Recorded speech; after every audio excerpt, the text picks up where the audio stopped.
For these purposes, let's just say my name is Amy. Where I come from, ghosts and the supernatural is kind of the way of life for my people. We welcome ghosts to our family members who have passed away with open arms, knowing they are here to watch over us. That's the mentality I've had all my life, but when the reality of it is faced, it's a different story. I have two unbelievable experiences to tell anyone who is interested enough to listen.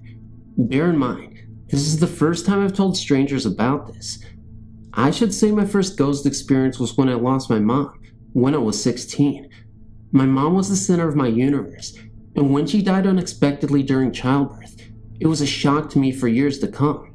I'm 23 now. 2 days after her death, I was sleeping in her bedroom, lying on her side of the bed. I'd been crying myself to sleep, and I had this dream. At least I thought it was a dream, because the way it happened, it was as real as it could be. In my dream, or self-conscious state of mind, I was lying in the same position in which I had fallen asleep when I saw Mom come into the room and just stand there watching me sleep. I opened my eyes in the dream, and she very gently kissed me on the cheek and told me not to cry. I tried to hold on to her so she won't go, but she left with me crying bitterly in my sleep. I woke up immediately after, smelling her perfume very strongly in the room. I knew then without a doubt, my mom visited me to say goodbye. I wasn't afraid, just very sad, because she's gone.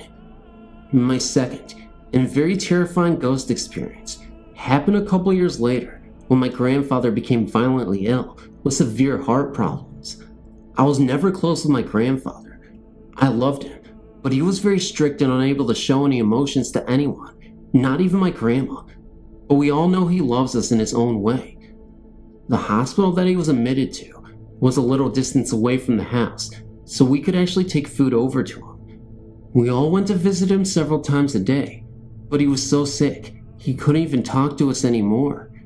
About a week or so after he's been admitted, the whole family went to the hospital to see him, but I remember staying home alone that day. We have a couch in the living room that sits across from the front door. I was napping on and off when I heard someone opening the front door. Since it was locked, I thought it had to be one of my family coming home. Imagine my surprise when I looked up and saw my grandfather walking in his carrying bag that we used to put his clothes in when we took him to the hospital. I said hi to him, but he didn't answer, just went straight to his room and closed the door. I didn't know what to think at this point, but I remember expecting my family to burst through the door any second, telling me they brought him home because he was feeling better. After about 3 minutes, I could hear him moving about in his room, so I went to knock on the door to ask him if he needed help with something, but no one even answered, though I could hear things moving. It didn't surprise me, because he could never talk much. About 15 minutes later, my aunt burst in the house screaming at the top of her voice that we've lost Grandpa. I thought they meant they lost him when they were coming home, so I told her he's already here, and he's in his room. She looked at me as if I was crazy, and told me that Grandpa died right around the time he walked into the house a while ago. I fainted when she said that, and up to this day, I can't believe that happened to me.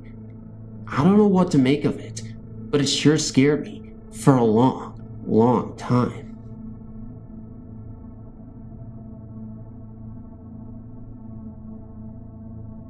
We had just gotten done playing video games and decided to go to bed, myself and 3 others. One girl who would be my future goddaughter, her aunt, and their younger friend had enough electronic entertainment for one night. The younger girl had decided to sleep on the couch, leaving the rest of us to sleep on the floor, since there wasn't enough beds in the bedroom to go around. Most everyone was just laying there, staring at something in the dark, or randomly saying something here and there, getting ready to fall asleep. I stared straight at a digital clock. Suddenly, a figure had obstructed my view of the clock for a brief moment. It was then that I said, "Hey guys, did you see that?" Soon after, I heard my goddaughter let out a loud scream. They both claimed to have seen a figure heading towards the kitchen, and we heard a loud clatter of pans hitting the ground. The thing disappeared, and we didn't see it again all night. neither did my goddaughter. But here's my second story. The week I started college, I noticed a change in my dog. He was acting quite a bit funny, almost sick. Within that week, it was found that he had slipped a disc in his back and was later put to sleep. I was emotionally torn for a while, as I was, and still am, very much attached to that dog. After a few months, I decided that even though I really loved my previous dog, I still did want a companion around, and got the dog I currently have. The morning after we had brought her home, I felt a weight on my chest. It felt like the size of a dog, about the same size as the one I had before. I thought it was the new dog, so I told her to get down. I heard her jump from my chest to the floor. It was then that I realized it wasn't the new dog, because my room's door was shut, and there was no way she could have gotten in here. That, and the fact that she wasn't anywhere around. At first, I was a bit spooked, but then I thought, good, he's still here with me.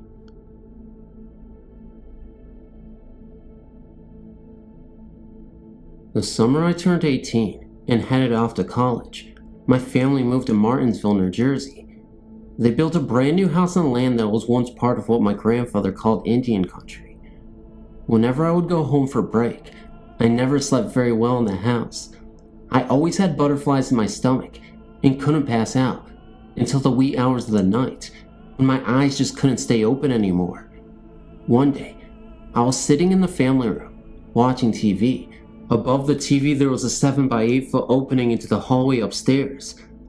I caught someone out of the corner of my eye walking by that opening and into my sister's bedroom. Immediately I thought it was odd. The only other people who were in the house were my mother and grandfather, both of whom were to the left of me, in the kitchen. When I told them what happened, they just stood there, looking at each other. Finally, my grandmother spoke up. Apparently, both her and my mother had seen a figure walk by the doorways in the house on a number of occasions. According to my grandmother, the lights flickered every once in a while too. She was under the impression the house was haunted. That night, I was lying in bed, reading a book. It was about 4 a.m., and I was the only one up. I decided to brush my teeth before trying to get some sleep. I opened the door to my bedroom and was about to turn left to go to the bathroom when I felt the need to look down the hallway towards my mother's room. My mom usually kept the door closed, but that night, the door was open, and there was a man standing in the opening. He was tall and skinny. The only man that was in the house was my stepfather, and he's short and plump. The figure was just standing there, looking at me. No, watching me. I immediately ran into the bathroom, my heart pounding. About 10 minutes later, I got the nerve to run back to my room and hide under the covers. Needless to say, I didn't sleep a wink. From that night on, I knew that the butterflies in my stomach were because I felt something watching me. Although it frightened me like I've never been frightened before, and even though I still get the shivers thinking about that night, I've always known this ghost was just a watcher. I didn't feel any evil or ill will from him, but I have no idea who he was. Like I said earlier, the land was considered Indian country, i.e., it was wooded, until they cleared it for the new development. So, it's possible the ghost was an American Indian, but for some reason, I feel that isn't right. That this man I saw was in fact white, and possibly a farmer from the early 1900s. Either way, the shadows and flickering of the lights continued until my family moved 3 years later. It's possible they even continue today, but I don't think anyone ever saw the man as clearly as I did that night. Thanks for reading.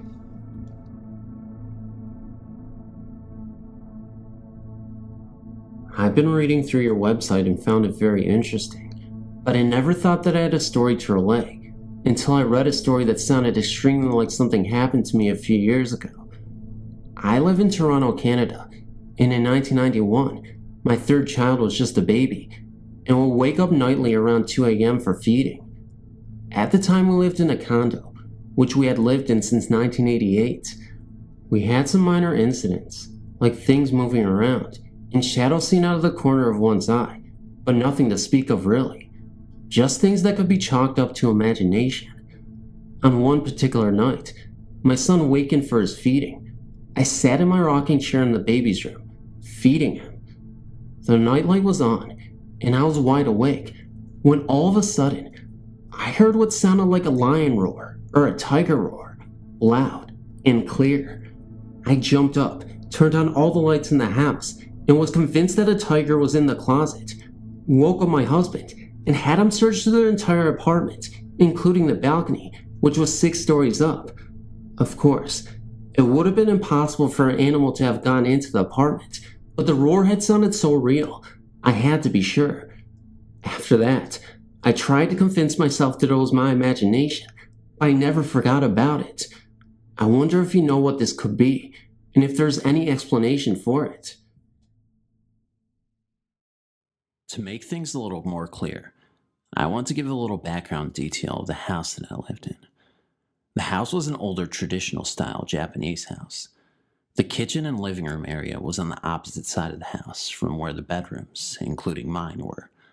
I also was the only one on the side of the house because my host mother was in the kitchen cooking supper and the rest of my host family was working out late. The cat was outside too.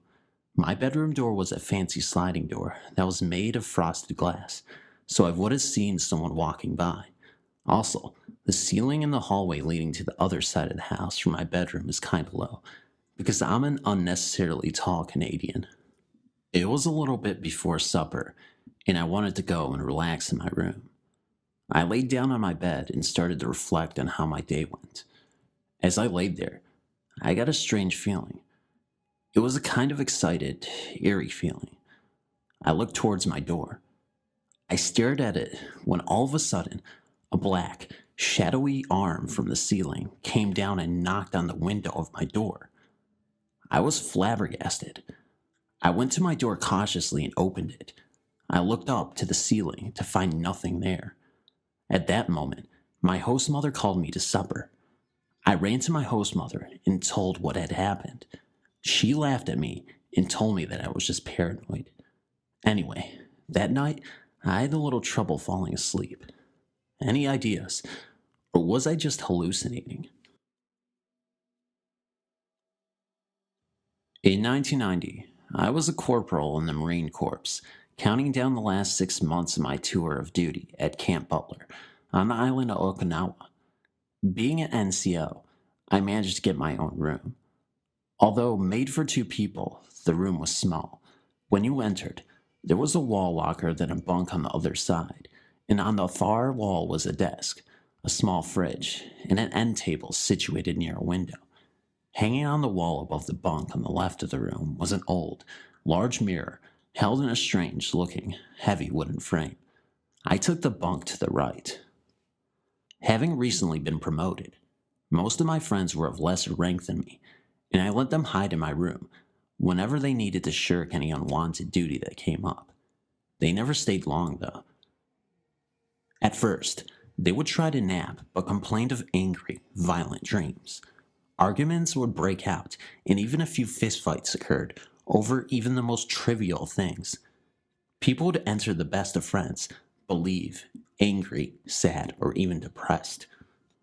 A few of us were sitting around talking once, when one of them, who had entered in the best of moods, suddenly became upset about something and jumped at me, getting me into a chokehold that took the other 2 with him to release one from. Later he apologized and said he had no idea what had come over him.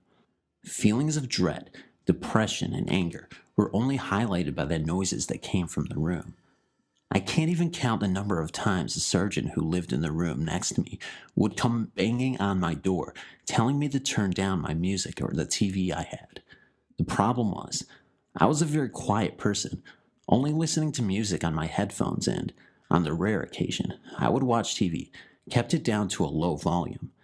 Numerous times he would complain about loud parties I was having, only to find that I was alone in my room, writing letters or reading when he came in to see what was going on. During this time, I had use of an acoustic guitar and was writing my own songs. Since there was a lull in traffic out in the hall, and most people were away for the weekend, I decided to record a song I had just written to see what it sounded like.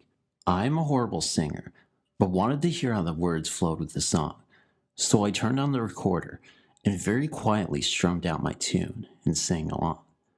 I did this a few times until I had the way I wanted it, then listened to what I had. On the recording, I could hear the soft notes of the guitar in my horrible, whispery voice. Suddenly, I began to hear people howling like dogs.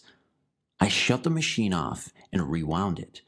Again, I could hear my feeble attempt at singing and then a chorus of people howling. It sounded as if they were making fun of my lack of musical talent. I was completely embarrassed and decided to wait until later to record my songs when I was completely alone. It did not hit me until later that the hallways and other rooms were empty at that time and that, upon listening again, the howling was coming from inside the room. The room had, to some degree, the same effect on me as it did everyone else, and it was easy to see that the mirror was causing it. When I had company, I noticed people would shy away from it. They would sit as far from it as possible and glance towards it now and then as if to make sure it hadn't moved. The mirror stood out, and although I used it, I didn't like to. I tried to avoid looking at it whenever I came or went, which was nearly impossible since it was so big.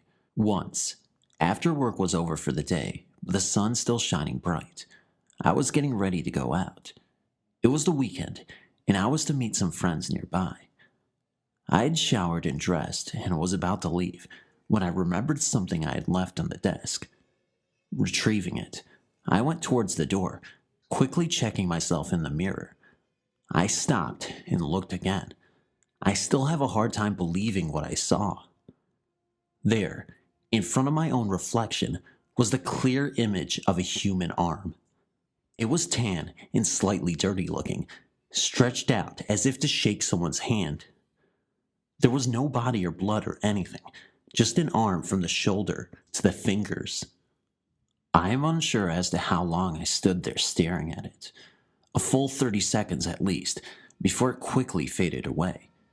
It seemed as if I was in a trance the whole time, just looking at what should not be there. I couldn't move, or really even comprehend what I was seeing. Once it was gone, though, I came to, feeling cold, as if I were going to faint. I bolted for the door. Not quite sure what to make of all this, I met my friend feeling strange and confused, but said nothing. I needed more time to think about it. Soon after, the friend who had me in the chokehold was promoted and moved in with me. It took a week, but he finally said what everyone else had been thinking. He told me he couldn't stand the mirror and refused to stay another night in the room if it was not removed from the wall. He couldn't pinpoint one exact thing, but he said that the mirror was really strange to him, like it had a strong sense of, well, evil.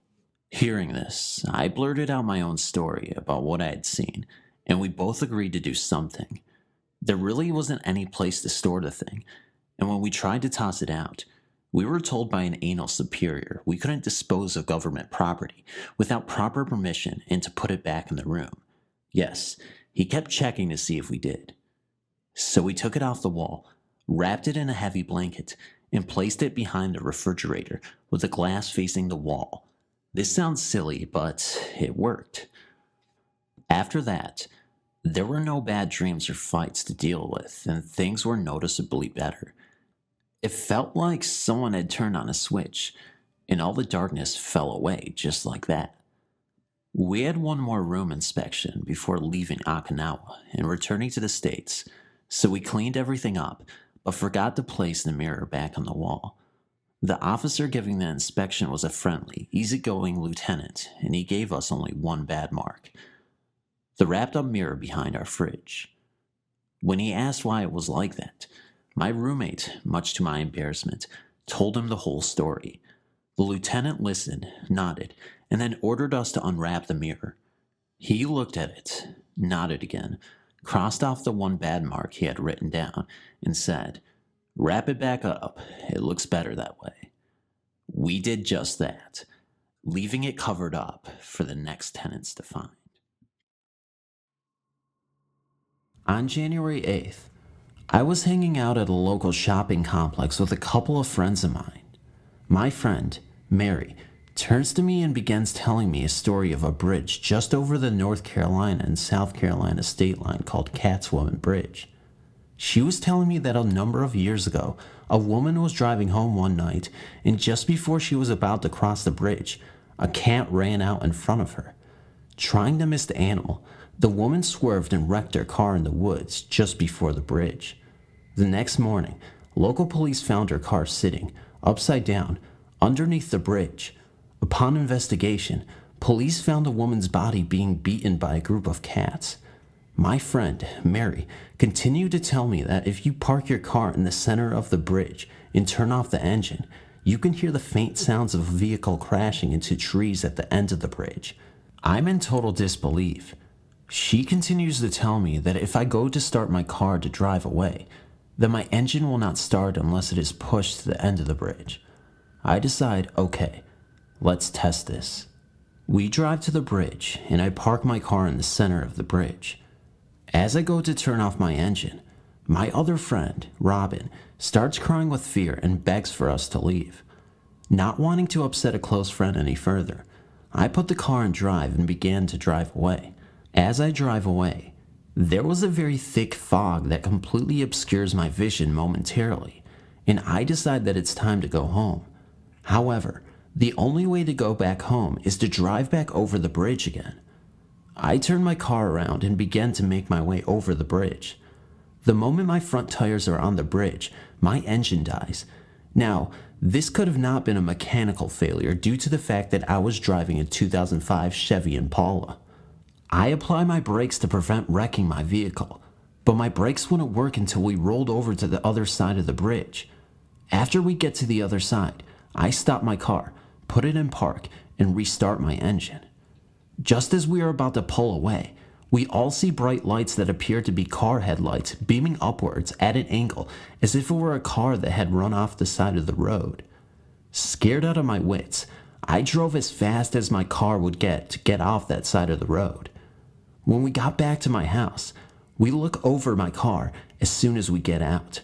To our surprise, there were cats' paw prints all over my car, the hood, roof, and trunk. There were also streaks that looked like someone had tried grabbing the car with their hands. There were also complete handprints on my back window. None of these prints were there prior to us going to the bridge. I sent my car through a car wash almost an hour or so before we went to the bridge. I tried doing a search on the bridge and I found nothing. At first I was skeptical about the validity of the bridge, but after this, I will never drive over that bridge again. Thanks for reading.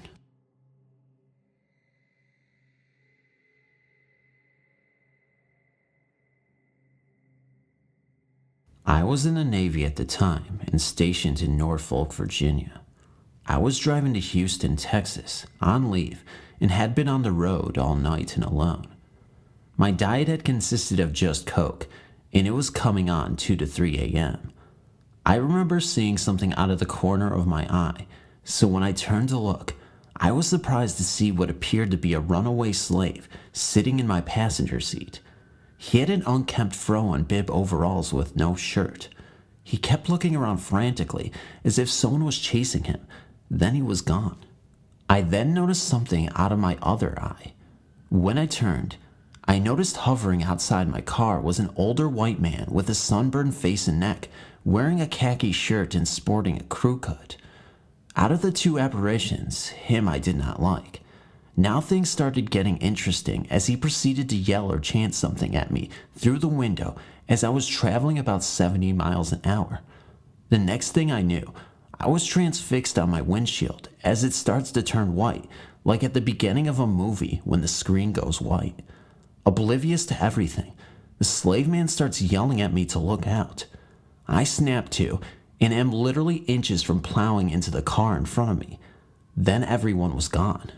A few minutes later, the white man shows up again, and everything starts over and ends the same way.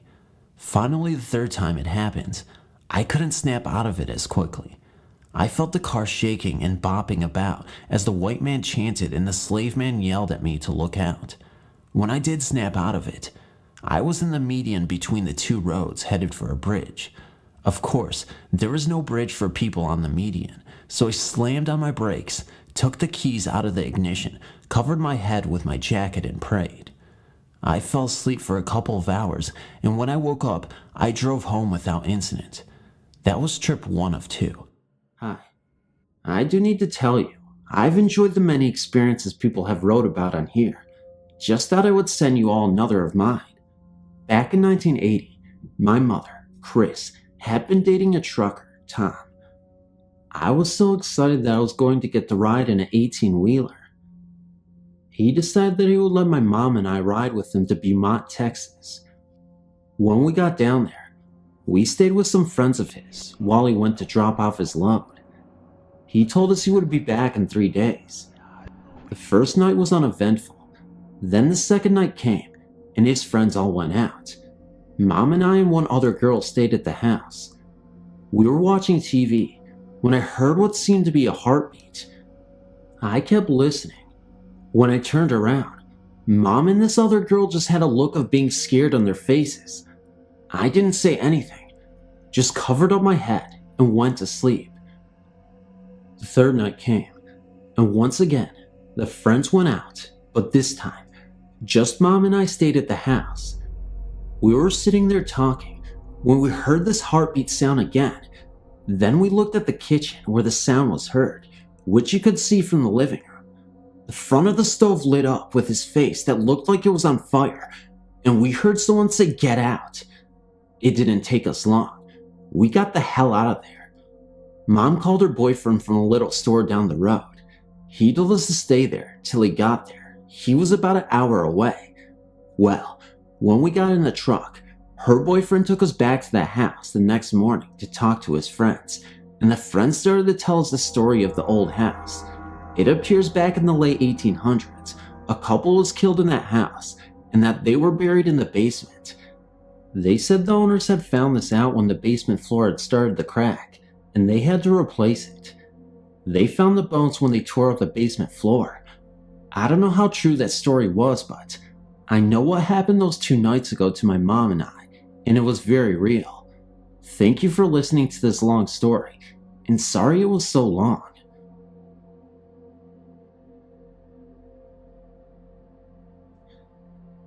Living on a large Massachusetts farm in the 50s was lonely, and it didn't help that my mom had died when I was 9, and my father was working either in the fields or barn all daylight hours and more. To teach me values and responsibility, my dad purchased a small easygoing horse for me to spend my days with. Shadow, my horse, was truly my shadow. We became so close, spending many hours daily, riding throughout paths and fields. I loved her dearly, and in a horsey way, she returned my love. The land my dad's farm was on had many cellar holes, dating back to 200 years, and as an adult, I've studied much about local history in this area. Many stones with my family name, and stones that recorded the deaths of large families, all in the same month.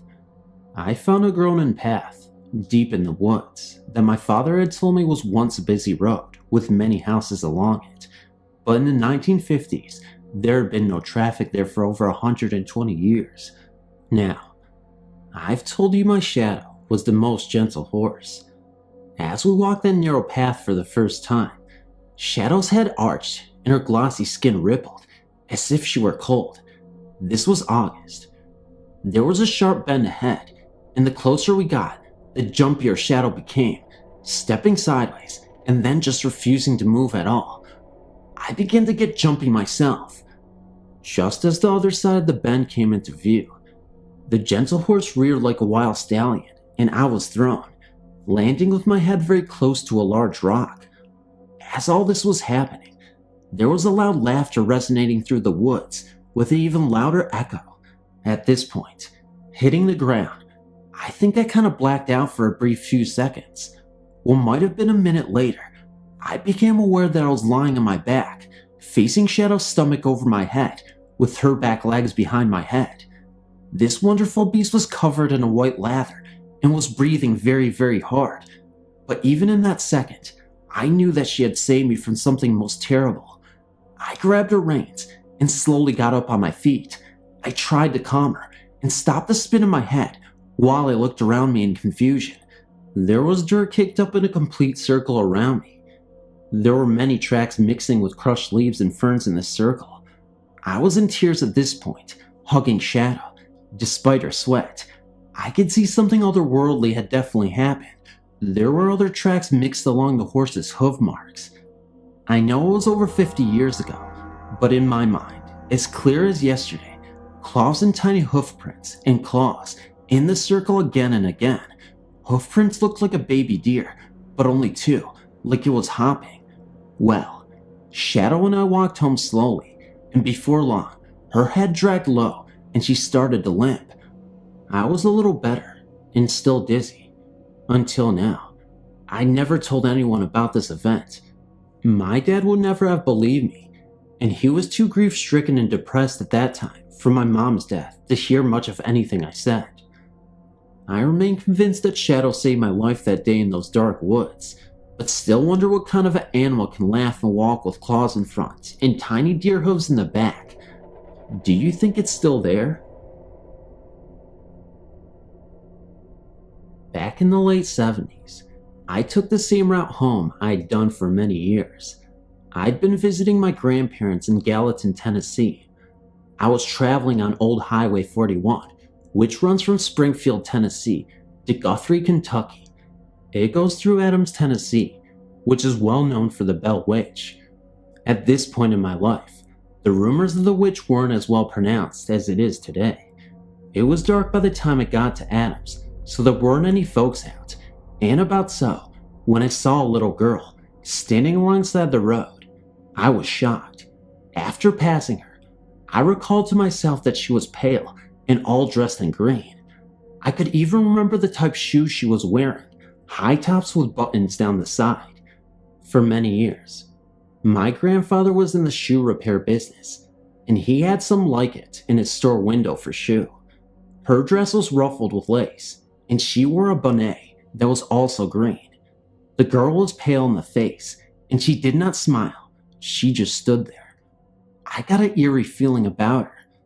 Later in years, my sister and I were reading The Bell Witch of Adams, a children's book we had gotten at the library. As she started to read the part where the witch was swinging with Betsy Bell, she read what the witch was wearing, and she described the girl I'd seen on the side of the road that night. As of this day, I will not go through Adams at night in fear of seeing the girl again.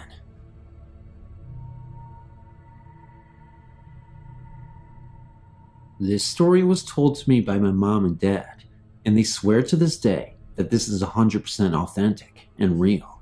Sometimes I've taken a step back and wondered myself if this was true, as I'm naturally skeptical myself. I used to live in Illinois, where my mom was born. So, my dad told me, when he lived in Chicago, that there was this one particular road that was called Cuba Road. Rumor has it that a lady and her boyfriend were driving down Cuba Road. Then her boyfriend got out of the car to go to the bathroom, which was near the cemetery. She noticed that he was taking a really long time, and as she was waiting for him to get done, she kept hearing long wailing noises coming from the direction of the cemetery. She couldn't identify the source of the sound, wondered if it was her boyfriend who was in trouble, and proceeded to check on him. She went outside to look, to discover her boyfriend hanging on a rope by a tree with his neck split open. He was dead, and there was no explanation if it was his own doing or not. My mom and dad went there one night with their friends, driving through Cuba Road. They had a flat tire, so proceeded to stop the car momentarily to address the situation, and since there was a spare tire they could use, they immediately went to work to replace the flat. All of a sudden, my mom and her friends heard the wailing described in the rumored story, coming from the direction of the cemetery. Needless to say, they wasted no time trying to fix the flat, and drove off back home in sheer terror. My dad also said that there would be this black car that always drove around near the cemetery every time he would pass the road. It didn't even look like it was real, almost as if it were some kind of mirage, and always appeared to be far away and in the distance. He also said that he and his friends would go down these cul-de-sacs and they would see lights coming out of the graves from the cul-de-sacs. I wonder if the spirit of the man who was hung now has taken the torch from the other supposedly haunted being who was wailing, and now terrorizes victims on Cuba Road. The first story concerns an apparent ghost I encountered while driving home late one night. It was about 1 a.m., and I was driving home from my girlfriend's house in a dark, unlit road. About 100 yards ahead, I saw a shadow figure lurking into the street and weaving. I thought it was probably someone drunk, so I slowed down. The shadow figure then stopped in the middle of the road and kept swaying back and forth. I slowed down to about 5 miles per hour because I didn't want the person to fall into my car. As I drove past, I looked at him through the passenger window, and all my hair immediately stood on end. This guy had all the physical features of a black man. The hairstyle, thick lips, large cheekbones, but he was white as a sheet of paper, inhumanly white.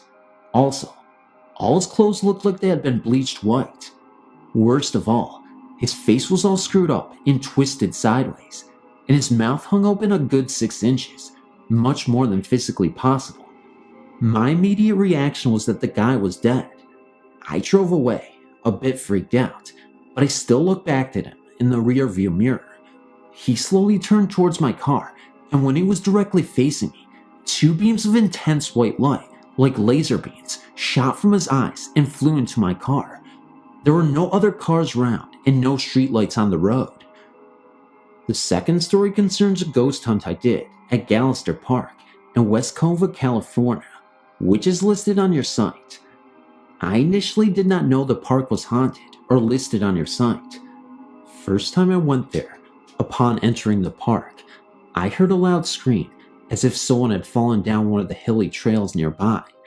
I walked to the edge of the drop-off and called out, but no one answered. There was no one there, but one of the trees at the bottom was shaking crazily back and forth, not swaying with the wind, but very rapidly trembling, as if in fear. I thought maybe a coyote got a rabbit, so I went down to check it out, but there was nothing there. At home that night, I was looking for local haunted places in SoCal, and I saw Gallister Park on your site and read about the screams heard there. I went back the next week with my ghost hunting kit, and we walked the trails. Everything seemed normal until I got a caution reading on my ELF meter. So I did some temperature checks, and in that very spot, the temperature kept reading 28 degrees over and over. Even though everywhere else I pointed it, it ranged from 69 to 72 degrees. So I got my digicam out and tried to take a picture, and all of a sudden, the digicam didn't want to work. It was freshly charged, and the memory was fine. Finally, the digicam clicked halfway, and then a large black X appeared on the LCD display, and the camera shut down completely. I went home and looked in the manual, and could find nothing about a big black X on the LCD. I called the factory, and their tech support people told me the camera didn't have the capability to make such a mark, and they had no idea what I was talking about. The next day, the camera started working again. I looked to see if there was anything in the one picture I thought I managed to take, and there were a bunch of strange swirls and orbs in that picture. I've since moved away, so I haven't gone back to Gallister Park, but that was a strange episode I'll never forget.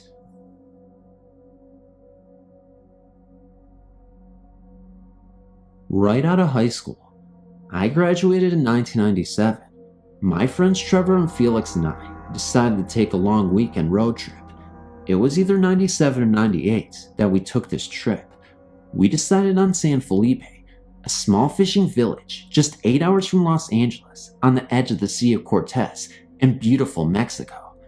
Our reasons were purely immature and superficial. There we could drink at bars. Not 21 yet, you know? So off we go. We get there and rent a room in this very small motel just off the main drag. You went up these steps and the door to the room was to the right. If you faced the door to the room on the immediate right was a large window. That was our only window, save for a small one in the bathroom. Now, upon opening the door to the room, you see immediately on the right against the wall, with the large window, the first bed. Next to that bed further back was a nightstand with a lamp. Farther back the other bed. Against that bed was a wall to the restroom. Small, but adequate. Boy, did we have a blast, and then some. The second night of our young revelry, we go up to our room, ready to call it a much overdue night. Well, rip-roaring Felix was not having it. He still had more party in him. Against our better wishes, and utilizing Trev's and my exhaustion, he got his way. Off he went into the remaining night, like a real trooper. I'd called the bed by the front wall with the window when we had first checked in, so I plopped myself on that. Trevor plopped himself on the one by the bathroom he was supposed to share with Felix. Well, that hadn't worked out as planned, and we banished him to the sofa bed in front of the restroom on account of his horrendous snoring. So there we lay. I kept telling Trev about how I was a little worried about Felix out there by himself, that maybe we should go find him.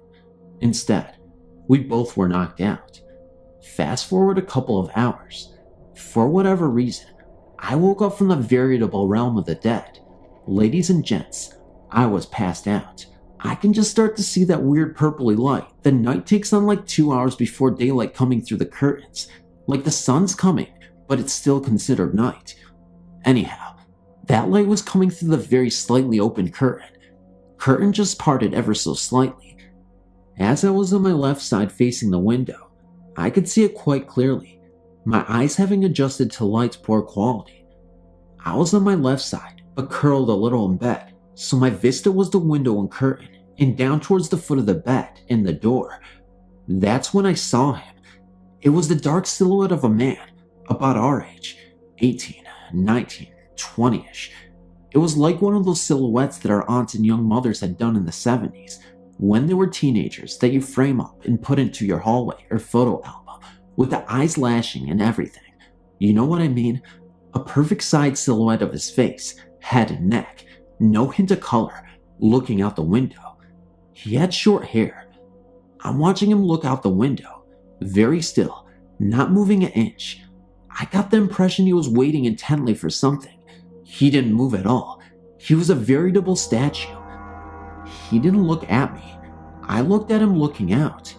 He wasn't holding the curtains, just out of the part in them. I'm thinking this whole time it's Trevor looking out the window, waiting for Felix to come rolling in from his drinking and gallivanting. I was sure it was. Felix was and is a big guy. Rowdy too. We would have definitely heard him come in. We would have heard his snoring for sure. Trust me. So I lay there watching Trev wait for Felix. He probably has gotten as worried as I was after all. I was just about to ask him what time it was. Then I hear it. I hear the soft rhythmic breathing from behind me. From the bed behind me. It's Trevor sleeping. He's doing that breathing people do when they're sleeping. Not snoring, just sleep breathing, you know. If that's Trevor, then who is this looking out the window at the foot of my bed? I lay, I think. I do this over-calculated lightning quick roll to my right to turn on the lamp on the nightstand. On it flicks. I whip back around, and nothing. Just a window and a door. I turn around towards Trevor, and I see him squinting at me from his bed. Trevor, were you looking out the window just now? No. Just then, as if on perfect timing, Felix stumbles in drunker than a goldfish in a vodka bottle and says, slurs out, "What are you guys doing still up?" Ladies and gentlemen, I didn't sleep a week after that. I'm speaking the God-honest truth that this has happened. Never miss a thing. Since my family and I moved into our Temecula, California house, we have had many encounters with ghosts or spirits who reside with us.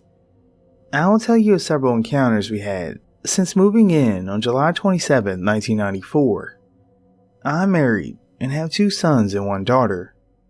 The first time was when my oldest son Joseph and I were playing alone on the computer. We were having a great time playing games when, suddenly, we heard people, unfamiliar voices to us, talking. We looked over at the table in the kitchen, and a pocket tape recorder had suddenly been turned on, and the voices on it were not ours. My son got up and turned it off, accusing me of playing some trick on him. I accused him of the same. There was no possibility of a prank, as we were both glued to the computer game, and the recorder was on a table about 20 feet away.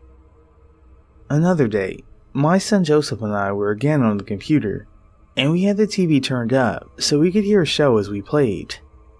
Suddenly, the TV was turned down real low. I said, "Kurt, are you home?" Kurt is my husband. I got no answer, so my son and I got up and walked around to the living room. No one else was home. My son swore that our house was haunted. One day, I was home alone, and I heard talking upstairs. I got scared and wasn't sure if I should call the police first or check it out myself. So, I grabbed a knife out of the kitchen and headed upstairs. I first checked Christopher's room, my second son, and I heard talking coming from behind me out of the room. I proceeded to Joseph's room, then Kristen's room, my daughter. At each room, I heard the talking from behind me, still not understanding them. I went to my room. I heard nothing. I went into my bathroom and heard the sound behind me. Shaking and very scared, I went to look under my bed. Nothing under it. I went to open my closet door and I hear a male's voice say, "Turn me off." I freaked out and looked at the TV and VCR. They were already off. I looked behind the TV stand and there was an old child's computer that hadn't been used or plugged in at least 8 months. Somehow, it had gotten plugged in and turned on, and it was saying, "Turn me off." I turned it off and unplugged it. After playing ball with my kids and a couple neighborhood kids, we took a break, as I'm disabled and my legs were starting to hurt. We all sat in the garage with the door open to relax. The garage door started to shut. We have a garage door opener. We all looked over to see who was shutting it, and the button was pressed in with no one around it. I felt airy as I pressed the button that was already pressed in. One night, my son, as we were all watching TV, said, "Did you guys see that?" Which we hadn't, but he swore he saw a midget run from our TV. It scared him, but to this day, he swears he saw it. We all remember Buzz Lightyear, right? We woke up at about 2 or 3 a.m. to hear my daughter's Buzz Lightyear bank, protecting the galaxy from the threat of invasion, and Buzz Lightyear to the rescue. Since then, Buzz has gone on to protect the galaxy several times on his own. It sounds funny, I know, but nevertheless, I feel that one of the spirits in my home is that of a child. Throughout these years, I have heard footsteps running up and down the hall, seen shadows. I was on the phone with my sister and said, "Hold on, I just saw something." Again, I felt floaty, as she was on the other end saying, "You're crazy." I felt that presence right with me. My children and I have heard doors open and shut, doors shake. The phone rings often with no one on the other end. I've gotten taps put on my phone, and star 69 showed that they could not get a number. Surprisingly, I received no other calls until the day after the phone tap was taken off. I had them put it on again, and I had no phone calls until it was taken off. Whenever we want to get a hold of a family member upstairs, we dial our own number, and I'm truly starting to believe that a spirit in our home has learned how to do this from us. My scariest experience on September 3rd, 1998. My husband and I were home, and I was studying college algebra, and I kept hearing screaming. It was really bothering me, and I asked my husband, "Who is screaming?" He said, "I don't hear it." I said, "Someone keeps screaming, and I can't concentrate." I didn't know if it was at the school behind us, or a neighborhood person, or what. A while later, my daughter came home from school and said, "Mom, there's noises coming from upstairs." So I went up to go into my room. She said, "No, Mom, in Chris's room." So I went into Chris's room and I went to the closet. She followed me and said, "No, Mom, it's this," and pointed to part of a kickboxing toy. The boxer wasn't with it or anything, it was just one piece. I said to her, "Honey, this doesn't go off on its own," and went to grab it. It screamed right before I picked it up. I told my daughter someone is trying to contact me. I took the toy down and showed my husband and said, "Kurt, this is what was screaming all day that bothered me. Someone's trying to contact me." He said, "You're probably right. You've been right before." About 2 or 3 hours later, I got a call from a sister I had recently just met on a talk show, telling me that they found my brother Jerry dead that day. What's weird is that the sister that was adopted out was the 11th child that we were told had died at birth.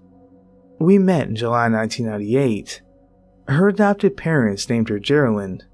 My brother Jerry hadn't met or talked to her yet, but less than 2 months later, Jerry died of a heart attack, and Geraldine came into the family. My son Joseph saw what he explained to be a white, head-shaped sphere about 6 feet off the ground, bobbing like a head would bob, moving about the kitchen to the family room. My daughter saw a reflection in glass of a white adult standing behind her, and turned around to see not an adult, but a child walking up the stairs. Our cat and dog stare at nothing sometimes, or bark or whine, and I now wonder if they are seeing things that we just don't see. Hi, my name's Brooke. I work at an assisted living facility in Pennsylvania. I work the 11/7 shift, so of course, there are a lot of stories about the place already. But besides that, I was wondering if the experiences I've had, as insignificant as they may seem or be, could be the activities of ghosts, or just my mind. Of course, I'm not the only one that claims to have seen things, but who knows? For instance, I'll just be walking around the building, and I constantly think that I see things, like out of the corner of my eye. It's not a definite thing, it's just a shape. It's either black or white. A lady I work with always sees black when she sees things out of the corner of her eye. As for me, I always see white. The forms are white, that is. Is there a reason she sees black and I see white? And today, for instance, I was walking and I was sure there was someone behind me. When I semi-turned around, out of the corner of my eye, I swore there was a figure for a split second, but it was gone. It scared me to death, actually. That is why I'm writing to you today, because today, that was the closest a form or figure has ever been. No one has ever died in this facility that I work in, but they have died in the hospital. The building has only been open for 4 years, maybe 5. I was just wondering if these could be ghosts, or just my eyes playing tricks on me. A lot of the residents say that they see a woman in white in their room, or sitting on their bed. I don't know how to explain or take that either, but I appreciate your reading. Thanks for listening as well.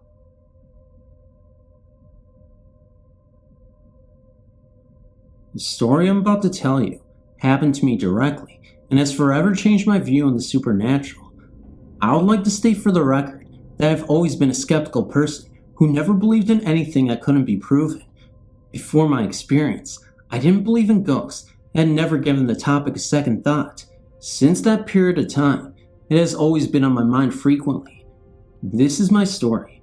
The event in question occurred several years ago at my grandparents' house. I was 19. I'd been out with my friends and returned home around 2 a.m. I retired to my bedroom on the second floor of the house and got into bed. I'd been lying there for 2 or 3 minutes, reflecting on the events of the evening, when suddenly I heard the muffling screaming of a woman coming from the basement. Almost immediately, the screaming began to slowly ascend the stairs, and within a minute had reached the first floor. It continued to ascend the stairs, and 30 seconds later had reached the second floor and was right outside of my room. The screaming was very loud and was clearly that of a woman. My bedroom door was closed, and I could therefore see nothing. The screaming continued outside of my room for approximately 1 minute, and then slowly began to descend the stairs into the basement. When it reached the basement, the screaming ceased, and the house was silent. That is the end of my story. I feel that in order for me to give an objective account of this occurrence, it is important that I detail my own actions and opinions. When I first heard the noise, I recognized that it was coming from the basement, and although it sounded like a woman screaming, I immediately disregarded this as being ridiculous. I started to try and rationalize what I was hearing. However, my analysis ended rather abruptly when I realized that the noise was getting closer. By the time I reached the first floor, it had become quite loud, and being unable to think of any rational explanation for such a noise, I became convinced that the ghost of a woman was ascending the stairs of my grandparents' house. I became completely terrified and quickly sat up in bed, both so that I could hear better and so that I could run, if necessary. When I reached the second floor and was outside my room, every hair in my body was standing on end, and my hands were literally shaking with fear. I was too scared to move, and for that reason, remained stationary until it returned to the basement and the noise subsided. I stayed where I was for several minutes, waiting for the noise to return. When it didn't, I got up, turned on my light, and sat back down on my bed. Being wide awake and in no mood to sleep, I spent the next couple of hours lying in my bed, listening and thinking about what had happened. Eventually I fell asleep, and the next morning, when I woke up, my light was still on, and I was completely convinced that I had heard a ghost. I spent the entire day gathering information and trying to figure out what I had heard. The only other people in the house were my grandparents. My grandmother is a sound sleeper. My grandfather is hard of hearing. They heard nothing. They bought the house in 1966 and sold it in 2000. During that time, they never heard anything that even remotely resembles what I described. My mother lived in the house for several years in her late teens and never heard anything either. I myself lived in the house on and off for years and never heard anything before, and have not heard anything since. I considered that maybe the pipes or something else in the house made the noise, although I don't think any pipe on earth could have made the noise I heard. I dismissed this theory anyways, because if the house did make odd noises, someone would have heard them in the past 30 years. I also dismissed the wind, because I've spent many windy nights in the house and heard absolutely nothing. In the end, I came to the conclusion that there was no earthly explanation for what I heard, and that what I experienced must have been supernatural. It sounds crazy saying that, but I know what I heard. I will never forget it. I'm sure it was a ghost. In conclusion, I would just like to state that all of my friends think I was asleep and that the whole thing was a dream. I would like to touch on this briefly. The first thing I would like to say is that I know I was not asleep. Here's my case. I've been in bed for 2 or 3 minutes, less than 5 for sure, and was laying on my back thinking. I've always had a difficult time falling asleep. It usually takes me 20 to 30 minutes, and I've never been able to sleep on my back. At the time, I was making no attempt to sleep, but was lying there, thinking. Secondly, no matter how real a dream seems, you'll always wake up afterwards, and that's how I know you were dreaming. I don't think it's possible to remember a dream without waking up and realize you are dreaming. If it is, it's never happened to me. If it had been a dream, I would have woken up and said, wow, that one was weird. That never happened. I was awake. Thirdly, I turned the light on after the occurrence, and it was still on when I woke up in the morning. I know for a fact that I was awake. That is my story, and I swear to you that every word of it is the truth. I don't know if you will believe me. No one else will, but I swear it's the truth. I am 17 years old. In the past 7 years, I'd lived in 3 different houses, and every one of them had a ghost. The first one we lived in was from 94 to 96. The occurrence that spooked me there happened in my parents' room. A week before anything weird happened, a bunch of knickknacks fell off of my mother's headboard. So, she put it back and pushed it away from the edge. On Easter morning of 95, I was with my brother, sister, and dad, watching TV in the living room. About 20 feet away from my parents' bedroom door, I heard a bang, and my mom came running out of her room. She really wanted to know who was pounding. Apparently, when I heard the bang, all the stuff had fallen off her headboard and kind of flew off this time. Not only that, but this Oreo tin can she had looked like it had been stepped on. After that, our next door neighbor told us that she had seen this old man that lived here before us in the backyard on the day he died in the hospital. Now, the living room looked into a hallway. In the hallway, you could see into my brother's room, and my parents was right next door. The living room had a clear view of my parents' room. One night, My dad fell asleep in the living room. He was sleeping, facing the hallway. He suddenly woke up and looked into his room. He saw this cloud of smoke billowing in the hallway, moving towards his room. He jumped up and yelled fire. When he yelled, my brother woke up and saw this. The cloud settled in the hallway and disappeared. I know this was not any kind of imagination because my brother and my dad are very logical and analytical people, and they both witnessed this. In the next house, it was never anything really. The only occurrence that happened was the night one of our cats died. The cat house was in the corner of my room, and I had a nightlight next to the cat house. I looked up to the top cat house, and I saw the shadow of our dead cat. The cat loved sleeping on the top every night, and this night was no exception. The third house is the house we have lived in for the past 3 years. I believe it all started with the woman. My dad wakes up early in the morning to get ready for work. When this happened, my mom would occasionally fall asleep in the living room. There's a door next to the entryway that leads into the back hallway where all the rooms are. The first room is my brother's, the second is my parents', then you turn, and then comes my sister's room, and lastly, mine. Now, on this morning, my dad woke me up and looked over. He saw the back of a woman and assumed it was my mom. He got up and went out into the living room and saw my mom sleeping on the couch. He went back to his room and no one was there. After that, I had an experience with a man. It was about 4 in the morning and I was suddenly woken up by the feeling of a large man tapping my foot. I looked up and no one was there. I have this ticker stuffed animal that I got for my birthday from my sister. At the time of my next story, my large dog slept in my room with me. He would sleep up against the door, so I couldn't sleepwalk and open it without waking up. I woke up one morning and my ticker was nowhere, so I figured it rolled under the bed. I opened my door and it was laying outside of my door. About a year ago, my mom started sleeping out in the living room for health reasons. The wall our couch leans against is connected to my brother's room. We had a family friend staying in there while my brother was in boot camp. One morning, my mom woke up about 7 a.m. She heard a knocking on the wall between the living room and my brother's room. She thought it was just our friend when it moved to the wall behind her computer about 10 feet away. This is an inside wall and there's no way there could be any knocking. It then moved to the ceiling. She said it sounded like someone knocking. A couple nights later, I heard her banging in my parents' room. Their bathroom is across the hall from my brother's room.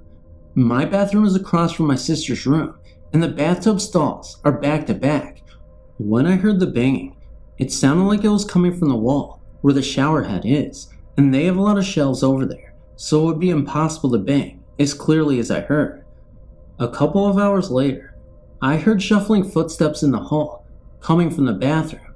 On 2 occasions, my dad has seen a streaking white figure that appears to be a cat, but we are not positive. We have also seen shadow people walking in the side yard through our shutters. Not long ago, our next door neighbor told us that the houses in our neighborhood was built on Indian burial ground. We are not sure if this has anything to do with all this. The house we live in now appears to be the most haunted so far.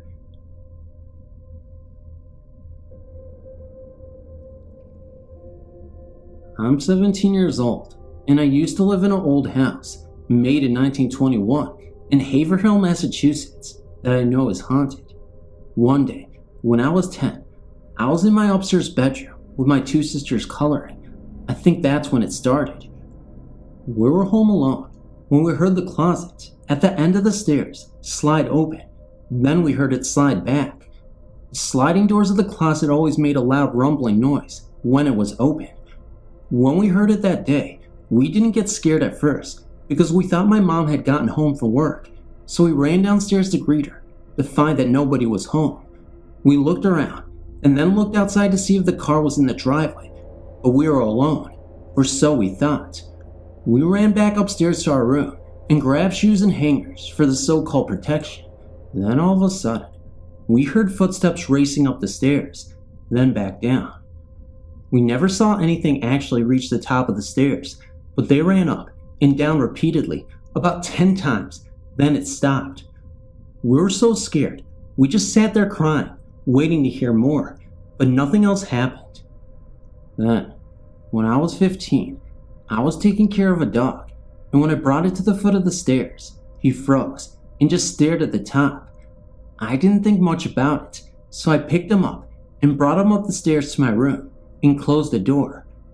The dog then began crying, and he seemed to be getting nervous and uneasy, and he started scratching at the door. When I opened the door to let him out, he ran down the steps so fast that by the time I got out the door, he was gone. After that, many more things started to happen. I woke one morning to hear something or someone dragging themselves on the rug next to my bed. I was so frozen with fear that I didn't even look to see what it was. The cabinets in our kitchen would open and slam shut by themselves.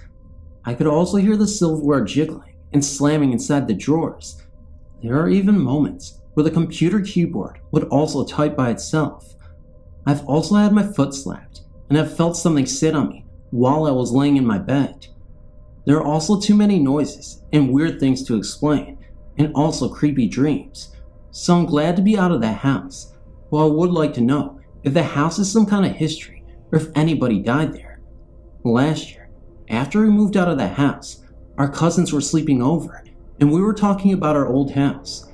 One of my cousins, who slept over our house a lot, asked why our dad always walked up to our room and why he did it over and over without ever coming into our room. We told him about the day we heard the racing footsteps running up the stairs, and she got so freaked out. My other cousin also said she hated sleeping in our room because she always heard those same footsteps coming up the stairs but never making it to the top before it ran back down again. Now in our present house in Orlando, Florida, weird things have suddenly begun to happen. Noises, shadowy figures, and also short wide figures have appeared. I always seem to see something in the corner of my eye. When I turn my head to look, there is nothing there, and my sister felt somebody whistle and blow in her ear. Well, that's all I have for you for today. I hope you enjoyed this. Thank you for reading.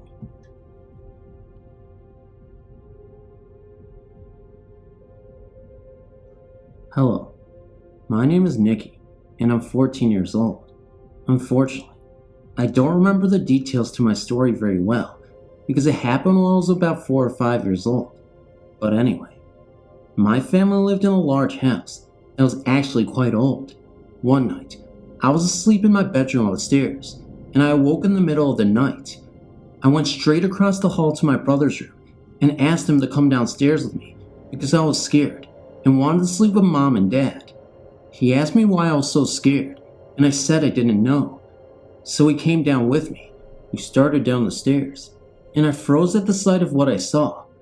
There was a little boy at the end of the stairs. Now, this could have been my younger brother, but my brother was just a few months old. This little boy had brown hair and was just sitting at the bottom of the stairs. I wasn't scared, so we kept walking. We got into my parents' room, and I was getting ready to climb in their bed, and all the lights in the house came on at once. My dad woke up and checked the circuit breaker, but nothing was wrong. So he went through the house and shut off all the lights. Well, the next night, I saw the same little boy, and the same thing happened again. This activity continued for a few more days, and my parents checked out some information by the guy that lived there before. He said a little boy around the age of 5 died because he was very sick. He died in the middle of the night in his sleep, and a few hours before he went to sleep, he turned all the lights in the house on because he was afraid of the dark. I have never seen anything since, even though I've moved several times.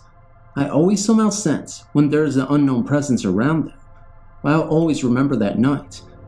I've since been afraid of the dark, though I hate to admit it, but it's not like anyone is going to criticize me for it. It all began around the 1st of June, this very year. This incident took place in my grandmother and grandfather's house. My grandfather had been diagnosed with cancer in the summer of 1998, and I didn't know that these last few months would be the last time I would ever see him alive. During that period of time, I'd spent a whole lot of time with my grandparents, and had felt like I actually gotten a little closer to them both, but especially my grandfather. At the end of the summer I left and went back home. Subsequently, about 5 months later, our family received a disturbing phone call. It was from my grandmother. Unfortunately, she informed us about the passing of our grandfather. He had passed away in the hospital.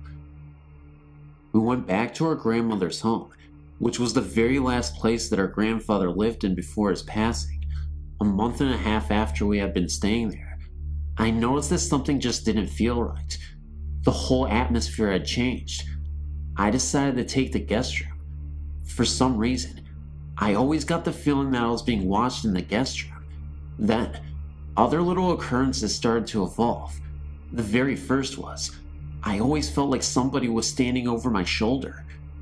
I started to notice scars on my back after I would awake in the mornings, and I would feel light touches on my back. My mom and brother both complained about the door handles being rattled and opening and closing really fast. Cabinet doors would fly open, and the pots and pans would all fall out. My hair would get pulled in the night.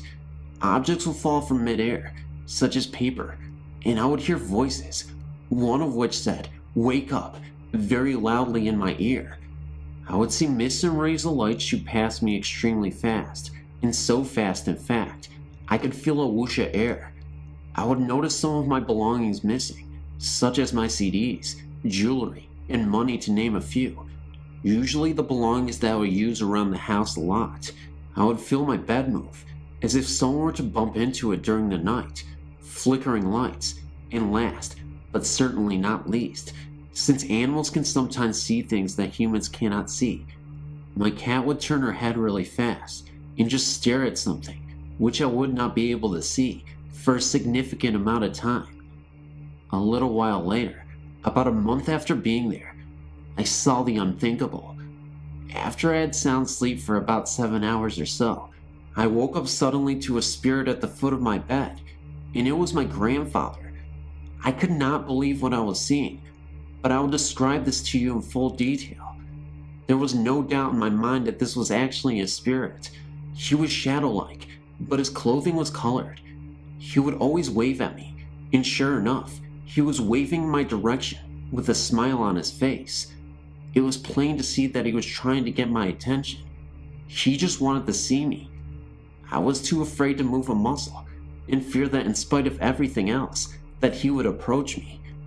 I had never seen anything like this before in my entire life. I didn't want to tell this to anyone though. I thought that nobody would believe me, or even listen. About a week later, I was in the kitchen with my mom, and she told me that the guest room was where our grandpa had stayed before he died, because he was too ill. That explains the reason why that very room felt like the most eerie room in the house. I almost fainted whenever I discovered that, but I knew that a spirit can travel anywhere in the home, even outside or in back of the house. But it wasn't until a month later that I decided to come out with the news. I first confided in my mom and brother, and my mother believed me, because she said that before I brought up anything that I had said. Our grandmother had experienced the exact same thing, that he was at the foot of the bed watching over her and smiling. I had a phone conversation with her, and I let her do all the talking fast, and everything that she told me measured up with my experience. And it only happened to my grandmother and I, whom he was the closest with, before he passed away. Everyone was wondering why I didn't scream or attempt to run out of the guest room as soon as I saw him, but I was too afraid. Whenever you're that close to something like that, it just takes your breath away completely. I was in my own little calm. I felt very uncomfortable. It wasn't until I started sleeping in the living room sofa that I felt appeased. Albeit, this has not been my first experience. Ever since I was the age of 5, my family and I started traveling around a lot, and we would move here and there. I've went to 9 different schools total. I'm 17 now. In previous homes, I've experienced a whole lot. I lived in a haunted house for a total of 3 years. Not only by all the experiences that I've endured, I've been doing many researches involving the paranormal. I'm really good at picking up on things too, which I've found out. There was this one house that we went into that we were thinking about purchasing, but I felt like something was wrong. There were many rooms in the home that I could just not stop venturing off into. The main ones were the master bedroom and the study. After I left the house, I told my parents that someone from the house must have passed away, someone that used to stay in the master bedroom.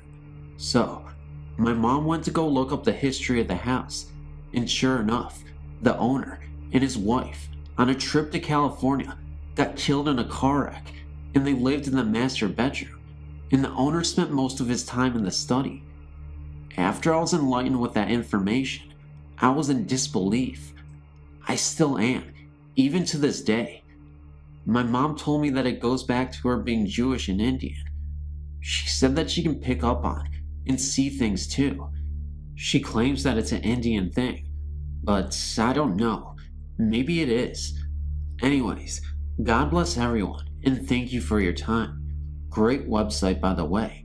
I'm a current visitor.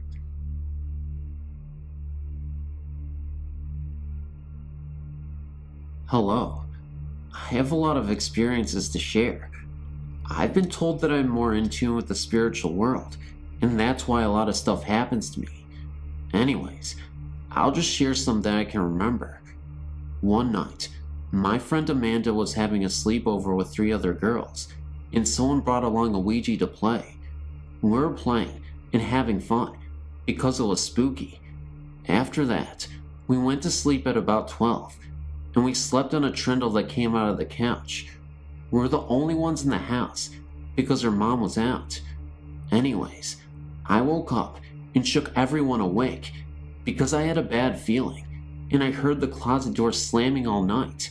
It was pitch black, so I told for my friend to turn on the light. She did, but it blew out. She tried it again, but it blew out once more. I thought bulbs can only blow out once. We were really scared, and we saw this black mass approaching us and closing in on us. We jumped up and all ran out of the house. We were really spooked and didn't go back inside for like 2 hours. One time, when I was about 7, I'd been staying at my grandparents' house for Easter vacation. I'd got up to sleep in this one room, but for some reason, I didn't like it. Well, one night, I woke up because I felt someone watching me. There's a door that leads to my room, and right next to it is a door that leads to the backyard. I sat up in bed, and right in front of the back door was this figure. It was about 6 foot, and they appeared to have armor on. I was afraid because I knew it was bad, but I wasn't able to run away because the door to get out of the room was right next to where the spirit was. I just looked at it, and it wouldn't let me go. Finally, after like 2 minutes, it faded away, and I ran out of the room and refused to sleep in there again. Another time, at my mom's house, I was home alone, and I was watching TV in the living room. I heard the bath water running, and so I ran to the bathroom to turn it off. I thought it must have been loose or something, so I tightened it.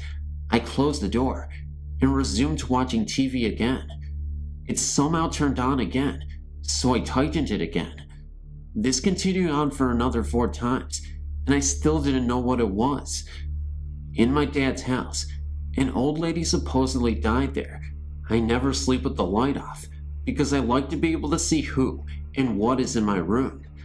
Anyways, I always get knocks on my door, even though it's open, and one night, I felt like someone was sitting on my chest while I was sleeping. My older sister seems to get bugged more. Someone tickles her feet, pokes the bottom of her mattress while she's sleeping, and breathes behind her when she's on the computer. In the same house, in my bedroom, I hung this picture about 6 inches across and 3 inches wide of this rapper Dr. Dre on my wall. The next day, there were scratches that had torn through the picture, although it was still on the wall. This freaked me out because I was the only one visiting my dad that weekend, and he doesn't have any pets. I put tape over it just to cheaply laminate it and see if she could or would scratch it again. The morning after that, I was surprised to find it scratched again. It freaked me out, but I left the picture there. I don't think she likes rap very much, and I think she and they take and hide things. These may not sound scary, but when they happen to you, it is. I have many more, but I can't remember anyone right now. Thanks for listening, and I'm sorry it was so long.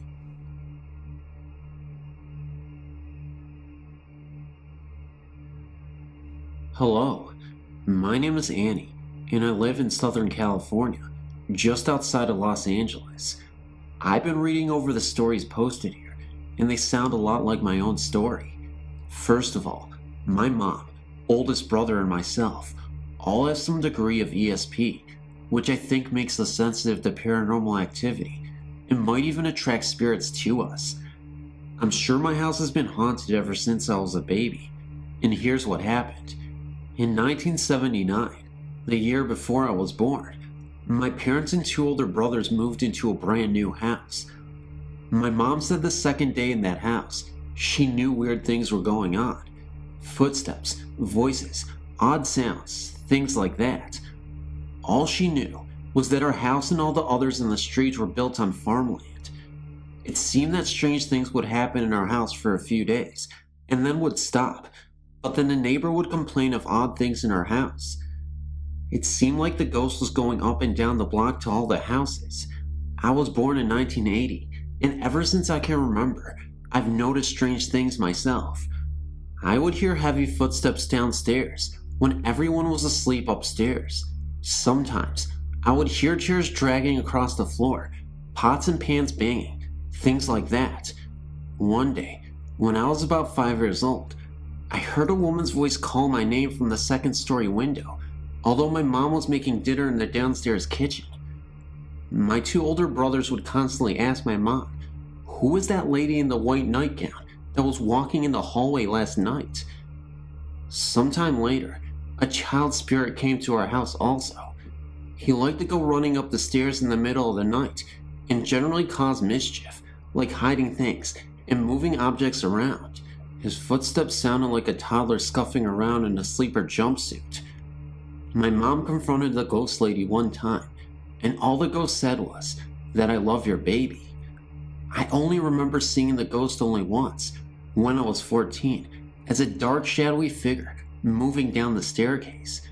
My best friend even witnessed the curtains in my room swinging back and forth rapidly when the window and door were shut tight, and I was awoken one night with my bed shaking pretty hard. In 1999, we moved to another house across town, and either the ghost followed us or there's other spirits here anyways. The first night here, I watched a book move itself from the middle of a table and fall onto the floor. Every night in my new room, just after I shut off the lights to go to bed, my bedroom door would open. I'd hear some footsteps on the carpet, my guinea pigs would squeal, and then the entity would leave my room and shut the door again. My mom has seen her many times. She's an elderly lady named Helen that often goes out the large window in the den. Sometimes I felt cold spots in the house, usually in the hallway by the bedrooms. My younger brother, sister, and myself all feel like somebody is watching us if we stay up late at night. My sister says that sometimes the light fixture on the ceiling in her room will swing back and forth by itself. Oh, and sometimes my TV, stereo, and VCR will flip on and off when nobody is around. Here's another creepy event. I have a rabbit that lives in the den, and she begs for food whenever humans walk into the room. A few days ago, I was watching TV in the den, and the rabbit ran to the edge of the carpet, turned around, and stood on her hind legs, begging for food at thin air. She ran into the middle of the room and did the same thing again. Finally, she ran to the other side of the room and begged some more, and then she sat, looking at that part of the room for a while, with her ears turned forward in an alert manner. I've heard that dogs and cats are sensitive to spirits, and I guess my rabbit is too. By the way, I've had several dogs in my house that I've watched for neighbors and family for a few days at a time, and each one has done that stare at the empty corner and bark thing. Since my schedule is usually different than everyone else's here, I often get home very late at night when everyone else is asleep. There is always a light on in front of the house, and when I come home, I always see a dark outline or figure of Helen standing in the window, as if our friendly spirit is waiting up for me. So when I walk in the door to say, "I'm home, thanks for waiting for me," I get the feeling around me that all is well. Sometimes her spirit plays pranks on us, such as hiding my makeup, and I'll find my lipstick a week later, perhaps under the sink or in my mom's china hutch. A few times she comes up behind me and tugs on my ponytail, and when I turn around, nobody is there. I often feel someone touching my hair too. We also get other spirits passing through, such as the male ghost dressed like a lumberjack that my mom only saw once in the backyard, or another entity with heavy footsteps that whistles in the kitchen once in a while. Right now, I don't mind living with a friendly spirit or two. I think it's kind of nice to know that somebody is waiting for me every night. Helen has never caused us any problems, besides the occasional, uneasy being watched feeling, a few pranks, a flowery perfume scent that's in the house some days, and the usual disembodied voice calling from another room. I've never felt threatened or sensed evil, so she is welcome to stay. If anyone else has a friendly spirit around, feel free to email me. I've had a few ghostly experiences in my life so far. Most are probably my overactive imagination. The incident I experienced in Columbus, Ohio, was as real as it can get. I went to college at Columbus College of Art and Design in Columbus, Ohio. There were plenty of stories going around that the freshman dorms were haunted. CCAD is known as being a very fast-paced, highly stressed school, and that many of the ghosts are past students who killed themselves because their already sensitive dispositions couldn't handle the pressure. I never really gave any credence to these stories until I experienced something that I still can't explain today. I lived on the 3rd floor of the dorms and shared my room with 3 other girls. 2 girls slept on one side of the room, and I shared my room with Rose on the other side. A kitchenette and dining area with the main door leading to the hall separated the two. One night, I was sleeping, and my roommate Rose left to go visit her boyfriend in his room. It's co-ed dorms. I slept without incident until sometime around 9:30. I awoke to the sound of someone entering our room through the main door, coming into the bedroom, and rifling through papers and things by Rose's side of the room. Thinking that Rose had come back to get something, I said, "Hi Rose, you forget something?" but got no answer. The moving of papers continued, and I called out another greeting to Rose, and still got no response. Finally, I turned my head to look at her and ask her what her problem was. I thought she wasn't answering me on purpose, but no one was there. Plus, the shifting of papers stopped, and everything fell off of Rose's desk and onto the floor. I got up and ran out into the commons area to ask if anyone had seen someone come in or out of the room. No one had. Then I went down to Rose's boyfriend's room and asked Rose if she had come upstairs. She swore to me that she had been in her man's room ever since she had left upstairs. I really can't remember which room it was, but if you're on the 3rd floor facing the elevator, the room is the 2nd room on your right hand side. Once you're in the room, it's the bedroom to your left. Another quick incident. Not long after that, I was taking a nap by myself in the room. Just as I was falling asleep, someone pushed me out of bed. Most people that I told this about just said I fell out of bed. However, I swear that I felt someone push me on my back, and I hit the floor a decent distance away from the side of my bed. Since then, it's been 5 years since I lived in those dorms, and I haven't had any paranormal instances since. Thanks. This happened while I was about 10 years old or so, but to this day, I can never forget it. It was summertime, and summers in India are so hot. My cousin had to come spend the holiday with me. I was wearing a short top with a pair of shorts, and I was still feeling incredibly warm. Since my bedroom was not big enough for all of my cousins, 9 of us, We spread mattresses in the living room next to the kitchen and slept there. I was not able to sleep at all. My parents have also decided to call it a night and were in their room. There was absolute silence in the house. Suddenly, almost out of nowhere, on that hot night, an ice-cold jet of air rushed past me, making me throw my blankets on, but within seconds, it was gone. I forgot about it and went back to trying to go to sleep, but I was disturbed by the sounds from the kitchen. They were the most odd sounds to hear at night. A clatter of vessels, or pouring of water or juice. It sounded almost as if someone was cooking a meal right in our kitchen. It then occurred to me that if a meal was being cooked, who was cooking it? I could not understand this, and since I was afraid to go in the kitchen, I called out to my mother. I heard the sounds of vessels being dropped, and the cold jet of air passed by once again. Within seconds, it was gone. I could not sleep that night for many nights afterwards, even though I've never heard anything after that night. To this day, I've not told anyone about it, and have never clearly explained it to myself. I've been reading the stories on your site for a while now, and decided to share experience of my own. I'm afraid it's not particularly exciting or dramatic, but I feel it's a good example of the attitude you need to take when dealing with spirits. I've been told on more than one occasion, by people who claim psychic abilities, that there are spirits present in my house. This really comes as no huge shock, as the core of the house is a farmhouse that is over 120 years old. Although I've never seen a ghost myself, I'm familiar with the sort of chilled feeling that people describe when they are in the presence of spirits. It is not truly the same feeling as normal reaction to temperature, but something that seems more internal and comes and goes independently of environmental changes. I've very commonly experienced this sensation, usually beginning before someone else remarks about their perception of something otherworldly. Several years ago, one summer morning, I'd come home in the early morning from working the night shift. I was getting undressed for bed and placed my bedroom door in a 3/4 closed position that I usually keep in to provide some cross ventilation.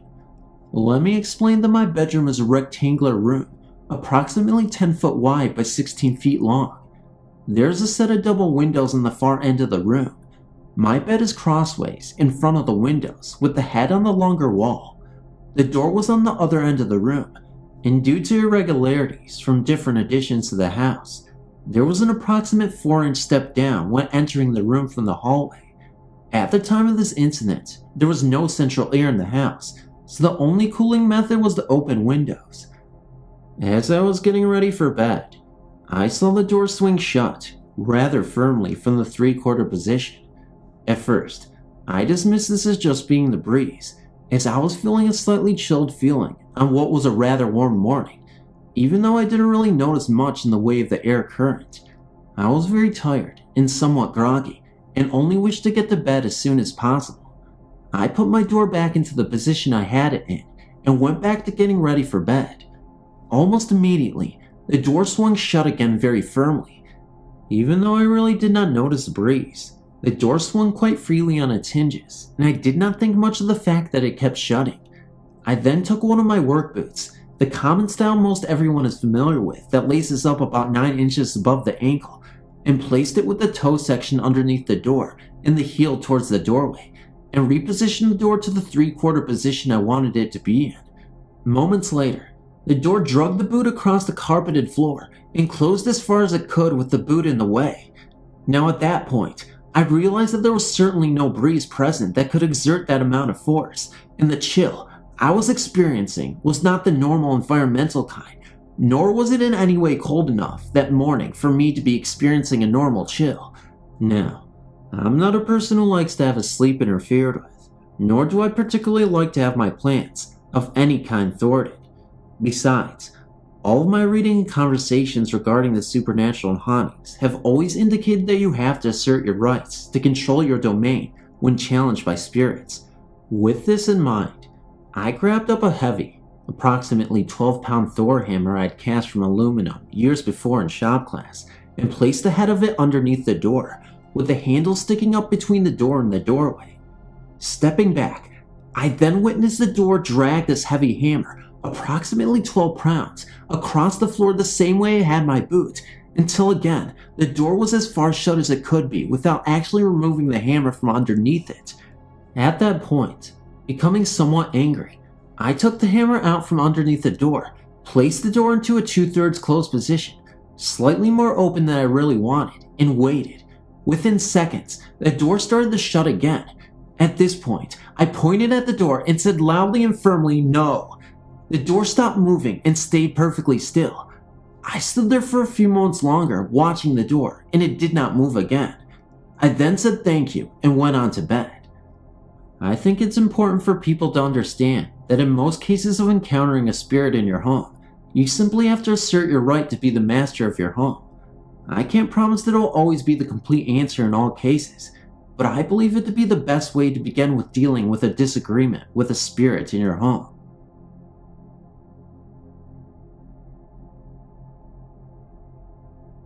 Many years ago, my family and I lived in a lovely Queen Anne style home. We lived in it for 13 years, 11 of which we experienced paranormal phenomena. 2 years after we moved in, we had our first of many odd occurrences. My daughter was in the kitchen and I was upstairs when I heard her call out that the upstairs toilet must have overflowed because water was running down the outside of the staircase. I ran to the top of the stairs in bare feet, only to feel water on the surface of the carpeting. I looked over the top of the railing to assure that the toilet hadn't overflowed, and that was when I felt the wetness on my feet, but there were no water pipes in that part of the house. When I got down the stairs, I found water running in rivulets down the wooden molding. My daughter reached up to turn on the light under the stairway alcove, and as soon as she did, the water stopped. We had to wipe the trom down, and we never found any reason for that activity. Months later, while preparing for bed one night, I heard footsteps running down the attic stairs. The door crashed against the opposite wall, and then nothing. I was terrified thinking that someone was there. They would have to pass my room to get downstairs, but nothing happened. When we finally went to look, the door was against the wall. We even thought that maybe a ball had bounced down the stairs, sounding like footsteps, but there was nothing. Strangely, when we started to think our house had unseen guests, we were no longer frightened.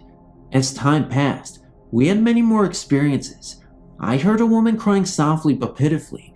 2 of my daughters saw images of old-fashioned children dressed in long white nightgowns and mob caps. A visitor to my house saw the same thing and asked me who the little girl was. On another occasion, my nephew was spending the night and thought he saw me standing at the top of the stairs in a long white old-fashioned nightgown, and then supposedly, I went down the stairs and didn't come back. My nephew was 16 at the time, and we hadn't told him about the house. My husband thought we were all crazy because he didn't believe in this sort of thing. My daughter came home late one night and was just lying in bed, going over her evening, and looked up to see a male figure suspended over the bed, and as she watched the image dissolve from the bottom up, as if it were sand falling. There were other things that happened there, although nothing dangerous, and finally, we sold the house and moved on. It was several years after we moved from the house that we met a family that had lived there years before we did and had very similar things happen to them, but they said their experiences were very frightening and mean-spirited. I sometimes think our guests moved in with us because from time to time, we still get very strange sensations in our present Victorian home. This is my own personal ghost story. This happened when I was about 12 years old, so keep in mind that 12 years have passed, but as long as I live, I will never forget the details. Here goes. I was spending the night with a good friend of mine, in a house that was extremely haunted. Stephanie lived in one of those houses that just seemed to be the epicenter of paranormal activity. Her aunt walked the basement steps, an unknown spirit lived in the attic, and there was a tree out back that just looking at it scared me to death. I'm really not entirely sure why the tree scared me so much, but it rocked me to the bone. It was large and had an ominous presence. Stephanie called it the witch tree, but really had no actual reason for doing so. But nevertheless, the tree is not my focus in the story. It just gives a little background information. We went to sleep that night, and about 2 a.m., I woke up with a start. I thought it was just because Steph and I had talked about ghost stories until we fell asleep, but then I had the feeling that I was being watched. I looked up and saw this large pair of blue eyes hovering over me. I know this sounds silly, but I'm dead serious. They just kept watching me. Maybe watching me is not the right word. They kept glaring at me, and all I could sense was evil. I felt so cold, and I couldn't wake Stephanie up. I thought I might have been dreaming, so I closed my eyes and laid there. But I looked up every few minutes and the eyes were still there. I had no clue what to do to make them go away, so I just started praying to God, something I saw in a movie, and never opened my eyes that night again. I woke up in the morning and told Stephanie about them. She had never seen them before, but didn't doubt me. She of all people knew the history of her house. I went on with life as normal, forgetting about the eyes, until about 2 months later, Stephanie came to me and said she talked with her little brother Aaron, who was 8. She said she didn't even mention the eyes to him, but one night, they were talking about the house, and he asked her if he had ever seen a large pair of blue eyes. She stopped dead in her tracks. Aaron said that to him the eyes were friendly and never glared at him. We just figured out that they saw me as a stranger and focused evil on me. I will never know for certain. All I know is that I never stayed in that house again. In addition to that story, my sister and I were out driving about 9 months ago. It was about 11 p.m. and we passed by Stephanie's old house. She no longer lived there, but I'm pretty sure that her father still did. I turned to Lauren, my sister, and said, "Look, La, there's that creepy house." Now, this next part will sound so bizarre, but I swear it is true. All of a sudden, a light shot up from the house, which was completely dark, and 2 other lights shot up from the other side of the road. We thought they might just be electrical charges. That was, of course, until they started chasing the car. We had to get the mail down the road until they disappeared. Do you have any idea what those lights might have been? Thank you for listening to my stories.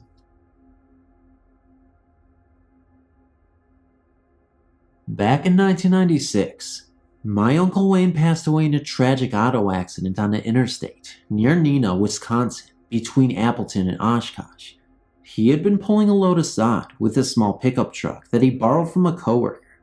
The truck must have been too small to carry the load because the truck flip killed my uncle instantly. Needless to say, my father flew out to Wisconsin from our home in Pensacola, Florida, to attend the funeral of my youngest brother. My father is the oldest of 7 children. The story I'm about to tell comes from the mouth of my father. The afternoon before the day of the funeral, my father took his mother and father to the funeral parlor to finalize the arrangements. On the way back to my grandparents' home, my grandmother noticed that her family ring was missing a stone. The stone that was missing was my Uncle Wayne's birthstone. They looked everywhere for the stone and could not find it. Everyone kept saying it was Wayne's way of saying a final goodbye to his mother. The next day, the day of the funeral, everyone left my grandparents' house to go to the funeral except my Uncle Stan. Stan stayed behind to wait for that cousin that was running late. A few minutes later, Stan heard a car pull into the driveway. At the bottom of the driveway was a car that looked exactly like Wayne's, a green Spitfire. My Uncle Stan thought how strange it was that their cousin had a car exactly like Wayne's. His car was still parked outside his old apartment at the time. He looked out the window again and saw a man sitting in the driver's seat with a beard. My Uncle Wayne had a beard when he died. My Uncle Stan opened the door to walk outside, thinking it was their cousin, who also has a beard. When he opened the door, the car reversed out of the driveway and quickly drove away. A few minutes later, their cousins pulled up in a totally different car. My Uncle Stan was so shocked that he told everyone at the funeral about what happened. Since this time, no one else had been visited by my Uncle Wayne.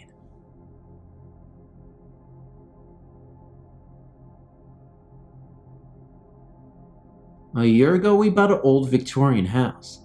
The family matriarch had refused to let it be sold, although it was in a dismal condition. When she passed away, the family decided to sell, although it had been with them for 80 years. We began the serious process of renovation, but I was disturbed by the obvious presence of an old woman, dressed in pink, always in the same place, in the same room. I naturally assumed it was the family matriarch, Sophia. She was so unhappy and seemed displeased at the disturbance we were causing, so I called in a psychic friend of mine to help her move along. The psychic rang bells, chanted, burned, and we put lit candles in all the doorways and windows. The very next day, it appeared that Sophia had gracefully moved on. A year passed. We finished a renovation and were preparing to throw an open house party. The day before the party, a woman came into the house and announced that she had grown up there. She said she had been coming by to check on her progress, but had always been shy to come in. Something had drawn her courage up to come in on that day. We were very pleased and immediately invited her and her family to come to the open house the very next day. They all came. At one point, I couldn't resist, and I asked this woman if there had ever been ghosts in the house. "Oh yes," she replied. "My great-grandmother was so persistent, we had to call in a priest to exorcise her." Feeling confident, I then told her about Sophia. The woman began to tremble and cry. She said that her mother, Sophia, had always worn pink, and the room and place I described would have been between the beds in the children's room. Rest in peace, Sophia.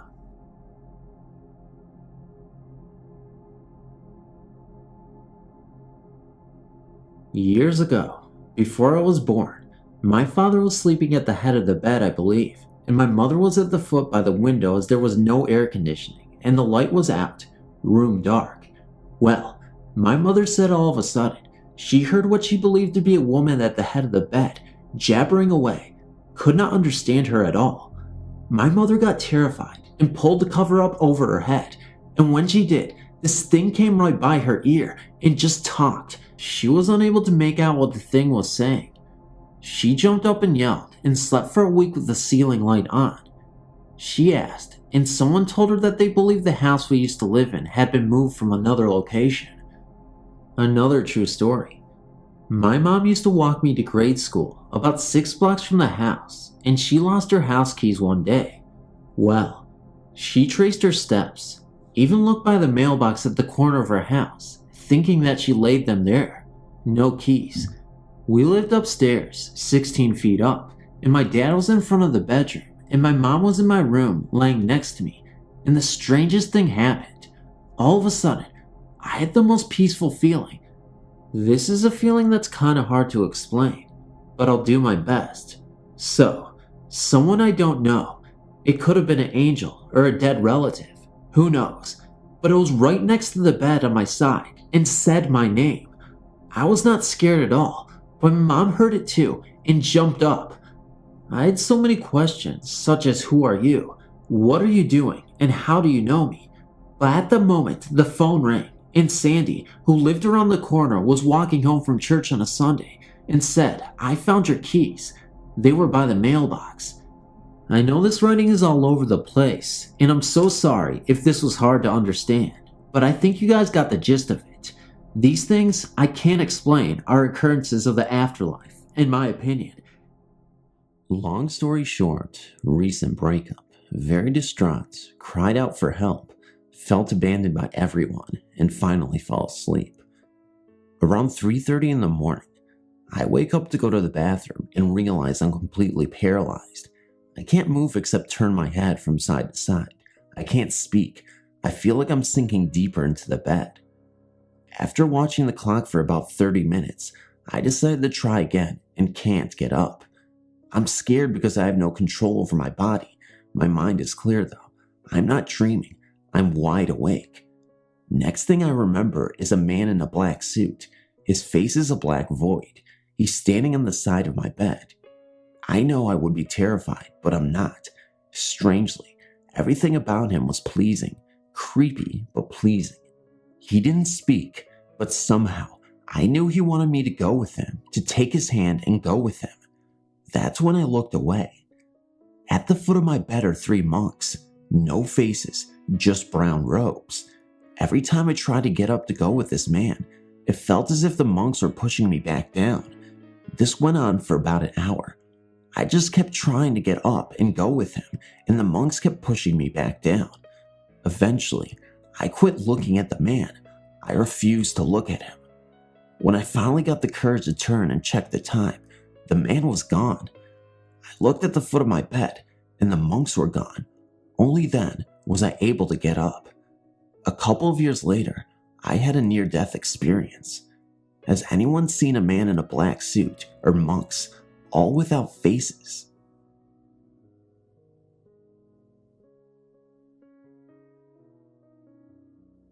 Back in May, I moved into an upstairs apartment. At first I experienced nothing out of the ordinary.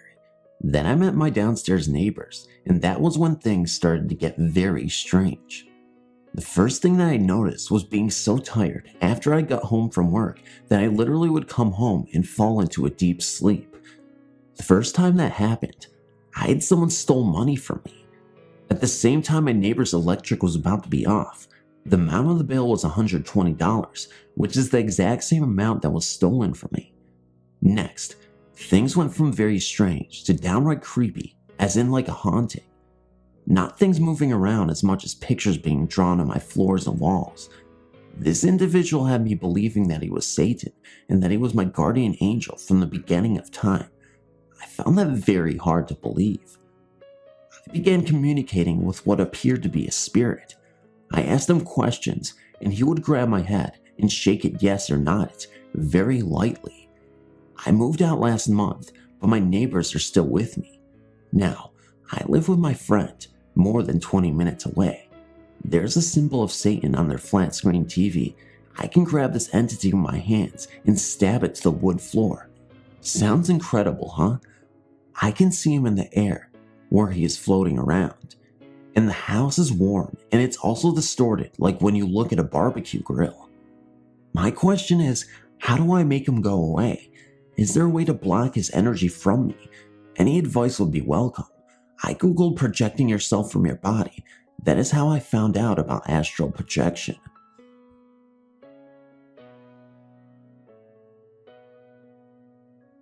I've been having these bizarre, terrifying experiences on and off for almost 20 years, but most frequently in the past 5 years or so. This week it has happened to me 3 times, and although it never occurred to me before to do any research on the internet, my sister suggested it, and the first link I looked at brought me here, to another woman's story. I was astonished to find that her experience was almost identical to my own, and now I'm bursting with curiosity about it. Maybe someone out there will read this and will be able to give me some sort of explanation. It always happens when I'm in bed, either just as I'm drifting into the sleep state, or later at night when something awakens me and I begin to fall back asleep. I always think that I am awake when it begins, but now I'm not so sure. I feel like I'm awake, feel like I'm in my body, and then suddenly I am not in control. It didn't used to happen this way. For the past few months, anytime it happens, it begins with a ringing in my ears that rapidly grows louder. The ringing is so unpleasant. It's like a super high-pitched monotone. This is accompanied by a sudden sensation of floating or weightlessness. The floating sensation is actually nice. It feels free, and sometimes I get the feeling that I just need to let go and let it happen. But I don't ever seem to be able to do it because it quickly becomes very scary. Always with these episodes, I have the sensation that something or someone is there and taking control of me. Perhaps that's just my mind's interpretation. I don't really believe in malevolent entities, but it's a powerful sensation. The floating feeling feels like something is taking me away. I don't know how else to explain it. Taking me away or trapping me, and immediately I have an overpowering urge to fight it. That's where the paralysis part comes in. I get terrified at this point because I feel myself as floating, and sometimes I actually do move around. I'll be carried off of my bed or through a wall into another room, and the whole time I'm struggling against it. I feel like I'm under 100 feet of water, or like I have chains around me. I try to move my arms and legs, and I can't, or if I manage to do so, it's with an incredible lethargy, and it's so slow, so feeble, that it's useless. Sometimes I try to shout or scream, and I can't make any sound come out. Other times, I've literally tried to throw my body around, So that doesn't really work either. Generally, I struggle for some period of time, and then suddenly I'm opening my eyes for real, and in my bed, right where I started, and I'm always shocked to find that I haven't moved and the world hasn't ended. This has happened to me so many times now that I can recognize it when it happens. Even as it is happening, I'm telling myself that it's not real, and I just need to wake up, even though I feel like I'm fully awake. This is definitely not a dream, and not the normal dream state. It feels 100% real and physical, and I remember every episode so vividly, all the way back to the first one when I was 17 years old. I don't know what to make of it. I was stunned when I read the other woman's account. It is several years old at this point, and saw that she described these exact same sensations. Many people had comments about being an out-of-body experience or the beginnings of one, and this is something that had never occurred to me before, but I suppose it all makes sense now. My questions are, why does something that I would think would be a fascinating experience feel so negative and terrifying? As I've said, some part of me always does have this urge to let go and not struggle, and tells me that everything really is okay, and I should just go with it. But every time I try, I just feel like there is something, or this someone, a very negative something, trying to do something to me, and I always end up fighting against it. I know I'm probably opening a big can of worms by putting this out here and asking for opinions, but my curiosity now, after reading some other people's experiences, is too strong to resist. Can anyone give me any idea what's going on? And if this really is me attempting to have an OBE, why does it feel so terrible? And how can I let go and have a positive experience? Thank you so much for reading. About a week and a half ago, I was sleeping next to my boyfriend, and about 4:30 a.m., I woke up to use the bathroom and play a little bit of my RPG game on my iPhone. When I was done, I turned off the lights and slept on my stomach. I held my boyfriend with my left arm. I couldn't sleep. My eyes opened in the dark, even though they were shut.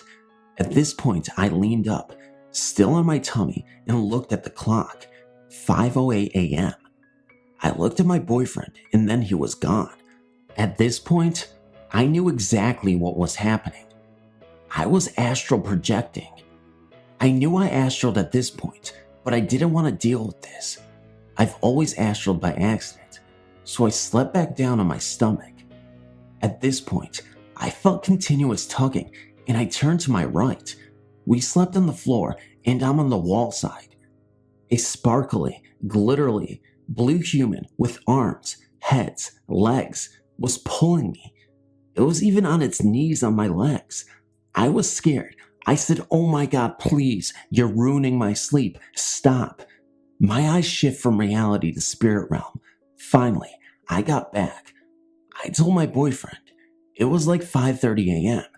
Anyways, I googled someone in the psychic experience site and said, imagine a human glass vase filled with glitter and blue static people. So, I was like shocked. I'm not alone. It was baby blue, white, little pink, lavender, sparkly as hell. Thing is, no one died around me, so I didn't even know what it was or what it wanted. I joined the site to see if any more people can give me answers of what these spirits are. Thank you. For as long as I can recall, music has been a big aspect in my life as far as my emotional state. It has this way of invoking emotion in a way quite like nothing else can compare to. One thing I always wanted to learn was the piano, which up until recently, I haven't been able to play as well as I wanted to. I guess it was this aspect of how much you want something versus how much you imagine it that led me to the current situation. I'd often imagine myself playing some musical instrument while listening to some song in my memory that eventually and accidentally start to project itself to the point that I can hear it in the friggin' sky. As much as I try to focus on somehow keeping it in my own mind, it just so happens to manifest outward into the real world. Now, I apologize if anyone has heard music in this sense, as it may be my fault and I'm still working on containing said abilities. It's to the point now where anything I imagine sometimes projects outward, which I'm not sure if it's normal or not. One of my favorite things to imagine or project are thought experiments involving my favorite topic, astrophysics. I can picture exactly how the universe works and have written a formula on how time itself theoretically works, which solves Einstein's theory of relativity. It's an ongoing thing which I've developed over time, with the first part of it, as I recall, happening in the 6th grade. I was explaining to my teacher that you could go from point A to point B, being any distance apart, and that the only thing that was a factor was velocity. He said that there was a problem. You'd break every bone in your body under acceleration, and said he'd love to read a book about it someday. Time volume theory, basically time itself, is a whole separate thing when spoken in relation to the universe. Time, from my perspective, is more of a volume than a numerical scale which moves one way. Einstein's theory needed space-time to be infinite, but due to the tools he had available, was unable to prove it definitively. Mine proposed that time is not infinite, as it has to have a start and an end. Otherwise, there's no way to tell how much time has elapsed.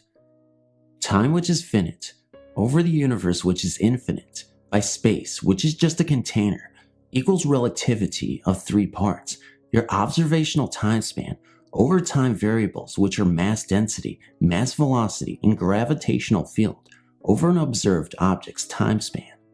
A big aspect of today's current astrophysics view on the cosmos says that space is expanding, which doesn't take a few things into account, primarily distance measured using redshift techniques. It measures via the star's luminosity, but in a way that proposes light travels in a straight line. When you factor in that line has to go through dark matter and the warping of space around mass, that its trajectory path is curved, it would cancel out the aspect of space expanding, and most likely would show that space is static with dynamic objects that move within its environment.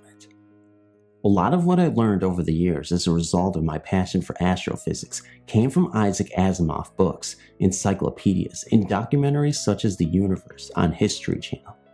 The rest has come from pure thought experiments in my head where I can imagine a set of conditions within a specific environment and simply imagine the outcome of the situation due to my scientific, electrical, and mechanical aptitudes. A few years back, when I first started to learn about my psychic ability, the first thing I did was explore deeper into the realm of my imagination, which led me to some amazing discoveries, in addition to many theories on how life in the universe worked. In theory, of course. I definitely look forward to future experiences as I hone my abilities and push myself to explore new horizons, with the only limitation being those I impose on myself. Thanks for reading. I found myself at church as every week. I hadn't slept at all the night before, but all in all, I felt fine walking in and sitting down. A few minutes pass. I drink my coffee and I wait for the music to start. The band begins playing and I relax into my chair a bit, with this strange feeling starting to overwhelm me. The best way I can describe it is that I was distancing from everything and everyone around me, and there was this extreme pain growing centered in between my eyebrows, along with this extreme warmth. I felt shaky and weak, and this pull was growing. I knew that I could resist it if I wanted to, but I chose not to, for the sake of seeing what would happen. It was almost as if I was being pulled to my left and forward, not physically, but mentally. The pain in between my eyebrows split, and started to move to slightly above my temples, on each side of my head. As the mental pull got stronger, the pain from my temples began to grow. Everything around me felt far off. I was watching from a third-person perspective as I stood over my body, which was still lounging in the chair. The area around me and my body was an expanse of gray, and I could see the silhouettes of the people who were sitting beside me off in the horizon. I was alone in this expanse of gray, floating beside my physical body, just watching myself. I watched and felt horns start to tear out of my physical body's skin. The pain was intense and overwhelming throughout this entire process. The horns continued to slowly grow. As I watched solemnly, an orb appeared about 6 feet in front of my physical body. The orb itself was translucent with a slight golden sheen, but it held in it a liquid of yellow and white that I could only describe as liquid light. The orb slowly floated over to me until it was about 3 feet above my physical body. It floated there for a moment before the liquid inside the orb was released to flow down into my face. As soon as the liquid came in contact with the horns growing on my head, the horns melted as if they were made of metal. The liquid light relinquished the pain I'd been experiencing as soon as it touched my face. The metal that used to be my horns fused with the liquid light, and they slowly moved down my back together and pooling as one at my shoulder blades. Extreme warmth followed by excruciating pain as the metal liquid launched off my back, forming jagged metal bones like those of bird wings. I felt hurt but confused and also enlightened at the same time. I slowly felt myself drifting back into my body, and I felt physically ill and weak. I felt like I just went 3 rounds in a ring with a professional boxer. I haven't really ever been a religious person before. This was my 3rd time going to church, and I don't know what to take from this. I know this last bit isn't astral projected related, but I feel it is relevant to the story. The day after this happened, I was meditating, and I had this image of a masculine figure with the metal wing bones I had. I knew he was me, but he looked hurt. He was sitting up, and there was dirt all over the metal bones. Then there was a flicker of blue light, and there were these tendrils of light extending down from the bones where feathers would have been on normal wings. The tendrils of light slowly undulated, as if they were seaweed floating underwater. Thank you for reading.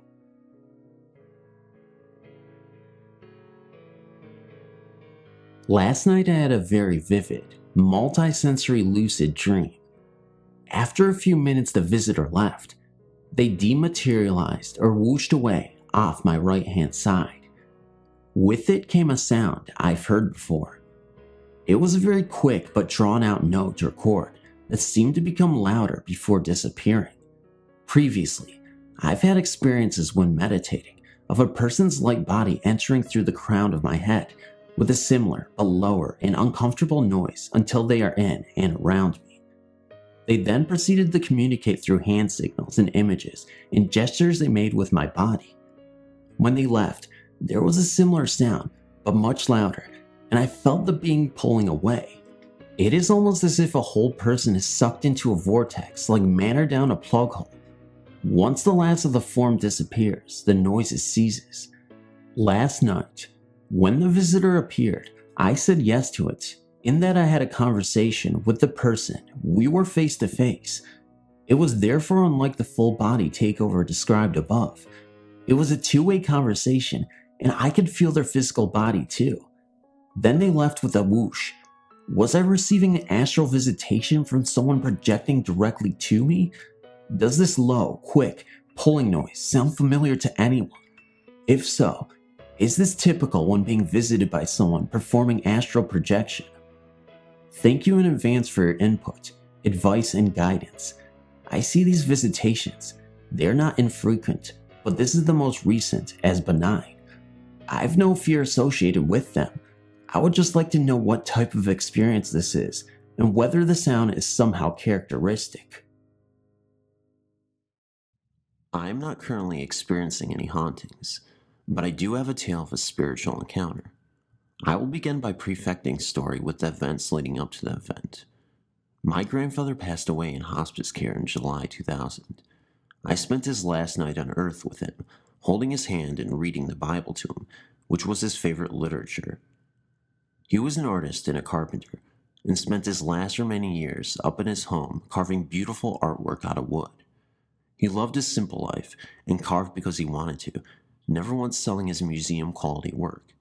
He would only give it away to anyone who truly appreciated it.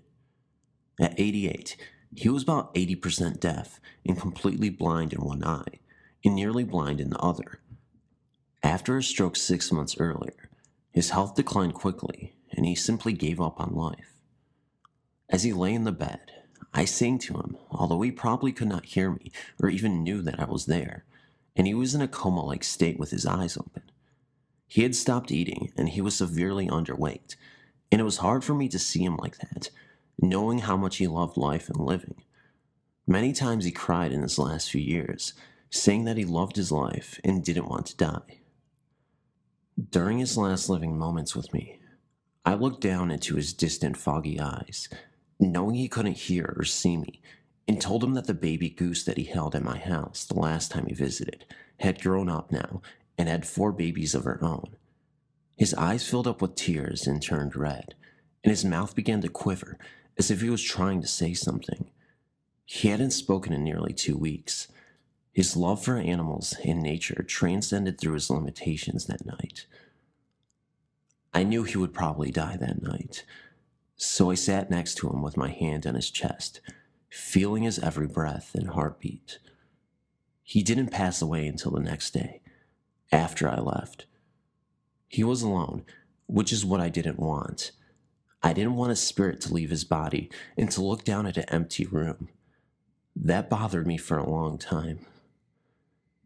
In an attempt to comfort ourselves, we turned to his Bible. He was much more dedicated to the word than we were ever, but knowing that it was so close to his heart, we thought it would ease our minds. My mother said to read something that he had underlined or highlighted, which is something his Bible was full of. I read the first thing I opened that was underlined. You do not have to understand the Bible to feel the power behind these words, which read, "For the Lord himself shall descend from heaven with a shout, with the voice of the archangel, and with the trump of God, and the dead in Christ shall rise first. Then we who are alive and remain shall be caught up together with them in the clouds, to meet the Lord in the air, and so shall we ever be with the Lord. Where there, comfort one another with these words." We all felt a chill run through us. At his wake, I waited until everyone left, and I cut a small lock of his beautiful, thick white hair and placed it in an envelope. As myself and my friend walked to the vehicle to leave, I opened the door, and a mourning dove flew into me as if trying to enter the truck with me. It injured its wings, and I brought it home. I rescue and rehabilitate small animals all the time, so I mended its wing and let it go about a week later. I took that as a sign from my grandfather, as we had that bond of loving all creatures, great and small. A couple of weeks later, in August, my best friend was at my house, and I was showing her videotapes of Papa, that is what I called him, because she had never met him. I wanted to share with her the kind of person he was. For nearly 2 hours, we watched him talk about God, Leonardo da Vinci, his childhood, his 24 brothers and sisters, his beloved mother, and we saw him play his guitar and sing old, sad songs about homeless children and hobos, songs that made grown men cry, including himself. After the tape was finished, I got up to go to the kitchen for something to drink, and my friend went to the restroom. At that moment, we both heard a loud musical tone that sounded like a doorbell. Since I do not have a doorbell, we both said, "What the heck is that?" We both re-entered the living room where we had been watching the tape and searched everywhere where the sound had come from. My heart sank as I realized what it was. About 2 years earlier, I had one of those cheap doorbells that you plug into the wall, using a battery-operated button at your front door to operate the sound. I became so irritated by all the neighborhood kids ringing it that I just took the button off and put it in my piano stool. The battery had gone bad anyway. I never unplugged the part that rings.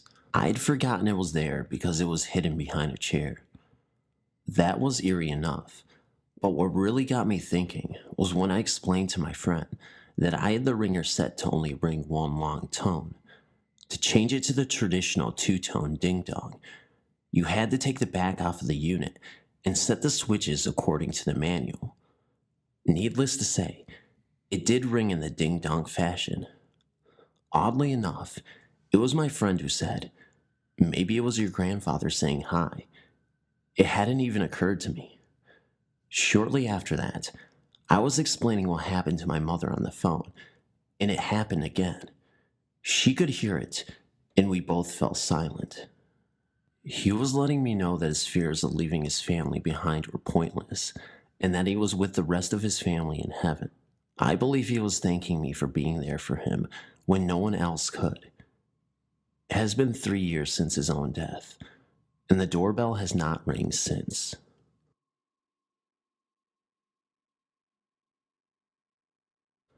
Hey, my name is Maddie. Today, me and my best friend Summer had a strange encounter with a malevolent spirit. Let me explain what happened. A few months ago, me and one of my other friends, Alicia, met an 8-year-old spirit named Reese through a Ouija board. She seemed like a very sweet and innocent girl. She told us at her own will, and I repeat her own will, how she met her death. She apparently got beaten to death by her abusive father. Then a few weeks went by, and I introduced Reese to my now best friend Summer. They got along very well. It didn't seem like she had any sorts of problem with her or anyone she met. The next day we were playing when we got a call from my friend Amy. Long story short, she had an encounter with a spirit named Sarah. She claimed that Sarah was a very stubborn spirit. It took her hours just to get her to say goodbye. Amy also stated that Sarah seemed like a very lonely and clingy spirit who did not want to let her go. Then we made an attempt to contact Sarah through the board. It was a success. After we talked to Sarah for a bit, we asked her if she knew Reese. Sarah suddenly stopped moving the planchette. We asked her if she was all right. She answered no. She also said that Reese isn't Reese. She said that Reese is actually a man named Roger. Sarah also told us that Roger was the one who killed her at the age of 27. The final thing she said about Roger was that if we ever told him that she was the one who told, that he would send her straight to the gates of hell. We tried to contact Reese, Roger, on December 10th, 2016, around 2:30 p.m. Eastern Time. We successfully contacted Reese. At that period of time, he didn't know that we knew who he really was. Then, we did something that we both regret. We asked if she was hiding anything from us. He responded this in his own words. "Fine, you fucking caught me." Then right after that he said, "Who told you two idiots?" We simply responded the internet in hopes to keep Sarah safe. Then Roger responded by saying, "You are a liar." Then the planchette started to circle around the alphabet counterclockwise, excluding the letter M. It did not touch the corners whatsoever. Summer and I started to panic, wondering what it was trying to do. I thought he simply lost control over the planchette, but Summer thought it was something more, because at that time, it was spinning around continuously for about 30 seconds. So I suggested that if we put pressure on it, it might stop it. It just kept going even with pressure, but just slower. But after we lifted the pressure, it continued to spin and got even faster. After a while, it just randomly landed on Dubai. Maybe it just got tired or got sick of us panicking. I really need to know your thoughts on this, and if this occurrence was really legitimately something evil, because I don't know what to explain it for. Thank you for reading.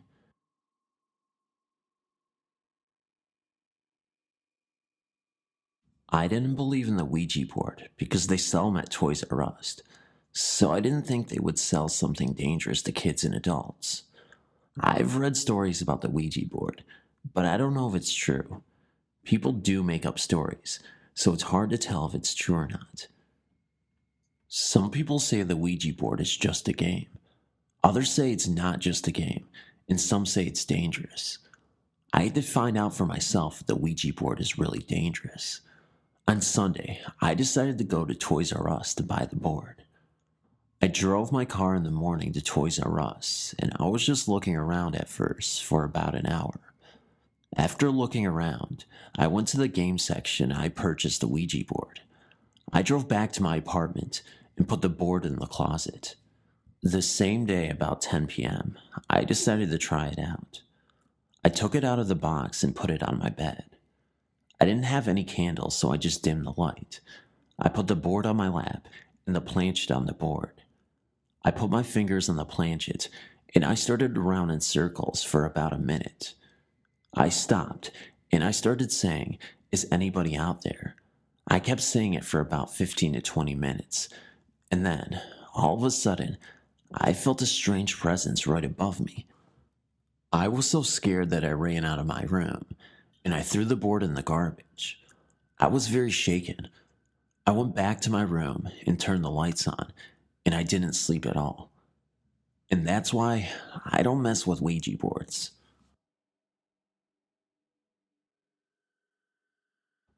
I have had several experiences, but I will tell you two of my most frightening.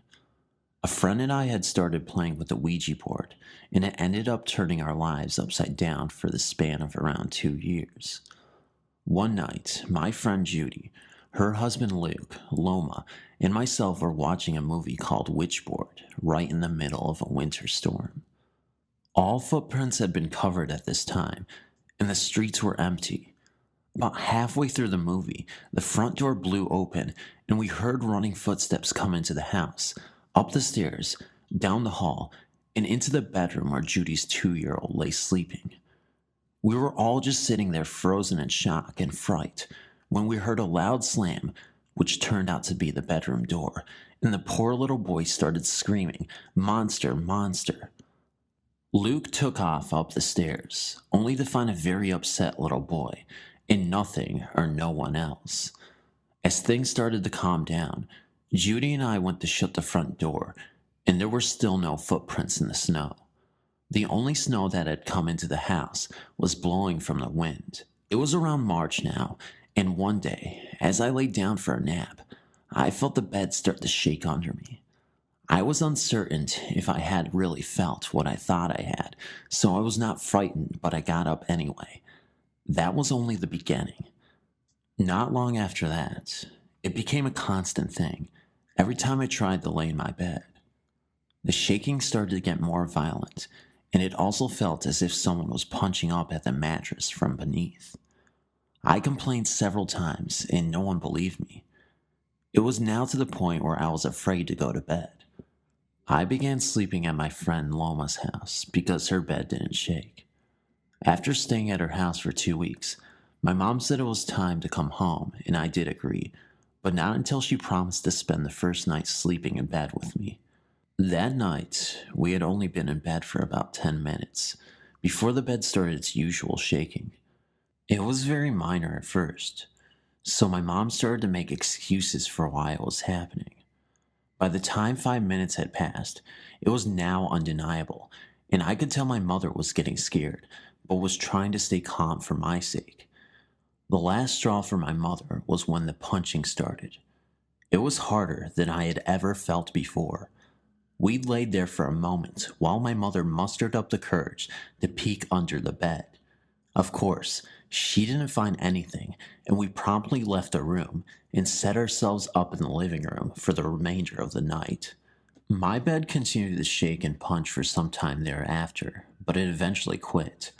However, once in a while it will start, to this day, and I just get up or ignore it, and it stops.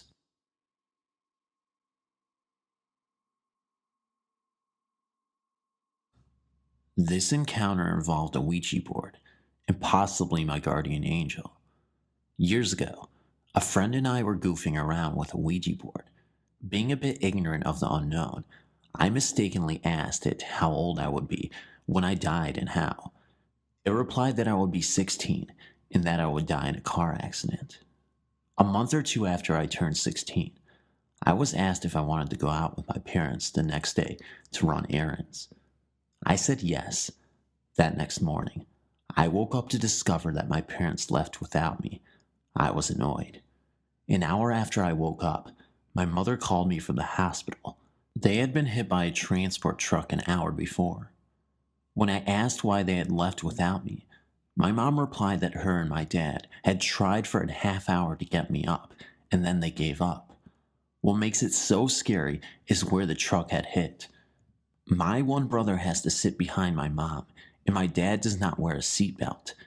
Had I been in that car, I would have been sitting behind my dad with the seatbelt on. The transport truck hit the car on the driver's side, almost imploding on the driver's and left backseat side.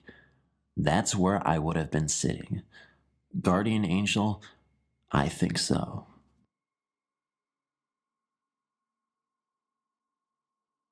I was celebrating Halloween around my best mate Felicity's house. We usually have a laugh and a joke, but neither of us had played with a Ouija board before, so we gathered about 7 friends from the neighborhood. First, we lit candles, 1 black, 1 red, 1 green, and 1 clear. Fliss had purchased the board from an old shop in the Stoke Town Center. We sat down in her dining room and placed the board right in the middle of the dining room table. We all placed our fingers on the gold planchet. I was the reader, so I asked the questions. At first, we did not get any response, so we all giggled and made fun of the silly people who got themselves worked up about these silly boards. About 5 seconds after we stopped giggling, we heard a massive bang on the floor. I thought it was one of the boys playing a trick, so I suggested that we all sit legs crossed on the chairs. I made sure we were all cross-legged, and I said, "If it was a ghost that made the bang on the floor, can you please do it again?" And it did. I spoke again. We will now try to communicate using the board. So we started to use the board again, and I again asked if anybody was present who wanted to communicate with us. The planchet moved to yes. I asked for a name, and it replied, "I am unclean." Fliss's uncle had passed on, so I inquired if we were talking with her Uncle Ian. The response was no. Again, the planchet moved to the following letters, "I am unclean." We had made contact with an apparent demon. We decided to say sorry for disturbing, and we thanked the spirit for its presence. However, it did not go. The spirit of demon flung Fliss back into the wall. Then it came for me. I had a vision of hell itself at that moment, and I remain grateful to this day that it did not hurt me. As in my previous stories, I am a Native American and live on an Indian reservation. A long time ago, years and years ago, the original agency or central hub for the reservation was about 25 miles south of the town where I currently live. It is now called Old Agency. Anyway, the soldiers that had pushed my people onto the reservation were passing out pork and blankets to the people. Little did the people know at the time, but the pork was sour and the blankets were infested with the smallpox germ. The soldiers would not let the people hunt or fish, and the people were starving because of this, and it was a cold and brutal Montana winter. So, the people took these items thinking that the soldiers were trying to help them, but instead, they were trying to kill the people off. The people did not know that the pork was sour, as this was not a meat that was ever eaten by the Native Americans.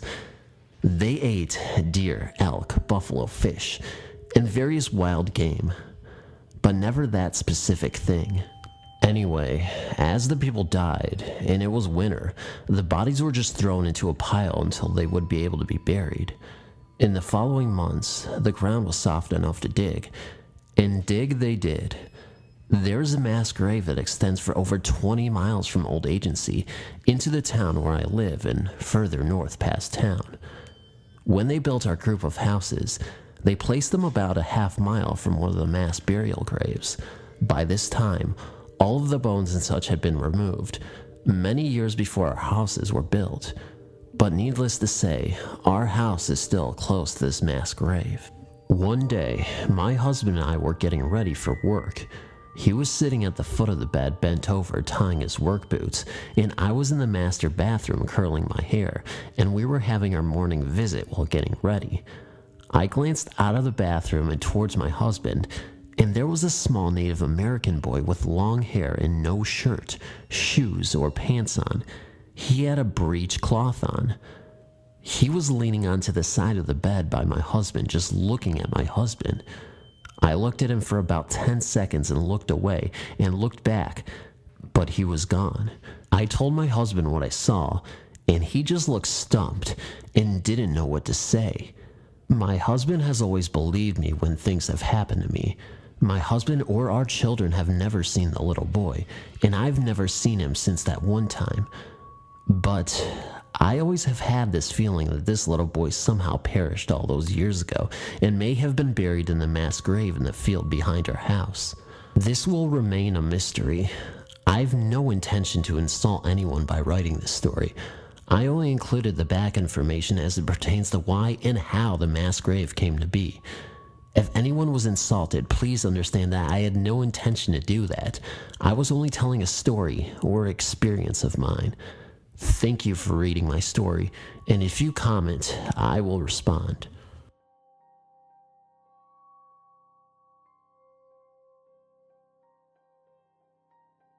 I've wanted to share this story for quite some time. My first experience happened over 20 years ago. I was driving down the highway, and there was a point where a person could turn on another road, leading to the right. There was a field there at the intersection of the highway I was on and the road to the right. As I was driving, I noticed something to my right and turned quickly to look. I couldn't understand what I was seeing at first. There were at least 15 to 20 people standing in this field. There appeared to be people of all ages, from very young to very old. They were dressed in old-fashioned clothes. The women had shawls over their heads and wore long dresses. All of these people were looking at me, and the only way I can describe their expressions is to say that they all looked angry and upset. All of this took place in no more than a second or two since I was driving, yet I can still remember the details of that evening. My husband and his father were in a car directly behind me, and when we reached our destination a few minutes later, I asked them who all of those people were. They hadn't seen anyone, but I saw them plain as day. I later found out that Native Americans lived there a long time ago and had a very rough time. I plan to research this further. My second major experience was about 15 or so years ago. I was mowing the grass out in front of my house, and all of a sudden, I could literally feel the air change around me.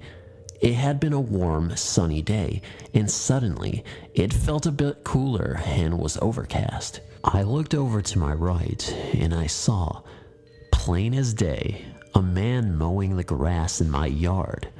This man was using an old-fashioned push lawnmower and appeared to be wearing chinos and plain white tank top. He was mostly bald and seemed to be in his 50s. As in my other experience, this man was looking right at me.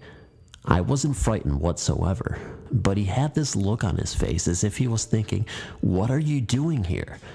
This experience also only lasted a second or two, but it remains clear and fresh in my mind. I don't know what I've seen or why I would see these things. I know for sure that the people in my experiences could see me too, as they were all looking directly at me. And I know for sure that I am telling the truth. I didn't ask for these experiences, but in a strange way, I'm honored that I had them. Does that make sense? I don't know, but I know I have no logical explanation for any of it. It just happened. My house is built on a hill in the woods. It's only 23 years old, so I know the house itself is not haunted. But in the back of my woods, there once was a Native American tribe that settled there. Now, it's not a burial ground or anything like that, but they just settled there. I know this because my history teacher did a lot of researching to find it out. It all started when I moved here with my grandparents. At the bottom of my hill, there was some really weird pottery. You could tell it was really old. Then, after a couple of years, we had a huge storm come through and cause heavy rain and some mudslides. It buried the pottery. Prior to this moment, I have never even seen this ghost. But after it, I started seeing a Native American looking woman who was just walking around down there. I see her every morning as I'm walking down to the bottom of my hill for the bus. Now, she was never hostile in all the times I've seen her. Actually, when you walk by here, you can get a really warming feeling from her. I've done many ghost hunts, by the way, but we'll talk about these in other stories. But during these ghost hunts, I always see her. During one particular, I was hunting with a skeptic, and she refused to come out and walk around like she normally does. My friend made the mistake of calling her out using vulgar words. After a while, he just said, "Show yourself!" And in a blink of an eye, a door stopper flew out from in front of my house and missed his face by an inch or two. I wanted to make sure it just didn't fall off, so I climbed up there and dropped it, and it didn't make the same noise when it hit the ground before. So I went in front of my house and threw it. It made the same noise and landed in the exact same place as it did when he almost got hit. The thing is, my grandparents were sleeping and my brother was still at work, so that kind of startled us, so we went ghost hunting in my woods. We were under a big tree and my friend was just kind of asking me about the layout of my woods, and he was looking another way. And when I looked and turned around to see what he was looking at, I saw a man hanging there by his neck. Now, I've seen him before, but never this close.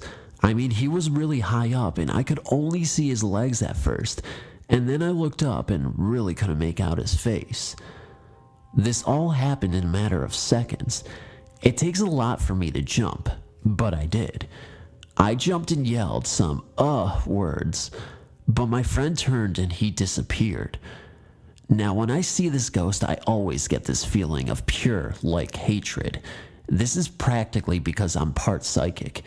Due to my family heritage leading back to gypsies, I always get this feeling. It's really weird. Recently, I went ghost hunting with my ex-girlfriend and my brother and his girlfriend. We were taking pictures of the tree, and we only caught a man in a robe far off in the distance. But the day after, I went out alone, and the tree that he hung from was completely ripped off the tree. I mean, I didn't see it happen, but it looks like King Kong needed a toothpick and pulled it off the tree. Vernal is about 3 hours away from Salt Lake City, and quite honestly, it is a total backwater town that has no city codes whatsoever. You can pretty much have a cow in your front yard and you won't get a fine. Vernal is a little behind, meaning they don't have any major entertainment places and they only have one Walmart, which is pretty awesome considering Walmart is taking over the world. But more on point, Vernal contains one of the places I would love to see. Vernal is home to Skinwalker Ranch.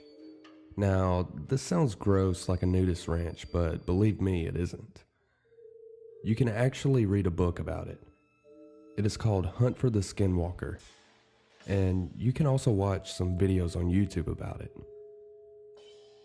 My sister lived about 40 minutes from this ranch, and I believe whatever resides on this ranch also hunts the neighboring properties and whatever else is close.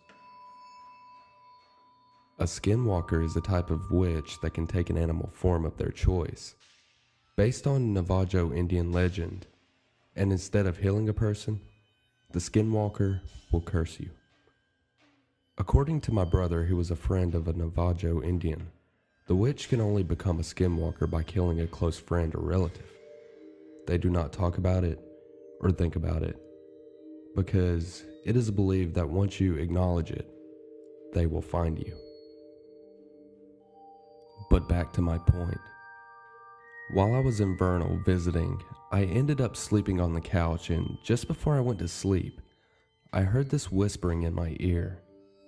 It was a loud, commanding whisper, and when I repositioned myself on the couch to find the source of the voice, my sister's dog came running out of the hall. She just stood there looking at me, and then laid down by the couch next to me and made a whimpering noise. To me, it seems like Vernal has a lot of hauntings, and I firmly believe they stem from Skinwalker Ranch. It has a history of hauntings, UFOs, cattle mutilations, a wolf that can look into the window of a truck without standing on its hind legs, and pretty much 480 acres of complete weirdness. We live in a haunted house. It is really not bad once you get used to it. In fact, at times, when there's no activity, you can actually get a little lonesome for them. We moved here in 1982. It wasn't long after we settled into our new house that we bumped into the former owner at the local church. She asked us if we had seen the ghost. We didn't know what she was talking about. She said it sometimes appears in the front bedroom, our daughter's room, as a shadowy figure of a woman in a rocking chair. Our daughter overheard us talking about it and she said, "Oh, that must be the lady who sits in the chair at my desk at night. She doesn't bother me, just sits there kind of watching after me." We had noticed some strange things in the house, but put them off to natural causes such as the reoccurring footsteps in the hardwood floors after we went to bed, the strange way the television would turn on and off by itself, other electric appliances doing funny things, and objects disappearing then turning up somewhere else, but we dismissed the idea of it being ghosts until one late night. My wife woke up thirsty in the middle of the night, so she went to the kitchen to get a drink. When she got to the living room, she saw someone in the shadows in the middle of the room. Thinking one of the kids had gotten out of bed, she hollered, "Get your butt back in bed." The figure streaked off and disappeared. It didn't go around the sofa, it went through the sofa. It didn't walk, it glided. It was the figure of a woman with long black hair. The kids were sound asleep in their beds. My wife came back to bed without her water. My first experience with her was about 10 p.m. one night. I was walking home from next door, and as I approached the driveway, I saw a figure of a woman walking in the drive. She was cutting across the edge of the lawn on the north side of my shop about 20 feet away. The light on the north side of the shop was on, illuminating her faintly. I could make out no details of her, only a dark figure of a slender woman walking briskly towards our house from the west. As I got in range of the motion detector light on the east side of my workshop, it came on. The figure vanished. This phantom female I saw matched the description of the dark woman other family members have seen in our house. But the dark woman is not the only spirit in our home. We have discovered there are others. Some are shy and reclusive. Some are a little mischievous and playful. They like to play with stuff, just to let you know they are there, I think. They hide things. You put something down and a minute later it is gone. You search all over and then find it right back where you laid it in the first place. They turn things on and off. TVs, radios, just about anything, even water faucets. One morning, my son went into the kitchen to get a drink of water. Dad, come here." I went into the kitchen to see what was wrong. "What's this all about?" my son asked. He was standing back from the sink, pointing to the faucet which was running full blast. My wife was standing beside him. "The knob is turned off, but it's still running," he said. We stood and watched it for a minute. Figuring a faulty valve, I started to walk towards the sink to try to turn it off by myself, and suddenly, it just stopped. Turned off all by itself. I looked it over, turned it on, and then turned it back off again. It worked fine. I checked the valves the next day, and everything was functioning properly and has worked fine since. TVs are a real favorite. I was waking up from a nap one evening when I heard the television on in the living room. I assumed my son was home and was watching a movie. As I arose, I heard the television turn off. When I went into the living room, the lights were off, the television was off, the door was still locked, and my son was not there. My wife and I were the only people in the house, and she was still sleeping. I turned on the television, and the same movie I had heard from the bedroom was playing. Radios are popular with them too. On another occasion with my wife, my daughter and I were watching television in the living room. All of a sudden, the CD player comes on and starts playing a CD at high volume. My wife got up and turned it off. Reaction from all of us was very casual. "Go to grandma's if you want to listen to music. We are watching TV," I jokingly said out loud. At the time, my mother was living in a mobile home behind the property. My sister was staying with her. I found out the next day they took my suggestion to heart. My sister called. "I went out to go to work," she said. "The radio in the van was playing. I thought someone left it on. Oh great, now the battery will be dead," I thought. Then I realized the radio doesn't work unless the key is on. I was holding the key in my hand. That's weird, I thought. I unlocked the door and I reached in to turn off the radio and it was already off. It quit playing when I touched it, so I put the keys in the ignition and turned on the radio and it came on. I turned off the ignition and it went off. Ignition on, radio on. Ignition off, radio off. Does not work without a key. How is it playing without the key in the ignition and the knob turned off?" she asked. We have all gotten used to our ghosts now. Our children have grown up around them and have their own stories. Their friends and ours have all been scared out of their wits a time or two, but are accustomed to it now. New friends take a little time to get acclimated, though. My son was in his teenage years, and most of his friends knew about our house. His new friend Jason did not, though. My wife and I had gone out for the evening, and my son was having a party. All his friends were over. Everyone was having a good time but Jason. He was tired. Jason was new to Tommy's parties. Jason was also new to our house. If he had known about the things that happened here, he might have not left the main group and gone to the game room where it was quiet. Most of our friends know and have experienced eerie things while here with enough frequency that it really doesn't surprise them. But Jason was new, ripe picklings from a mischievous ghost. So Jason left the party and went into the game room by himself, where he laid on the floor to get a little rest. My son and his friends were only a little surprised to see Jason run into the living room pale and frightened.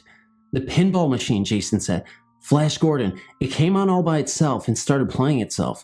There's nobody in there, and it just came on and started playing. Yeah, so? Responded my son's other friend, who was so accustomed to such things here. Flash was Philip's favorite machine, my son explained casually. Philip was our nephew who died in an accident a short time before. He was probably just enjoying a round of pinball, said my son. He is a nice guy. He won't bother you. Everyone went on about having fun, except for Jason. He stuck close to the group for the rest of the night, but he never came back to our house. There have been times when these spirits have saved the day for us. We once awoke to find a fire had started on our patio by a candle left burning when we went to bed. About 15 square feet of one wall covered in rattan was charred from the flames, but somehow, mysteriously, it had gone out by itself. The dry rattan, though very flammable, had just stopped burning. This was not the only time. It had only been a couple of weeks since we buried my wife's brother, Virgil. Tragically, he was killed by a car while walking home. My wife had been cleaning out his mobile home next door. A terrible task, but she faced it with courage and fortitude. Sometimes I think she is operating on automatic pilot. She came home and told me, I saw him, Virgil. He was just standing there in the doorway of his trailer while I was sorting out his things. He said nothing. Then he disappeared. A few days after that, my dad came into the shop where I was working. Do you know the door on Virgil's mobile home is open? He asked.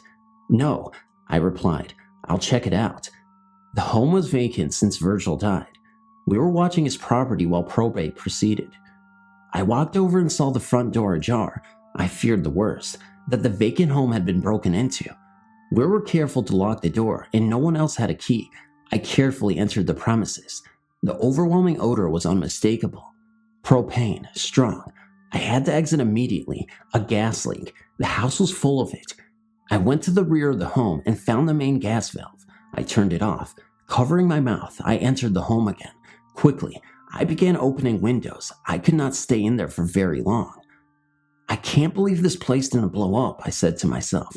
It's a good thing the front door was open, but how did the front door get open anyway? Sometimes they go with us, sort of a spirit field trip, I suppose. In 1998, my wife and I took on extra jobs. I was managing and bartending at a local hotel bar, and my wife was the cocktail waitress. I guess they got lonesome for us. No one at home to pester and all, maybe just bored. So they started going to work with us. We were at the lounge. It started out small, TV on, TV off, glasses doing funny stuff, that sort of thing. We had closed for the night. It was clean up time. I was walking to the kitchen when I heard a noise from the juice box. The pages of cards, which show the selections, were flipping on their own. Page after page flipped, all in one direction, then it would switch and go back the other direction. This was just the start. They seemed to prefer after hours at the bar. We were cleaning up one night when we decided the small table and chairs would look better if I moved them farther away from the pool table. I moved them over near the dance floor. I proceeded to clean the rest of the bar. When I turned around, the table and chairs we moved are back in their original positions by the pool table. The next night we decided to mess with them. After closing, we rearranged the entire setup in the bar. Tables, chairs, everything. Then we went to my office, got our stuff together to go home, and walked out to find everything back where it was originally. What had taken us a couple of hours to do, they had accomplished in a few minutes. We have lived here in the magic spot about 25 years now. I have notebooks full of activity, notes about ghostly occurrences, sightings, etc. We've never tried photography, but being an artist, I've done paintings of some of the entities we have here. We also experience really odd weather patterns, most often in the winter. Radios and televisions, actually just about any electronic device, is likely to act up when used here, and we have learned more about the history of this area. A local Native American medicine man once told me this place gives them the willies. Teenagers refer to this place and the surrounding area as the magic spot and have many stories about it. Over the years, we have actually had a good relationship with our ghosts, though at times mischievous. For the most part, they just go about their own business and we do the same. We do at times bump into each other, however. Sometimes it is much surprise to them as it is to us. Sometimes it is nice to have them around. Other times it can be quite frightening. I was actually surprised one late night, and it and I streaked off in opposite directions. I don't know which of us was more surprised. They have become as much a part of our home as our family members. It wouldn't be the same without them. As the youngest of 5 children, all boys, and the son of the 7th daughter, of the 7th daughter, of the 7th daughter, supernatural followers will know that means a white witch. I've seen many strange things. I and my brothers grew up in what would be described as a haunted house. At a very young age, I loved to play in my parents' bedroom, which overlooked the landing, first 2 steps, and small landing at the top of the stairs. On an almost daily basis, I saw shadows walking along the landing. They were not ordinary shadows. These were floating. They were not cast on the wall, but were in midair, but I could see through them. As I got older, they seemed to happen less frequently. I still see these shadows occasionally, out of the corner of my eye. In the early 80s, my brothers discovered the Ouija board method of entertainment, which heralded some very interesting results. On one such session on the Ouija board, the spirit known to us as Paraga put us in touch with a chap called Ray with a message for my father. I can't remember the surname that we were given, but we passed the message on to my father, who accused us of conspiring with my mother to try to persuade him that Ouija board works. Of course, this was simply not the case. It turned out that his friend Ray had committed suicide, while my eldest brother was very young. Therefore, it would be impossible for us to know anything about it unless we were told by someone. We simply had no knowledge prior to the session of events that had taken place so many years before. On another occasion when I was 11 or 12, we had a very strange encounter. My mother and father were out for the evening, and my brothers were left to look after me. The session took place in the dining room, which had one exit into the kitchen. From the kitchen, you could exit to the hall towards the front door, or a door latch with one bolt lock to the back garden and side entrance to the property. There was a window looking into the garden that the strange phenomena took place in. It was a strange session that seemed to pick up an angry persona. All of a sudden, there was a bluish glowing light out the back of the house, and the window started to shake violently. As we made a mad dash for the kitchen, the door to the back garden also started to shake violently. We all ran for our lives out the front door and scattered in all directions up and down the road. There was snow on the ground, and I was dressed in PJs and no shoes. It was almost half an hour and much deliberation before we returned to the house and went in. There were no signs of any strange happenings. We used playing cards with letters drawn on the back and yes and no written on separate cards and numbers in the middle of the table in a row, and some excellent shaped wine glasses that were virtually impossible to push. In an early experiment, the glass zoomed round and round with great speed. All of a sudden, it left the table lifting up to the top corner of the room and smashing into small pieces. Even the stem and base broke into pieces, the biggest the size of your little fingernail. Anyone who has ever broken a wine glass will know it takes a tremendous force to break the stem and base to that extent. In 1985, at the age of 15, I was walking home to the family home around 10 p.m. from a friend's house. It was a wet and windy night, and I walked with the collar up on my coat with my chin tucked into the top of my zip, only looking up every now and then to see where I was going. There is a small village in the outskirts of the city, just down the road from the family home. I was walking towards the village, where I would have to turn right to go in the right direction to get home. Approximately 1,000 yards before the road I was walking along came to an end, there's a 10-story block of flats, and next to that, a retirement home. As you get nearer to the end of the road, approximately 500 yards from the end, there was a row of tenant bungalow flats going along the road I was approaching and intending to turn right towards home. To the left was a large grass area between them and the main road. I passed the end bungalow flat, heading to the T-junction with the grass area to my left, and approximately 100 yards of space all around me to the nearest object, some small bushes. All of a sudden, I saw a pair of brown shoes come into view a couple of steps in front of me. Startled, I looked up to see an elderly gentleman in front of me. I took a step sideways and went around him. Something struck me as strange, and after a few more steps, I turned around to see nobody behind me. There was absolutely no way that the old man walking slowly with a walking stick could possibly have moved quick enough to get behind something to obscure him from my view in such a short time. In fact, the distance between me and the nearest object was too great for Ben Johnson at his prime to reach before I turned around. It wasn't until I thought about it while walking home that it struck me what it was that was so strange about the gentleman when I first laid eyes on him. Despite being quite persistent, rain and strong wind driving the rain, the man was dry and there were no drops hitting him. He was all dressed in brown shoes, suit, and flat cap. I can't remember the color of his shirt or if he was wearing a tie, but I will never forget his face as he smiled a gentle smile of thanks as he moved out of his way. His features were very clear. I've never seen him since. This village was quite a friendly community where most people knew everyone else, but I did not recognize this gentleman. There were many strange things that happened in the family home, from power cuts that were localized to just our house and the whole street. We had electricity meters that took coins to pay for the electricity supply. If the electricity went out, it should need to be topped up by popping a coin in the slot. Even after putting money in the meter, the electricity would not work. It would be found to have been switched off, and in those days, there were no such things as circuit breakers that would trip the switch. When my father knocked out the dining room window to put in a patio door, we found 3 patio negatives of an old gypsy man. The first of him, out the front of his caravan. Another of him stood on the caravan steps, and the last of him laid out dead. We intended to have them developed. They were missing from the place we put them. We assumed they fell down behind the kitchen cabinet where they were left.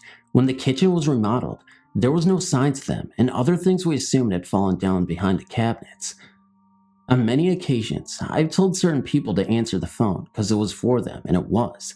The problem was the phone had not actually rung until after I had told them, but within a few seconds. I can't explain it, but it still happens. It was in October of 2004, around 3:30 in the morning. I was slowly waking and was in the state where I could hear the TV, but wasn't quite awake. I remember having this eerie, scared feeling, and in my sleep started singing Jesus Loves Me, the old childhood Sunday school song. Anyways, I remember feeling a presence on my legs, real heavy, and I felt something was watching me. I snapped awake and moved, and the thing made a swooshing noise, and my cat even looked up in the air where this went over my head and out the door. I was on the couch and the front door was behind me. My cat was acting funny even before this, and at times, I would come home and feel a nervous, scared feeling like someone was in the house. That's when I saw it. It was the silhouette of the Hat Man. I looked petrified, and I couldn't just shake the feeling. It was almost inside my head, like it was screaming voices at me. The voices released from the Hat Man into my head were all mumbled, so I couldn't really understand any of them. A split second later, there is silence, and the Hat Man slowly fades into the abyss, actually fading into the TV screen, once and for all. I don't know if this has anything to do with the paranormal, or if I'm just losing my mind. Was it sleep paralysis? Was the Hat Man real? Or was it just all in my imagination? I have no idea, but I'm kind of hoping and praying to God and Jesus that this doesn't even exist, and that I'm all hallucinating this just to make myself feel better. As I previously stated, my cat has even noticed weird things that have occurred in this house, and I'm just not sure what to trust anymore. Are my senses going crazy? Am I just in touch with the paranormal? Am I opening up another portal to the paranormal dimension in which beings and spirits, including the Hat Man, come to greet me with demonic images and voices in my head? I don't know, but I'm just hoping that I will never find out the true answer to this mystery. Thank you so much for reading. I know it's short, but thank you. Maybe most of us have experienced driving at night, maybe in a foggy night, a cold night, or even some people have been on a bus on their way home. In my case, I was on my motorcycle. It all happened in Mexico.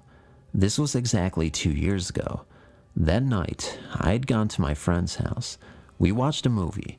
It started around 9 p.m. and finished at 11 p.m. It was around 12 a.m. when I left his house. There I was, at max speed on the road, just feeling the breeze on my bike. To get to my house, there is only one trail. There is another road to get to my house too, but it takes forever, so I took the one I always go on. It was a silent night. I could only hear the owls in the air as I was passing through this trail. At a long distance, I saw a kid. He was just standing there in the middle of nowhere. I got surprised, and at the same time, I felt really scared. As I got closer to him, I slowed down a bit. He asked for a ride, but of course I denied to give him one because it was midnight, and this was not normal. I continued the trail like nothing ever happened. Whenever I'm on my bike, I sometimes close my eyes for a bit just to feel the breeze. Somehow, it feels like I'm flying, so I close them for a couple of seconds. Once I opened them, I was not on the same trail anymore. I was on the other road I did not take. I noticed because I know my trail like the tip of my palm. I also knew I was on the other trail because sometimes I would take that trail to visit my uncle. I decided to go back and take the same trail because it was going to take forever. Once I got on the same path again, I noticed the same kid up ahead.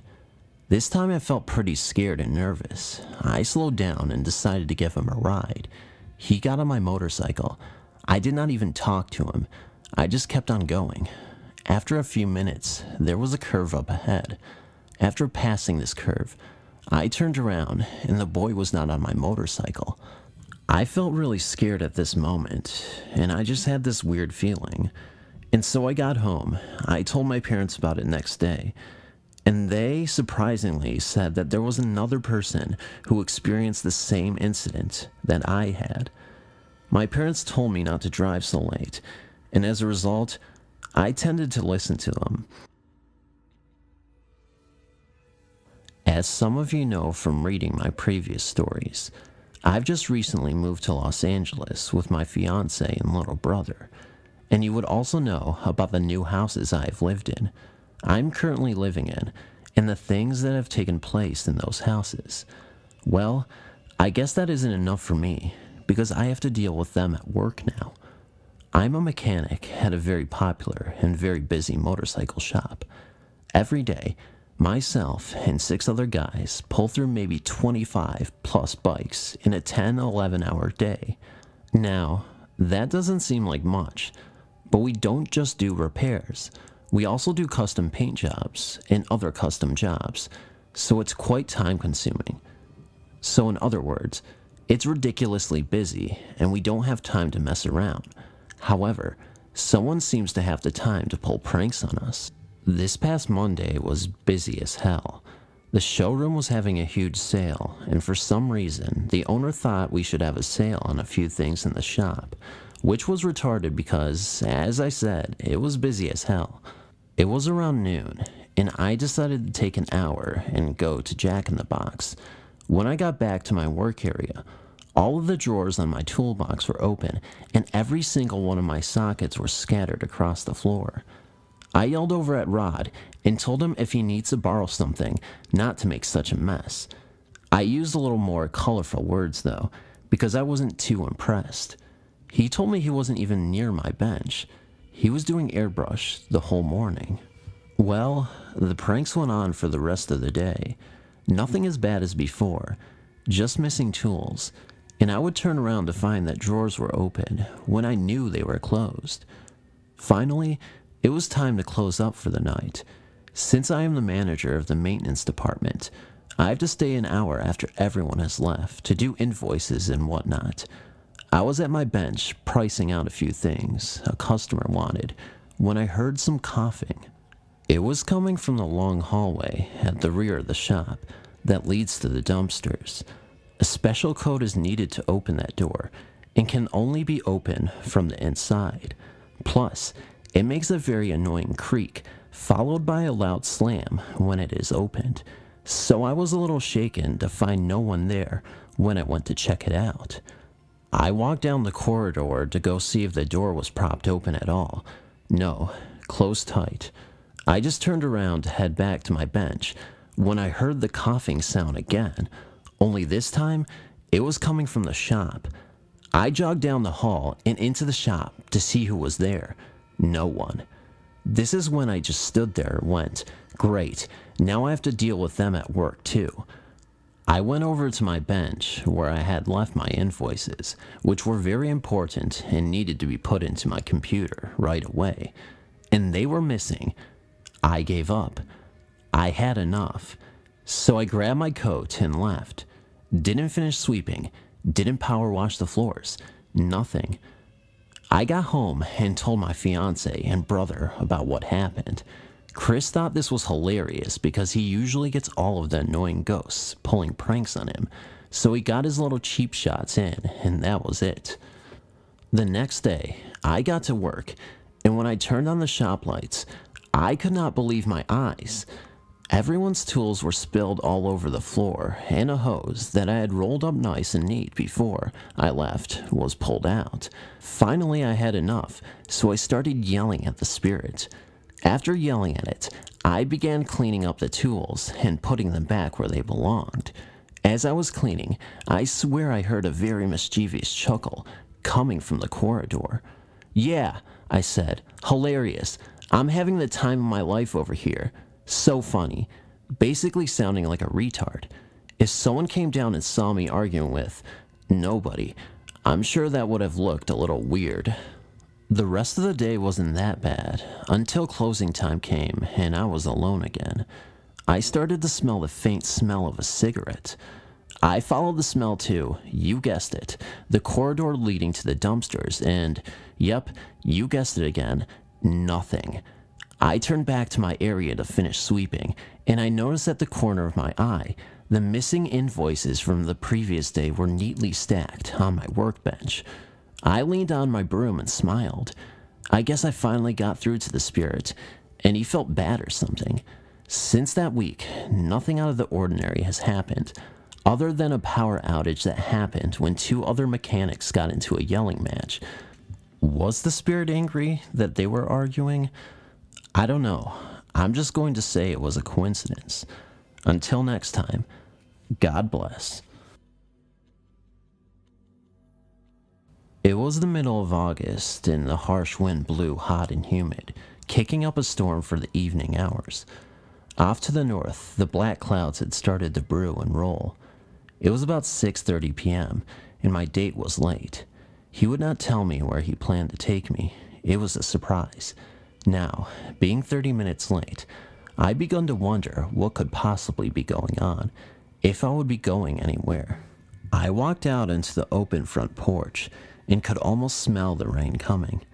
It began to grow darker. I decided if he arrived, we would just stay at my house until the storm passed. I then started to worry that he may be riding his motorcycle. Motorcycles and thunderstorms do not mix. He knew I despise motorcycles, but, well, hopefully, he would be in his truck. As the dreaded motorcycle came around the corner, the rain began to spit big fat drops. He got off the bike and indicated we needed to hurry up. I told him I was not going. It was raining. I was not getting on the bike, and I wouldn't even if it was not raining. After he became increasingly angry with me and refused to stay at my house until the storm passed, he got on the motorcycle and started off into the downpour. I looked up, and all I could see was flashing red and blue lights, such as those coming off an emergency vehicle. I watched for a few minutes, thinking there must have been an accident right in front of my house. I could hear screams of agony, sounding if they were coming from in a few feet in front of me. No one was there. I turned around to grab my iced tea I had brought on the porch with me. As I turned back, the lights were all gone. There was no evidence of an accident either. I shook my head and turned to go into the house. As I turned, I could hear the unmistakable roar of his motorcycle starting, and then screeching tires. I whirled around, and nothing was there. I turned back around after a few moments and decided I would sit on the porch for a while. Surely the heat had gotten to me, causing me to see and hear things. After 20 minutes later, my mom called me at the screen door telling me I had a call. I asked who it was, as my mom was familiar with all of my friends. She stated she didn't recognize the voice. I went in and answered the phone. The voice on the other end of the line clarified my name and asked how I was related to Mark, my would-be date from earlier. I told them I was not related, that we had been dating for a few weeks. I was then informed that he had my name and phone number. Mark had been in an accident on his motorcycle. The roads were wet and slick. He skidded out of control and came to a rest on a couple of those sand barrels that are used for street barriers. As the accident was being described to me by phone, I looked up and saw the flashing red and blue lights again. I heard the screech of tires. I closed my eyes tightly and said a silent prayer. As I opened my eyes, again the lights and the screeching sounds were gone. I was told to contact his parents and come to the hospital. They would not release his condition to me over the phone. I told my mom. She drove me to his parents' home, and I told them of the call. We all went to the hospital together. By the time we arrived at the hospital, Mark's left leg had been put into a cast all the way to his hip. His scrapes and cuts had been cleaned on his arms and face, and he was arguing that he did not need to have the cervical collar on. Mark ended up staying in the hospital overnight for observation, but he eventually recovered completely. We did not continue to date after that night because he stated I jinxed him. About 3 years later, he had another accident on a motorcycle, which ended up breaking his back and his pelvis, causing him to give up motorcycles for good. My first experience with spirits was when I was 3 years old. I was lying between my parents in a bed in a motel room, and I began to feel nervous when I realized they were dozing off, and I was still awake. I was staring up at the ceiling when 3 faces appeared. They were round, 1 green, 1 red, and 1 blue. I remember they spoke to me, and their expressions terrified me as much as their words, although I don't remember what they were saying. I woke my mother, and they disappeared. She comforted me and turned over to fall asleep. Soon after, they appeared again. I don't remember anything else, but I know that my parents ended up rushing me to the hospital because I was so terrified. They brought me in screaming, and the doctors had to sedate me. My second experience was when I was 5. My older sister asked me if I would go get her a drink of water late at night. When I returned from the kitchen, I saw a glowing spirit that blocked me from the hallway and standing in front of the stairway. I was terrified of this woman who was staring at me. Later, I saw a photograph of my great-grandmother and realized the entity was her. It looked exactly like her. When I asked my mother her opinion of why my grandma would frighten me in such a way, she told me that perhaps it was to protect me from falling down the stairs.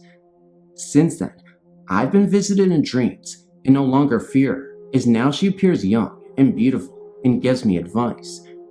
Her last visit with me was at her home, and the last thing she told me to do was take out the garbage. I know this had a powerful meaning, but I don't know how. Third major experience I had was after I had been listening to music. I was 12, and my sister and I shared a room. Our bed was near the doorway and faced it. I was wide awake in the dark, thinking about the day. Suddenly, the moon was dark, and the crickets stopped chirping. A tall, dark figure, darker than the pitch dark of the room, stood in the doorway next to my sister. I began to feel as if I was being choked. I gasped for air and tried to wake my sister, but realized I was paralyzed. I couldn't even move my little finger to pinch my sister beside me. In my mind, I prayed to God to save me. I kept saying in my mind, "I rebuke you, Satan, in the name of the Lord." Finally, after what seemed like several minutes, it disappeared, and the moonlight and cricket sounds came back. I was terrified, and tears poured from my eyes as I felt completely unsafe by the boundaries we call reality. The last experience I had was just a few months ago. It was early in the morning, and I was laying in bed when I began to feel a sharp pain in my cheek. The pain kept getting worse, and I tried to brush it off, thinking it would go away. After a while, it began to irritate me so much, I got up and looked in the mirror. I had a 3-inch scratch across my cheek. It was bleeding slightly and fresh, as if it just had happened. Confused, I went back to my bed to see if I could find anything to explain it. I felt my sheets, my pillow, and my fingernails. There was nothing there to explain it. The more I searched and the more I thought about it, the more I realized how impossible it could be. I was alone in the house. When I look at the scar today, it affects me deeply. I don't know how to deal with the physical aspect of what happened, and hope it never happens again to anyone. Needless to say, I have many more stories, including crawling noises, cupboards banging, toilets flushing, an electronic toy monkey whose ears started spinning, but I'm not afraid anymore. I wish I knew why these things would happen, and have spent my life trying to make sense of it all.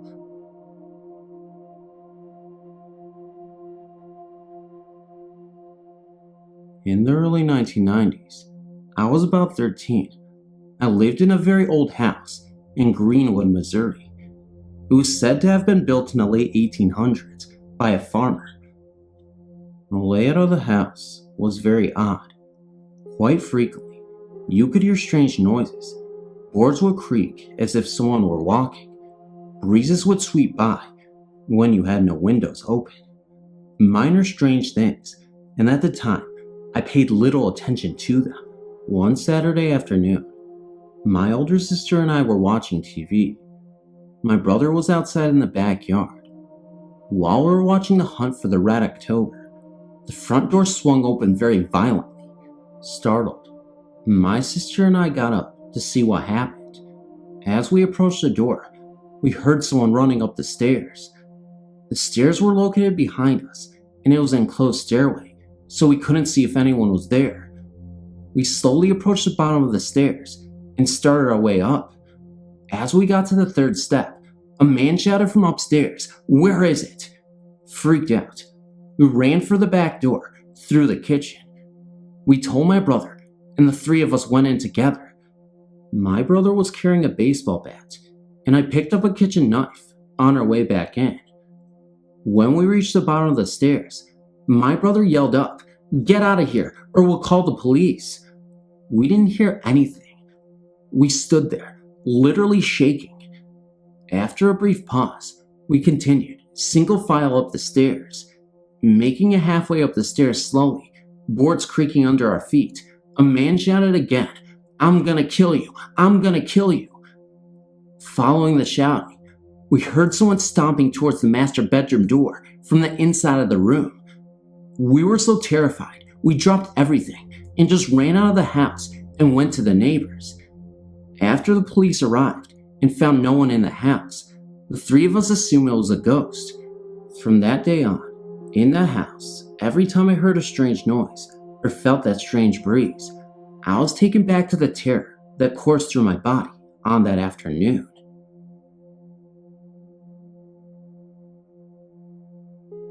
I was 11 years old at the time. My family had moved from Kansas to southwest Missouri 2 years before this incident. It was an old house that belonged to my aunt. My 2 teenage sisters had several experiences with ghosts in the 2 years that we had been there, but I hadn't seen or heard anything until that night. I woke up in the middle of the night for no apparent reason. I was sitting up in bed, wide awake. I don't know why, but I called for my mother.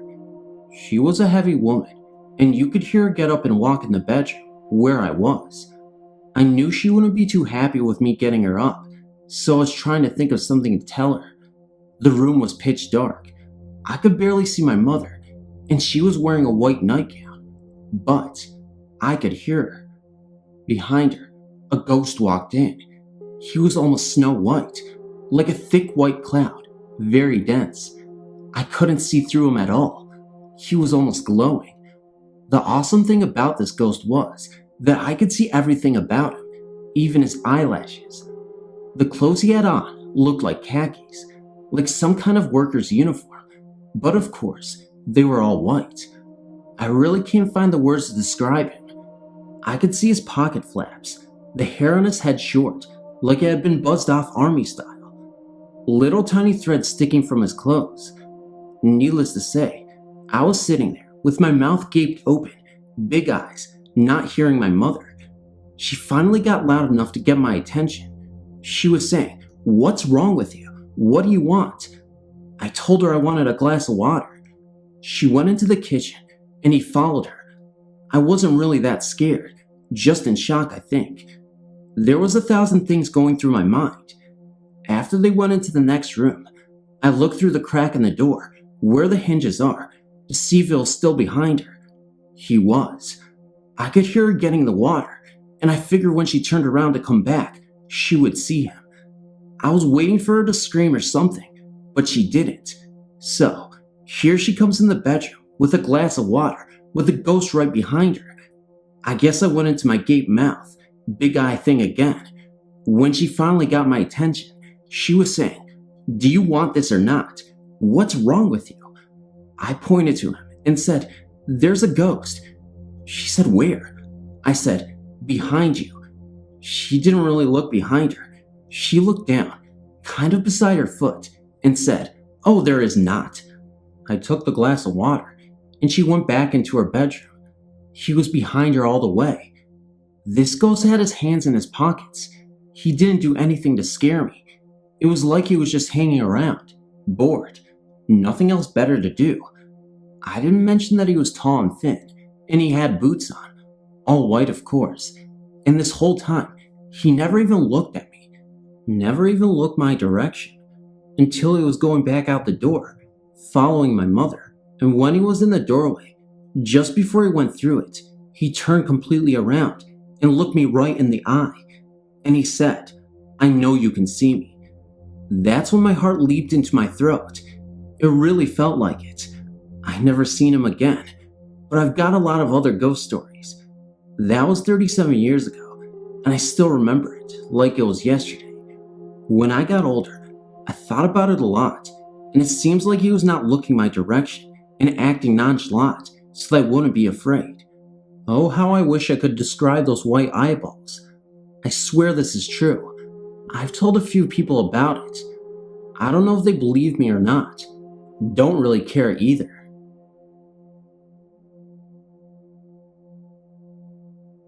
I've been reading these stories for about a year now, and finally decided to write about mine. I've told some people about this, but I could tell nobody thought anything about it, and they all changed the subject rather quickly. I don't know what you would call this experience, but I know it wasn't a dream. In early 1990, I was engaged to the love of my life, Billy. We were crazy about each other. We had just moved to a new town, and Billy made a new friend, whom I hated. I always felt bad things when this friend was around.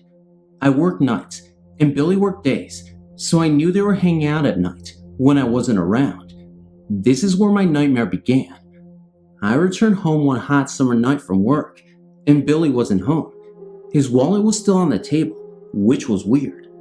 After about an hour, I started growing angry because I just knew he was out with his friend cruising around, and I couldn't believe he hadn't even called me yet. He knew what time I came home from work, and his friend just got a new Camaro. Well, I fell asleep finally and woke up at about 5:30 in the morning, and Billy still wasn't home.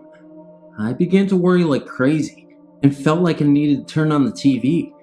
For some reason, as soon as I did, I saw a terrible crash on the news that had happened the night before, and all that was recognizable were the rims on the car. I recognized them immediately.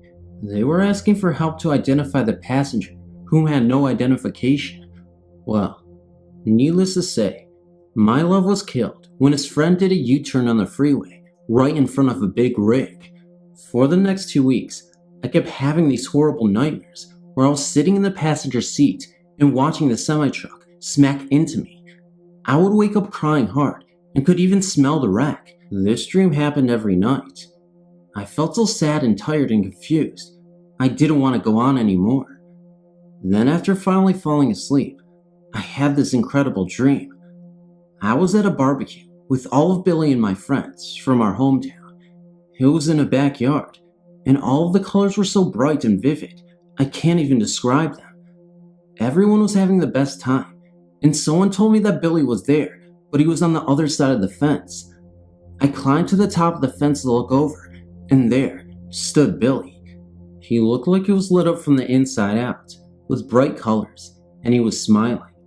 He began to speak to me, and told me that he would not come over the fence and join the party, and that I couldn't come to his side of the fence, but everything was okay, and he would see me again. He said he was in an accident, and he was disappointed at his friend for being drunk, and he wanted to come home when his friend just turned into traffic. He also told me it didn't hurt, and they loved me very much, and that I would be okay from now on. Suddenly, I woke up and felt a peace that only God could give someone. My heart was filled with a happiness I've never felt before or since. I never again had that nightmare I was having. I still don't believe it was a dream, as I remember every detail and color I saw, and it felt so real. Also, if it was a dream, why did I wake with such peace in my body from head to toes?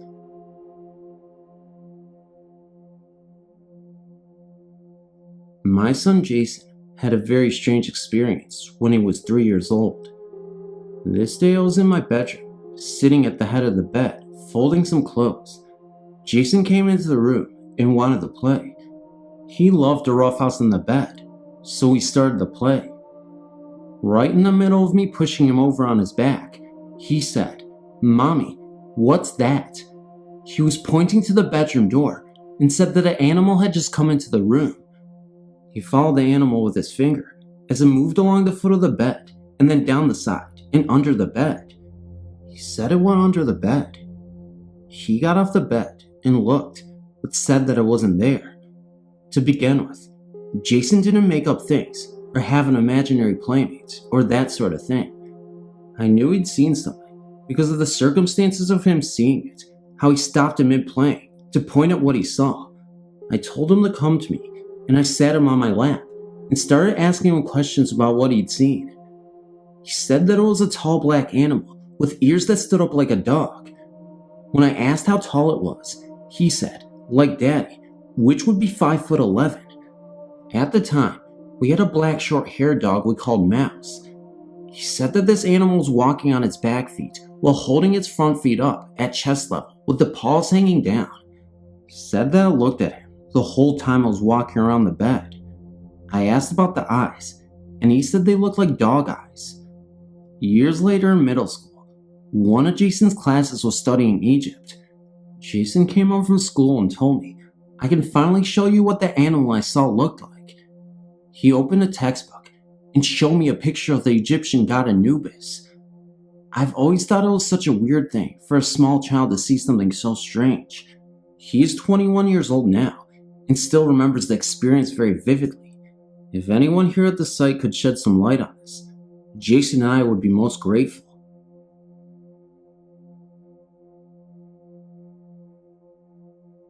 I have a cousin Amber, whose father died when she was in the 3rd grade. Shortly after his death, we and 2 other young friends went to her grandmother's farmhouse. We were sitting on a gas well on a hill next to her farmhouse. Farther up the hill, there was a tree line. We were all just talking when suddenly, Amanda, one of our friends, and I looked up the hill to the tree line. "Ashley, Amanda, how are you guys doing today?" asked a man dressed in orange hunting garb. We did a classic movie double take at each other and tried screaming back up the hill to the man. He was gone. The other 2 girls asked why we were screaming. At who? They didn't see the man. They didn't hear the man. We later learned that hunting season wasn't in. We also learned that Amber's father had been to her grandmother's house after hunting to get some Tylenol because he wasn't feeling good, less than a week before he was found dead from a heart attack in his mechanic's garage. That was nearly a decade ago, and I still can't say for sure if that was her father checking up on us or not. How could anyone else know it was from such a distance? All I can say is that I'm not the only one who saw it and heard it. Amanda, to this day, still doesn't talk about it because it makes her so uncomfortable.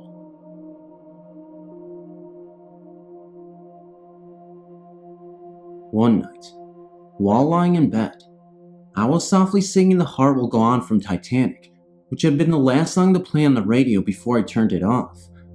I was also thinking of my friend Robert, whose name was changed for the story, who had been tragically killed years before in a hit-and-run accident. Reaching a very poignant part of the song, which made my heart long to see Robert's face again, I started to cry. Out of the darkness, very cold hands touched my arm, stroking it in a comforting manner. I kept my eyes closed, and to this very day, I don't understand why I didn't panic, scream, or even move in any way. I just kept softly singing. Those cold hands were then touching my hair. I could feel fingers running through my hair and occasionally touching my face. After I finished the song, I felt something very cold pressing against my forehead, which felt remarkably like lips. Just as I was about to fall asleep, I heard a soft voice whisper, "I'm here. I'm always here." I promptly fell asleep and dreamt of Robert throughout the night. To this day, I believe that it was him coming to let me know that he is still with me and he knows that I still love him.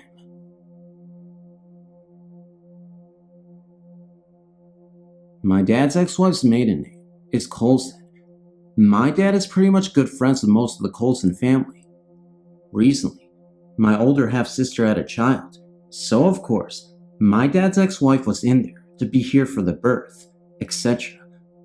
I had the chance to talk to her, and she shared some stories with me from the Colson farmhouse. It's a house that has been owned by the Colson family for about 100 years or so, maybe even more. It's just been passed down. She told me of the story when she was a kid, living near the house. She wasn't allowed in the house, but she wanted to show it to one of her friends. So one day they went in there. They were upstairs when they heard the kitchen door slam. Then they heard men's footsteps downstairs. Immediately, she thought, "Oh no, it's Granddad. He'll kill me." There was 2 staircases in the house, one at each end. So, she and her friend decided to wait and see which stairs her grandfather would take, and they would take the opposite down. The man's footsteps stopped. They didn't come up the stairs, so they went on downstairs, and there was no one there. The kitchen door was locked, just as they had left it. The Colson family was good friends with a man named Roy. Roy was a repairman and could fix anything or make anything. He was a very big man and was known to be very tough. He wasn't scared of snakes or anything. He had been in the crawl space under the house once, and a copperhead fell on him, and he killed it with his bare hands right there. Anyways, the family hired him to do something to the house this one time, and it required him to go under the house and work on some wires. He was crawling along, and then all of a sudden, there's a woman's voice right in front of his that says Roy. He crawled out of that thing as fast as he possibly could, and he hasn't gone back in since. Now, he won't even go into the house without someone with him, because he has heard voices, and at one point, he heard footsteps, and they kept getting closer, and he finally felt someone just brush past him, and the footsteps just kept going, but he never saw anyone. There's only 3 or 4 people that have been in the house that hasn't seen or heard anything. I've never been in it, but I think it would be incredibly awesome to go into it. Thanks for reading. This happened about 15 years ago, and is something that has puzzled both myself and my 2 friends who witnessed what we saw to this day. It was on my 10th or 11th birthday, and it was late August. I live in a normal suburban development just outside of Buffalo, New York. Before I tell the story, please, if anyone reading this has any idea of what it was we saw, please reach out, because I have no clue to this day what or whom we saw. Like I said, it was either my 10th or 11th birthday. It was late at night, and the summer was just about over. My 2 friends and I were out on my driveway playing around, while our parents hung out inside. Adjacent to my house is another house that has a small creek, with a guardrail bridge that essentially almost faces my house. While we were playing, all 3 of us stopped, as we heard and saw a woman making loud, frustrated sounds and almost stomping her feet, walking across the street from the creek or bridge. She had red curly hair and was dressed not of this time at all. She wore a robe that looked to be black, with a rope around it, and from what I can remember, Her outfit seemed plaid, but again, unlike anything I had seen anyone wearing, even in the late 90s when dressing gothic was at an all-time high. This kind of freaked us out, so we ran into my garage. Not even 10 seconds later, mind you. We decided that she was just a girl, and it was nothing to be afraid of. So we mustered up some courage, grabbed a hockey stick, and came back outside. When I say back outside, we stayed in the corner of my garage and peered out to where she was stomping around across the street. She was gone, and a late fog had suddenly arrived, mainly around where we last saw her in the bridge across the street. Then all three of the pits of our stomachs dropped, and we knew without seeing her exactly where she was. When we did look, she was now fully cloaked standing on the bridge, staring down into the water. Then one of us whispered something to the other, and I swear she had to have heard it, because as we spoke, she looked up slowly and turned, looking right at us and into us. We couldn't see her anymore. It was just a cloaked, shadowy figure at this point. Needless to say, this felt like a horror movie, and we ran as fast as we could into my house, closing the garage door and telling our parents who, naturally, didn't believe us. Since that day, a lot of weird things have happened, and honestly, the three of us have never been the same. If anyone knows anything of what that might have been, please reach out. I've avoided knowing for a long time, and I just can't avoid it any longer. Any help would be appreciated. This happened over the summer a few years back, when my brother invited my cousin and me to join him and his girlfriend to join them for a week-long vacation around Texas. We didn't go to Travel Channel destination sites, mind you. It was just a trip head to Six Flags over Texas, and then off to Austin and San Antonio. Honestly, the overall trip was so much fun, but the first night would be the one that changed my perspective of hotel rooms forever. We left on a Wednesday morning at around 6 a.m.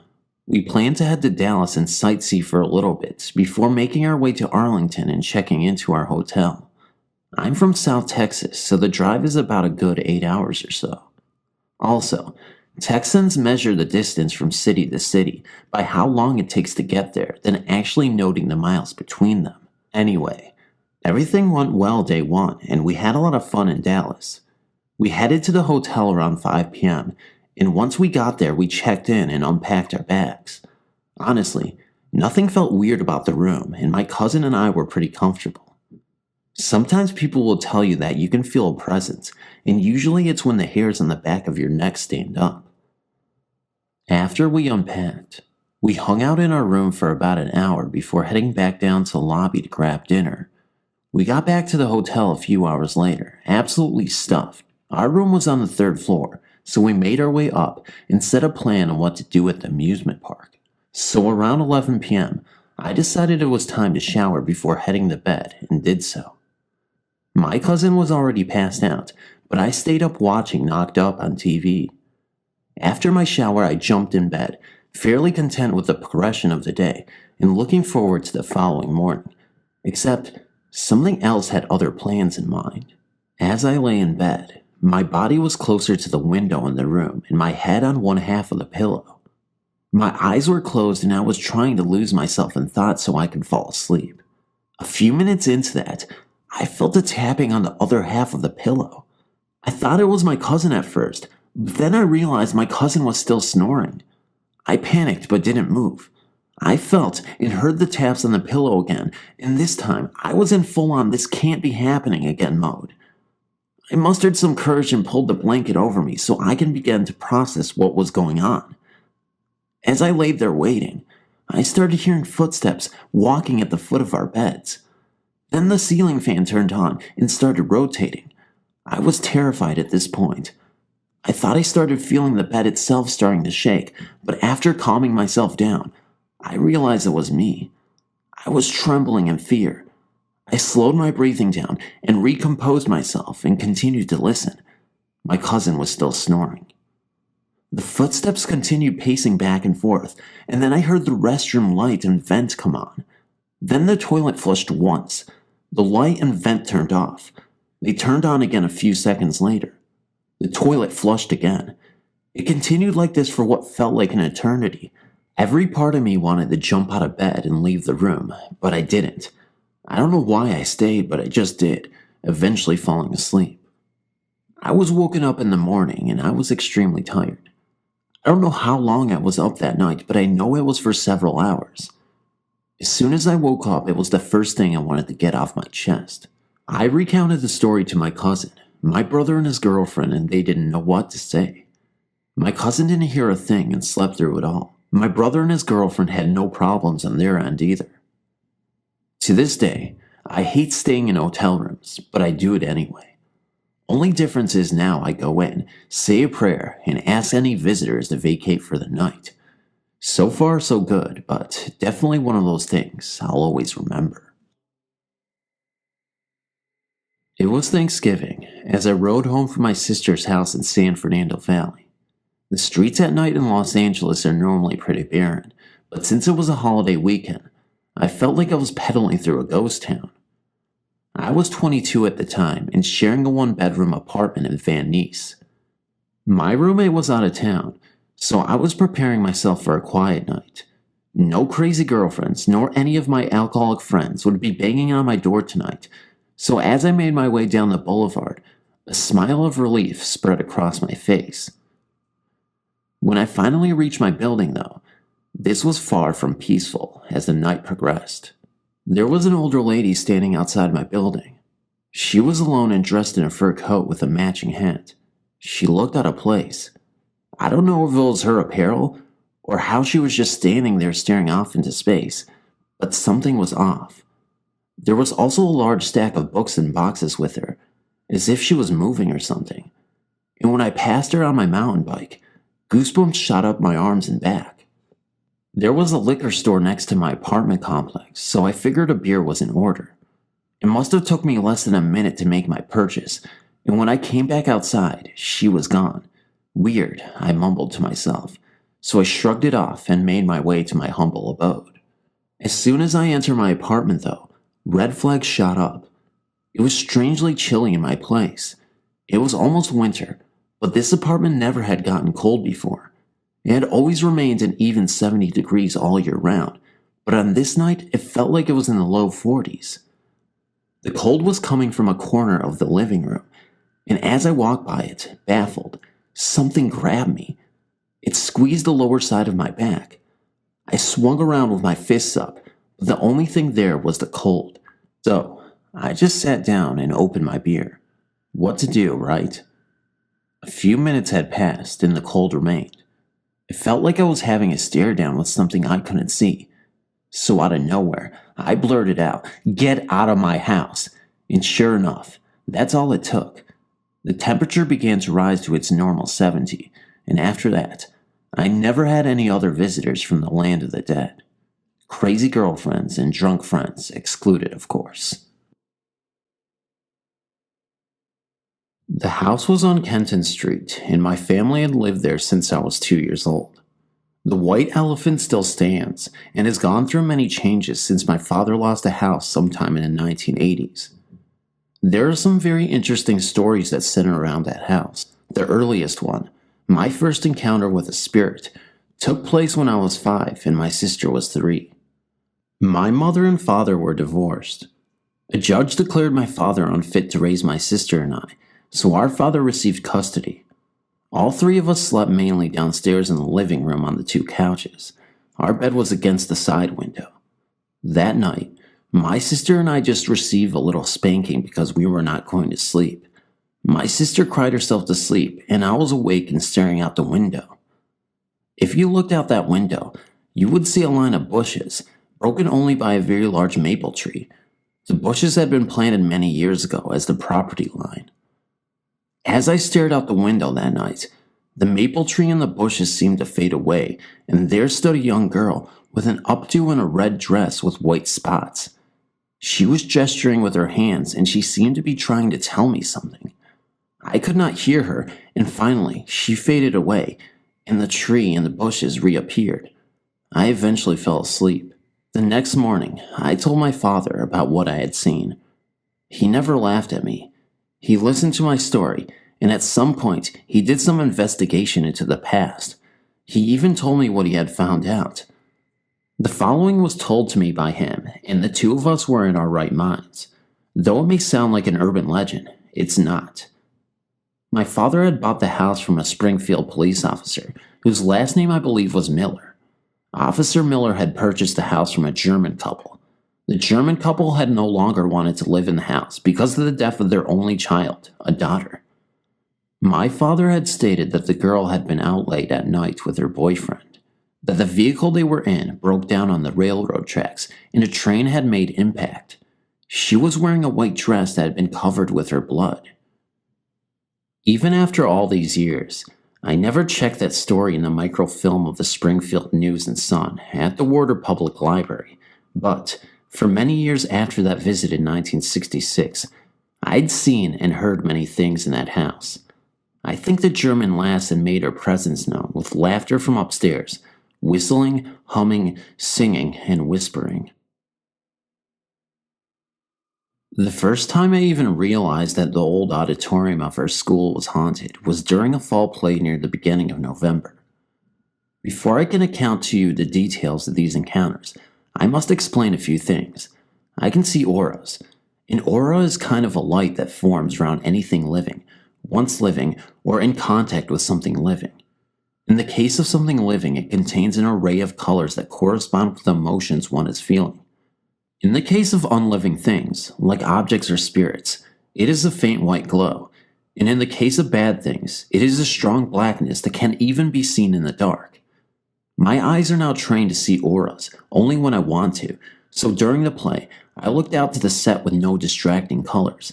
Seated to my right was my mate, A. I shall call him as I do not want to post real names. T was to my left, and P was sitting in front and one seat over from me. I was decidedly enjoying Dracula's Widow when a scene came where a small mirror hanging on the set wall was knocked down in accordance to the play's script. I could feel a sudden tension about me. Then A said to me in a low voice, "I want you to look around the room and tell me if you see the aura of someone other than our classmates." At his implications, I looked around, focusing my eyes on the level that auras appear on. First, looking to the right of our group, I saw a slender aura of a spirit in the second top row of seats. 5 rows below that, I saw a larger one.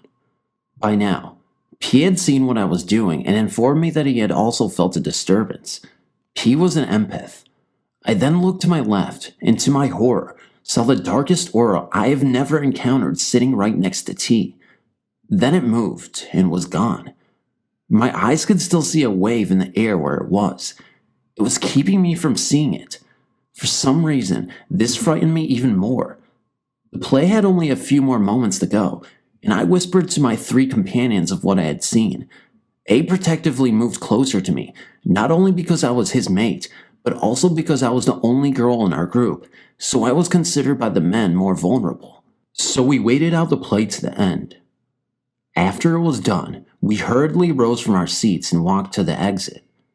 Turning back, I saw the black aura again. It was following us. I told my friends and we quickened our pace, hoping that the spirit would be gone as soon as we left the school. As we entered the courtyard, I turned back. It was right behind us. We ran the rest of the way to A's car, and he drove each of us home. All the way home, I felt a disturbing cold enshrouding me and an unusual prickling down my body. A few weeks later, ATM, another friend of mine who was the head of a paranormal investigations team, and I went back into the auditorium. It was dark and deserted. M had brought a digital camera and a specially designed audio voice recorder. I opened my eyes and scanned the room. The same 2 white auras that were in there during the play were still there. At first I could not see as to what we referred to as the other. M took pictures of where I said the spirits were and showed all of us the odd white circles on the screen. Those circles would be the heads, as that was the strongest part of the aura.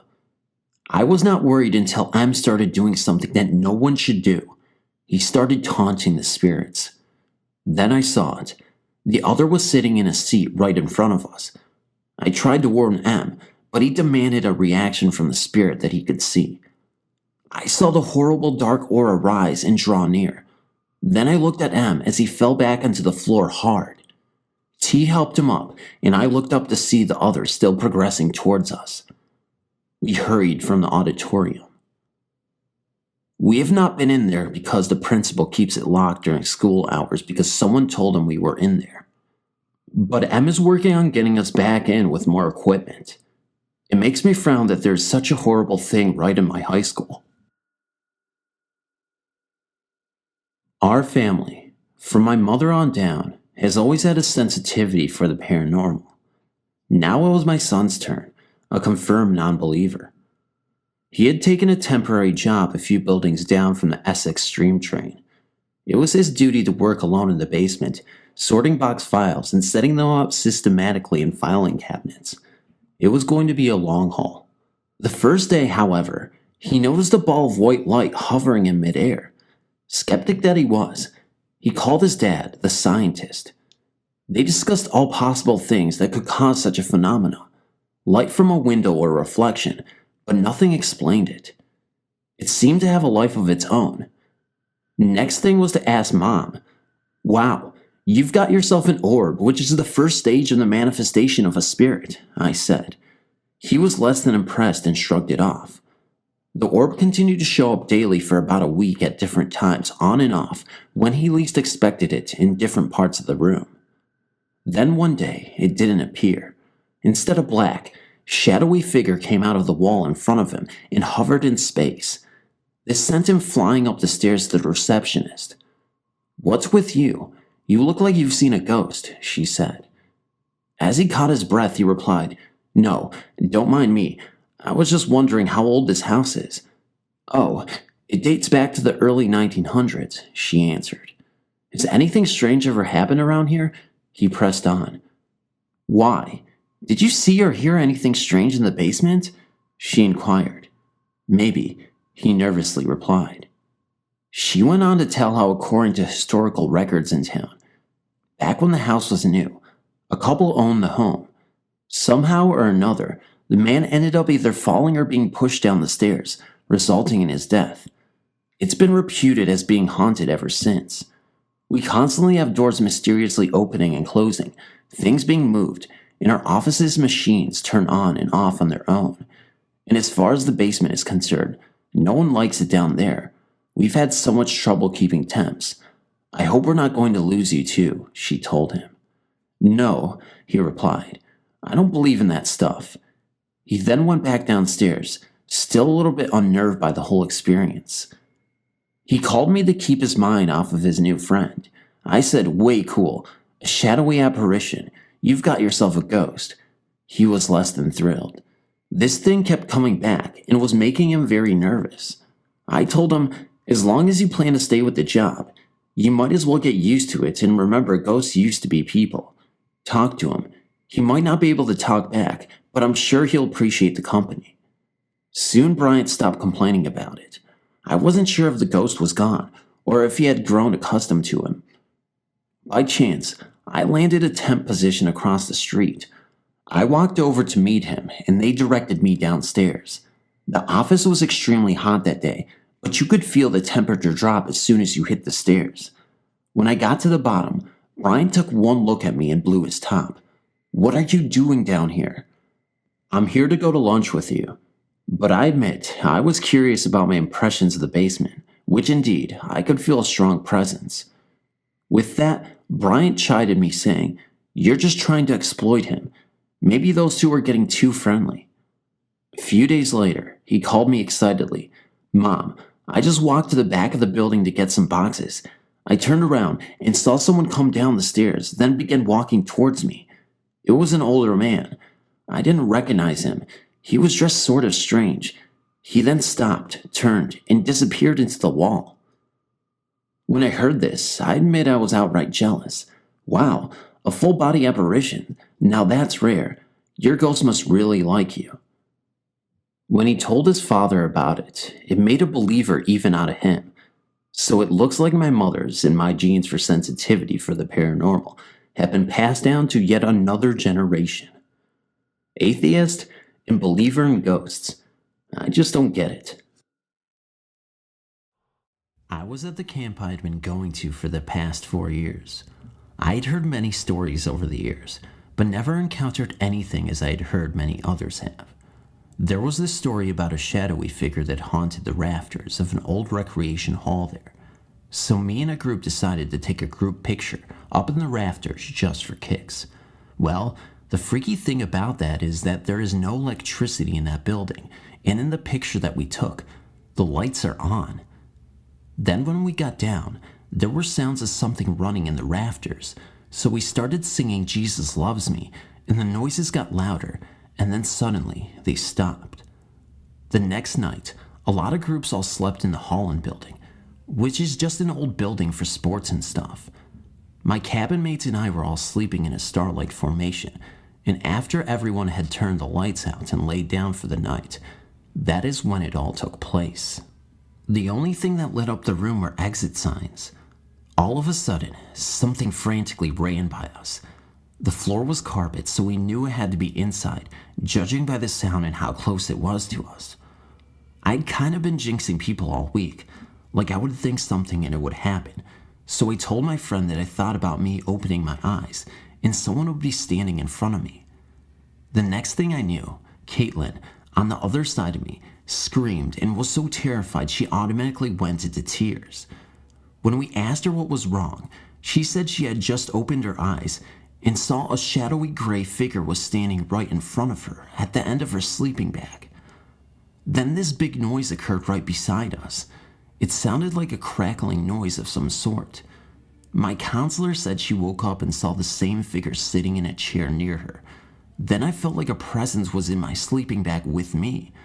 Like there was a pressure on my body and something was playing with my toes. It's unexplainable. Honestly, I think we may have pissed off Rafter Man by taking our picture where he lives. Freaky, right?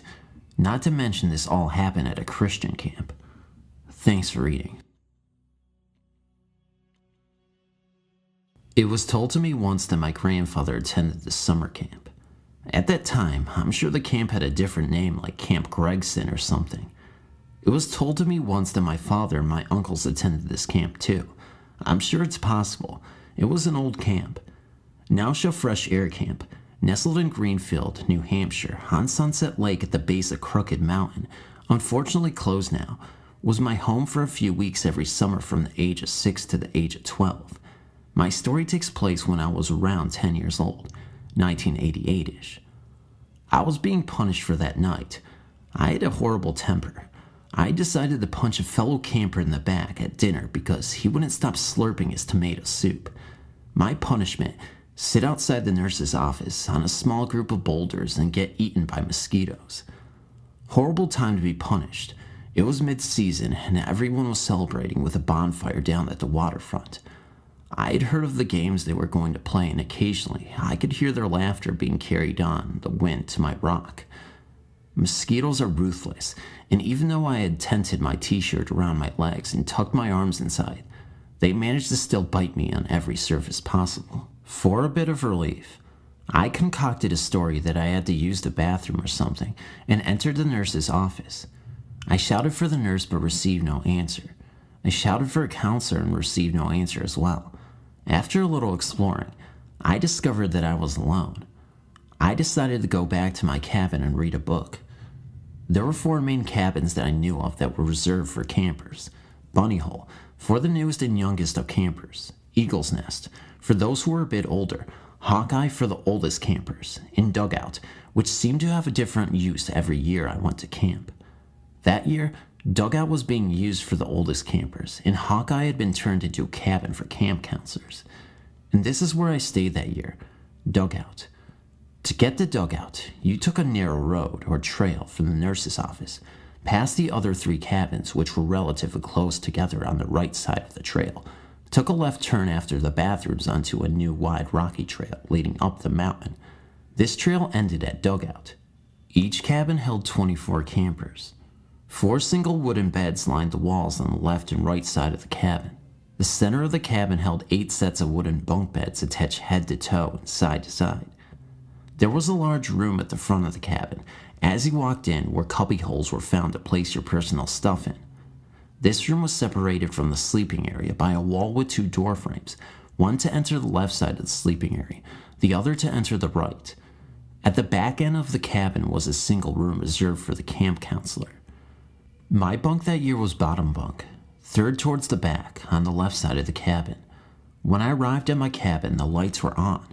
I called out a hello or two, but nobody answered. I checked the counselor's room and found it empty. Fine by me. I wasn't supposed to be there anyway. I crawled underneath my covers and broke out my collection of choose-your-own-adventure books, careful as to not get too comfortable, in case somebody should enter the cabin and I'd be forced to slip underneath my bed quickly. I must have read for a while because when someone did enter, I didn't hear them coming. I was startled from my reading. The front door of the cabin swung open and slammed back again viciously, bouncing off the door frame as the spring tried to return it. A heavy set of footsteps entered the front room. Those footsteps told me it wasn't a camper. Darn, busted. I'd been lying on my stomach propped up on my elbows, so I flattened myself down on my bed and hoped that it wouldn't be noticed. The footsteps circled the front room relentlessly, and it sounded like whoever they belonged to was searching through the cubby holes. From my position, I couldn't see who it was because they weren't walking far enough left or right to reveal themselves in the door frames. I was lying there in my bunk, eyes darting back and forth from doorframe to doorframe, trying to catch a glimpse of someone as my ears followed the footsteps when they shuffled to a stop. Silence. I held my breath because of all the noise it was making. What happened next came fast and infinitely slow at the same time. With a greater haste, the footsteps resumed and traveled to the left side of the front room. I followed them with my ears and my eyes. Their intention was unmistakable.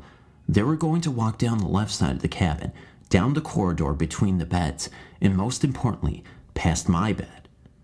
When my ears started telling my eyes that I should definitely be seeing someone now, I'm sure I was only confused for a fraction of a second.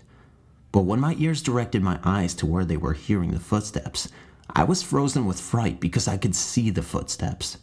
A heavy imprint in the wooden floors, a pull of dust, the retracting of released weight. The floor thundered and moved with the progression of steps that made their way down the corridor, past my bunk, in arm's reach away from me, and entered the counselor's room at the far end without disturbing the curtain that separated the rooms. I sprang from my bed and exited the cabin, ran down the rocky trails at breakneck speed all the way to the nurse's office. Still no one there. I resumed my punishment on the rock and waited the rest of the night until everyone returned from the waterfront. I never told anyone there. Not too long ago, my then girlfriend and I decided to go camping. We decided on a ghost town near our homes in southern Arizona. In a book I had, it said there was a cemetery, but I had never found it while looking around there. Our trip got off to a late start because my girlfriend had to work late. It was dark when we arrived, so I drove down an abandoned road and found a nice spot with trees on a hill. We set up camp and cooked dinner and had some drinks by the fire to relax. A storm was coming, so we got into the tent to get out of the wind and rain. Later, we thought we heard voices out in the storm. My girlfriend thought she saw a man's outline when the lightning flashed. Being that this area is known for illegal alien and drug smuggling, I was armed and stepped out of the tent with my pistol drawn. I didn't see anyone, but saw a strange bluish-green light on a hill by us. At first I thought it was a car, but I realized it moved very strangely. Again, lightning flashed, and I thought I saw a man 15 feet away. I shined my flashlight, but no one was there. I got back in the tent. All night long we heard voices, so we got no sleep. The next morning, I got out to look for footprints in the mud and found none. It was during the search that I learned we were camping in the cemetery. I will never go back there camping again. This happened during my summer trip to my relative's place. My grandaunt lives in this lovely town surrounded by a forest-covered mountain range. I've always loved trekking there and have even camped out overnight with my cousins. I've been there numerous times. A cousin of mine and I were planning to leave on a 3-day trekking and camping trip into the jungle. At the last moment, my cousin ditched me, taking off for the weekend with his girlfriend. Now I was stuck with a camping trip ahead of me, but no company. I decided to go ahead on my own. So I was all of 22 years of age, and at 5'10" and packing a solid 80 kilos, I thought I could take care of myself. Nevertheless, I packed a Swiss Army knife, a machete, and a solid bamboo stick just to be on the safe side. The trip started off well, and by evening, I had made good ground. But then, with the failing light, my nerves started giving out, and I realized I was in the middle of a jungle all by myself. But being a brave, young, and foolish lad, I went on. I camped after a while in this natural clearing in the midst of the thickly wooded area. Soon I had a roaring campfire going and settled down, leaning against my backpack, helping myself to tinned pineapple slices. The fire and the ambiance soon drove the fear away. Sometime later, I thought I saw something unusual on the other side of the fire. Not being able to get a clear view because of the heat haze, I got up. I got the scare of my life when I saw a boy, must have been 7 to 8 years of age, clad just in a white loincloth, sitting very still on a rock on the other side. He was staring straight into the fire. I called out to him in a variety of languages, but just didn't get a response. The rock he was sitting on was in the midst of a muddy and slimy patch, and so I couldn't approach him either. So I settled down myself. The boy just didn't move and went on looking into the fire. I was really spooked and just sat there smoking one cigarette after another. This went on for more than a couple of hours. Finally, feeling the fatigue of the day catching up with me, I cuddled up with my machete and went to sleep.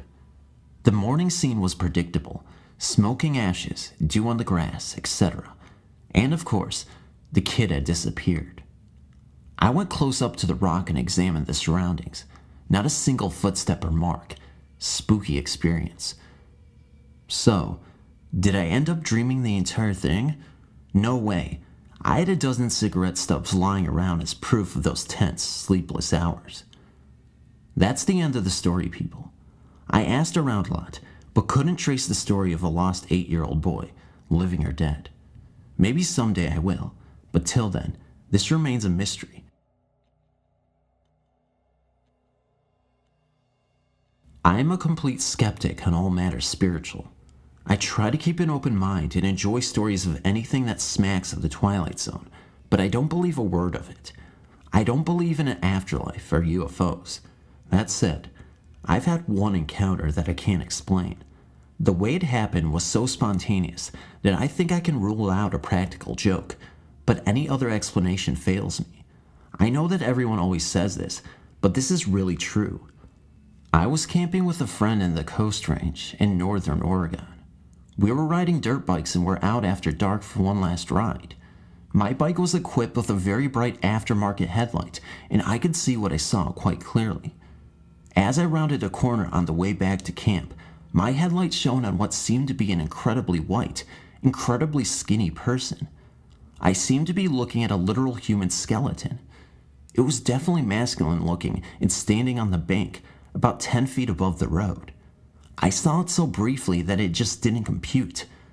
After I passed it, I looked over my shoulder to see where my friend was, and he was about 200 yards back. I just assumed that I had been the victim of a bizarre trick of light. I was sure that what I saw was an artifact of lighting and human perception. When my friend pulled into camp a few seconds after me, he said that he was feeling awful and wanted to go pack up and go home. He then began picking up camp like a scared rabbit. I thought, he saw the ghostly light trick and he's gone completely to water. What a scaredy cat, or something no less juvenile. I began to rib him. I said, "What's the matter? You look like you've seen a ghost." I was making fun of him. He said, "You saw it too?" I told him that I had, and that it was a trick of light, and that he was acting about 30 years too young. We did pack up and leave camp afterwards. On the way home, I found out what he had seen couldn't have been the same trick of light. The being I had seen was about 10 feet up the bank on the left side of the gravel fire road. What my friend had seen was at road level, on the right side of the road, and it was holding a large, scary white dog on a leash. But we both thought we had seen what amounted to a walking skeleton, something that in no way resembled a living human being, but looked like nothing so much as a skeleton puppet. It was so much striking, a real event, that I have no doubt that we both saw the same thing. It's been almost 10 years and no practical jokers have come forward. I've camped and ridden there dozens of times since that night, and have never seen anything else that was so strange. Thanks for reading. Forest Park Cemetery was the place. I will never forget it. There's been so much said about this spooky, forgotten graveyard. Many stories that don't make any real sense. On a dare by my classmates, I went there with my friends and sister, after religious class no less. I figured that no spirit would bother me after religion, right? When we got there, it was desolate, and the only thing we heard were the dry leaves rustling along the grass and weeds. It was a very windy day. Things are quite overgrown there. As we made around the iron gate, we started to walk towards the mausoleum. Through the overgrown brush, my friend Marissa fell and cut her knee on some broken glass. It must have been from a previous party, no doubt. As we approached, we noticed that the wind had stopped completely, and it was very quiet. That scared my sister, Tony. She was saying that we must have walked through a time gate and into another world or something. She was saying things like, "We can't get back now unless we find the time gate." I yelled at her to shut up and said to her she must stop staying up late watching those freak shows. I had to practically drag her along. With the exception of our constant bickering, we heard nothing until a faint wailing that Marissa picked up on. I said it was a cat or something, and the other two were telling me that it was the sound of a baby's cry that everyone told us about. As we came up to the building, we noticed torn clothing scattered about. I picked up a dirty red t-shirt, and it had 4 tears along its back. I said, "Holy cow, maybe someone was recently murdered here, and we would be the ones to find the body." By this time, the 2 others were shaking in their shoes. We walked around the building and noticed some new sneakers on the ground. As I picked one of them up and began to jokingly say that it must have been from the last person that was here, and that she must have been so scared she bolted out of here so fast that her sneakers fell off, I noticed some hair stuck to the corner of the building stone. We all went over to take a look, and it was someone's hair, and parts of the roots were there too. All of a sudden, the wind picked up real strong, and a white sheet floated into the air and spun around in a devil spiral. It almost looked like a ghost. That was the end of my joking, and we got out of there quick. There were just too many coincidences that day for me to not look back at and say it was nothing. First and foremost, let me say that I have never been a believer in the supernatural. It's not that I don't think that there's more to life than what we can physically see. It's just that I've never really had a ghostly encounter, and I'm just like most ordinary people, going about my business, paying bills, trying to make ends meet, and so forth. That was until Hurricane Katrina. I'm a military policeman in the Air Force Reserves in Texas. We were activated in August of 2005 at the behest of our governor to help the battered state of Louisiana. Part of our job was to patrol the streets of New Orleans with food, water, and what little medication we had left to offer the citizens of New Orleans. We were also there to offer transportation to those who wished to leave, but were stuck without a means to travel. Contrary to what the then Mayor Nagin stated on TV and radio, we were not there to harass black people. We were volunteers who were trying to help fellow Americans. That being said, I remember one evening we were patrolling near the 9th Ward. Not a very nice place, even before the hurricane hit. My squad and I were walking in the middle of the street, yelling out that we were military police. We had food, water, and a way out if anyone needed assistance. I could see every house had been boarded up to keep the looters out, and many people spray painted slogans on front and sides of their homes. "You loot, I shoot," and "You loot, you die" were the ones that stuck out the most in my mind. Slowly, some people did emerge from their homes and asked for water, food, and medicine. We gave them whatever we had and asked them if they needed to be evacuated. Many refused to leave their homes for fear of losing what little they had left. Anyway, I noticed that all the houses on this particular block had been boarded up. It was a typical southern plantation-style home, which looked like it had been built around the time of the Civil War. A small figure of a little girl caught my eye as I looked up at the second floor.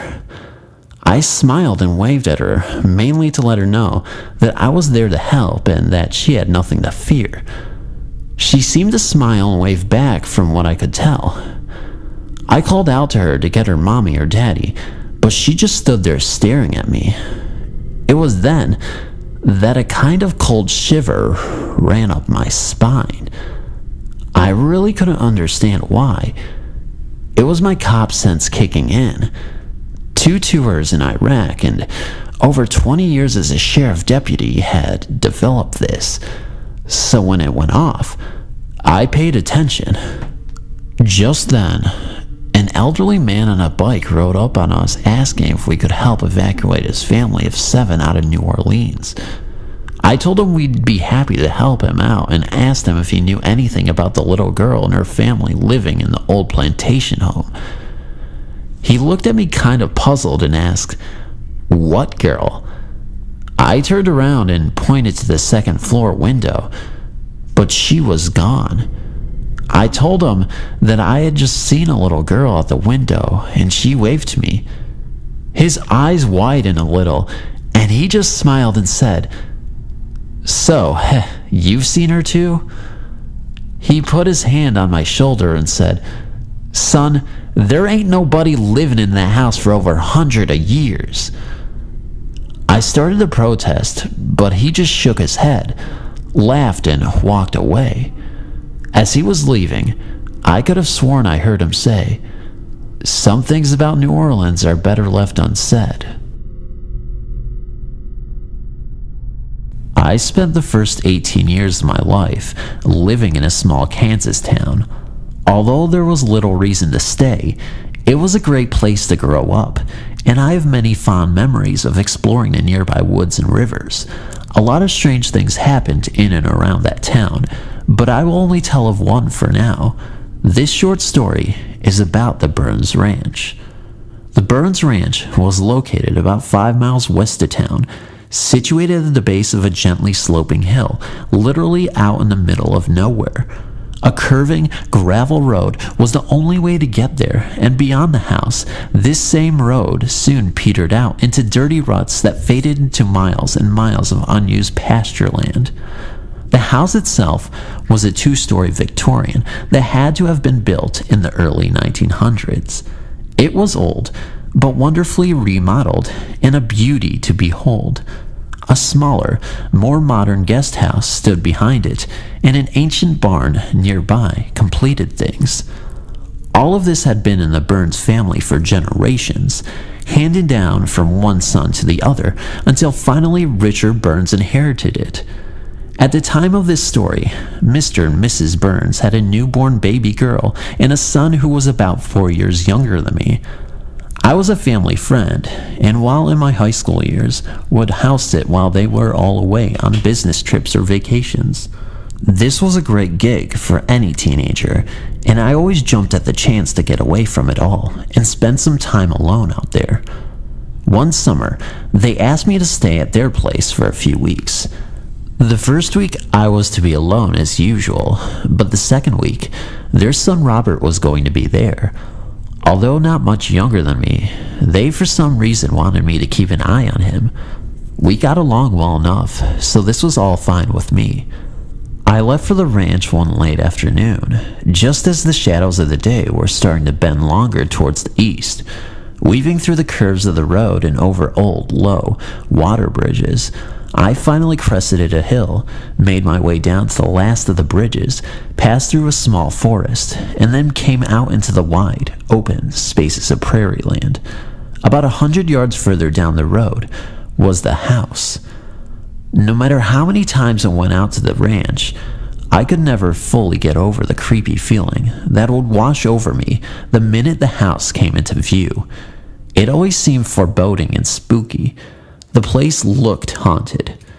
One corner of the house formed a rotunda in which Robert's room was located on the second floor. As I neared the house, I could see someone standing in the shadows of his room, holding the curtain back and watching me arrive. Pulling into the driveway, I saw the curtain fall back into place, swinging slightly. It seemed that someone was home, and I wouldn't be alone that first week after all. The driveway led around the house to the back door, which everyone used when entering or exiting the house. The only time I ever saw the front door used was after dinner, when we would go out to sit on the porch and watch the sunset. I locked up the car, went through the gate of the fenced-in yard, and knocked on the door, waiting for whoever was inside to answer. When no one did, I went across the yard, past the 3-foot statue of the Virgin Mary, and toward what amounted to a cement room that had been built into the side of the hill. It was some sort of storm shelter, and near the door, I found the keys to the house, which were always hidden there behind an old painting. As I let myself into the foyer and sat my bags on a bench, I kept calling out to let my presence be known. Dead silence was my only welcome. On the right side of the entranceway were the stairs that led up to the bedrooms. Under the stairs and next to the bench upon which my bag sat was the door that led to the basement. Beyond the door and in front of me was the dining room, the kitchen being to its left. To the right of the dining room were the rest of the downstairs, a few sitting rooms, the library, and an entertainment room. Sure, I saw someone at the window. I began a search of the house, starting with the first floor before working my way upstairs. The stairs ascended to an L-shaped hall. Just to the left were the master bedroom and bath. To the right and down the hall, past another bathroom, were the baby room and a spiral staircase that led to one of the sitting rooms below. The guest room I used as well as Robert's bedroom was around the corner at the end of the L. I searched these rooms, then went down to the basement, which had been renovated into a modern living room with a complete bar. I found nothing. Perplexed, but kinda used to how weird the house could be, I went back upstairs to unpack and start to enjoy my stay. I set up my guitar and amp in the entertainment room, where I planned on creating rock songs I was sure millions would jam to in years to come. The fridge was stacked, so that was no problem, and I had brought along a ton of movies to watch on the VCR in the basement.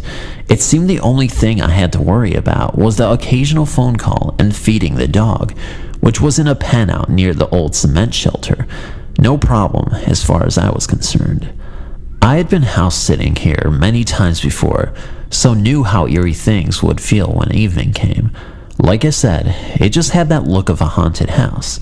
Not much happened that first night, and the next day I got up, fed and watered the dog, then watched a few movies before taking a short walk around the property. That evening the phone rang, and it was Mr. Burns. He wanted to know how much it rained the night before. I knew he was out of state, so told him it didn't rain at all, but he insisted I check his rain counter, a measuring device that he had attached to a post near his mailbox. I went out and sure enough, although it had been completely dry the last few days, there was about 1/4 inches of water at the bottom of the thing. I went back to the phone, where he was waiting on the other line, and told him. He didn't seem surprised and said it would probably rain that night. He told me to take care, make sure to keep the doors locked, and to not let anyone in when evening came. I liked Mr. Burns, and he was a decent guy, but sometimes he talked like that, making little sense at all. So I agreed to do as he said and hung up the phone. About 3 hours later, evening crept up on the ranch, and with it came the first storm of the summer. This wasn't just a small shower. This was a torrent. It came down heavy for about 30 minutes, then calmed to a steady downpour. Suddenly, the phone started ringing. I would answer, but no one would be on the other end of the line. It rang like that all night, about 3 times an hour, and each time I picked up the receiver, I would be greeted with silence. No voice, no signals, nothing. Just silence. As the rain came down, I looked out the window, down toward the road that led back to town. I saw a flicker of light through the nearby forest and went to stand on the front porch to get a better look. Sure enough, there was someone down there. It seemed a vehicle had just stopped inside the forest at the low water bridge. Whoever it was had most likely been coming out to the ranch, so to make sure there was no trouble, I reluctantly slid on my bad weather clothes, went out to the shelter where I hung up the key, then made my way through the rain and mud down the road towards the light. The wind was howling and the rain pouring down in sheets, but I could still see the light shining whenever I raised my head to see where I was going. I finally got to the curve that led into the woods and towards the low water bridge, but when I made the turn, there was nothing there. By now, I was really freaked out. The bridge was flooded over, and there were no tire marks on either side of it. I could clearly see the other side of the bridge, and no one had been down it since well before the rain started. Probably not since I came down the day before. I checked around a few more minutes just to make sure no one happened to be there needing help, and then made my way back to the ranch. The phone was ringing again as I entered, but I didn't bother picking it up this time. Let it ring. I had wet clothes to get out of and weird lights to think about. I was warming up in the kitchen a few hours later when I heard a car horn go off. A steady drizzle was coming down now, and looking out the window again, I noticed the lights near the bridge were back, this time dancing around through the trees before turning up the road and coming towards the house. It was a car, and every few seconds the driver would toot the horn a few times. I got on my clothes, wrapped a still damp coat around me, and went out the back door, this time armed with a rifle. I could see nothing past the light of the porch, so went out into the storm, carrying the rifle and a small flashlight. I went towards the barn and down the soggy driveway. The horn was still honking, but I could no longer see the road due to tall brush in the fields, so the car was invisible to me, but getting louder and louder by the moment. Everything suddenly seemed to build up. The car horn got louder. I could now see the glare of the lights growing through the brush. I found myself getting tense, pointing the now cocked rifle in the general direction of whoever was coming down that road. The horn rang out one more time. The light shined just a little brighter. I finally got to the end of the drive and went out onto the road. There was nothing there to greet me, just a dark, wet, stormy night and a muddy road that led to a very flooded bridge. Even the rain seemed to have eased up a bit. After a few minutes of trying to figure this all out, I gave up, covering the rifle so as to keep the water off of it. I trudged back toward the house for the last time that night, deciding it was safer inside than out there in the open.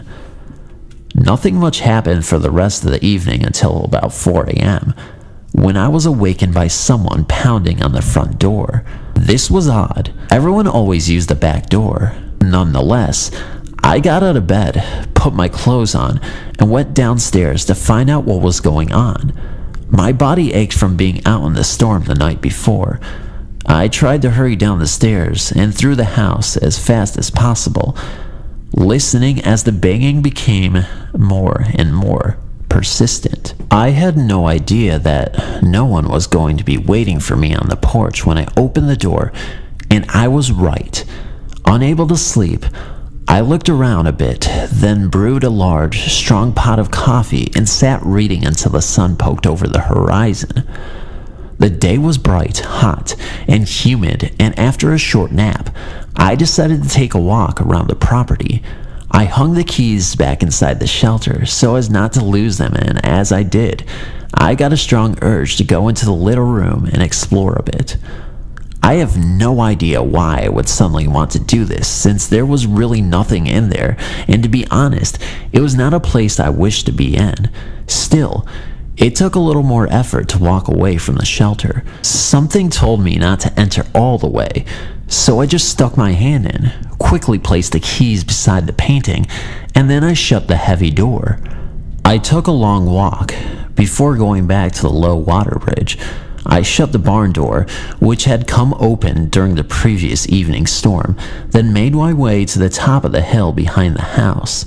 From here, I got a great view of everything for miles and miles. I sat up there for some time, then went to the river. The bridge was still flooded out, but not as bad as before. There were no tire marks and no evidence whatsoever of anyone being there before except for what tracks I made. I still had no idea as to what had happened the night before. I would have thought it was all a prank, but the storm was a bad one, and beside, the bridge had been out. I went back to the ranch, and the first thing I noticed was that the barn door was open again. Already on edge, I peered inside, then closed the door, placed a large rock in front of it. Later that afternoon, while working out a few songs on my guitar, I kept getting a very strong feeling of someone standing right behind me. No matter where I would sit, the feeling was always there. Growing tired of it, I stopped what I was doing and said out loud, "Stop it! I'm trying to do something here." No sooner had I said this than the feeling stopped. It came back whenever I would start to practice my music, but went away when I told it to. The next day, I was upstairs going through some things when I heard, very loudly, someone downstairs yell out, "Hey!" It startled me at first, but then I thought it might be the family coming home early, so I put up what I was doing and went down to find an empty house. The rest of my time there alone was uneventful, with the exception of a lot of weird feelings. The library for some reason spooked me, as did the shelter, and I refused to use the spiral staircase located next to the baby room. I was somewhat nervous the whole time and took many long walks. Once while sitting at the top of the hill, I saw a car coming towards the ranch. It passed through the forest and made it over the bridge. I was actually a little relieved. Robert had finally showed up. Robert's grandmother had brought him back from a summer camp he had attended, and after we finally said our goodbyes, I sat on the porch with him listening to the various stories he had to tell and looking through the photos he'd brought back. I was reluctant to mention my own tales, but it didn't matter. Robert had grown up in that house. He knew something weird had happened to me while I was home alone there. We spent the next few days enjoying the good weather. We hiked, explored the valleys and forests along the road, and went on drives that took us to places we'd never been to before. One night, just as the sun was setting, Robert finally asked me how my stay had been. I didn't hesitate in telling him some of the odd things that had happened, and he reaffirmed some of them with his own stories. It seems he too was drawn toward the cement shelter where the keys were hidden. The only difference was that he had gone inside, the heavy door slamming shut, locking him in. It was some time before he was able to push the thing open and get out. He said that the Virgin Mary statue had been removed, so it was facing the doorway, as if watching his struggle. He was as confused as I concerning the lights at the bridge and the mystery car, but he did mention seeing a lady come down the spiral staircase I was so afraid of. She came down, glared at him for a moment, and then walked back up. Robert never found out who she was, but felt she was not nice. He also told me of dreams he had about the library. They were vivid and scary and involved a closet. He had just recently discovered that a relative had been born in that room years ago and had died there as well. Above each bedroom door was a small window, and Robert said one early morning he woke up seeing the shadow of someone come down the hall and stand in front of his slightly open door. The person stood there for some time before Robert called out, thinking it was his father. When he got no reply, Robert screamed for his parents, and as they turned the corner in the hall, the shadow disappeared. That explained why I always felt watched whenever I tried to sleep in the guest room across the hall. As for Robert's room, I only went in there to get a CD now and then. I never felt comfortable in there ever since I saw someone looking out the window at me as I came up to the house that first day. Towards the end of my stay, Robert and I settled down one evening in the basement. We had movies to watch and were set for the night. There was a small bathroom between the foyer and the kitchen, and in it was an old-fashioned toilet that had a string you pulled when you wanted to flush it. The thing was loud, and as we sat downstairs watching our second movie, we could hear it flushing. We inspected it before finally turning off the water and returning to our movies. Around 1 or 2 o'clock in the morning, we were in that zombie state just before sleep actually comes. Suddenly, we heard the back door slam shut. Wide awake now, we grabbed a few rifles that we had brought down to the basement with us and listened. From right above us, we heard the unmistakable sound of boots shuffling across the foyer floor. They slowly came towards the basement door and stopped. Then we heard the door creak open. I admit, I finally came to understand the term shaking like a leaf. But Robert wasn't much braver. We were too scared to even try and pretend to be cool. For a moment there was nothing, and then whoever was above us came walking down the stairs. We could hear someone brush against the coats that hung on pegs along the wall. We could hear the firm, deliberate sound of boots making contact with the warped boards that were the steps. The stairway going down into the basement was hidden behind a wall, so that anyone who came down could not be seen until they reached the bottom. The third stair from the bottom always made a horrible squeaking noise, and when we heard that, we raised our rifles and waited and waited. Finally, when no one came into view, I told whoever was there we were armed and to leave. There was no sound at all. Eventually we gained a little courage and slowly peeked around the wall and up the stairway. No one was there. The door was shut. I was beyond scared at this point, and after going throughout the house and checking the doors and windows, we spent the rest of the night in the dining room talking about what had just happened. To this day, I am unsure what to think. We heard, without a doubt, the back door open and slam shut. But when we checked it, the key was still in the lock and the door was still bolted from the inside. Robert left the next day to go spend a few days at a friend's home. He wasn't surprised when I told him I was asking another friend of mine to come out and stay with me on my final night there. That night was quiet, except for the usual strange feelings. Even my friend mentioned it and left early the next morning. Rather than spend another day there alone waiting for Mr. and Mrs. Burns to return, I wrote a note telling them I had to leave early to run a few errands, placing it on the kitchen table. I packed up all my things, made sure the house was cleaned up, and then locked the door. A sudden sense of urgency overcame me as I walked to the shelter to put up the extra key. I came close to just tossing it into the room in my struggle to hurry, but managed somehow to put it back in its proper place on the hook. As I walked to the car, I noticed the barn door was open again, and although I tried to ignore it, I ended up going over and shutting it. The big rock I had put in front of it earlier was gone. No one ever said anything about me leaving earlier or asked how my stay was. Miss Burns would often laugh at the idea that her house could ever be haunted, but sometimes I think that laughter was a little forced. As for Mr. Burns, when I asked him how he knew it would rain in the evening, I checked the level of water in his gauge. He looked at me puzzled and swore he never even called me during that trip. I still don't know what to make of that place. Like I said, lots of strange things happened in and around the small town I grew up in, and that was just one of them. I've had several experiences with entities, mostly I believe evil. They seem to be attracted to me. When I was about 5 to 8, my sister had a poster of E.T. that I was deathly afraid of. Its eyes would follow me, and I feel like I saw it wink. I think it might be a spirit working through it. When we moved from the house, I had the guts to rip it in half. Incidentally, my sister told me that last year she was deathly afraid of it too, but kept it because it scared me.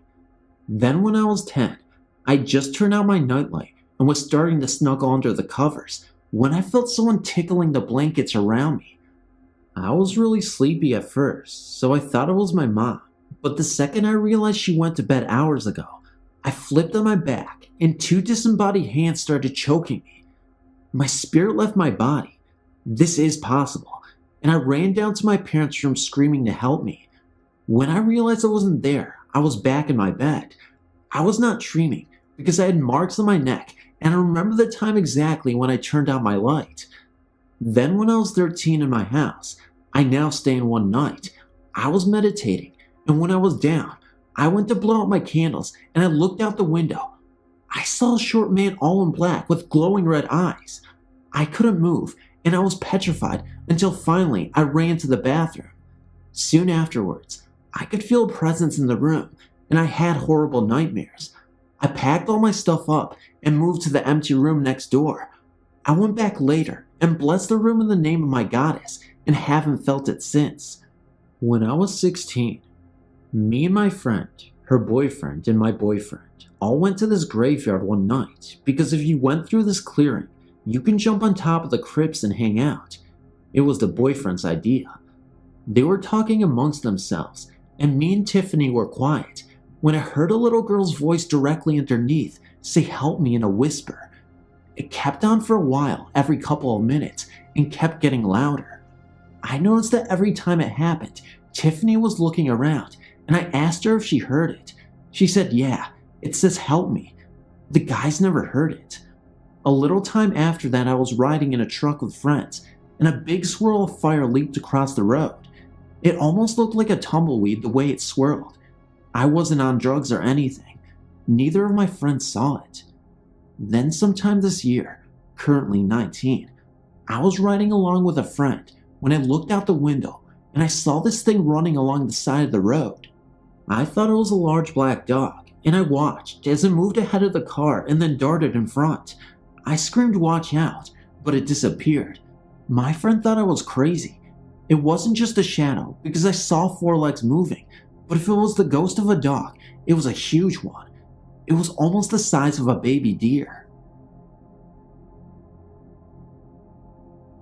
Following this last encounter, I decided it was time to seek counsel from someone more familiar with the paranormal in an effort to make sense out of what was happening to myself and my family. I was fortunate enough to have become friends with a fellow service member whose wife had worked for a time at the Whaley House in Southern California. After relating to him some of the details of our ordeal, he assured me that she too had experienced encounters with the paranormal and would be most interested in hearing what I had to say. I made arrangements to meet with her at her earliest convenience. Cheryl was a very warm, gregarious woman and put me at ease immediately. She encouraged me to be open and honest about everything that I experienced and convinced me that she would believe everything I had to say. She had always been sensitive herself, she said, was well versed in the use and interpretation of tarot cards, and had participated in a great number of successful seance and Ouija sessions. I began my tale. After I'd finished, Cheryl immediately suggested that she and my wife and I make arrangements to meet the following weekend for a Ouija session at our apartment. She advised me not to purchase a board when I told her we did not own one. She claimed that they were dangerous and that she would create a disposable one when she arrived. As I left her, I was both anxious and apprehensive awaiting the weekend. The following Saturday evening, Cheryl arrived as planned, and she immediately asked for a tablet of paper, a felt tip marker, and a roll of adhesive tape. She proceeded to create a Ouija board, fashioning it out of individual squares of paper and taping them to our kitchen tabletop. She then asked if we had a wine glass, which we gave her, and this she placed upside down in the middle of her unique creation.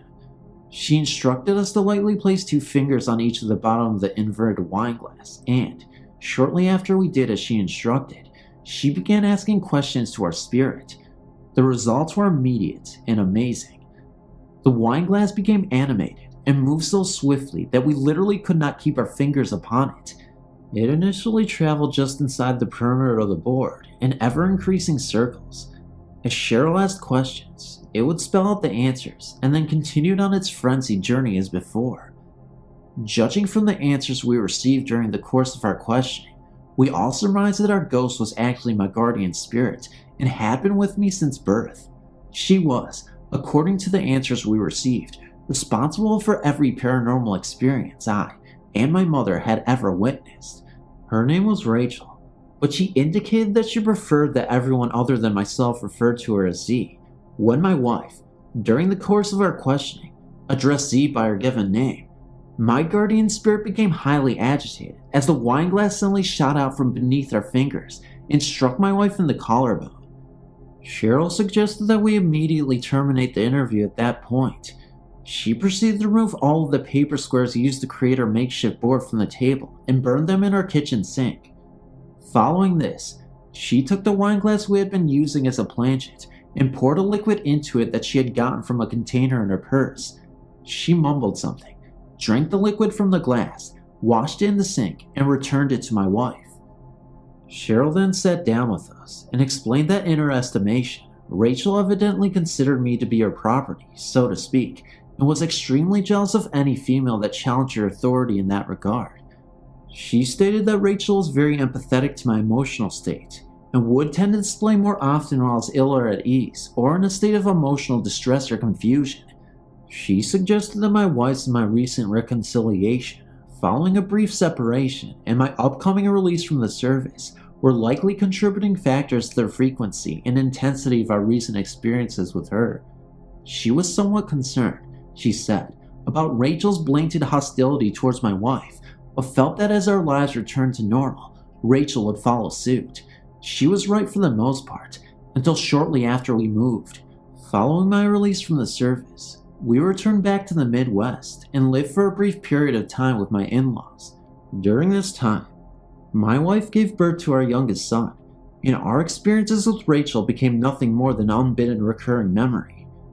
By May of 1977, I was gainfully employed again, and by the following month, we were able to secure a townhouse which we leased for a year.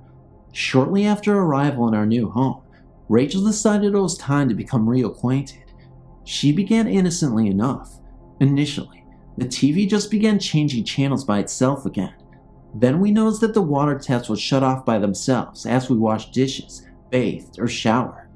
Usually it was the hot water that would be slowly extinguished, leaving us to wash in the icy cold water. Unless, that is, Rachel was upset with us for some reason. Then it was the cold water, scalding us until we realized what was happening and could defeat our efforts. The faucet knobs would be visibly turned to the right and be shut off. It took us a while to notice this, but we eventually did. We became accustomed to keeping an eye on the faucets so we could thwart her attacks. I should stress here that while I say we, and I did witness many of these occurrences, I was not subject to them personally. When I say we, I mean my wife and extended family or friends that came to visit us. I should also note that Rachel never harmed or attempted to frighten the kids. I did, however, feel the effects of the furnace when it began turning on by itself during the summer months and the air conditioning turning on in the winter. It got to the point where my wife and I trained ourselves to subconsciously listen for almost the click of the thermostat control, so we could react quickly and accordingly. As odd as it sounds, these daily interruptions to our lives became almost commonplace and second nature until they were brought to our attention, sometimes hysterically, by our house guests, at which point we attempted, as rationally as we could considering the circumstances, to explain the phenomenon. We were for the most part able to assuage their fears. That is until my friend Dave spent the night. Dave was a lifelong friend of mine who called me unexpectedly one cold wintry night and explained that he had been physically evicted from his apartment by his wife, under threat of death should he attempt to remain, he claimed. He desperately needed a place to stay until she calmed down and became rational, so I, of course, invited him over immediately. He arrived at our townhouse shortly thereafter, carrying a sleeping bag and an overnight case containing what little he was able to stuff into it as his wife chased him around their apartment. He filled me in on all the juicy details of the latest arguments, and then, reluctantly, I was forced to bid him goodnight as it was getting late and I had to get up for work very early the following morning. He was settled in a sleeping bag on the living room couch, watching TV as I headed upstairs to bed. I didn't see Dave for a very long time after that. When I woke the following morning and headed downstairs for my coffee and car keys, I immediately noticed that while Dave's sleeping bag, shirt, and shoes were still lying on the floor where he had left them the preceding night, he and his pants were nowhere to be found. Somewhat alarmed, I immediately went to the kitchen window, looked out into the parking lot, and noticed that his car was also gone. Had his wife called him at her house and begged him to come home, with a phone in her bedroom, we would have surely been awakened by its ringing, and Dave had assured me that his wife had no idea where he had gone. Had he called her perhaps? If so, why then hadn't he dressed before he left? Especially considering an extreme cold and with a foot of snow on the ground, there had to be a reasonable explanation, or so I hoped. Returning home from work that night, I immediately attempted to contact Dave by telephone at his apartment. The operator informed me that his line had been temporarily disconnected. I later learned that it had been ripped from the wall during he and his wife's argument. Growing more concerned, I then called his brother and was relieved to hear that he had indeed returned home to his wife the previous night. The circumstances regarding his sudden, half-nude departure from our house, however, was going to be left for Dave to explain, but Dave made no effort to contact me at all. 2 weeks to the day later, I was finally able to contact Dave by telephone at his apartment. He assured me that he and his wife were doing fine again, and then oddly, asked if I would personally return or mail to him the belongings left at our house that night. I suggested that he stop by for them one evening and fill me in on the details surrounding his sudden departure, but he emphatically refused. In fact, he stated that he would never set foot again in our house if he had anything at all to say or do about it. I was extremely perplexed at this point, and it took me 2 months and a 12-pack of beer to finally pry the story out of him, during which time I held his possession hostage. It seems that shortly after I had gone to bed that night, Dave decided that he should also get some sleep. He told me that he had gotten up from the couch and turned off the television and then slipped back into his sleeping bag. Almost immediately after he had settled in, facing the back of the couch, he said that someone tapped him on the shoulder. Assuming it was me, he turned over to face where he thought it would be standing and saw only the darkened living room. As my mother had years earlier, Dave said he came to the immediate conclusion that I was messing around with him and simply rolled over to go back to sleep. As soon as he did, he said, came the shoulder tapping once again. He claimed that he jumped up and turned on the lamp at the end of the couch, hoping to catch me as I ran to hide, and was surprised to find the living room once again empty. Somewhat unnerved, but again blaming me, he turned off the light, this time deciding to face the living room. The tapping now came from behind the couch. He ignored it. It came again. He again refused to acknowledge it. Suddenly, he said, one end of the couch, with him on it, was propelled approximately 3 feet into the air and dropped to the floor. He struggled out of the sleeping bag and bolted straight upstairs to where my family and I slept. He stood, he said, outside our bedroom doorway for almost 10 minutes, torn between awaking us or fleeing. After calming down, he decided to go to the bathroom and return to his sleeping bag, having rationalized that what he experienced could be attributed to that night's activities with his wife. He returned downstairs and headed for the half bath, located directly off of the kitchen.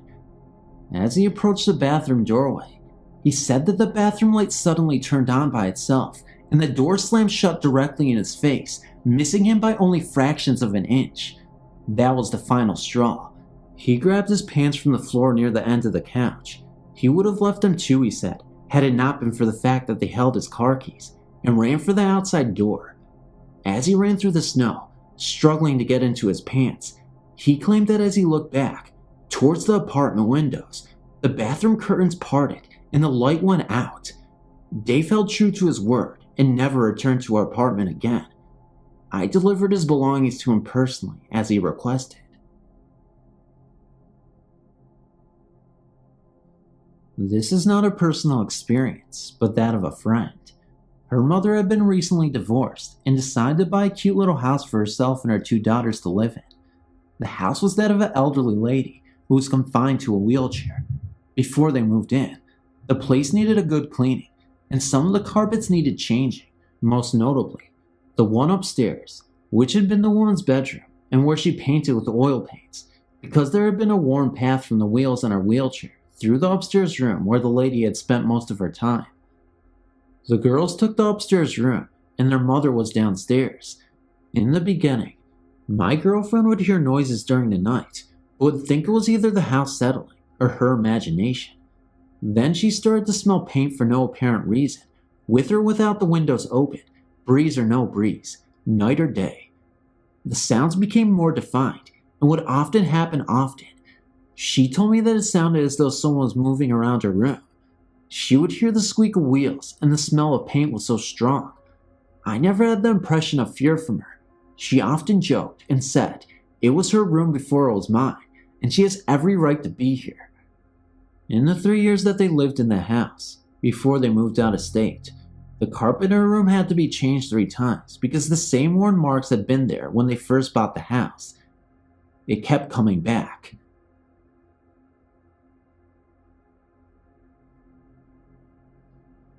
When I was little, my family just moved into a house in Des Moines, and the first night we stayed there, I had to sleep on the couch in the living room, with me being the oldest and all. Well, let's get on to the point. Here's what happened. I got up to go to the bathroom in the middle of the night. I came back, and the last thing I saw was my covers and my pillow. I started to shut my eyes, but then I opened them up for some reason, because I got a really strange feeling that I couldn't describe. And I saw a man right in front of me. He almost looked like an Amish guy, and he had these weird green eyes, and he just stared and glared at me. It felt so demonic. It felt almost evil. I couldn't even sleep. After that, I just froze. Then I put my head under my covers and screamed, "Mom, Dad." Just before my parents rushed in to see what was the matter, the Amish guy looked me dead in the eye, and he said one thing. He said, "If you ever tell anybody this happened, then you're going to die." The thing was, he was telepathically communicating with me. He didn't say it from his mouth, but he said it through his mind. I'm not sure if that makes sense or anything, but that's just what I felt. That was probably the most scariest ghost story I could ever tell to anybody, so I hope you enjoyed it.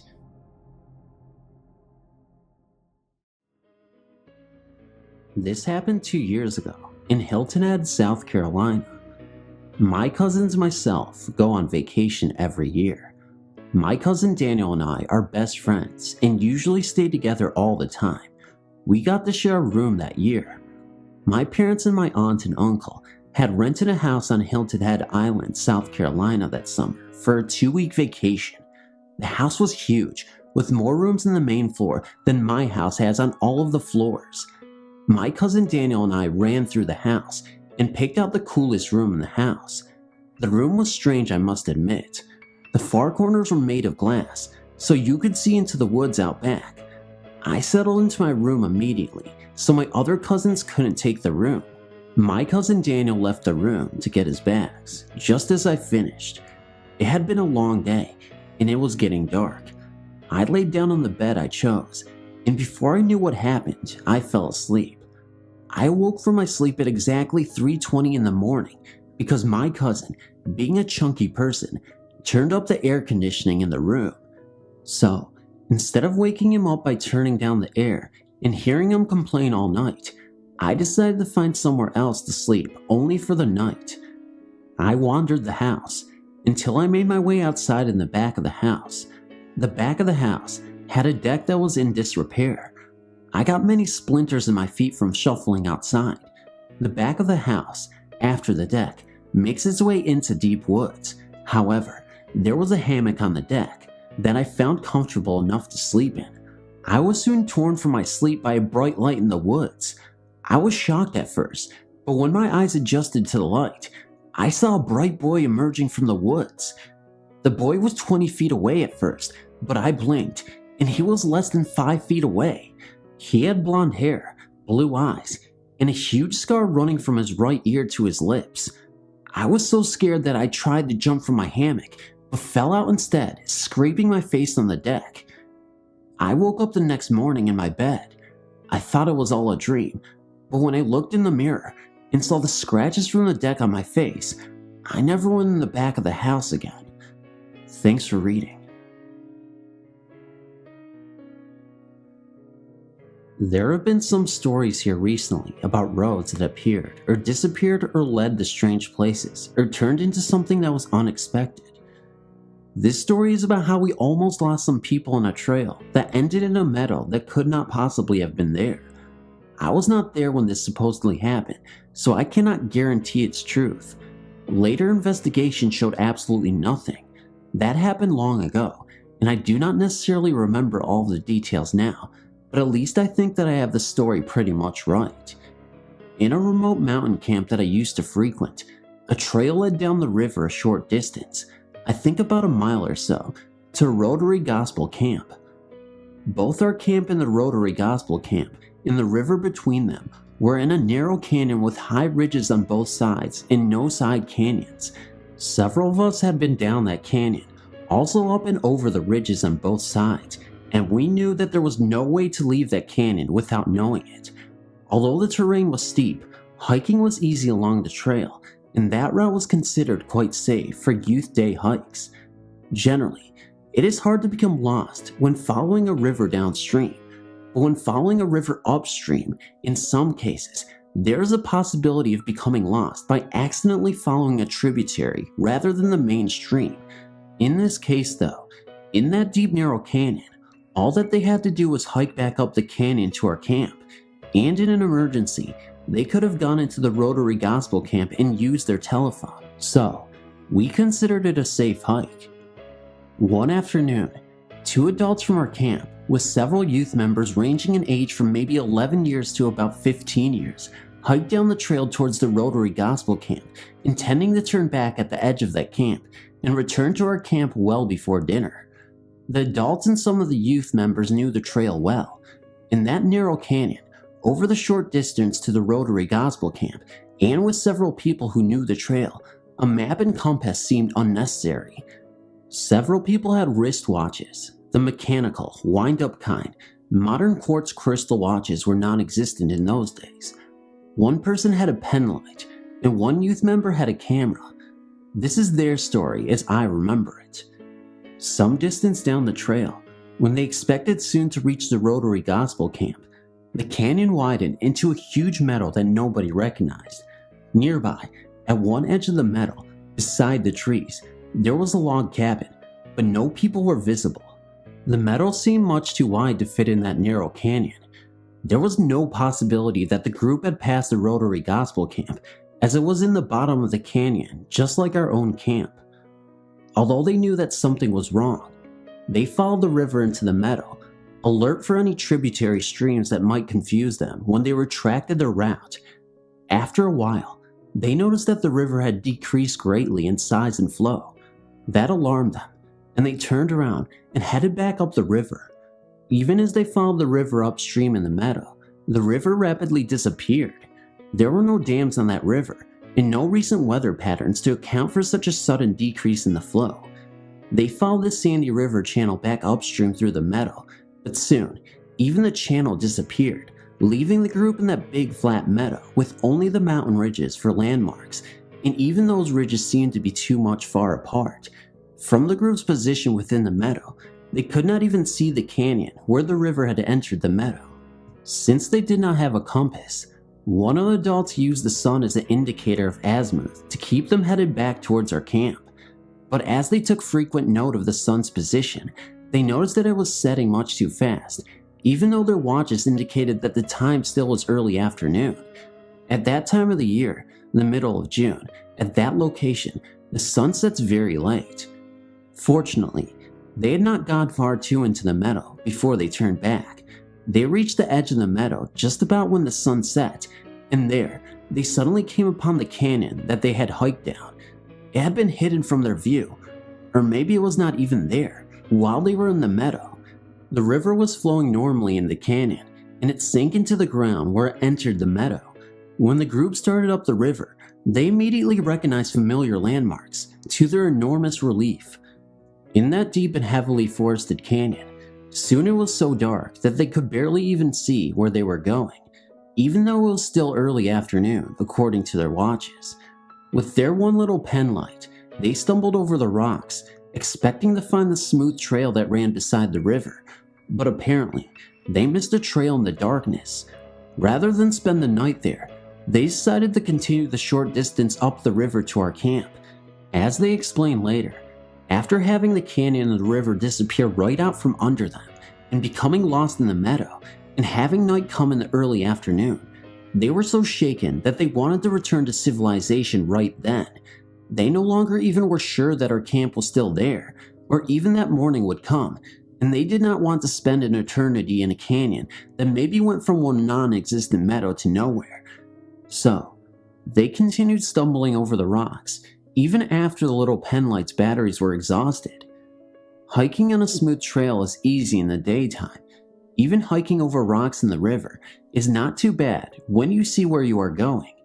But it took them hours to go probably less than a mile up the river to our camp. Some of them were badly bruised from falling over the rocks, but fortunately, nobody was injured seriously. They were enormously relieved to reach our camp buildings and our camp's own little meadow. They headed straight for our group's campsite. I'd been out of the camp that afternoon. Otherwise, probably, I would have gone with them on that hike. When I returned to the camp that evening, the decision already had been made not to start searching for them until morning. The camp director already had telephoned to the Rotary Gospel Camp and had determined that our group had not been seen there. When they returned, I was almost as relieved as they were. We all stayed up late into the night with the camp director, going over their story. None of us found any significant discrepancies between their accounts. Their watches all indicated late afternoon. At first, they were not hungry. To them, it was not yet dinner time. Apparently, at least in that meadow, time had affected their environment at one rate and had affected both them and their watches much more slowly. Or maybe they still were too shaken to be hungry. Partway through the discussion, the camp director served them dinner, and we finished discussion as they ate. The next day, we had everybody who had been on the hike write their accounts on paper with no further prompting and with no discussion between them as they wrote. After they finished writing, we asked them to add their recollections of various details, again with no discussion as they wrote. I remember asking them to record details of the transition between the canyon and the meadow, and of the riverbed in the meadow, also about where the sun set over the ridges above the meadow. I do not remember now what details the other adults requested. That process went right through lunch, and they ate with one hand while writing with the other hand. No, we were not slave drivers. Those people seemed as anxious to record that incident as we were to have it recorded. Then, we turned the youth members loose, along with the two adults who had been on the hike, and the camp director and I stayed late into the evening comparing the written accounts. There too, we found no significant discrepancies. To the great regret of all of us, the people had been so shaken that the person with the camera had not thought to take the pictures of the meadow. Probably still is kicking himself for that. Or maybe it is just as well that he did not take pictures.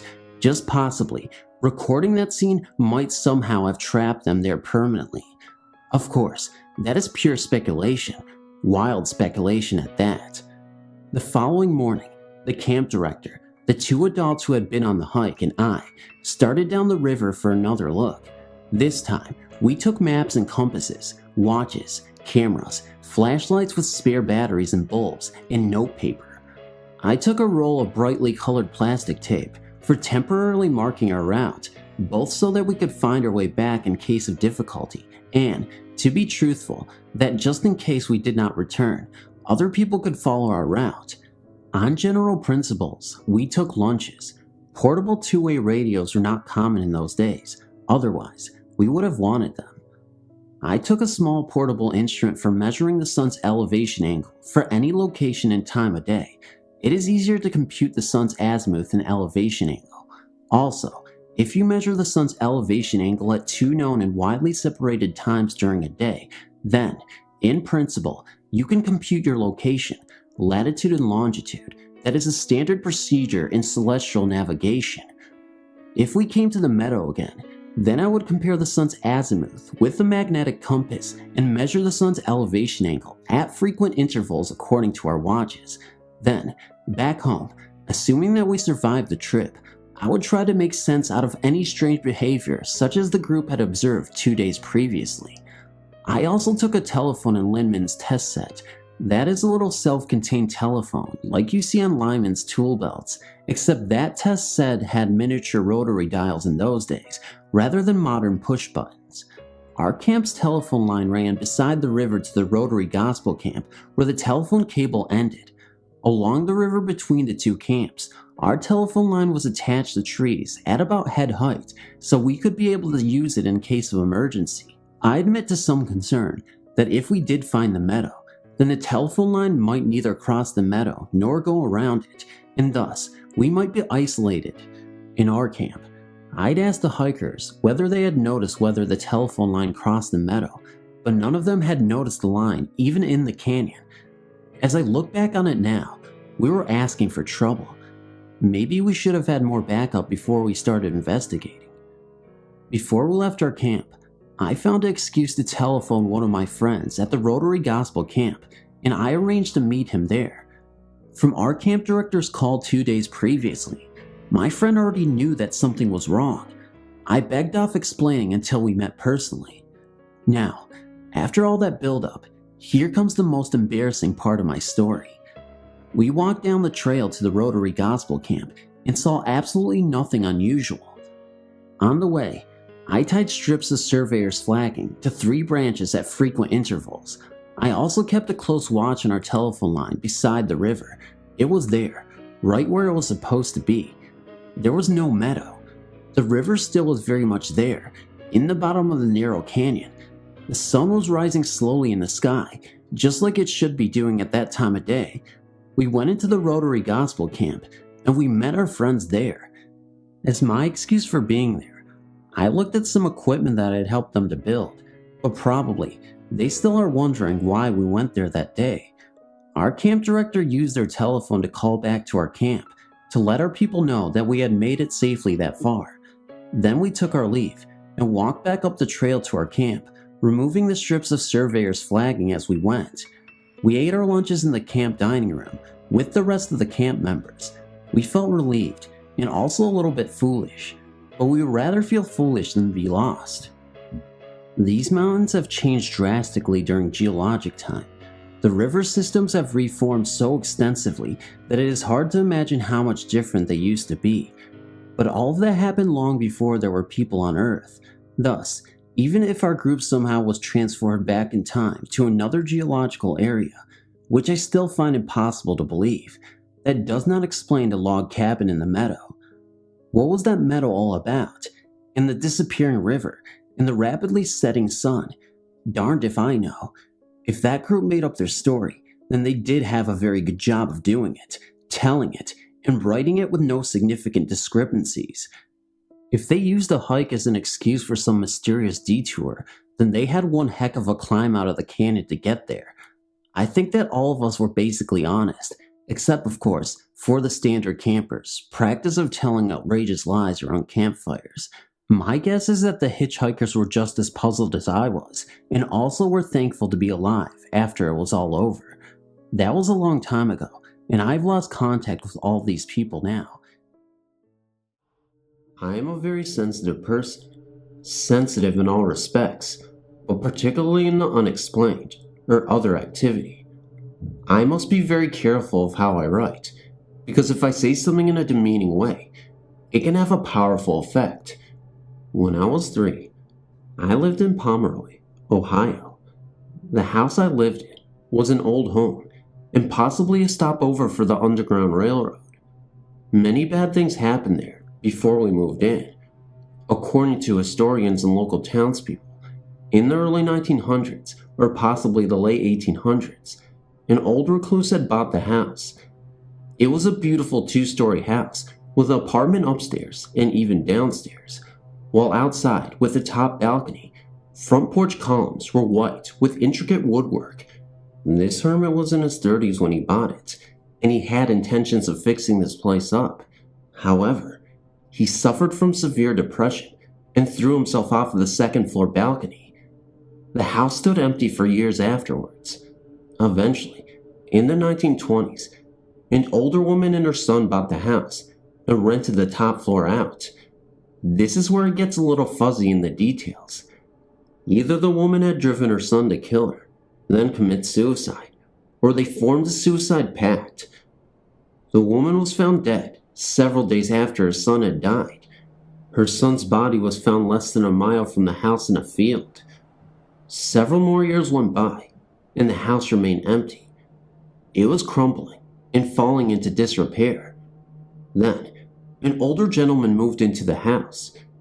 He had discovered that there was a gang of thieves and drug addicts living behind the house, up on a hillside.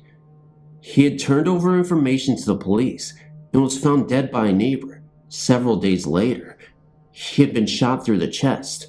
The house had several occupants after he had died, but it was never occupied for long. We moved in 1977. Things were bad from the minute we had moved in. Cups would come crashing out of the cupboard. Lights would come on and off. Sesame Street would change to a soap opera. Buckets of paint would mysteriously disappear. However, my mom and dad were painting one of the bedrooms peach color, and that paint seemed acceptable because it wouldn't disappear. One night, I was 3. I went over and climbed into bed with my mom and dad. We were both living in both parts of the house, and my bedroom was on one side of the hallway, and my parents' room was on the other side of the hallway. The staircase was in the middle. As I was going across the stairs, I heard someone call my name. I looked down, and there was an old woman standing on the landing, telling me to get back into bed. She was wearing a brown and white thread. It was called a peasant's dress, black and white ring stockings, and had a green scarf tied on her head. She pointed her bony finger at me and told me to be quiet and go back to bed. I ran into my parents' room and then cried. My dad searched the house and found nothing except a coffee mug smashed in the kitchen. He thought my mom had smashed it and just left it for later. Mom looked at it the next day and said it wasn't ours and didn't know where it came from. The next incident happened when we moved to Athens. I was about 19 and just had a baby. I was living in my apartment in the Plains. Nobody told me the history of my apartment, and since the apartments had been built, nothing strange had happened there. I had a spirit. It was an old man who was wonderful. My apartment was the only one that had not been broken into. My daughter's room was either warm in the winter or cool in the summer. This was a natural impossibility. The sun set on my daughter's side of the window, so she always got the last bit of sun, and it should have been toasty in there. It wasn't. It was almost as if we had air conditioning in that room. We did not have air conditioning at all. In the winter, it was hit most brutal because the winds would whip into that side that faced your room. I had proof. One night, after classes, my boyfriend had put my daughter to bed, then went to take a shower.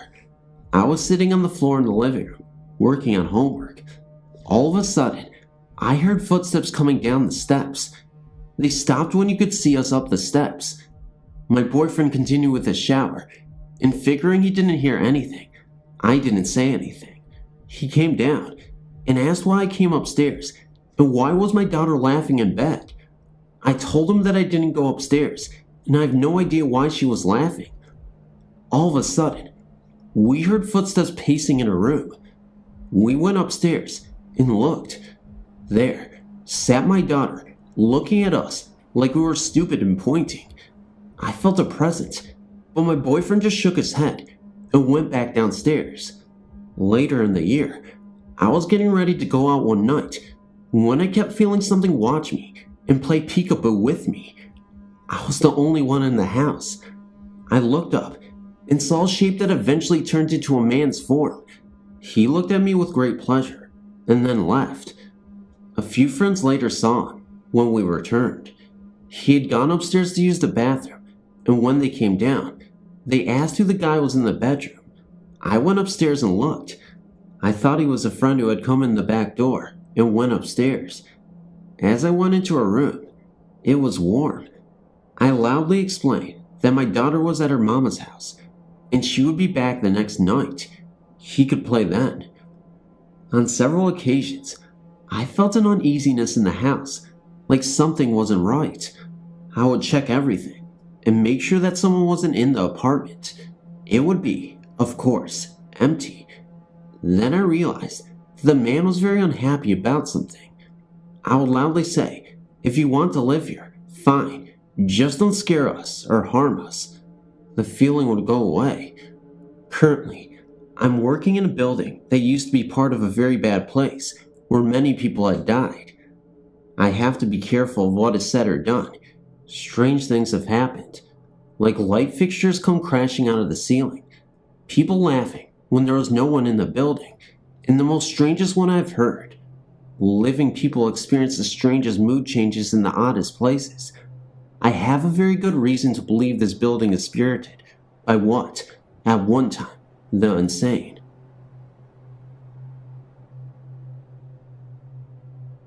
This event occurred in the late 60s. If my memory serves me correctly, my first husband and I had gotten married a few months before, and with no place to move, we went into my grandfather's house, which at the time had been empty, for the most part, since the early 50s, after my grandmother had passed away. I need to mention also, as a child, I had grown up in the house of my grandparents, so it was like going home for me. But back to the story.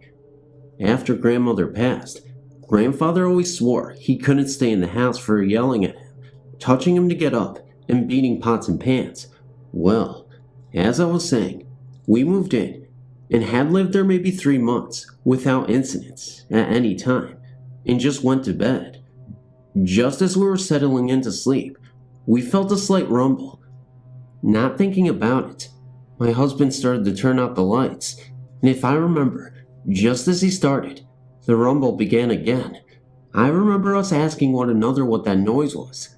I guess it was me asking, as I recall us thinking a dog had somehow gotten under the house and shaking. Well, within seconds, the whole house began to shake, and the windows actually rattled. I do mean the house was moving, to where we could feel the bed move, and see the window curtains move. At the same time, we heard the living room door to the outside fly open. While all this was going on, my husband got up and dressed to go out to see if he could do anything. I remember telling him, I will not stay in the house alone, so he walked to the front porch while he went around the house and didn't find a dog or anything. We came in, closed the door, and started to get back in bed, him telling me it had to be a dog. Just as we were lying down, the house began to shake again, and I do mean it shook, as if we were going to fall in. The living room door flew open, the kitchen door flew open, and all the windows rattled. The bed came out from the wall, a few inches away. It was noticeable. At this time, he jumped up, I jumped up. We ran out into the living room, closing the doors, and pushing the furniture up against the doors. Within a few seconds, it was once again over.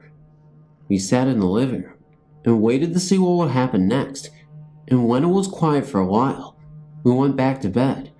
I didn't sleep at all, but we never heard anything the rest of the night, or ever again.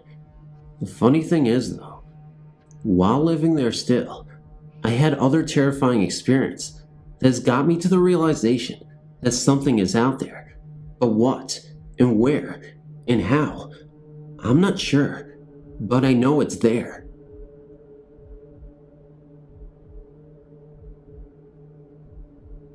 All my life, I've been fascinated with paranormal and true ghost stories, but that had no alteration to what happened to me with my best friend, who has never had any interest or knowledge of hauntings.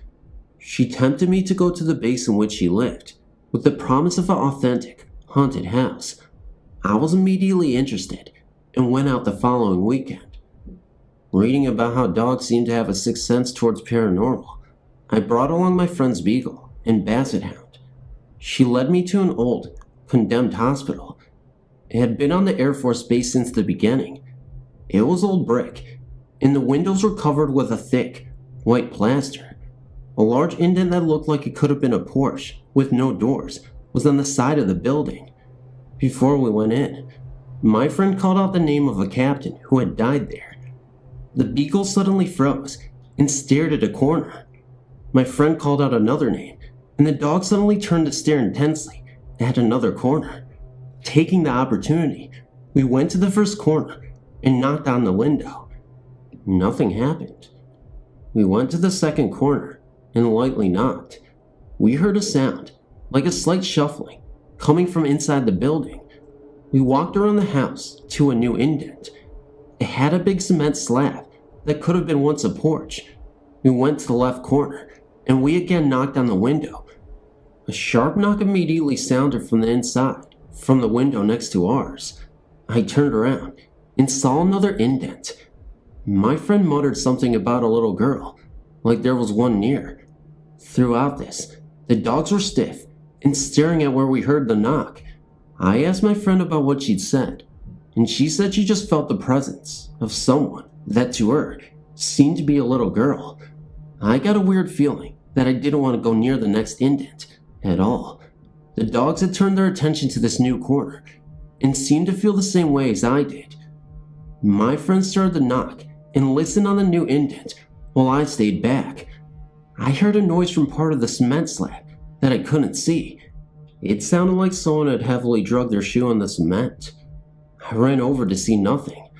I felt a chilling, cold feeling all over for no reason. My friend told me she felt cold and asked if I felt the same. I did. We came back the next day and went to the first indent, to the window where we'd heard nothing. When my friend knocked, we heard a scream. It sounded like a man, but in a low volume, almost like a tape recorder turned down. It's hard to describe, and it may sound corny, but it sounded pained. I would have thought someone was hurt inside, but it sounded so strange and like it was right next to us. Fear taking over, we took off. Later, coming back, we went back to the place we associated with the little girl. I went over to a corner and felt overwhelmed by nausea. I reeled over, feeling horribly sick, and my friend practically drugged me out of there. The second I was out, I felt perfectly healthy. My friend said while I was there, she heard soft knocks and clocks ticking in the house. Now that's a story for the ages. I remember one night, when I was about 8 years old, I was always afraid of the dark. Well, not of the dark, but of things I couldn't see or hear. I've always been a terrible sleeper, even when that young, so I woke up in the middle of the night and I looked around my room. As I always did, I was always scared that I would see something, but I never did until that night. There was a good-looking young man with long straight brown hair and a tux. Beside him was an enormous husky. They both just stood there and stared at me as I looked at them with 1,000 questions running through my head. As I kept staring at them, the man slowly nodded and the dog looked up at him. Then they both just slowly faded away. It is an experience that I'll never forget. No one has died in my house, as my parents bought it as soon as it had been built. I was not scared, but just felt kindred to the ghosts.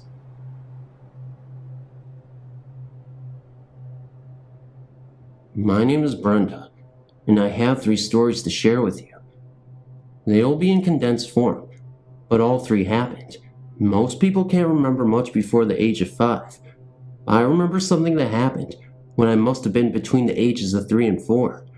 I know it was around that age because I was still in a crib, and even though I am over 40, I still remember it as if it were last night.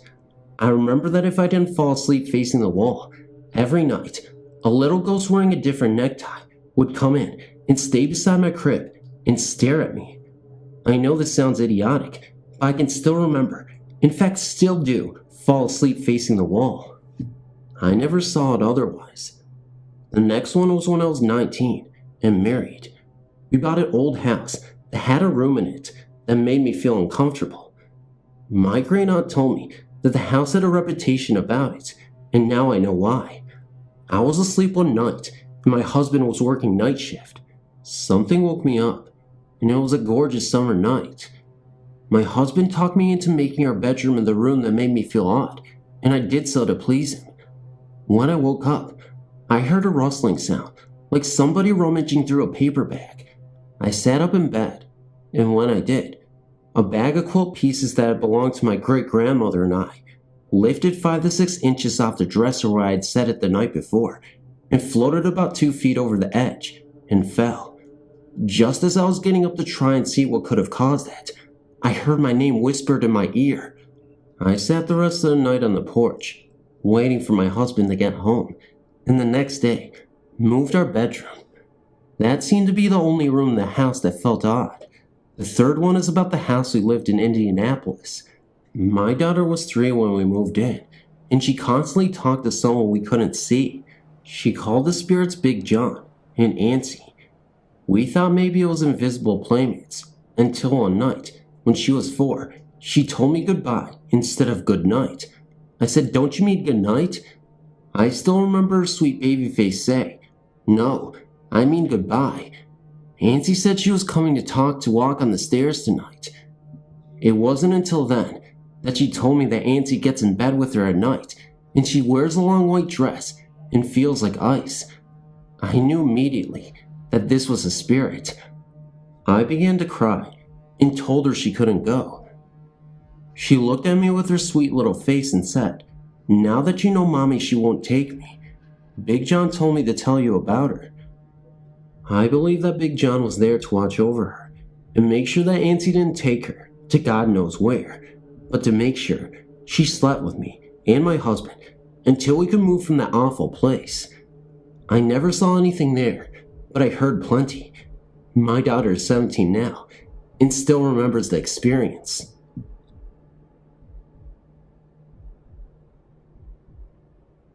Since I was little, I've had an obsession with the paranormal. I guess this started because my mother was the same way. But my first real paranormal experience happened when I was about 4 years old. I would wake up and I would feel so free. I would look down and realize that I was floating and I could see myself down below, still sleeping. My mother later described the same thing happening to her when I mentioned it. I also had a reoccurring dream of a goat chasing me through my house, and right before I reached my bedroom, it would impale me on its horns. I would wake up so terrified. The other thing that happened was that my mother and I would hear voices. They came from the wall between the living room and my room. Sometimes they were louder and more frightening than others, especially if we were alone. The voices still can be heard this very day, from time to time. And a few months ago, I came home from work to have my mother tell me that there had been a loud bang, as if someone was slamming a hammer into the side of our mobile home. But there was no sign of anyone or any damage. The other things we've experienced are isolated incidents where our cats would watch as if someone crossing the room, even if no one was there. My mother experienced the feeling of someone sitting on the edge of their bed when she was alone, and I would see shadowy forms out of the corner of my eyes. Another frightening thing is when sometimes at night, the house shakes violently, as if being pummeled by a hurricane. This lasts anywhere from a few seconds to 2 minutes. Many of my other friends in that town were experiencing things out of the ordinary too. We sat outside, discussing it one night, until 4 a.m. We decided maybe our little town is a hotspot. Some saw a short figure, which at first they thought someone was far away with a lit cigarette. But then they realized, as it got closer, it was only the height of a sheepdog, and the glowing red dot was not a cigarette.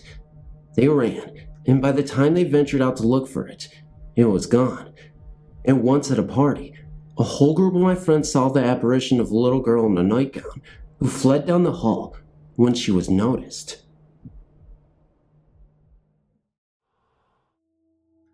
I've posted to this website before and have something else I would like to share. It was 1986, and I was 18 years old when this occurred. My sister and I were on our way home from a Bruce Springsteen concert, and I'd fallen asleep in the car. I had a very vivid dream that my boyfriend at the time was involved in a car accident. So vivid, as a matter of fact, that I dreamt that there were 4 people in the car. Him and his friend Sean, and 2 girls that I did not know. I woke up and said out loud, "Bobby's been in an accident." I didn't get the impression that it was fatal, but that they were hurt. My sister said that it was just a dream, and to not be upset, but I knew in my heart that it wasn't.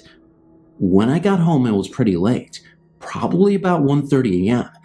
I went into my bedroom to get changed, all the while resisting the urge to call Bobby and confirm what I already knew. I felt that if it was indeed just a dream, it was too late to call though. As I was wrestling with this, my phone rang, and it was Bobby telling me that he and Sean had been in a car accident.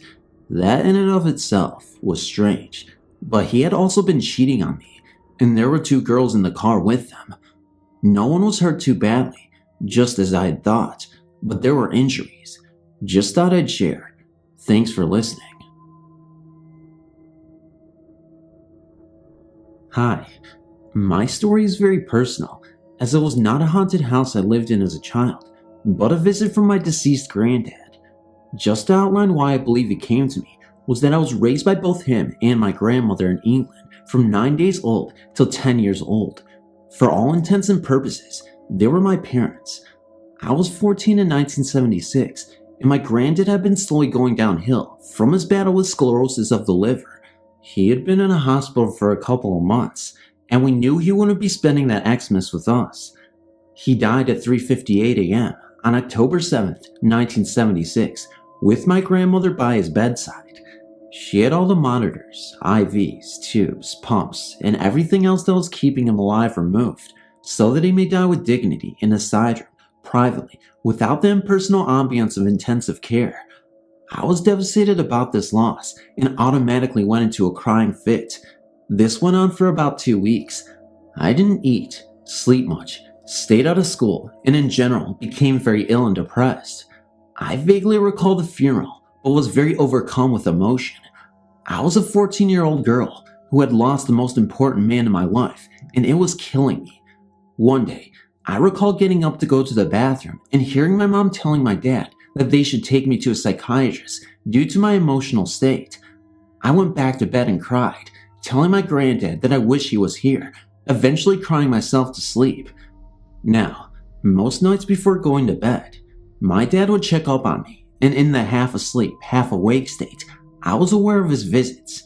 This particular night, I was turning over, but found that I was stuck on my bed, on my right side and totally unable to move. It was that dead weight type of feeling one gets with a tingling sensation, like when your leg falls asleep, but this had no sensation, just weight. I was scared, and this caused me to look across directly at my bedroom door.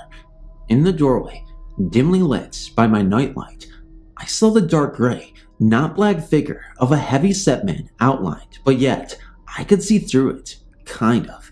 The left arm was outstretched towards me, but I dare not to move. After what now seems roughly 30 seconds to a minute, the shape disappeared, and I felt a sense of calm.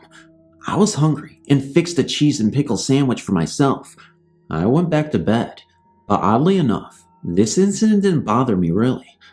I woke up the next day, showered, dressed, put a little makeup on to hide the bug eyes I had, and went downstairs. My mom was washing dishes, and my dad was reading the paper, and they both commented on my presence, and more so, state of apparent well-being. I knew, I guess, deep down, that it was my granddad who had visited me, but although I had no proof or words to back it up from granddad, I still wanted to test my feeling. I asked my dad if he had come in my room, and he said no. He said, "We didn't hear any noises, crying, etc., so we thought we would let you sleep in peace." I said, well, in that case, it was granddad who came to see me. With that remark, my mom threw the dish towel into the sink and said, "That's it, we're taking her to a doctor." Fortunately, my dad stepped in and suggested they hear me out. He believed me, or at least looking back, pacified me, as it obviously made me feel better, so we went along with my visit from granddad's story. My mom didn't believe me, but it didn't matter. I believed it. This isn't the end. Although I only had one visit, granddad did appear to my grandmother. Ironically, when I called her up to tell her, she went very quiet and said that the very same night, he came to her too. She said she couldn't sleep and went to his study to sort papers, approximately 4 a.m., roughly the same hour he had died. I don't know what time my visit occurred. She said she felt someone was behind her. She was sitting at his desk, crying, when she felt a gentle touch on her shoulder. She said she brushed it off sharply as it scared her and she turned around. Nothing was there, but she said she felt something. She said she stopped crying and felt better. These were only the 2 incidents. No one else had a visit from Granddad, but we both know, Gran and I, that he came to visit us for comfort. We loved him more than anything, and he reciprocated us. My mom fell out with my grandparents, so the closeness was not between them. We both were hit the hardest, and he knew it. He came to let us know to go on, I feel, without the suffering that we were both enduring since his death. My grandmother lived until 1995, ironically, dying on her 83rd birthday. My grandmother promised me that if she could, she would visit me after she died. She didn't. I lit 2 white candles in our apartment. After I had packed it all up and sat there in silence, awaiting her visit, nothing happened, but I know she's okay. She was buried, as per her wish, with her granddad, and they finally were together again. That made me happy. They had been married and in love since 1932, school sweethearts, survived wars and hard times, and now, eternally peaceful. Love is very powerful, and although it's hit and miss amongst those whom I tell this to in regards to belief, I know it happened and why.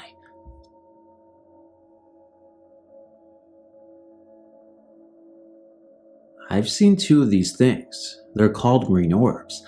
I've known people who have seen them, and I've seen videos of them on TV that people have filmed and say that they are ghosts.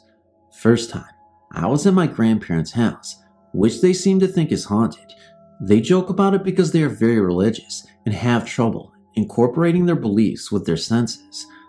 I was going to bed and was having to share a bed with my grandfather, who was already long since asleep. I crawled into bed and laid there for a while, my eyes adjusting to the darkness. Eventually, my eyes focused on the brightest object in the room, what appeared to be a reflection. I stared at it for maybe 15 minutes before a realization hit me. It was the brightest thing in the room. I considered maybe there's something outside brighter that it's shining off of, but my grandparents live in the sticks and have only one light outside, and it's quite some ways from the house. I had originally thought that it was a reflection from the brass hinges on a door. After deducing that the light was of its own source, I investigated. I got out of bed and walked up to it. The closer I got, the more apparent it became that this was not a mere reflection. It didn't move much. It hovered there, like a green rip in space and time, waiting. I experimented a little by turning on the light. It stayed there for a split second, after the light came on, and then disappeared. I wasn't able to go back to sleep for a while. Second time I actually saw one, I was at my in-laws, lying in bed with my wife. It was near the ceiling above our heads. I woke my wife up and asked her if she saw it. She said she did, then went back to sleep. I watched it until it disappeared. After it was gone, I woke her back up and asked her if she could still see it. She said that she could not, and went back to sleep. In between those times, I was at a known haunted house, unknown to us, but known to the occupants. We were staying the night, and while some of us were in the kitchen, 2 of my friends burst out of their rooms, asking for flashlights or candles. They refused to go to sleep without them. They told us of an object we originally thought was a glow-in-the-dark mini frisbee, only it didn't move like a frisbee. I don't know what these things are, but I would very much like to study them.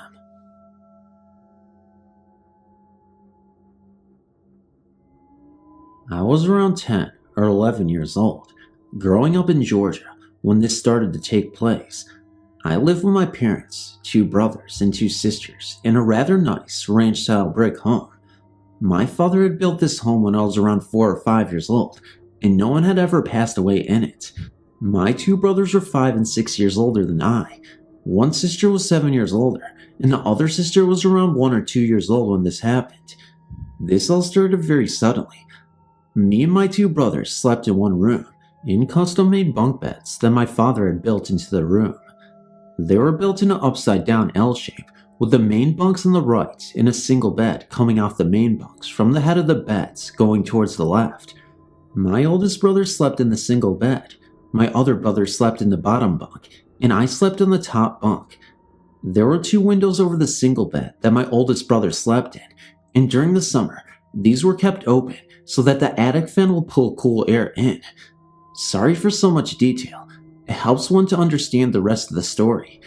One night we had gone to bed, and around 2 to 3 in the morning, my oldest brother was jarred awake by a tremendous pounding on the other side of the brick wall, where he slept, outside. He woke both of us up very quietly, and we listened as the pounding went across the wall, as if someone was walking the length of the house and back, pounding on the brick wall as they went. Now, this wasn't like someone was pounding with their fists or even kicking the house. We probably couldn't have even heard someone who was hitting the wall with their fists or feet. No. This sounded as someone had a 15 or 20 pound rock or something very heavy and solid, and was pounding the wall with it as they walked back and forth, with the impacts coming approximately 1 to 2 seconds apart. After some very frightening few minutes had passed, my older brother slipped into our father and mother's room and awakened our father, telling him about what was going on. My father, not pleased with being awake at this hour, didn't really believe him at first, but quietly made his way to our room and where the pounding was still going on. As this was summer, he looked out the open window through the screen, but couldn't see anyone. He then proceeded to collect his 20 gauge pump shotgun and slipped out the door on the opposite side of the house from the pounding to try to sneak up on whoever was doing it. As Daddy turned the corner of the house with the shotgun at the ready, the pounding suddenly stopped. Daddy had a flashlight, of course, and there was nothing to hide behind for at least 30 to 40 feet, where a cornfield started. He searched around for a bit, but couldn't find anything and came back in. As soon as he came in the house, the pounding started again. He went out immediately. Whenever he turned the corner, it stopped again. This was repeated several times, always with the same results. These happenings then continued for the next 2 to 3 months, almost every night. My father did not find anything or anyone that could account for it. There were also no marks or any kind of evidence to show where the pounding was being done on the bricks. One night my brother that slept underneath me was having a dream about playing basketball in a tournament at school when the pounding started. As the pounding was going up and down the wall, he was dreaming that he had missed a shot and that the coach had called him to the sideline. He dreamed that the coach was mad at him, and while asleep, he was moaning and making some kind of noise. My oldest brother, who slept under the windows, was trying to listen to the pounding to figure out where it was at during that time, and when my other brother started moaning, he reached over and grabbed him by the hair of the head and started pulling his hair to try to shut him up. At this time in the dream, my other brother was dreaming that the coach had grabbed his hair and was pulling it for him, missing the shot. We had always laughed about this happening. Anyway, my father never did catch anyone or anything pounding on the wall, and we still wonder to this day what it could have been. If anyone out there has had anything similar happening with pounding on the walls and moving back and forth, I would appreciate hearing from them.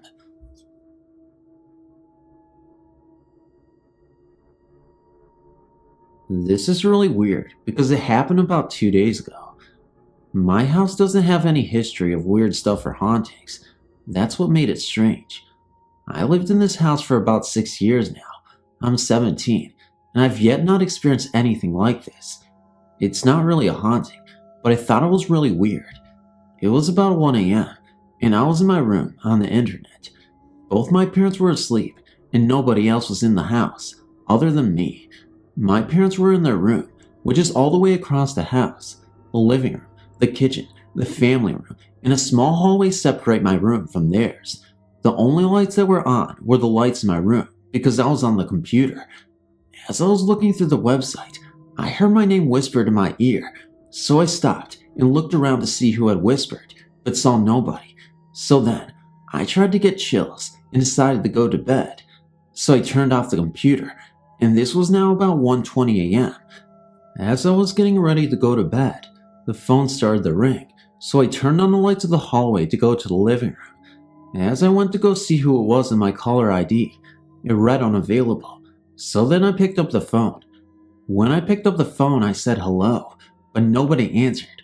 Again, I said hello, but again, nobody answered. I started to get pissed, but I tried to listen to see if I could hear anything. What I heard gave me chills. As I started to listen, I heard whispering that sounded like mumbling. I couldn't make out what was being said. It was like someone or something wanted to tell me something, but couldn't. It was really freaky, so I hung up the phone and I just sat on the couch looking around for anything unusual. When I finally got up to go back to my room, I got the worst feeling that somebody or something was watching me.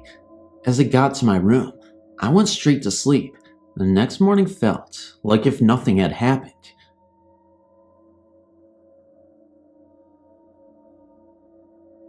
This is the house of many tenants. The house is well over 200 years old and has many tenants over the years. I was 18 when we first moved in. It was a 4-bedroom house with high ceilings, an attic, and basement. My parents and nephew had the 2 downstairs bedrooms, which left me to the upstairs rooms. The first night we moved in, my friend and I were setting up the upstairs rooms as my bedroom. As we were standing in the hall by the bathroom, a little boy ran out of the other bedroom, ran down the hall towards us, peeked out around the corner, and ran into the bathroom. We went into the bathroom and saw that no one was there. Let me explain. This couldn't have been my nephew because he wasn't even in there at the time, and there was no other small boys in the house. Also, sometimes I've seen a man who dressed in what I can only call colonial walked up the stairs and walk into the attic. The weird thing is, I've never seen him walk up the old wooden stairs. Sometimes you could hear someone moving boxes and stuff around in the attic as if they were looking for something. All the people who had stayed in the house in the span of 6 years that had lived there would never sleep upstairs by themselves, and many reported the feeling as if someone was going to push them down the staircase as they stood at the top of the staircase. On more than one occasion, you could hear a woman crying, the toilet flushing, and doors slamming. My older sister stayed with us for a short while. During her stay, she had the shower doors cave in on her, pinning her to the wall, and a fan cord lightly wrapped around her neck during her sleep, in which she had found the following morning. Foul smells and shadows were a constant reminder of the ghost's presences. I was glad when we moved from the house because I found it very unnerving and somewhat frightening. I don't think I've ever had a sound night's sleep.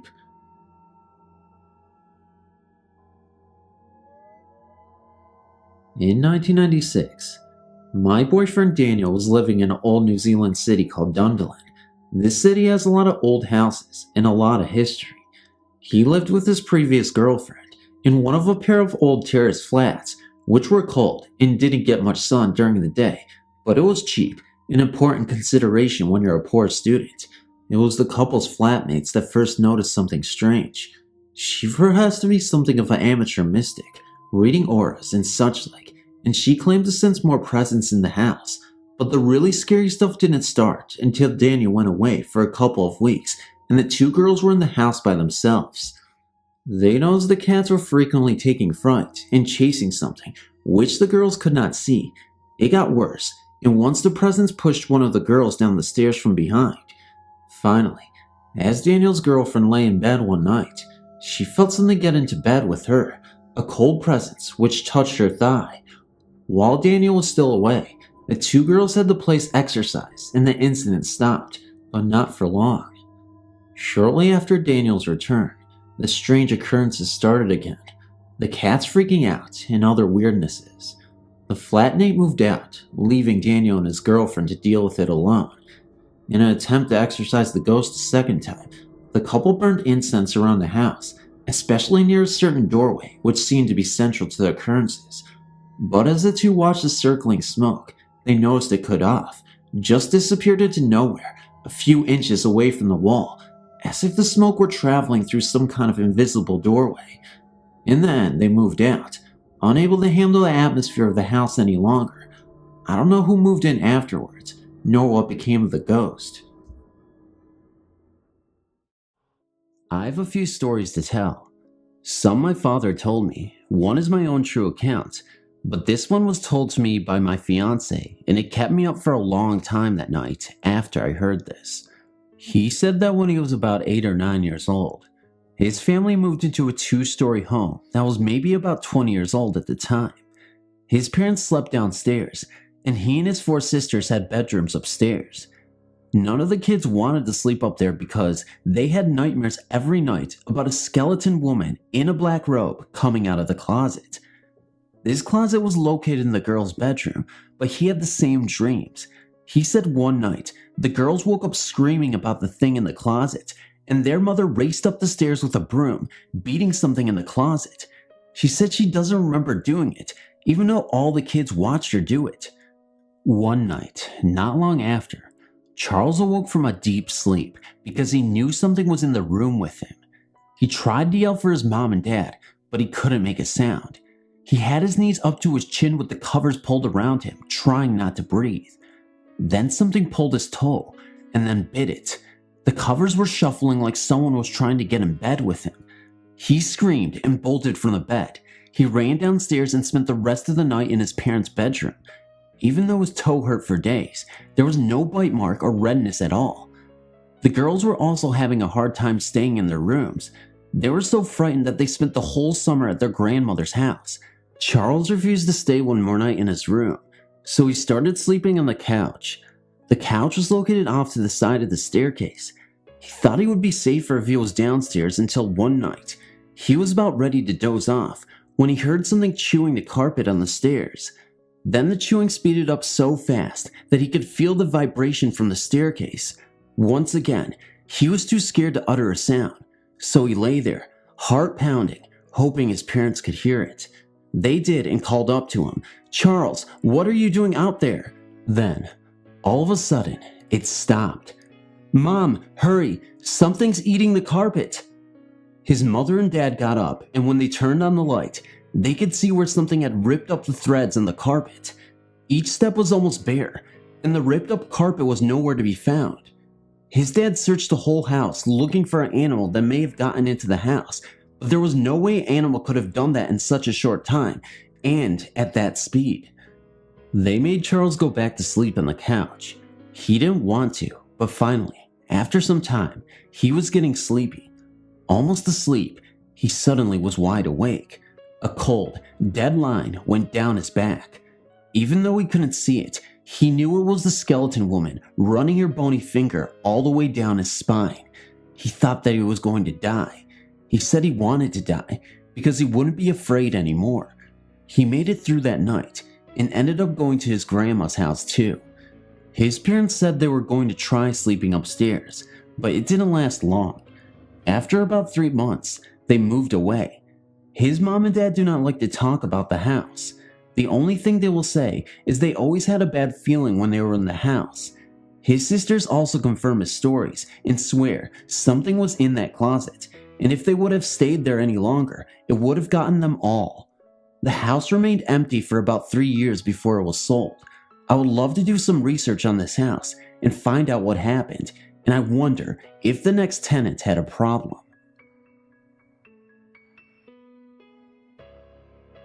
Okay, here's a theater story for you.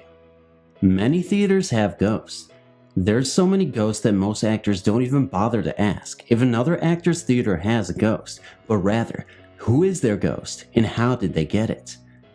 My college has the ghost of a former student who used to spend a great deal of time in the theater, even sleeping in the green room from time to time. One day this student, Bill, died in an accident, but he returned to the theater. He's a very nice ghost who will only show up when a show is going well and the cast gets along. One day, when the stage was completely clear of a set, I was on stage with 2 of my friends. One was singing a song from the Brady Bunch when suddenly a nail, one that was in perfect shape and has never been hammered, fell from above us and landed right next to our foot. It has always been common around the theater to have Bill's name always up on the call board with his peg in the in spot. One day, a new member erased his name. My friend and I noticed when we came in the next day, so we rewrote it and moved the peg back in before proceeding to the dressing rooms. We were the only people there that day. We commented on some makeup we had forgotten to buy as we settled into our usual spaces in the dressing room and checked to make sure the drawers were empty and clean, which they were. The next day, when we came in, my friend was going to put a box with her jewelry in her drawer and noticed a plain brown bag in it. During the run of that show, there was a long period of time where I had to stand with my back leaning on the railing of a staircase. Even though every member was out on stage in front of me, there were 2 or 3 nights when I would feel the staircase shake as if someone were running up and down it behind me. And one night, while this was happening, the sounds of someone walking on it were heard by several of the cast members, but none of the audience members. The green room is often freezing, but is warmed up whenever someone asked Bill if he would mind leaving us alone so we would catch a nap before our next show or class. Many people, and myself included, have been warm 1 minute and then suddenly freezing cold while the next person next to them remains warm. When this happens, you can walk around as much as you want and you would still be freezing. A few times, people who have been standing next to each other have both been freezing on only half their bodies. Bill has also been seen several times by different people. The director, who was his teacher when Bill was a student, has seen him several times, as well as an ex-technical director and several students. One time, when the TD and a student were working late on a set, a man in a plaid shirt and overalls appeared in the room, even though all the outside doors were locked at the time. They called out to him, but he didn't turn around, so they walked over to him, and he vanished before they could get to him. During one of the rehearsals for a play, another friend and I were sitting in an aisle and talking when a movement in the light booth caught my attention. Since no one was supposed to be up there, I glanced up at the booth and saw a man in a plaid shirt leaning over the ledge of the open window, watching the rehearsal. I motioned to my friend who also saw the man. When we looked back again, the booth was vacant and the window closed. Thinking the door was unlocked and maybe someone had gotten up in there, we told one of the boys, well actually men, they're in their 20s, to check to see, but they returned a short time later because the door to the booth was locked and the TD had gone home long ago, and the TD was the only person other than the director running rehearsal who had a key. Another time, during an outside show, the boy running lights from the light booth in the theater heard a sound level with the booth, several feet above the floor of the theater, and when he opened the window to the theater, he saw a flashing light in the air and no one in the building. There are many more stories, ranging from objects being hidden and reappearing to the lights going out during performances for unknown reasons. Thank you for reading.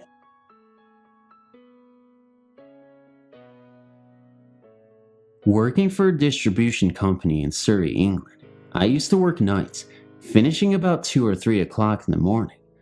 There were 2 routes I could take to walk home, the quickest of which is across Mitcham Common, which I elected to take on this particular occasion. I never feared walking across the common and was a skeptic when it came to believing in ghosts and such like. However, I will never forget my experience. As I had just passed the 7 islands, a group of large ponds in the common with, surprisingly enough, 7 islands, I heard a sound coming towards me which resembled wheels traveling across the grass. I was right, it was just a cyclist. What concerns me was that he was riding his bicycle at the time in the morning, particularly since this boy was only about 7 or 8 years of age. This in itself did not frighten me as such, until I noticed him with a fixed gaze on me. Even as the bike had gone past me, I turned around and noticed that he was still staring at me, now looking over his shoulder as he continued to cycle forwards. How could he control the bicycle like this? As my mind asked more and more questions, what followed really scared the life out of me. The boy on the bicycle, still staring at me over his shoulder, continued to carry on cycling, but across the water. The bike was on the surface of the water, and there was now no sound of the chain or the wheels turning, just silence, and the boy, wearing all white, continuing across the ponds and into the distance. I ran home and could not stop thinking about this incident for weeks. My mind started working overtime. Had a young boy drowned there? Perhaps after cycling on ice which had broken? I never did research this for fear of what I might discover. When I was just 7 years old, we moved into the house on the corner of Elm and 3rd Street. It was a rather large Victorian home, built in the 1830s by the first undertaker in the town, and it was also the second oldest building in town. From the outside, it seemed kind of small, but once you were inside, there was an endless possibility of rooms to explore, both upstairs and down. Across the street was the oldest graveyard in town, and the oldest church, the stately primitive Baptist church built in the 1850s. The second we stepped inside our new home, bags in hand and marveling at the beautiful rooms, I began to notice a really strange feeling. Everywhere we went was as if someone was behind me, curiously inspecting their weird new guests. It didn't seem unfriendly, so I just tried to let it pass, but the presence got stronger and stronger as we mounted the steps to the second floor. I noticed the odd presence the most in the master bedroom, the room that had once housed a large pool table and a little girl's bedroom. Most of the old furnishings were still in the house, so her room still had many dolls and an old iron bed complete with mattresses. The presence was especially strong when we went up and down the many steps in the house. It was as if the spirit, or whatever it was following us up the steps very, very closely. It was odd. It was like I was the only one that could feel it, as my mother and sister continued to jabber aimlessly and drag me in and out of every room they happened upon. When we came back the second day, it was just me and my mother, and I begged to be able to stay downstairs so I wouldn't have to encounter the strange things upstairs. She agreed, but thought I was making this whole thing up since I was so little. I stayed downstairs in the living room, which seemed alright. However, when I sat in the large picture window that overlooked the garden, I began to feel it again. This time, it was stronger than before. It was like something or someone was standing outside in the garden, looking in at me. It was so strong that I jumped up and started crying and screaming for my mother, and she quickly came downstairs. I persuaded her to take me back to the apartment, that I wasn't feeling well, and we did. The first night that we slept in the house was a week later. The old owners had come by and had given us the key and joked a while about us buying the house. My mom could not understand why they thought it was so funny that we would actually want to live there. That night, I was awakened by the sound of footsteps coming up the steps next to my room. I jumped out of bed. Since my mom worked all night, I thought it might be her coming home from work, so I ran out into the landing to give her a surprise hug. The footsteps continued closer and closer, but no one was there. I turned on the light to get a better look, and still, no one. I screamed and ran into my sister's room, which just happened to be the master bedroom where I felt some very strong presences in the first day we visited the house. She was sitting up in bed, shivering, and I said, "Did you hear that?" She replied, "Yes, yes, yes."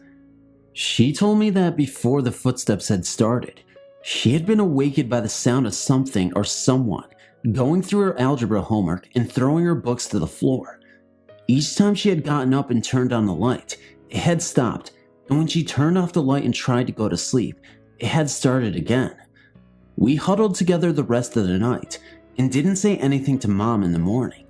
The next week or so, my sister got a job, and I was alone in the house almost all day. I was in her room, taking a nap, and all I had to cover up with was some old sweaters and clothes she had carelessly left on her bed. Since we had not unpacked all of our things, I pulled all of the clothes over me and was getting very comfortable when an hour or so later, I was awakened by a strange presence. I didn't even open my eyes immediately since I was very frightened, and this time it was stronger than ever. When I did have the guts to open my eyes, there she was. There was a woman dressed all in white, and it looked like a nightgown from the 1800s. She was leaning very, very close to me, right over me, and she was smiling. I was staring transfixed and paralyzed with fear. It was clear that she meant no harm, but I was scared stiff. I closed my eyes and silently tried to will her away and prayed to every god that I could think of, hoping that it would work. When I opened my eyes, she was gone, but I could still feel her in the room. Even to this day, we still get visits from this woman. We went to the cemetery next door and found the graves of the original owners and found out that her name is Viola Baumgartner. We can hear voices in the house sometimes, and we cannot understand what they are saying. We think this is because the people who built the house were German.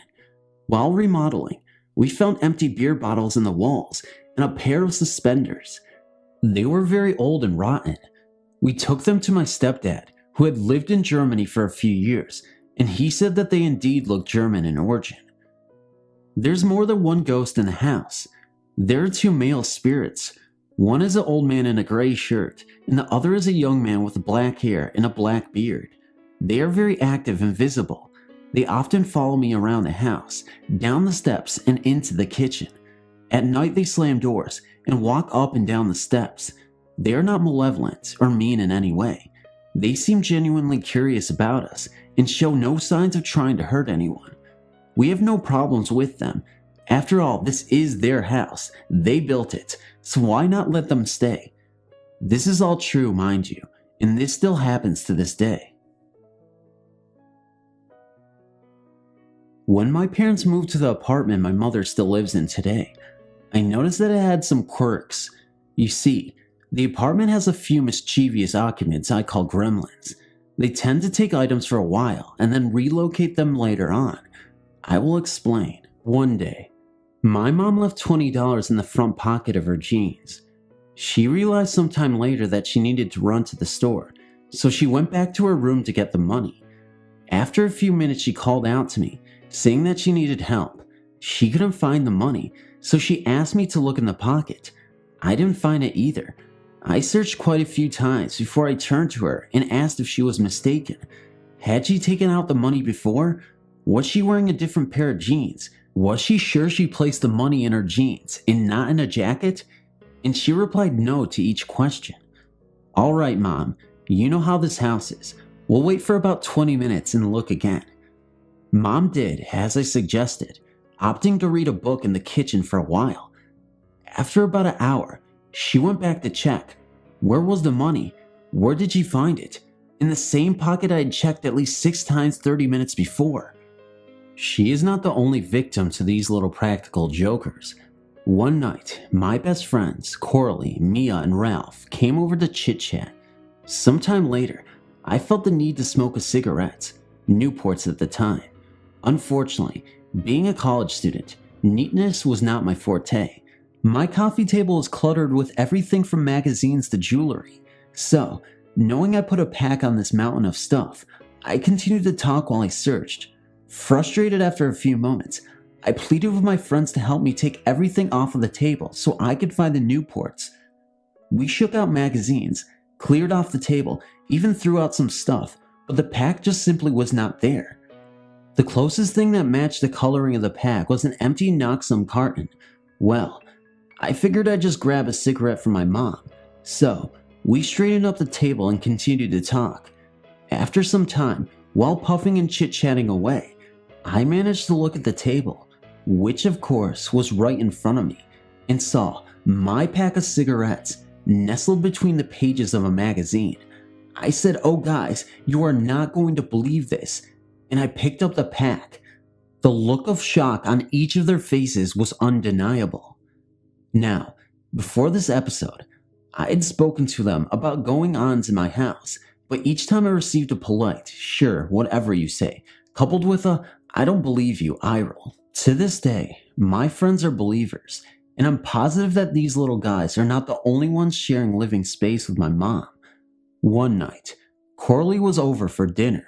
Doing our usual thing, we sat in my living room talking of nothing and everything.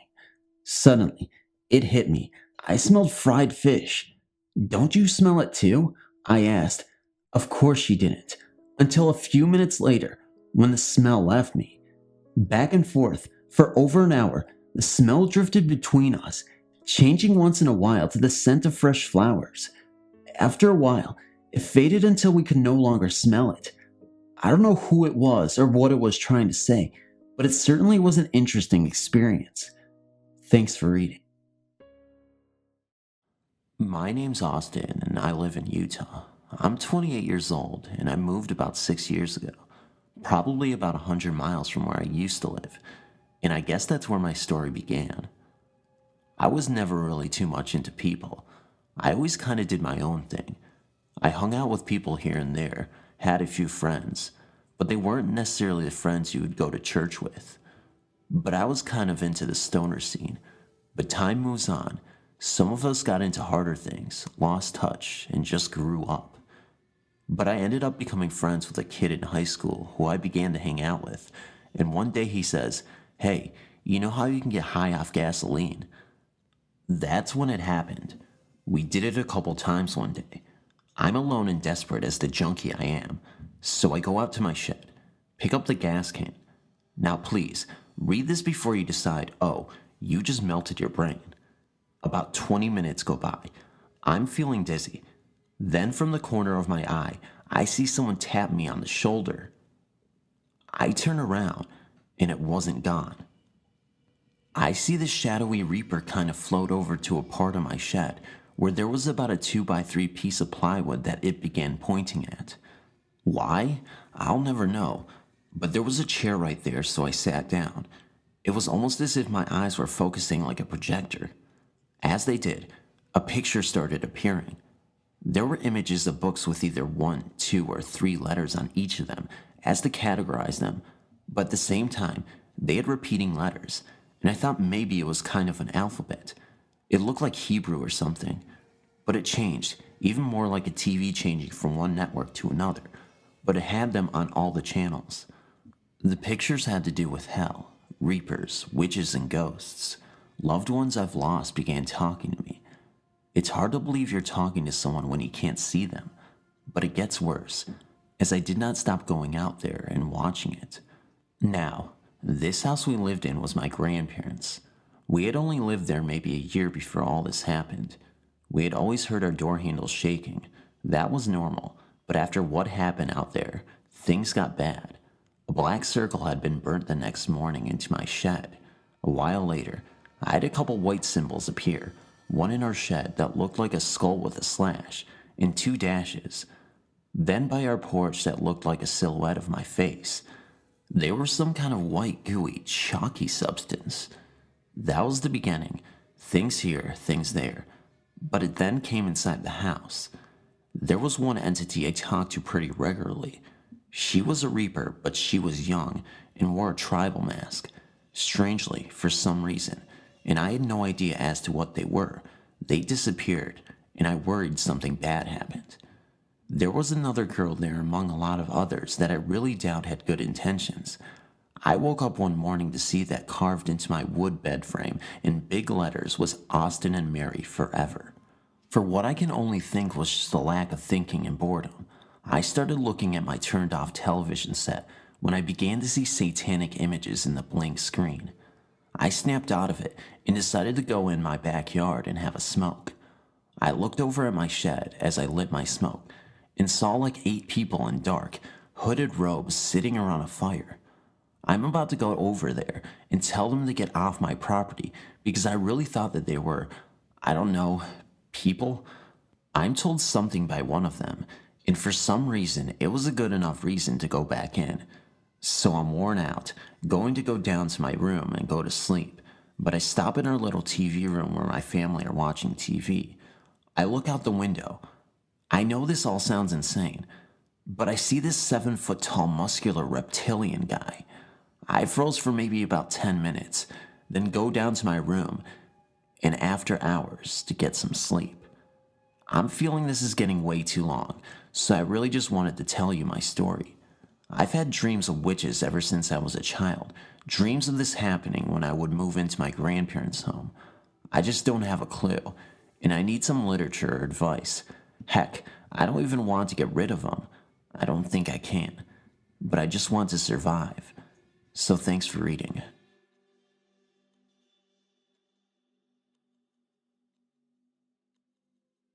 I've had many experiences with the supernatural sort, but I must tell you of the most horrible experience ever. As a child, my brothers and sisters and I had always been in trouble for things none of us had done. Something would be missing or moved, and when our parents asked, none of us knew it had happened. We would console with each other after our parents went away and admit who had really done it.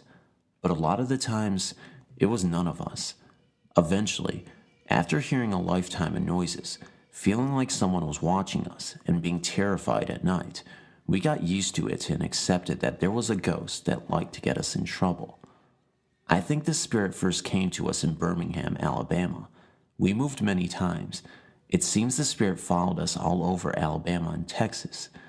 It did take a while to catch up to us every time we moved, especially from Alabama to Texas. When I was 15, when we moved to Nederland, Texas, my older siblings had moved out on their own by then. It was my parents, myself, and my brother. Things began to happen right away. Items being moved around, noises, terrifying nights full of that I'm watching you feeling. One night, I was awakened by something unknown, but I was too afraid to get up. My bed began to shake. When I did open my eyes, I saw 3 witches, hags, or whatever you want to call them. They circled around my bed at the ceiling of my room. They were either one entity split into 3, or they were triplets, identical and sinister. They circled me, laughing and chanting over and over, "You're mine, you're mine." I finally yelled at them to go away and ran into my parents' room. My parents let me sleep on their floor and gave me the family Bible for comfort. They didn't say then whether they believed me. When we got up in the morning, I felt very foolish. I had always tried to convince myself things like this were just in my imagination. I apologized to my parents for disturbing their sleep and described in detail what had happened. No one really said anything. I think they thought I was ill or something, and I could tell they were worried about me, but not really convinced anything supernatural had occurred. When my dad was leaving the house to go to work that day, he yelled for us to come look. There was a 10-inch wooden cross nailed to the wall, right by the front door. The nail was tacked to the very top of the cross. The cross was upside down on the nail. It had rotated on its own. We don't question these experiences anymore. Thanks for reading.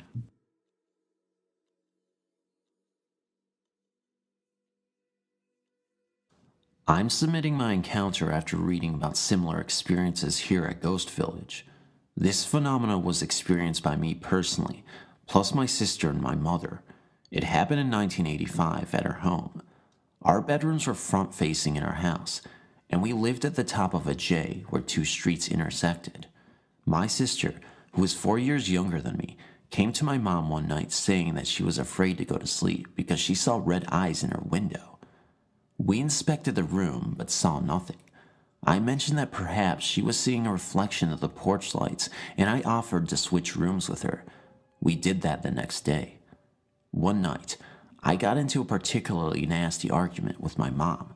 I went back into my room and closed the door. I sat in my rocking chair and listened to my stereo with the lights off and eyes closed. It wasn't more than 5 minutes later when I opened my eyes to look at the clock by the door and saw 2 red eyes looking back at me. I froze. There was no physical body and no eye socket, just bright red eyes, seemingly floating in the air. I wondered if this was a reflection, and I moved from left to right to see what would happen. The red eyes followed me. I had to pass them to get to the light switch. I jumped up and hit the light. When I turned around, my room was filled with a thick fog, but the eyes were gone. I was a silly teenager who believed your pastor when he said my heavy metal albums were evil. I remember taking my albums to the patio. By the time I finished, the fog had dissipated. Several things happened that year. The eyes, the strange fog, plus our dog barked at things that we couldn't see. Even the radio in my room would come on out of the blue to a different station. One night, I remember lying in my bed and seeing a shadow figure walk right by me and into the closet. There were no red eyes though, so I don't know if the incidents were related. I never did do a history of the house, but I might look into it. Eventually, my mom saw the same red eyes and asked the pastor to come in and bless the house. We moved 2 years later, and I haven't seen the eyes since then. I've always wondered what exactly it was we experienced.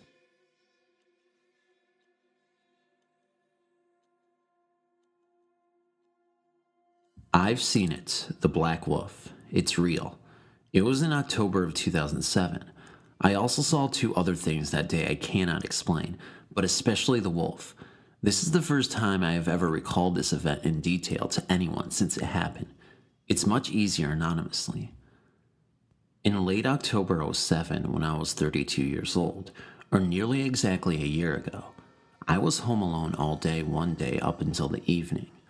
That afternoon, I began to hear a voice speaking to me in my mind. Although it sounded audibly as if someone were speaking to me in a deep voice, using a loudspeaker from outside in the yard, and speaking through a large fan, if you can imagine how that would sound. In response to this, I suddenly began to feel an overwhelming sense of fear, and that fear hit me on and off for the rest of the evening. The sound, as I will call it, because I'm sure it had to be in my mind, was telling me it was my time to go, and that it had come for me. I was always raised up in the standard Christian belief and so on and so forth, so I reasoned that this voice was either A, the voice of God Almighty wanting to take my life, or B, the voice of the devil or Antichrist wanting to do the same. Being the type who definitely wanted to live, I decided on reason B to be what I wanted to go with, and I put a fight up against what I was hearing, though I was shaking in fear.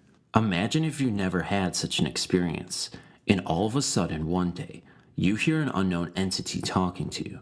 Corny analogy, but the thing I was hearing sounded kind of like Darth Vader talking through a fan.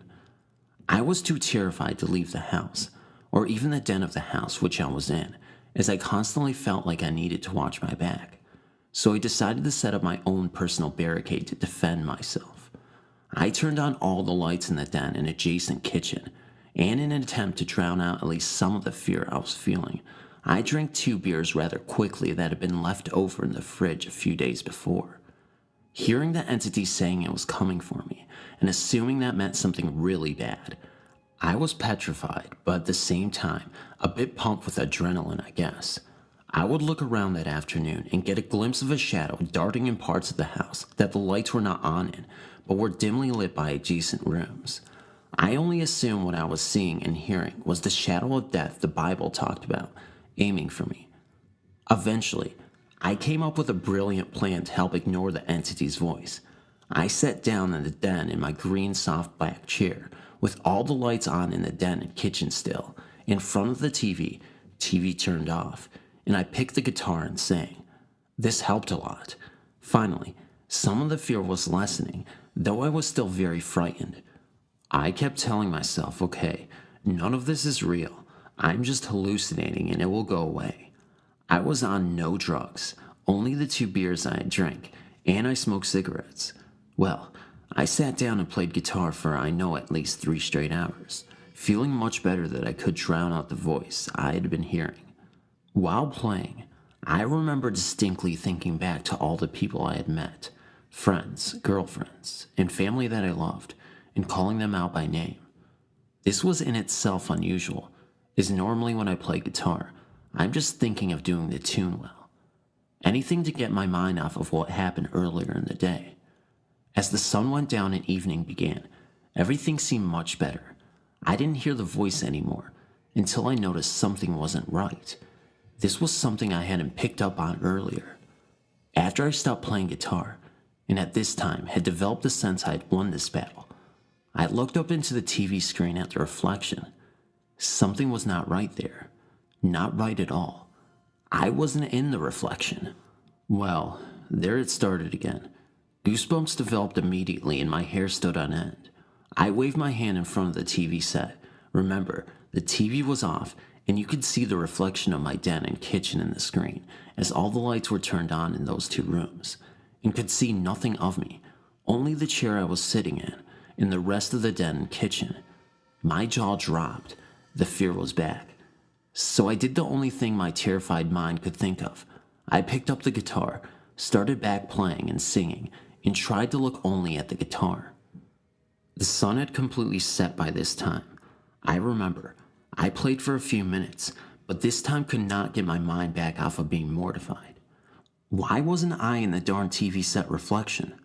I dared not to look back at it, but to keep playing. But after a short time, maybe 10 minutes, I looked back into the TV screen reflection. I was still not there. And by this time, I began to see the reflection changing even more. In fact, each time I looked up from the guitar, the scenery in the reflection became a little different than that last time I had looked at it. Another glance up, and I saw several things in the reflection that didn't belong. In the reflection only, on one of the other chairs was a large cardboard box, which of course wasn't there when I looked around. I had no large cardboard boxes. I played guitar, sweating with fear. and then another glance into the TV screen reflection. This time, the box is still there, and I see a coffin. Not a modern-day coffin of $5,000 variety, but an old-time coffin made of wood and cut like they were back in the 1800s, sitting on top of the kitchen table. I cannot describe the fear I was feeling at this time. The guitar had become useless to drown it out at that point. Another glance up from my futile attempt at playing, and I began to see what looked like two small but blurry animals sitting in the chair I was sitting in, and I'm still not in the reflection. Another look into the TV screen after that, and I saw the thing that petrified me the most. The two small blurry animals in the chair I was sitting in were gone. Instead, they'd become large, crisp, well-defined pitch-black wolves with bright white glowing eyes staring straight back at me from the TV reflection. I jumped out of my chair and turned around and looked, but nothing was there, thank God. But I looked back into the TV screen reflection, and it's still there, staring back at me the entire time. When I saw the wolf, I felt, this is it, I'm really going to die, I guess. But thankfully nothing happened. I didn't get eaten, and I'm still here to tell the story. That thing was there in that TV screen reflection for at least 45 minutes, if not an hour. I've no idea why I heard what I heard that day, and saw what I saw that night in the TV reflection, but it was by far the most terrifying day I've ever had in my life. Even more terrifying than the day I nearly had a head-on collision on a wet highway, if you can imagine that, as this event persisted over hours. Finally, my mother came by that evening, and I left the house to go visit her and Dad. I told her what I had experienced that day, but I'm sure she had no idea what to make of it. I was just relieved to finally get away from the terror. I don't know what happened or why it happened. I only know what I saw and heard that October day a year ago. I've since wondered, why a black wolf? I could care less about wolves, really. Have never thought of them, and especially black ones. I like cats and dogs, but a wolf? I have no explanation. So, I did an internet search on Black Wolf in spirit, trying to see if anyone had ever experienced anything similar, and found this site, and decided to post my story in full, as best as I can remember it. Other than this, I've never seen or heard anything I couldn't explain. It has me perplexed, and I hope to at least find a reason or cause for it someday. By the way, the large cardboard box I saw in the reflection that night, I've come to believe that may have been a symbol for moving, as soon after that event, my mother moved in with me when my dad had to go to the nursing home. But Mom and Dad are still doing well, and I've lost no friends or family since then, so I don't know what that coffin meant, if anything at all, and especially the wolf. No clue there, but it was terrifying.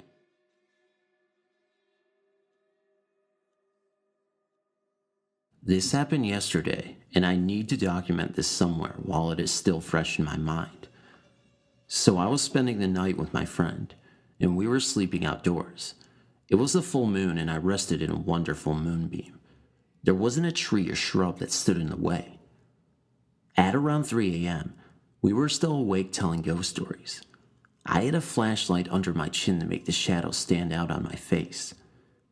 In the middle of the story, we both heard a noise that scared the bejesus out of us.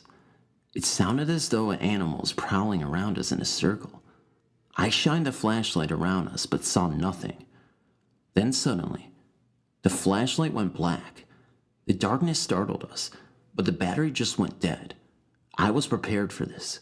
I went to grab the replacement batteries from beside me, but was shocked to discover that they had disappeared. I opened the bottom of the flashlight. It dumped the batteries into my hand, but those had vanished too. By that point, we were freaked out and decided we'd go to sleep. I just wanted to bury my head in my sleeping bag.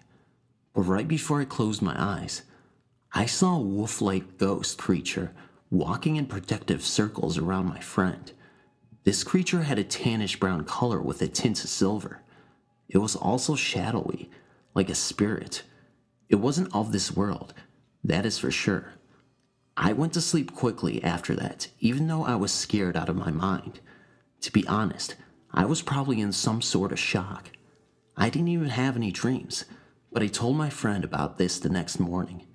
Neither of us understood what it meant. I really feel like this is a demon, but I'm not entirely sure. Any thoughts on this would be appreciated. It was spring of 2003. The grass was just getting green, and the leaves were about to turn out. I was about 15 and my older cousin was 16. We were playing video games one night when all of a sudden we heard a big bang just outside of our window when it was open.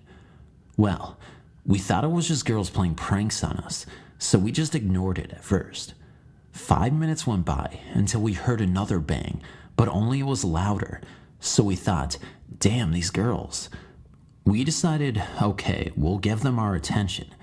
We looked outside, but all we could see were the dark figures of trees being blown around in my uncle's abandoned house. We were a bit spooked, so we decided to close the window. Maybe 15 to 20 minutes went by, still in front of the video games, when we heard it again, but it wasn't as loud as the first two. We had had enough, so we paused our game, grabbed our flashlights, and said, whoever is pulling this on us is going to get it. My cousin and I made our way outside and thought we'd split up and go around the house and find the person or people responsible for the noises and scare them. We had dark clothing to camouflage into the night and had each end of the house covered. My cousin had the front end and I had the back end, both facing our room window side. There we were waiting for the culprit when all of a sudden we heard that banging sound, but only it was repeating over and over. It sounded like a hammer. We both met each other at the window side and looked around, wondering where it was coming from. As the sound was fading, we looked towards my uncle's house and saw a shadow figure in the window. We thought it was that person who was trying to scare us. We made our way through the door quietly, and again, the sound of a hammer rapidly hitting the wall was coming from one of the rooms. The sound made us jump, but whoever was in that room was going to get the total scare down. As we were walking down the hall trying not to laugh, we decided to wait for the sound to stop and jump inside the room screaming, thinking it would scare this person. Sure enough, the sound stops in a couple of seconds. My cousin and I counted back from 3, 2, 1, and then we said, we got you. We looked around with our flashlights, and there was no one in sight. Just as we were about to freak out, we saw the closet door close and thought that the person heard us and ran in the closet. I acted like I was heading out the door, and then my cousin grabbed the handles of the closet door and opened it. There was only an old garbage bag filled with garbage. We inspected the whole house, and there was nothing but broken boards and broken glass everywhere, until we saw a tall figure standing at the end of the hallway, looking like it was holding something, maybe a hammer. But we were so scared that we didn't shine our flashlights on it. We just ran out of the house screaming. Now, my uncle's house has been newly renovated. His oldest son and family lives at that house, and so far, I've only been there once. Thanks for reading.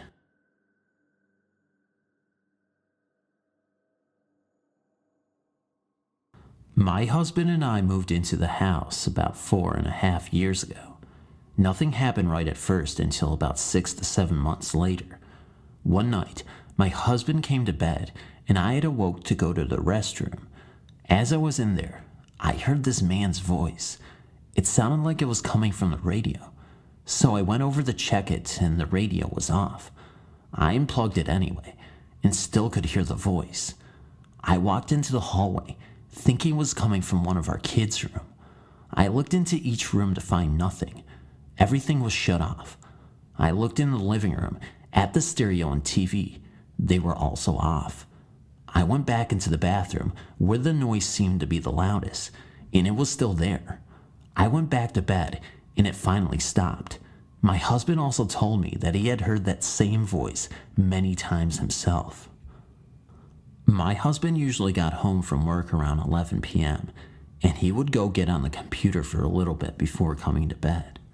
One night around this time, I was about 8 months pregnant, and I was sound asleep. He came running in the room and freaking out, telling me to call 911. Someone's trying to break in our home, he said. He was on the computer when he heard a big crash on the side of our house where the garage cans were. He said it sounded like someone threw the metal garbage can against the fence. He jumped up and then heard footsteps on our porch. He looked towards the door and saw the door handle jiggle back and forth like someone was trying to get in. That's when he woke me up. The police came with search dogs and found nothing, no footprints or anything. My husband also said that whenever he was on the computer at night, he would hear footsteps in the kitchen and rustling around like one of the kids were looking up in the cupboards for something to eat. When he would go to check, nobody was there. He also said he always felt that he was never alone. Another time all the kids were in school, and I was doing laundry and my husband was in the living room watching TV. Well, our two oldest kids had shared a room at the time, which was right across from our room. They had a kid's door alarm on the outside of it. I was coming out of our room, walking towards the living room, when the alarm went off. I was nowhere near it. I looked at my husband and said, "Did one of the kids stay home from school?" My husband always took them to school in the morning. He said just no. Then he got up, and that's when we heard rustling around and something fell over. I grabbed our youngest daughter at that time and went outside. We thought someone broke in. I took the keys to the car and grabbed the phone. My husband came outside as well, but decided to open the gate to the backyard to check out the windows to see if someone had crawled in. That's when we both saw the blinds slowly go up, like someone was peeking out. Then they slowly went down. Of course, we called the police, and they found nothing again. I remember when I would have had a friend come over or something, they always said our place had a weird feeling, and a musty smell. We could smell that too, but just thought it was because the place was kind of old. We moved out about 2 years ago, and are much more at peace. Thanks for reading.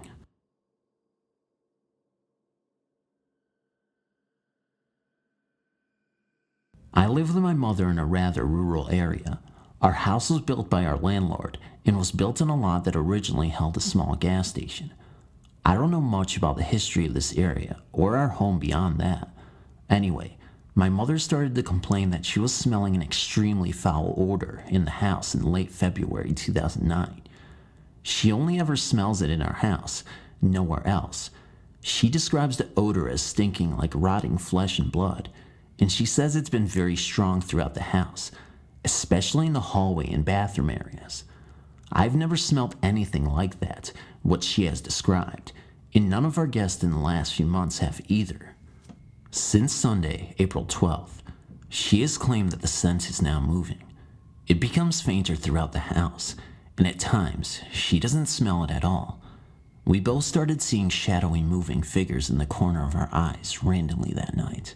Yesterday, April 13th, she went into the bathroom to take a shower and get ready for work, and didn't smell the odor. As soon as she got out of the shower, she suddenly smelled it and felt as if someone was in the room with her. She immediately told it to leave the bathroom. The scent suddenly disappeared. 2 minutes later, the smell returned to the bathroom. She again said, "Get out," and the odor left, leaving behind a small akin to dryer sheets, even though we don't use dryer sheets. 5 minutes later, the foul odor returned yet again, and she yelled at it, and it left for the rest of the night. Around 10 p.m. that night, I started hearing a scratching noise in the kitchen, which is attached to the living room where I was. I then heard a strange meow. It sounded unnatural, almost as though it was a human making the meow sound and not a cat. I at first told myself, it's just one of my cats, and I have two, but they were both in the living room with me and were staring into the kitchen with wide eyes, so I'm not exactly sure what the meow was from. I then started hearing a light thumping noise, as if some light object was falling on the floor, coming from our back storage room, which is right off the hallway. I investigated and found a few of my candles on the floor. They had been on top of the dresser back there. The storage room door was closed at the time of the noise, and no one was in there. I sat back down in the living room and saw another moving shadow out of the corner of my eye, this time in the living room. Mom returned from work at 7 a.m. today, April 13th, 2009, and claimed she didn't smell anything unusual. After settling in on the couch, she suddenly claimed to smell the foul odor stronger than ever. I left the room. I had to use the bathroom, and when I returned to the living room, my mother laughed at me and said, "Very funny." She then went on to tell me that she heard a creepy meow coming from the hallway when I was in the bathroom, and she thought I had made the noise. She said it sounded like a girlish voice saying meow. I assured her I didn't make the noise, and I told her about the similar sound I heard in the kitchen last night. Both cats were in the living room napping at the time she heard the noise, and I didn't hear it that time, despite being only 3 feet away from where she said the sound came from. The only things I've noticed is that certain rooms randomly become quite cold, and then warm up momentarily, only to get cold again. I also keep getting the creepy feeling that I'm being watched at times, and it doesn't help when my cats look behind me with wide eyes. My cats have not reacted aggressively, but I've noticed that my younger cat is quite jumpy lately. We moved into this place in April 2007. Beyond feeling randomly uneasy at random times, I've never experienced anything here until recently. Mom has never experienced anything like this until February 2009. Between late February and April 11th, the smell was just a constant odor, as it followed her around the house. Just within the past few days, the odor has begun moving about the house randomly, and we started seeing shadows out of the corner of our eyes and hearing weird noises. My mother, being her, thinks this is all quite awesome. She's always been rather interested in the paranormal, but has never experienced anything until now. I, on the other hand, am rather creeped out and want to resolve this issue as soon as possible. Any ideas on what could be going on? Why now? What can we do? Anything at all would be appreciated. We haven't changed anything or moved anything around in the house, or done anything that could have woken up a spirit of any kind. I'm assuming it's a spirit because of everything that's happening. I'm a little afraid of its sudden active behavior as well. It was okay when it was just an odor only Mom could smell, but now that we're both seeing and hearing things, I'm a bit concerned. I should also mention that when my mother checked out the back storage room this morning, she said the air felt heavy and she had a hard time breathing in there. She immediately left the room. I went in there a few minutes later and it was very cold, but I didn't feel that the air was heavy and I was breathing fine. I do know that the previous renters of this house owned a cat who died of kidney failure in the room now we use for storage. I'd be the first one to blame the weird activity on a ghost cat. Ghost cats seem a lot less scary than unknown creepy, meowing non-ghost cats, but the meow was really non-feline in nature at all, and the shadows that we've seen seem to be tall and human in stature. That's what really throws me off. Again, any help will be very appreciated. And oh, we're not religious people. She's agnostic and I'm atheist. So calling a clergyman probably won't help us out too much.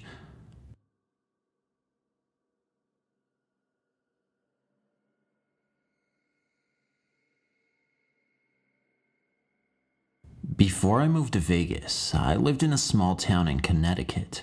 My family moved into a brand new house in 1992. I was about 3, and I had a new little brother. I don't remember anything for the first few years because I was so young. I had my first encounter that I can remember when I was about 7. I was sitting in bed with the babysitter reading a book. As we sat on the bed, the mattress bounced as if someone was underneath. My babysitter flipped out and took me out of the room. The next thing I remember is waking up one night and looking over next to my bed. There was something that looked like a black figure of a small animal looking at me and then ran out of the door into my brother's room. The next thing I remember is waking up one night and looking over next to my bed. There was something that looked like a black figure of a small animal looking at me and then ran out of the door into my brother's room. I screamed and my parents came in. I told them what had happened and they said it was a dream. But a few nights later, I woke up again to look over at my desk and see the image of a man sitting on top laughing.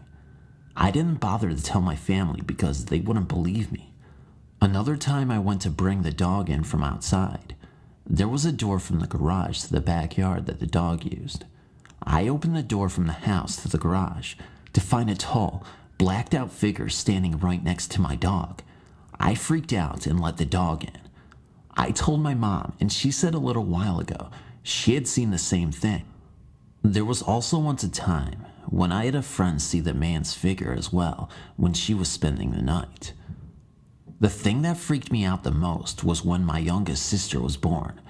She ended up in my old room and I was in another.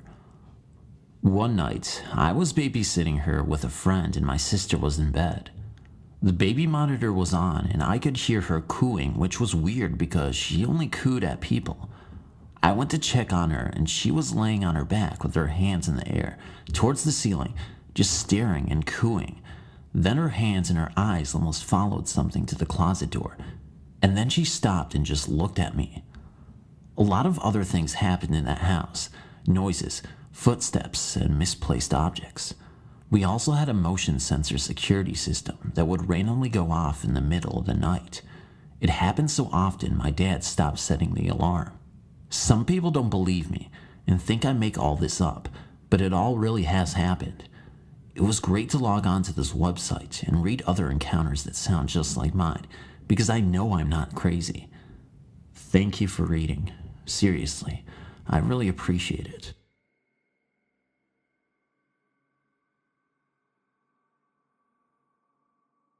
I was very young, maybe about 7 years old. I remember going to my friend Diane's house for a sleepover. I'd never stayed at her house before. We were playing that day, and I remember her telling me that sometimes robbers come into her house at night. I wasn't the sharpest kid on the block, but I remember thinking that was stupid and just ignored her. That night I was asleep, sharing the top bunk with her while her older sister slept below. I woke up suddenly because I was ice cold. Being it was summer, I thought the room was very cold because of air conditioning, and that since she'd kicked the covers off of me, I just needed to grab them and get warm again. However, I remember I was a very little kid who was feeling very safe because there were 2 other people sleeping in the room with me. As I glanced to the foot of the bed, searching for covers, my gaze noticed something in the doorway. 2 dark figures. They were just shadows, no definition or features, but adult-sized and human-shaped. The shadows were darker than the dark hallway. They faced in the direction of her parents' room. One pointed to it, the other nodded, and the first disappeared into the room. The other turned towards me. I was so terrified at that point that I shut my eyes tight. I waited for what seemed like ages, and finally got myself to open my eyes again, just to see if it was gone, and there it was, right in front of my face, hovering above us. Its face was nothing but a blank shadow. I think I must have just kept my eyes shut and at some point fallen asleep.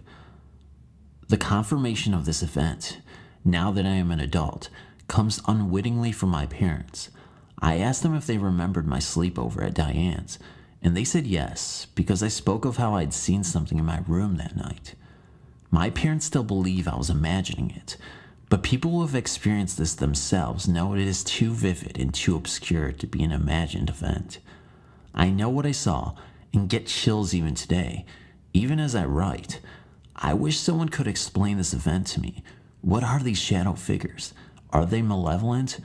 I suppose since, as a child, I intuitively felt scared. Thank you for reading.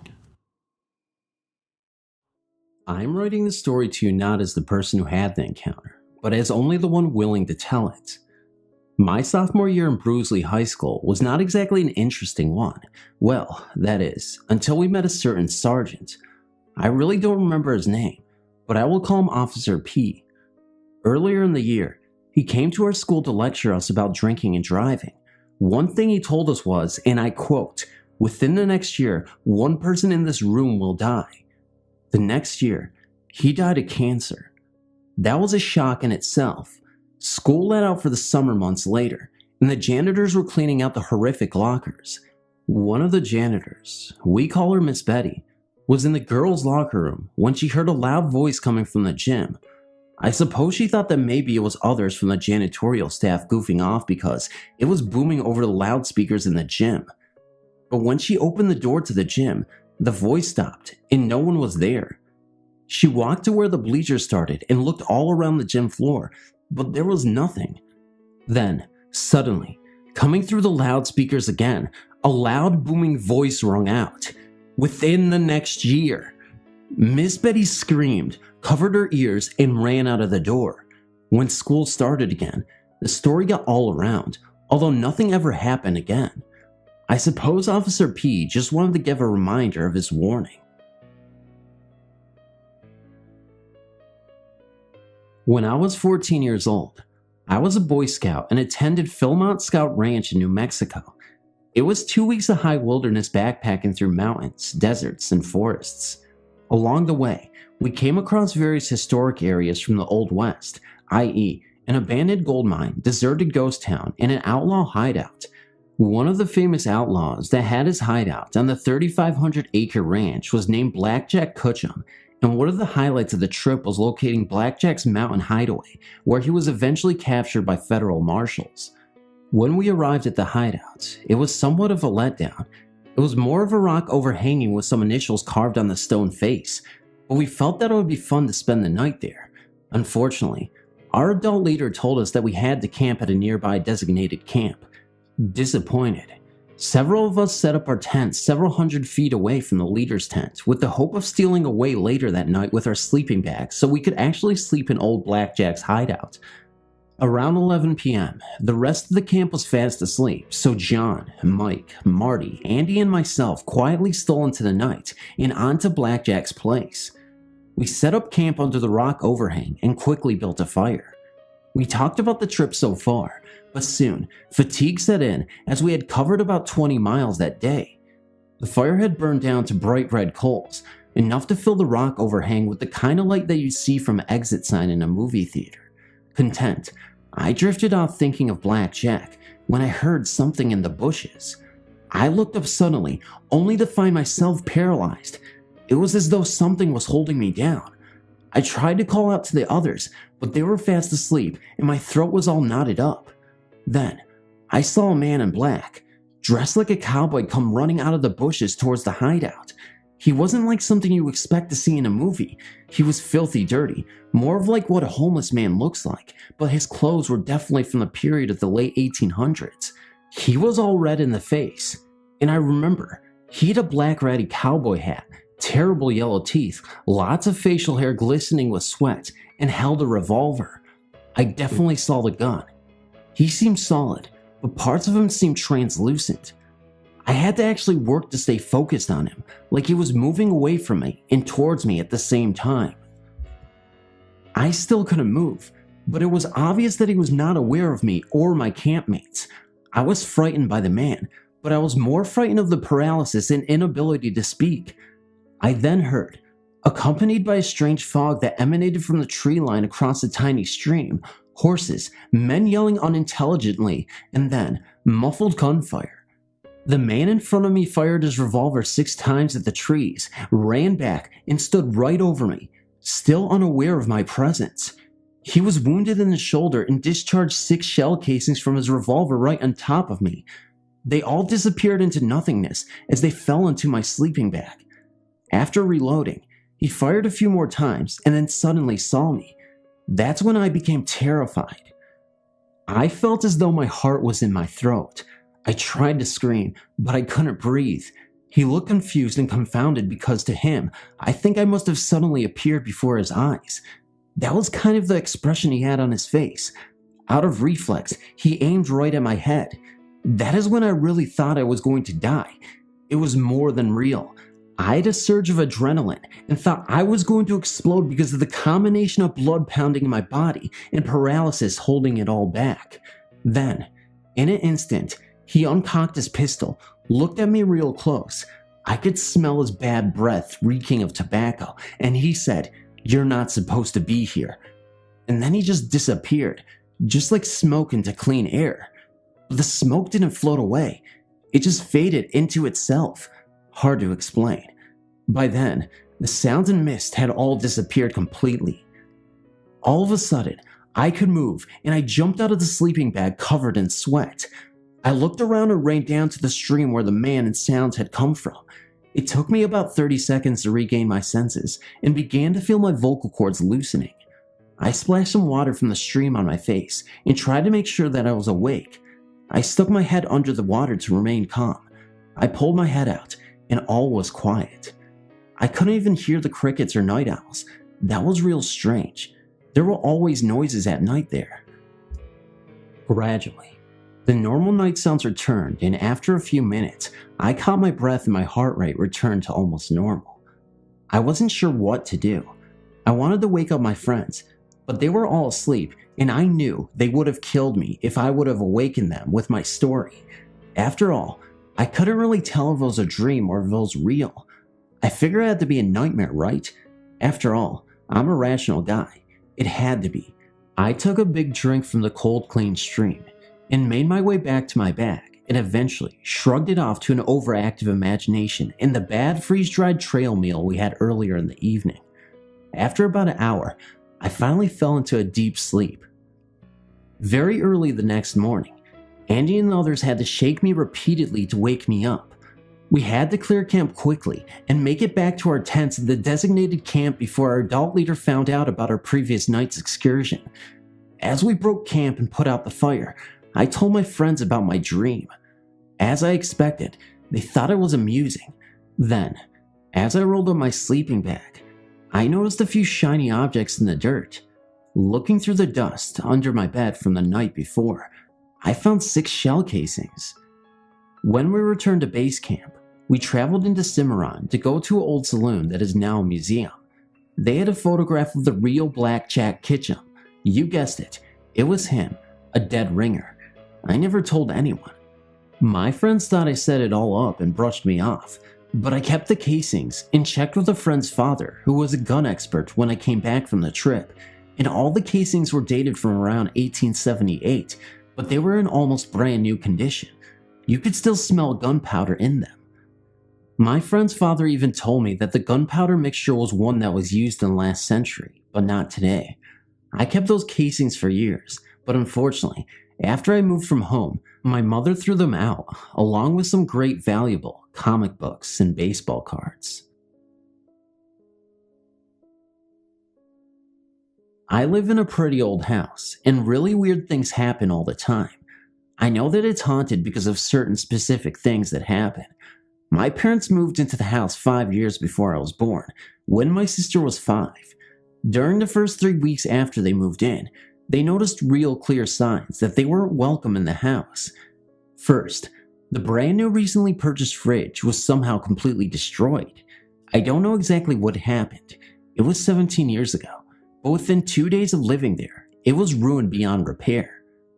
Second, lightning hit the house twice in one night. This may sound impossible, but it happened. The first time it hit, it vaporized the chimney. I mean, it was actually a pile of dust. The second time, it zapped out the electricity. The second day, my sister stepped on a barbecue skewer and it went right through her foot. Since my parents are very superstitious, they performed a ritual to clear the house of evil. But my mother, who, you don't have to believe me if you don't want to, is psychic, could still feel that there were still spirits in the house and they wanted no one to live there.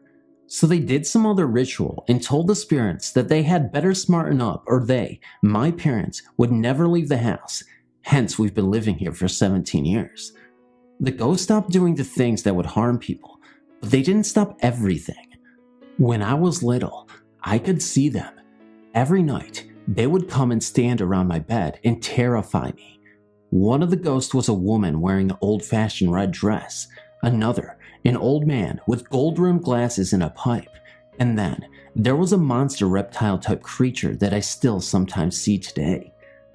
When I got older, I stopped seeing the woman and the man ghost, but I still see that creature all the time, and it still scares me. I think the last really bad thing they did was when I was about 6. I couldn't sleep, and I was just looking at the ceiling when I hear them start to walk around downstairs. This didn't surprise me because I could always hear them down there, but then I heard the woman laughing. This was new to me, and then I hear them coming upstairs, also new. When they reached the top of the stairs, they went to the bathroom, and I heard a loud thump against the bathtub. Then, they went back down the stairs.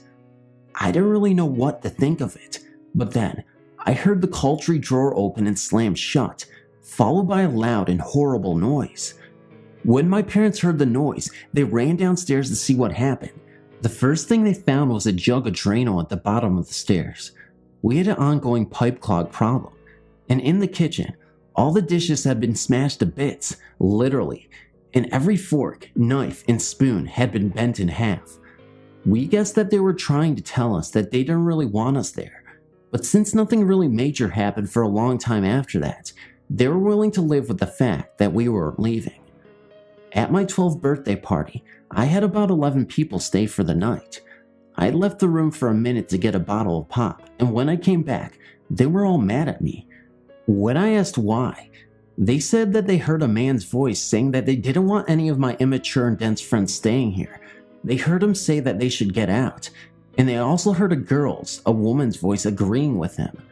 They all just assumed that it was me and my dad. Later, after I explained that it wasn't me, we were all sleeping in our sleeping bags, talking about how cool it would be if we all lived together, seeing as we were all good friends, and then someone said that they should move into my house. All of a sudden, all the lights went out. I thought that it was another electrical surge, but it wasn't. All the light switches were flipped down. When we turned on the lights, we saw that all the sleeping bags had been rolled up and put into a pile, and all their stuff had been put into their suitcases. But none of their stuff was in any of the right suitcases, of course, but it was packed up nonetheless. I didn't know what to tell them.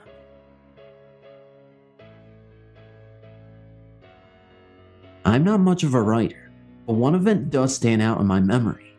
I'm a paramedic, and I've worked in the field for the last 8.5 years. I've seen a lot of people die and have tried to save them in vain. Plenty of times, we have arrived too late to help someone. People generally wait too long to call the EMS. You would think with the field I am in, we would see a lot of strange things. I am a believer in ghosts, however. This is the closest thing to proof I have ever seen. It was approximately 3 a.m. when the call came in. For some odd reason, both units' pagers activated at the same time. Everyone was up and confused as to why 2 ambulances and the supervisor all received pages for a cardiac call. Then, from inside the lobby of the ambulance base, one of the medics turned and looked out the window. It was very foggy outside and difficult to see. Then she said, "Oh my God, what is that?" We all looked, and it seemed to be a person floating in the air. The apparition, for nothing else to call it, seemed to motion for us to come. We rapidly moved to the door and opened it, and it was gone. It was up to the supervisor to determine which unit was to respond, and he decided that it would be the other unit, not mine. I listened to the call and learned that the patient did en route to the hospital. The paramedic who originally saw the apparition gave a valiant effort to help the patient, but was unsuccessful. Later on, we talked about the call. When I mentioned the apparition and that the patient that she was called to immediately afterward had died, we were left wondering if it was a call from the person or if it quite possibly could have been from their guardian angel. We attempted several times to recreate, with lights, the appearance of an image of a floating person. We determined that for us to see the apparition, it had to be floating around 10 to 12 feet off the ground. We never succeeded in recreating anything near to the appearance of what we witnessed. This incident was witnessed by 5 persons in the lobby of the ambulance base. Make your own determination.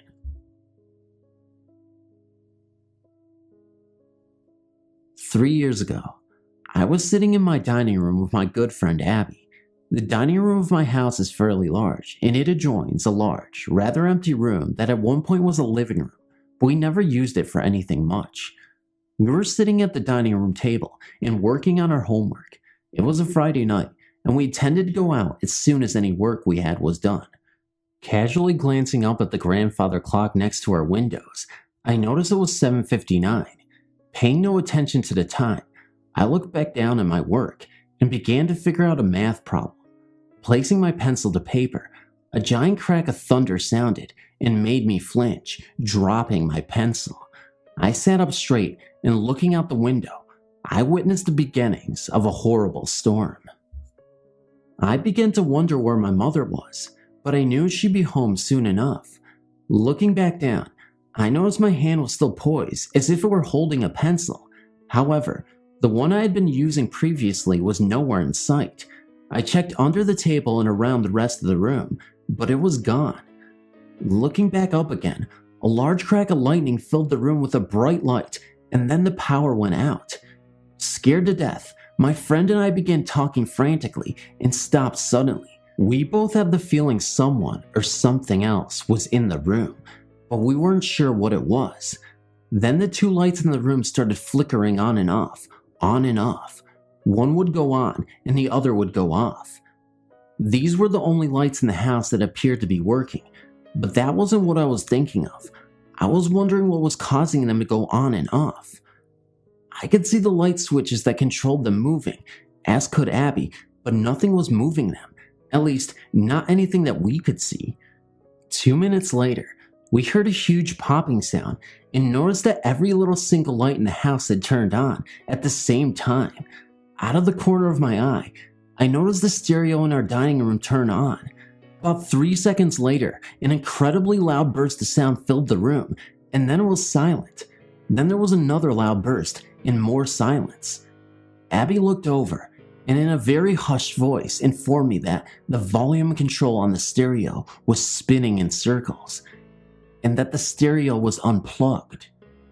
We were both on the verge of tears when my mother walked into the house.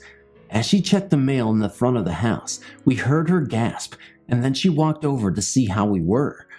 Taking a seat at the table, she began to tell us that it was the 25th anniversary of the Lambertville gas explosion, and that the one boy who had died in it had his funeral in our living room.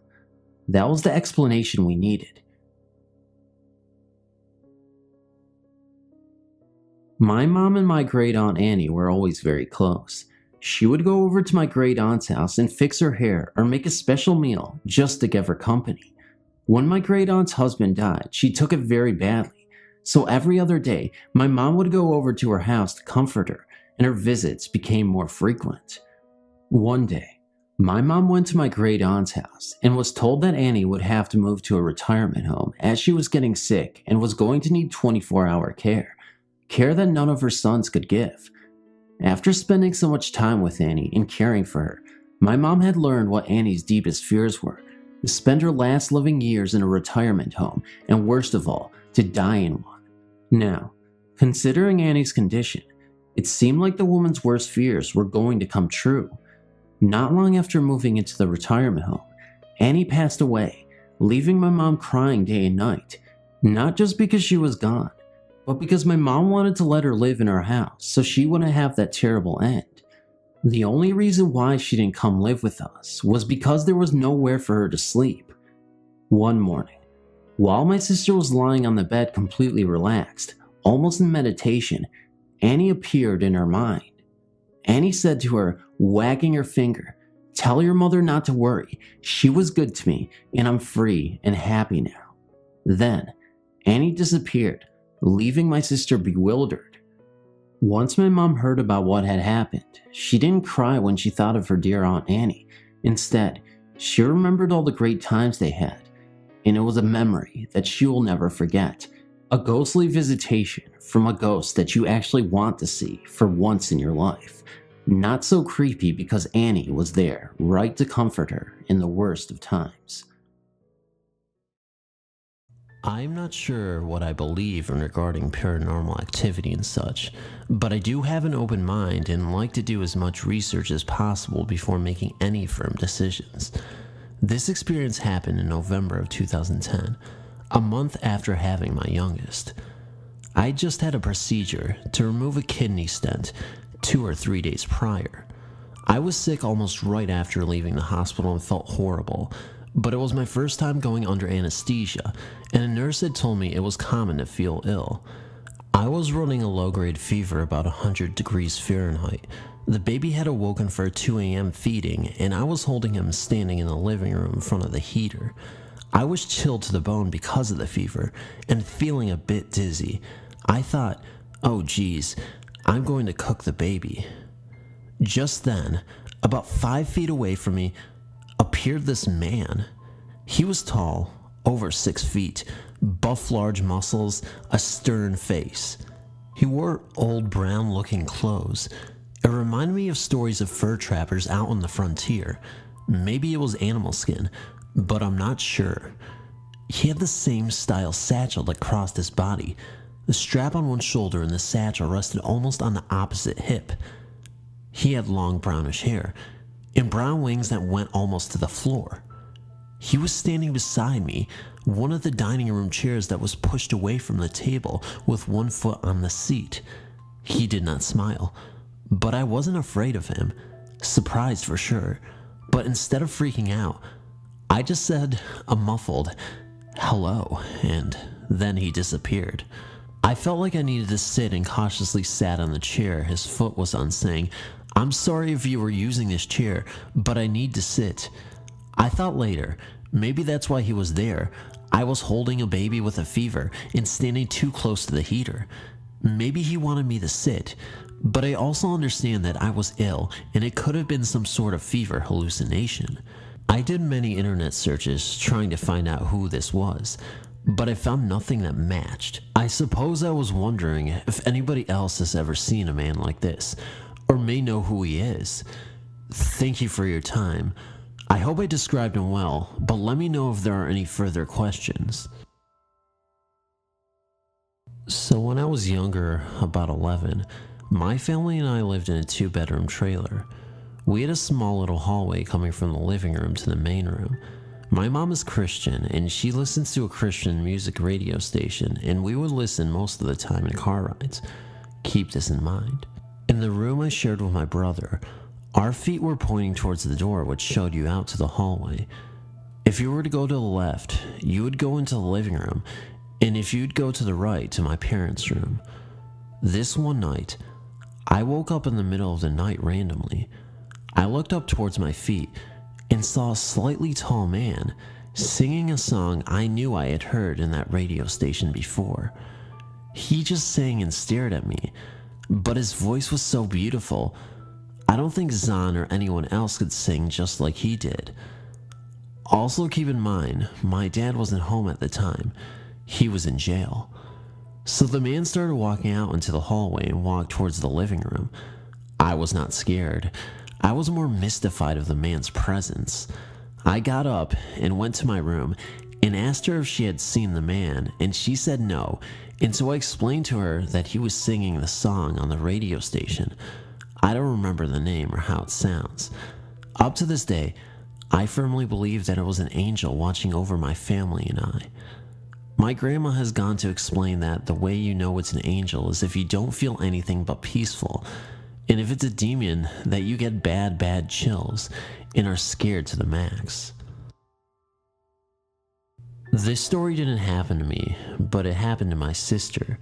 In our town, there's a bridge that is on a dirt road that is said to be haunted. It's called Hollow Bridge. They say a couple were murdered, and the wife still comes around every night about 2 a.m., which is the time they died. This was about 100 years ago, or so I am told. Do I believe this story? Not really, but I'll go with it. They also say that if you are there at night and you see her, she will tell you something you don't want to know.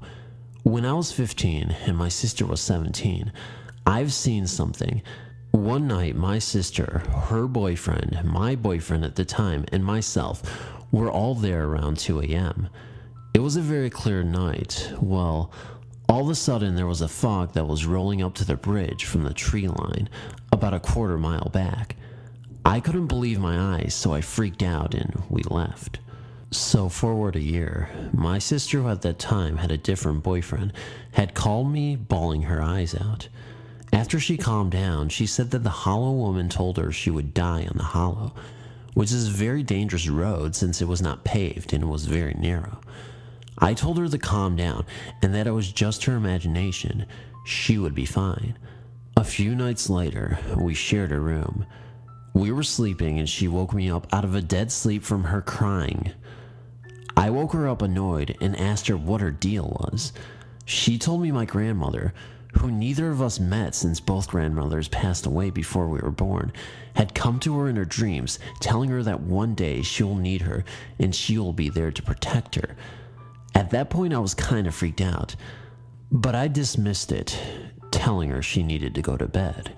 2 weeks after the dream, about 5 p.m., my brother comes rushing over to my friend's house, which was right behind our house, crying, and kept saying, "Amber, Amber, Amber." My sister, being a very rebellious child and into bad things with bad people, I asked, okay, what did she do now? It wasn't new that she had gotten picked up by the cops. He said she's in the hospital and that she was in a bad car accident on the Hollow. I felt my color drain from my body. It felt like my soul left me. I dropped to my knees, remembering everything she had told me about the Hollow and my grandmother. I knew at that time my mom, cousin, and oldest brother were rushing to the hospital and a half an hour away because she was life-flighted. I grabbed my 2 younger brothers and held on to them for dear life.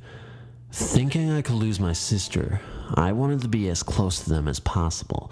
The next 5 hours were hell to me, getting my brothers to sleep, trying not to cry while I waited for the phone call to know what happened. She had broke her neck, a hangman's fracture, along with her wrist and her upper arm, which went right through her elbow. The doctor said that she had a 30% chance of surviving the surgery, and if she did, she would be in a halo. Once she came out of surgery, if she survived the night, she would only have a 15% chance of ever walking again. The next morning, they took her out of the coma, and she was talking and being her stubborn self. They realized that she was moving her feet and legs. We all cried. We couldn't believe that she had survived this and will walk again. The doctors say she had a guardian angel on her shoulder that night because there is no medical reason as to why she should have survived. Almost 10 years later, she has a beautiful 8-year-old little boy. Yes, still has problems with her neck and arm, but has never went down that road again. That road is now paved in certain areas, and a very strict speed limit is attached to it. But still, to this day, I say that she was warned, and she had a loved one at her side that day. Sorry this was so long. I hope you enjoyed the story. First, as far back as I can remember, I've always been fascinated with the paranormal. When I was around 8, I believe, I started seeing a blue lady out of my bedroom window. She always seemed to be walking towards our house. I thought maybe I was imagining things at the home. One night, I finally went outside to make sure it was something with my window, but I still saw her. When I came back in, I told my parents, who they said they saw glimpses of her going into my bedroom. Hearing that got me excited, like there was something special about me. But not long after I stopped seeing her, I do recall hearing my name a few times clearly, but no one was home. This blue lady had a majestic aura about her. A very serene, very peaceful and tranquil aura. I can't explain it more than that, but it just felt good. Not like it was a bad presence or anything like that. Then one night, I had a dream where a lady in a white dress and long curly blonde hair looking like the lady in blue appeared out of nowhere. She had gave me a kiss on the cheek, and I woke with what felt like ice-cold lip marks on my cheek. After that incident, I had nothing paranormal happen again that I recall, although my family says all paranormal activities quit as soon as I moved out. I happened to find this coin in my house that says Guardian Angel on it. This coin has followed me around for 18 years. There have been times I've lost it, but somehow found it randomly later on. Recently, I had lost it at my previous house and never found it. I recently happened to find it in a used car I purchased from a family friend within the time I've been at my current residence. I've had a few experiences in the last 6 years that are paranormal, but those stories, yeah, they're for another time. Thank you for reading this, and I hope that you may find comfort in the story. This past year, one of my son's junior high school classes went on an after-school field trip. It was on the anniversary of one of the USA's worst man-made disasters. Any one of the history class's students were invited to join in on going up to the St. Francis Dam to recall a minute-by-minute leading up to the dam breaking. So I've always been interested in what really happened when the dam broke. At 10:30 p.m., March 26, 2000, everyone met in the parking lot of the school. We all drove our own cars. I know there are a lot of spirits in the canyon in which the dam was built, and I knew I would see one that night. We had to hike in the dark up the side of what was once the St. Francis Dam. The dam was built in 1928 by Mullenland. It held 2.5 billion gallons of water when filled, and it had just been filled to the top 2 months earlier before it broke. The day it broke, it had been checked out by Mullenland himself and another engineer, and given the big OK, nothing wrong here sign, even though there was a good-sized crack in the dam wall. The dam broke at 11:58 p.m., when everyone in the Santa Clarita Valley was sleeping. Remember, everyone used to go to bed at 8 o'clock p.m., no TVs to watch to keep people up at night. When the dam broke, it was guessed the wall of water was over 170 feet high. Back to our field trip. So we all made it to the top of what was the dam, and my son's teacher is giving a minute-by-minute of what happened before the dam broke. My son was sitting in front of the teacher, and I was sitting about 25 feet away from them. As the time came closer and closer, I kept seeing the shadow trying to get up the side of the mountain, the side in which the water was stored. Just as the teacher said the dam has now broke, the shadow tried harder and harder to get to the top, but the rocks where he was trying to get his footing kept on slipping away faster and faster, and then he was gone. I didn't say anything to anyone. As we were driving home, I asked my son what he thought of the field trip. He told me it was interesting, except for, and I interrupted him and said, except for the guy trying to get up the side of the hill? He said, "Yeah, you saw him too?" "You bet I did." There were about 450 to 475 people killed that night. Only 3 people who lived in that canyon survived. A woman and her baby because her husband pushed her out a window that faced a hillside, and a man that does not know why he was saved. His house was washed under but came back up with him on the roof. The water rushed all the way to the Pacific Ocean, killing all the while. Edison had workers set up in a campground around 20 miles away but along the water's path. Only the men that had their tents zipped up lived. Their tents floated to the top of what was still a 50-foot wall of water. If anyone would like to see pictures of before the dam broke and after the dam broke, go to History of Santa Clarita Valley website and they have plenty of pictures to show you. It will also give you an accounting of the dam breaking.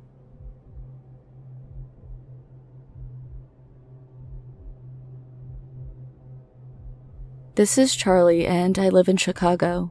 I've sent some of my cousin's experiences to your website before and I keep coming here. Now I have had an experience that I wish to share with you. I was at my Aunt Jackie's friend's condo, babysitting a St. Bernard puppy named Kara. The condo itself is on Michigan Avenue in the South Loop of Chicago.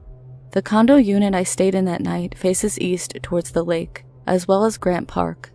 My aunt has a friend in the building named Mike who owns Kara. I've been babysitting her from time to time, ever since last November, but this is the first time anything weird has ever happened. It happened Saturday night, August 18th, around 10 o'clock p.m. Kara was in her little room sleeping on the floor. Her room faces the east.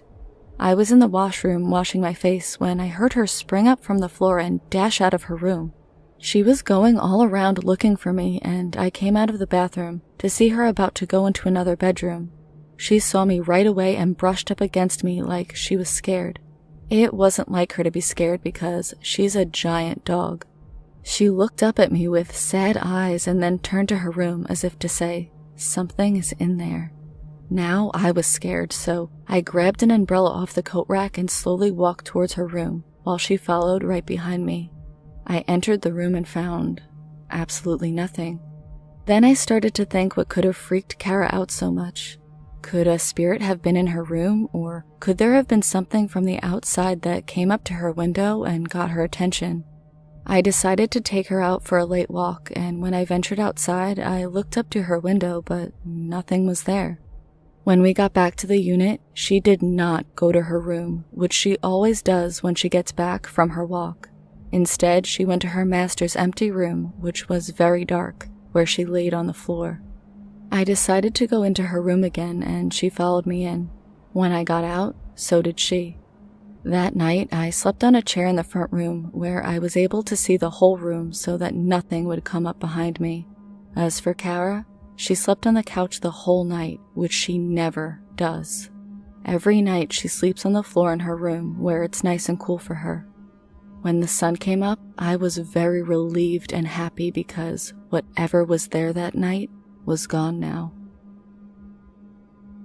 Well, this story actually happened to my younger brother a few years ago. I'm from New Zealand, from a town or suburb called Torbay, which is on the North Shore, which is basically North Auckland. This story I'm inclined to believe is true, as it just wasn't him that witnessed it, but a few of his friends as well, and they all claimed they saw the same thing. I can't remember the exact date it happened, but it was during summer. It was a hot, humid night, and my brother and friends were bored, so they went outside to play hacky sack. One of my brother's friends lives on a dead-end street, so they decided to play in the middle of the dead end, as it was just past midnight and there were no cars around. Anyways, they were having a great game, when they suddenly heard a roar of a motorcycle and felt a cold chill. They all stopped playing and looked at the top of the street. The sound of the motorcycle became louder, and suddenly, coming down the street at a fairly slow speed, came a huge-ass black Harley. The biker was wearing full black leathers and a black helmet, and they couldn't make out his face. As the bike slowly came down the hill, going about 5 to 10 kilometers an hour, each streetlight he passed fluttered, then died out completely. My brother and friends were scared stiff and couldn't move. Each streetlight blinked out as the biker came down the street towards them. Then it circled around them in complete darkness, and slowly went back up the streets. As he passed each streetlight, it would suddenly splutter back into life, each light blinking on again as the biker passed it. Then as he disappeared, my brother and his friends were left there freaking out at what they had just seen. Naturally, they all made a beeline for my brother's friend's house, and I don't think any of them got much sleep that night. So as far as I know, it is a true story told to me by my brother and backed up by his friends, who I've known for ages, and it's not something they will lie about. Pretty spooky. Hey, maybe Death has decided to come up with the times and has himself a Harley now. I attended the same university for my bachelor's and my PhD. There was a lovely woman by the name of Jennifer, who was my reading and the content area instructor. The guys all swooned over her. She was gorgeous, and I loved her because she read us The Giver out loud. She was an awesome instructor and was doing her PhD in literacy. Fast forward a few years, and Jen has moved to South Carolina to teach literacy. I'm now in my PhD program, and in the same grad student office that she used to work in, with other literacy people that were her colleagues. And then, we got the news that she was murdered by her boyfriend. Everyone is totally devastated. It was a huge blow to the department, as she was genuinely loved by everyone who knew her. So a few days later, after her funeral, her body was brought home. I'm in the office suite at school very early in the morning, when nobody else was around. The grad students had a fishbowl office, 10 of us, with group desks, within a larger office suite that was looked and had light motion sensors. I'm walking in, and past a locked door with windows, and I see a woman with short, dark hair walk the other way inside, which was weird because the lights didn't flicker on when she moved. So I walked around the corner to the door with a key and let myself in. I walk inside and head to where I saw her. The lights flicker on when they sense me. Nobody is there. It's just me, an entire suite of empty offices. I swear to God, it was her, saying goodbye to a place she spent so many years from, and where she had so many friends. It spooked the hell out of me, but made me sad too.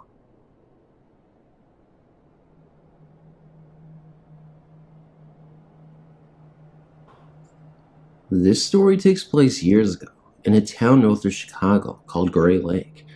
The only thing Gray Lake is really known for is the hard rock band Chevelle, hailed from there. It also has tons of new homes, tons of those subdivisions that I call Lego houses. They all look the same and seem to go up overnight. Well, during that time, Gray Lake wasn't like that. It was a small retirement community with a small school, a few small businesses, and a park. There was no bus service within the town, so students had to either get rides or walk to school. The vast majority walked. I didn't grow up in Gray Lake, but I did transfer there during my sophomore year of high school. Unlike other schools I had been to, I made a lot of friends in Gray Lake. I joined a drama club and was immediately cast in my first play ever. It was fun, but it mainly gave me some time after school to hang out and talk with my new friends. Often, we would sit around, talking way past sunset, and then have to walk home in the dark. On October 15th, it actually got very dark early. A female friend and I were the last two people to leave after rehearsal, and it was after 9 o'clock. Although I was only 5'7" and a whopping 135 pounds, I had a lot of bravado and offered to walk her home because she didn't feel safe walking home alone. She asked me if I would be scared walking her afterwards, and I basically told her not to worry about me. I don't get scared easily. Well, I really had never been to her home before and hadn't been aware she lived on the other side of the park. I walked her through the park to her home, said goodbye to her at her driveway, and after she thanked me for walking her home, began my own walk to my home. It was pretty cold outside, so I shoved my hands in my jacket pockets as I walked down the street. I found the gateway into the park and entered it onto the paved bike path. It was very uncomfortable because I was the only person in the park. It was very dark, and there was very little lighting there. I figured that must have been because most people did not walk in the park in the pitch black night. I got on the path, not completely at the beginning of it. I kept looking around, trying to convince myself I wasn't scared, but cautious.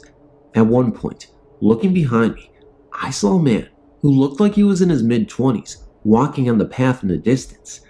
I didn't see much about him, but he was wearing a red polo shirt. I had no reason to think the man was up to anything, but I did feel my heart start to beat a bit faster. I figured it was best to just keep my pace though. If he was up to no good, running seemed like the worst possible option. As I walked along, I tried not to keep peeking behind me, but it was impossible not to. I noticed that although it didn't seem like he had sped up at all, the man had gained on me. I didn't get a good look at him and decided to simply speed up. As I walked faster, I glanced back and I noticed that he was walking faster too. My heart began to race and I finally began to get scared for the first time. A quick peek revealed he had gained on me more. I saw the exit to the park getting closer and closer, and I went ahead and sped up, speed walking at this point. I quit looking back, and with my heart racing, I got to the arched gateway that led out of the park. Although I tried not to look behind me, my right eye caught something in my peripheral vision coming at me from behind in an incredible speed. I felt a jolt of electricity course through my body as I realized that the man was running at me, and I wasn't going to be able to get away. However, with my heart pounding in my ears, I saw a young boy on his bicycle pass me on my right, and he kept riding away. Once my nerves calmed down, I remember the man following me in the park. Turning around, I saw no one on the path. I have no idea where he went or why he went away. I just went home. During that time, on the far side of town, a Shell station had recently been built. Not long after it opened, a story about something that happened there circulated around town. I had no idea if it was true. I still have no idea if it's true. I suppose I could look it up online, but I really do not want to know. At school on Monday, I came across my female friend. She told me that after I dropped her off, her mom had wanted to come outside and give me a ride home. I told her I appreciated it, but it wasn't necessary. She then told me that her mom had been worried because apparently there had been a rape and attempted murder at the local Shell station. What I was told is that earlier in the day, a woman bought some gas, the way it was before, you pay at the pump, and paid for a car wash. Once she was going through the car wash, the clerk manually shut the car wash down, locking her in. He then got into the car wash, brutally stabbed and raped the woman, and locked her in the trunk, leaving her dead and planning on dumping the body after work. He put an out of order sign on the car wash. However, she wasn't dead. She kicked out the backseat of the car, got out of the car wash, and went for help. The man noticed she was gone and fled the station. he wasn't caught until the following day. I have no idea what happened that night. I'm a guy, and I doubt that a man had raped a girl would try to rape me. However, he did try to kill her, and if he was scared, he would be caught. He may have tried to do something to me. I didn't know. What I do know is that I've since been into different shell stations, and the polo shirt that man was wearing was identical to the ones the employee were wearing.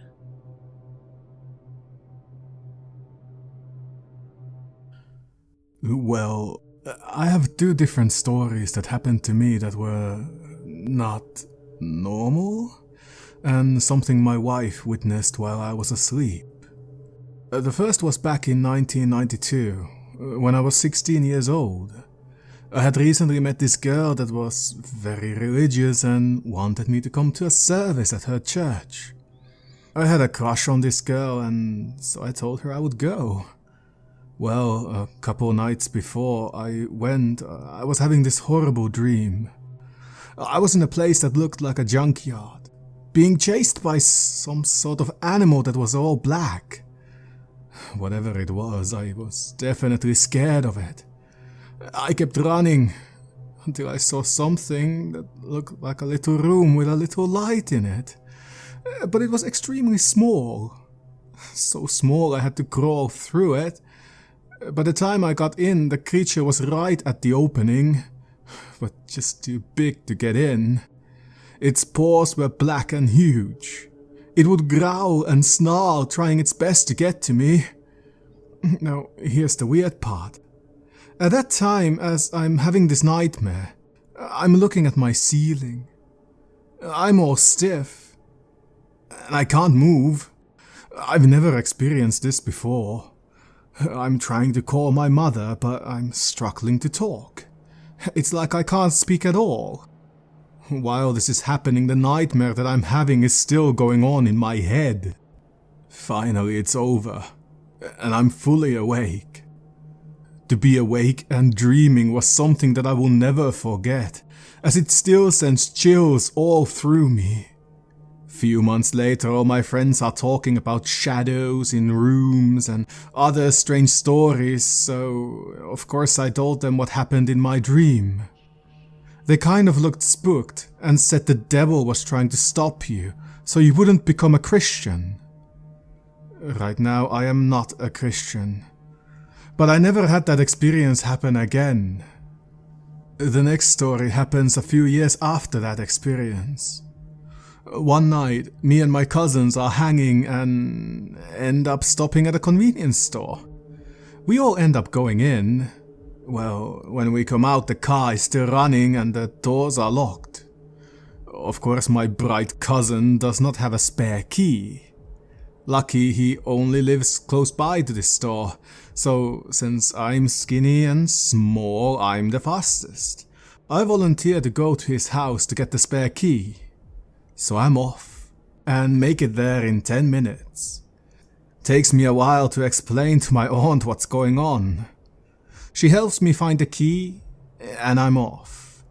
Well, now I'm getting tired of running, and I start to jog. Then, all of a sudden, at the corner of my eye, a dark figure is running at me from across the street. I jump back in surprise to see what's coming at me. Nothing's there. I could swear something was coming at me, but it suddenly disappeared. It could not have been my imagination. It seemed too real to be imaginary. After I realized that nothing was there, I ran as fast as I could back to the store. After I tell them what happened, they all laughed at me. So I shook it off and laughed about it too. But I feel that's as close as to something not normal that I'll ever be involved in.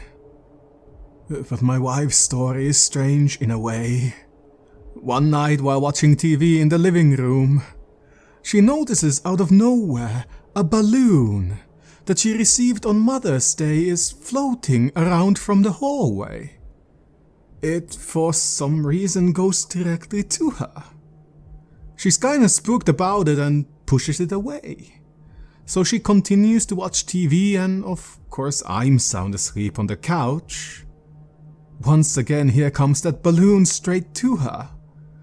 Okay, now she's petrified and tries to wake me up, but I'm totally knocked out. The only thing she could think of was to pop the balloon with her cigarette. The next morning she tells me of the story and that she tried to wake me up. I recall her saying something to me, but I couldn't wake up. The next night we are going to bed, I hear one of my daughter's toys making noise. It's one of those toy phones that rings. I went by it to see if the battery is dying, but the toy is fine. Ever since then I haven't heard it go off by itself. But once in a while, I get goosebumps over my body and feel something else is just not right. Just hope it's my imagination.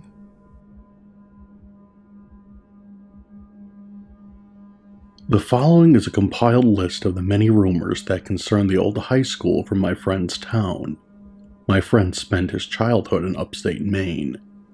The high school he went to was known for being haunted. The story began when a senior wrote a play for the drama club. The boy directed and starred in the play. This put him under a lot of stress. The night before the play opened, the boy showed up and demanded that the janitor let him into the auditorium. Since he was an honor student, the janitor told him that he could use the auditorium for 2 hours, which was just enough time to go through the whole play. After 2 hours, the janitor returned and found the stage lights on, but the boy wasn't there. No one ever saw the boy again. Regardless, the play went on and was acclaimed by the newspapers as greatly written. Ever since that day, the school was plagued with unexplainable occurrences. Entire rows of lockers would be found open wide on some mornings. Lights would be seen on at odd times of the night. The parking lot gate would close in the middle of the day. Books in the library would be mixed up, and trays from the cafeteria were found stacked on top of the tables. Sightings would occur on the night of rehearsals and plays. People would swear they saw a young man staring out the classroom windows or walking across the darkened gym. Several years ago, the school was found to be too old and was demolished so that a new school could be built. That's when my friend moved away. From what his friends told him, there were no further occurrences. I'm not sure if the stories are true, but my friend is very credible. In 2009, I was living in Texas at the time. I was working out at the prison on day shift. It happened to be on lockdown at the time, meaning no one out of cell movement for the offenders. I was working with my partner, having a conversation with them to keep us awake, because if you didn't, you would fall asleep. It was that boring. I was talking to him when I stopped in midsection. What I saw did not frighten me, but surprised me, as I usually did not see any or much activity in the ghost area, in the prison. I worked there almost 2 years, and this was the first sighting out of 2 that I had at this prison. I saw a white man walk up to the last cell, dressed in offender's clothes, look over me, and then walk through the prison door. I got up to check on it, thinking no way. All I saw was an offender sleeping on his bed. He was Hispanic. I walked back to the table where my partner was sitting. He asked me what was wrong. At first, I refused to tell him because the last thing I wanted was for him or offenders overhearing it and being ridiculed. Finally, he came out and said he believes in ghosts, that he's seen them before, and then started telling me stories of the other prison he worked at. Keep in mind, most ghosts are seen most active at night, or when there is not much activities going on. I finally had the courage to tell him. Thanks for reading my story. Located in Munnsville, West Virginia, is the old West Virginia State Maximum Security Prison. Now, this prison has a long and sometimes violent history. Prisoners were murdered in their cells by other inmates during riots, and most notably, they were put to death in the electric chair, Old Sparky, who was built by an inmate from that facility. The prison is closed now, but you can still tour it, and if you are brave enough, even spend the night there. Once we had received our initial briefing about the facility, we were allowed to tour it on our own and pretty much go wherever we wanted, even places the public isn't allowed. While touring the facility, I was in a section of the prison known as the Sugar Shack, supposedly where some of the worst offenders were housed. I was the only person in this section of the prison at the time, and while I was up on the 3rd tier, inspecting some of the old cells, when down below me, the cell door slammed shut. Now, this wouldn't have come as much of a surprise to me if it weren't for the fact that all the doors had closed at once, which is what they are supposed to do, but they are controlled by a lever from a central location, which I could see from my vantage point, and no one was there, and the lever was still in the up position. Taking that as a cue, I left that section of the prison and made my way down to the basement in the location of the hole. This was a place they say drove some inmates mad. While in the basement, I kept having the feeling of someone following me, and as I grew near to the hole, a feeling of dread and despair almost overwhelmed me. I kept my senses though, and started to make my way deeper into the basement. I caught the glimpse of a figure, just off in the shadows, moving from right to left, that should have brought them into the light. What little there was, but they never appeared, and I didn't see them go the other way. Once again, I took this as a cue to leave. I went from there up to the medical and dental ward of the facility. No physical events took place there, just a sense of foreboding over the area. This all led me to believe that something is still behind the walls of the prison, and that they may never be able to leave. I'm going to do an all-night ghost hunt of the facility, and I plan on taking some video and audio equipment and see if I can capture anything on film or tape. Thanks for reading my experience. My following story is about my visit to the famous Fremantle prison, Western Australia in 2009, when I was around the age of 14. I attended the Torchlight Tour with my best friend and her mother. The Torchlight Tour runs for 1 hour and 30 minutes and is completely in the dark. All you have is a small torch that the tour guides hand out to you. The prison itself was actually pretty old. It was created in the 1850s. Back then, I wasn't very informed of the paranormal, and quite frankly, I was a bit of a skeptic. I had heard that the Fremantle prison was quite haunted and very notorious for sightings of apparitions. I eagerly wanted to experience some kind of ghost for myself to put my skepticism to rest. We toured Fremantle prison because it was my friend's mom's idea. She thought it'd be a little fun outing for us, as she liked to keep us entertained and interested. This tour, from what I remember, was around the winter months, so it took place at 6:30 p.m., and being winter, was very dark by then. I had a digital camera, the basic kind, that I had brought along in the hopes to try and capture something out of the ordinary. I'll just note that since this was 5 years ago, I can't remember every single area we were shown, but I have vivid memories of the places I do remember seeing and being in. So if you've ever had a tour and mine seems off as to which areas were entered first, I apologize for my poor memory. I've tried remembering what each area was called, but I'm still unsure and can't be bothered doing tons of reading to research it. We were waiting for the tour group and to be called, as we got there quite early, so my friend and I were sitting on a low rock wall, mucking around just near the entrance to the prison grounds. I remember taking a few silly snaps together and taking random shots of the entrance here and there, reviewing them with my friend to see if we had discovered anything in the photos. Nothing came up, yet. The tour guide yells out for the group to gather and get prepared. He pulls out a large box full of little black torches and says, "These are yours to keep as a souvenir to remember your time here." As each person in the group took a torch, we entered the block. I think it was one of those rooms where they search the convicts, strip them, and give them prison attire to wear. There was a long locker room type bench, big enough for the whole group to sit on. The tour guide told us to find a seat, then proceeded to tell us a little history, what we can expect from the tour, and basic rules. The first room in the building we entered was what I believed to be a kitchen. It had these huge metal-type containers, and I don't remember if we were told what they were used for. I took a couple of snaps and followed the group to the next area. I believe the next place we were shown was the courtyard leading to all the other areas of the prison. The tour guide stopped and gave us some more history as I snapped pictures of each section of the courtyard, including a picture of the guide. He then led us to the main cell block, which felt super eerie and cold.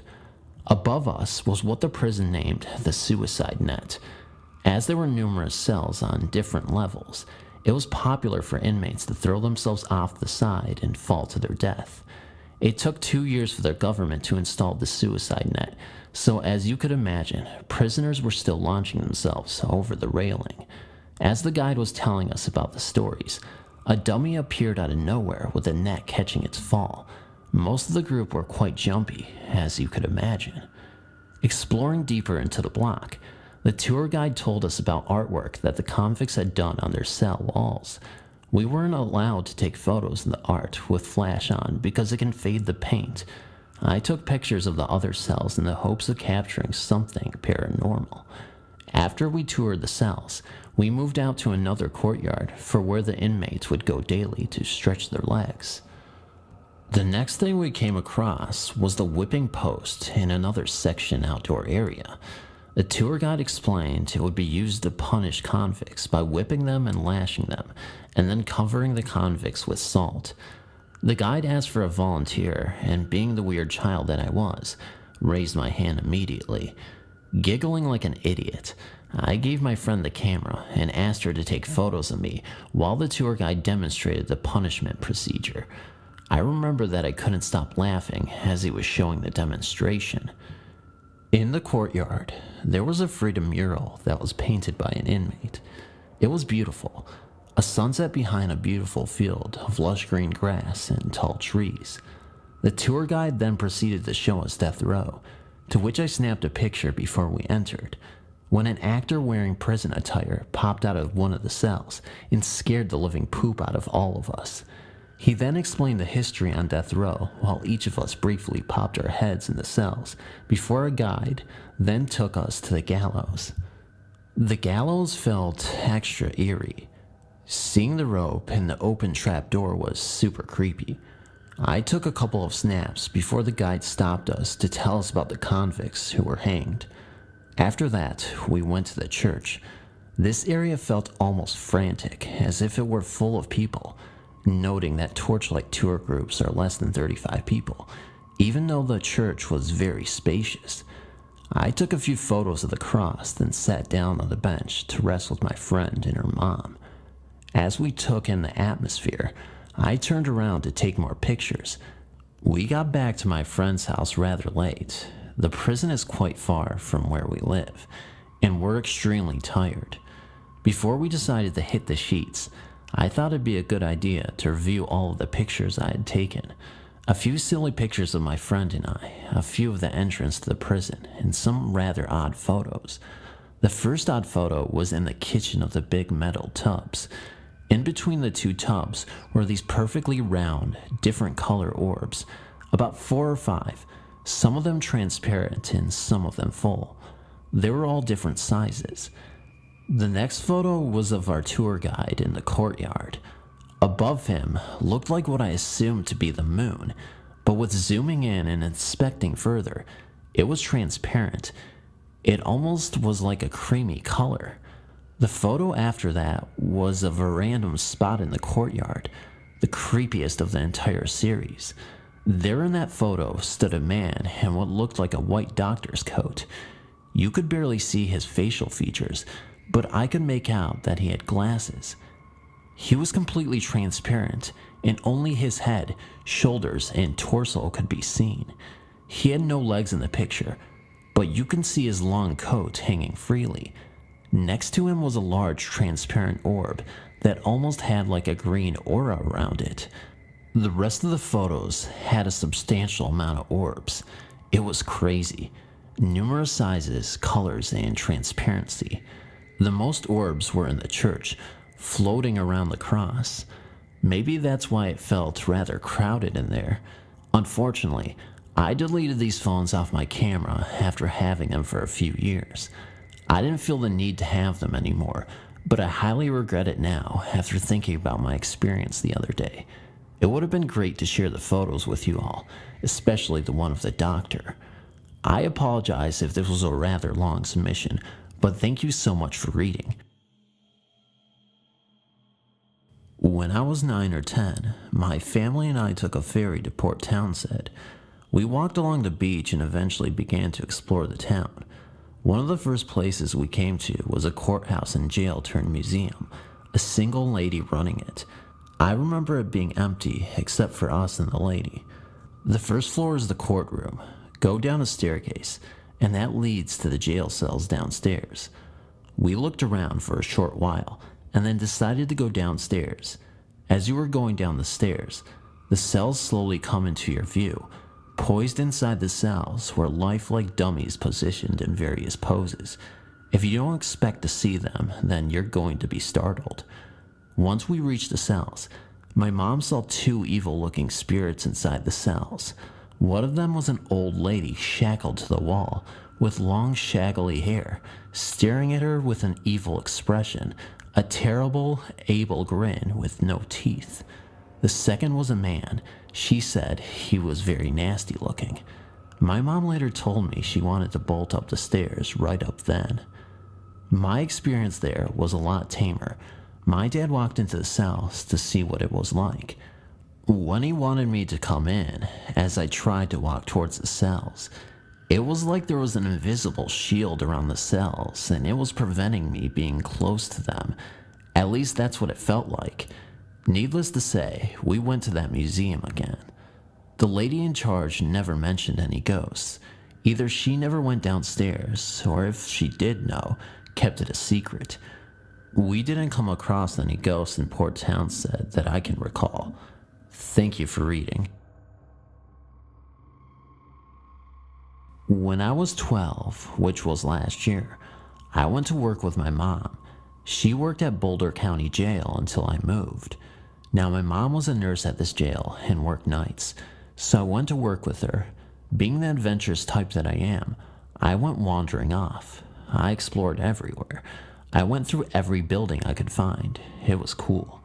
That night, at exactly midnight, I was looking through the little window on a door that leads to the kitchen in the jail. So as I was looking in there, the big metal spoon to one of the pots started turning. Now with that being creepy enough, the figure of a man started to appear, or at least the outline of him did.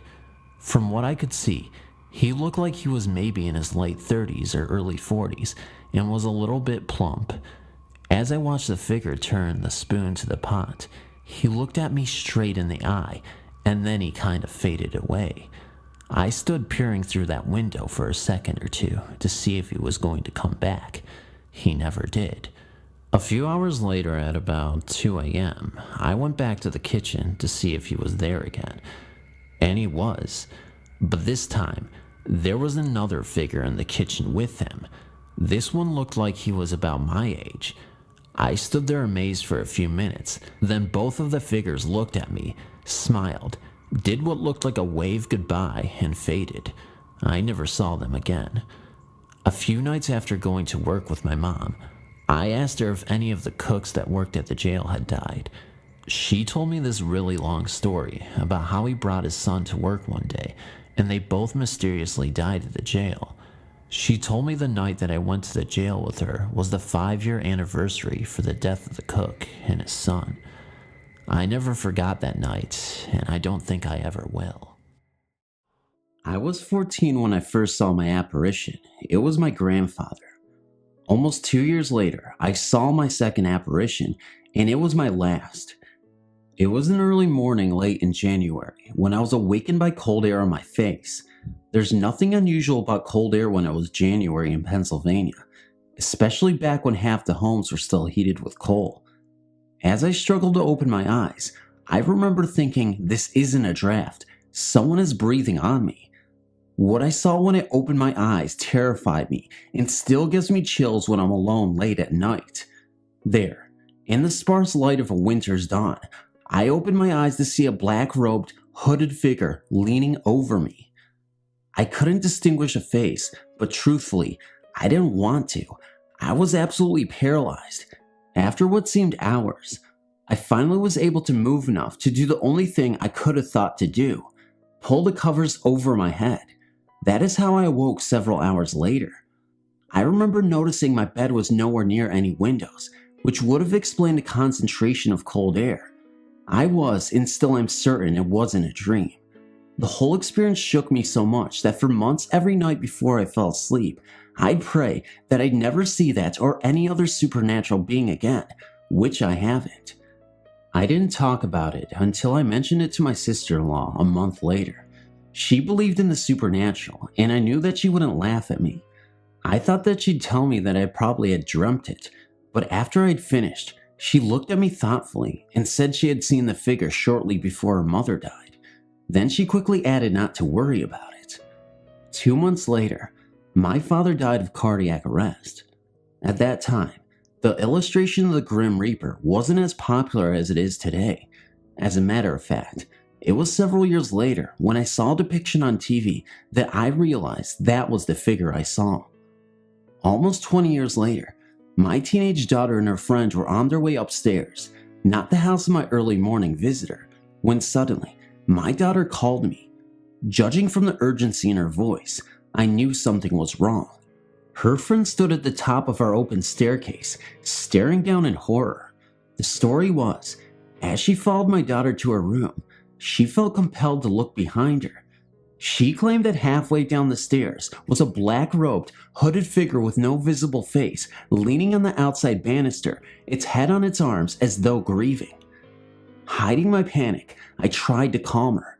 After she went home, I questioned my daughter whether she had told her friend about my experience. She swore up and down she hadn't, and I know I had never told the girl. Less than a week later, her grandmother died. Whatever it is, I don't care to see it again. As I said, that was the last thing I've seen, but, and this will get a big laugh, I've heard voices and unexplainable noises. But that's another story. Thanks for reading. This is a true story that my mother told me a long time ago, and is one she would like to forget. My mom and a couple of my aunts decided to take a well-deserved, or so they say, holiday, and arranged to stay in a supposedly beautiful cottage. But when they arrived, they knew something was wrong. It was as if the house was the very definition of gloom. The old building towered in front of them, giving off a sense of darkness despite the warm, sunny summer day. No one spoke, all stunned. My mom led the way inside, the beginning of a day of terror. Later that day, one of my aunts came in after a shopping trip to the local village when she looked a little bewildered. She said that the local people had ignored her when they heard where they were staying, except for one woman who had begged them to leave the house. There was one bedroom in the house that led the way to the bathroom, so like it or not, everyone had to pass through it to get to the toilet. When my mom went into the room, the hairs on the back of her neck stood on end, and right from the second the door was open, she could feel the coldness of the room, more like an uneasiness lingering in the air, but showing itself by chilling the bedroom. Everyone was scared and decided to leave the next morning. That night, as silence once again filled the cottage and the lights were turned off, one of my aunts began to scream as her bed began to shake violently and would lift up and slam down. It stopped suddenly. Everyone had decided not to sleep in the room that led to the bathroom, so it seemed that it wasn't the only bedroom that was haunted. They all got ready as quick as they could and left in the early hours of the morning. It was a very frightening experience for those who were in the house that day. Thanks for reading. I work at a major museum in the Midwest, and I always thought that my dream job would be to work there because I always enjoyed learning the history behind it.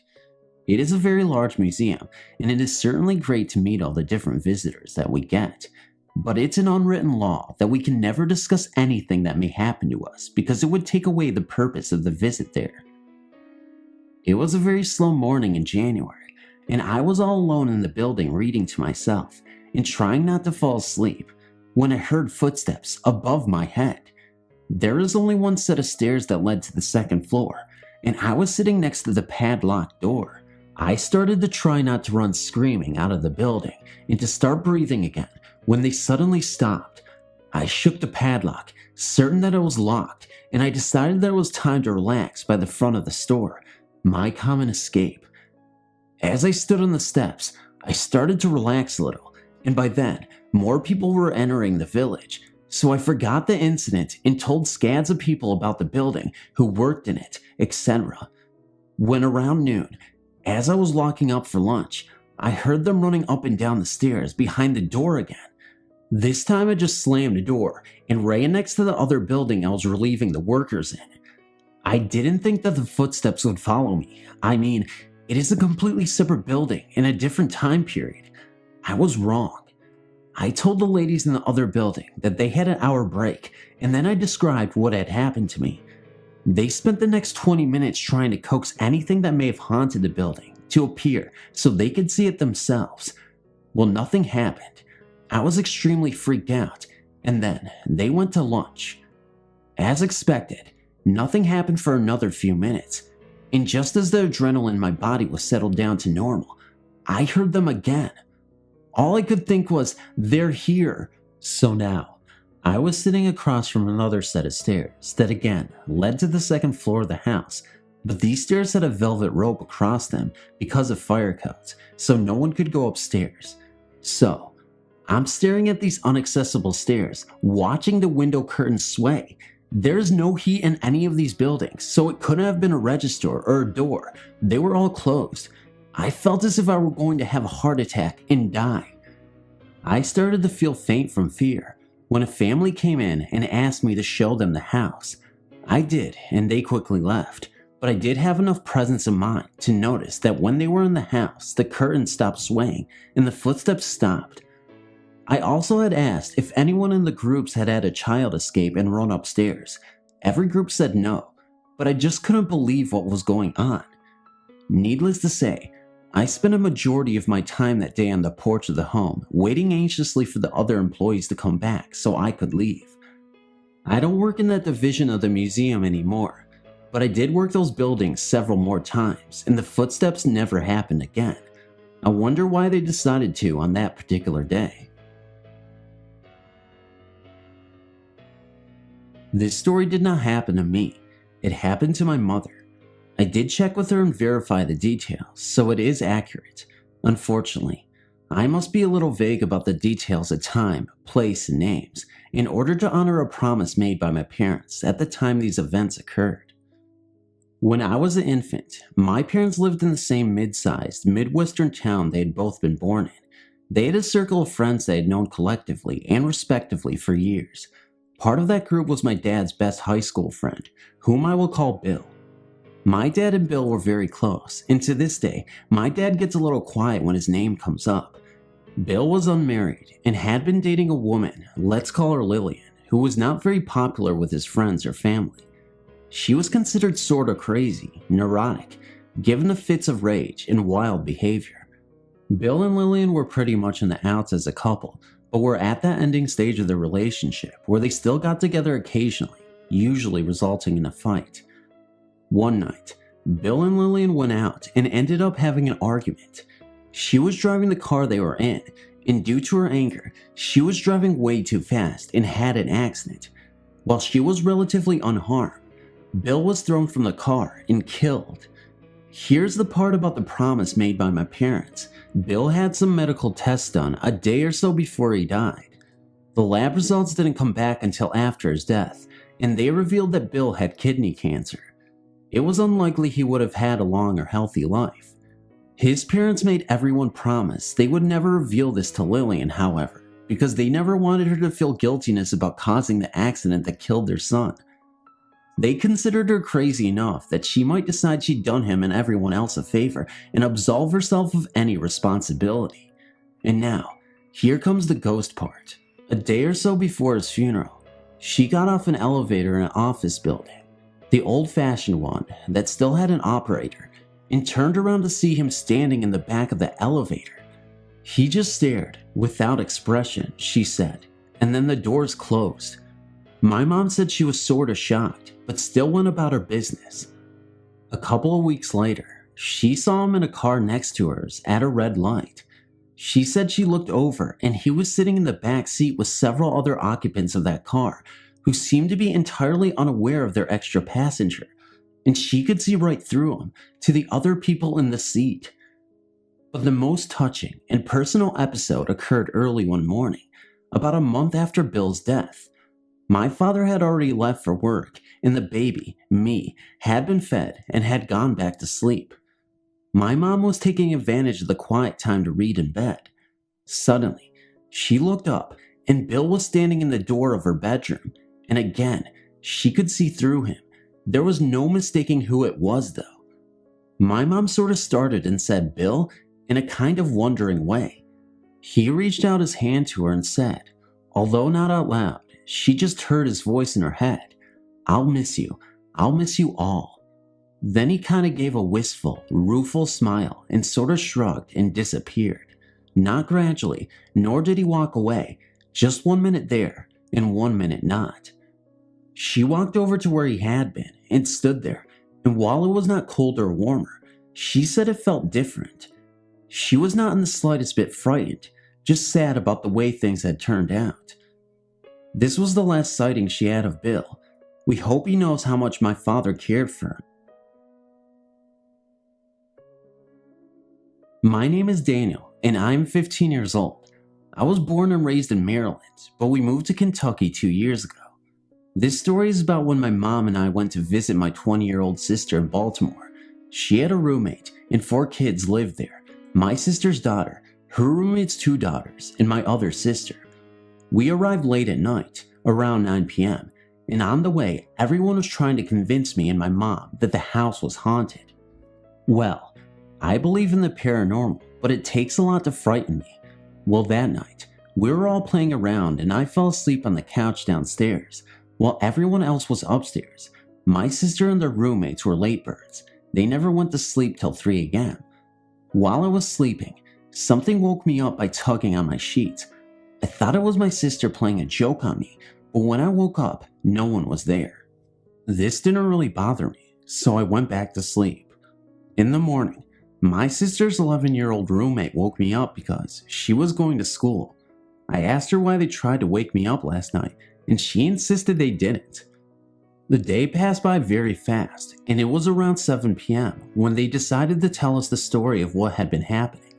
As it turned out, a guy across the street told them the house had been a butcher's place, but the butcher was a very mean person, and everyone believed he killed people. Nobody knew his name, they just called him the Man. They told me my 2-year-old niece was the first to see the man one day while Sandy, my sister, was cleaning up. My niece had just told someone to leave her alone, and my sister turned around to see who she was talking to, but no one was even near her. Still, my niece kept saying "go away" and "leave me alone" to the wind. Another incident happened when my niece told her mommy that the man had hit her.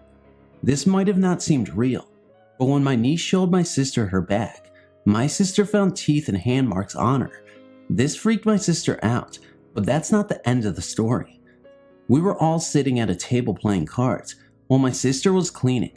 All of a sudden she yelled, "Ouch, you little bastard," because something hit her and she thought I threw it. At this point, I was playing cards with my mom and the others. Still, I was skeptical until the next night when I was forced to believe. I was alone and my family went out. I didn't feel like going, which was a big mistake that I've regretted ever since. Everyone was supposed to return, but they never did that night. I was watching television when something fell in the kitchen. I thought the cat had broken something, so I went in to see what happened, but found nothing broken. But I did see someone run upstairs, thinking someone stayed behind. I followed them, or it. I got to the top of the stairway, but once again, no one was there. I tried to turn on the light, but it didn't work. I decided to walk a little further down the hallway, and then something grabbed me, and I heard a horrible raging scream that sounded like it came from a man. I was really frightened and turned completely white. I tried to turn around, but the flashlight went out. I tapped in my hands, but it was still broken. I tried to run, but something grabbed a hold of me. It turned me over and started hitting me and clawing at me. Something or someone was attacking me. I covered up my face, but it hurt and I couldn't break free. It had me. Then it pulled me further down the hallway. I was clawing at the floor and hoping I would die right now. Please God, kill me, have mercy on me, was all I could think. Somehow, I broke free and ran, but when I got to the steps, it got me back and pushed me down the steps. When I turned over and looked up, all I could see was that there was a shadow over me. I must have fainted. When I came to my mom, a police officer and my sister was standing over me. It seems the neighbor heard me screaming and came over to check. When he found me, I was out cold and my clothes were all torn off. He had taken me back to his place and called the police. They wouldn't believe me. They took it as a simple breaking and entering case. I still dream of the incident. It might sound untrue from your end, but trust me, it happened, and I'll never forget it for the rest of my life. When my grandfather and grandmother were first married, around the early 1900s, they lived on a farm in Kentucky. This farm, it seems, housed more than your normal farm animals. At night, in the attic, you could hear large pieces of furniture being moved back and forth across the floor, very rapidly. Needless to say, they wouldn't bother checking it out until daylight, but when they did, nothing at all was in the attic. It was completely empty. Out back of the house, there was a wood pile where all the wood for the heating and cooking was split and stacked. Very late at night, you could hear someone or something out there chopping wood. The morning's investigation turned up my grandfather's axe in the same exact spot he had left it the day before, and not a single stack of wood out of place. One night, my grandfather felt especially brave. This courage brought on by some homemade moonshine, so when he heard the commotion at the woodpile, he started on the porch and yelled out, "Chop, you SOB, chop!" Well, apparently, the thing heard him, and it began to chop faster and faster to the point where it was chopping at an inhuman rate of speed. My grandfather hightailed it into the house, grabbed his shotgun, and sat up scared out of his wit for the rest of the night. It goes without saying, my grandfather never teased it again while they lived there, which wasn't very long. Only my grandfather and grandmother lived on this farm, and at that time, they had no children nor hired hands working on the farm to account for these very strange happenings. This story still bothers me every day, so I'm going to get to the scary part first. It was 2 a.m. on a Thursday morning, and I was walking past Tony's house. Tony is very introverted, but a good friend of mine nonetheless. Tony and his family were out of town for the 4th of July weekend, and it was his sister's birthday, so I knew for a fact that nobody was home. Nobody. In fact, I had the keys to his house. His family trusts us, so I was walking back from the night shift at work when I passed by his house. I glanced over at his house, and what I saw made my heart almost stop. I saw a glowing blue figure of a woman, and she was moaning Tony. And I remember distinctly it was a Spanish accent. I jetted home and told my mother about the experience, and of course she thought I was nuts, but even so, she did call their house and got no answer. The following Monday, Tony got back from his trip. I approached him and casually asked, "Who was that old lady in the window Thursday night?" To which he said, "What, are you burnt?" I told him I really saw someone, but when I didn't get any straight answers, I approached his mother and asked her who that old lady in the window Thursday was.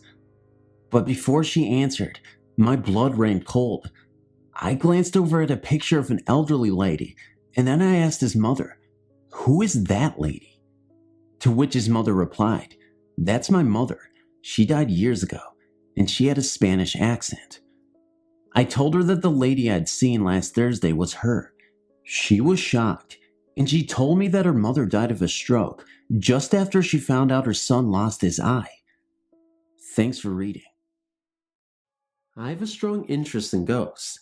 Not that I always have, but I gained it recently. I'm a sheriff's deputy in Arizona. In a large city with a high crime rate, if you're a cop, then all of your friends are cops. I went to the police academy with a guy named Jeff. He was a short, stocky kid about my age. We were the only ones in the class who were the same age, so we bonded. We pushed each other through the academy. After we graduated, we were surprised to find that we would be working in the same district on the same shift for the same supervisor. We worked the late shift and always went to lunch with one another, usually around 11:30 p.m. We would go to my mother's house and eat.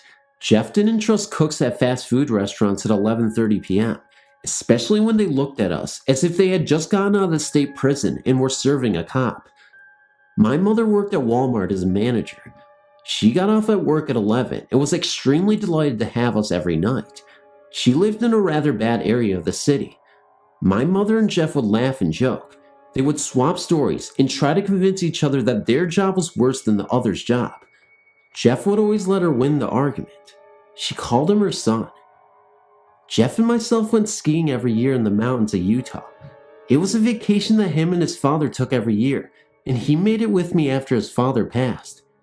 Jeff loved my mother so much that he invited her to Utah one year. As my mother was with an instructor learning to ski, Jeff looked at me and said, "Jerry, I can't take it anymore. The big city is draining the life out of me." Puzzled by this, I asked him what he was talking about, that he had loved his job and was the best cop in the valley at what he did. He explained that he was sick of seeing car accidents with dead bodies, chasing down a crack addict in the dark, getting shot at, etc. I said, "Fine, what are you gonna do, quit?" I was rather pissed off. He said, "No, just quit working there. I want to move to an area like this, cold, quiet, and comfortable." I yelled at him something very childish. "What about my mom? You'll kill her here. She loves you." He said, "Don't worry, I'll stop by from time to time to check on her." People just don't understand the strong connection that police officers get with their partners who watch their back every night. We returned from the trip, and Jeff did as he said he would.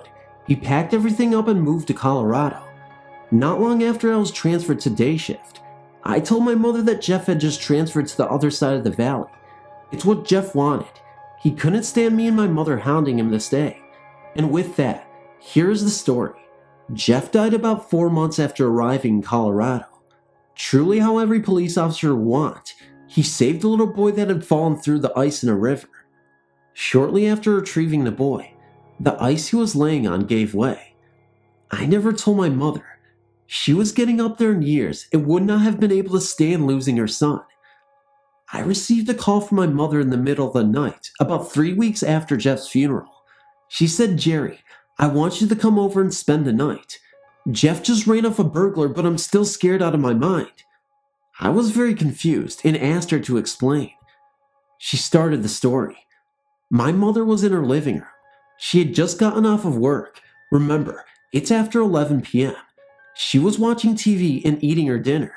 From the other room, she heard the sound of metal grinding. She got up and went into her bedroom and seen that there was a man at the window with a screwdriver trying to get in. She ran back to the front room and picked up the phone to call 911.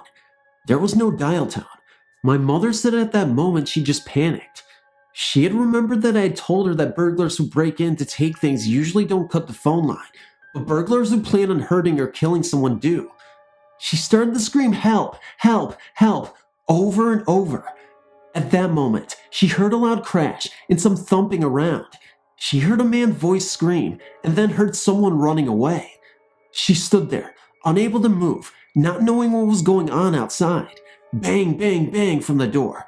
Still, my mother didn't move. "Mrs. Smith!" She heard someone call her name from the outside. "Yes, who's there?" she yelled.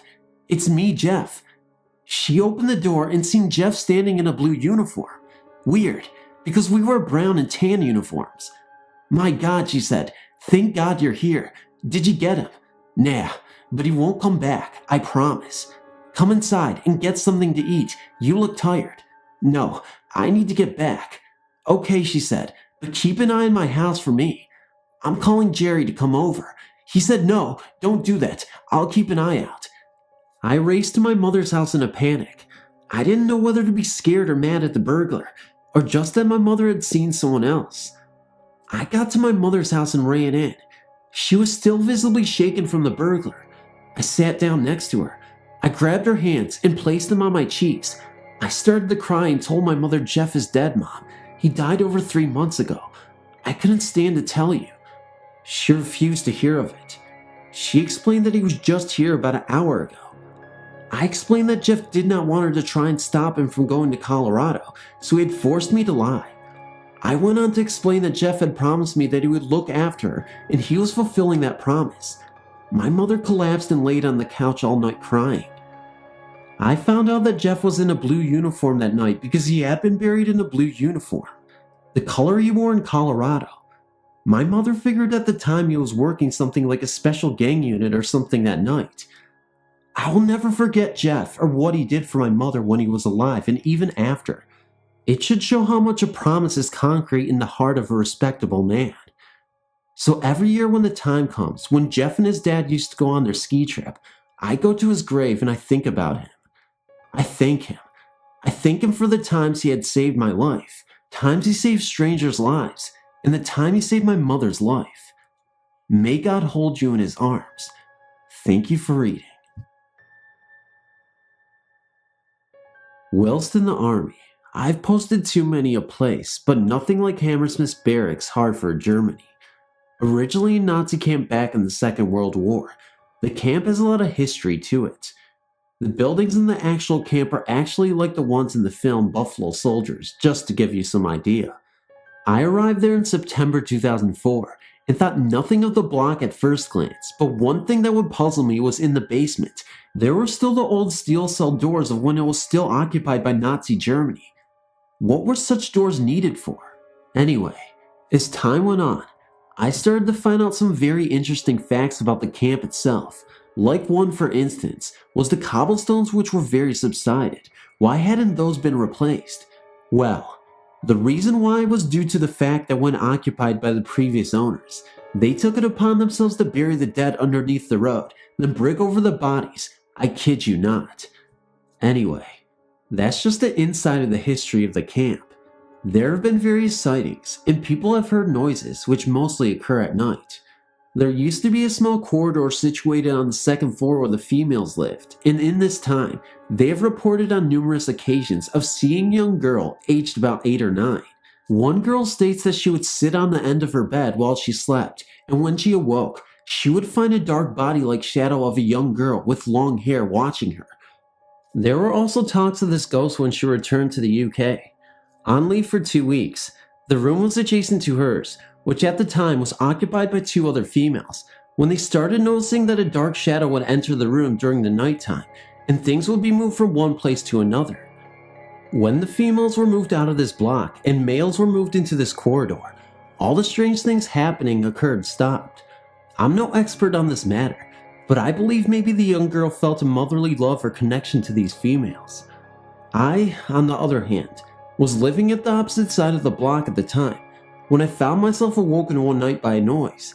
When I was fully awake, there was total silence, and immediately thought to myself that I must have been dreaming. I got out of bed to go to the bathroom, which was only down the corridor from my room. Just before entering, I could hear a voice, which seemed as if it was talking to themselves in a foreign language. I entered thinking that maybe someone may have just had a little too much of a drink that night, and I found the bathroom deserted, and the lights were all switched off. I was shocked, and turned the lights on immediately to find a dark shadow moving from one side of the room to the other. It was the strangest thing I had ever seen. Well, I'll tell you now, I did not use that bathroom that night. I decided to go on to a different floor.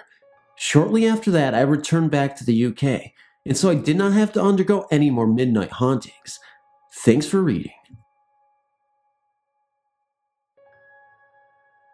I've always believed in ghosts, witches, and the paranormal, etc. My grandma has always been involved with ghosts, and it seems that they always follow her. I now think that I have one following me. Anyways, to the story at hand. It was a few years ago.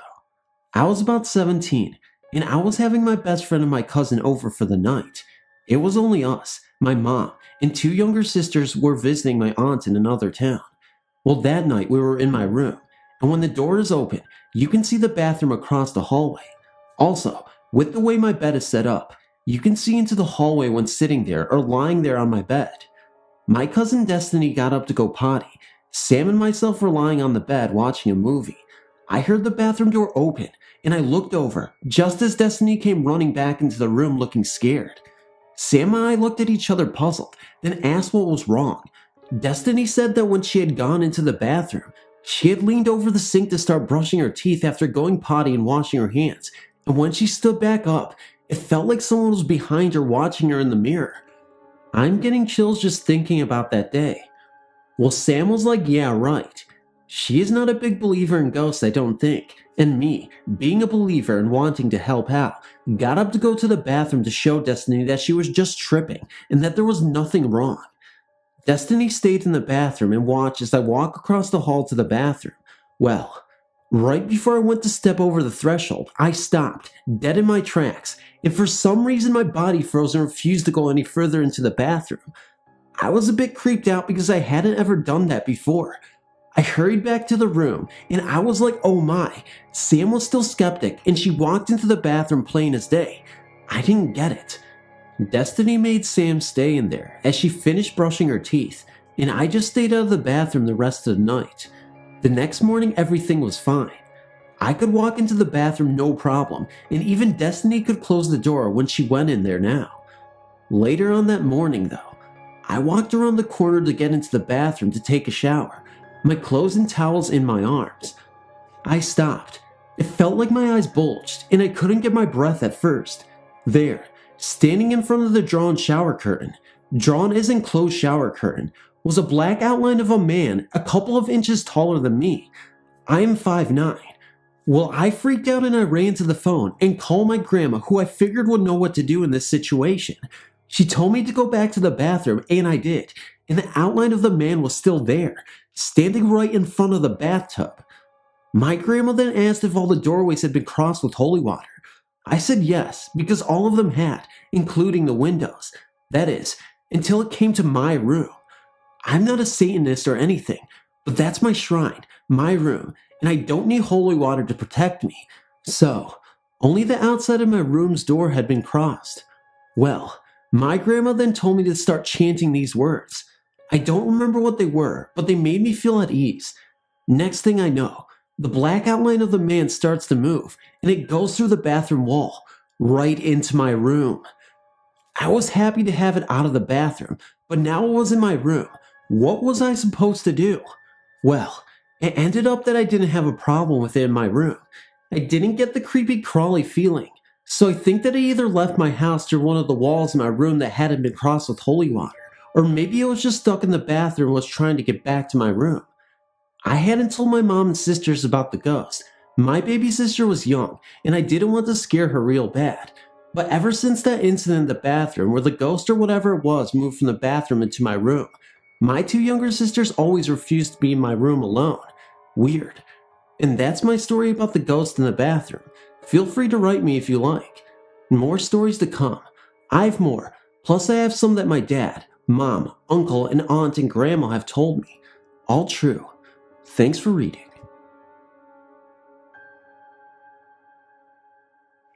I grew up in an orphanage, having lost both my parents in a car accident when I was 6 years old. This paranormal encounter occurred in my 3rd year of stay at this orphanage. I must describe, the orphanage was pretty dilapidated and had only 4 dormitories, one for girls, infant to 8 years old, for girls, 8 to 18 years old, and where I belonged, one for boys, and so on and so forth. This happened right at midnight when me and 2 of my friends went out of our dormitory to head to the kitchen to grab a glass of water. It was a very chilly night, I must recall, and the 3 of us wore nighties. After we gotten a drink, we hurried upstairs trying to avoid being caught by the caretaker. Just as we were about to enter our dormitory, me and Hannah, I can't really remember if that was her name, noticed that Elizabeth was not with us. Out of nowhere, we saw her enter the boys' dorm in top speed. It was like seeing a curtain on a very fast horse. Out of curiosity, we peered into the boys' dorm and found Elizabeth jumping on an empty bed, as if it were a trampoline, while the boys were sound asleep. We called her, but received no answer. Then, in just a snap, she faded into nothing. At that, me and Hannah were scared out of our wits and ran to our dormitory. Once there, We covered ourselves with our sheets, shivering in fear. I can remember I think Hannah was actually crying and praying for the Lord's Prayer at the same time. That morning, when we were off to prepare for our classes, we saw Elizabeth, who was well and smiling. She even greeted us and sat with us in class. Me and Hannah just figured it was all a dream, but we were 9 back then. Now, I'm 30 years old, and I know surely it wasn't just a dream. I think it's what paranormal experts call an encounter with a doppelganger, and let me tell you, it was pretty horrifying. Other experiences I had in my 10-year-old stay at the orphanage was the spontaneous on and off activity of the lights in the classrooms, dormitories, libraries, dining halls, etc. Grown-ups talking as if they were having some conference in a flower garden outside at the back of the orphanage in the middle of the night, and the beautiful choral singing of poems, which I believe came from the dining hall, that occurred in different times of the day. I strongly believe that the orphanage was haunted. But what gets me wondering up to now is that why the people in charge never did anything about it when some children, especially the adolescents, started complaining. Well, that's my story, and I hoped you liked it. I apologize for the length. Thank you for reading. The following story happened to me when I was 4 or 5 years old. This experience occurred during 1944 or 45 in Kissimmee, Florida. My mother and I were waiting by the side of the highway, Orange Blossom Trail, for my father and grandmother to drive us to Orlando. Back then, there was very little traffic on the trail as it was known. We watched as the black Ford approached from the south, with the two of them inside. Neither person appeared to notice the old lady and small child waving at them. I saw both their faces through the windshield. The two people looked like my father and grandmother. Same clothing, etc. The car disappeared around the corner. We were both surprised that the car did not stop. My old lady, mother, started rambling and talking some very unkind comments about my father and grandmother. Several minutes later, another black Ford appeared from the south. This time the car slowed down and stopped, several feet ahead of us. It was my father and grandmother. We got into the car and asked them why they drove past us the first time. Their response was that they just got there. My father indicated that it must have been another couple that looked a lot like them. After a few minutes of arguing, my old lady just went blank and stopped talking about it. 12 years later, I asked my father if he remembered the incident. He still remembered the fuss my old lady made when she got into the car. He indicated that the kind of situation had happened to him before, more than once in Kissimmee during the 1940s. This kind of thing, being seen before arriving, appeared to run in the family. These are just some of the observations I noticed about the incident. This was my first experience at seeing something that would happen in the future. The car and people were clearly visible and solid. The people looked like my father and grandmother. I do not remember hearing the car, no engine sound. I do not remember seeing any smoke from the tailpipe either. The people in the car did not respond or react in any way to the two people that were waving at them from the side of the road. Back then, everyone would have waved back to us small children that waved to them. My old lady sometimes remembered the incident, other times she could not. After this incident, I've never trusted my ability to identify people by sight. Finally, this situation appears to be common to my father's side of the family. I've also been seen in places before I arrived too. Note, my relatives on both sides of my family are psychic, psychotic, crazy, and or a combination of the last three. I'm probably the only normal one in the family. I'm sorry if you had to hear this, but I had to tell you. Thank you so much for reading this story, and I hope you don't run into anything that I experienced too. A friend of mine is a veterinary technician and has worked in numerous vet clinics over the years. There was one place that was strange though. All the techs at this one clinic would have frightening dreams about being chased through the clinic by something at one time or another. My friend had told me this, and I asked if she ever had this dream, and she said no, not yet. I would often go with her when she had to take care of the animals over weekends or holidays and help out. One night, it was my turn. It was a clear dream, and everything appeared real. I found myself running through the clinic with the feeling that there was something behind me, just beyond my sight, and that this entity didn't want me there. I also think it enjoyed the chase because I was somehow in its place or frame, or more closer to its existence where it could reach me. I was overwhelmed with fear, but I remember wondering why this was happening to me because I didn't work there. I remember stopping just before I got to the kennel room, turning around and yelling, "Hey, I don't work here." Suddenly, I was awake, like someone had flipped a switch, and I never had that dream again. This place had a higher number of deaths associated with surgeries than any other clinic my friend had worked at. They also had problems with some of their equipment turning on and off, batteries draining, tools missing, that sort of thing. Anyway, the owner sold the place, and now it's an eye clinic. I've often wondered if any of those people had strange dreams. Thanks for reading. This story comes from several people I know, as well as from my own experience. And while it might be a bit weird, I swear every word of it is true. My best friend's parents own several rental properties in our hometown. We have since moved away to college. Everyone in town knows the stories about this particular house I'm going to talk about, but it wasn't until they bought the property in 1989 that I began to believe them for myself. The house is a large old Victorian-style home and has been renovated into a duplex with a top and bottom floor. For years, people have been saying that the house is haunted, and it usually rents out to students attending the local community college. In 1989, my friend's parents bought the house and rented the top floor to a newly married couple with a new baby. Soon after, Lyle, my friend's dad, began to get calls from the renters with complaints about the attic. The attic has one of those small little round windows in it. I think they're called rose windows, but I could be mistaken. And whenever the renters would come home at night, they could see a light shining through the window. They checked the attic, but it would be dark when they began investigating. The attic doesn't have any electrical outlets, so the light began to be even more puzzling. Lyle couldn't find any explanation for the light, and it wasn't bothering the people, so everyone just let it go. After that, other things began to happen, however. About 3 or 4 months after the people moved in, my friend and I went over to paint the house.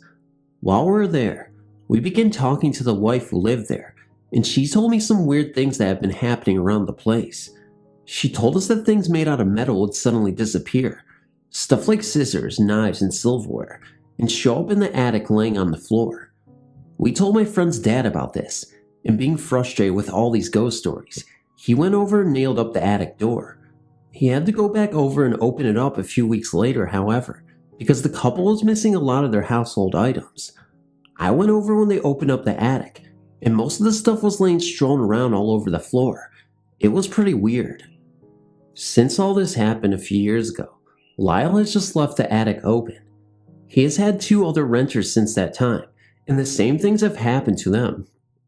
Nothing ever scary has ever happened, just the light in the attic and disappearing objects from the apartment. I never heard of any other stories like this, but if someone has, I'd appreciate hearing about them so I could tell my friend's parents. Thank you for reading. I have an interesting ghost story for you. 3 of my friends, my sister and I, are currently going to a school in an old-fashioned building that used to be an Eagles club. During the first 2 months that I was going to this school, I had an odd dream. I dreamt that our school had this odd catwalk that had never been there before. It was like you were seeing into the attic. There were 2 little girls that looked like sisters who were playing up there. It was all decked up real nice-like, and they had what looked like party dresses on. Every time I left a building, they would just stare off into the distance with these really looking gloomy eyes. Yet when I was in the building, they would play with their little dollhouse. About 2 months later, the owner of the building took a few of us up to the attic. When I got up there, I immediately noticed what it was. The little girl's room, only it looked older and less used. When we left a few minutes later, 2 girls claimed to have seen a little girl that looked about 10, and 1 girl claimed to have heard voices. I doubt that she did because she had known about my dream beforehand, but 1 other girl who saw a little girl hadn't known about anything. When we downloaded the pictures we had taken, there was a lot of activity in them. Lots of mist and light in a very dim and dry attic. Not too long ago, we took a tape recorder and taped a small amount of sound. When we played it back, we could faintly hear "We're going to kill you" in the background. When we taped a second time, we caught a man's voice saying, "Hey, come here, come back." with the small childlike whispers in the background. No one was talking, and there were no men in the room.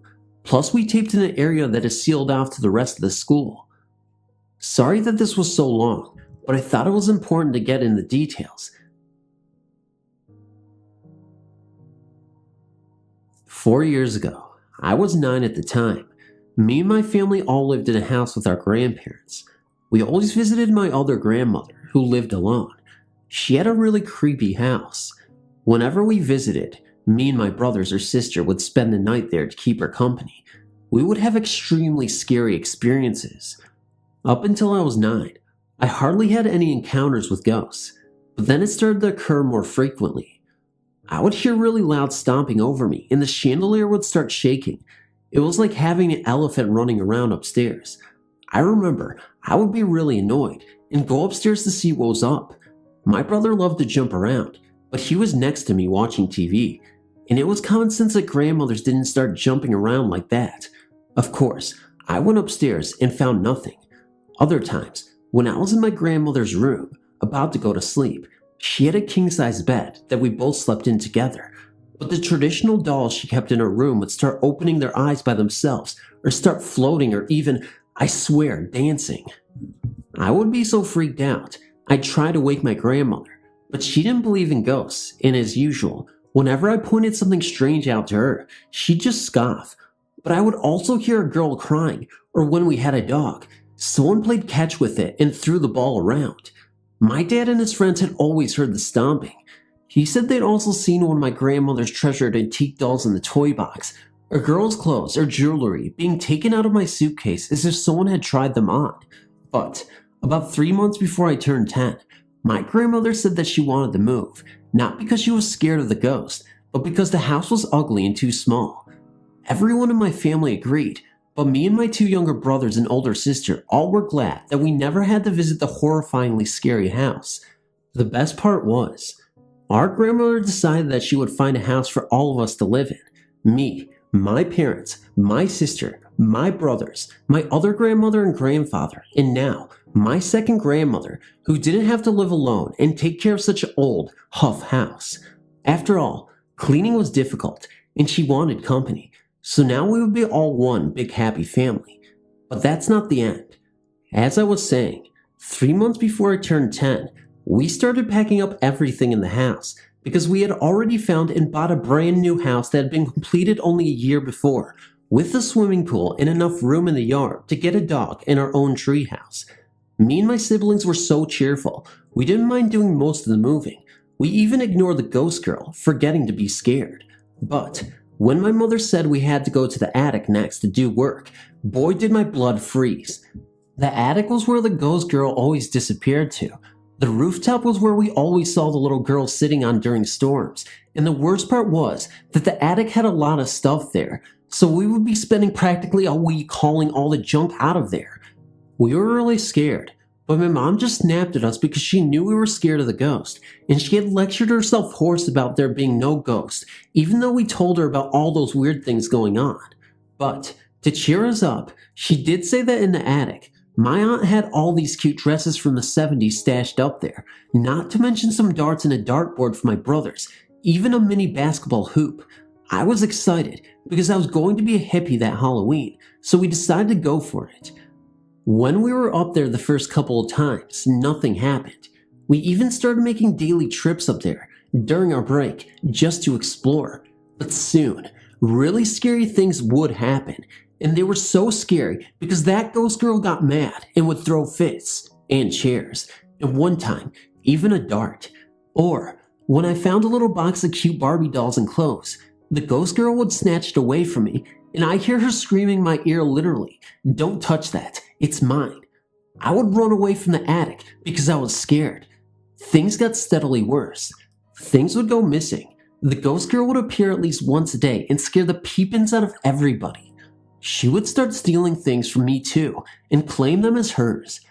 She also took those traditional dolls of my grandmother's.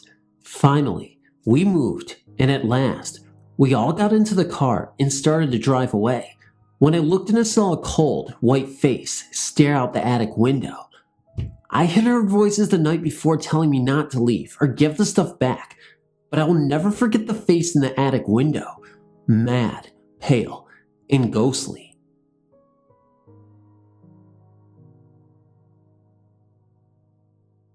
I will relate an occurrence that happened 47 years ago.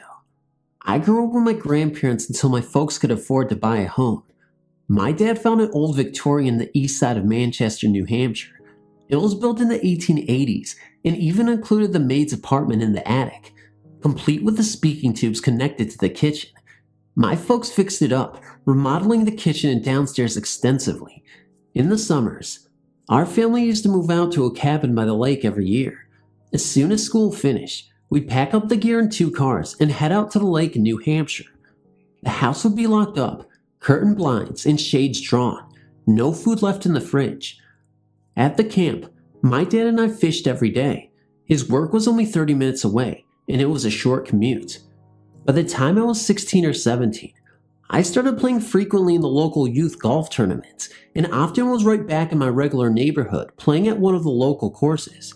After playing, I used to commute back to the lake most of the times, but one tournament had me starting at 7 o'clock in the morning after the qualifying round, so I started to stay over.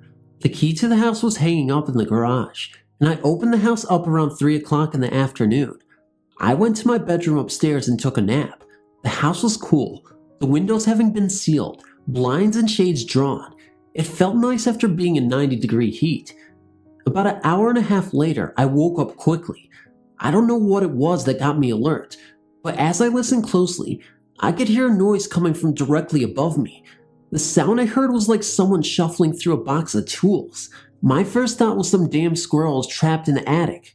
Getting out of bed, I calmly walked to the doorway that led to the attic stairs. Suddenly, the shuffling noises turned into footsteps, clear, steady, and they were heading towards the stairway leading to the door. I could hear heel and toe, 6 steps to the landing and a turn. 2 steps more, and I was gone before whoever reached the bottom. I took a leap to the landing, and the next 13 steps in one jump, turned at the bottom of the stairs, and hit the back door and slammed it shut. Drove to my buddy's house, and when his mom asked if I wanted to stay over, I said thank you very much. Talk about a reprieve. In the fall, I was off to college, and I can say that I never spent another day or night alone in that house. Years later, my dad passed away. The house was put on the market, and it took almost a year to sell. The 2 women who bought it had it back on the market in 6 months. I don't know what the source of the steps was. I can't go back and figure this out. But I never had a bad feeling in this house. But I never had a good feeling either. I never told anyone about this, and I used to wonder about whether my brother or sisters were in danger. Nobody had ever broken into the house. We upgraded all the locks on the doors and windows when we moved in 10 years before. There's no reason that anyone could have been in that attic. Someday, I will ask my brother if anything ever happened there that caught his attention. He'll probably figure it was the 60s that did this to me. Thanks for reading. I have 2 ghost stories for you, both pertaining to a condo that I used to live in as a child. City, Whitehall, Ohio. When I was 3, my mother, sister, and I moved from Juarez, Mexico, up to Whitehall, Ohio. The town is only about a 15-minute drive from the state's capital, Columbus, but that's irrelevant to the story. We moved into a condo. Our side was rather small and had 2 stories, and a basement. When I was 5 years old, my mother had remarried. Nonetheless, she was also expecting. Since we only had 2 bedrooms, both on the 2nd floor, my mom had my sister and I move up into the attic. The first month was fine, until we brought up our beds and a rocking chair. My sister and I had to share a bunk bed, and as always, she had to have had the top, so I took the bottom. One night, I woke up hearing someone crying. I thought it was my sister, but I could hear her snoring. I looked around the room and saw the rocking chair. It was rocking back and forth and crying? No. I narrowed my eyes and noticed a pale girl who looked a bit like a mix of my doll Bubbles and Shirley Temple. I called out, "What's wrong?" and the crying stopped. I laid back down, but then I felt something grab my feet. "Water!" It yelled out to me. I didn't understand, and I hid under my covers trying to shake off the grip, but it would not let go. Then it started to scream water louder and started telling me how dry it felt. I told it that the bathroom was downstairs. The cold grasp had let go. I heard steps and cries, then the door opened. When I woke up, the chair was on the other side of the room, and there was a glass of water on the steps. It would keep going on for about 2 years. My sister said that she talked to a girl that had lived in our closet. The chair normally sat in front of it. She told me that the girl was always thirsty. When I was 7, still in the same room and house, a new apparition had appeared. She was tall and resembled slightly the features of the little ghost from 2 years earlier, but she was dark and her dress was somewhat 20s or 30s styled. I can't quite describe it, but she told me that I could never open the window to the room. Since the house was so small, heat was trapped up in my room, and my mom would keep the window open for us. We had a mother robin living in our window who was very beautiful. She had laid 3 eggs, all of which had hatched successfully, but 2 days after the baby birds had hatched, I heard the window slam shut while playing a game of Twister with my sister. The mother bird had snapped her neck in the window. I remember what the woman had told me, and I started to cry. My mom would help me feed the baby birds, and I told her about the ghost. She told me it was fine, and I was just being silly. But again, 2 days later, only 2 birds were in the nest. I was upset and thought it had fell down the 2 stories onto the driveway. The 2 other birds had grown up and had left the window, but the next summer, my sister smelled something in our toy chest. It smelled like rotting eggs. We found a Cabbage Patch doll at the bottom of the toy chest. Its chest had been cut, and the smell was coming from within it. I gave it to my mom, and then went outside to play. About 10 minutes later, I heard a scream. My mom ran out with a dead baby robin that had come out from the doll. I never opened the window up again. Thanks for reading. This story deals with one of the instances in my life where I was the most confounded and fascinated, as well as generally scared out of my wits. The setting is South Portland, Maine, in the summer of 2005. I was enjoying the summer following my sophomore year at college at my uncle's bungalow-style home. My uncle generously offered me a place to stay in his semi-finished attic for a very low price per month. Naturally, I didn't want to pass up the opportunity to spend a summer 5 minutes from the beach, so I took him up on his offer and moved my things in 4 days after school ended. Things were going great. I found a job in town and began to enjoy the fruition of my hard work the semester before. Summertime is a wonderful time in any coastal Maine town, and even more interestingly, so are the wealth of lore and tales surrounding the old ports where I resided for those 3 months. I've had a curiosity in paranormality and the occult for most of my life, and come from a family that is seemingly quite susceptible to such things. My first reaction to my uncle's house was along the lines of, I wonder who died there, as it appeared to be at least 60 or 70 years old. The interior was equally as old looking, but I don't know whether to attribute it to my uncle's eccentricity or to the previous owner's idea of a neo-Victorian decor. The whole house gives me sort of a never alone feeling, which really got to me some nights. My room, however, was void of color or taste, completely white walls, a large desk with a lamp, a pull-out futon, and a blue and white speckled carpet, the itchy sort. Anyhow, you have an idea for the basic setting and my way of living for the summer. Now on to the unusual.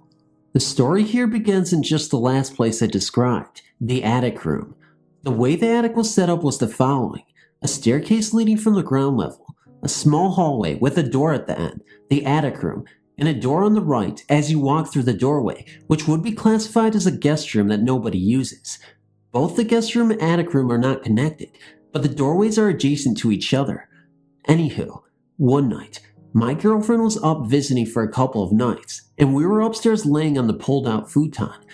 It was past 1 a.m. by now, and the only light in the room was the glow of the television I had brought up from my parents' house. The rest of the world was quiet and sleeping, and my uncle and his dog were asleep downstairs in his bedroom. We lay there, eyes fixed to the screen that illuminated our bed and surrounded things. And then, suddenly, a very strange event happened. Out to my right in the dark, I saw something stir which caused me to divert my gaze in that direction. I'd been 100% sure before I looked that it had been my uncle who had came up the stairs to tell me something. I was even ready to acknowledge his presence with a "Hey, is everything okay?" But then I remembered that I hadn't heard the extremely loud stairs creak. The shape that I saw was that of something large. The size of a big man could be more accurate, but there was something odd, something wrong about the shape. I could see it for only a brief moment, even in the pitch blackness of the doorway and hallway that hadn't moved in. It was some kind of shadow, a very dark shadow if I could still see it. It was darker than the dark. After those few seconds of confusion, I turned to my girlfriend who was staring at me right in the face. I asked her if she had just thought my uncle came upstairs, to which she replied that she had looked at the same time as I had. Something moved, something dark and large and soundless had moved, and we both saw it. Throughout my stay at the house, and even more so after the apparition appeared, I never feel safe or secure. I constantly feel watched, and I turn on a light before I enter my room, if at nighttime. Maybe it's from fear of being watched in the dark. Maybe it's from fear of confronting something darker than something void of light. But either way, I just can't feel alone. Something is there. This much I can feel.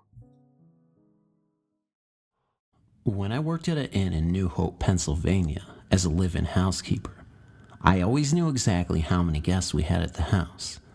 I always took time out to talk to each guest, trying to remember who they were and their names for the next morning when I served breakfast. That night I knew we only had one room left unoccupied, and I always felt relieved to have even one less room to clean in the 8-room inn. I knew that all of the guests were in their rooms one night, and I looked down the hall to see a man in coattails look up the long stairway to the upstairs of the old house. I thought that he looked upset because he's bolted upstairs, 2 steps at a time. I remember thinking at the time that the manager or the innkeeper may have checked this last guest in, and he was possibly part of a wedding. I told the manager the next day that I wasn't looking forward to cleaning all the rooms. He said, "What are you talking about? You don't have to clean all the rooms. Only 7 were rented." He said in a voice that I can only describe as annoyed. Confused, I asked him who the man in the gray coat was that bolted upstairs last night. Was he one of their friends? He wasn't any of the guests that I had checked in. I knew that for sure. When I told the manager about the gray-coated man, he looked at me like he had seen a ghost.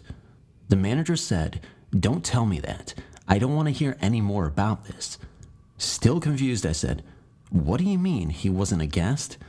He said, "Oh no, it's Ann Miller, the movie star, all over again. She stayed here and started talking like this." Apparently others had seen this ghost before, and there was an old newspaper story on the wall about a ghostly soldier staying at the inn, or something like that. I'm just really, really glad that I didn't realize that the ghost was a ghost, or I wouldn't have been able to sleep that night in my room on the top floor. I had also nights in the inn where I was sure somebody was watching me, standing right over me. I used to hear very loud, almost insanely loud ringing sounds in my ears at the time. I remember thinking how cruel that was, that loud ringing sound, and I wondered if I was going to die. The energy was very, very strong.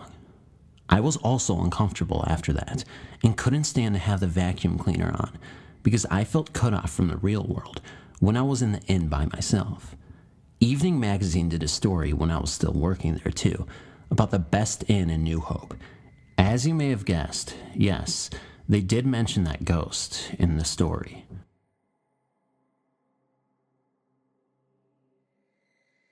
Me and a couple of my other friends were at a slumber party at my friend's house. All of a sudden, my friend starts talking about these people that went into the cemetery and never came out. So I automatically yell out, "Let's go check it out." So we did.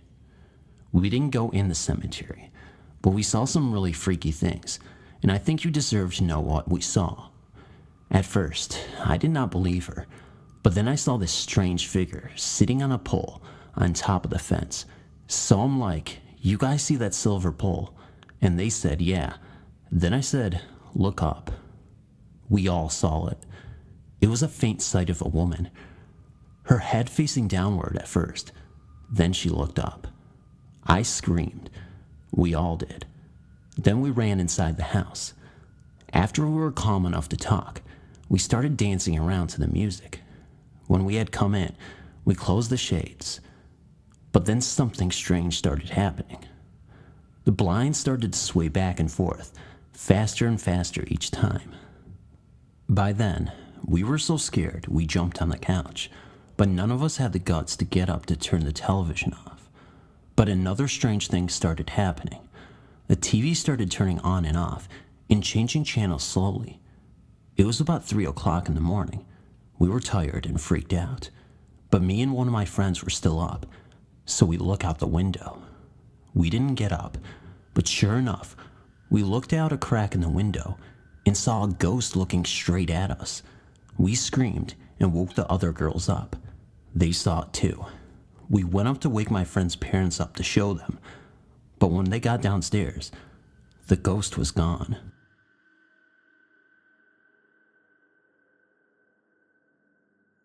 I've always been a Stephen King fan, and have always wanted to visit the hotel that inspired The Shining. I got to do just that in September. We checked in, went to our room, turned on the light, left our bags, and turned the light off. We came back an hour later and could only turn the light on with a chain on the ceiling fan, not the light switch.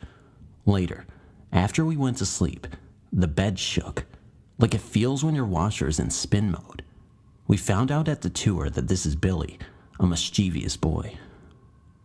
Then we heard the hotel ghost children, described the next day in the tour, giggling and running up and down the hall outside our room of 416. Nobody was even outside the door.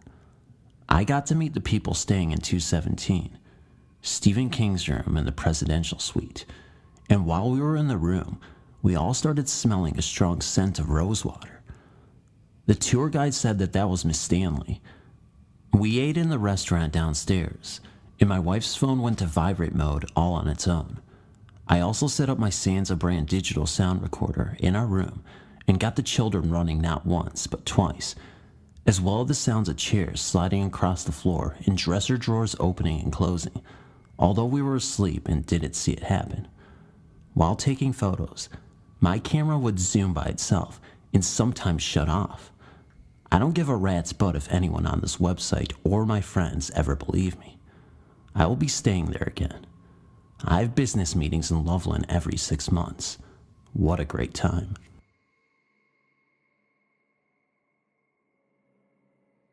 My daughter had just passed away. She was only 31 years old. She had a grand mal seizure, so it was sudden. After the funeral, I took some of the cut flowers and used twine to hold them together. I then hung them from a pipe in the basement to let them dry. A few days later, I was in the basement doing laundry when I got a really uneasy feeling, and it was getting worse. It got so bad that I started to feel that someone was in the room with me, but I was also too scared to turn around and look. I then turned to my right as slow as I could to walk towards the stairs. I never moved my head. Like I said, I was scared to death. I knew someone was there. I started up the stairs very slowly. I was afraid if I moved too fast, it would hurt, grab, touch, or do something to me. When I got to the top and turned the corner, the feeling left. But after about 5 seconds later, there was a horrible crash that came from the basement. I had a wall of shelves holding canning jars, glassware, knickknacks, etc. It sounded as if this whole wall just fell down. The noise was horrible. That was it. I packed a few things and got the hell out of there and went to a friend's house. After 4 days, I went back with my friend. We waited a little while because we were both apprehensive. But then we went into the basement. I expected to see a disaster on the floor, but there wasn't. To my amazement, the only thing on the floor were my daughter's funeral flowers. Fluffy, dried up flowers that couldn't have been heard falling if you stood right next to it. I also know that it would have been impossible for them to just fall because of the way I tied them up there. I've been trying to contact people who know about this stuff, but hit a dead end because they all want money to answer my questions about this. When a close person dies, It's natural that you would feel and hope that if possible, they will send you a sign. In this case, I don't think this event was my daughter's doing. She would not have scared me like that. That presence was one of evil. It felt evil.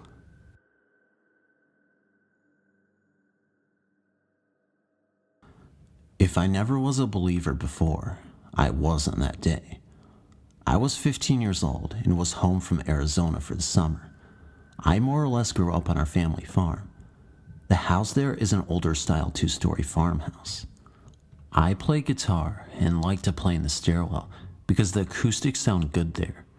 It was early one afternoon in the month of June, and I was taking some time to play, sitting on the middle landing. It was a warm day out. As I was playing, I'd noticed the air leading upstairs had gotten cooler. It was weird. Appearing from the north bedroom was an apparition of an older woman with short dark hair, wearing an older style dress, apron, glasses, and holding a rag. She had no feet, but moved to the south bedroom across the hall. Then she came back and looked at me and smiled. She then went back to the south bedroom. The air by this time was noticeably cooler. My first reaction was to get out of there, but I really did not feel scared. I talked to my father a few days later about it, and that was when I found out my then grandmother was not my real grandmother, but my grandfather's second wife. My father told me his real mother died from a fall down those stairs, resulting in a blood clot to her brain. My father was 14 years old when she died. Her funeral was also in the house. She was a lover of music, as all her children played from one form of instrument or other. I, of course, had never seen her. My father just stared at me when I described her to him. Then he took me to visit my grandfather, and I was shown a picture of her. That was her. For some reason, when I go back to the house, I still feel a presence there. I can remember my first experience with a spirit, and it frightened me to the point where I was almost petrified to get out of bed. Okay, let me back up. I was quite a few years younger, probably 8 or 9, when the usual bedtime routines would begin. My younger brother, age 4 at the time, was making his commonly nightly advance for the light switch on the wall. He'd always switch it on right before bed, because he was afraid of the dark, to a point where he would scream like the uncanny themselves. The light switch was at the top of the stairs, in our room, and to scan down the stairs without the lights on, you were almost never able to see the bottom. I believe there was at least 18 stairs, and at the very bottom, another light switch. Above the switches were the light fixtures themselves, just 2 tiny fixtures lighting a long staircase, which would leak beams of light right into the bedroom and keep it well lit. The night continued like any other. Our parents tucked us into our beds, gave us each a kiss on the forehead, told us they loved us, and we'd sleep content knowing they were there. No more than an hour or 2 passed and the light bulbs went out, one after the other. I thought nothing of it until my brother began to toss and turn in his bed as if he were very ill. He sat up in his bed and buried his head into his hands, looked up, and cried for our parents to fix it. Some time ticked by. It turned out the light bulbs blew, which I also thought nothing of until I realized the next morning that we just put new bulbs in that afternoon. After the small, bothersome fiasco, I finally managed to get back to sleep. Many hours later, I regained consciousness, keeping my eyes closed, hoping to get back to sleep. No lights on, which meant nothing would burn my eyes, and I thought I'd be back out in seconds, until I was disturbed by a long, chilling wind that swept up from the flooring. Immediately, I realized I had the chills and opened my eyes, seeing nothing more than a long, flowing, white fabric float over my entire body. Almost too afraid to move, I slowly jerked my head to look at the staircase, seeing how it was almost perfectly adjacent to the foot of my bed. I saw a woman. She seemed so peaceful, content, without a care. Standing at the top of the stairs, she reached for the handrail and dropped her right foot down 1 step. At this time, I realized there was something amiss with her beautiful, fluttering, chestnut brown hair. I was curious as to how her hair was flowing, as if in the wind, when she caught me glancing at her. She seemed so startled and afraid to see me, as if she did something terribly wrong. She began to become transparent as her head hung lower in shame and came back up in a gasp, as if she meant to say something or became even more frightened, and then she was gone. The breeze that filled my room as this event transpired died down, and my alarm clock read 3 a.m.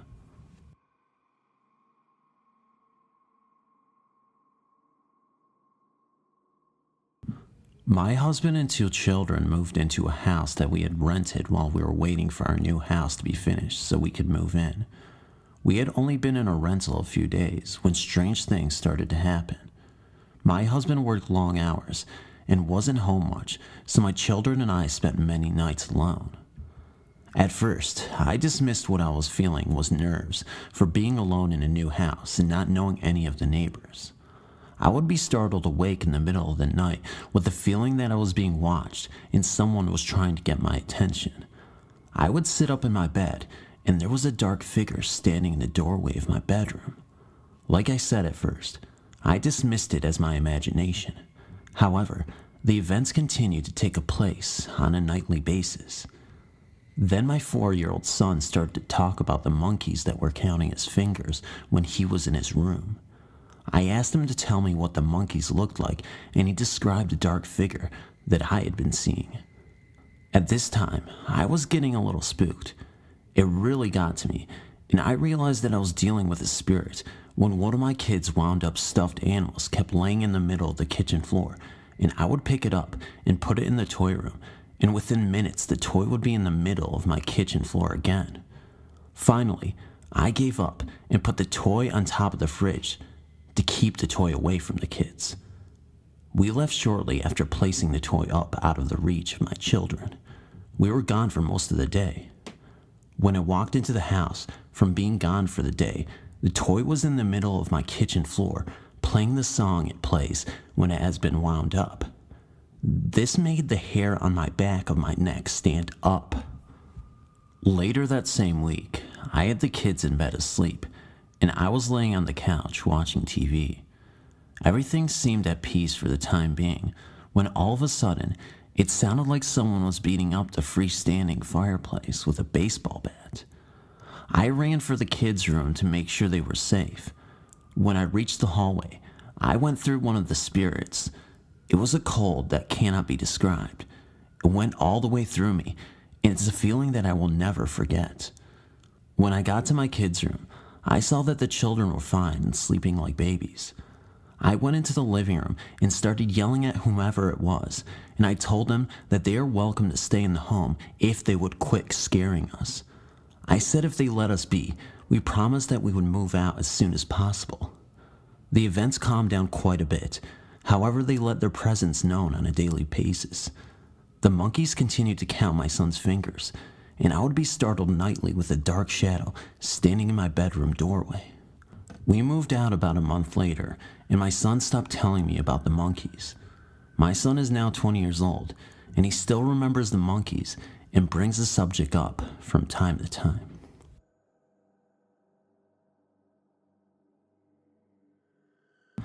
I would like to share with you one of my own true experiences, which happened right here in Dayton, Tennessee, approximately 20 years ago. This story is true. I don't have a witness and I can't prove it, but it happened. When I was about 25 years old, I was hired on at the city of Dayton as a laborer. Due to medical problems, I requested a transfer and wound up working at the water plant. This is where water is sucked in through huge pipes from the Tennessee River and treated with chemicals to make it safe for drinking. Since it had to be located near the river, the water plant was rather secluded and far away from any houses. It was a lonesome place on the graveyard shift, from 11 p.m. until 7 a.m. Nobody there but me and sometimes my little dog, Rustus. But it wasn't really scary either. It was spotlessly clean and well lit. There were no cobwebs or dark corners, and best of all, it was easy. The only place in the plant that made me nervous was the basement.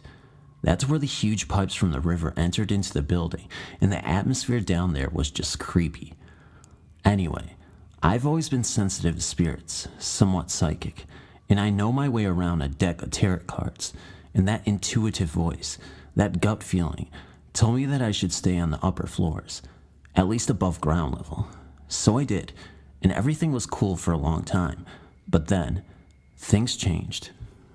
I went into work that night at 11, same as usual. Nothing out of the ordinary was going on, and after saying goodnight to the guy that worked the evening shift, I started the filters, checked all the chemicals, and then settled into the chair behind the desk in the office with a book. It's kind of strange, the little things that we remember.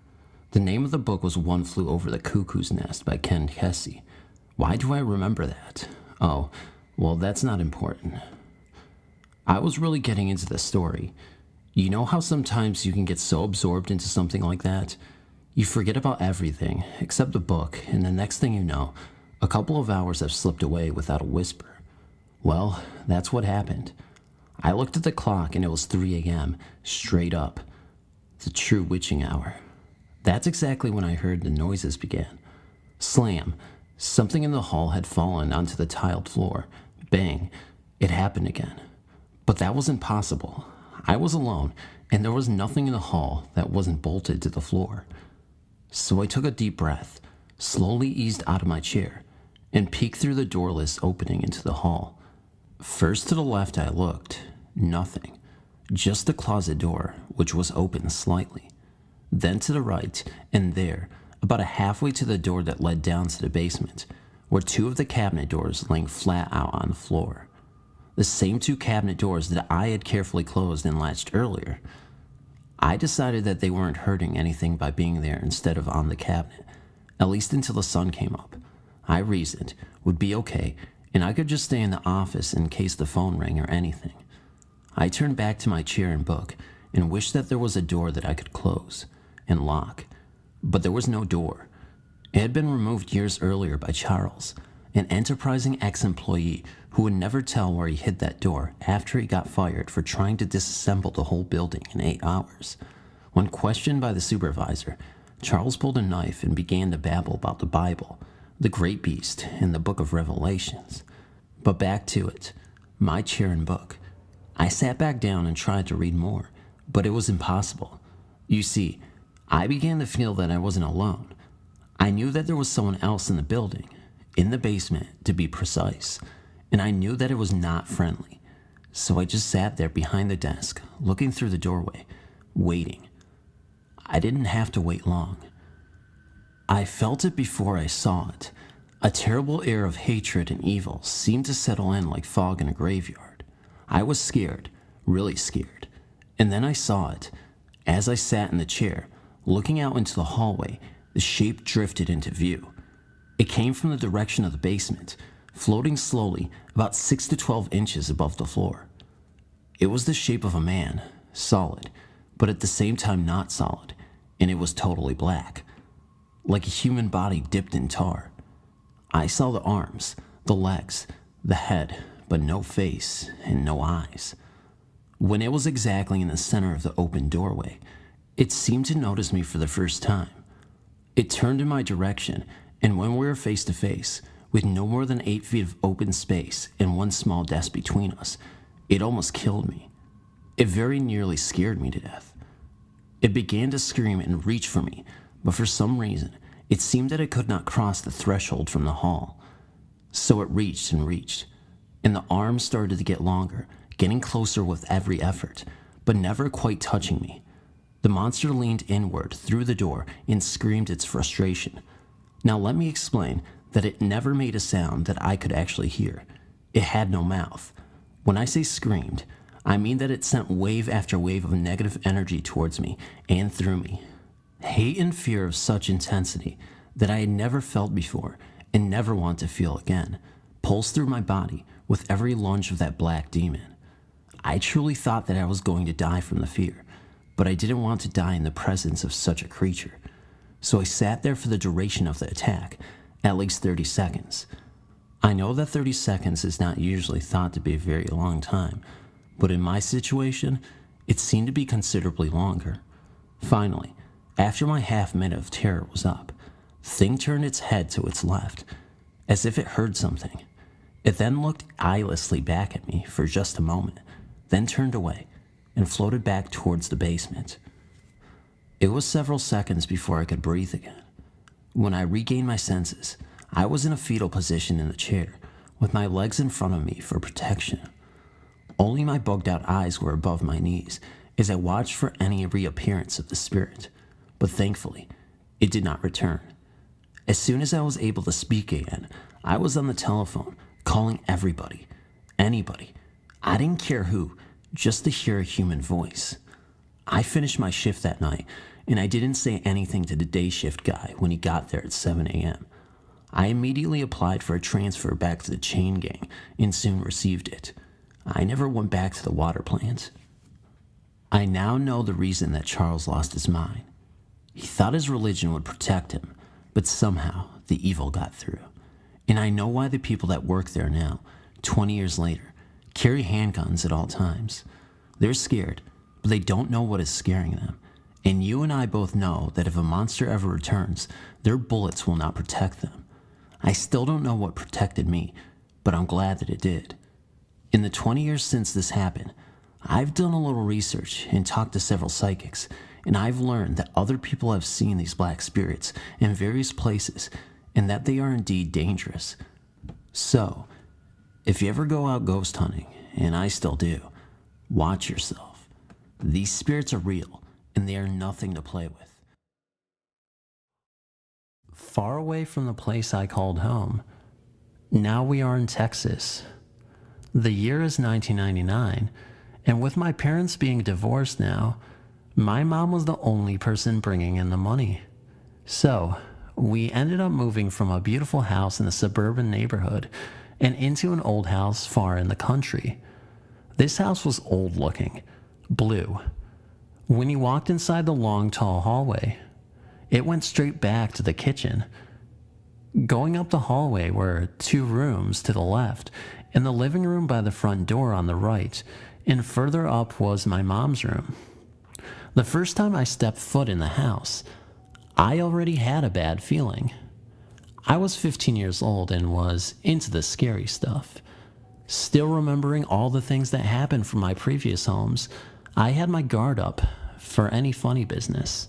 One night, after coming back from a high school football game, I found that I was home alone.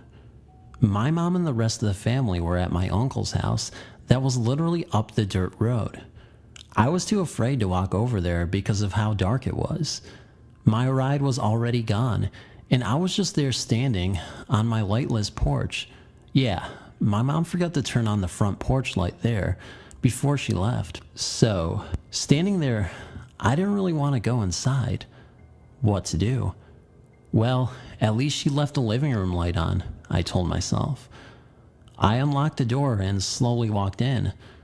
The hallway was dark, not one single light on in the entire house. Only in the living room was the light and TV on.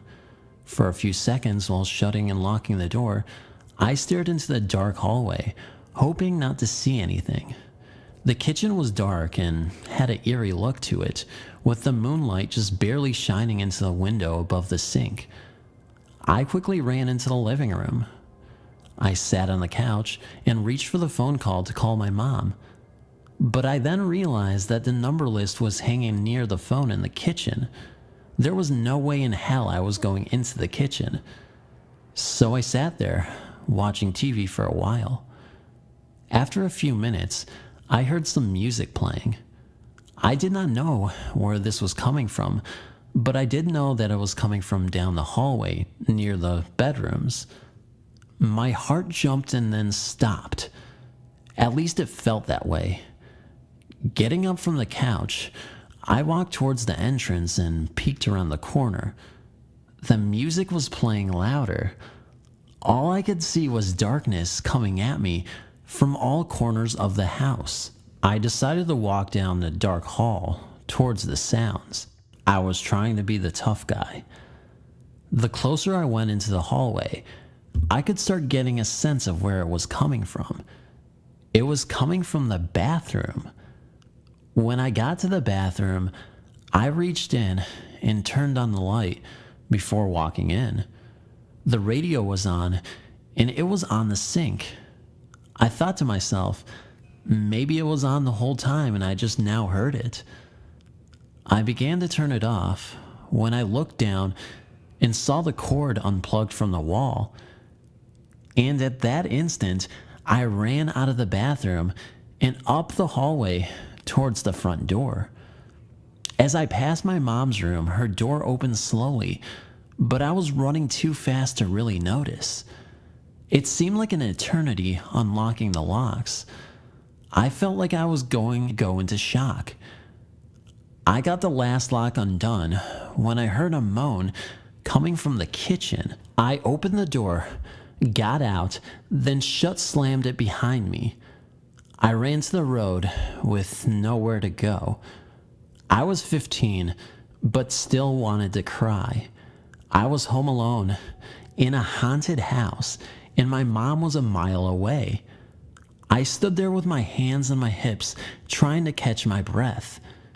It took me a few minutes to get my thoughts together. I convinced myself that I was overreacting.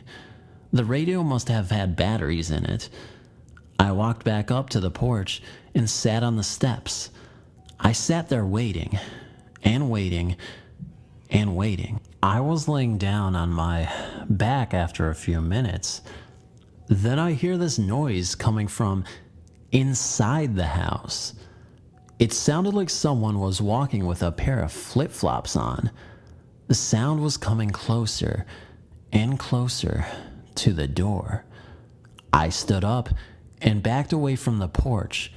It got closer, all the while getting louder and faster. Then it stopped. I couldn't do this anymore, I thought to myself. I turned around and headed back towards the road now with a few tears in my eyes. But to my relief, my mom was coming up the driveway. I ran to the car and everyone steps out. "What's the matter?" my mom asked me after seeing my face and how distraught I was. "I hate it here, Mom." That's all I could say before my older sister screams out and walks back to the car in shock with her hand covering up one side of her face to not look in the direction of the house. Her eyes were wide open and her crying was held back. "What happened?" my mom then asked her. I will never forget what she told me. She told us she saw. She said that she saw 3 faces looking out of the bedroom window at us. She described them as melted together and had these angry frowns with the eyes missing. My mom believed her. I then told her what I had experienced, and after that, we ended up staying at my uncle's that night. The next morning, we were very nervous about going home. My older sister never came back. She stayed with family until we moved out. My youngest brother and sister didn't know about anything, and I didn't want to leave them or my mom alone, so I went home to watch over them. We ended up moving out a little after that. We had to move in with family until we could get another place. I believe that it was something that was trying to get me that night. Some evil, strong force that forced its way into this world and did everything it could to get closer to me. I believe it used the music to lure me in to where it was hiding in the kitchen. If I would have stayed in that house that night, I might have become possessed or something. My sister is still traumatized from that image of these faces that looked entwined together. I also later found out that my mom had experienced a negative presence in the house and had seen quite a few things, but kept her mouth shut to not worry or scare us. Thanks for reading, and hope to hear from some of you soon. P.S. The radio did have 5 batteries in it, but it needed 6 to work with it being unplugged. Old House Ghost. This happened just last month. A few days of terror for my family and me. We were house sitting for my mom while she went downstate for a short vacation. She told us that we could take her master bedroom because it was bigger and we could sleep with our 3 kids in there with us. We told her okay, but ended up not doing it because of the fact that it was her room and we didn't want the kids breaking anything. So we decided to take another room that was almost as big and already had a king-size bed and a baby bed for my youngest child. My mom's house is sorta old and was previously owned by my sister and her abusive husband. So this place has some bad vibes for so many years. My sister always said that she thought he put some bad curses or something in the house because of things she would see and how angry her husband would get out of the blue. Anyway, the room that we chose was always scary because my wife and I had experienced something strange in it during one Christmas about 5 years ago, but it already had everything and was very comfortable. That first night, we went to bed sort of late due to the kids being excited about staying the night at Grandma's. So around 11 o'clock, we tucked the kids in, shut the lights off. After they got to sleep, my wife and I sat on the floor near the bed and talked for a while. The room is near the kitchen, so when the light is on, we can see it under the door. Like that night, because of the lights in the room being off, we can easily see the light. After a while, my wife looks over at the door and asks, "Doesn't that look like someone is standing at the door?" I looked over and saw what she was talking about, so I replied, "Yes, but you know it's not." I was thinking maybe it was the uneven carpet that was making it look that way. So, after a while of talking, we ended up getting up and stretching before going to the restroom that was also in the room. We got out quietly to not wake up the kids and began to put on our night clothes, or at least tried to, because it was too dark to see everything at 100%, but we could see a little. A few minutes later, and my wife was dressed and already laying down next to the kids. I was still looking for a shirt to wear, but couldn't find one that I had packed in my bag. So I went to the closet that I had some clothes put away already. Trying not to stumble over toys, I get to my shirts and begin to look for one. Just then, with the little bit of light from the room, I see something on the corner of my eye next to me. I turn my head and try to adjust my eyes. Seconds later, I see a form of a man standing facing me with his head down, so all I could see was the top of his head. It looked like black hair, and it didn't have a shirt on. I could not move. The arms of the thing hung down to its sides, and the legs were partially spread apart. It almost looked like it was in a defense stance, like it was going to charge at me, but I did not move. I was in shock. Not too long after, I began to realize that the figure looked like me, as if I was looking in a mirror. I came to my senses and turned slowly towards the bed, at the same time looking at the bedroom door and seeing that the shadows that looked like a person standing there were gone.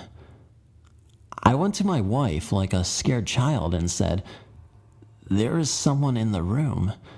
She jumped up and turned on the light. There was nothing there. The bedroom door was locked from the inside, and the kids were still asleep. I was shaking up after I explained to her what I saw. I decided to stay up the rest of the night to watch over my family. The next morning, I was trying to understand what I saw and make a logical explanation of the events, but being me and believing in the supernatural, I was finding myself backed up into a corner about it. We could have packed our things and gone to another room, but for some stupid reason, we decided to stay. The next night, nothing happened. I was the last one to fall asleep, but only because I dozed off on the chair that was already in here. I slept like a baby. The third night, my wife and I were woken up by something that we heard in the kitchen. It almost sounded like whispering, but we could not make it out until we put our ears to the door. Like I said before, the room was next to the kitchen. We stood there, listening in the dark for a second, before we both agreed that it did sound like someone was talking in a low voice. My wife was freaking out at this point and turned to the bed to grab her phone. I asked what she was doing, and she told me she was going to call the police because we thought there was someone in the house. I went after her to calm her down before the whispering stopped. I went to the bathroom to turn on the light, so we had enough to see without waking up the kids. Then we put our ears back to the door. We heard nothing. Being in the room with no type of weapon or anything to go out there with to check out what it was, we ended up calling the police. I was trying to be tough about going out there, but I was also scared as hell. The cops got there a little while later and scoped out the place. The windows were all locked, and all of the doors that led outside were also locked. After the cops had left, I called my mom and told her what we had experienced so far while staying there. She wanted to come back home, but I told her to finish her vacation. I didn't want to be the reason for her vacation to be cut short. That was stupid of me. The fourth night, we did decide to stay in her room this night, to be away from the other one and the kitchen. It felt more relaxing in there because it was so empty, and it was brighter with the moon hitting the windows. We fell asleep once again. At around 3:30, my wife wakes me up and tells me that something was on the other side of the bedroom door. My heart stops right then. Just hearing those words coming out of her mouth made me want to die. When I got brave, I asked her what she heard, and she said, "It sounds like the doorknob trying to turn." I woke up the kids this time, thinking someone actually broke in. For a few minutes, we sat quietly, waiting to hear what we thought would have been people walking around, if they did get in. The house is so old, so it has a lot of old boards that squeaked when you stepped on them. Nothing happened. We eventually fell back to sleep. I mean, it could have been her imagination playing tricks on her, right? Of course, that's what I definitely would like to think of it as, but I guess it wasn't at all. The next morning was great, because we knew that we could leave the next morning. We left the house all day and went out to eat. We got home late and decided to try to get the kids to bed by 10:30. We fell asleep with no hassle. It was around 1 in the morning when my oldest daughter shook me awake. She was sitting up in bed. When I looked over at her, I asked her what she was doing, and without being afraid or hesitant, and with the motion of her hand and finger, she pointed in a direction and says, "Do you see her?" I asked what she was talking about. She then says, "Look, she's standing right there." She was pointing by the TV that was at the corner of the room. The moon was the only thing giving us light in the room, so I really could not make out what she was looking at.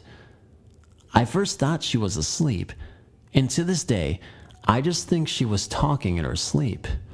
But I looked at her and said, "What are you talking about? Get some sleep." I tried to lay her back down, hoping I didn't have to rock her back to sleep. But as I put my hand on her shoulder, she says, "Look, she's walking over here." All the while, pointing with her finger, bringing it closer and closer to the bed. I got the chills when she was doing that. I didn't want to look. Right then, my daughter screams at the top of her lungs in terror. The rest of the family jumps awake. We turn on the light, and my daughter is trying to move closer and closer to us, saying that she went under the bed, saying that over and over. We just got up and got our things together after that. I called my mom and told her that we were just going to leave because of the kids being afraid. I think she knew what was up because we had always had problems with the house. Like I said before, there was a lot of hate in the home from years past with my sister's abusive husband. So with all of the negative energy, I think it just built up to the point of chaos between our world and whatever the other world is that is bringing all of this. We haven't been back to visit since then. It's been a few weeks already, but I know we will try. Thanks for reading. Another creepy thing that just won't escape me. A ghost, perhaps? A few months ago, my wife and kids and I were staying the night at my mother's house, in a room that was added on later after building it. My mom was renting this house from this couple. This room was always kind of freaky. On one night, my wife said she saw this cylinder-shaped object floating in the room towards the door. I thought that was strange, but nothing compared to what she saw next. On the night that we last stayed there, my wife, my 2 little girls, and I were sleeping on a king-sized bed. I was also asleep, so was my oldest daughter. My wife was sitting up in bed, rocking my other little one in her arms. She swears she was still awake, but kind of dozing off, with nothing but the light of the computer modem, not the monitor. Only gave little light in the room, enough to make out the shapes of the objects in the room. Also, everyone else in the house was asleep, so no sound other than the buzzing. The bed was in the corner of the room. She was sleeping near the wall, and I was on the outside of the bed. She said she looked in my area and saw something kind of moving, like the very top of someone's head, more like a child in the crawling position. She told me later that it was moving really slow down the side of the bed. She was so scared. She double-checked to see if it wasn't either of the girls that may have gotten up to play or something. They both aren't scared of the dark. They were both asleep. Slowly, it kept crawling towards the foot of the bed until it got to the corner. When it got there, she told me that it poked its head up just enough to see the black of the eyes. But without hesitating, it ducked back down the turned corner, crawling a little faster towards my wife. She told me that she lied down as fast as she could, thinking it saw her. But again, she swears that she was awake. She shook me and whispered my name over and over until I woke up. He sat up quick and asked what was wrong. She told me, but I didn't want to see anything either. And I admit, I was freaked out too. All of the strange experiences that I have had all my life from a kid to a grown man sort of gotten my nerves all crazy. That is the event that happened that night. My mom no longer lives in that house. The bathroom in that house always scared me. When I would take showers there, my face would get numb all the way down to my arms. Thanks again for reading. I'm an Ohio State Police patrolman, and on July 23rd, 2009, I was on patrol in Clark County. I was on my way to the Clark County OSP barracks to deliver paperwork on a case that was continued from Union County. While en route, everything flashed on my unit and my car stalled, but I was able to coast to a farmhouse on this county road I was traveling on. I coasted my unit into the driveway and saw an elderly gentleman walking out by the barn. He looked my way, but continued into the barn. I tried to get my unit started, but it was completely dead. After trying to reach dispatch on the radio with no luck, I noticed a high-powered pole transmission line adjacent to the property. I knew my handheld was useless unless I got far enough away, so I opted to try to use the farmer's phone since I couldn't get a cell phone signal either. I walked out to the barn where the old man had entered and hollered hello. As I was opening what appeared to be the door to the milk parlor, looking in, I again hollered hello, a little louder than before. Not hearing anything, I turned to walk to the house to see if maybe I had missed him. But as I turned around, he was standing behind me, which, I'll admit, startled me a little. The man had no expression on his face when he asked if I was having car trouble, to which I replied, yes, and asked to borrow his phone. He pointed towards the house and told me we could walk there, or use the milk parlor if I wasn't going to be long because he was getting ready to milk and asked me if I wanted some water while I waited. I said yes and thanked him, and then proceeded to tell him that the parlor would suffice. I followed him into the barn and he walked out through the barn while I used his phone. I told dispatch where I was and to dispatch a wrecker, and was told they would have a wrecker out in under 60 minutes. As I hung the phone up, the farmer was coming out, wiping his hands on a grease rag where he said he was working on the pump motor for the milking machine.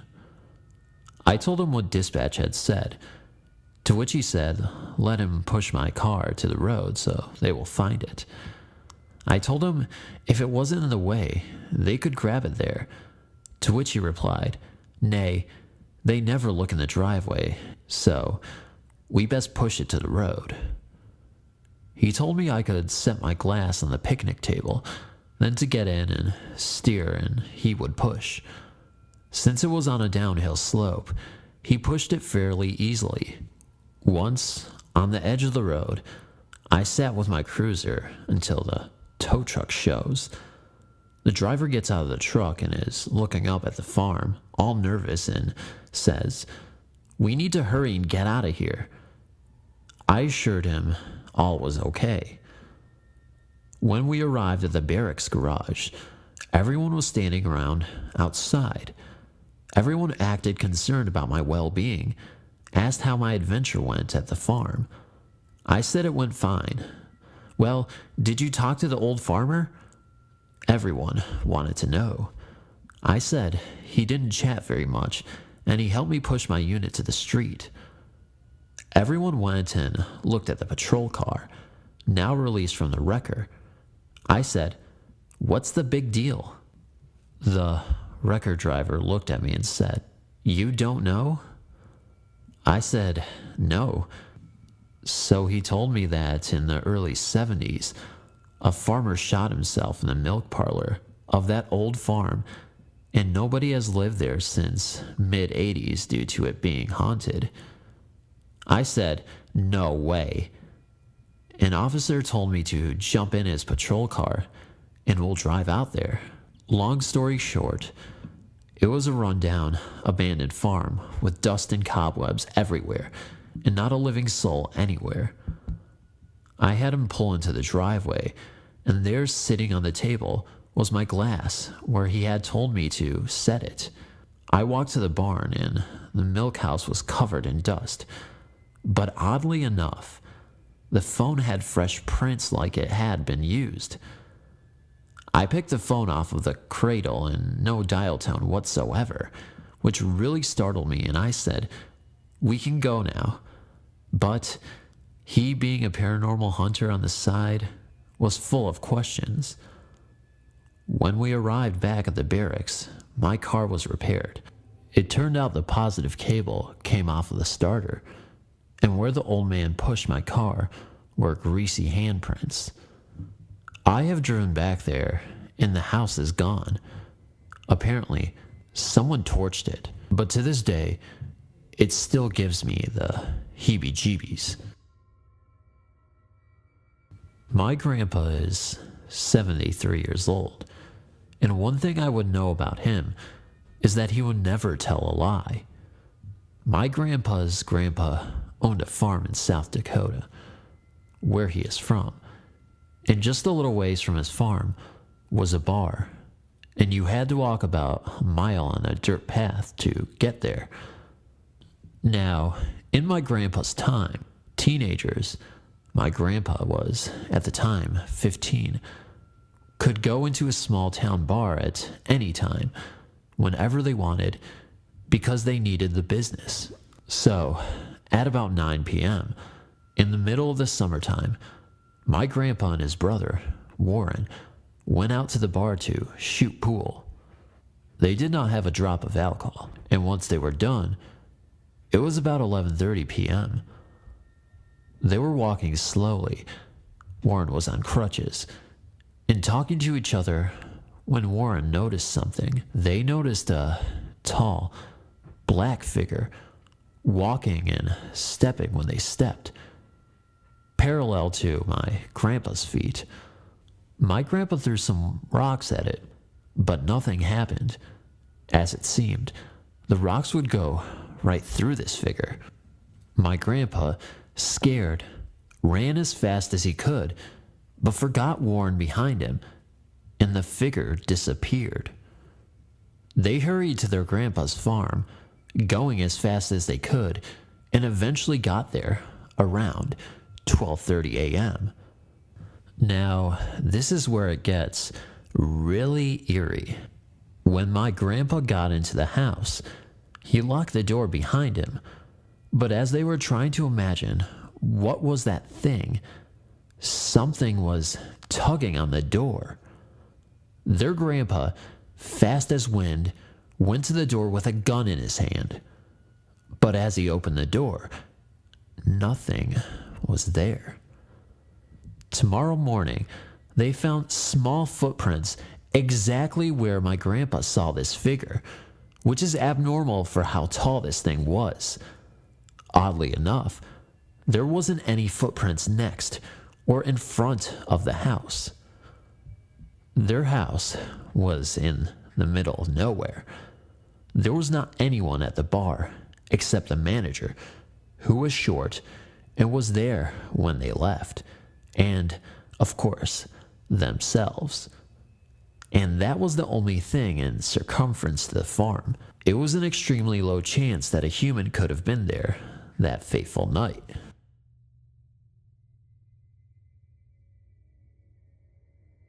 I have always been a skeptic when it comes to believing in ghosts, spirits, and the paranormal. Raised in a family of doctors and scientists, such ideas were never encouraged at our home.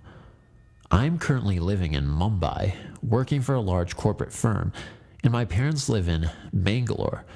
Of course, this is all located in India, which I live. A couple of months back, I took a 2-week leave to visit my grandmother, who has not been well and lives in a village in a mud house. She just refuses to come to Bangalore to stay with my parents. The urban air stifles her completely. It was June and hot, the typical Indian summer. That particular night, it was a full moon and exceptionally quiet.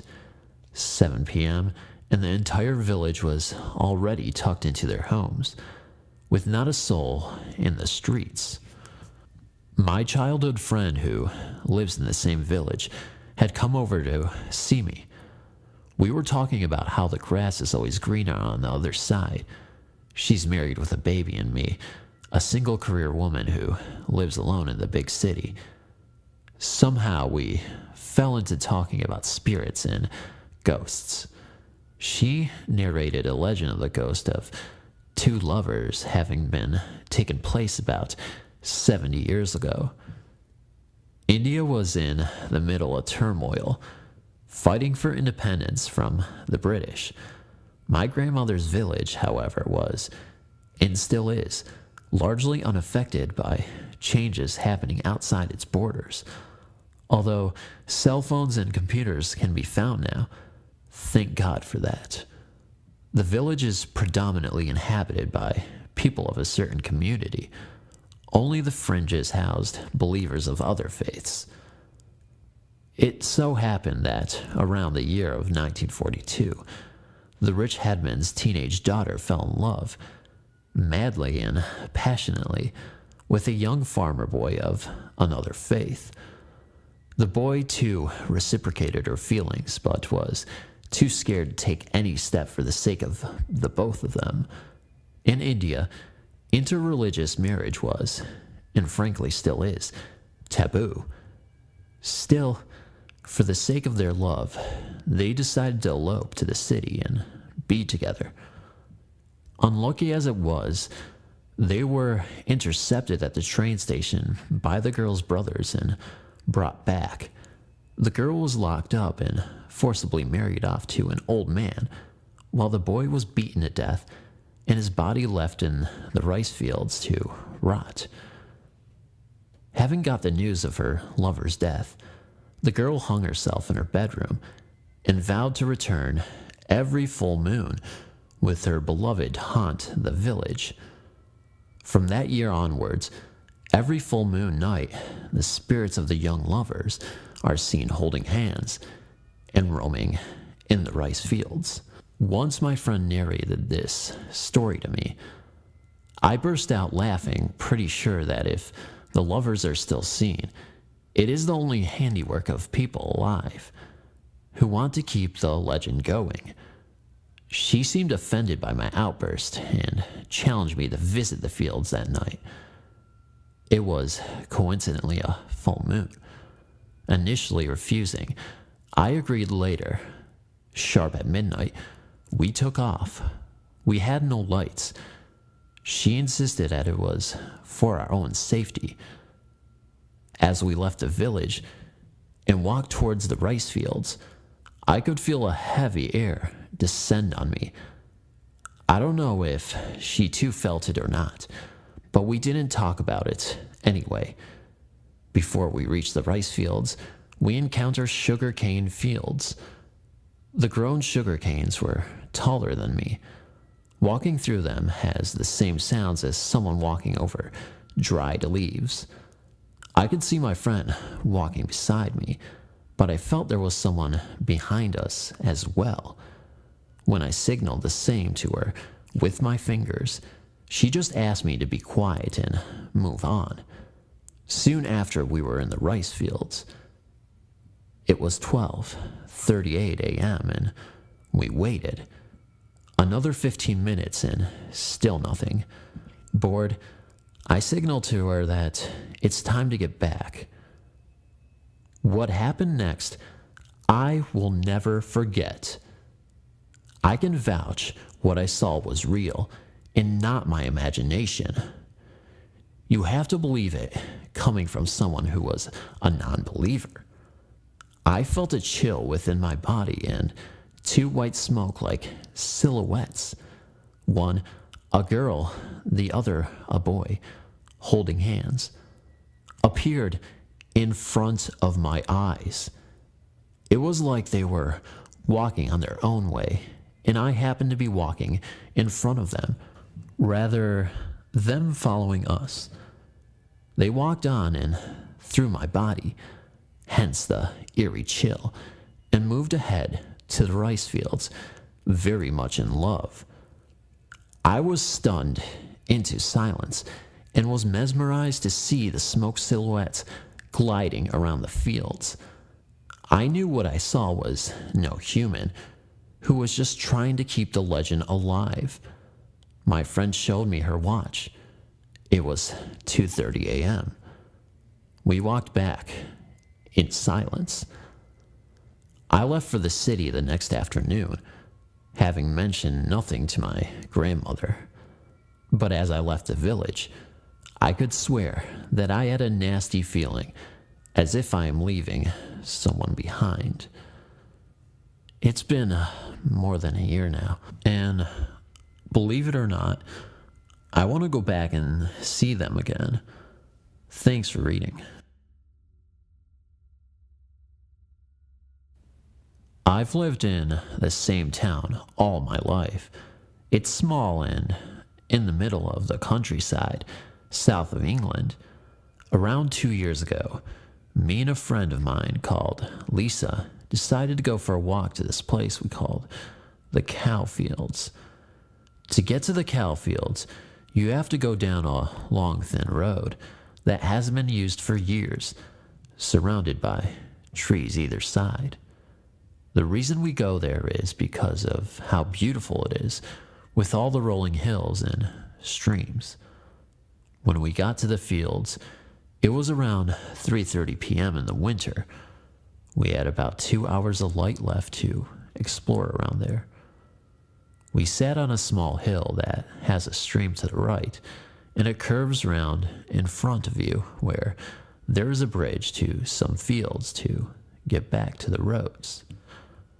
I was looking over to the trees behind the stream in front, talking to Lisa and having a smoke, when I saw a figure. He was holding on to the trees, swaying back and forth in the wind with them, but it was more jaggedy. I didn't say anything to Lisa because I thought it was just my imagination, but it wasn't like I looked over and he disappeared. He was in the trees always, never left my sight. He'd sometimes move from tree to tree, hunched over and limping as he walked. It was quite far away, but I could still make out that he was wearing some kind of cap. It just looked like the shadow of a man. I noticed Lisa was looking over in that direction. I was panicking, but due to my mental health history, I didn't put it past just a lapse in my recovery. Lisa seemed to quiet down and started staring over in that direction. That's when I suggested we left. I wasn't sure what would happen, as we had to walk towards the figure to leave the fields. Both me and Lisa were hesitant. As we walked towards the bridge, the figure faded away. I was now 100% sure it was just me, and I had been making myself, thinking Lisa had seen something, when in reality, she was just looking at the trees and daydreaming. We walked through the remainder of the fields and got back to the road. As soon as we stopped on the road, I saw faces. I don't know how to explain it, but they were in the trees next to me. It looked as if someone had taken a picture with a slow exposure time as someone turned their head. But they were all moving, so blurred and gray, with their mouths gaping open. That was the last straw for me. I turned to Lisa, who was frantically looking side to side. I couldn't not say anything. I remember just thinking and talking so fast, like it burst out of me. I said, "Are you seeing this?" Without saying anything, she started sprinting down the road. I followed. She was in front of me by far. I looked behind me, and I saw the figure from the trees standing around 15 meters away from me. I ran faster. I turned around again a minute later, and there was nothing there. I slowed down because I just couldn't keep that pace up. I saw Lisa frantically looking at me over her shoulder. I looked behind me again, and the figure was there. He was probably around 4 meters behind me this time, just standing there whilst I ran further away. I didn't want to look back again because I feared how close he would be. I kept running when I saw something out of the corner of my eye. Whatever was standing behind me now was now running next to me through the trees. I could see the cap on his head. The strange thing was, I couldn't see him if there was a gap in the trees, only when it was close to the trees. I finally got to the end of the road, and we were under a lamplight when we had started running. It was only just starting to get dark. Within about 3 minutes, it was almost pitch black. Before I had a chance to tell Lisa what I had just seen, she was crying hysterically, saying, "It was right behind you. He was standing right behind you." She also started talking about the faces and the man in the hat. I don't know what we saw, but I have never gone back to those fields. I am currently 14 years old, 2009, and I've been told by many psychologists that I am an indigo child. Up until now, I still see angels, sometimes, but not as frequently as I once did. Many people believe that all children have this ability to see angels, but many forget these angel encounters or choose to close that connection. I've been seeing angels, I believe, since I was about 6. I do not have pictures. I will not take pictures. All I have are memories and experiences. If you choose not to believe them, then it's fine with me. I used to see 3 angels. This boy with a white glowing robe, with a green bag tied to his waist. He carried a sword strapped to his waist and wore a crown with leaves. I believe he is a healer. I also remember a girl with an apple in her hand, glowing, also like her brother. And last, but certainly not least, a baby with light brown curly hair. My parents used to tell me that they weren't real, that they were imaginary friends like every other 4-year-olds have. But when I turned 7, they realized that the time for imaginary friends was long past. I barely recall what the angels used to say to me or the reasons why they were there. I never asked. The oldest boy angel told me that they were my guardian angels, and they would always be there and would appear in my biggest moment of need. I know that even though the boy was the oldest, the girl would be running errands for other angels. I know this might sound stupid, but for God too. The angels were always there for me as they protected me and talked to me. If I asked questions, they would respond. I remember one night I had asked them if my grandma was going to be alright, because she had been with a cold for 2 weeks and she wasn't getting any better. Then I asked them what heaven was like. They told me my grandma would live many more years, and that they would ask God to take her when it was absolutely necessary. I recall they tried to describe it the best way possible, and when I told them I still didn't understand, they said they could show me, but I declined. They guided me and they scolded me when I did something bad. I truly love them. One day, they told me I couldn't be with them that much anymore, and they would have to reduce their visits to a minimum, and that I could not see them that much, maybe twice a year. I cried a lot. I cried for 2 whole days straight, but at the time, I thought I had done something wrong, and they were being punished because of me. Until most recently, I realized that as angels they have other duties to perform, other people to take care of, being the highest position of angels. I have a gift of not only being able to see angels, but to be able to see things that will happen. When I was in 1st grade, I drew a picture of 2 burning buildings. 3 days later, 9/11 happened. My grandpa had been diagnosed with cancer, and one night, I dreamt exactly how he was going to die. The next day, my father told me my grandpa had passed away at night. I believe the angels left me this gift because I was meant to help other people. Thanks for reading.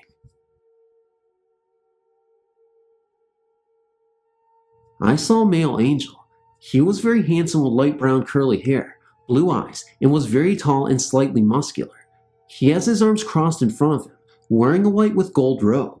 He didn't have the prototypical angel wings, but he did, however, have a white light surrounding him. He was looking at me with a very concerned look on his face as he sat there in unbearable pain. I started to pray again, thanking God for listening to me and sending his angel to help me. I opened my eyes and my angel had disappeared. A few more hours passed and I was not getting any better. I woke my husband and I was rushed to the hospital. After being there for several hours, I was told I needed emergency surgery to remove my appendix. I was told my appendix was now infused with my ovaries, and if I didn't get any surgery right away, I was not going to make it. I was so scared because this was my first surgery, not knowing what to expect. When I was being put to sleep, I saw a bright white light and a peaceful voice telling me to go into the light and not to be afraid. I felt myself go, and it all happened so fast, and before I knew it, I was on the other side. I felt an immediate sense of peace and felt welcomed. I was now standing in the most beautiful place I'd ever been to, a garden full of numerous flowers and children playing all over. I saw Jesus get up from the ground, smiling at me as he was playing with children. His smile was very inviting and filled with lots of love. I noticed he was pointing to my right side, so I looked, and I saw my most beloved brother standing there smiling at me. I immediately was so happy to see him again that I ran to him and jumped at him as I hugged him. I hugged him not wanting to let go. My brother had passed away in October 1999, just a few days after my first daughter was born. His death was very unexpected. He was my only brother, and I'd wished that I could see him one more time. Here I was finally having the opportunity to see him again. He looked his best and was extremely happy. My brother told me he wanted me to stop crying over him because he was fine. He showed me around so I could be assured. I don't remember much of what I saw.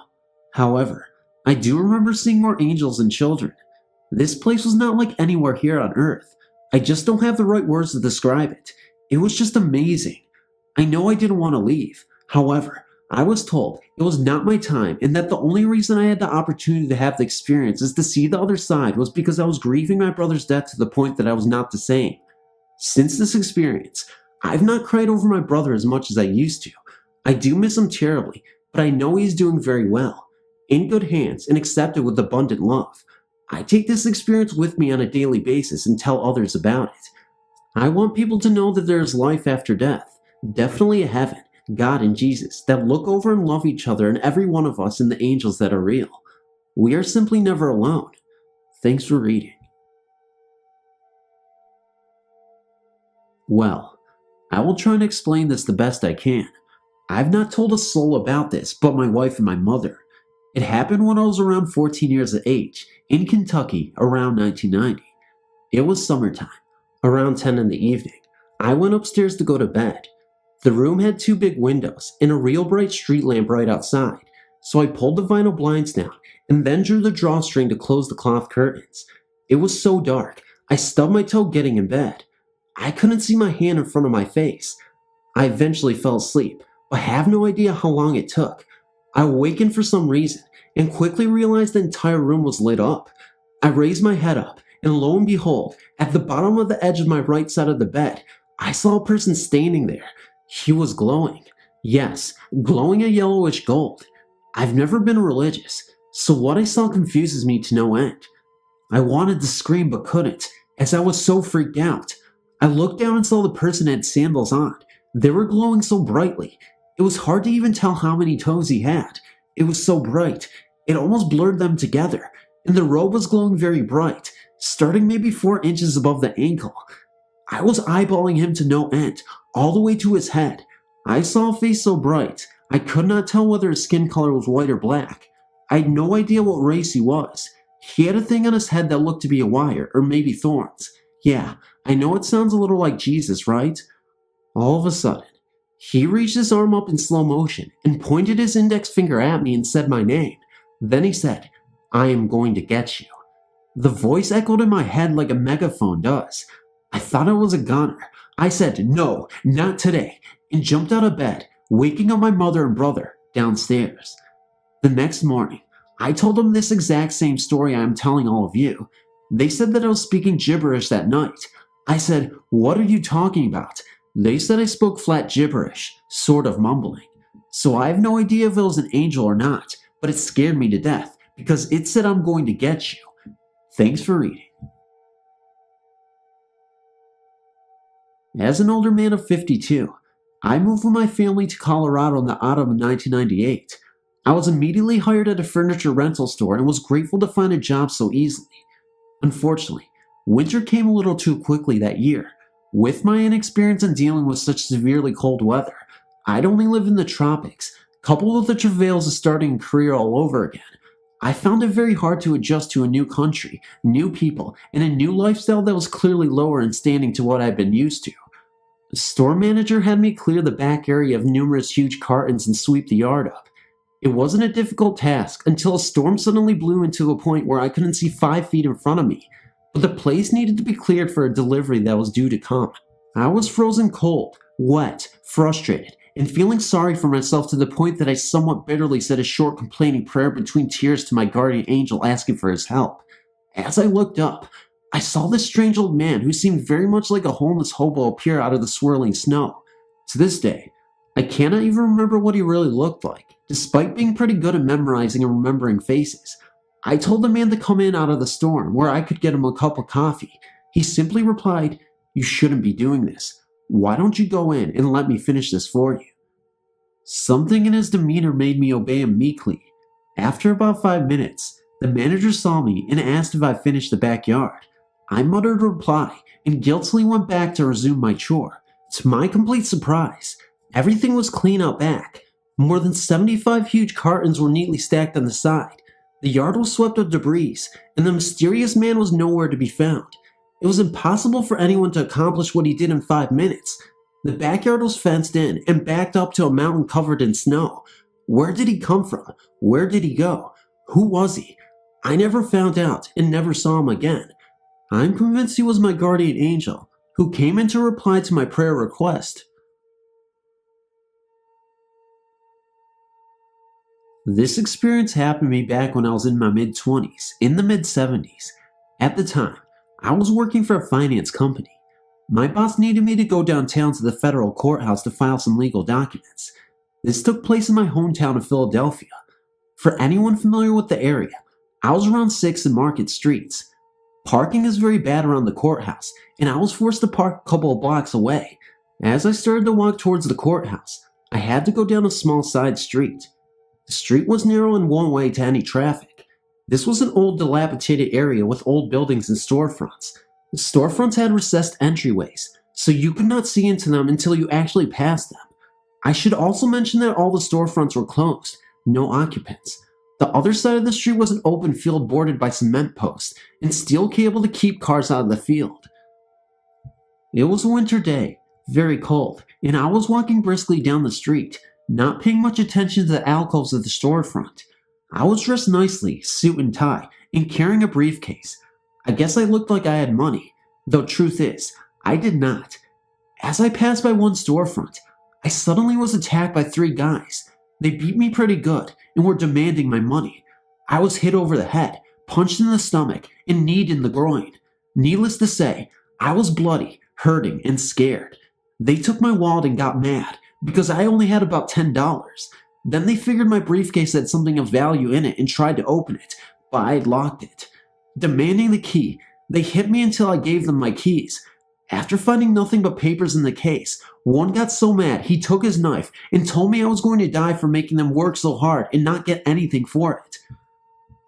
I was on the ground, bloody and scared, and thought this was it, my life was over. All of a sudden, an old light blue Chevy pickup truck, white roof on the cab, the rest like a powder blue, screeched to a halt in front of us, and a middle-aged man jumped out and began calling to my assailants to leave me alone. He was dressed in what I would describe as normal everyday clothes. The muggers took a step towards him and then, for some reason, broke and ran. I'm just lying there breathing hard, blinking my eyes at him, and trying to understand what was happening to me. I thought maybe he was just a cop or just a passerby who stopped to help. He walked over to me, bent down a bit, and gently said, "It's okay, John. Help is coming and you're going to be just fine." How the heck did he know my name? He then got back into his truck, waved and smiled, and then drove off.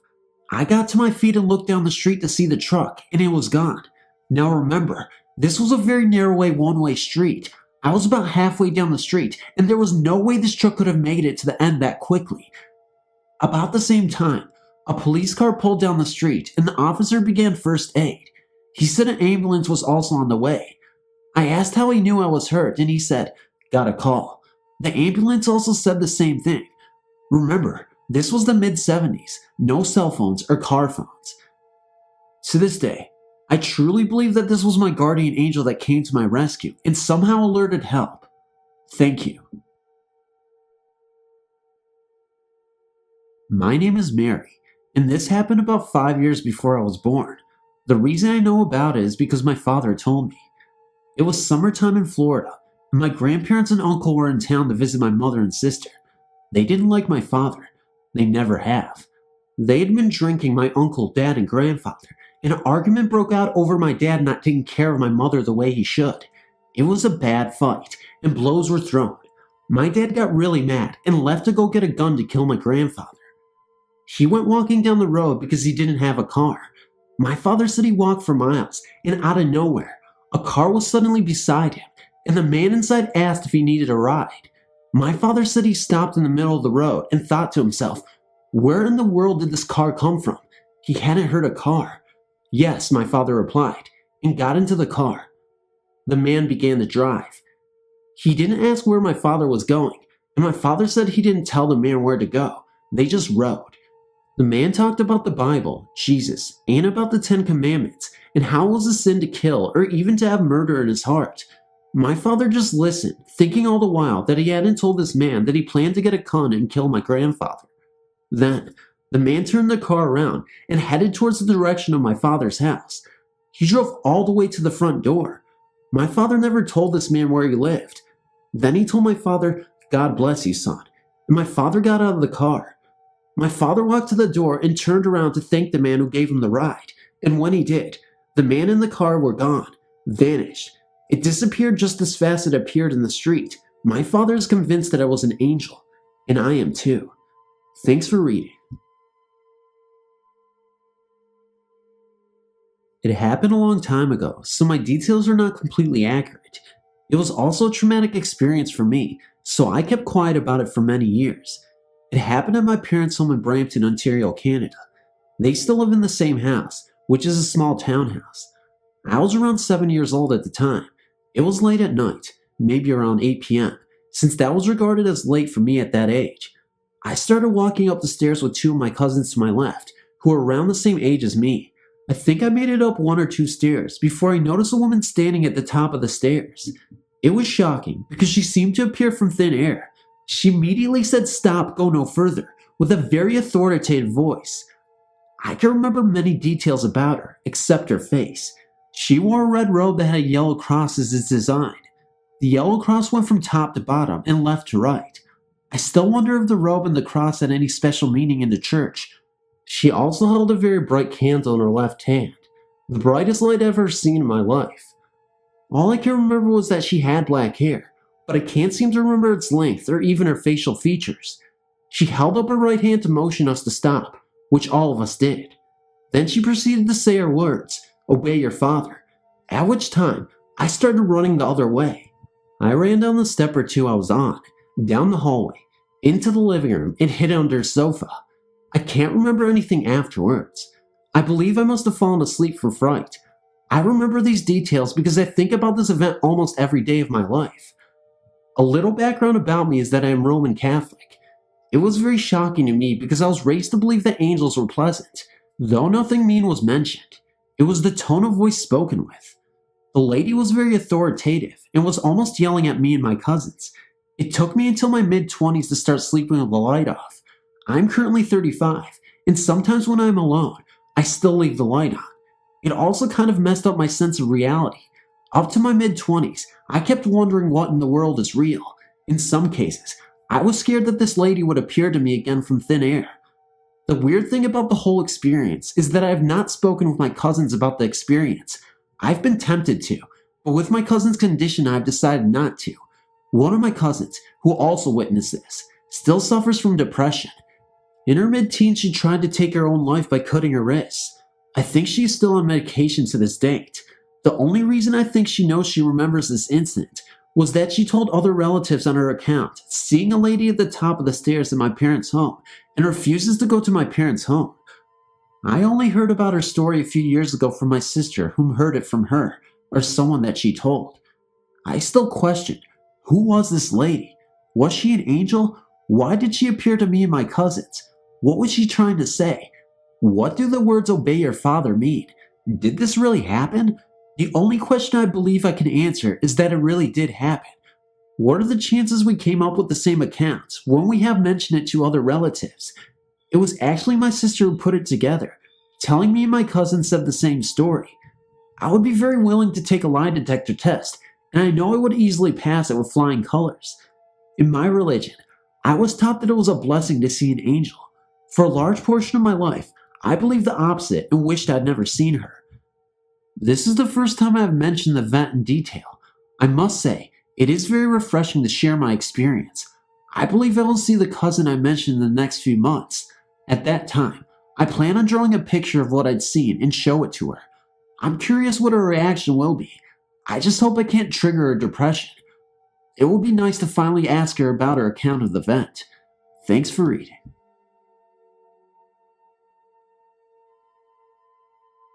My beloved mother was diagnosed with inflammatory breast cancer in 2006 that eventually led to a heartbreaking journey towards her death in May of 2007. I grieved enormously for months, leading up to a trip with my daughter's dance company to Pittsburgh, Pennsylvania to see the Nutcracker.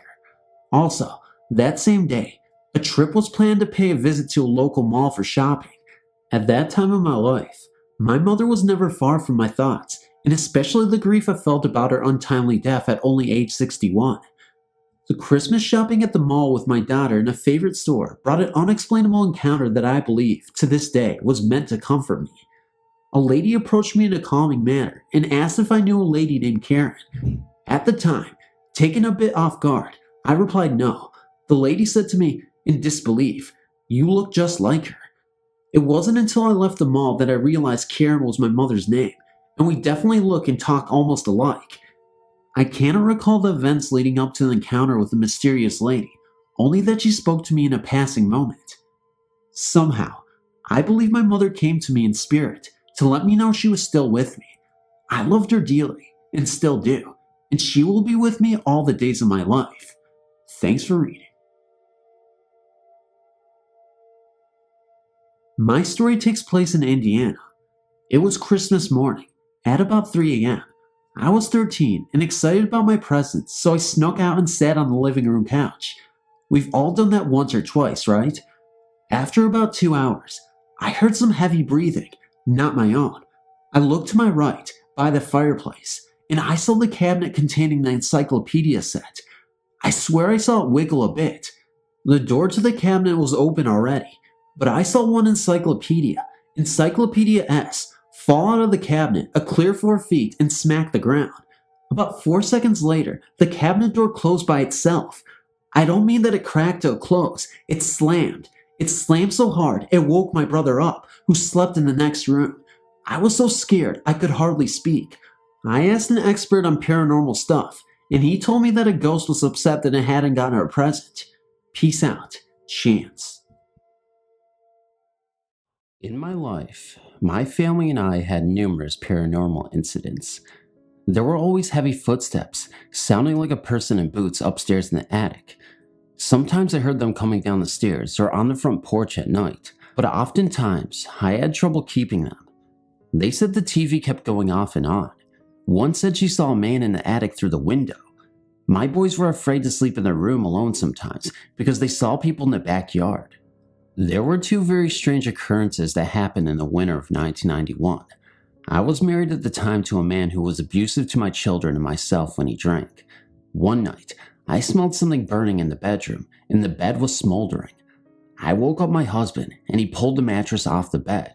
There was a burning area right in the bottom of the top mattress. He had not been smoking in bed, and wouldn't have been there anyway. Another night, I took the kids to get ice cream.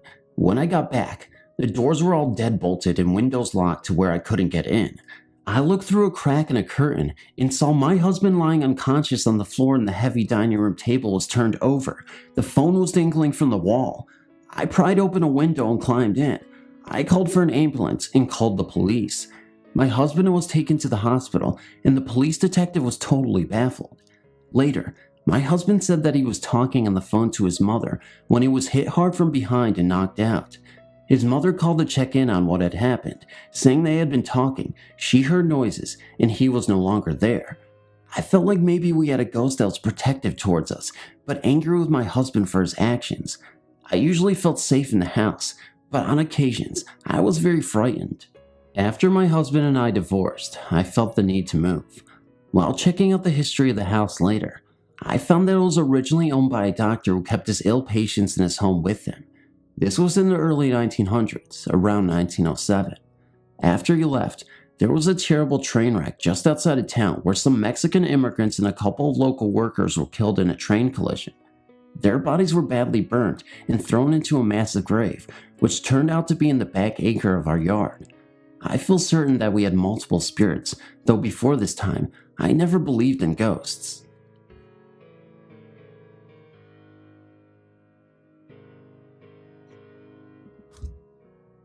I was visiting California on a school trip. My friends and I were hanging out in the hotel's hot tub. We were playing Truth or Dare. I was dared to leave the hot tub and dive into the cold pool, then run back to the hot tub. I got out and went to the edge of the pool. Looking at the clear water, I dove in. Next thing I knew, I was face to face with a dead body. He was face down at the bottom of the pool. It was like it was slow motion. He turned to me with his eyes closed. He slowly opened his eyes and stared into my eyes. He was missing his left eye. I was scared. I breathed in to scream and breathed in water. I pushed through the dead man on accident, and in my struggle to get to the top, I was thrashing around quite a bit. A friend came and helped me out. Panting, I said I didn't feel like playing anymore. Me and my two friends went back to our hotel room. One friend was taking a shower, and my other friend was watching TV. We noticed our phone blinking. We checked the messages. We had 362 messages. We were only out for an hour. We had no way to trace the calls. No one even knew our hotel phone number. We listened to the first few messages. They seemed like they were all blank. Finally, we heard something. One word, hell. This freaked me out. I haven't told about the man at the bottom of the pool. I tried to downplay the message. Later that night, we went to sleep.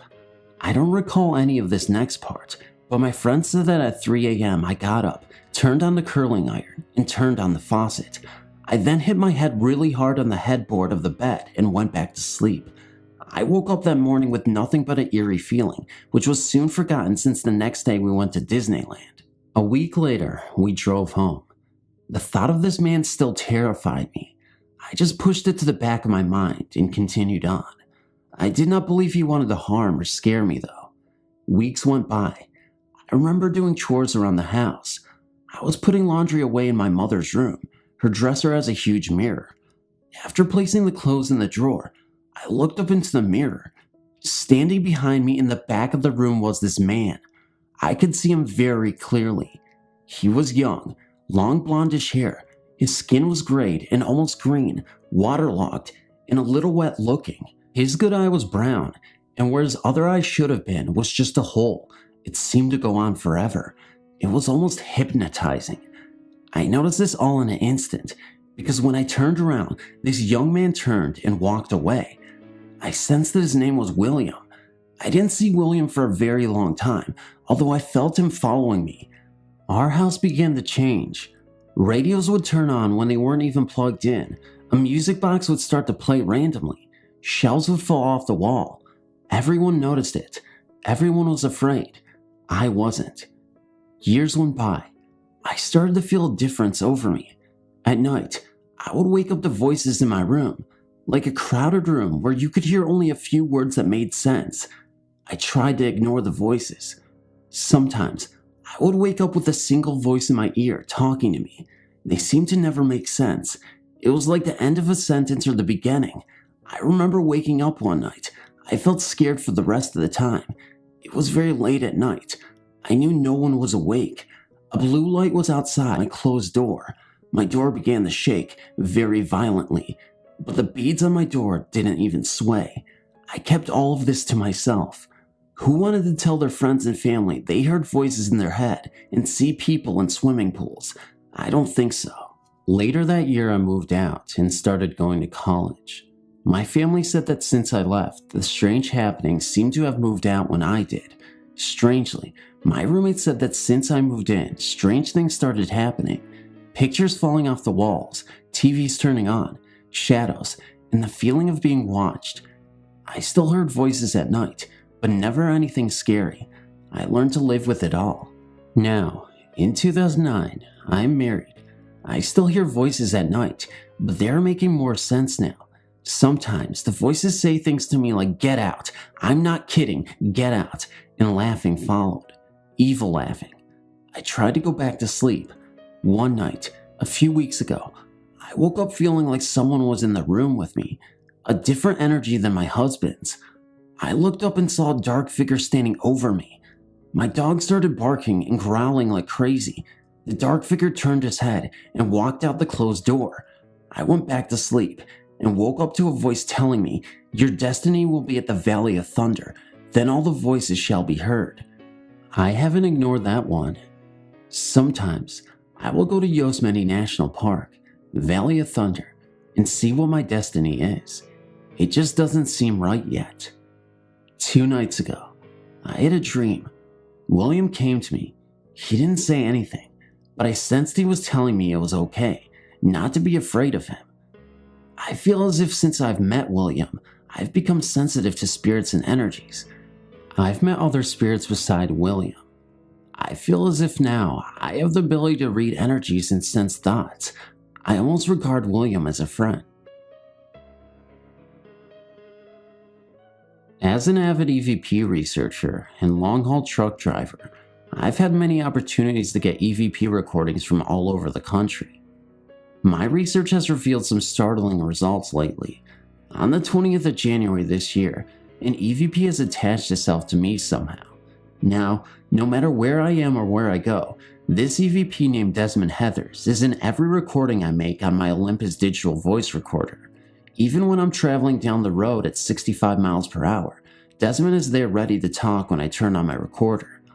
I know a lot about them and where he is now. One startling development occurred when I asked Desmond if he knew anyone that I knew. He said, "Yes, Joe." I said, "Joe, my brother?" He said, "No, Joe who is with me." I asked him if Joe was with us now, and he said, "He is in you now." So I asked, "Joe, are you there?" And I got this voice in the recording that was very deep and gruff sounding. I can only say it sounded like Mr. T from the TV show The A-Team.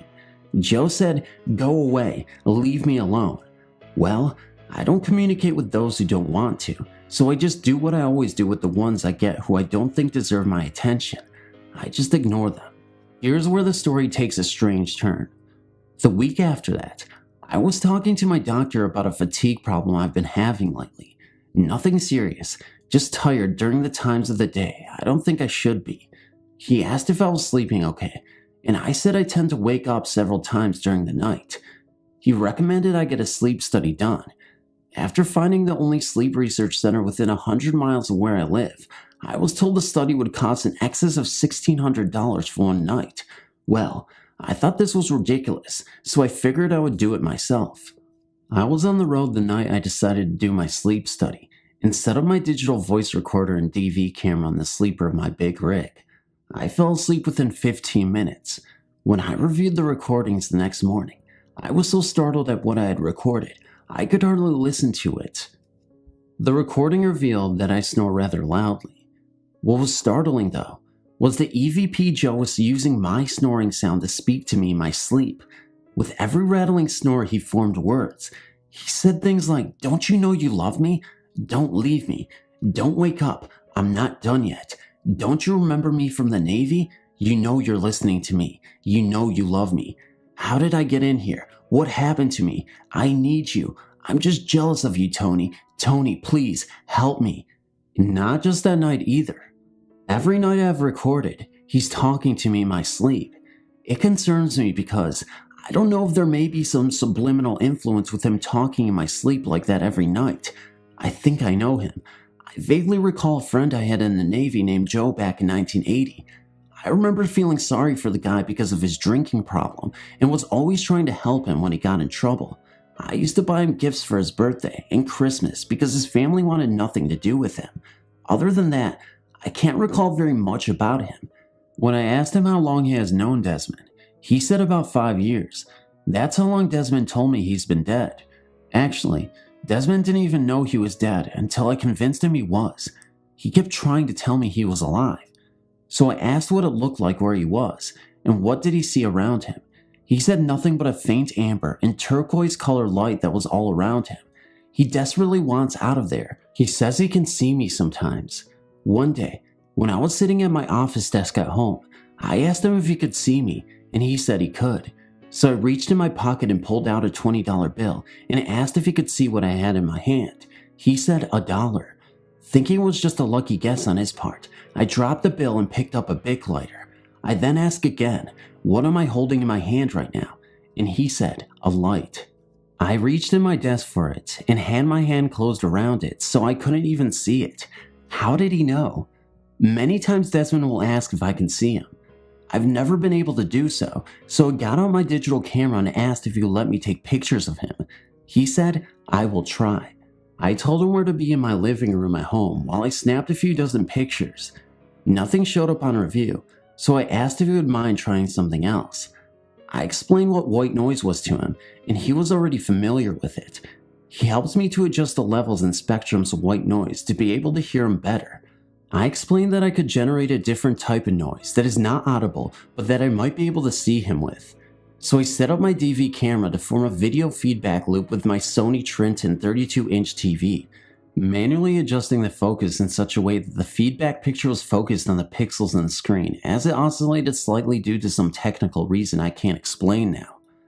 After talking with Desmond during the setup and adjustment period, I told him where I thought he could best try to show himself.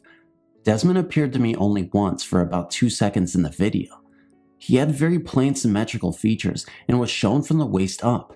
He seemed to be in his mid-30s with dark sunken eyes. He was wearing a bowler hat and a 1940s type jacket with wide rounded lapels with an open shirt that had no collar. Further research with Desmond shows he can see me and some things around me when his energy level is high. For example, I can give him instructions on how to travel somewhere. One time I showed him a map on my Microsoft Streets and Tips and showed him the same roads and satellite photos taken from Google Earth. With this information, I am able to ask him to get a specific place and get information I desire. One time I sent him to the Powerball lottery drawing headquarters located at Urbandale Drive in Urbandale, Iowa, to see if he could see the Powerball numbers being drawn 6 hours before the draw. I have reason to believe he is not bound by time as we know it, and thought he could travel through different threads of time and different timelines. Well, I asked him to go and do this one for me, after about an hour of instruction on what to look for and how to get there. Then, when I asked if he was ready, he said, "I'll try. Then, I'll be right back." He returned in approximately 30 minutes and gave me some numbers. I was all excited and purchased our ticket. Later the next day I went to check the ticket and realized I had sent him on the wrong day. I explained to Desmond how sorry I was for the mistake and how much time and energy we wasted. I asked him what the numbers were he gave me because he was there 24 hours too early to see the actual drawing and realized he must have witnessed one of the practice draws they do to check out the machines.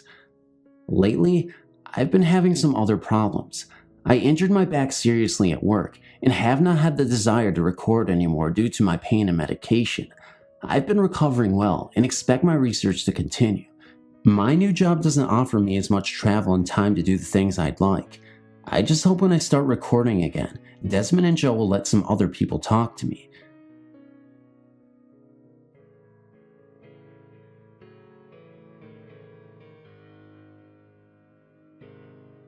I wanted to share my experience with you guys. I'm not sure what it means or anything, but if you do make it to the end of the story, you can decide for yourself and let me know what you think. One night when I was 13, I couldn't sleep, so I tried to turn the other way, on my side, to try to get myself comfy. As I turned around, I saw a figure of a woman against the wall in front of me. She was kind of a black figure, and she seemed to have a hunchback and a hump on her back from the way she was standing. This, of course, freaked me out, especially since I was only 13 at the time. I lay in shock and not knowing what to do, and after like 2 seconds, I put my head under the covers and called for my mom.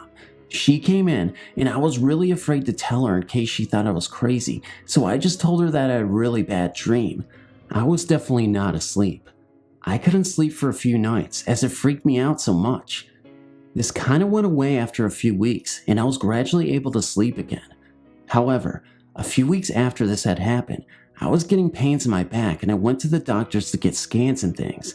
I then found out I had sclerosis, curvature of the spine. I eventually started getting a slight hump in my back because of this. It has been 10 years since I saw this woman, but I can never get it out of my mind. I've since told my mom about this, and she seemed freaked out about it as well. I'm not sure what this means, or if it was a ghost or spirit trying to tell me something. I have no idea, but it really did freak me out. This is just a short experience I had at about 17. A group of 4 friends and I were sitting at my house, bored out of our minds. My buddy Joey, not his real name, was literally banging his head against the wall out of boredom. Tommy, also not his real name, was reading a book he brought. His sister Alexis, of course not her real name either, was teasing my dog with a flashlight. Henry had his earbuds blaring. Finally, my friend Annie was on my laptop looking for something that might be fun. Annie came across a story a few guys had posted on a ghost website about an abandoned local farm. They posted how they went exploring the farm and got the hell scared out of them by a black figure. Annie is into the paranormal and asked if we wanted to investigate it. I said sure, better than sitting around waiting for my dog to bite Alexis for teasing him. The others agreed, so we hopped into my truck. It's a single cab with 3 seats. The girls rode in the cab with me, while Henry, Joey, and Tommy rode in the truck bed. I didn't believe in ghosts. If someone told me they saw a ghost, I would have to say stop watching Scooby-Doo and return to reality. Annie told me how to get there with the directions the guys posted on the ghost site. When we arrived, we all hopped out and walked up to the gate. We hopped the gate and started talking about where to go. We agreed to split up. Tommy and Joey were with Alexis. They went to the old barn, while Annie was with Henry and I. We went into the 2-story farmhouse. I looked in the upstairs window. All the glass looked like it had been smashed out of the windows. The house looked wrecked. It looked like whoever lived there had been a hoarder. While Henry and I were exploring, we heard what sounded like footsteps upstairs. We were intrigued, so we took off upstairs. When we got to the 2nd floor, it was empty. While walking down the stairs, I felt like someone had been pushing me. I was mad. My right shoulder was cut thanks to the old wooden steps I had twisted my ankle on. I asked Annie and Henry, "What the hell are you guys trying to do? Are you trying to kill me?" Annie said she and Henry were in the bedroom to the right, looking through some of the old junk when they heard me scream, and they came running. Henry held me up, and we were about to leave when we heard something slam hard in the kitchen. We went in and saw a toolbox we had seen on the table on the floor with various tools around it. Henry said no way in hell that toolbox had a damn padlock on it. We all looked around the lock. It was on the table now, besides where the toolbox used to be. Henry tried to get in the toolbox earlier, but the lock prevented him. We heard footsteps upstairs again. Annie said screw this and ran outside along Henry while I hobbled out. The jerks left me behind. When we were out of the house, we saw Alexis, Tommy, and Joey. They were panting out of breath and looked terrified. We asked what happened. Alexis said that they saw a black figure with red eyes and it charged at them.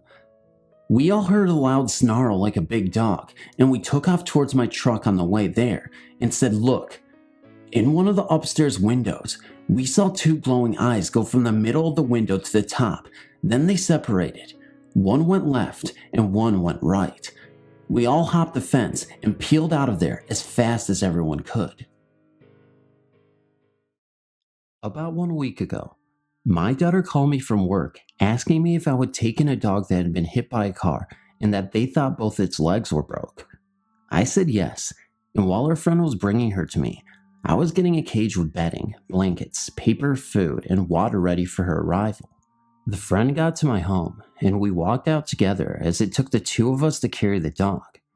We got her in my home and I saw that she was hurt worse than they had thought, so I'd put my dog in another room, and we put her here in the living room in the toddler bed so I could stay with her. The friend left, and I called my girlfriend to come over because I had no money to take the dog to the vet and thought she may help. By the time the dog got to my house, I covered her in blankets and tried putting water in her mouth with my fingers and moistened her lips and tongue. Her gums and tongue were pale, like she was in shock. She started having trouble breathing, so I rolled her over. Nothing changed and only got worse in a few minutes. By the time my girlfriend had gotten there, I had already once thought that the dog had died. She stopped breathing, then suddenly, she took a breath, and my girlfriend came in and the dog was having a really hard time, only breathing periodically. Within 5 minutes of my girlfriend getting there, the dog died. I made sure for about 10 minutes and then covered her head with the blankets I had tried to warm her with. My girlfriend and I then sat. I bawled my eyes out and she tried to comfort me. I then got myself together and started trying to figure out what to do with the poor dog's remains. I kept checking her to assure she was gone and closed her mouth. I got a shower curtain and a stuffed toy to put under her chin to lay with her to rest in peace. Then I took my family blanket we used to watch TV and throw over us to wrap the little girl in love. Then I found an old cargo net out of my old SUV to tie it shut, as I didn't know as of yet where to put her as the ground was frozen, so I couldn't even bury her. About 30 minutes later, my girlfriend and I decided to put the little one, all tied up and warm, in my girlfriend's garage until we could bury her. We drove to her house and I carried her in and placed her on an old lounge napping couch. Me and my girlfriend had broken up over this and stayed that way until the day of the encounter. Now this dog was a black lab with white down the center of its chest and a faded red nylon collar. Then the 16th rolled around and I was just bothered and wanted to see my girlfriend. So I texted her asking if she wanted to come by that evening and hang out. Of course she said yes. So she came over straight from work that evening and we had a few beers and were driving around. While driving around, she told me that she had gotten someone to bury the dog a couple of days prior, about 30 minutes away. We got a little over halfway between her house and mine, and we passed a dog on the road coming towards us in the other lane of a 2-lane road. I slowed down and gasped for air and said, "Oh my God, did you see that?" She asked, "What are you talking about?" And I replied with, "No, I'm not saying a word. I'm turning around and see what you think." She replied, "I think I know what you are going to say." So I found a place to turn around, and we drove back to see this dog. We found it on the other lane of the road, walking up another road that went up the hill. I said, "No, Kathy, wait, just look." So I drove up beside the dog, and it stopped and stared at us without making a move or sound. So I ended up rolling down my window and said, "Hey there, baby." Still no wag of a tail or anything. It looked just like that dog that we had that died previously, and had the very same color. Kathy told me to get the hell out of there and just not speak about it anymore. But what does this mean? Did we see the dead ghost of the dog that we just took care of? Because I swear it seemed like the same one. It looked exactly like it. I just don't know what to think at this point. But thank you for reading. My experience happened in late October to early November of 1985 or 1986, and for years, I've searched the web and reading materials of World War II for information regarding the USS Alabama. I gave up for a while, but recently my interest was aroused again, and there's more information available now on the ship. I toured the ship with my first husband and 2 other couples. No one else was on the ship except the 6 of us, and each chose a different route. I believe there were 3 painted lines, red, yellow, and blue, at the beginning of the tour, and each route ran through the entire ship, but just not together. Each couple chose a different route, and we did not run into each other again because the ship was so large. A few minutes into the tour, I had the feeling of not being alone, that other people were watching us, and I kept turning around, looking for someone, but no one was ever there. This continued throughout the entire tour, until my husband started questioning me on why I kept turning around. When I told him, he just scoffed at me. I never heard any voices or saw anyone or anything, but I just had the uncanny feeling of unseen presence and some sadness. The only noises I remember was something being banged on metal, which I attributed to the settling of the ship. At the very end of the tour, just before we were to get off the ship, we saw a sleeping compartment for some sort of lieutenant. I entered the compartment and sat on the bunk for just a second or two. As I was coming out of this compartment, something snatched a diamond earring out of my ear. Not much pain, but definitely a force, and not just the earring falling out on its own. I was upset because I thought even if I was able to find the earring, I would have to go to a jewelry store to get another back for it, because I knew I would never be able to find the little tiny back to it. When we found the earring, it was in the corner 10 to 12 feet from where I had been standing, and the back was still on it.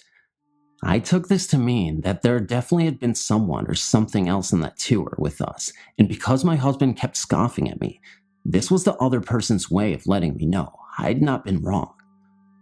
This next part may be just my imagination, or maybe there could have been pictures of some of the officers on the ship at the time I was there. I don't remember. But for years, I've carried the image of a tall, thin-faced, blonde officer in my mind.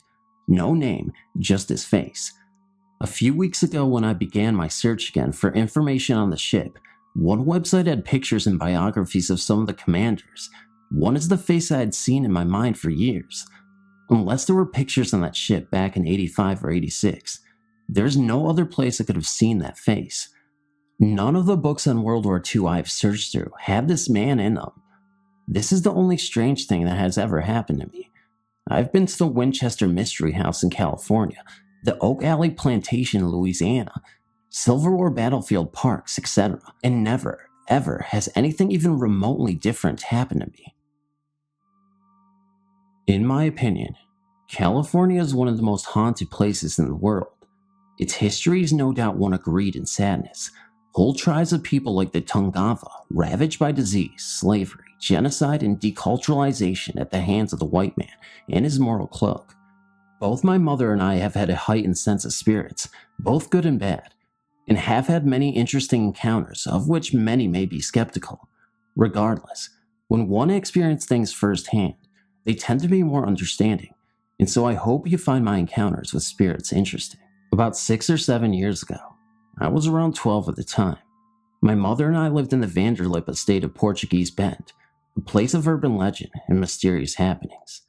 Frank A. Vanderlip bought the Palos Verdes Peninsula back in 1913 and began construction of the Vanderlip estate within the year. There is a large mansion in which he and his family lived, and several other surrounding buildings.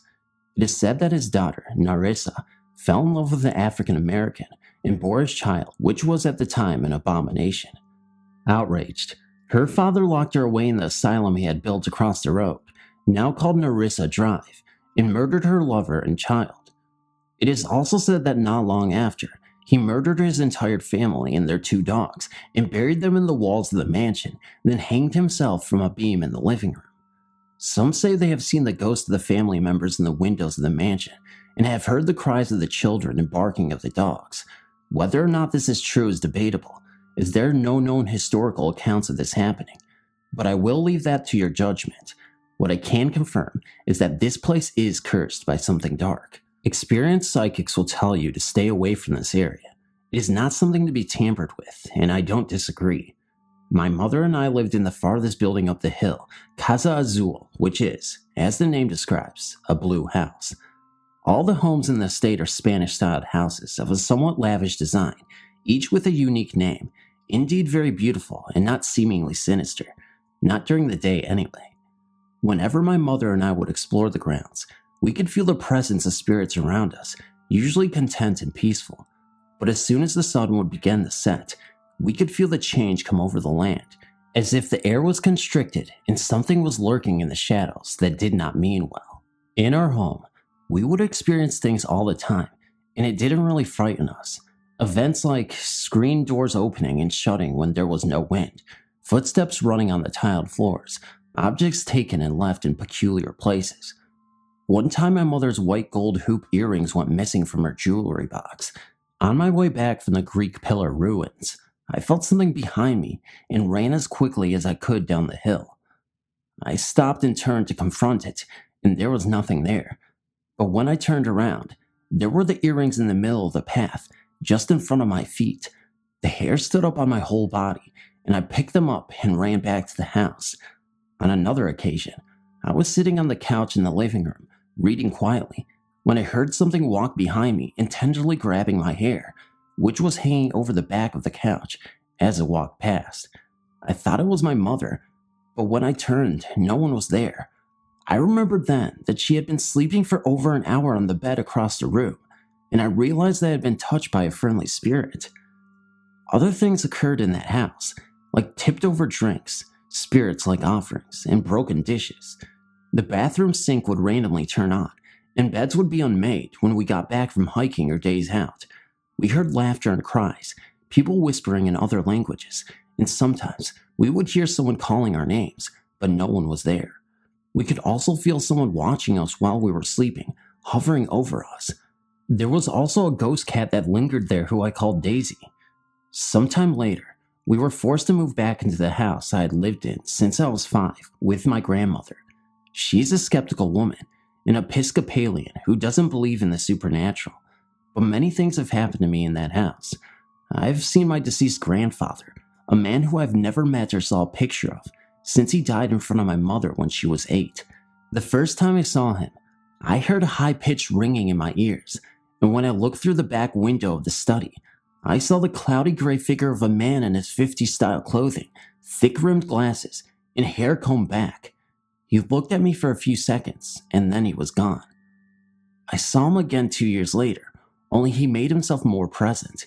He was less transparent, standing in the hall of the living room wearing a blue sweater, tan shorts, and the same thick-rimmed glasses with combed-back hair. When I described him to my mom, her face went slightly pale, and she showed me the picture of him, telling me who he was and what happened to him. We were both amazed. Other spirits dwelled in the house, and still do.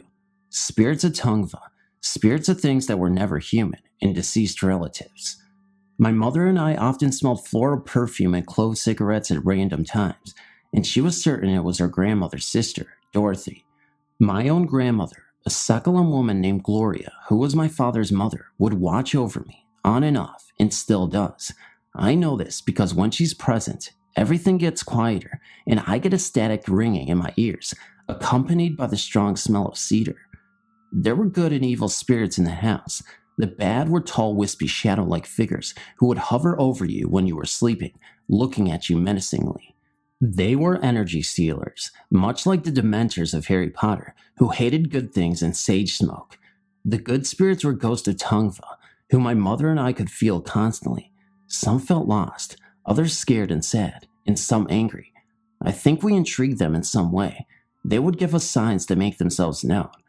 We would ask to find beads, bowls, or shells, and they would appear. Sometimes, I would have to make a bed on the floor so my mother could sleep in my bed when she would visit, and on 2 separate occasions, I was moved. It was always the same position. I would be sleeping next to the closet, with my feet pointing toward the direction of the ocean, which was a 10-minute walk away. When I woke up, I would be at my mother's left side, laying horizontal to the ocean. The blankets were folded neatly underneath me, and I would wake up on my back. I sleep on my side, with the blanket laid neatly on top of me. After reading about the spirits of Hawaiian soldiers, the marchers, I have come to the conclusion that where I was lying must have been a sacred path, and the spirits continued to walk that way. To give you a visual idea, we lived right next to the Lunda Bay Canyon, which stretches from the top of the hill in Rancho Palos Verdes all the way down to the ocean's edge, though the portion between our house and PV Drive West was filled in and made into a storm drain. Still, as Jim Morrison said, the streets are fields that never die. I am a firm believer in ghosts and spirits, and I can tell you that everything I've said is true. Whether or not you believe me is your own choice, but if you keep an open mind, you might have a few stories of your own to tell. In 1967, we moved into a home in Lancaster, California. This was in the desert, and when it got really hot in the summer, me and my older brother liked to sleep outside. Occasionally, I thought I heard footsteps pacing up and down the hall. I just covered my head. Then one night, I heard the back doorknob moving like someone was trying to get in. I screamed for my dad, and we both walked down the hall towards the kitchen where the back door was located. As soon as we got within sight of the door, it stopped. The footsteps in the hall continued, though. Then one night, my brother and I were sleeping outside. We had just finished listening to the Dodgers game on the radio. I recall that game was very, very long, going into multiple extra innings. We fell asleep under the stars when the game was over. We suddenly woke up to our dog, who had been leashed to the tree we were under, running around the yard barking. We gathered up the dog and noticed that the metal clasp of the leash was bent backwards. This was a heavy cast clasp, and it would not be possible to bend it back unless we put it in a vise and used a hammer. So we tied the leash on. The dog could not have done it because this dog was just a little poodle terrier mix, and the bend was in the wrong direction for it to have been made if the leash was pulled on. Then I noticed it.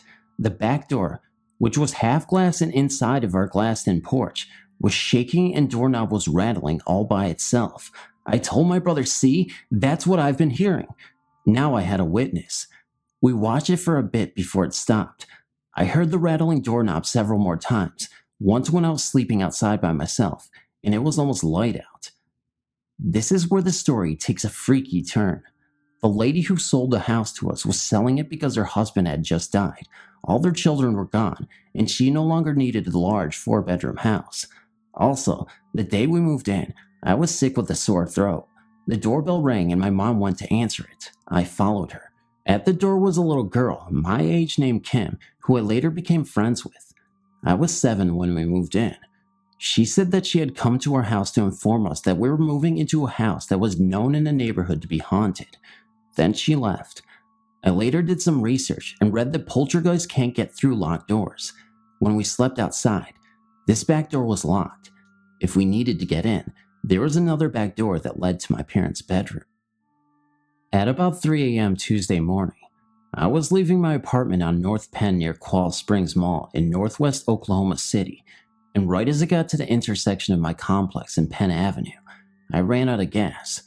I whipped around the driveway and pulled to a stop at the entrance gate to avoid stalling out in the street.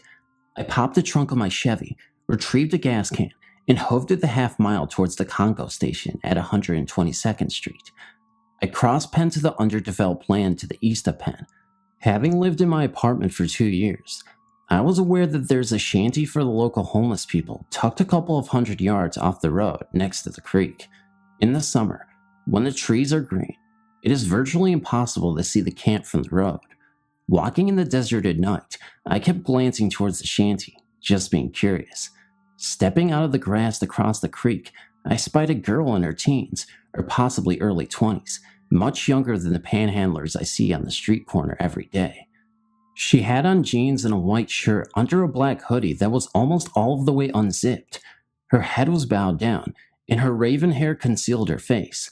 As if she noticed me, she raised her head, parted her hair, and before her eyes met mine, she dissipated like smoke.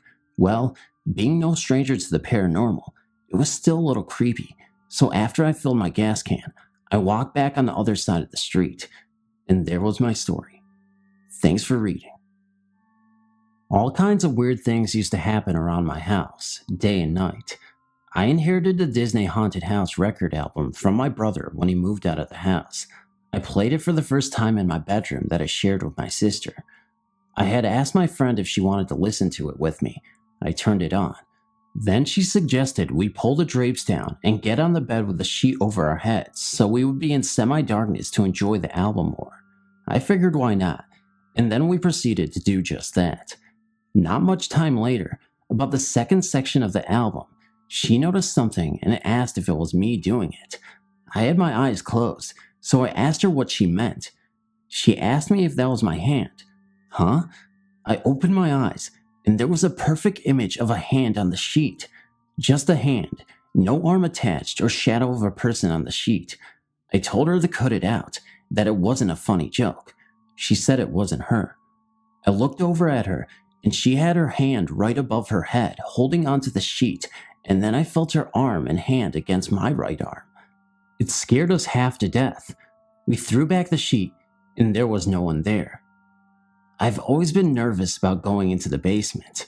One day, when I was around 9 or 10 years old, I was down there with some friends. We were listening to the Disney Haunted House album, which was not a bright move on our part. One of my friends said she saw a shadow of a man near the stairs that led into the house. I went over to her because from where I was standing, my view of the stairs was blocked by a 10 by 10 foot cement foundation block, which acts as a base for the fireplace. When I got to her, I looked and saw the shadow of a man in rain slicker and hat. It was like the kind that fishermen wear. He was standing on what would be the third step of the stairs. There was a window to the left side of the stairs about 10 feet away. There was nothing there to cast a shadow. The only rain gear down there was 12 feet away to the left of the window. It was impossible for it to cast that shadow, and even if it did, the angle of the light coming through the window would have cut off the lower part of the figure. We freaked and ran from the cellar up the outside steps. My mother came outside and asked what was wrong. I told her, and she insisted I show her. Needless to say, I was none too happy about that. We went down to the cellar so I could show her. It was gone, which freaked me out even more. She gave me a weird look and said that was alright and that she believed me. I still have the Haunted House album, but I never played it again. Children are known for their vivid imaginations and fantasies, so let me begin by saying that I was no ordinary child. According to my parents and every other adult relative that I've asked about this, I was never one to make up stories or ever exaggerate. Even at the age of 6, I was very soft-spoken and serious. I feel like this is vital to point out, not to win over credible brownie points or anything like that. This story isn't so thrilling anyway, but it is true. My father was in the military, and since birth, I've moved around and have lived in about 3 different countries and many states in the United States. At the age of 5, my father was stationed in Korea, so my mother and I moved there. I recall very many things about my experiences there, like I was always being gawked at by the people there because of my huge green eyes. They loved to crowd around and stare, and ask me how to say a certain word in English. I became good friends with a young Korean girl about my age named Sun Yu. That's how it was pronounced, but I'm not sure how it's spelled. One afternoon, we were playing at Sun Yu's house. Her house was very small, and there was a separate outhouse that was made up of 4 close together rotted wood walls and a rectangular hole in the floor where you did your business in. I avoided it completely, for fear of falling into the dark hole of stench. Sun Yu and I decided to trade clothes. She in my red jumpers and Smurf shirt, and I in her bright Korean dress. We were playing hide and seek around her house, and I was the hider. I slipped into this very large garage, crammed between 2 houses in the neighborhood. After waiting for about 10 minutes, I really had to pee like a racehorse, so I lifted up the dress and went right there on the floor amid the old boxes and storage items. There was a very large door, but it was locked shut and rusted over, so the only way anyone would have gotten in this was a very slim area that was less than a foot wide. Only someone with a child-thin body could slide through. When I was done and about to get up, I heard a clanking noise in front of me, and I looked up, all the way. My neck would bend and saw a rusty armored knight walking towards me slowly, holding an axe. As I recall, this knight was at least 8 feet tall, but considering I was only 5 and squatting on the floor, it must have looked much taller than it was. Knights were something I've only seen in pictures and books, and I recall every detail of its suit and axe. My instincts told me to get the hell out, and at first, I fell hard on my knees and awkwardly tried to crawl behind some boxes with my panties still around my ankles. I didn't have to look to know it was coming towards me. I could hear heavy footsteps, and I jumped on my feet and made a mad dash towards the only thin way out. I slammed my right side into the knight. I felt it as real as anything else. This memory is like a dream, but it wasn't a dream, because I still have Sun Yu's dress that I was wearing to this day, and there still is the rusty scratch marks that are on the right side of the dress. When I recall this whole event, I'm watching myself from an outer perspective, and it plays by like in slow motion underwater movements. This isn't exactly scary, but to me it is, because the memory of it feels more real than anything that has ever happened to me. I don't know why I was a knight of all things, but ever since then, I've been terrified of knights and anything medieval. Thanks for reading.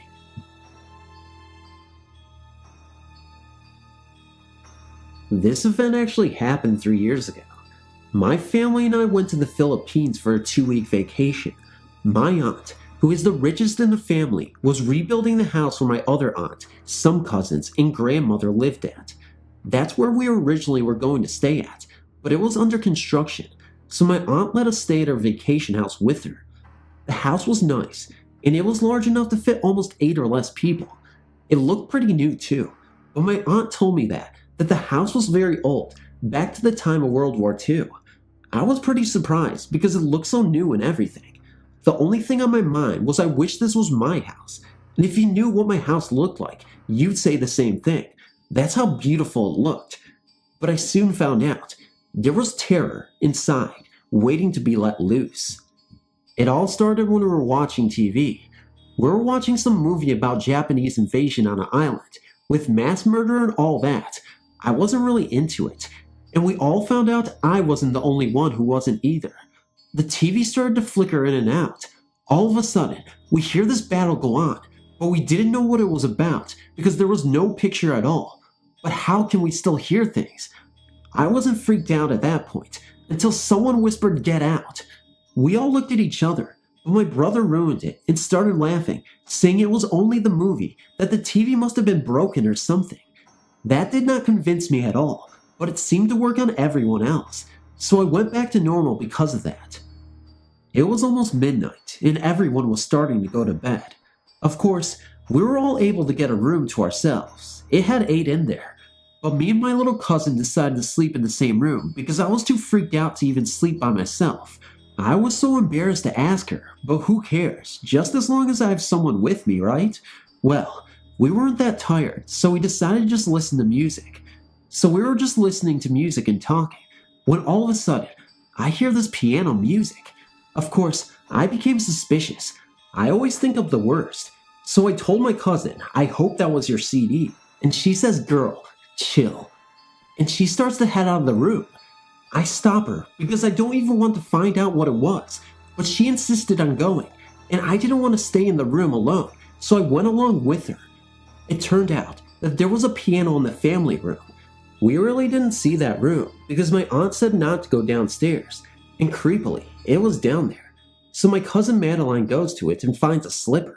She just flat out starts laughing, and I join her until I hear footsteps, so I told her to come on because my aunt would kill us if we were up. So we head back to our room, and a slipper slaps her in the head. It was like it just flew out of nowhere. I had just about enough of this, and went to my Aunt Paris. I tried to wake her up, but found everyone else in the room with her. They all start confessing about anything that just happened to them. My Aunt Paris got pinched in the ear, my grandmother's hair was cut, and the rest they just heard sounds that freaked them out. So my aunt tells everyone to run outside before anything else happens, while she called my uncles. Gladly, nothing else happened to us outside. I was very, very creeped out. I've never experienced much fear before, but it was pretty funny after that because my uncles came in with bats and a bunch of other ridiculous things. I'm a very curious person, so I decided to do some research on the place, and not to my surprise, I found out that the place was actually a torture chamber for Filipinos. Back in World War II, the Japanese actually executed and killed Filipinos in that house. I guess that's what explained the upset in the house when we started watching that movie, but I really don't know if my source of information is accurate or true, but it seems like it to me. Thanks for reading. You have to excuse some of my spelling, because I'm from Australia and we spell things differently, so I'm not a bad speller, okay? This is a true story told by my friend Joe. This happened about 35 years ago to his mother. In China at the time, Joe's mom, let's call her Lisa. Lisa was living in a small house, and their toilet was situated outside of their little home. Lisa lived with her mom and dad. Lisa shared a bed with her mom and dad, but the dad slept in his own, but all three slept in the same small room. Lisa was scared of a ghost, as in China, it was quite common for people to believe in those types of things. The worst thing you can do in a situation like that was to go to the toilet at night, lighting a candle, then walk all the way outside in the dark. Since there are so many trees out there, there could be anything potentially hiding behind it. In China, people believe that a spirit is surrounded by some fireballs. It sounds ridiculous, but it's true. One night, Lisa thought she saw a fireball gleaming on the corner of her eye, but being only 10 years old, she was so frightened she ran back to her house forgetting to go to the toilet. After that night, she closed her eyes when walking to the toilet. One day she found a large knife under her pillow, so she asked her mom why it was there. Her mom told her it was a protection from anything evil. Being in a superstitious culture, she didn't question anyone. Probably about 30 years after that, she and her mom somehow got into the topic of the knife that used to be under Lisa's pillow. This time her mother told her the truth. The reason was because there was a lady in white, with long hair, who used to sit next to Lisa while she was sleeping and pat her hair over and over. Hope you enjoyed this story. I hope it wasn't too long. Thanks for reading. Ever since I can remember, there was this guy who lived up in the woods across from my house. He was sort of screwed up from serving 3 tours in Vietnam, but he was a really nice guy. About 5 years ago, he got in financial trouble and the bank took his house. Shortly afterwards, his wife divorced him, and to make a long story short, his life went to hell. Turns out, he ended up living in this tent-like thing year-round. He was in every sense an alcoholic, and he had pretty much given up on life. A couple of winters ago, the temperature was below zero for like 3 months or so. I remember driving home from work and seeing him all bundled up, sitting on the side of the road playing solitaire. He always played solitaire. You could almost always hear him at night, screaming out, I guess from his flashbacks, but that's the only way that I knew that he hadn't frozen to death. Well, after about 2 months, the cold caught up with him. The state police found him frozen solid up on the hill, about 75 yards from my house. This past summer I was driving home from work at like 12:45 a.m. or something, and just as I put my signal on to turn into my driveway, I saw someone seated on the side of the road, covered in blankets, looking down at the road. I drove past, not really paying attention to them, but asking myself why we were all bundled up. For God's sakes, it was 80-something degrees outside. Then I realized who it was. I slammed on the brakes and threw the car into reverse. I backed up about 15 yards and looked frantically into the field behind where he sat, thinking maybe he took off running.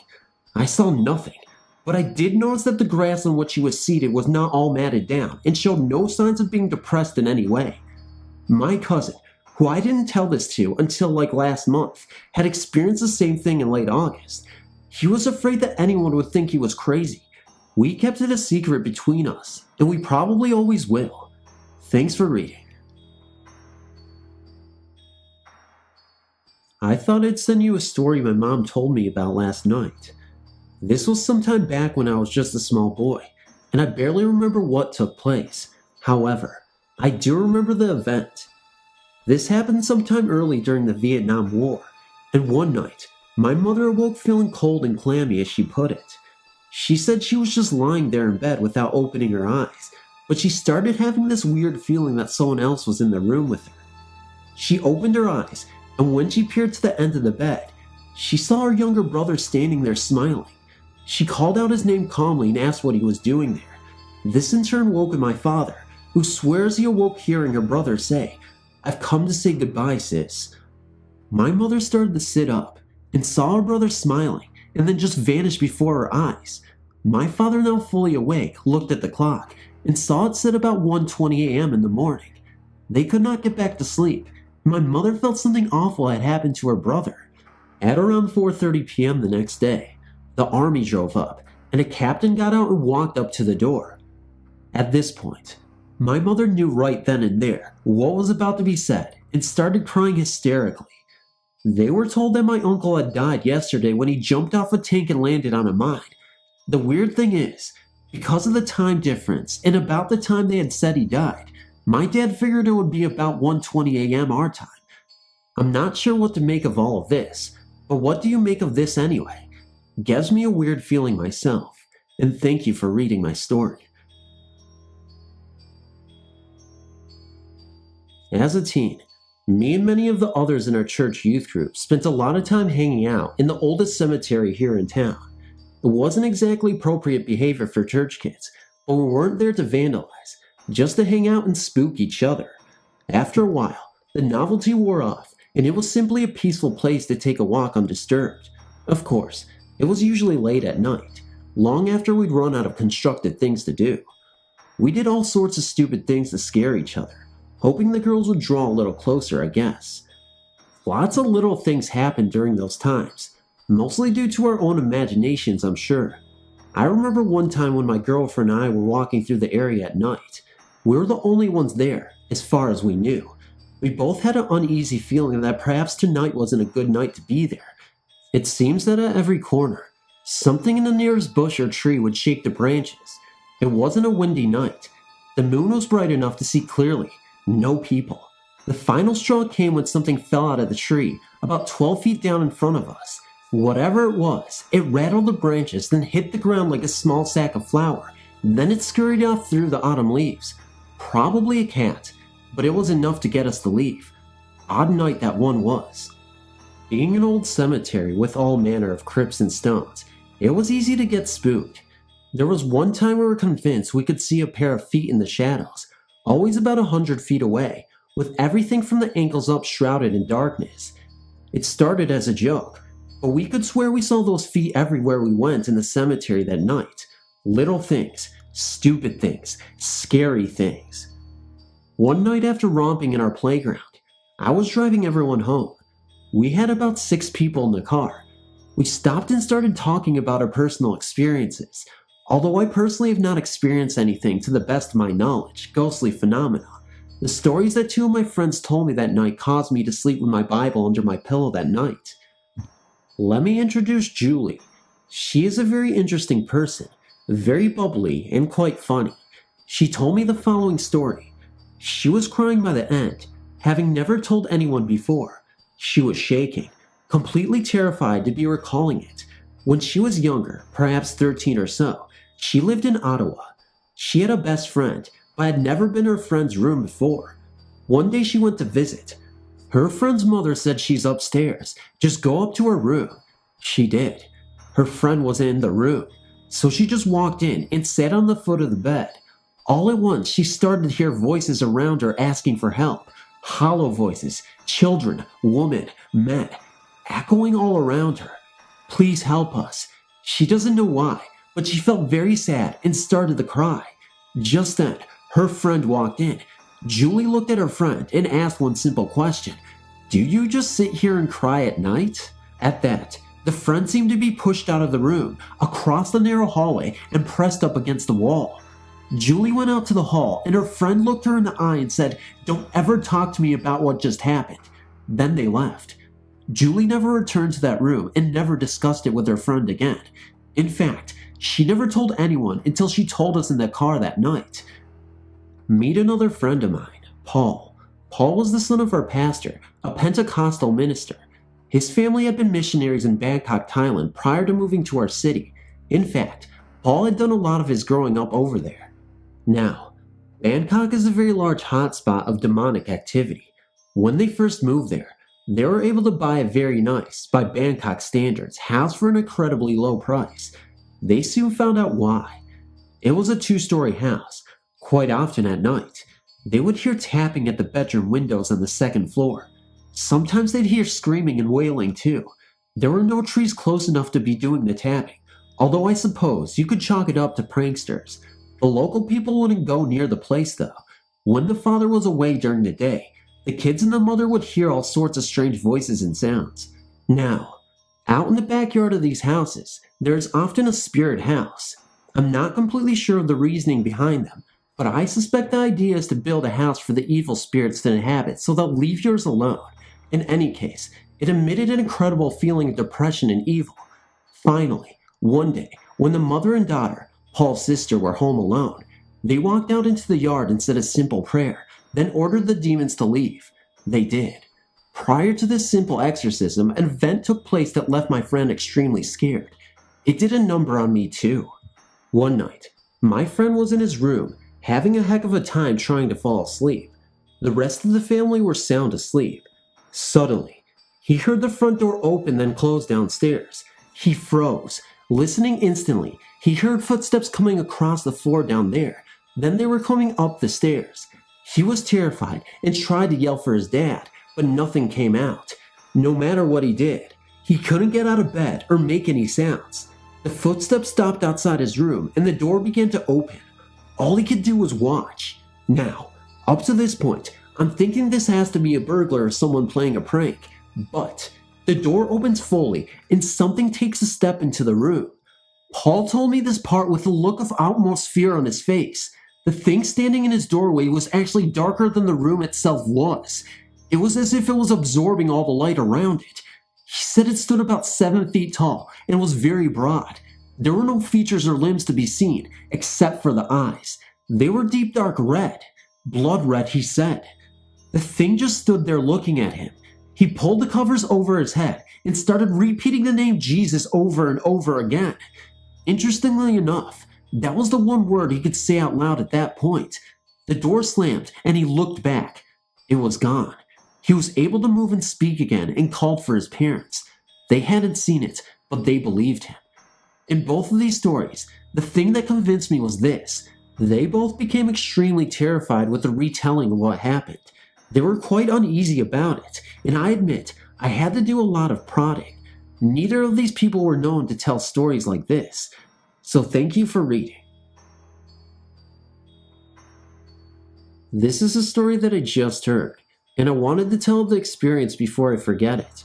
I heard it last night, while camping with a friend and her family. A little background. Jennifer and her parents are of Chinese descent. Sue, her mom, has a lot of good true ghost stories that she told us last night.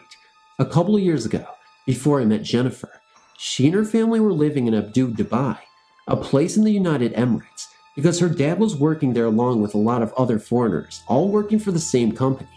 All employees lived in a high-rise apartment building, and Jen and her family were on the 8th floor of the building. Her room had a big door-sized window, but no balcony, just an enormously huge iron safety bar surrounding the window. At the time, there was a construction crew who were doing something outside, and she had a view of the trailer the crew stayed in. So here's the first part of the story. It was New Year's Eve in Abu Dhabi, and there was a big party at the building with all the company workers. People were drinking and having a great time, and Dominic, her dad, was getting tired, and so was the family. So at about 9 p.m., they went upstairs to go to sleep. At about midnight, Dom awoke to the screaming and yelling of people. Because it was New Year's Eve, as I just stated, and there was a party going on, it made sense to hear loud noises during parties. Anyway, in the morning, all the people were gossiping about the previous night. Dom asked what all the commotion was about, so he asked the guard downstairs. It turned out, a trailer had burned to the ground the previous night, and it was the same trailer Jen could see from her window. Everybody got out unharmed except one man, a Filipino guy who apparently had a little too much to drink to celebrate the new year. He ended up tragically burning along with the trailer. However, this was only the tip of the iceberg. Now it was the middle of July, and it was very hot in Abu Dhabi at the time, so most of the families left on vacation to go somewhere cooler. There was maybe 3 families left in the building, mostly men, because they had to work. Late one night, Dom awoke to a startling pounding noise. It sounded like someone was pounding on the windows. He ignored it, thinking maybe it was the wind or a bird or something. But when starting to hear it again, he got up, wandering through the house half asleep, tracing where the noise had come from. He walked through each of the rooms, finally coming to Jen's room. He walked cautiously to the window, suddenly feeling the hairs on the back of his neck rise, his skin breaking into goosebumps, about to draw the drapes when he realized this room is 8 stories up. Even wilder, there's no balcony for a person to climb into. Instead of pulling up the drapes, he pounded on the window loudly 3 times, then opened the drapes. There was no one there, not even a bird or anything big enough to pound the window so hard.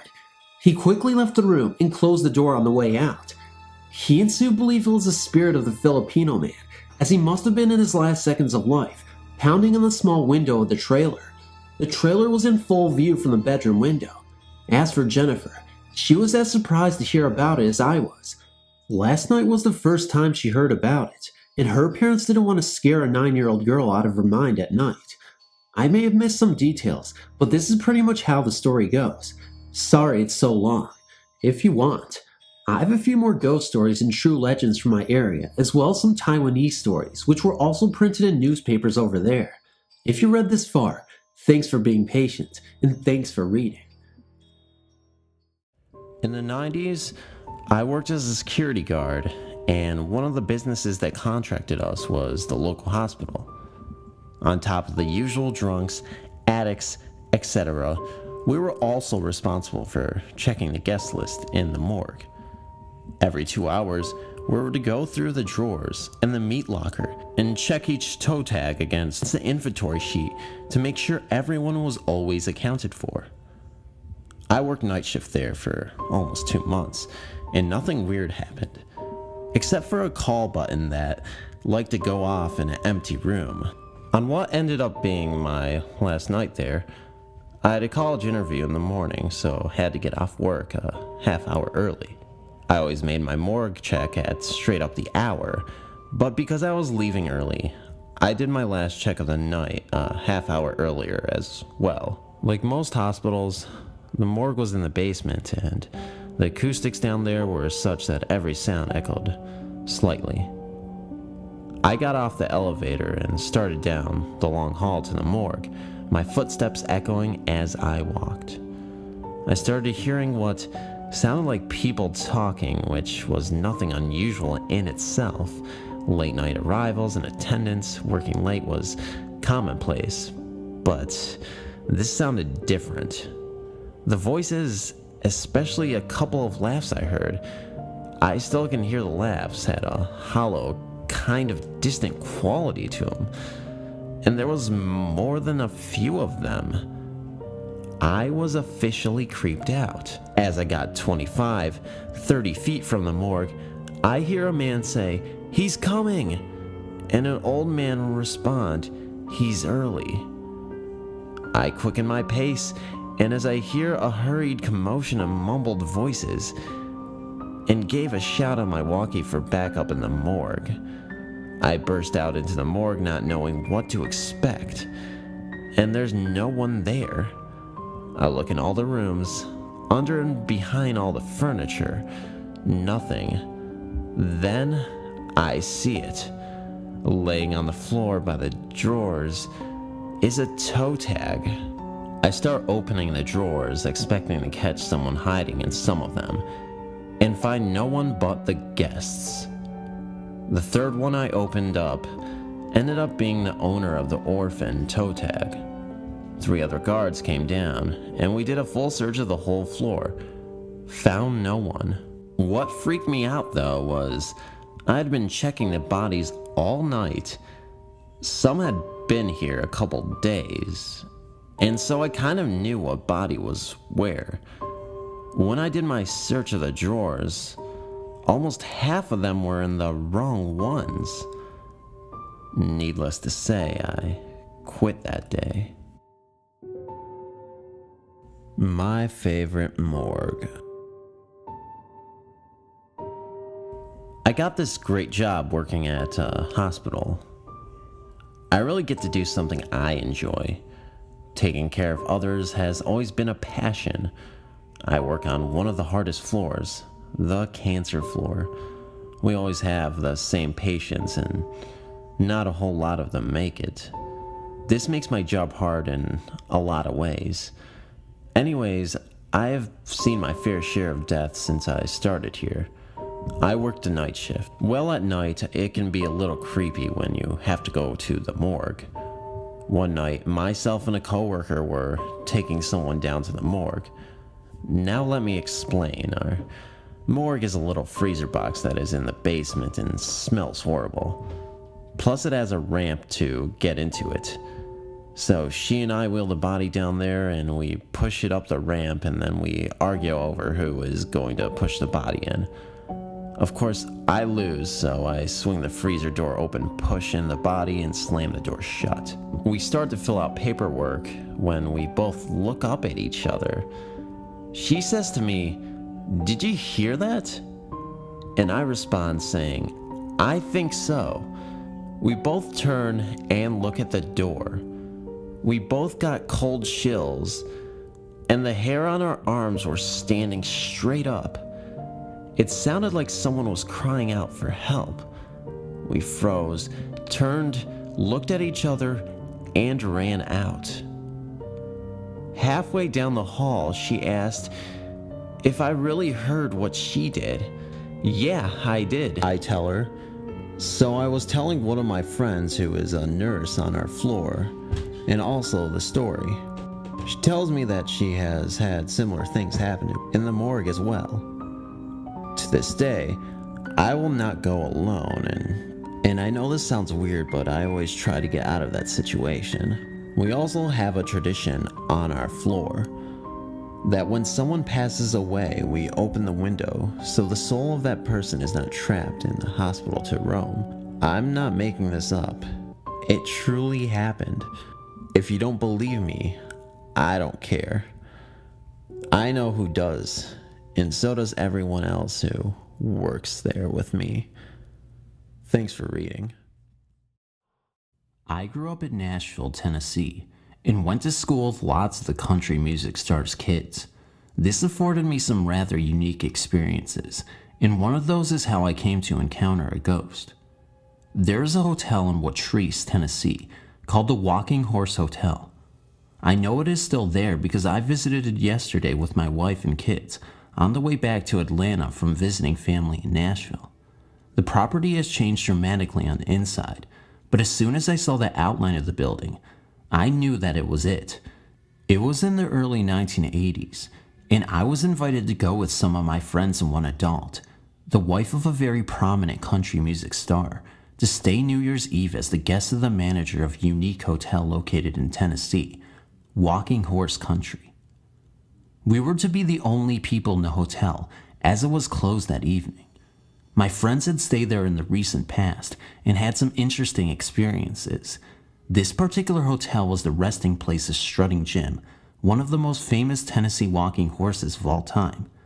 His trainer Floyd had lived in the hotel, and sometime after the horse's passing, had died himself in his room on the 3rd floor of the 3-story hotel. Floyd was still said to be wandering the grounds in the halls of the hotel, but our host George, the manager of the property, assured us that he was always friendly and had not harmed anyone. We arrived mid-evening after stopping for dinner on the way and enjoyed a nice quiet evening. We spent most of the evening looking at the amazing walking horse artwork that hung on almost every square inch of the lobby and main staircase. It was shortly after midnight. We had been listening to George's tales of encounters from other guests when everyone started settling down to sleep. I was feeling a bit brave and still wasn't as sold as the others on the authenticity of Floyd the Ghost, so we decided to go up and sit in his room on the 3rd floor to see if anything would happen. I sat on the bed in almost total darkness and waited for Floyd. When I opened my eyes, I was laying on the bed, still fully dressed in clothes and shoes, and day was just breaking.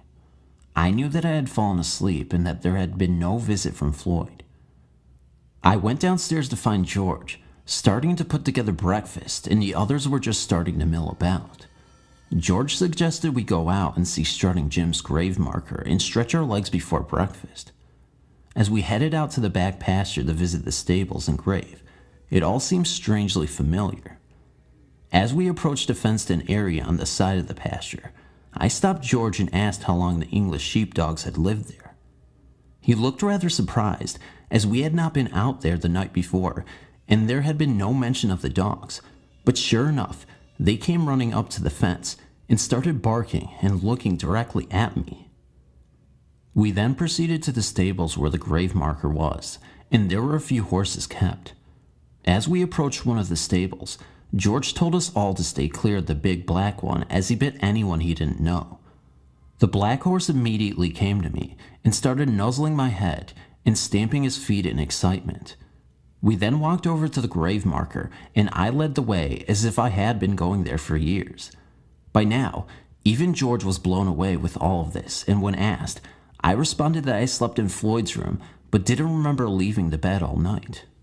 We all walked back to the hotel, talking about the strange events, and without asking, I walked directly in the rear kitchen door like I owned the place. We had not been anywhere near this area of the hotel for our visit, but I knew exactly where to go. We all sat down in the dining room, and George asked who would like biscuits with honey to start.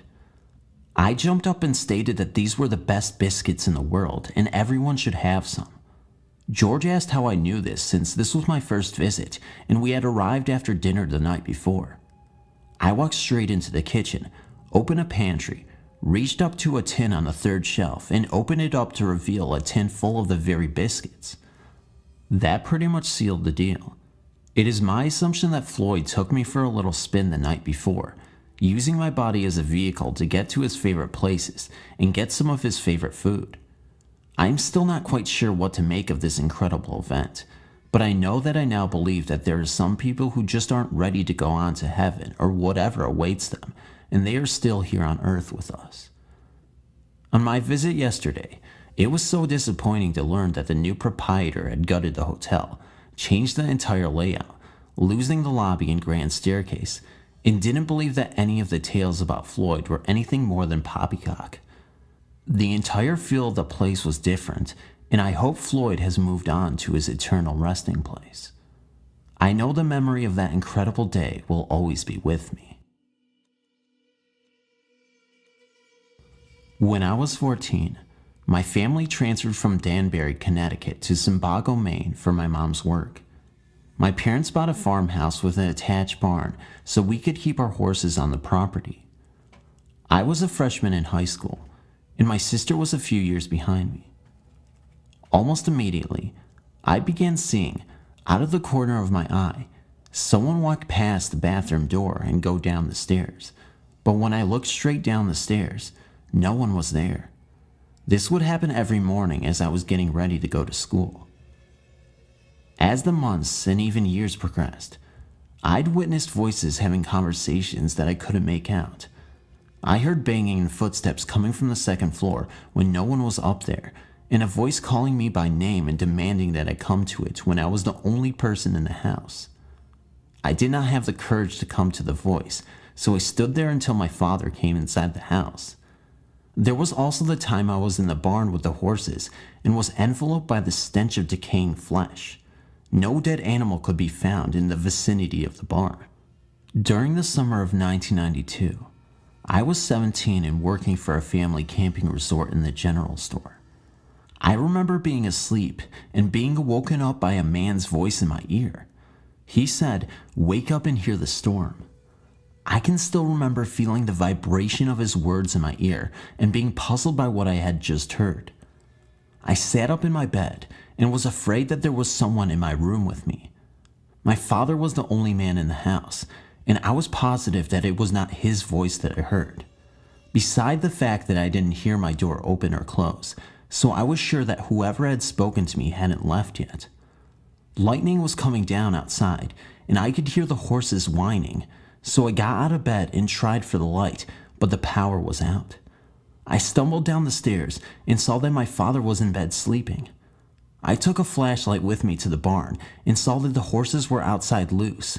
One horse had broken through the fencing, and the others were running around, panicked by the storm. Thanks to the voice, I was able to gather up all of the horses and put them in their stalls safe and sound. It was the only time that the spirits were helpful to me. Thanks for reading. I'm an experienced ghost and demon hunter. That is a big claim, but I can offer eyewitnesses if needed. I want to share my first real encounter. I was 15 and my family saved for months to rent a vacation home on Cape Cod. It was in the little village of Warham near Onset, and the whole area was made up of vacation homes. When we got there, I was excited and immediately ran into the house, only to run through a wall of cold. The cold got in and took over my mind. I was pushed to the back of my mind, and this other being thought through me and touched things with my body. The entity actually held a conversation with me about what she'd remember things being like in her day. The strangest part of this was that my vision changed. I wear glasses, but she took them off. Also, all colors paled into a weird black and white vision. I was terrified. No matter how I squirmed, I could not break loose.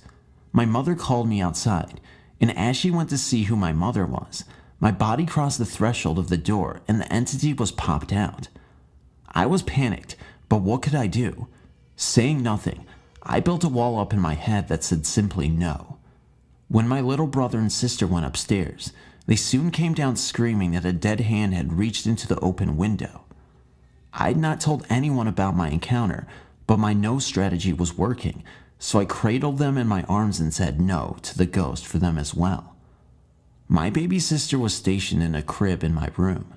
She often woke up about 2 or 3 a.m. screaming. I got good at waking up when the presence got near and throwing my proactive no over the baby too. We had so much poltergeist activity in that house. Like the salt and pepper shakers would fly off the fridge and onto the table. My mom would put things away, turn around, and they would be back. We also experienced knocks, footsteps, and bad smells. And when my cousin came to visit, he stuck his head through the open window that led from the TV room to the porch, a window that was jammed all 3 of us could not budge it, and it slammed down on his head. At the end of the week, I finally told my mom about the encounter I had. She believed me and went to see the realtor we had leased the house from. He casually told us that the reason we got the house so cheap was because it was haunted. A woman had been murdered there 20 years ago. We rented that house out a couple more times. Since we knew it was haunted, we would say hello to the ghost. My mom felt bad for her when we got there. It was never an easy thing for me, as she often tried to get into my head or talk to me. I built up my auric protection from that experience, but I was very afraid of ghosts for a long time afterwards. As will happen, ghosts were very interested in me. Then demons started being put in my path. It is one thing to believe in ghosts, but it took much convincing and hand-wriggling to accept that there are demons. For every encounter with the demonic, I've had to reach deeper into old myths and religious writings to tease out what the ancients knew. I'm not a devoted Catholic, although I was raised to be. That path never held answers for me, or I should not say enough answers. Yet I became an ordained minister of universal light. I know there is a great spiritual mind, a great source, and sometimes that source appears to me as female, sometimes male, sometimes both, or neither. I died a few times as a child, due to what I now know was demonic attacks. When I gave birth to my daughter, I had complications and bled to death. That journey took me to the great source, in a word, to love. But not love as an attachment to a person, idea, or pet. Love as an infinite ocean of creation. I was immersed in this oceanic experience while the Great One spoke to me. It was really more like receiving direct knowing. She said it was my choice to go back on or move on, that I had a hard life in addition to my nonstop illnesses. I'd been abused in every sense of the word, and it was fine to let go. My children would do fine without me. I was needed, but not necessary. If I chose to go back, however, I would be sent teachers and would fulfill certain duties for the balance.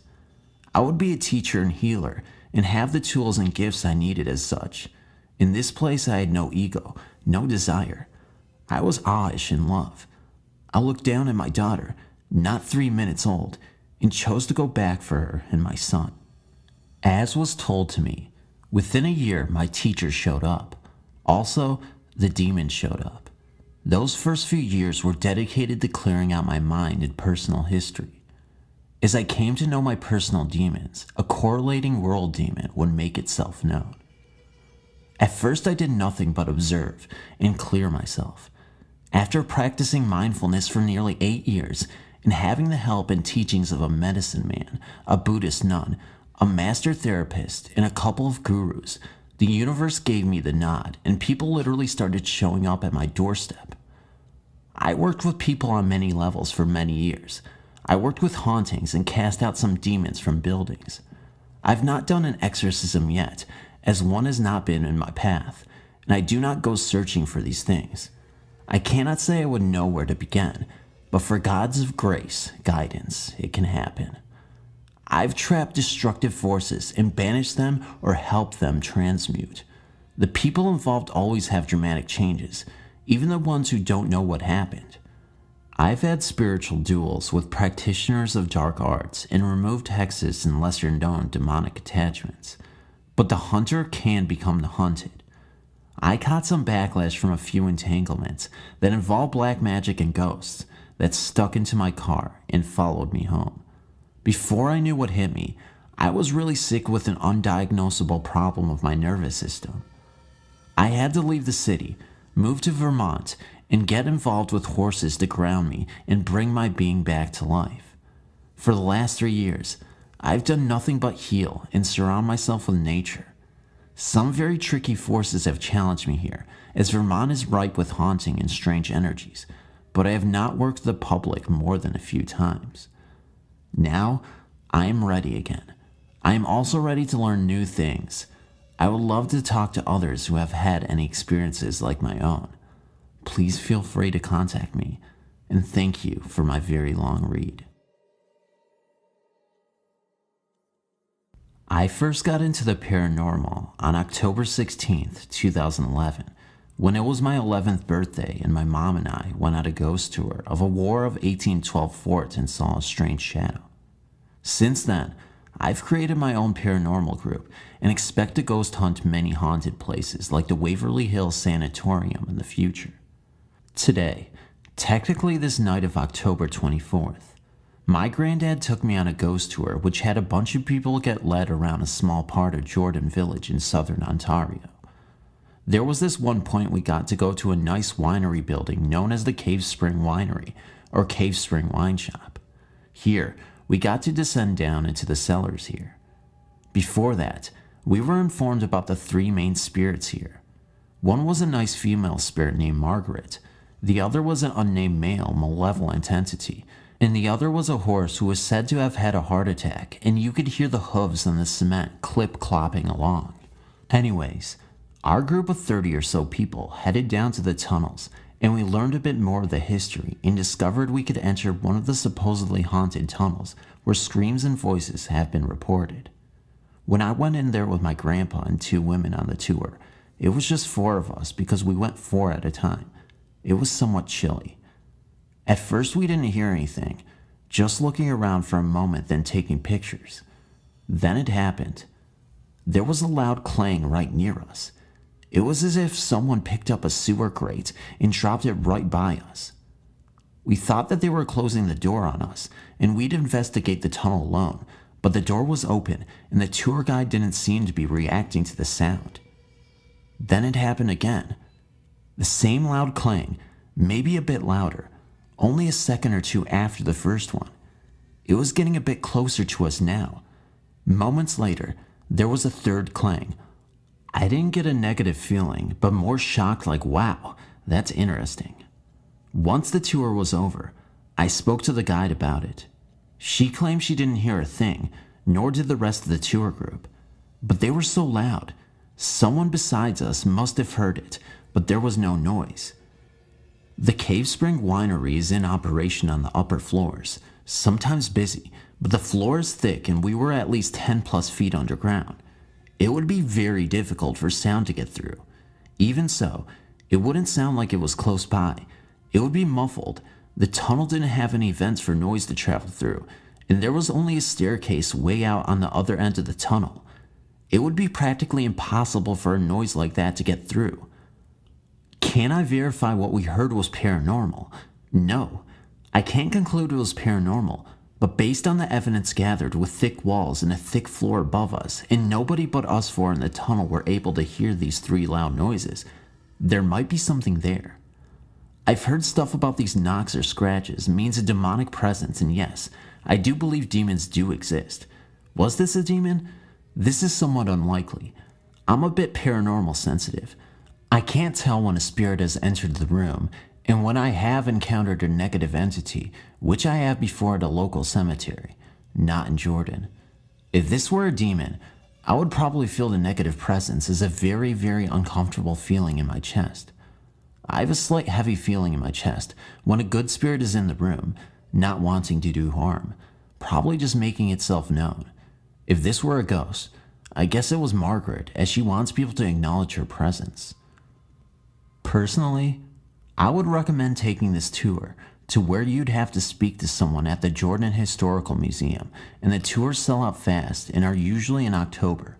Of course, to put you in the mood for Halloween, there are people dressed up and hiding behind trees and stand there silently to freak you out.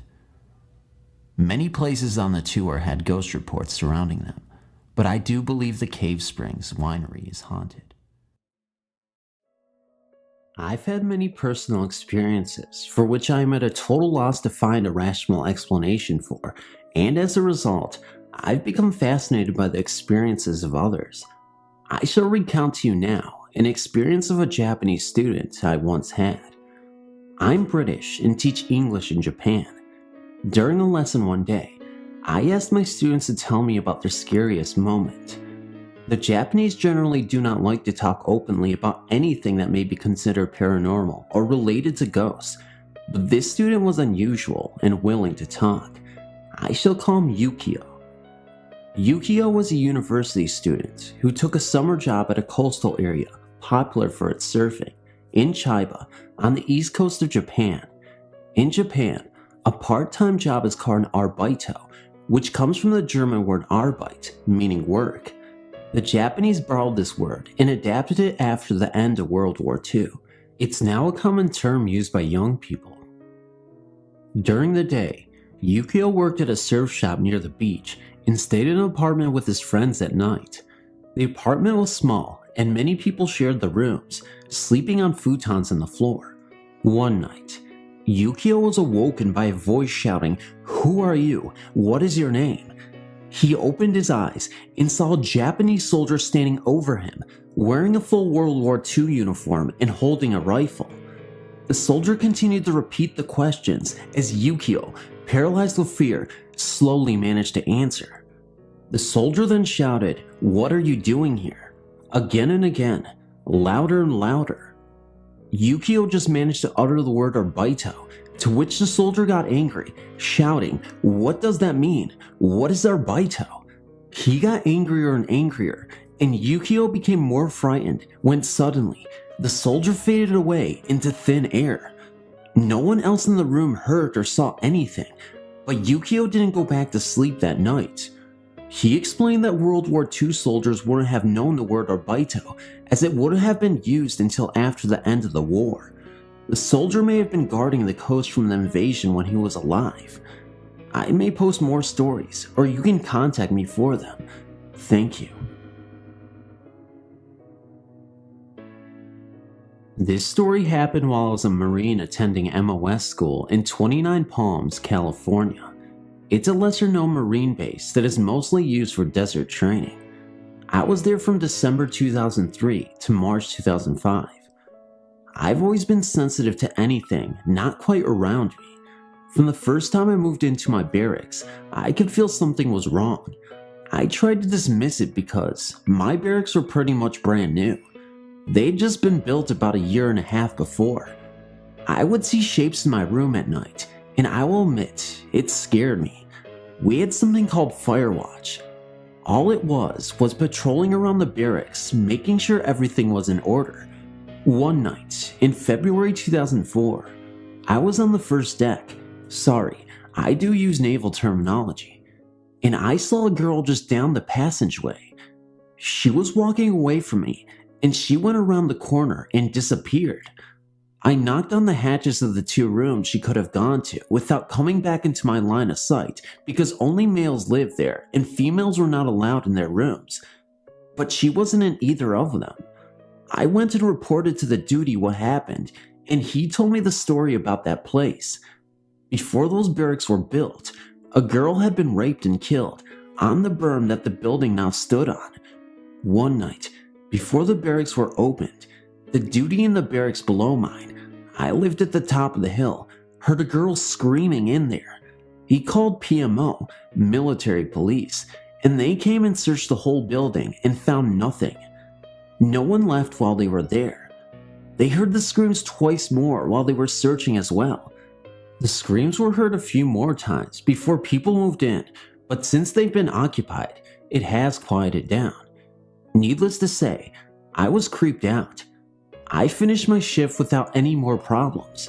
I've seen the girl a few more times, but she doesn't seem to want to hurt anyone, so I wasn't really bothered by her. Another night in August of that same year, I was outside behind the barracks patrolling when I saw a man in a black shirt and blue jeans in the AC area. When I went closer for a better look, he had disappeared. There was no way he could have climbed out of there without me seeing him. Several more times while on that shift, I caught a sight of him on various decks. It was almost like he was playing with me, following me around. After that night, even when I would leave base, I'd feel his presence, almost as if he wanted to make sure I was okay. Even now that I'm in Okinawa, Japan, I still catch a glimpse of him, and I'll even sometimes talk to him. Well, that's my story. There's also things that happen at Paris Island, MCT, in Okinawa, but those are entirely different stories altogether. This story comes from Vail, Arizona, just south of Tucson. The Vale School District had been expanding rapidly for years, and finally, construction began in the district's badly needed 4th elementary school. Cottonwood Elementary was built in the middle of a large housing area, surrounded by hundreds of new houses. During construction, one of the workers brought his little boy to come see him work and watch the big tractors as they drove around, digging up the ground. The boy had been wearing a blue striped shirt and was playing with some small plastic army men in the sand. At some point, the man, while driving one of the tractors, lost track of where his son had been sitting. He figured that his son had to use the porta potty. Putting the tractor into reverse, he began to back up when suddenly, the screams of his coworkers reached him and he immediately stopped. Upon climbing down from the machine, he was hit with the horror that he had backed up over his own son. The boy died over the grounds that was to be his school. Cottonwood Elementary has experienced a few strange happenings in the 4 years since its opening. In the cafeteria, a janitor was cleaning up after lunch hour. She heard one of the doors open and looked to see who it was, only to see an empty room. She looked outside to see if anyone had walked by, and there was no one. A few seconds later, in the exact amount of time required to walk across the entire cafeteria, the door on the opposite side opened. The janitor watched as it opened itself and closed without being touched. Also, in the cafeteria, the same janitor had a ladder leaning against the wall. In no way was it ready to fall at any moment. As she walked past it carrying a box, the ladder fell on her, knocking her to the floor and injuring her spine. She claims to have heard the sound of a child's giggle. The next building over is the kindergarten room. The teacher has complained that nearly every day, the clock which hangs on the wall has randomly fallen down. Also, the toys kept in the room are often found laying out in the mornings when the teacher knows they've been put away the day before. Most often, the bucket of plastic army men was poured out into the floor. Several sit standing as if in battle. And in the restrooms that sit between the kindergarten building and the cafeteria, several students have claimed to have seen a little boy wearing a blue striped shirt who throws wet paper towels to stick to the ceiling. The little boy who had died was known to have been a troublemaker. Thanks for reading.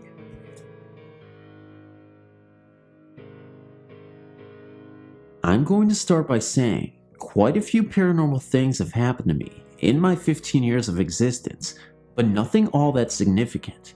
However, when I was 12, I had a rather scary experience at the camp my class went to. I was in 6th grade, going to a local camp with my classmates for the last few days of elementary school. We were staying for 2 days and sleeping in the cabins for a single night. I was particularly excited because the girls in my class had been assigned the haunted cabin. The story went something like this. Back when the camp was newer, it was used for Girl Scouts. Late one night, one of the campers had to use the bathroom, and because it was so late at night, she didn't bother to wake anyone else up. So she left, and the next morning, no one could find her. They looked and looked and looked, but never did find the girl. The legend goes, at 2 o'clock in the morning, one can hear the girl's footsteps as they leave the camp. All the other kids in my class knew that I believed in ghosts and tried desperately to frighten me, especially the boys. They kept telling me I was going to be gutted like a fish when I slept. I put on a brave front, but truthfully, I was terrified to sleep in the cabin. Before I go on, let me give you a layout of the cabin. It was awkwardly shaped, with little nooks here and there 1 or 2 bunk beds would be shoved into. There was a single bed in the far corner, where a braver girl than anyone else was sleeping by herself. She and I later became good friends. And then there was a single bunk bed where my teacher and another student were sleeping.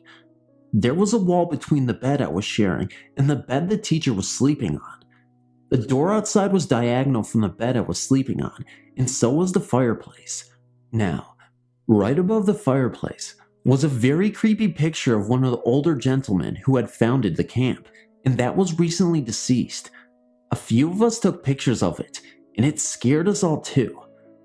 My friend Morgan was sleeping on the top bunk, and my friend Andrea was sleeping across from me. I was afraid I would see a ghost, but I had the theory that if I went to sleep before everyone else, I wouldn't be so scared. But I'm one of those people who takes ages to fall asleep, so I was the last one awake.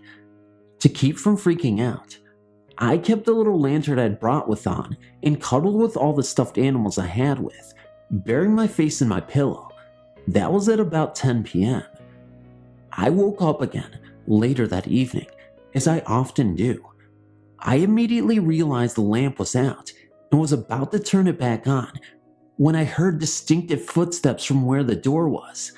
I at first thought it was another one of the girls coming in from outside, but soon realized everyone was in their beds and no one was up. I screamed bloody murder, but no one woke up. I was so scared. Eventually, the footsteps stopped, but then some new noise started.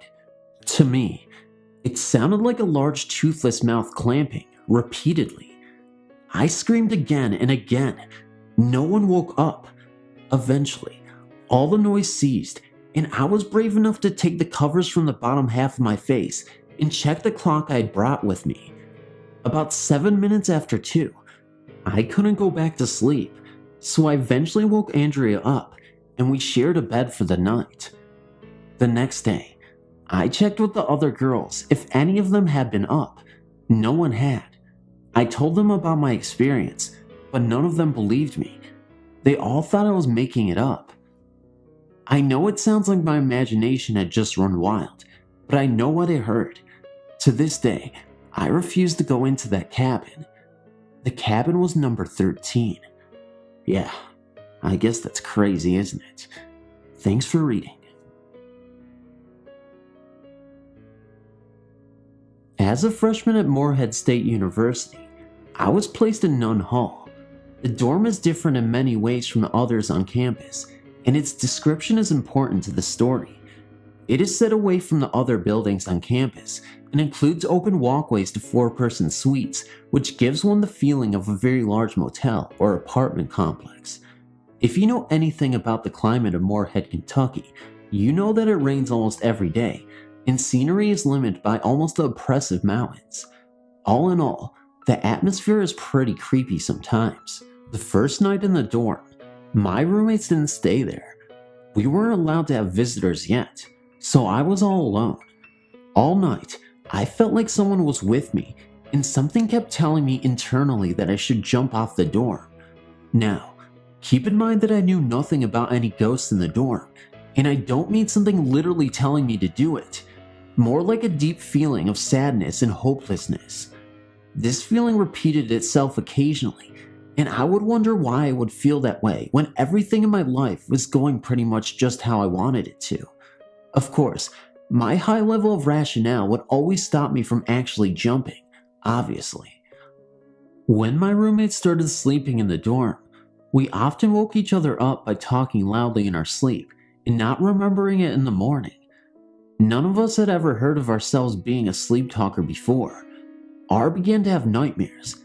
B, who skipped class a lot, swore that one day when she was sleeping instead of going to class, something shook her bed every time she started to fall asleep. In the mornings, our cell phone and laptop chargers were often unattached to the wall, and nothing charged. We would leave and turn off all the lights, and return with every light and the TV on.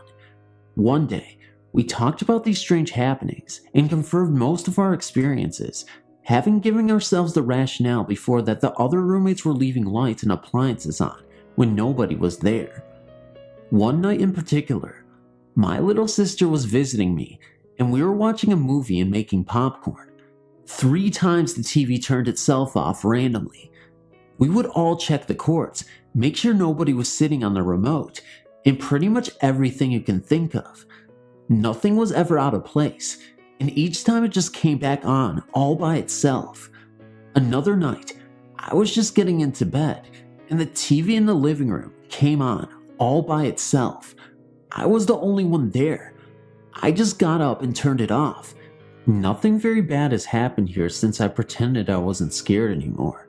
So maybe the ghost has finally gotten over the commotion of moving one day, or hopefully has decided I'm no longer any fun and moved off to terrorize some other collegiate.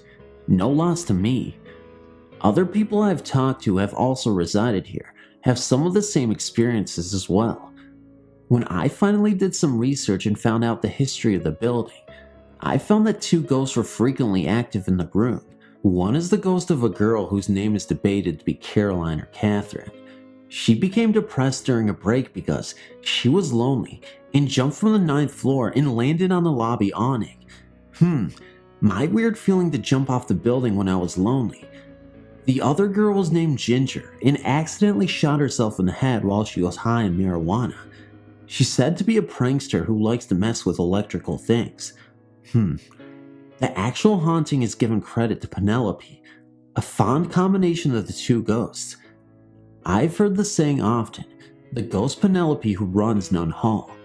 While researching my ghosts, I also found out that another girl resided in the dorm, drowned herself in the lake near the dorm when she discovered she was pregnant by her black boyfriend, whom her parents highly disapproved of. Rather than bear her parents' wrath, she committed suicide. There are other stories around of the various ghosts who share the campus, but they are not my experiences and not mine to tell, or maybe another time. Thanks for reading.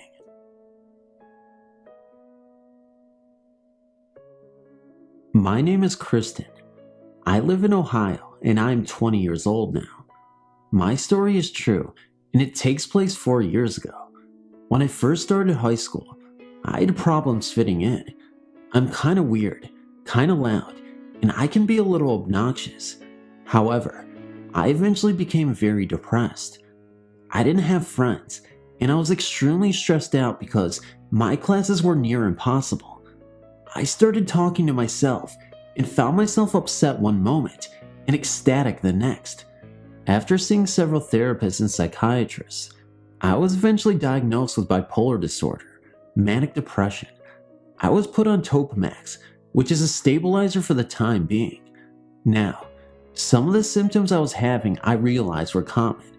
I like to stay up and work on my laptop, or just play around while sitting on my father's recliner. But most nights, in the corner of my eyes, I'd see dark shadows. I'd raise my head as a chill shot up my spine and hesitate long enough to examine the room around me. Nothing. And when I'd first wake up during the night, I had double visions. When walking by people, I could see an afterface.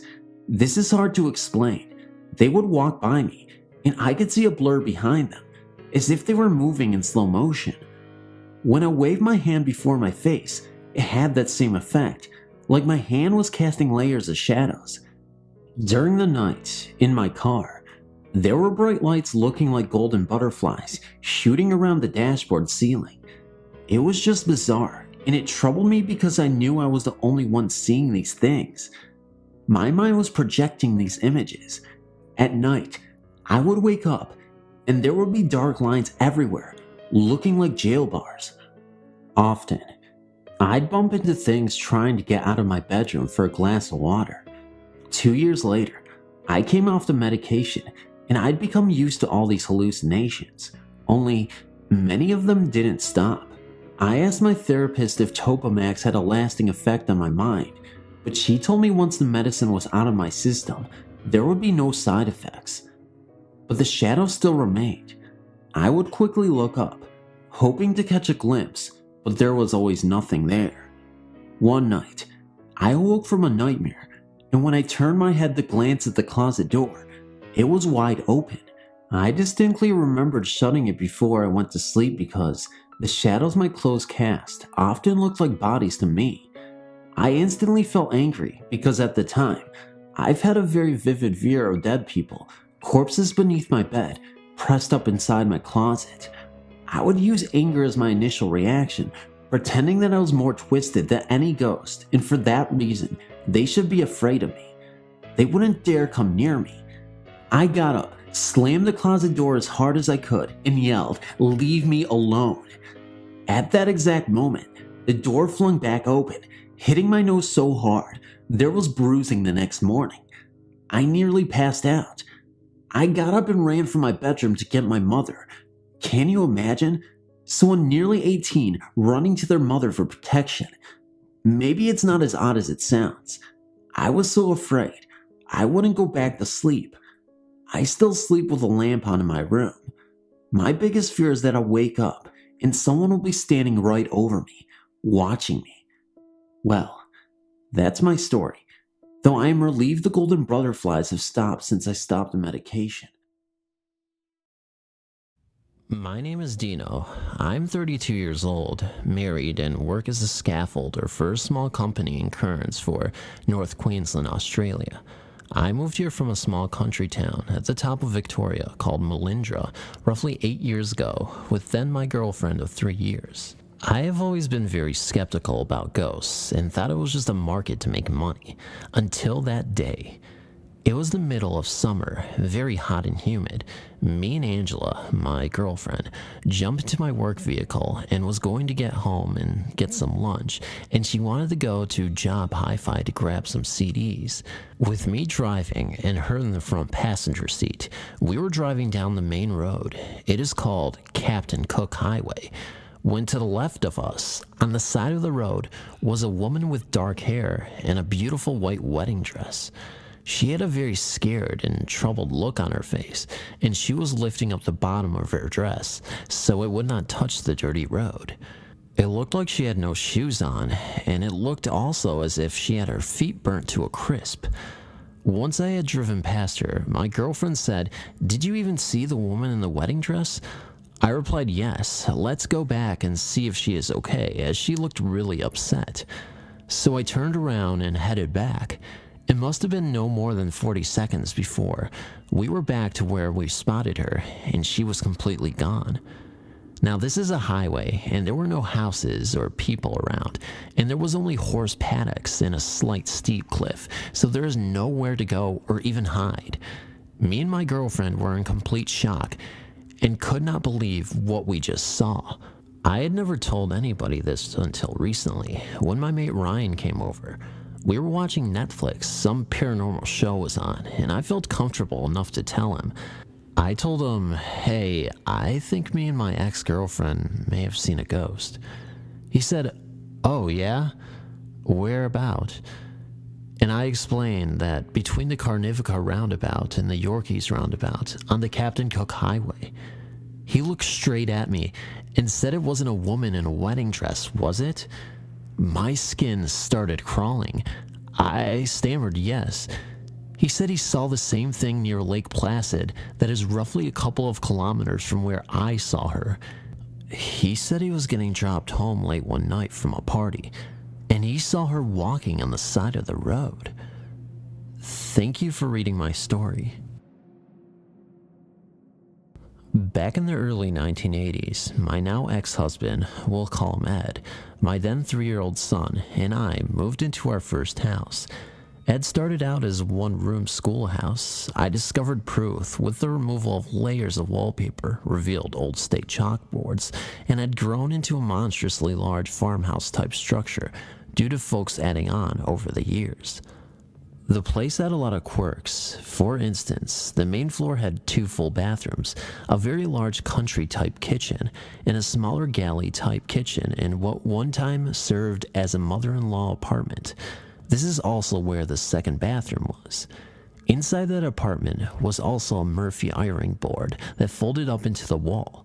What I found very odd was at some point, someone had removed the interior doors that would have shut the 2 units off from each other. As a result, you could literally do laps around the ground floor. The front door led into a nice-sized living room. From there, you could see the staircase that led up to the 2 bedrooms upstairs. Another quirk, the upstairs rooms were not separated by a hallway of any sort. The top stairs split into 2 triangle stairs, one on the left, one on the right, and these faced the bedroom doors. I won't make you suffer through a lengthy description of the place. However, I thought these were points of interest that may aid with understanding the events that would take place here. Our first night in the place, I distinctly heard someone rummaging through the moving boxes downstairs. I sat up in bed and listened, deciphering normal house sounds from those that seemed like someone was moving around. I looked over at my sleeping husband and slid out from under the covers and cautiously crossed over into my son's room. I lifted his sleeping form and returned with him to my room, depositing him on my bed. Someone downstairs coughed. I shook Ed awake. "Someone's downstairs," I hissed. "Go check it out." After a few groggy swears, he informed me that I could check it out for myself. Something downstairs toppled over. I about wet myself. If we had an upstairs phone, we would in later years, and this was pre-cell phone days, I would have stayed put and called the cops. As it was, I gripped my ball bat and made my way down the stairs, flipping on the lights as I went. I didn't want to surprise whomever had broken in, and I really hoped they'd just run away. I could see into the living room. Boxes were strewn about, giving voice that someone had been going through them. I made my way through the entire lower floor, leaving lights burning in my wake as I checked every nook and cranny while straining my ears. While I didn't wish to confront whomever it was, I didn't want them surprising me either. On my way, I double-checked the doors and windows to be sure they were shut and locked tight. Finally, there was only one room left, the bathroom in the apartment. I pushed the door open hard, and in the dimness, saw someone staring back at me. As I reached for the light switch, I saw them move towards me. I bellowed loudly, swinging the bat with all my might. There was a tremendous crash of breaking glass as shards went flying in all directions. I fumbled for the switch again, and as it came on, realized that I had slain a mirror that Ed had perched on the toilet tank. I wish he had told me. I fetched the broom and dustpan, feeling very foolish, and had just swept the bulk into a pile when there was a very loud banging at the front door.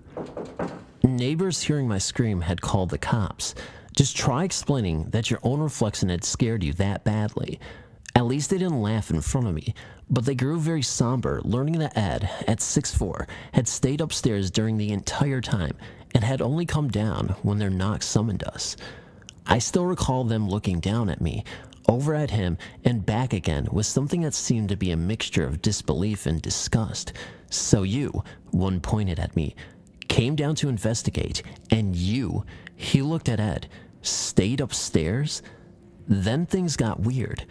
Cop A decided to see where this mirror was and check out the house to be sure it was secure, taking me in tow. Cop B stayed with Ed. I learned later that they had their own little chat, which left Ed feeling somewhat badly.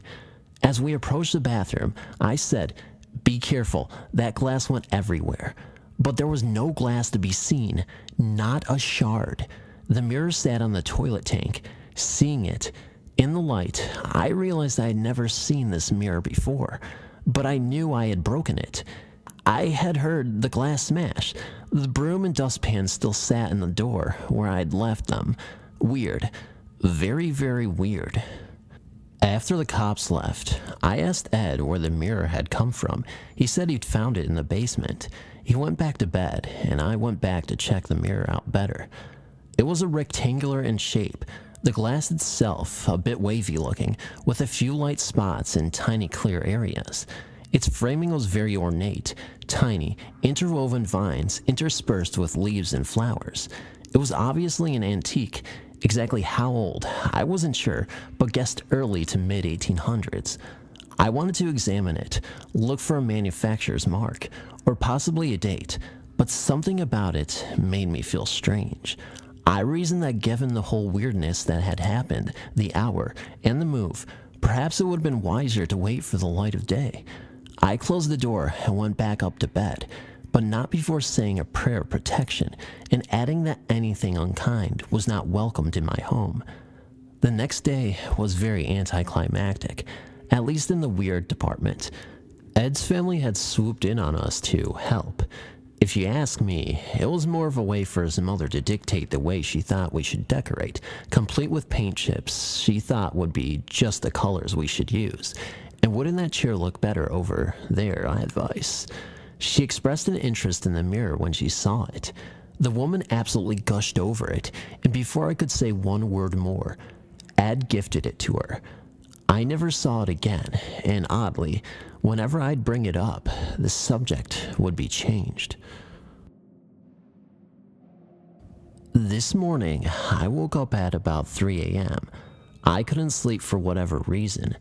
I turned and tossed until it started to look like it was starting to get daylight outside. Still dark, but not black outside.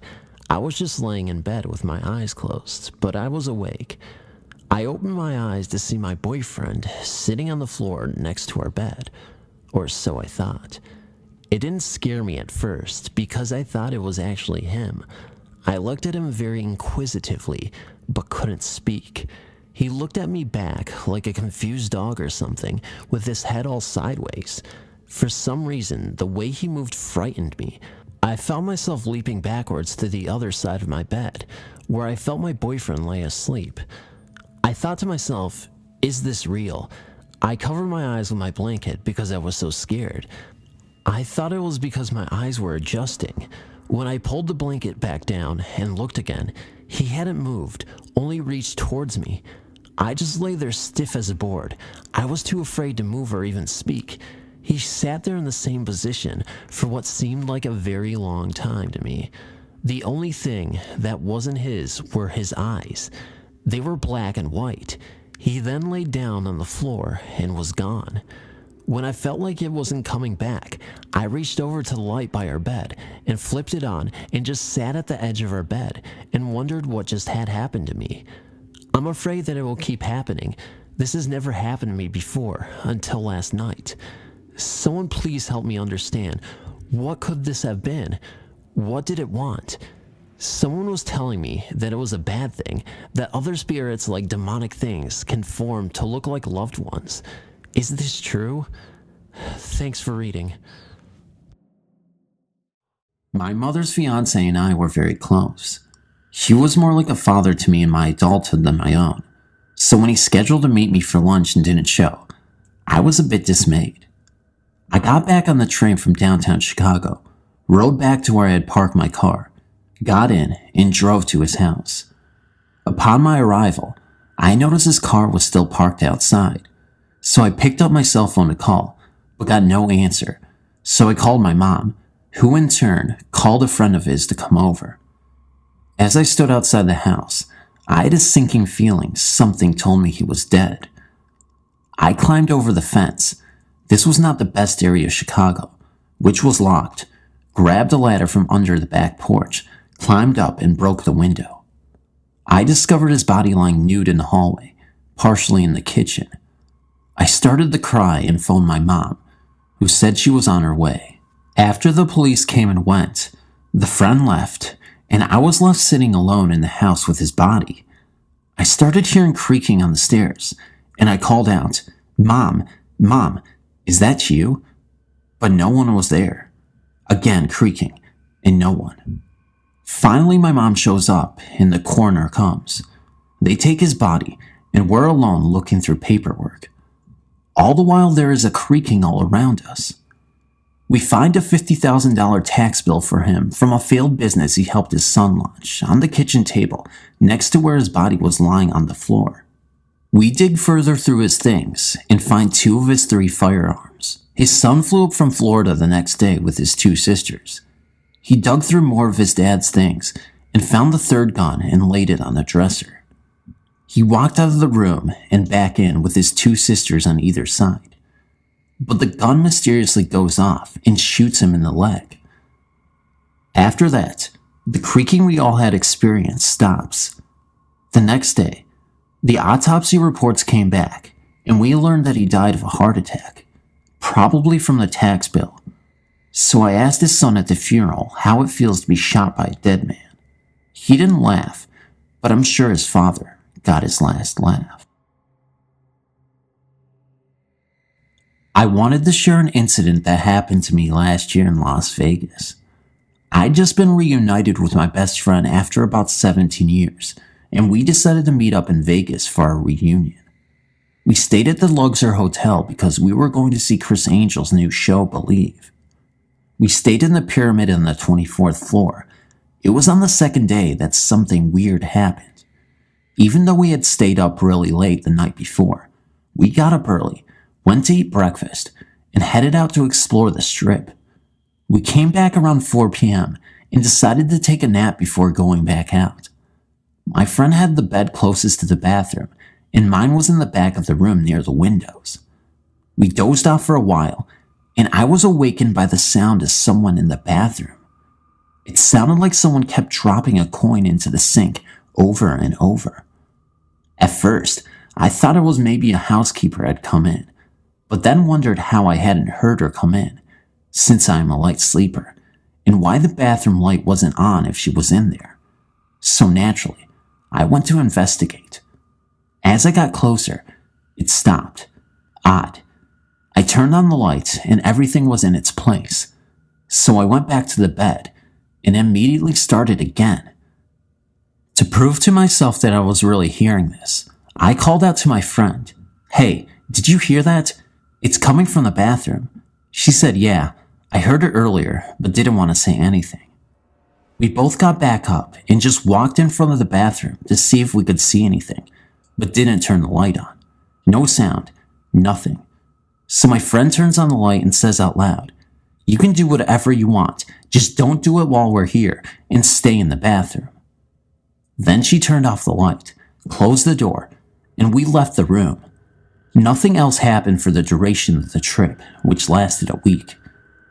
I thought about asking the hotel staff, but thought they might think I'm crazy. I did do some research though, and found out that a couple of workers died while building the hotel, but they are said to haunt the 10th floor. Thanks for reading. We had moved into our new house in August of 1972, and I had just turned 12. I was the oldest of 4 kids, and although my sisters and brothers took to the move easily, I did not. I don't know if it was moving from the area where I was comfortable, or if it was the uneasy feeling that I had in this new house. The house was a 7-year-old, 4-bedroom colonial which was in a cul-de-sac with 4 other houses. The house that sat at the top of the hill outside of the cul-de-sac was much more older and was the original farmhouse built 200 years earlier. Wayne was named after General Anthony Wayne, who fought during the Revolutionary War. The area itself is rich in history from this time period. The first indications of a presence was our dog. His hair stood on end, and he barked at the walls constantly. We thought he was bred too close and he was crazy, only to find out later it wasn't him at all. My mother was in the kitchen baking one day, and a decorative plate on the wall went flying across the room and broke into pieces. It seemed to be my room that had the most activity. It was the center room of the front of the house, and one night when friends of mine were waiting out on our front porch, they heard someone walking around upstairs, and the light in my bedroom went on and off. No one was in the house since we all just returned home. My friends thought we had a maid or a house guest. At times, we would hear music playing, but not music from that time. It sounded like a harpsichord. All of us heard it, and I even had friends who slept over and heard this music coming from above us. My father slept with a bat next to his bed, thinking that someone was playing an awful joke. Many nights in my room, my light did go on and off, and I thought it was me not turning the knob all of the way. I would always feel a presence with me. In fact, it would sit next to me on my bed. I used to actually feel it get up and see the imprint it made. At times, my bed would actually breathe. This went on for a while, and in August of 1976, my air conditioner broke and I went downstairs to sleep on the couch in the living room. I had my Cocker Spaniel Muffin with me, and something woke me up around 3 a.m. Muffin was shaking and I tried to calm him down, but he just buried his whole body next to me. The next thing I hear is a loud bang, like a door slamming, and then another door slamming. But I don't know where these sounds were coming from, because there weren't any doors. Then I could hear heavy footsteps walking towards me, and then it stopped. I heard them going through papers on my father's desk, and then continue again towards me. I can't tell you the feeling of fear I was feeling. There was a lamp behind my head, and I couldn't lift my arm up to turn it on. The footsteps continued towards me, and a man turned a corner into the living room and saw me.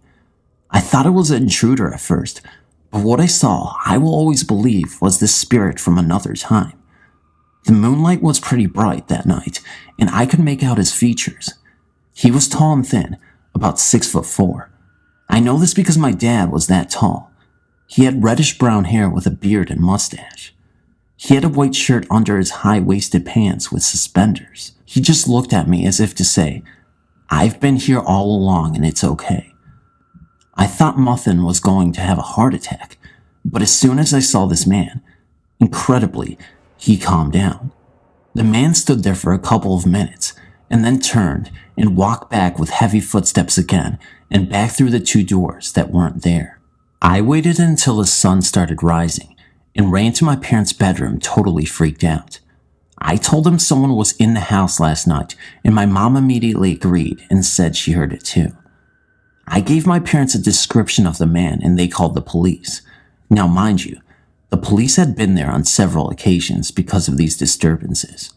After this last incident, they themselves did some research and found that there were 2 men who lived on the property the house was built on who were murdered. This was during the 1700s, and the cops showed us a picture of the 2 men. One of them was the man that I saw, which confirmed my belief of a spirit encounter. We moved from this house within a few months.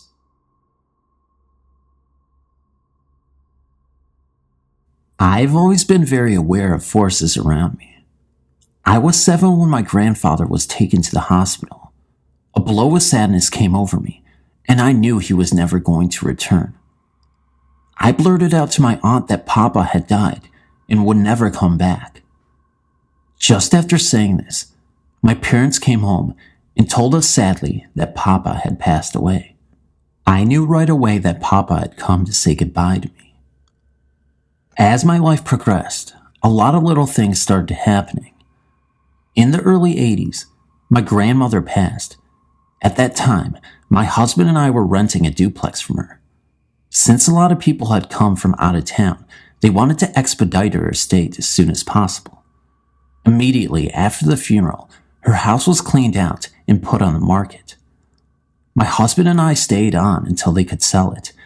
About 2 weeks later, I was home alone. My husband worked nights and only me and my dog were there. At about 2 a.m., I started hearing sounds in our apartment. At first my dog started to growl, but then he fell silent. Since I was the only one home, I originally thought that there might be burglars looking for something to steal, so I called the police. They told me to wait in my apartment until they could get there. Meanwhile, in my grandmother's apartment, it sounded like bedlam. Drawers were being opened and closed, and doors were being slammed. When the police came and we entered her apartment, nothing was amiss, and all became quiet. The officer told me that there was no forced entry. The door was double bolted, and unless someone else had a key, they could have not gotten in. They left, and about a half hour later, the noise starts in again. I called the cops. They come out, but no one there. By this time, I'm hysterical and call my husband home from work. While I was waiting for his return, the front door slammed and opened shut so hard that the plates of glass in my living room window shattered. I definitely felt that it was my grandmother's doing. I wonder what she may have been searching for. Maybe she became mad because everything was gone. I've had some other things happen, and I feel as if the undead are drawn to me. I will write again soon and tell you about the haunted apartment. Until then, thank you for reading my story. This just happened during the night. My daughter Courtney was lying in bed, and suddenly she saw my deceased brother sitting on the side of her bed. My brother had lived in England and dropped dead of a heart attack almost 2 years ago. She was shocked to see him there and a little afraid as she knew he was dead. His name was Bill. Bill leaned forward, looking intently into her eyes, and then leaned back. Courtney, being frightened, closed her eyes. She suddenly felt like she could not move. It was like a wet blanket was on top of her. This really made Courtney freak out. She also could not speak. She was frozen. But then Bill was gone. I think Bill was coming to tell her something, especially when he was leaning forward towards her. The other part, I cannot figure out. Bill would never hurt Courtney. and he would never bring anything evil with him. Her husband and Jack Russell Terrier were out in another room and knew nothing until it was all over, which she then went out of the bedroom to desperately find them. My daughter doesn't know what to think. We need an explanation. I believe my brother was trying to give my daughter some information. The leaning forward then back. I myself had a ghost visit me as a child. 15 years later, I was married and working on family genealogy when a family cousin gave me a photo to borrow that contained my great-grandfather who came from Ireland. This man in the photo looked just like the ghost who came to me as a child. Also, I had funny things happen after my dad died. For one, I took pictures of my dad's car before trading it in, some years after his passing, as it was the last thing of his to go. The pictures were foggy like a ghost stood in front of the camera. It was film pictures then, and the rest of the roll had wonderful photographs. I had also seen my previous husky who passed away in 2005 in the house 3 times. I've gone as far as almost 2 hours away to a doctor's appointment and was in an exam room on the table when something touched my foot. Things never happened to other people in my house, just me. But my daughter, after graduating college, had one dream while still living here in 2008, where both grandparents and our previous husky were in this dream. This was the first time she met her grandmother, as I became pregnant with her right before my mom died. I know it was real and true by what she said to Courtney. My mother liked to put on airs, like she was better than others. That told me it was her by the haughty words Mom used. Around my daughter's birthday in March, my brother Bill was in a dream of hers. My daughter didn't believe before in spirits. She certainly does now. I lost a child, a miscarriage, 2 months before I became pregnant with Courtney. I wondered whether this spirit, whatever, that was preventing Courtney from moving, could have been a child trying to get close to its sister and Bill brought it to meet Courtney, just trying to figure this out. I've been concerned that this also could be a sign that someone in the family will pass soon. Help. I've owned the largest New Age shop in northeastern Pennsylvania, the Emporium of Curious Goods, for the past 19 years. For 16 of those years, I lived in an upstairs apartment until I bought a 22-room Victorian mansion in the next town. Quite frequently during the apartment living, and still to this day downstairs in the shop, I see a large gray cat, usually out of the corner of your eye, but then it vanishes when you look directly at it. I'm not the only one to see it. Many customers over the years have said things like, "You know you're not alone in here," or they'll just outright tell me they saw a big gray cat which vanished before their eyes. One lady recently told me she saw it lying on a counter and went over to pet it, thinking it was real, and it vanished before she reached it. Just a few months ago, I was behind the counter and 4 teenage boys were looking at books in front of the shop. I heard the familiar cat call, "Puss, puss, puss," come from one of them. I looked up to see what was going on, and they called back to me, "Hey, do you know you have a cat out here?" I asked them what it looked like and where it was. They told me it was a big gray cat, and it walked around the corner of the counter. Now, the counter in question is against the wall, so if it walked around the corner, it had to vanish into the wall. When they looked for it again, they couldn't find it. My partner once saw a curtain hanging at a door in a passageway, flip up at the bottom and then lower again, just as if an invisible animal had walked under it. Both one of my clerks and I have actually felt a cat rub up against our leg as we sit behind the counter. We don't know where it came from, but we nicknamed it Spooky, and when we came in the morning and found an item thrown off of a shelf and broken on the floor, we always say, well, Spooky was on the prowl overnight again. One odd thing is the fact that the mansion I bought was the site of a suicide years ago. It belonged to a doctor and his wife committed suicide in his carriage house, still on the property. She closed the door, turned the car on, and was found many hours later. There are many rumors I've heard as to why, but I do not know if any of them are true. But the ending of the story is that it is the most quiet house I've ever lived in. No activity at all, No feelings, no vibes.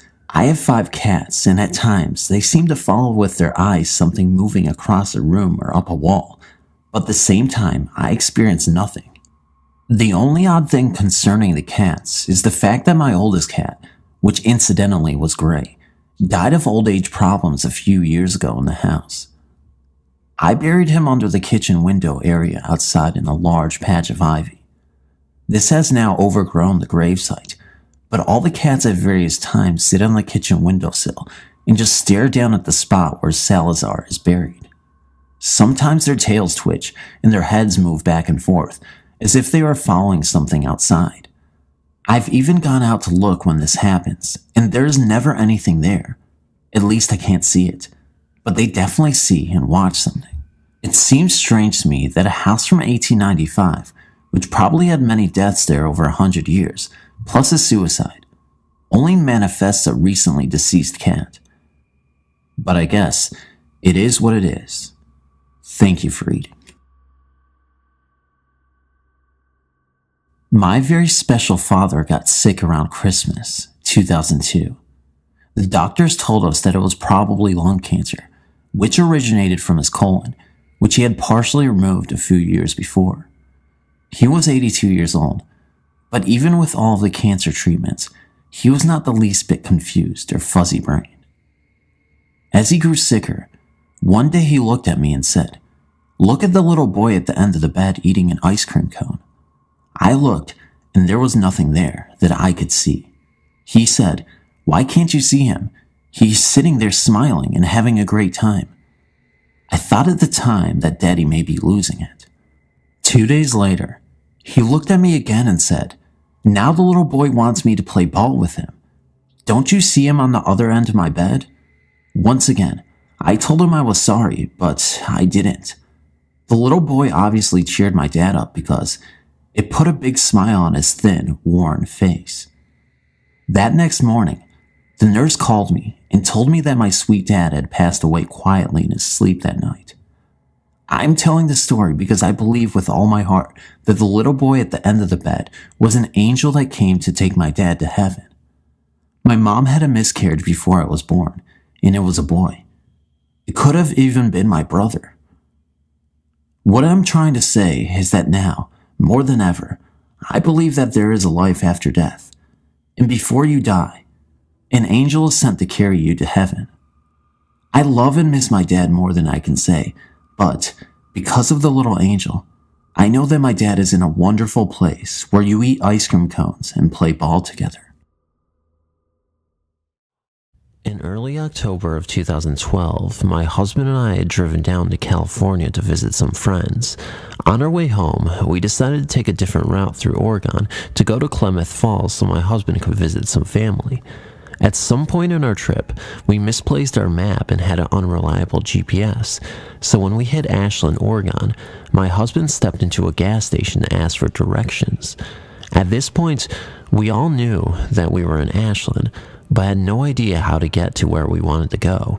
It was about 7:30 p.m. The cashier at the gas station sent us down a highway called Highway 66. Later, we found this to be also commonly known as Green Springs Highway. After about 10 minutes of driving or so, we noticed there was nothing around. It was pitch black outside and the stars were very bright. We continued on for what felt like forever. It had been at least an hour. We had not seen a single vehicle, and there were no buildings or houses. I needed to go to the bathroom, so we pulled off to the side of the road. After I finished my business, my husband had the idea to lay on the hood of our truck for a few minutes and take a break to enjoy the stars. One side of the road was a straight-up cliff, the other a complete drop-off or steep hill. We were on the side of the road that had a drop-off and the cliff-like wall was on our right. My husband was on the driver's side and I was on the passenger side. We had been laying quietly for only about 5 minutes tops when, all of a sudden out of nowhere, about a foot or so from my husband's side of the truck, we heard what sounded exactly like galloping hooves. It did not sound like they were coming or going. They were just there extremely close to us. We couldn't see anything, but my husband panicked, shoved me off the hood, and pushed me through the passenger's door and into the driver's seat. Once we were in, which only took us about 30 seconds, I cracked my window and used the flashlight on my keychain to look for the source of the sound. Nothing was there, but we never heard the hooves leave either. At this point, I felt so scared that I pretty much floored it out of there. I drove going about 55 miles per hour for approximately 30 minutes before pulling over to take it all in. We were sitting there in the truck on the side of the road when we began to hear a rolling and metal dinging sound from the top of our truck.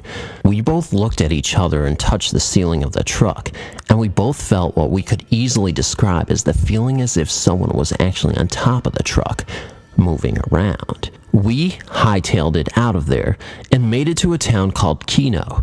Once in Kino, we stopped at a second gas station, asked for directions once again, and easily found our way out to my husband's grandmother's home. The rest of our trip was unremarkable, but we both could not stop wondering what happened while we were on the Green Springs Highway. When we got home later that week, my husband was unloading the truck while I was upstairs looking out the window down at him. I then noticed scratches all over the top of our truck without explanation. I called my husband up to look at it and see if it was there before or not. When he came up to look, he was just as freaked as I was. The scratches spanned the width and length of the truck's roof and were claw-like. To this day, we have no clue what happened out there. I would love to know if anyone knows what this could have been. Everyone we have told about our experience has laughed at us or not taking us seriously, but we both would really like to know what it was.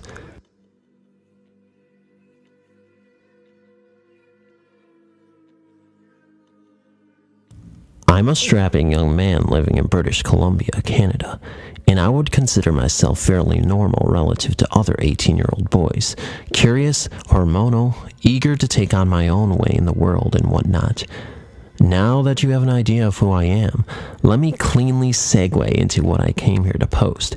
From the ages of 4 to 10, I lived in a place called Quinsam Trailer Park. I was 7 years old, laying on the top of my bunk bed. Note, I have no siblings.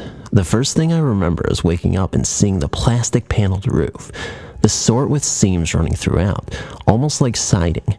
It was very late. All the lights in the house were turned off and my parents were sound asleep. I felt what only could be described as a light tugging sensation, almost an urge to look to my right. Note that my bunk bed was shoved into the corner of my room on the left with the door to the right. My door was open as usual and I started to drift back to sleep when what could only be described as a naked man-like figure made of self-contained green light walked into my doorway. It did not cast any light on the walls. In fact, it kind of looked like the dull green color you might experience by rubbing your eyes through your eyelids and then looking into a dark room. But make no mistake, that is most definitely not what I was experiencing. For something like that doesn't form perfectly the shape of a naked man without facial features, arms to the side, standing tall in my doorframe. I wasn't afraid. I wasn't calm. I was feeling the kind of serenity you only experience right before falling asleep. The being took a step into my doorway, looked up at me for a brief moment, and proceeded to turn its head down to the right to the point where it was looking straight at the air vent situated in the floor adjacent to my door. It dissolved slowly into a mist-like form and was absorbed into the vent. I did some research, and I'll debunk the idea before it starts. It wasn't sleep paralysis. I consciously moved my head to look at the doorway. Opinions. Must have been aged 4 or 5 when this happened. Occasionally, I'd wake up in the middle of the night when Mom and Dad were asleep. Sometimes I'd sneak out of the bed and walk around the house to experience the way it looked and felt with all the lights off. Loved doing this. To this day, I love turning on the lights and just hanging out in the dark. Sometimes it's scary, but mostly it's enchanting. One night, I either woke up or was awoken, not sure. I remember hearing sounds coming from down the hall as soon as I awoke.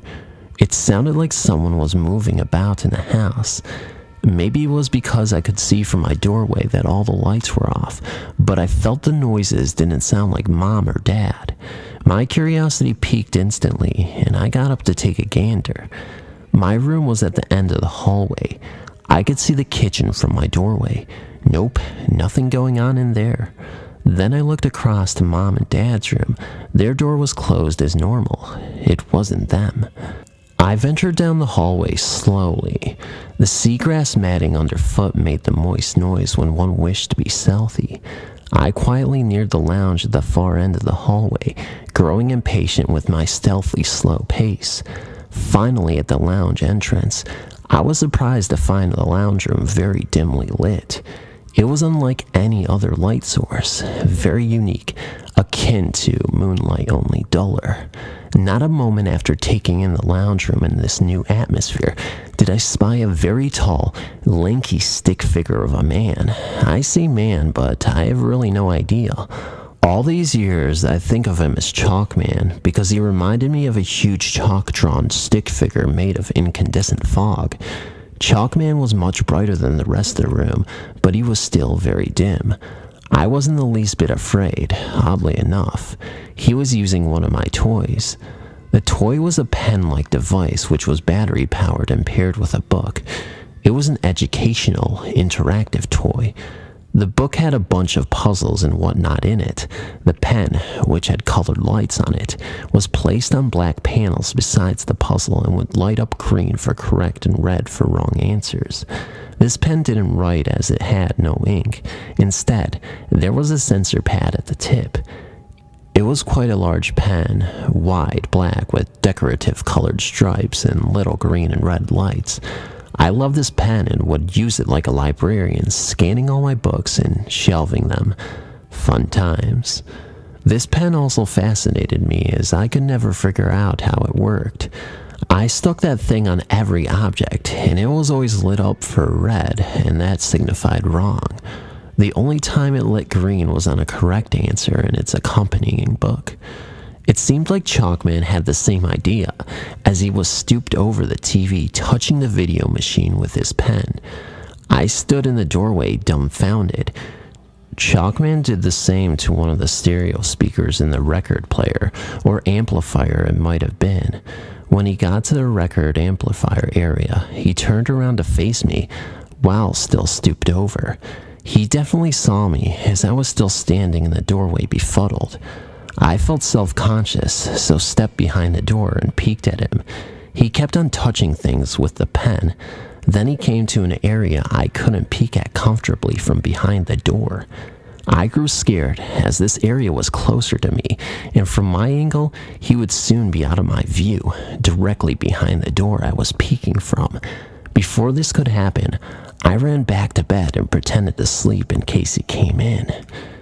I didn't realize, until I was a teenager remembering this, that Chalkman seemed to only be interested in touching electrical objects with this pen. The next morning, I headed straight to the lounge to find my pen. Found it on the rocking chair. Thought that was an odd place for the Chalkman to leave it, but was instantly distracted by it lighting green when I used it to touch the chair. Ever since that night, the pen would light a 50-50 mix of green and red for any object. Maybe Dad put new batteries in it before I got up and its changed functioning behavior was a coincidence. But I like to think Chalkman had something to do with it, though I haven't had a clue what. I must have been really going heavy with the pen that morning, because eventually, Dad got the book and sat me down on the floor with it. We went through the book together, but I kept touching Dad's knee with the pen, which was lighting green. I looked at Dad as if to say, "Isn't that amazing?" Dad stuffed a pen up his nose and pulled it out of his ear. This made me laugh. Later that day, it rained pretty heavy.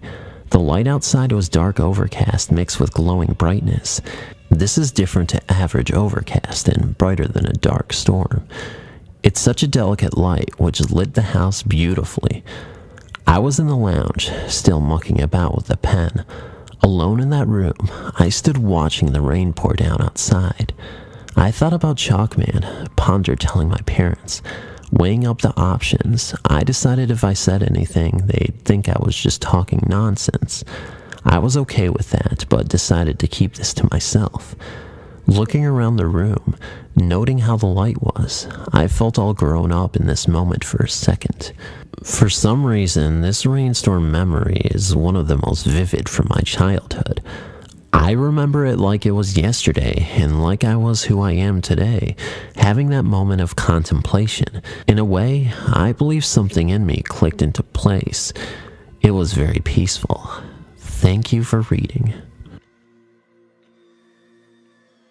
At around 9 p.m., I was in the car with my girlfriend and my stepdad about to take her home after she had stopped over at mine during the day. On the way there, we were traveling along a main road, and all of a sudden, to the left of us appeared a large black dog with what looked to be large teeth. Its shoulders were broad and large, but its eyes did not glow. The dog walked off of someone's drive and appeared from beyond a wall. Initially, it felt like my heart dropped into my stomach, but the longer I looked at it, I just passed it off as being a normal dog. As we drove past, I looked behind, and the dog still carried on walking. There was no owner to be seen. Also, there was another car behind us. I asked my girlfriend if she had seen it, but she said no. Once we had pulled up to my girlfriend's house about 3 minutes later, my stepdad said, "Did anyone else think anything was off with that dog up the road?" And I automatically responded without hesitation. Once I got home, I undressed and got into the shower. Once I got out, I noticed a red line on the right side of my chest by my arm. It did not hurt. It was just there. I never noticed the mark before getting in the shower, so I found that this was an odd occurrence. I then began to do some research on the sighting of the black dog and found that it could be an omen towards the viewer's death or someone very close to that of the viewer. This is what got me scared and the main reason I am writing this story. Thank you for reading. If you have any input on my story, please comment because I'm very scared of this occurrence.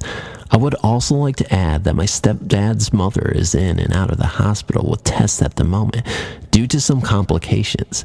Has this sighting got anything to do with it? I live in a city called Bangalore in the state of Karnataka in the country of India.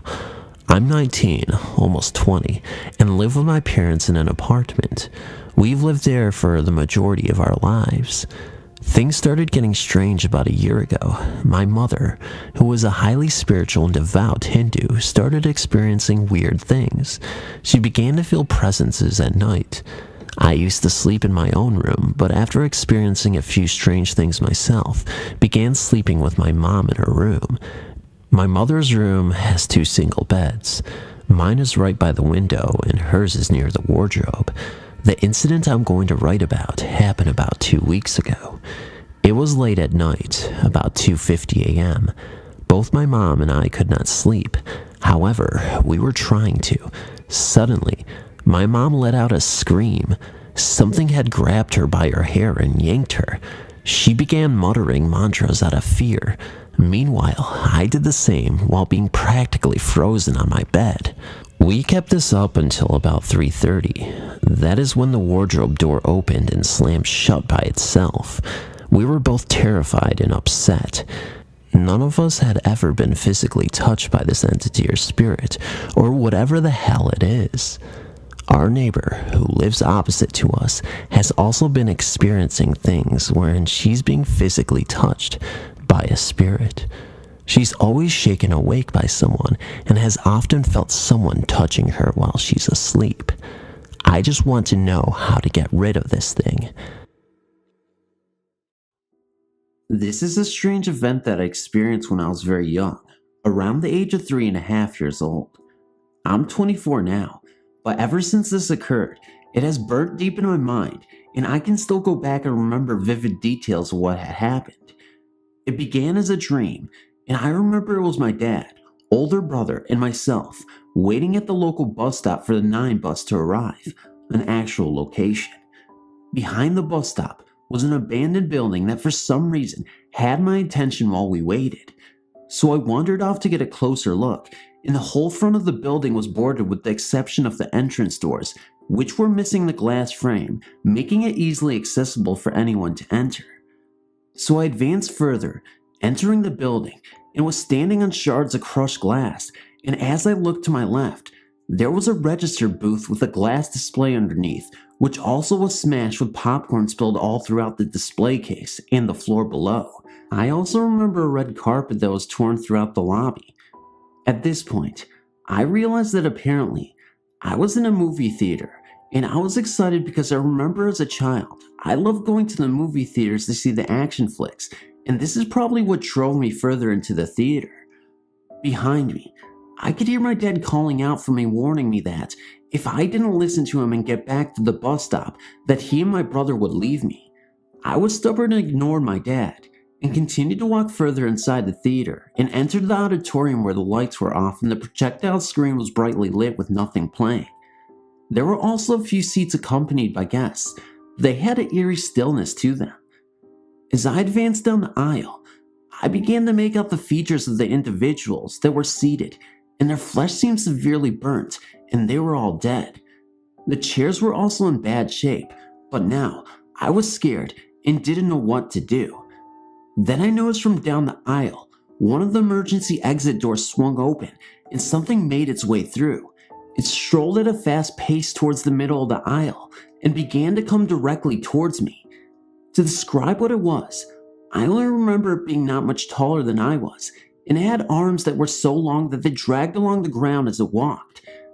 I started to run back to the bus stop, where I was hoping my dad was still waiting for me, as this creature continued its pursuit of me. To my horror, the bus stop was completely empty, and there was no one there to help me. I then turned and ran around the building, till I was tackled down by this thing. I screamed, then I woke up. Now, I know for sure that I'd been conscious when I saw my closet door open slowly, and out came the same creature from the dream I had. As frightened that I was, I did my best to keep focused on it. I remember looking over to where my brother was sleeping, but he was completely sleeping, and I was just terrified. It continued to approach me, and I noticed it was dragging along a toy fire truck I had at the time. As it got to my bedside, it extended its arm and appeared to be handing me over a truck, but that's when I screamed for my parents who were sleeping in the next room.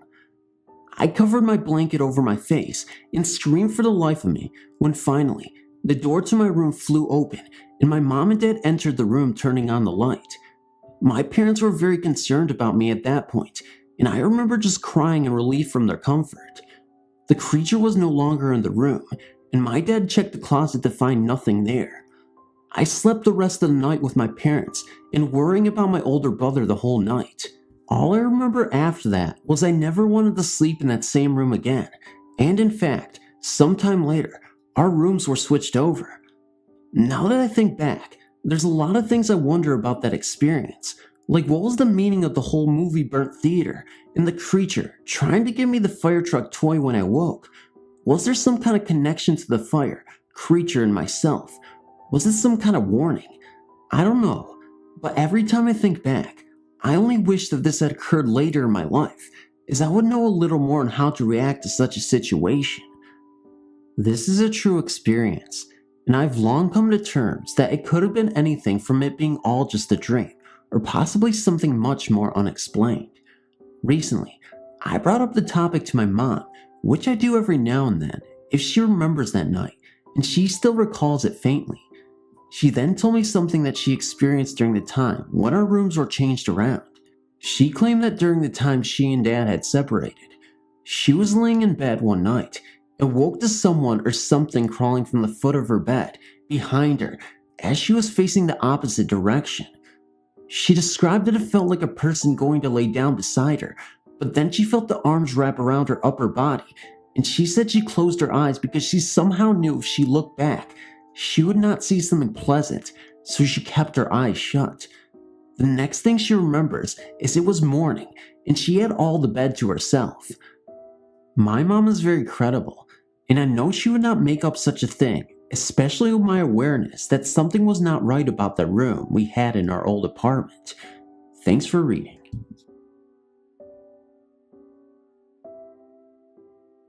A good few years back now, me and two mates were traveling home from the city center of Birmingham to Woolly Castle on the 21 bus. The bus must have been early as it pulled up outside the school on Harborne Road. It was there about 5 or 6 minutes when we heard someone shout, "Look, look!" As we looked out the window, we could see this figure of what looked to be a man, dressed in a black robe with a hood and a tie around his waist. It had no face, hands, or feet, and floated through the railings opposite the school from the small grassland. It then proceeded to float across the road and headed in the direction of the bus, but by this time was about 18 feet away. It really scared me as it resembled what I saw on the TV, like the Grim Reaper but without the scythe. As it floated, it made slight sways from side to side, like we do when we walk, but as I said, without the feet. It did look evil, although looking back now, the clothes slightly resembled a monk's. I was scared stiff for months after that, as I thought it may resemble death or something. I'm happy to say that me and my friends are still alive, although we all had some pretty bad luck for years after. That may just be coincidental though. I'm not sure if the bus driver saw it as well, but we know what we saw is there was about another near dozen people upstairs with us. Most of them stood up or was in total awe looking out of the window. Thanks for reading.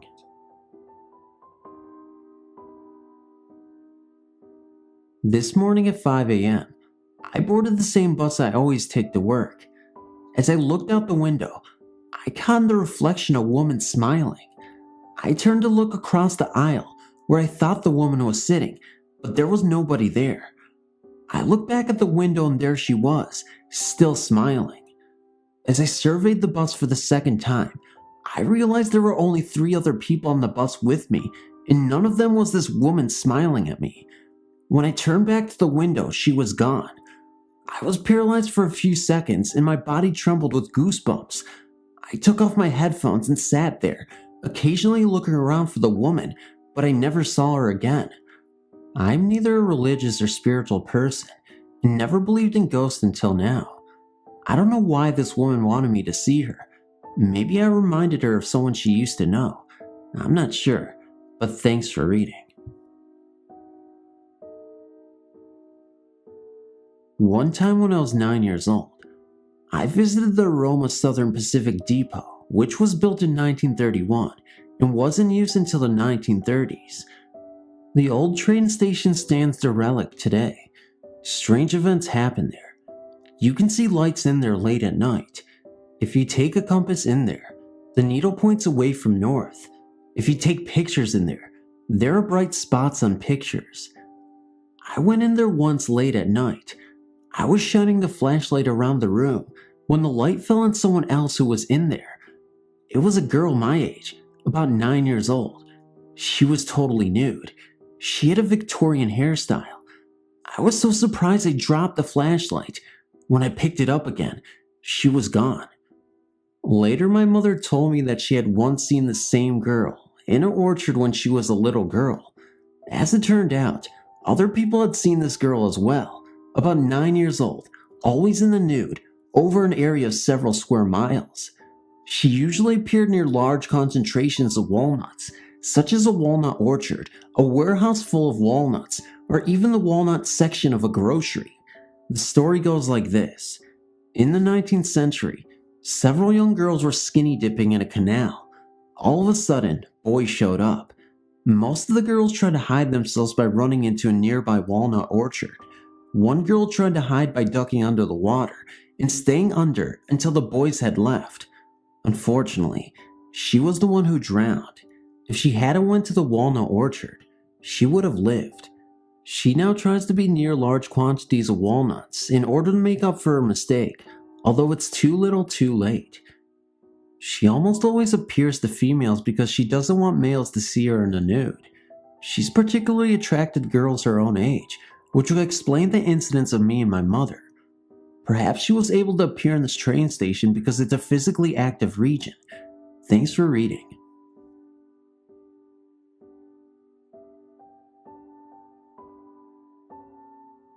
About 9 years ago, me and a mate used to go to this caravan site a couple of miles up the coast from where I used to live. During the summer, we used to drink in the site's pub called the Mermaid, booze on the beach, and chat up the holidaymakers' daughters, etc. One year, a couple of months after the summer crowds had left, we'd gone to the bonfire that they have there to watch the fireworks and generally just join in with festivities. We ended up staying late, just wandering about the site before finally ringing a taxi and waiting for it outside the Mermaid, inside the doorway of a rundown toilet block near the edge of the cliff. It was quiet, but there were still a few people about. Anyway, after a couple of minutes of us standing there, I'd see something at the edge of the cliff, in a shallow ditch around 30 yards away. It looked like the startings of a fire, and I mentioned it to my mate. I remember saying, "What the hell is that?" And I think his response was something along the lines of, "I don't even want to think about what that might be." We carried on watching and the fire grew, until finally, something blue became apparent in its center. I couldn't tell what it was at first, but it quickly materialized. It, or rather he, was a man in a blue boiler suit with shoulder straps, wearing a tan cowboy hat and an orange shirt, and he was digging hard into the ditch. As he dug, he got lower, until around the point only his torso was visible. The image seemed to evaporate, the fire closely following suit. Me and my mate didn't speak during the sighting, and I don't think we spoke much on the subject on the ride home, but whenever I talked to him about it afterwards, he'd always make a joke or fobbed it off. I reckon some people just don't believe in ghosts. As it is, I haven't seen this mate for years, and that experience is the only thing I really remember regarding him. That caravan site, Tunstall, near the city of Hull, England, and that, what I can only describe as a spirit. Some woman who I told about it in a nightclub years later said maybe it meant something. I can't think what, but sometimes I think maybe she had a point. Thanks for reading. Hi, my name is Leanne, and I live in Australia. I have 6 children, and this story is about my eldest child, Amy, who is 12 now. I've experienced a lot in my life, ranging from getting a freezing feeling on my head whenever a spirit is near me, to seeing my relatives, one alive at the time, to being touched and feeling all 4 fingers, thumb, and palm. This experience, however, is the freakiest one I've had to date. My daughter Amy was 2 years old. I'd been shopping in my local shopping center, and they had a creche there to mind your children while you shopped. I did some shopping, and then went across to the pub across the road from the shopping center, thinking that the creche would be open for at least another couple of hours. I started playing the poker machines, and about 20 minutes after I started playing, I heard this voice in my head saying, "Would the mother of the little girl with red hair who is 2 and whose name is Amy please come to the center management office now?" I dismissed this completely. About 10 minutes later, I heard the voice again, a little more insistent this time. "Would the mother of the little girl with red hair who is 2 and whose name is Amy please come to the center management office now?" I continued playing, but felt a bit weird that I was hearing this voice, but still, I dismissed it. Then, "Would the mother of the little girl with red hair who is 2 and whose name is Amy please come to the center management office immediately?" I just froze. I was hearing all of this in my head, and I couldn't figure out what on earth was happening to me. I had to decide at that moment whether to change some more money to coin to put in the machines or to go. I decided that I should go. I went across the road to the shopping center, and I got very scared. I virtually ran into the car park, and as the sliding doors opened, I heard, "Would the mother of the little girl with red hair who is 2 and whose name is Amy please come to the center management office immediately?" Now, take a breath. I was absolutely staggered. I just froze. I couldn't believe what I was actually hearing. I started to cry. I looked around everywhere, but I didn't know where the center management office was. A security guard noticed me crying and asked me if I was the mother they were looking for. I said yes, and he took me to the center management office. There I found my daughter Amy, who was crying, and 2 police officers. It turned out that the creche had only been open for another half an hour after I had put my daughter in. There was a sign outside apparently, but I had not seen it. The police officers told me that if I'd been a half hour late, they would have charged me with abandonment. Can you believe that? I tearfully grabbed my daughter and cried the entire taxi ride home. I almost lost custody of my child because I didn't listen to that voice. I don't care if it was God or the spirits of my ancestors or my guardian angel, but someone, something, changed my life forever that day. My daughter is truly a wonderful human being, and somehow I think that day we shared a psychic connection that still freaks me out. Thanks for reading my story, and feel free to contact me if you would like more stories or details. This story is completely 100% true.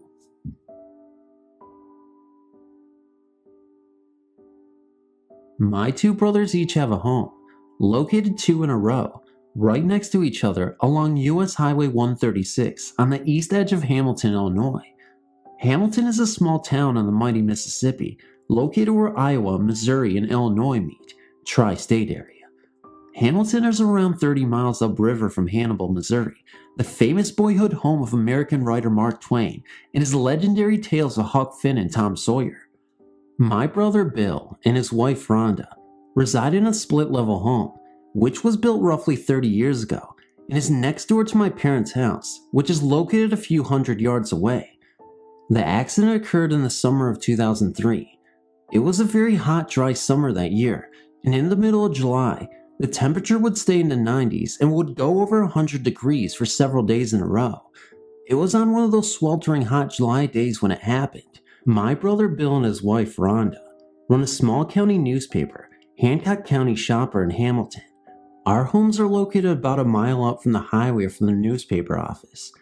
It was Friday afternoon around 5 p.m., and Rhonda was driving home from work.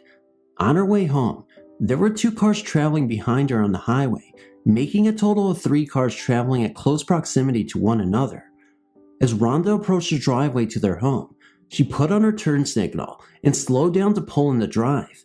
Apparently, the third car in the sequence did not realize she was slowing down to turn, and that car slammed right into the back of the second vehicle, which was behind Rhonda's car.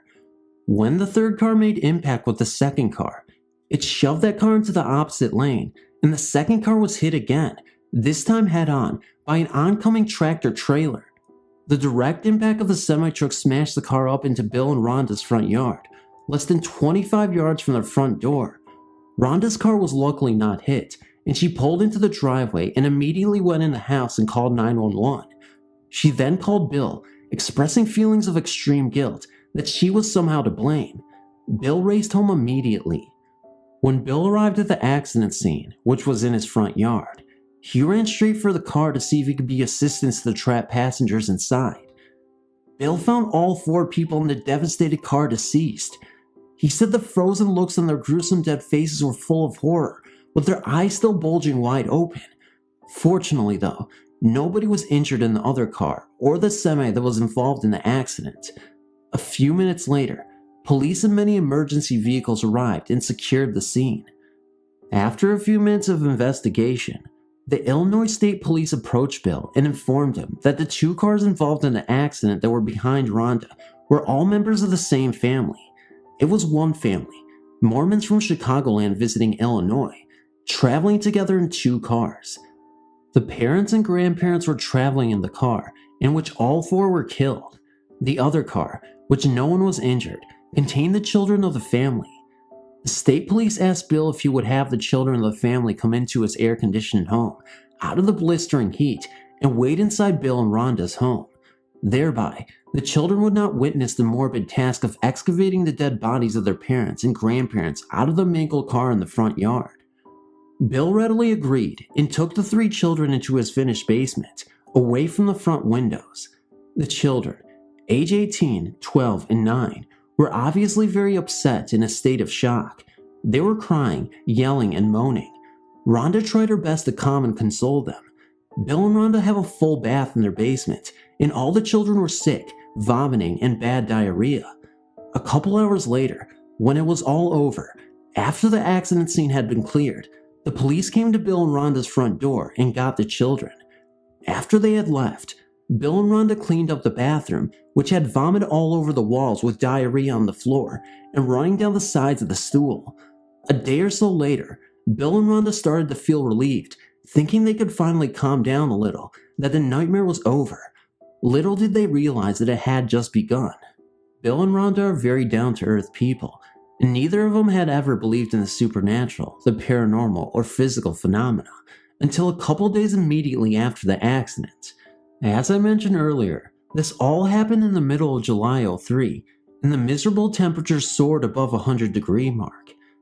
Bill and Rhonda kept their windows shut and the air conditioning on.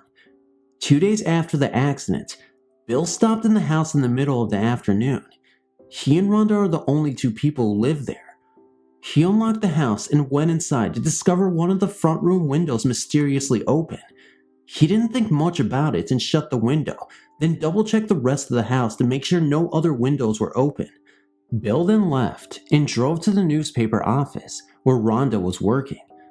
Bill asked why in the hell she would open the front room window in 100-degree heat with the air conditioning on. Rhonda replied that she had not opened the window and did not know what he was talking about. That evening, around 5 p.m., when they came home from work, the window was open again. Over the course of the next few weeks, they would come home to mysteriously find windows open in the house, with no logical explanation as to why. During the same period of time after the accident, Bill and Rhonda felt a very dark, dreary feeling in their home. While laying in bed watching television in the night, they said they could see dark shadows move across the ceiling in the bedroom and the upstairs hallway. They report feeling a very dark, foreboding presence occupying their home. The bedroom television shut off by itself. Their dog of 12 years, Eddie, would stand up at the foot of the bed and growl at the shadows that would move across the ceiling and walls.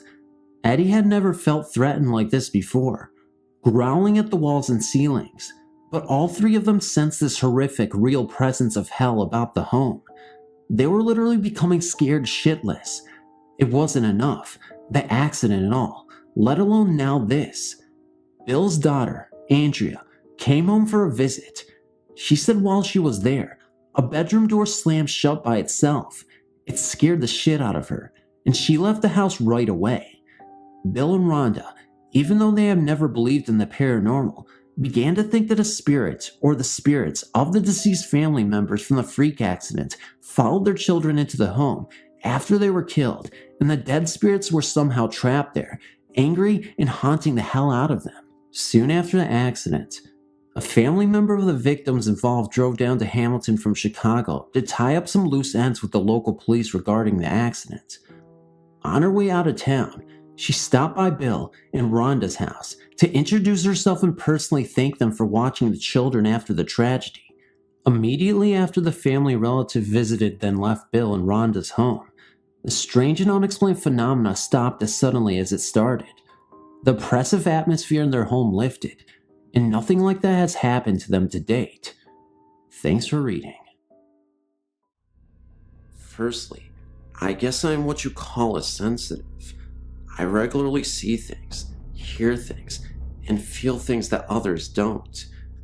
I'm usually the first one to point out when something doesn't feel right, and I've been like this all my life. During my first year at university, I stayed at Hillhead Halls, and I had the strangest experiences. For about the first month of being there, it was fine. One day, I was walking by the kitchen, and I felt a huge blast of cold and loud whispering, which really frightened me. Seeing strange things doesn't usually bother me, because it happens quite regularly, but this really bothered me, because it felt so bad. I asked my flatmate if she had heard anything, but she said that she hadn't. Just after the Christmas holiday, I came back to the worst time of my life. Firstly, there was a man walking around my flat. He was very tall, wearing all black, including a black hat or hood, and you could not see his face. I saw him outdoors and inside the flat. He frequently had a black dog with him, which often walked by my bedroom door. My flatmate got really scared of being alone in her room, as she felt there was someone watching her from her door. It was about a week after seeing this man that electrical appliances in my room started to go wrong. My electrical alarm clock, for example, would just start to beep much louder than anything had ever done before. and did not stop when I pulled the plug out. It has no battery backup. My printer would just print out random rubbish, even if it was not switched on, and light bulbs will blow if you looked at them for a long time. The electrical stuff would only happen in my room. Objects would disappear from my room, reappearing elsewhere in the flat. An example of this is that we lost a bread knife out in the kitchen.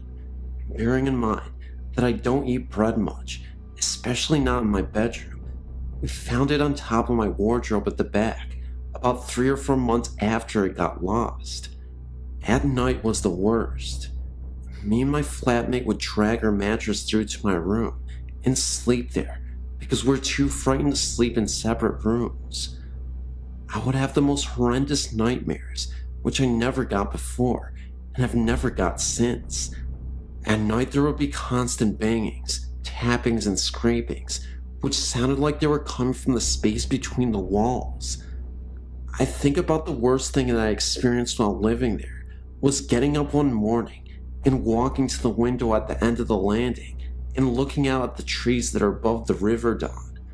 On the larger branches, there were hanged people, as in dead, with a rope around their neck, swinging in the wind. They weren't dressed in modern clothing. I wanted to run away and stop seeing it, but maybe I was too frightened because my feet wouldn't move and I found it really difficult to breathe. After this, my flatmate found staying in our room, which overlooked the river dawn, unbearable, and moved into the room next to mine. As soon as that room was locked, everything was fine until it came to the end of the year and she moved out. She moved out about a fortnight earlier than me, but I was spending most of my time in the flat above mine. After her moving out, I came downstairs from upstairs to find her door open and light shining through onto the landing carpet. Very bravely, I went to shut the door and switch the lights off, but just as I got there, the door slammed in my face and locked, and I heard the light switch off. I phoned my flatmate to make sure she was home, which she was. I then phoned the people from upstairs and asked them to come down, and when they got to my flat, the room wasn't locked again, but was totally empty and freezing cold. It was the summer, but you could see her breath was white. The next day when I got out of the shower, I found that the bathroom door was wide open, despite the fact that I'd locked the door and there is no way that the lock could open itself. Also, the bathroom door was very creaky, and I hadn't heard a creak. I went to my room and got dressed as quickly as possible, but I couldn't find the key to my room so I could lock up and leave. I'd left the key in the lock on the outside of the door, but it was gone. I found it in the bathroom sink. Finally, one night, I gave my key to one of the people living upstairs to go and get me a sweater for my flat, as I was too frightened to go down. This person, who was a complete skeptic, came back upstairs completely pale, sweating cold sweats, shaking, and totally out of breath. I don't know what happened, because this person won't talk about it, and has made us all promise never to bring it up in conversation. These all sound like really weird events, but I don't smoke, drink, or do any kind of drugs, and I didn't then, but I swear they are all true. I don't want to experience anything like that again as long as I live. Thanks for letting me share this with you.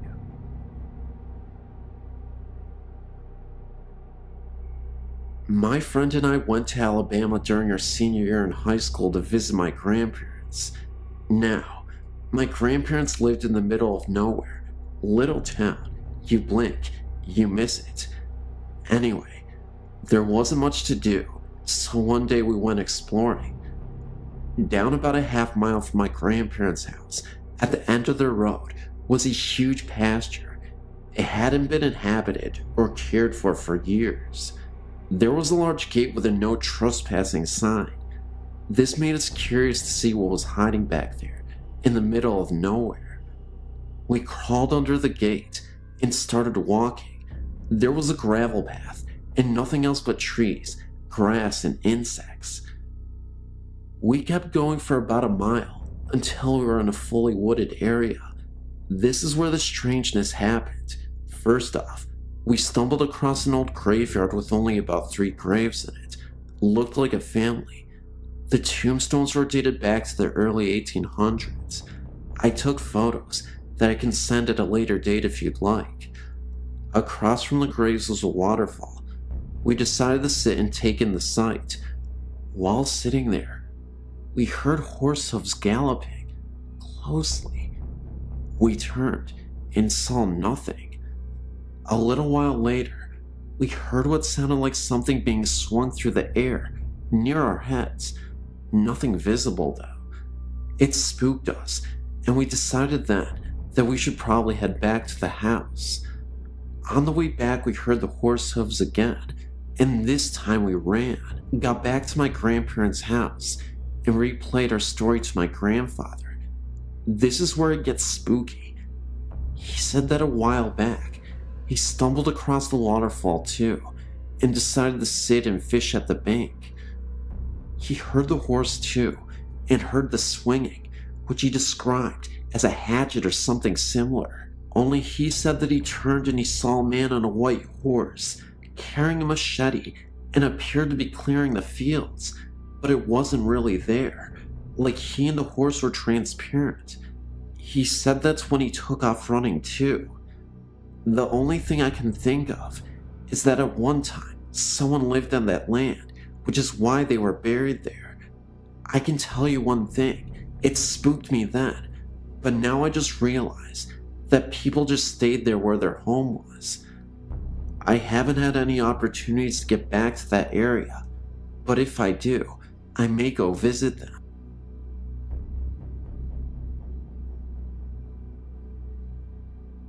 I moved to Indiana in 1986. I befriended a woman who sold real estate and said she knew of this huge house that was for rent in a small town called Lamb, Indiana. It sits directly across the river from Carrollton, Kentucky, and is halfway between Vevey and Madison, Indiana. The house was absolutely fabulous, made of stone and built circa 1800. It is told that the Native Americans taught a white man how to build the house. It became part of the Underground Railroad during the Civil War. There was a tunnel built from the Ohio River up to the basement wall, where they had knocked a hole in the wall for slaves to enter. My story starts in the fall of 1987, when my mother, my dog, and I were on the first floor in the living room, watching television. My little dog ran upstairs and was running around in circles. I could hear little toenails on the wooden planks. I felt a cold chill, like a burst of cold air, and became puzzled by it. There were no doors or windows open in the house. It was cold out, and we had built a fire in the wood stove. I went up to check on my little dog to see what she was doing, and there it was. My room had a door that led out to nothing. I assumed there was a balcony at one time, but at this time, there was no evidence of one, so the door stayed shut and locked. When I had gone upstairs, I noticed the air was more frigid, and it seemed windy. I went to my room and the door was standing open, and it looked as though a small child had breathed on the window of the door and wrote Amy's room on the window. I think the most interesting experience in this house also happened to be the most terrifying. One night, I'd been sleeping in bed with the door open when I was awakened by what I thought was my dad. I remember the door squeaked open slowly, and I heard a whisper. I couldn't hear it too clearly. All I knew was that it was some sort of talking. That's when I started to open my eyes slowly and saw what appeared to be a nun with an axe on her head, kneeling down and praying in front of my bed. I screamed. My parents rushed into the room, and I told them I saw something. My dad did his best to reassure me that everything was okay, and after I explained what had happened to me, I feel like he was just as creeped out as I was, even though he tried not to show it. Well, that even frightened my dad, to the point at which he told me he couldn't sleep the rest of the night. I ended up falling asleep, and my dad stayed up. He told me he went to the bathroom and turned on the light, when all of a sudden it went out. Needing to use the bathroom, he grabbed one of the flashlights we had. When he shined the flashlights towards the mirror to wash his hands, he looked at the mirror for a second, only to notice the old man's face right behind him. He only saw this for a few seconds, but he couldn't forget the man's face. He had 3 large gashes on the side of his face, like he had been mauled by a tiger. Claw marks. He was a balding man, with gray hair only on the side of his face, and he looked about 70s. Of course, when the bathroom light came on, there was nothing there anymore. The basement had some creepy occurrences as well. You would hear a very young voice, often singing softly, not super loud. In fact, very faint, but a voice was there. When you'd get downstairs and into the basement, you wouldn't hear it anymore, but it was always something you heard whenever you were in other parts of the house. About a year or so later, we had some family staying with us for the weekend, and my cousin set up a large tape recorder in the basement to see if there were any noises. My little nieces and 3 friends bedded down in the living room by the wood stove to stay warm, and we all went to bed. The next morning, one of the little girls thanked my dad for stocking the fire that night because it was getting kinda chilly. My dad hadn't been downstairs all night. My cousin went down to the basement to get the tape recorder, reel to reel by the way, brought it back upstairs, and played it back to us. You could vividly hear a little girl say "Mommy."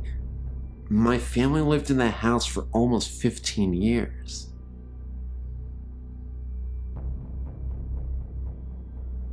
This is a wonderfully chilling and rather classic, if that can be said, Scottish tale ghost experience.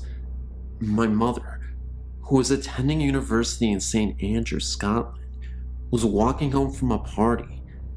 It was about 11 o'clock on a chilly November night. It should be noted beforehand that St. Andrews was, centuries ago, the religious capital of Scotland, and the ruins of the great cathedral still stand in the middle of the town. Anyhow, she decided to take a shortcut to the dorms. Instead of taking the road, she began to make her way through the soccer pitches. These were surrounded by spinnies of trees. As she crossed the fields, she noticed what appeared to be 3 policemen at the road at the end of the pitch, where she was heading. Though not that close, she could see that they wore heavy clothes, like the Scottish policemen's coats traditionally worn in the winter. She didn't want to be found by them at that late hour, and went to the nearby trees to hide. To her chagrin, they began to move towards the center of the field, though not directly at her. She stayed put. As they came closer, she realized that they were walking on the air, about 3 feet above the ground. Furthermore, they were not policemen, but monks in clerical robes. 2 of them were supporting a third in the middle, who seemed to be wounded. They passed only a few yards away from her, so that she saw them very clearly. Oddly, their feet moved very slowly, but they were moving through the air very quickly. When they came about parallel to her, my mother, mad with fear, ran as fast as she could back to the dorms, clearing a fence that was as high as her, with one leap on the way. A violent wind kicked up against her as she ran, as if trying to blow her back. The next day, she went back to where it happened. At the very spot where the 3 monks had passed near to her, she found 3 black cats eating the carcass of a rabbit that they had just killed. In another note, the mystery as to why the apparitions were floating is easily solved. The ground was leveled in order to make a proper playing field. The monks were simply walking on their own terrain, as it would have been in medieval times, 3 feet higher than the leveled field.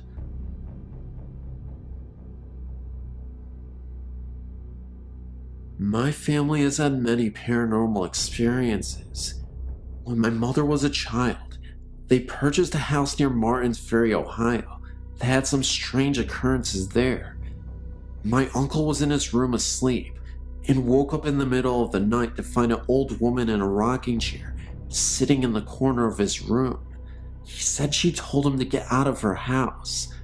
My uncle was so frightened, he literally dragged his mattress into my mother's room and refused to ever sleep in his room again. My mother-in-law also saw the woman and can vouch that she was real. My great-grandmother would also see a small black devil-like creature with glowing red eyes outside her window at night. None of my family's pets lived very long in that house either. Their fish were found dead in their tank one morning. All of them. Here's the thing though. The water was somehow boiling hot. My mother's hamster was found dead in its cage too, and I've been told it looked like something had maybe scared it to death from the expression on its face. Also, every night, my grandmother would dream that the house was on fire and they couldn't get out. After living in the house for 6 months, they moved out. The day after they had moved out, the house caught fire and was almost burned to the ground. To this day, my aunt still has ghost experiences. At one of their old houses, they would turn out all the lights, lock the doors, and would come home to find that every light in the house was on. I never felt comfortable being alone in the house upstairs. I would feel like someone was watching me when there was no one else upstairs. And in the house they live in now, they were in bed one night when they heard a blood-curdling scream coming from their living room. They ran into the living room to find nobody there, and all the doors in the house were unlocked when they knew that they had been locked before they went to bed. Also, my aunt was in bed, and someone told her that her baby's daughter's face was covered by her blanket, but no one else was home. I swear this is absolutely the truth. I wanted to share my family's stories with other people, so they can know that maybe they are not alone out there.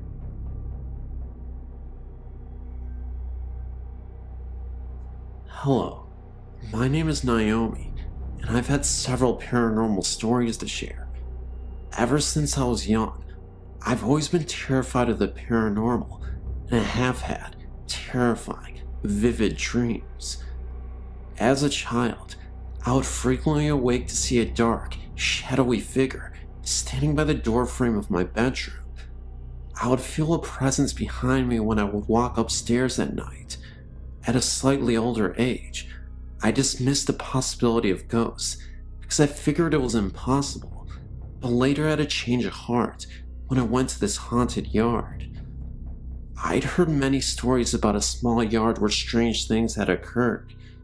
One night, I thought it might be interesting to go take a look at it and see what all the fuss was about. The yard is almost impossible to find, totally surrounded by trees. If you are able to find it, go there in winter. The snow is always perfect, not a single flaw. If it's a windy night, there will be no wind within the yard. The freaky part about it is that there is an old building which used to be an insane asylum, now abandoned. It's boarded up, but one night we opened it up, and we heard a faint barking of dogs from within, but there were no dogs anywhere nearby. Next to it, there is a small trailer. No one lives in the trailer, but light and the TV are always on. There is an old swing on the yard. If you watch it for long enough, it will begin to swing slightly. The strangest part is that there are 2 old Native American tombstones. Every time you go back, they've been redug and moved to another location on the yard. I'm not sure if any of this is ghost related, but it certainly is freaky. An incident happened to me this evening as well. I was walking with some of my friends along the railroad tracks in my town. On the street next to the tracks, 100 years ago, there was a man who went insane, killed his family, and was hanged in the courtyard. Anyway, tonight, as we were walking, we all of a sudden simultaneously stopped and looked at each other terrified. We all felt a strange presence brushing against our backs. Later, we were sharing stories about screams people frequently hear coming back from the park. We decided to sit out on the deck of my friend's house, who lives right by the park. We were just sitting around, talking, when we hear the scream of a little girl, as if she was being murdered, coming from across the park. We randomly ran inside. Once inside, we began to share ghost stories. One of my friends believes his house is haunted. He always feels things in his room when he is sleeping. With one particular experience, back in winter, he would wake up in the morning with claw marks in his shirts and slight scratches on his back. This happened about 6 times. Another time, he woke up and all of his blankets were totally flipped upside down, but looked as though they had been untouched. He talked to his grandmother about it because she is able to communicate with the dead, and she visited their house and told the spirits to leave. Since then, there have been no strange occurrences.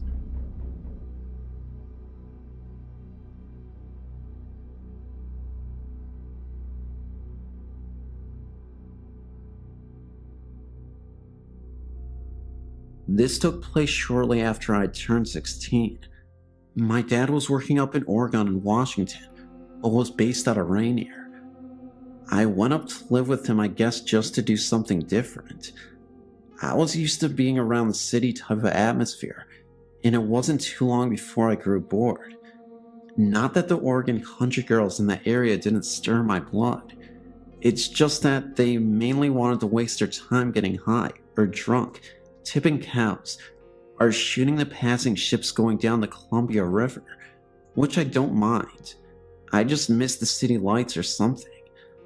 Anywho, I'd been out partying with a friend and drove off the side of a mountain, another story which would take a while to go through, and I thought my dad was probably going to kill me anyway, without benefit of blindfold and a last smoke, so I decided to hitchhike back to Oklahoma.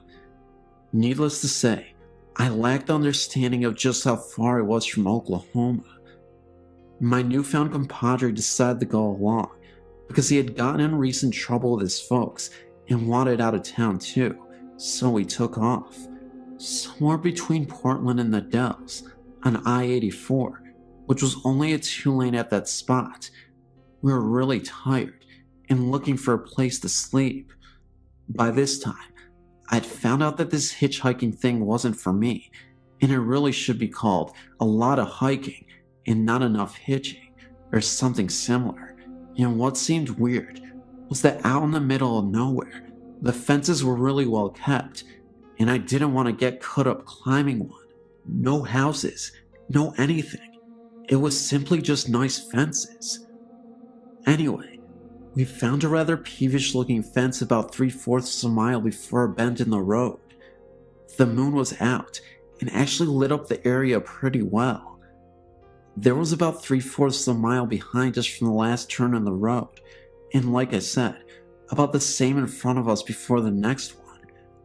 We were in a valley or whatever they're called that the road went through, and it was really a beautiful sight. Just as we were fixing to jump the fence, a car came around the bend from in front. Of course it was too far off to see us when it rounded the bend, but we didn't want it to see us climbing the fence when it came abreast of us, like the owners of the land are out cruising in the middle of the night.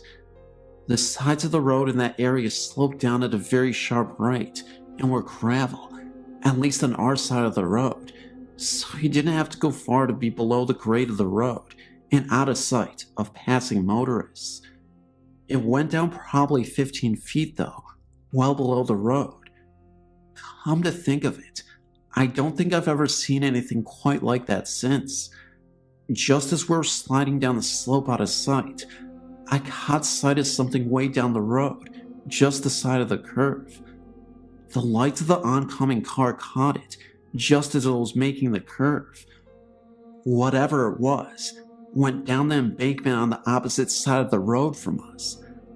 I asked my friend if he saw it, and he said yes, he saw something. After the car passed, we peeked over the top of the road, and right when we started to climb back onto the roadway, because we decided we didn't want to sleep in that area anyway, we saw what appeared to be two guys pushing a motorbike climb up where we saw it go off before. This was still about 3/4 of a mile at least off, down the hill near the curve. We slid back down the slope, out of sight. I really don't know why. Then we kinda just looked at each other. A motorbike? We both looked at the incline behind us. If you pushed a motorbike off the side of the road down this embankment, you'd have a heck of a time stopping it before it went all the way down, and the river was on their side, and even a harder time getting back up. I couldn't imagine trying to get it back up to the road, assuming it didn't go into the river. We both peeked over the top, breathing really quiet and shallow, watching for another couple of minutes, when all of a sudden, it stood up. It wasn't two guys pushing a motorbike. It was something that had been on all fours and stood up, and it was huge. At least twice as tall as us, and by the way, we weren't midgets. I almost crapped myself. I started looking around, and the fence, by this time, was looking mighty small. Thinking really fast in that fight or flight mode, and the flight was definitely the way I was leaning towards, I realized that, thank God it had been his turn to carry the backpack, which would slow him down, and had the only food we had in it, and on top of that, I thought I could outrun him. Maybe it wouldn't want both of us. I looked at him, saw the panic in his eyes, and knew he was thinking along the same lines. I knew I couldn't run. I also knew that I had to sense us when it got directly across from us. I pulled out my little pocket knife.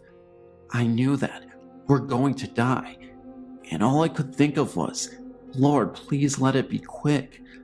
I peeked over the top again, and it was almost even with us. I might have whimpered, silently of course, but I also noticed that the wind was blowing in my face from his direction. There might be hope. We ducked back down, and we could hear it almost stop right across from us for a moment or two, then start on up the road again. It was almost to the curve up the hill from us from the direction we had originally came from, when another car came around the bend downhill. I thought about jumping out in front of it and yelling for help, but if it didn't stop, then whatever that was would know that we were there. We waited, and it disappeared below the other side of the road, like before when the other car came. This time, it didn't come back up. I don't know how long we waited, but we finally climbed back up and continued down the hill and around the curve. We didn't say a word or breath, anything about a whisper, till we cleared that bend in the road and was a mile or two away. When we called the Dallas, we called our parents to come and get us. We'd had enough of the open road in Oregon. I don't know what that was, but I still think about it sometimes. I've had a few other things happen to me in my life, but that really scared me.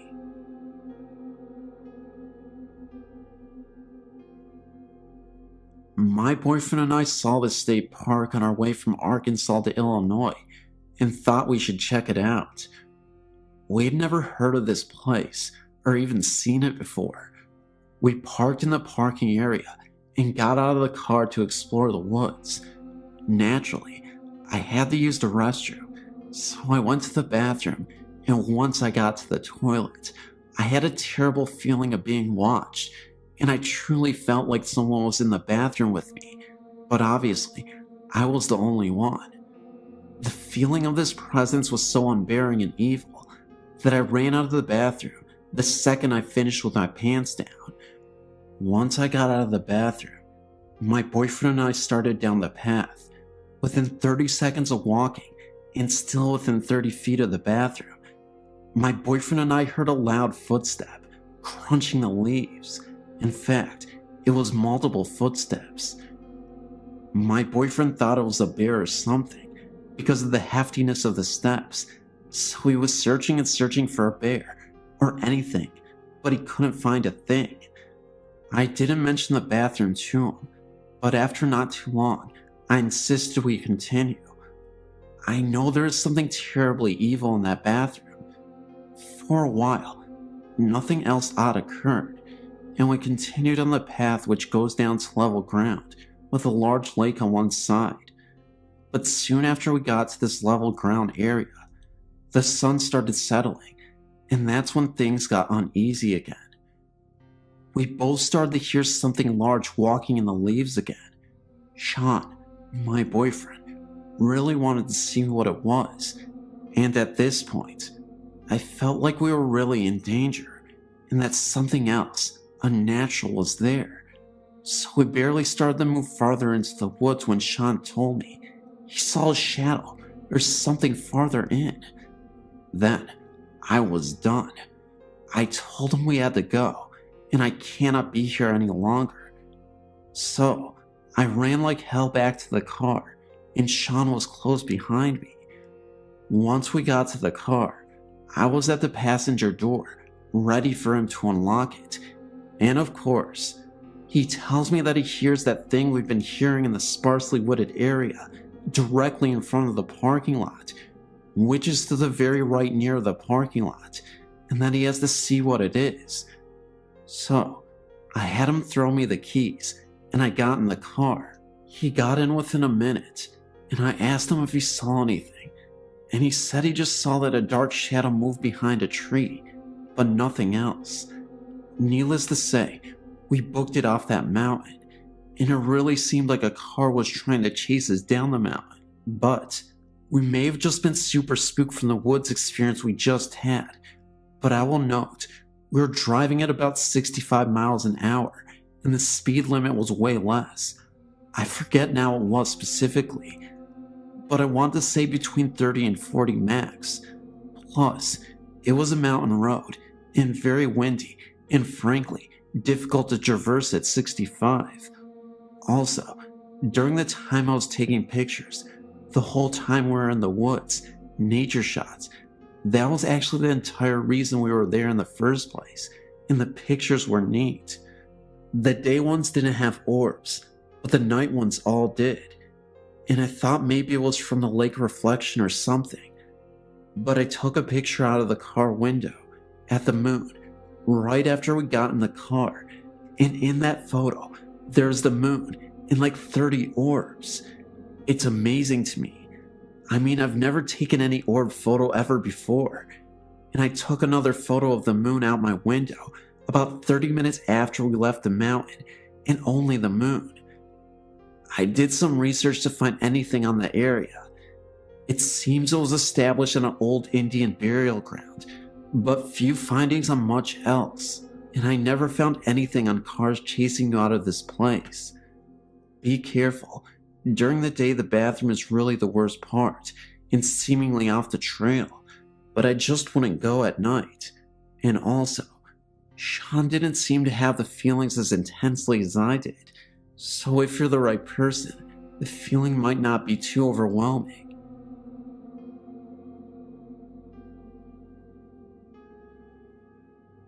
I was thinking about my dog last night, as he was put away a few years ago, and the immediate remembrance of a very weird experience me and my dog had in my home, in Tallahassee. This home, prior to any construction behind us, was all wooded landscape and ran into Lake Jackson. Within this wooded area were several Indian burial mounds. One day, shortly after I moved there for a new job, I took my dog for a walk, unleashed, back in the woods. I saw those mounds, but really did not know that they were Indian burial mounds. My dog and I both walked over these mounds just being adventurers. When I returned from our walk, my neighbor asked me jokingly if I let my dog run loose back there, and my response was yes. He then stated that I would see a black bird perched somewhere soon in a tree close by, and that this bird would be watching me. I laughingly asked why, and he said that if we walked over those mounds, we would have possibly wakened the spirits, and that the bird was their watchful eye on me. Well, of course I thought this man was crazy, but he was actually a very nice and intelligent man, as I learned later. So only about 2 days later, I returned home from work, and I recall thinking about the black bird Betty told me. So I peeked around the left side of the home to look into the wooded area, and lo and behold, there was a blackbird perched on a tree, staring at me.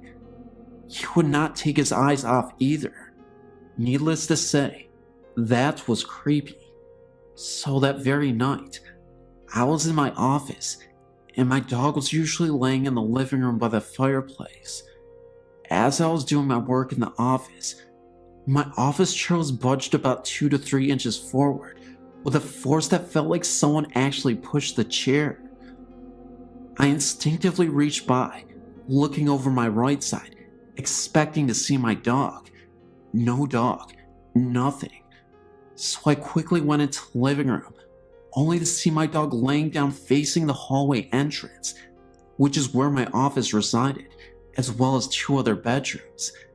And he had his head between his paws, staring and growling at something in the hallway. Talk about getting freaked out. So I grabbed my dog by his collar and tried to lead him down into the hallway, and he resisted every attempt. He was scared, obviously, and he definitely saw or sensed something. I did not see anything at all. As I walked into each room through that hallway, I did not see or sense anything. Then I walked into the bathroom in the master bedroom to find that my candle, which was lit, went out. So that night, I kept all lights on.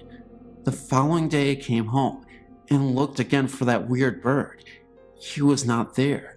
So I took my dog outside to do his thing, but then noticed he was limping. Then he fell to his side with pain in the backyard.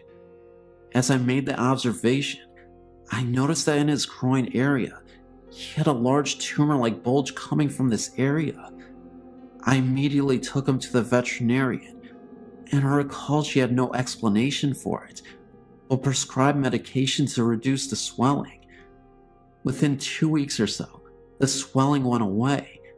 Looking back at that, I really feel that the spirit, or whatever it was, made that happen, as my dog was still young and very healthy.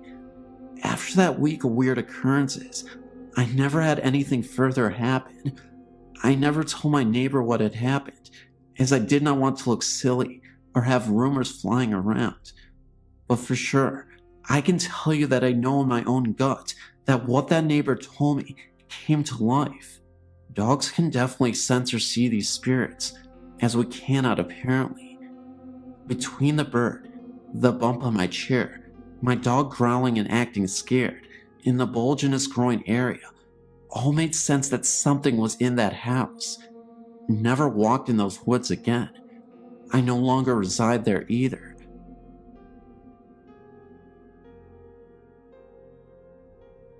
This is a ghost, entity, evil demon, spirit, and whatever else was haunting our home, I can tell you. I will never forget what happened as long as I breathe air. We moved into this big house when I was 15. It had been empty for about 10 years. It had old, creaky wood floors and a ton of doors. Everywhere you turned in the house, there was a door. Don't ask, I still can't figure it out. It was a doctor's house. In the very back of the house is where he saw his patients. Yes, some died in the house and his office. Both my grandparents also died there. The very first thought we had activity, about 3 a.m. in the morning, there was someone banging on our front door. My grandfather would get up, and no one would be there. This happened all the time. We'd drop our car keys in the glass bowl right when we walked in, and they would be in a different part of the house. Things were always showing up all over the house. It likes to play tricks all the time. So many things happened, I can hardly recall them, all but this one I will never forget in my life. I would love to forget it, but it just won't go away. I was 20 years old and just had a baby. I had my daughter in a bassinet beside my bed. I fell asleep watching Michael Jordan play basketball in the Olympics. My bed had a tall headboard that sat up against my bedroom window. I also had floor-to-ceiling curtains, very heavy curtains. The windows were shut. The curtains were shut too. I was sleeping on my back as I fell asleep to the TV. The TV was still on, and the baby was fast asleep. All of a sudden, I felt a strong man's hand covering my whole face. He was trying to suffocate me. I was in panic mode. His grip on my face and nose was so tight that I couldn't breathe or scream. I was looking up at the ceiling thinking I'm gonna die, right there, right now. It seemed like an eternity, and I was losing my breath. Then, the phone beside my bed rang. It stopped. I jumped so far out of the bed across the room and looked back thinking I was fighting off an intruder, and no one was there. I looked out the window. Nothing. I looked in the mirror, and I had a bright red handprint on my face. It was evil. It was an evil something. I was praying out loud for whatever it was to get the hell out of my house and leave me alone. I've never been that terrified in my life. Never. I looked out the window, and it was pitch black. I got the feeling like something was out there laughing at me, or mocking me. The baby never woke up. It was her father on the phone. I told him what happened, but he thought it was a dream. I know from the start it was as real as I'm sitting here telling you today. Not long after that, my grandmother and grandfather died in the house on 2 separate occasions. I was left in this huge house all alone with my 2 children. They were 1 and just months old. The house was always freezing, no matter how high the heat was on. I would hear talking that I could never make out. Footsteps up and down the hallway, pinching, grabbing. The lights never worked. I changed the bulbs all the time. When I did the laundry where the old doctor's office used to be, I could feel a breath on my neck. I could see shadows of people out of the corner of my eye. It was a living nightmare. The energy was so thick and heavy, even on the brightest day. I was scared to death to be there alone and go home after work alone. I would just sit up with the TV on until I could fall asleep and pray to God that I didn't have to go to pee in the night. I was so scared to get up. The day I moved from that house was the happiest day of my life. I could have stayed there forever in that big house, but I wanted out. I still to this day, 19 years later, have vivid dreams of what happened. All the things I heard and all the things I saw. I've only told a few people this story. I've seen and felt both good and evil from a very, very young age. My nanny told me I had the gift of seeing and hearing spirits, like I was a light to them. I've had so many experiences I can't count. Most are very bad, but I have a couple that are good. I'm terrified of the afterlife. I pray that God carries me to heaven. If you don't believe, I'm telling you, there are things you can't see, but they can hurt you and make you so depressed you want to die. They can touch you, hurt you, and mock you, and laugh in your face. I know.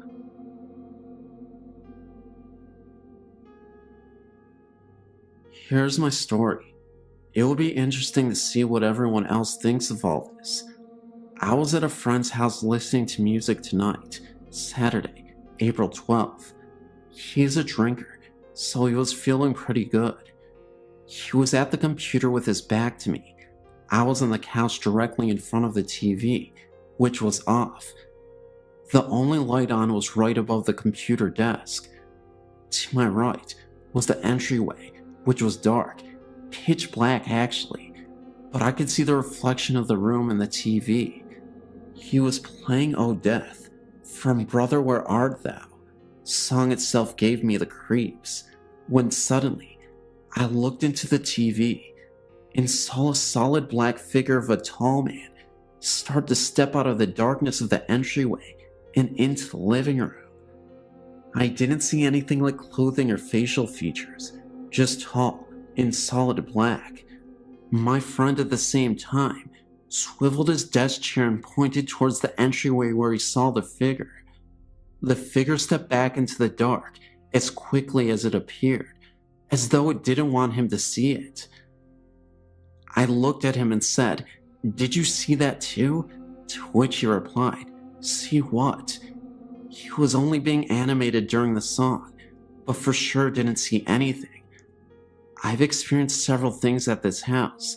He has not though, and it upsets him. But what I experienced that evening was the most eerie and frightening thing for sure. I know it wasn't one of his friends, or someone goofing off. It isn't easy to walk into his house, through the front door, and not be heard. The floor is tile. We walked over and turned on the light, and we both looked. There was no one there. I just went home. I couldn't stay there, and I begged him to come with me, but he wouldn't. A few days later when we talked, I asked him if he had ever had any seances or similar things in the house. He had first said no because it was his grandma's house, and he moved in about a year after she had passed. But then he paused, and then he said, "Well, remember when we cleaned out the attic? There was a Ouija board up there." Well, no, I didn't remember, and I told him to get his house cleansed, but he was just laughing at me. I've never been back to his house since that night. About 2 weeks later, he got an unintentional EVP, which is very eerie also. He has a voice-activated recorder and was recording a couple of programs off the computer for a friend at work. He turned off the computer and the TV isn't hooked up anyways, but when he woke up, there were 3 recordings instead of 2 on the recorder. I know he's pretty up on computers, but he didn't make this EVP himself. Actually, it scared him, and he said he wasn't going to listen to it anymore. When I was 13 years old, I had an experience that I can't explain, which gave me a horrible scare. Shortly after my grandpa passed away, I lay awake in bed one summer night, thinking of him, as I listened to my sister snoring across from me. My dad had left for work, and my mother was in her room with the door closed, wearing her usual set of earplugs, so as not to hear our nightly chatter. As I lay there with my covers up around my chest, I could hear the traffic outside and people making all kinds of noises. Suddenly, my covers were yanked all the way down to my ankles. My first reaction was to just lay there and not move. I didn't know what to do. I remember feeling my heart throbbing inside my chest so loud that I thought I would awake my sister. Unfortunately, I had no such luck. After a few minutes of lying so still and not moving, I decided to try and pull my covers back up to where they had been. Slowly, I reached down, barely moving, and with both hands gave a yank, but to my surprise, the covers were stuck as if something had a firm hold on them. The covers didn't even budge an inch. Oh my God, I thought to myself, what is under my bed? I tried 2 more tugs on my covers with no luck. At this point, I was so scared that I couldn't even speak. I was trying to yell, "Help!" but nothing came out. What am I going to do? I wondered. I thought maybe I could jump off my bed and make a dash for the light switch, but I imagined this hideous creature under my bed reaching out and grabbing my ankles as I sprang for the lights. At this point, the thought was just too much to comprehend. I was literally paralyzed by fear. By now, I was soaking wet from nervous perspiration and shaking inside from fear. I thought of all the bad things I might have done to make me deserve this night of terror. I decided to give it one more shot. Just give a big yank with all my strength, maybe the covers would come loose. So with a last-ditch effort, I gave a big yank. To my surprise, the covers came flying up over my head, as if they had never been stuck at all. At this point, I wasn't going to waste any time. I tucked those covers underneath my legs, covered my head, and held the excess covers in my hand. Nothing was going to get me now. I was safe under the covers. Shortly after hyperventilating, I fell asleep. Unfortunately, my night did not end here. I began to dream. I was in my room again, in my bed, but this time, my sister was awake. She was standing next to my bed brushing her hair at our vanity. "Will you please reach under my bed and get Tilly, my ragdoll, for me?" You see, I had this great plan that whatever was under my bed was still there. However, my sister was going to see it, not me. As my sister bent down to reach under my bed, she let out this terrible scream and backed away from my bed. I was startled by this reaction, and without thinking, I flung my legs off the bed to run away. As I did this, a golden clawed hand came out from under my bed and grabbed my ankle. The next thing I knew, it was morning, and it was all over. I ran out of my room, happy to be alive, but when I told my parents what had happened, they just blamed it on a overactive imagination. I was upset because I knew it happened.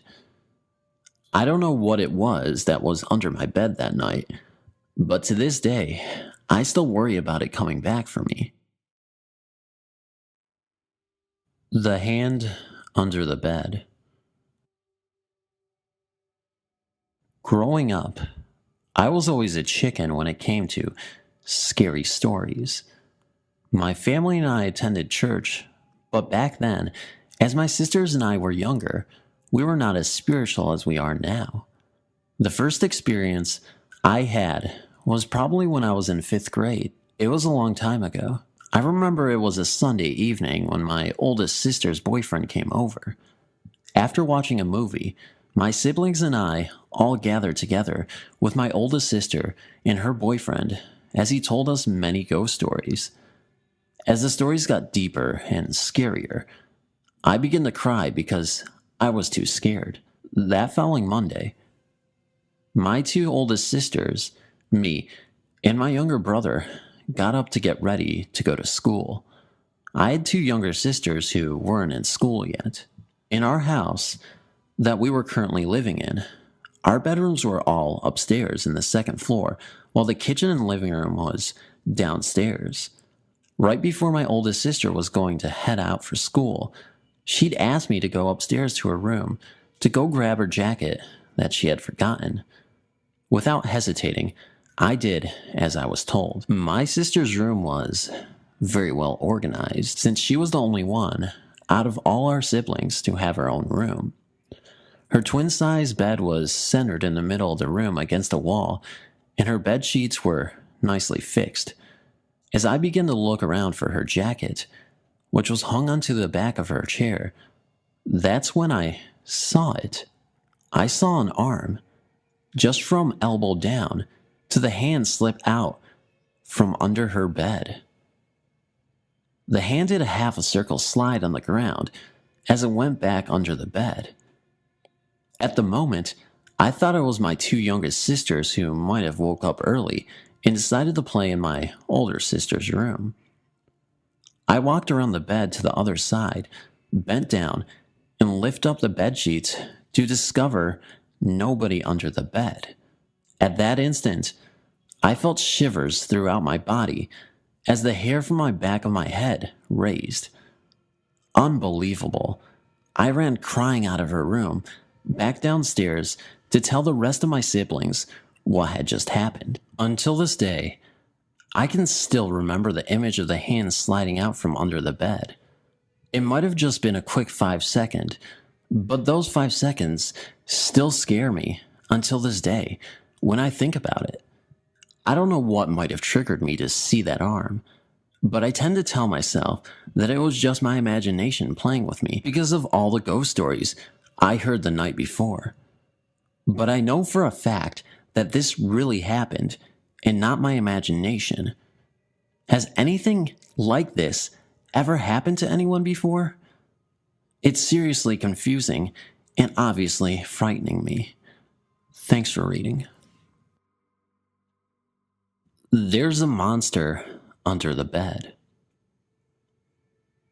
This event happened years ago, and I was probably around the ages between 10 until 13. But I assure you, what I experienced as a kid was pretty horrifying. During this time, I had a pet cat which would walk around the house at night.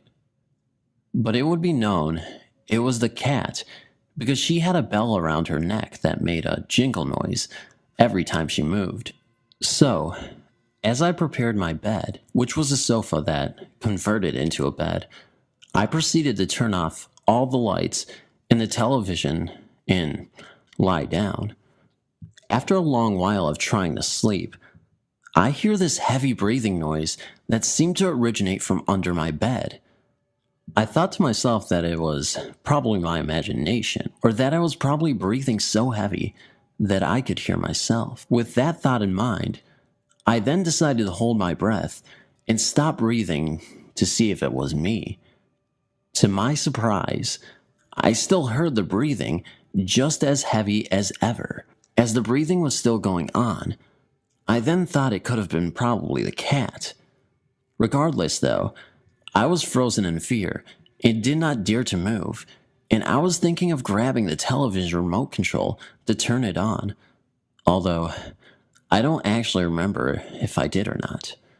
So, as I was wondering if it was the cat or not, I then heard the cat's bell jingle 2 rooms down out of my room. This just freaked me out even more. Since this happened so long ago, I don't actually remember how I spent the rest of the night.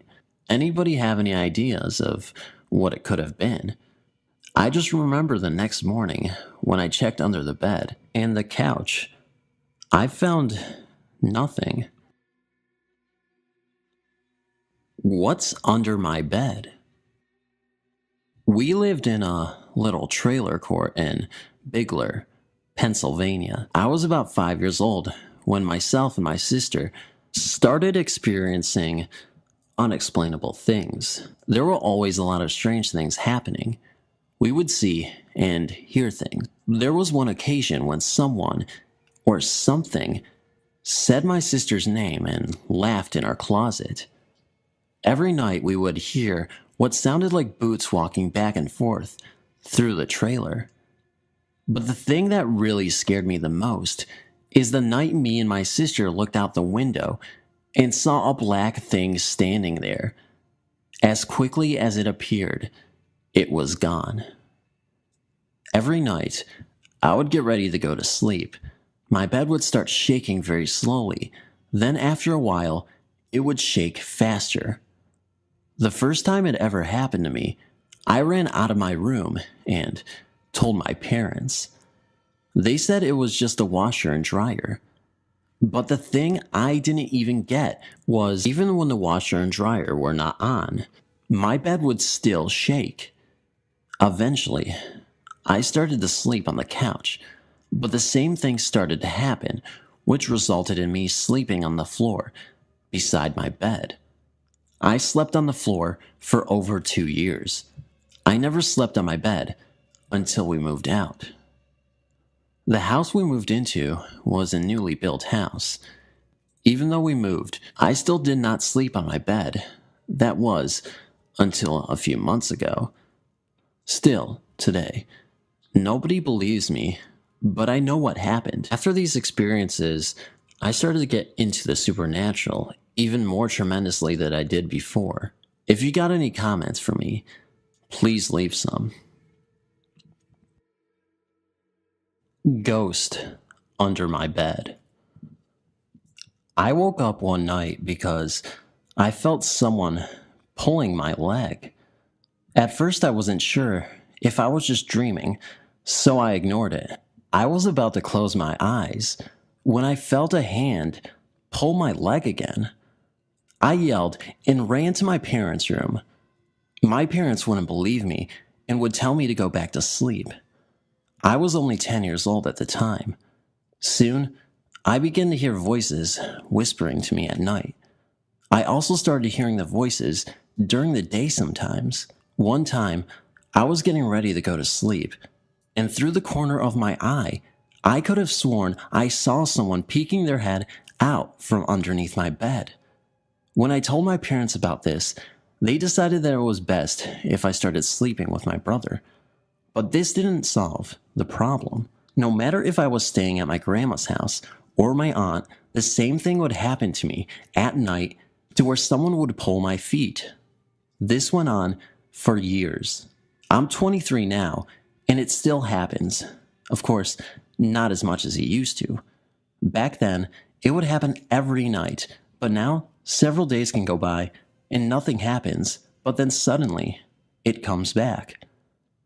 I've also noticed that if I sleep with the lights on, it goes away. I'll still hear the voices, but the only difference is that it sounds like it's coming from really far away. I don't get my feet pulled with the lights on. I've gotten used to it, and I'm no longer scared. But is this something I'm going to have to live with for the rest of my life? To be honest, I'm actually curious and want to know if this has happened to anyone else. The ghost that puts stuff under the bed. This has happened to me a couple of times. My mom had a pink bracelet that had some very pretty glass beads. My sister took it and pulled it. The string snapped and the beads flew everywhere. My dad looked all over the floor. As my mom counted the beads, she was missing one. My dad and I checked under and around the bed. About 20 minutes later, my dad walked into the kitchen and said that he found the bead under the bed, balanced on its side. About a week later, my brother's game case went missing. My dad checked under the bed. Later, he checked again. It was under the same bed, in the same place, and same room as the bead. That happened to the gaming case twice. Then, my mom's hairbrush went missing for a month. It was in the same place as the gaming case and the bead. Why our ghost likes to take our stuff and put it under the bed, I will never know. I've noticed that it has not taken any of my stuff and put it under the bed. It's still a frightening experience. I know it's not as scary as other experiences people have had on this board, but I just wanted to let you guys know. Truly something under my bed.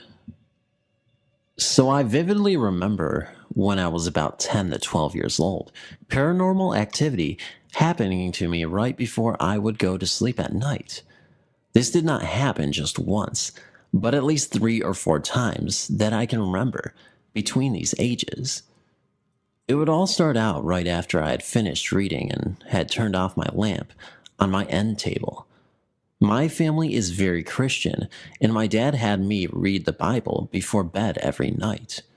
Anyway, I remember resting my head on my pillow once when I would feel something like a fist push up on the mattress beneath me. I was not sleeping, and I was not just imagining it. I would physically sit up, turn my lamp on, and watch my bed move up and down on that spot. Like I said before, this did not just happen to me once, but several times when I was young. My parents lived on the opposite side of the house, and there was no one that could easily fit under my bed. I was always too scared to try and jump off and run, or even just to look underneath and see what it was for fear that it would get me. After about 1 minute of it starting, it would stop and not come back for at least a few nights. I never did tell my parents about it, even though it would keep me up late at night, some nights sleep deprived. I think it's just because it would happen so fast, and when I woke up in the morning, I wouldn't be thinking about it until it was the next night already. The years following this, I think I still have an irrational fear to sit on my bed with my feet on the ground and feel really uncomfortable when I do. I also still have not been able to explain why this happened to me during that age, but I definitely remember every bit of it truly happening. Please forgive any language mistakes. English is not my first language. For a little context, my family is really spiritual. My grandmother used to be a medium, and my mother is as well. When I was a kid, we moved from house to house a lot. That meant different schools for me yearly. When I was 4 or 5 years old, we moved into a 3-bedroom house.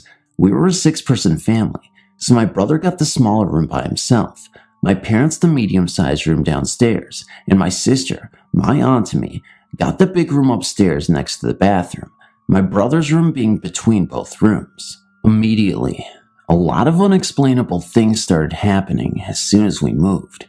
Random objects switching places, the sound of footsteps at night, TVs turning on by themselves, etc. What I remember the most is a man, physically similar to my brother, that used to stand in my window every night. For about 5 months, I was the only one who saw him, but my aunt remembers seeing a black carriage on top of the house as well. Of course, over time, we would tell people that this occurred, and no one would believe us, or at all. And it became incredibly frustrating knowing that nobody would believe us if we told them. A couple months went by, and the man that I had just described, this ridiculously creepy ghost man I saw, who we called Giorgio, started to exchange words with me and talk, telling me he was going to hurt my family if we didn't leave, and consistently threatened all of us in order to scare us away. Every night I heard this creature harass my family, but again, no one really believed me. One day my sister told me she was home alone, and she was about to take a shower, when she saw who she thought was my brother walking to his room. She said, "Jesus, you scared me. Are you going to work? Do you want to shower before me?" She got no reply, and looked through the entire house and saw no one there. Eventually, my mom started to get sick, always dizzy, always throwing up, until she heard the ghost's voice say he was going to hurt her until we had to leave. We ended up moving out of the house until 3 weeks later. Thanks for reading. On the week of Thanksgiving Day in 2015, I became very ill. I was vomiting blood. There was blood in my urine and stools.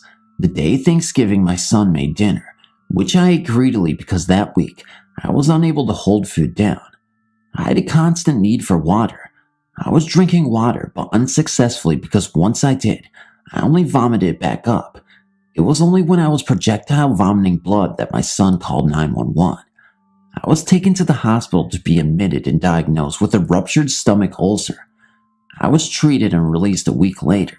The day of my release, I came home and collapsed. My son called 911, and I was taken to the hospital. I woke up the next day to be completely paralyzed, only able to move my head. I couldn't move any part of my body. I would choke on water and food. They did a test and determined I lost the ability to swallow. I was broken. They said an unknown virus had attacked my nervous system. I then had to be put on a respirator as my body was slowly dying. Then numerous CAT scans, blood tests, or MRIs was unable to find the source. I was in and out of consciousness. Then one night, I was visited by a figure in a cloak black outfit. I wasn't scared, but then two appeared. They seemed to be arguing over who was going to take me. I was freaking out but calm since I lost the ability to scream out. I was forced into silence. I watched as the black cloaked figures with no face but skeletal fingers argued over who would be taking me. I then started to recite the Lord's Prayer, and then a powerful voice said that they weren't taking me. I then was asked by the powerful voice what I would change about my life, but the questions were presented on a wall by an overhead projector. I answered how I would change my life. The black figures disappeared, and the next day, I awoke but not understanding what happened. Was I visited by Grim Reapers? Was the voice of God what saved me? I never told anyone of this because I was told by certified nurses' aides I hallucinated often as this unknown disease took over my mind. I now know what my diagnosis was. It was transverse mitildus. Was it a hallucination, or was I visited by death itself? Thanks for reading. In the winter of 1992 in Silver Spring, Maryland, a married couple of 25 years were murdered.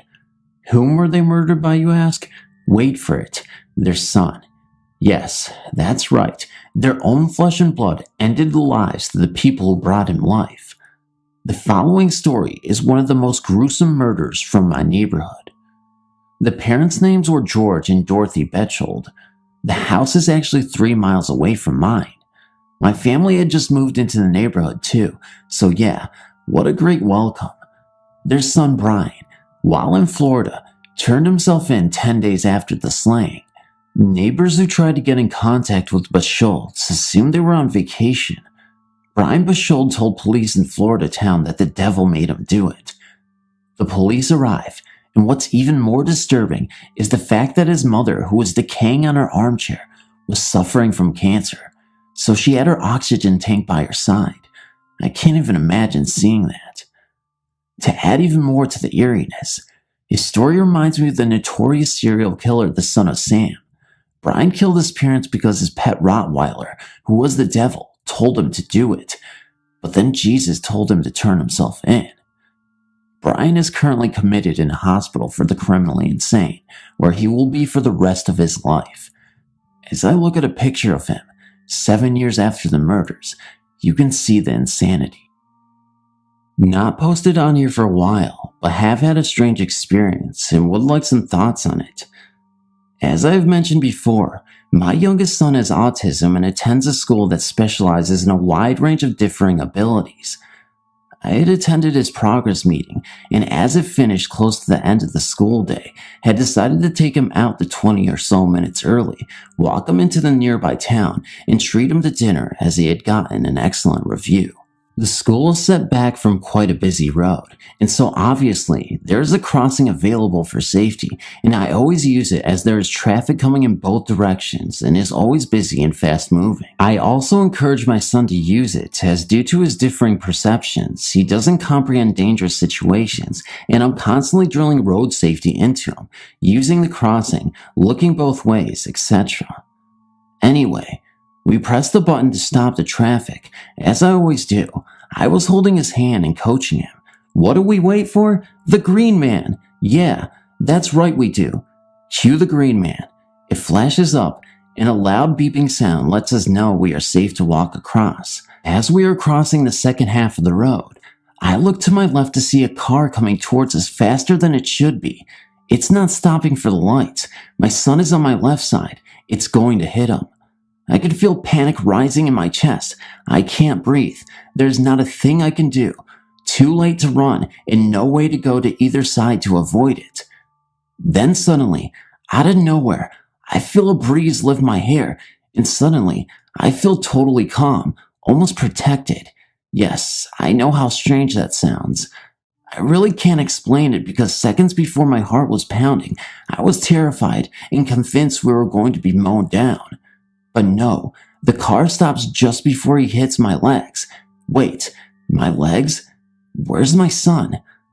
I look to my right and there he is, looking up at me and smiling. I don't remember moving him to that side at all. I'm having a what just happened moment when my attention is drawn to the driver who is leaning out of his window, yelling at me and asking if I beeping know how to cross a beeping road as I'm obviously beeping sight impaired. Quite a charming individual. Usually by now, I would have been trying to hold my temper and not respond negatively due to my son being present, but I still felt really calm. I just pointed up to the green man, still shining brightly, and said, "Why, yes, I do." The driver looks up, turns pale, and then quickly drives around us and speeds off. I quickly steer my son to the other side of the road, and people from other vehicles are surrounding us, checking if we are okay, and others try and remember the license plate number, but everyone was in shock at what they had just witnessed. Suddenly, my feeling of calm disappears and my legs turn to jelly. Everyone around us is telling us how lucky we are to be alive. They thought we were going to be killed, and I have to admit, I'm not sure how we stood there unharmed. An older gentleman pats me on the shoulder and says, "Well, young lady, someone was watching over you today." Later on, I started thinking about it. Could he have been right? Was someone, something, watching over us? I remember the sudden feeling of total calm and protection that came over me. The fact my son was suddenly on my right, when I know he was on my left side initially, and I have no recollection of him moving, or moving him myself. Did I just do it instinctively and not realize? I'm not sure. It happened so quickly, but it seemed at the time that everything was in slow motion. Was it just luck? A guardian angel, perhaps? I welcome any thoughts on this. During one hot Saturday morning, my mom decided that she wanted to go to our hot springs resort, so she brought my older sister, a maid, and I with her. While there, my sister and I had a huge argument. I was so angry that I left and took a shower in my brother's room. My brother's room has 2 doors, one connecting to the living room and the other one to the bathroom. While taking a shower, I heard a knock from the door of my brother's bedroom, so I turned off the shower and I said out loud, "Who's there?" and no one answered. I thought maybe it was just my imagination, so I let it go. I turned on the shower again, and then after a few minutes, I heard a knock again, and this time it was loud. I turned off the shower again, and again I asked, "Who's there?" and again, no one answered. At this point, I was getting angry, thinking that it was my sister who was doing the knocking. I opened the door to my brother's room, and there was no one there. I closed the door again and turned the shower on. After 5 minutes or so, I heard several knocks, but this time it was very loud and clear and felt whoever was outside had to use the bathroom badly. I ran to the door with wet hair and shampoo and about to scream my ass off whoever was in my brother's bedroom, but no one was there. I grabbed my robe and ran to the swimming pool, cursing and yelling, and when I saw my sister at the pool, I screamed at her. She looked quite shocked. Our mom, who heard everything, approached me to calm me down.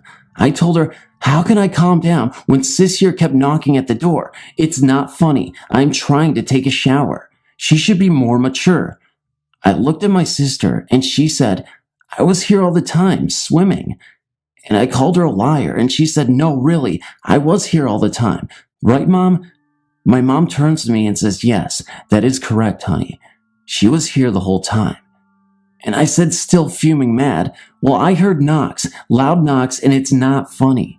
My mom then decided to look at my brother's room. She told my sister to get out of the pool, and we both took my mom to the living room, and she quietly said, if Em got out of the pool, she would have had wet footprints inside her brother's room, in the living room, all the way to the swimming pool area. There would be water around this area, but there is none, so it couldn't be her. She does have a point. It would take my sister maybe about 5 minutes to run back and forth from the bedroom to the swimming pool, and there would be water splattered all over the floor. After that, my sister finally said sorry. I was spooked. We all were. But it didn't stop there. Throughout the years, there were stories from tenants that they would hear knocks on the second floor of the other house at 3 a.m., dogs barking in the living room at 2 a.m., a white lady looking out of the second hall balcony, footsteps on the stairs, a little boy staring at my sister while she was sleeping. Thanks for reading. It was one afternoon, and I'm preparing to go to school. I was combing my hair when my phone rings. Hello? The usual greetings when someone called you through phone. It was my friend. She was waiting for me in front of our school's gate. I was about to go outside when an unregistered number called me. When I answered it, I didn't hear anything. Then again I said hello, and then a soft voice of a lady says hello back. I get annoyed because it imitates the way I said hello in the first place. Then I asked her who she is, but I didn't get a reply. I look at the phone thinking it got cut, but seconds are still running, so I put back the phone in my ear and again said hello to confirm if she's still there. She again imitates me, but this time saying hello several times as if she's trying to make me mad, but in some way it kind of freaked me out since her voice was soft and it feels like the voice became louder every time she says hello. The call was cut automatically. I went outside to go to our school since my friend is waiting for me, but while walking, I tried to call the number several times, but the operator says that the number is not in use. Then my mom called me later that day and informed me that my dad's aunt passed away that afternoon. I told her what happened to me that afternoon, and she thought that maybe it's my dad's aunt. We are not that close though, but whenever she's visiting us in our house, she will always bring gifts for me, and she always says that she's proud of me. It gives me goosebumps and teary eyes every time I think of it. Even now, when I'm typing this story, I got goosebumps and I felt the urge to cry. I live in a small flat in Cape Town, not an old flat. I believe it used to be a garage. I've been experiencing strange occurrences my whole life, but now that I have moved out of my parents' house, it seems to have increased. It could be because I am able to just be myself. I've always been sensitive to these things, so maybe a lack of distractions have made the occurrences happen more frequently. It started with strange sounds and finding objects in different places than before, and the feeling of being watched, the usual. It wasn't until recently that I started to feel a little scared, and I'm sure it's because my fiance and I have been going through a difficult time together, and there's been an increase in negative energy. About a month ago, I woke up from a noise that sounds like stuff being dragged across a table, got up and checked, but saw nothing. Often what we do when we've had a tough week, we pull the bed into our tiny lounge and watch TV and play games until we fall asleep. We will do this for the whole weekend. The first night I was struggling to fall asleep. I was sick and had a general feeling of unease. At around 3 a.m., I heard very fast knocking on the front door. It being 3 a.m. and us living in a security complex, I figured it was just a spirit trying to tell me something. For once, I was wrong, because about 10 seconds later, I woke up from a friend calling us from our backyard, just about had a heart attack. While my fiance went outside to reprimand our friend, I suddenly went stiff and heard something in my right ear say quite angrily, "Get out," and then all went calm. I figured I was just sleep deprived and heard something else that could have sounded similar. The next morning, I woke up and did the usual breakfast routine. At around 2 p.m., my fiance points to the wall and asks, "What's that?" There was a red drip on the wall, straight down. Our wall has a bit of a texture, so for anything to drip down in a perfectly straight line is really unusual. Never mind the fact that it is in the middle of the wall above eye level and red in only one, not a sign of any other red marks anywhere. I wipe it off the wall and continue with my day. The next day, we wake up to another red drip mark in the kitchen this time. Same red as the day before, just a different wall. Again, no sign of red anywhere else. These marks were in places where we would definitely have seen them during our normal daily routines. 2 days later, I found my hamster dead in her cage. She was old but had gone from super energetic to barely emerging from her nest in the space of 1 day. I knew this day would come, but when I found her, she had her eyes open and her front paws pressed together. I was a little freaked out about the drip marks but shook it off. No physical harm done, so I did not feel threatened. The week starts again, so the bed goes back into the room and the week continues. I think it was a Wednesday night. We were watching TV and we heard what sounded like hammering coming from the ceiling. We have nobody above us or next door to us or even next door to that flat. The hammering continues for about 15 minutes. We decided it was time to go to bed, so I got my bed ready, go pee, and head back to the lounge to get my glass of water. My water was on the table that is against the back wall of the lounge, also where my hamster cage used to be. As I approach the table, a huge bang comes from the wall that shakes the paintings hanging against it. I couldn't move any closer. I left the water and just went straight to bed. Didn't sleep well that night. Since then, activity has stopped. The odd feeling of being watched here and there, but nothing else. I've developed insomnia since then though. It's difficult to distinguish if our negative energy was making things worse, or if something brought negative energy into the house. There's this camp that I know of. It's referred to as Camp Connecticut, and it's a rundown camp. It's called the Run Camp because of its deadly history, where a group of men were once gathered, said to be a cult, and eventually the town had exiled them and were forced to stay at this camp outside of town. When abandoned, the caretaker's daughter was found brutally murdered in the camp, and all members of the camp denied any knowledge or participation in the murder. Whenever I go back to the camp, I've always experienced unsettling events that could be tied to the events just described. Experiences included voices. For example, a young girl screaming, which we thought could have been the young murdered girl. We have seen figures pass among the trees while walking through the narrow paths along the woods. In pictures that I have seen, there are many orbs near the main gate and near the large sign within the camp. Examinations shown not to be a photo error or bad development. There was also this insane experience that my brother's best friend and his friends had. He happened to take a trip here, and while walking the main entrance pathway, he came across a man standing there in all white clothing. They called to him, and there was no response, so they turned to go the other way, and when they did, this presence in the white was standing right in front of them, with eyes that were completely black. As they turned and ran, it seemed as if the presence began to run after them. Anyway, as they got close to the main gate, they turned, and there was no one behind them at the time. They stopped again for a second, and turned back to look behind them again. They recall that about 5 apparitions, all in white, were standing right next to each other, and then they disappeared. It was as if they were letting them know that there were more of these ghosts. They then walked back to the car and drove away. This place is very freaky to even just look at the main gate. I get scared every time I go. I will send our photos as soon as I get my scanner up and running. Thank you. I've been tempted to write about what happened to my family many times, but it seems far too unreal. We were not allowed to talk about this outside the house when I was a child, and my mother only told guests about her visitors when they experienced something in our house. Our childhood home was built in 1898. My parents bought the home in 1974, when I was only 6 months old.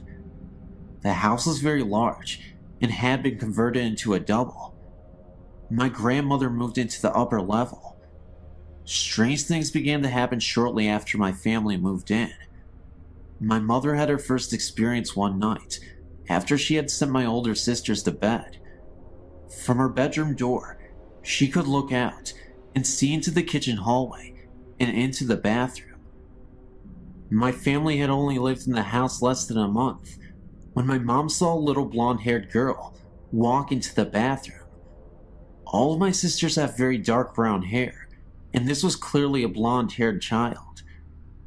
My mother panicked and yelled to the little girl, but the door shut. My mom jumped out of bed. In her mind, she was thinking that this little girl was a neighbor's child, that my sister must have snuck in the house.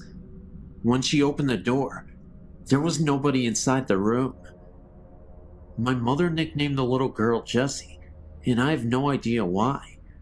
My mother had many experiences in the house, and with the younger children, myself, my younger sister and younger brother, when we were very small, it was as if we were playing with someone else. I don't remember this, but my mom did, but I do remember that in my oldest sister's bedroom in her closet, there was a paneled off section that led under our hallway steps to the second floor. I remember talking to someone that we called the lady under the stairs. I always thought that it was my mom or grandmother, but I later learned that this was not the case. When we told my mom about this, she would not let us play this game anymore. I do not remember being scared at all. My younger sister and I would also go into our hallway and play with the lady on the stairs I have very little recollection of this at the time. I would have been about 4 years old, and my sister would have been about 3. When we described the woman to my mother, she forbade us from being in the hallway alone. I never took the ghost stories to heart and was very carefree as a child. I always felt safe. However, I did finally have a bizarre experience that I could not explain or rationalize away. My grandmother had a stroke when I was 15, and my mother gave my older sister's bedroom to my grandmother since it was on the first level and was safer for her.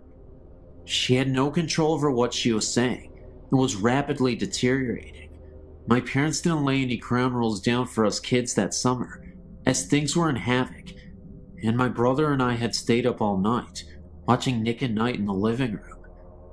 I could see into my grandmother's room, and we also kept an eye out for her, should she use the bathroom or want something to drink. I was just starting to doze off when I thought I saw someone in my grandmother's room. It was a blonde-haired girl who might have been 10 to 12. I have no idea the age. I thought I was seeing things, or that I was just really wiped out, and my mom's stories were starting to get to me. I walked out into our kitchen, and my oldest sister was eating a sandwich, and I told her what I saw. She laughed at me and told me I must have been dreaming. I thought maybe she was right, because I just never believed what my mom had been saying about the girl she had claimed to have seen on several occasions. Now here's where I realized I wasn't a complete nutcase. I said before that the house was very big. Well, my grandmother started screaming, and my sister and I ran into the room. My grandmother was up and headed for the front door. She was screaming about fire and the little girl. We could barely make out what she was talking about, but she kept repeating, "The little girl said I was going to hurt the baby, and I have to go before I cause a fire." That was the most intelligible sentence that my grandma had said in over a month. My sister kept saying, "What little girl?" and my grandmother said, clear as day, "The little blonde-haired girl." My grandmother was 72 years old and short of hearing. She was also 3 rooms away when I literally whispered this to my sister. We woke my mom up because we did not know what to do. My grandma ran out of the house and refused to come back in. She stood on our porch. My parents took her to the hospital, and she was placed in a nursing home because even the mention of our house sent her into hysterics. The baby she was talking about is my younger brother, who is the baby in the family. My mom decided to turn the house into a one-family home again and had us kids, there were 6 of us, do the work. We did not mind, as we wanted the help, and it was a good way for us not to think about my grandmother all the time. My younger sister and I would be the only 2 sharing a room, but that was fine, as we are very close, and we were excited. Again I was up, and could not sleep, so I went up to the room that would be ours. It had been my grandmother's, and I was scraping wallpaper off the walls with a putty knife. We had started this project the night before, and I was bored, so I went up to get some more done. I was scraping the walls, and had been doing so for about an hour, when I heard a funny noise that sounded like the scraping noise I was making with the knife, but different. It's hard to explain. I thought someone was playing a trick on me, so I began to scrape the wall, and very quickly, I stopped. However, the sound that I heard continued, and it was the sound of scraping, but it was coming from across the room. I do not know if whatever was in the room was mocking me or playing a game, but the scraping kept going on. Whoever or whatever did not care that I heard them. I screamed. I thought it was one of my older sisters. I ran down the front steps and opened the door, and the house was completely quiet. Everyone was sound asleep, snoring. I woke up everyone in the house. I was terrified, and I never slept in that room. I would continue to hear things in that house until I was 18 and moved out. As for our house restorations, my mother began working on the kitchen and back hallway that led to our attic. While doing so, She found where the house had burn marks and was scorched. My mother mentioned this to one of our neighbors, a woman who had lived on our street from the day she was born, in the early 1920s. Our house had been burnt very badly and had been rebuilt. At that time, had been converted to a double. A little girl and her parents lost their lives in the fire. My other sisters had things happen to them too. One of my older sisters was looking out the living room windows. Something grabbed her shoulder and called her name. One more thing, please don't think I'm nuts, but I've not had this happen in any house or apartment I've lived in since. And one thing I did notice is that whatever was in the house is not frightening to me in my youth, but only became frightening when each of us hit a certain age. I have no idea why.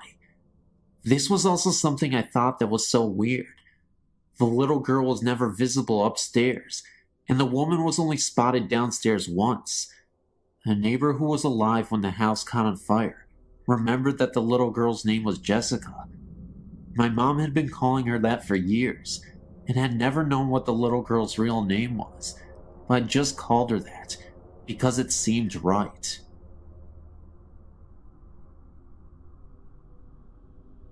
Hi, I just thought I'd write to you guys to tell you what happened to me when I was about 12 to 13. I'm from northwest England, in a county called Cheshire. I was staying with my father in a small village called Wrenbury. He used to live in a large country house that has been around for many years. I think, but I'm not certain, that the house is in Victorian. I was staying for the weekend. The house does look spooky, but I never felt any kind of presence there until Sunday afternoon when my father popped out to the local store. He was only gone for about 15 minutes. It was about 9:30 p.m., and I decided that I needed the toilet. There was a downstairs toilet, but that was full of boxes and tools, so I had to go upstairs.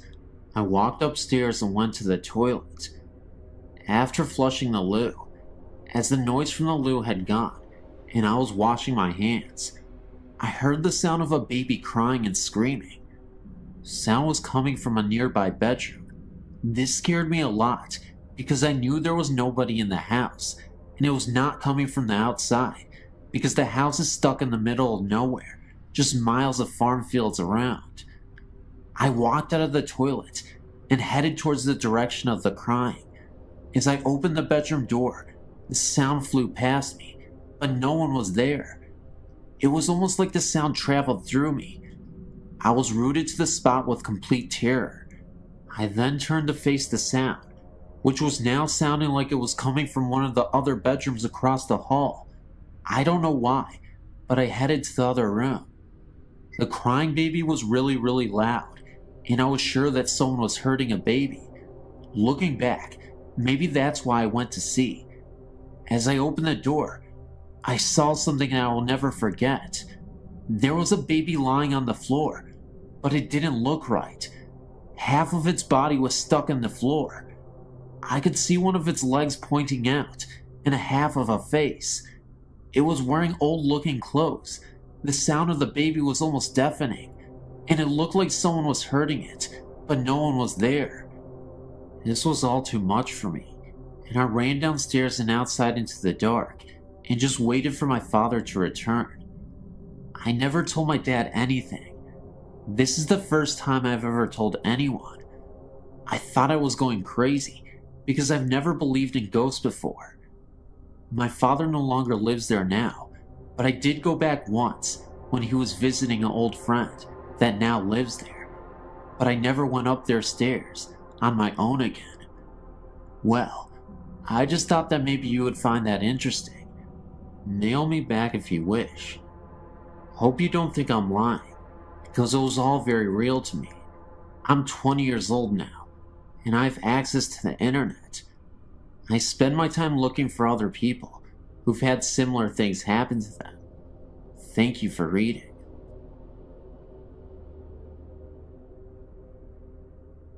Many years ago, my family and I lived in a lovely Queen Anne-style home. We lived in it for 13 years, 11 of which we experienced paranormal phenomena. 2 years after we moved in, we had our first of many odd occurrences. My daughter was in the kitchen, and I was upstairs, when I heard her call out that the upstairs toilet must have overflowed because water was running down the outside of the staircase. I ran to the top of the stairs in bare feet, only to feel water on the surface of the carpeting. I looked over the top of the railing to assure her that the toilet hadn't overflowed, and that was when I felt the wetness on my feet, but there were no water pipes in that part of the house. When I got down the stairs, I found the water running in rivulets down the wooden molding. My daughter reached up to turn on the light under the stairway alcove, and as soon as she did, the water stopped. We had to wipe the trom down, and we never found any reason for that activity.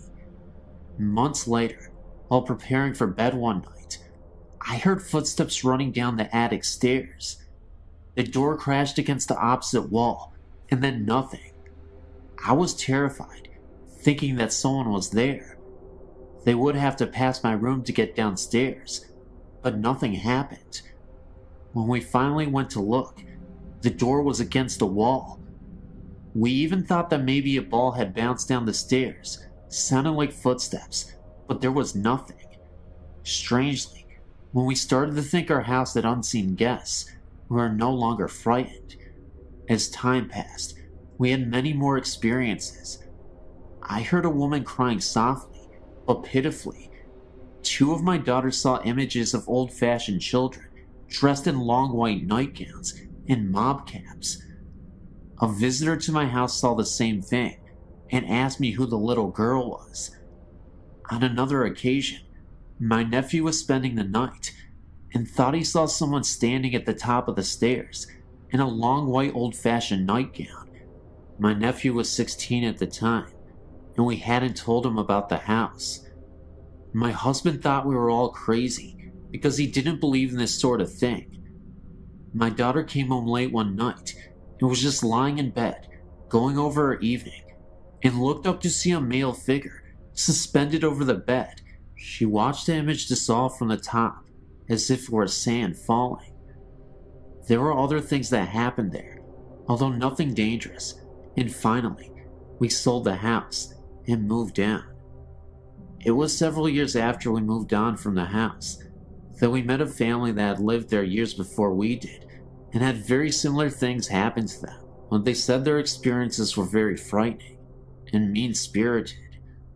I sometimes think our guests moved with us, because from time to time, we still get very strange sensations in our present Victorian home.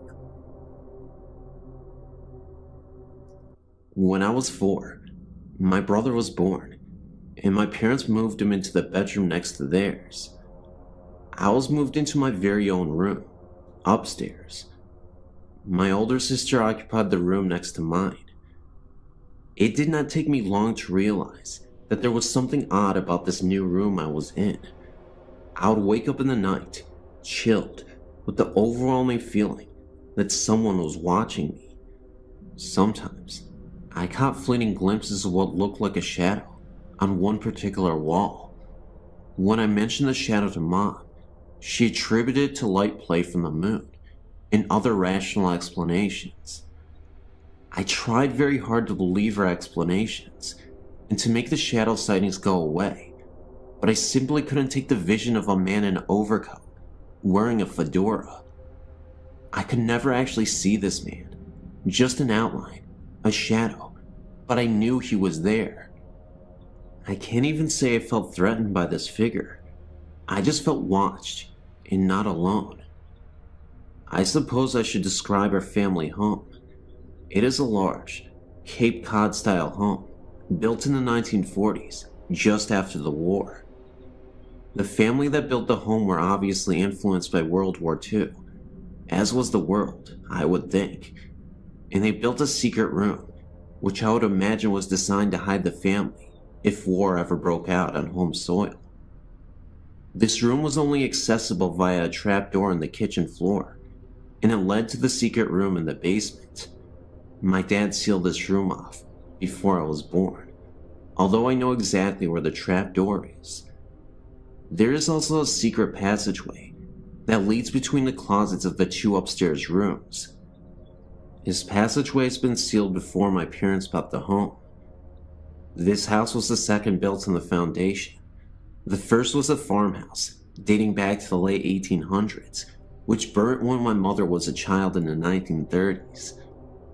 The family that originally built the Cape Cod didn't live there long, and it became a rest home for the affluent elderly in the community for many years.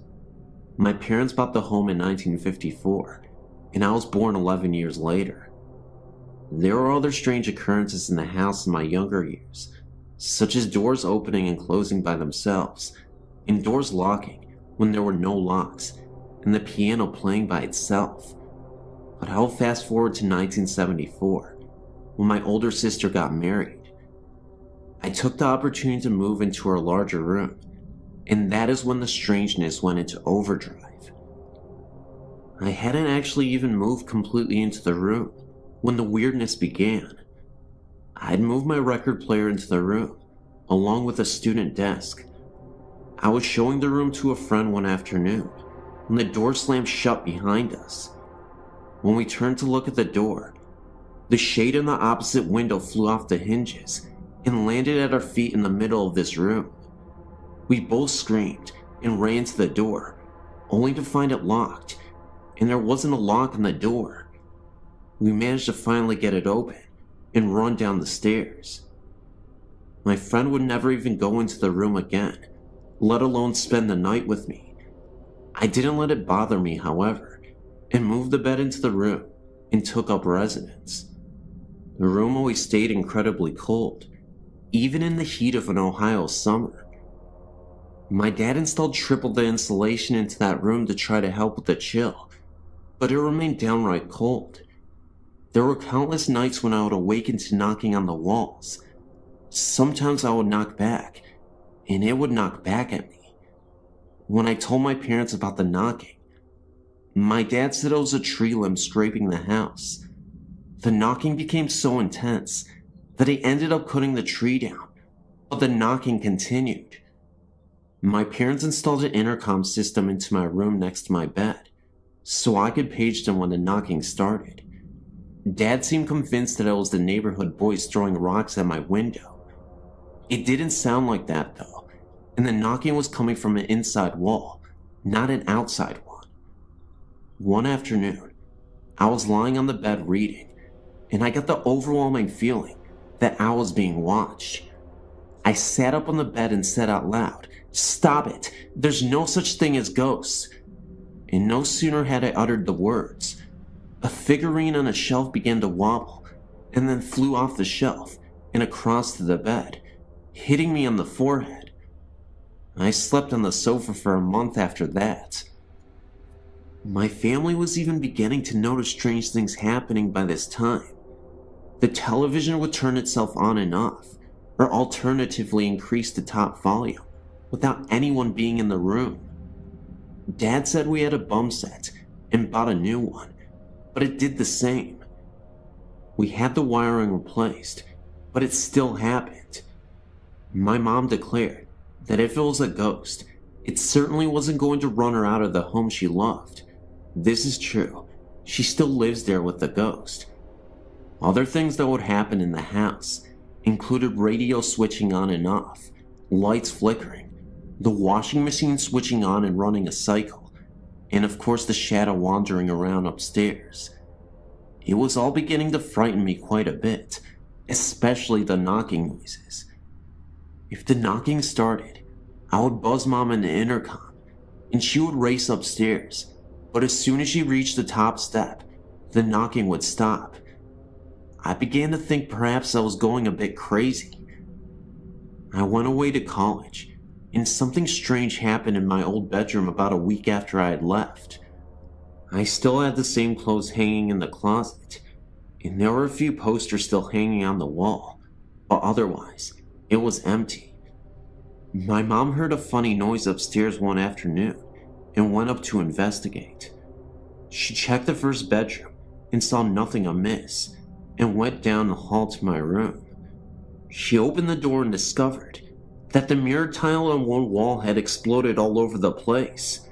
There were shards of glass sticking in the opposite wall and had scraped across the ceiling like claw marks. My posters hung in shreds. She noticed my closet door hanging open and shreds of glass sticking in the clothes, still hanging inside. She shut the door and waited for Dad to get home from work. He decided that it must have been a freak lightning hit, although the day was sunny and cloudless, and rang the insurers to come out and investigate. The investigator noted that the point of impact seemed to be the upper corner of the wall, where the mirrored tile met the adjoining wall. Oddly, he also noticed that the broken wood in the corner was pointing outward, as if the lightning had been inside the room and went out, instead of the lightning hitting outside and coming in. The insurance company still paid for the damages, although they could never find the point on the outside of the house where the lightning had come in. When I heard about it, I came home to view it, and noticed that the wall in question was the one where I had always heard the knocking. As I said, my mom still lives in the house, and strange things still persist. She keeps the washing machine unplugged, but unless the water is cut off, it still fills up. This is the third faulty washer we've had. The TV still plays tricks too. My dad passed away in the house 2 years ago, and on a night after he died, I was staying with Mom, although I wasn't about to go upstairs ever again. And in the middle of the night, we both heard faint music playing upstairs, bluegrass music, to be precise, which was Dad's favorite, and we reckoned that there must have been a party going on to welcome Dad to the other side. Mom has since sealed off the upstairs and only lives in the downstairs part of the house. My brother has had plenty of strange things happen to him in the house as well, as did my sister, and as a result, none of us want Mom to bequeath the house to us. She can't understand why.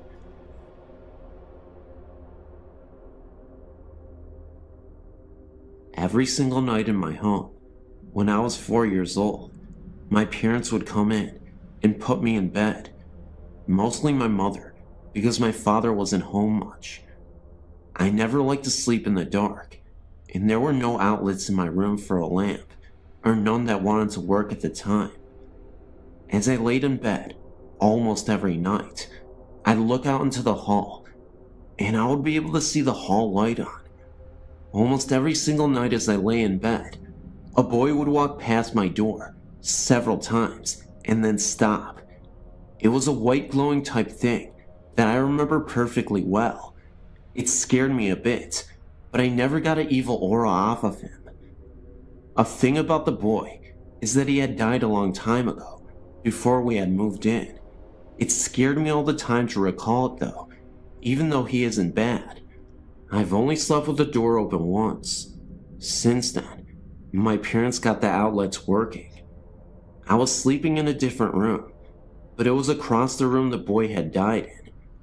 I looked outwards from my slumber, my glasses still on my face, because I always fall asleep watching TV. I saw the boy, and he went into my brother's room. That night, my brother got really sick. I don't know what happened, but the boy had died of a sickness. Another thing that happened. Me and my friends were sitting out on my back porch, and my one friend had brought a Ouija board with her. My other friend suggested that we play. Of course, I didn't want to, because I've had past experiences that turned out bad with those things, with other friends. We sat at the table and put each of our hands on it. Before we started though, we read something that had said you must finish a question. We thought we would. Beside the porch is a pool. This will fit into what happened as I go. We didn't believe that the board would actually work though, and so we tried. Even with the past experiences, I didn't think it would. So this is what we did. We tapped our fingers while the thing was moving, so that no one could move it themselves. We did get in contact with a spirit, and we, of course, ended up not finishing a question. Then, we noticed from the pool a mist that started to emerge. I kid you not, it was a ghostly apparition floating above the pool. It lasted for about 10 seconds, and then it faded away. I then decided to finish the question. My friend immediately stopped me and asked me what I was doing. "You're conjuring up evil," she said to me. It was clear that she didn't want to do this anymore, so we stopped, and we never returned to that Ouija board again. In fact, we went out to the fireplace and we burned the Ouija board so that we would never have any bad omens attached to us. Yet another incident occurred. About a year ago, I met up with some different kind of people. Wiccans to mostly say, and I still am Wiccan now. I took it in, because God actually hadn't helped me one slight bit with my life, so I started to believe in gods. I learned some good spells, and some bad. The ones I used most were the exorcism spells for haunted houses around here. My house I knew had quite a lot of ghosts in it, and I decided to get rid of one particular one that would scare the entire family as we slept. At night, if you were to turn the light off in the living room, the room would turn a deep dark blood red, and the windows to the place would disappear. When you looked to one corner of the place, you could see a black figure walking out of it. This is the ghost I decided to rid the house of. It never spoke during anything. It would only appear, and nothing more. My sister and her friends hadn't believed me when I told them of what was going on in the room, and they tested it for themselves.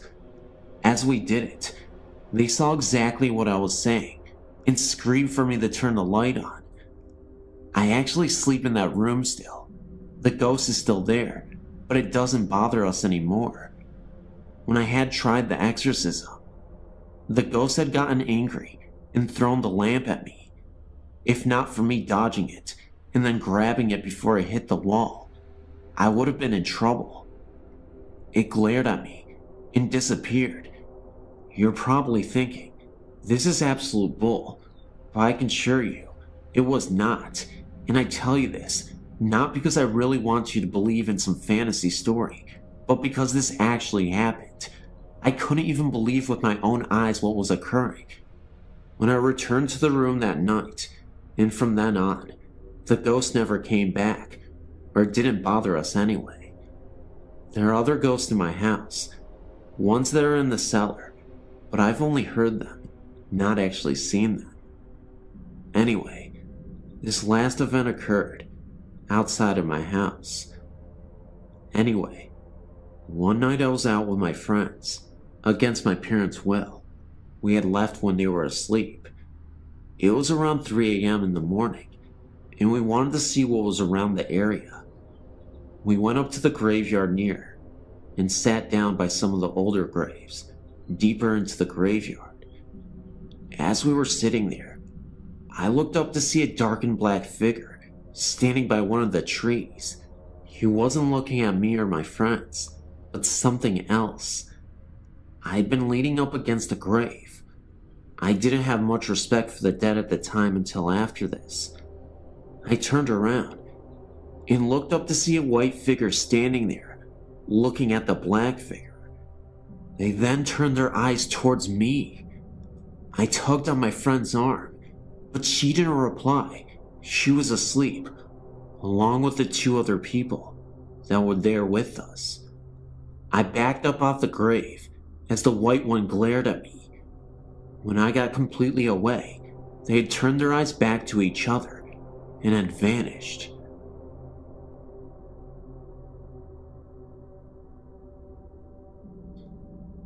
Before our marriage, my husband purchased a home built sometime previous to 1870 in the center of a small town in Michigan. It is a lovely house, we still have it, with high ceilings and wide archways between some of the rooms. When we moved in, we had very modern furniture, which really didn't look right in the house, so our friends would bring us antiques whenever they could find them, very cheaply, or for free. One friend bought us a very large round antique mirror that he had found in a house his company was hired to tear down.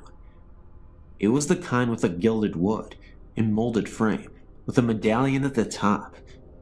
The glass, while it had some dark spots and shadings, was in exceptionally good condition.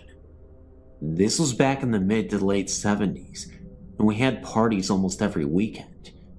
In the summer when the doors were left open, no one bothered knocking.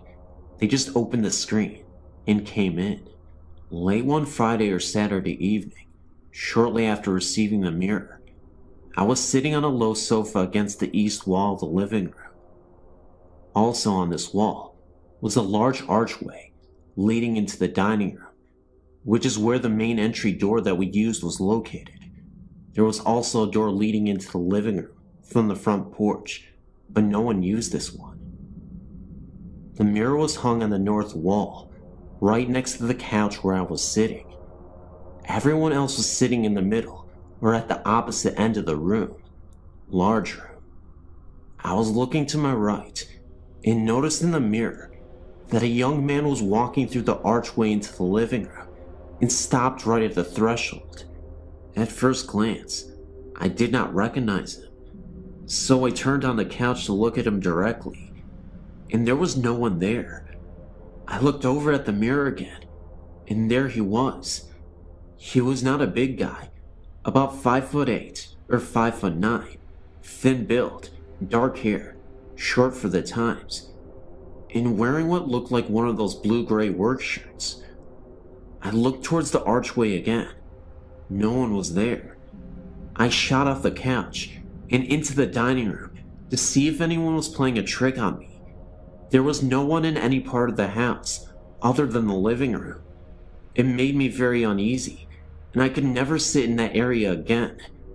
In fact, I moved that couch a week later, and even though the mirror still hangs there all these years later, I tried to avoid looking at it.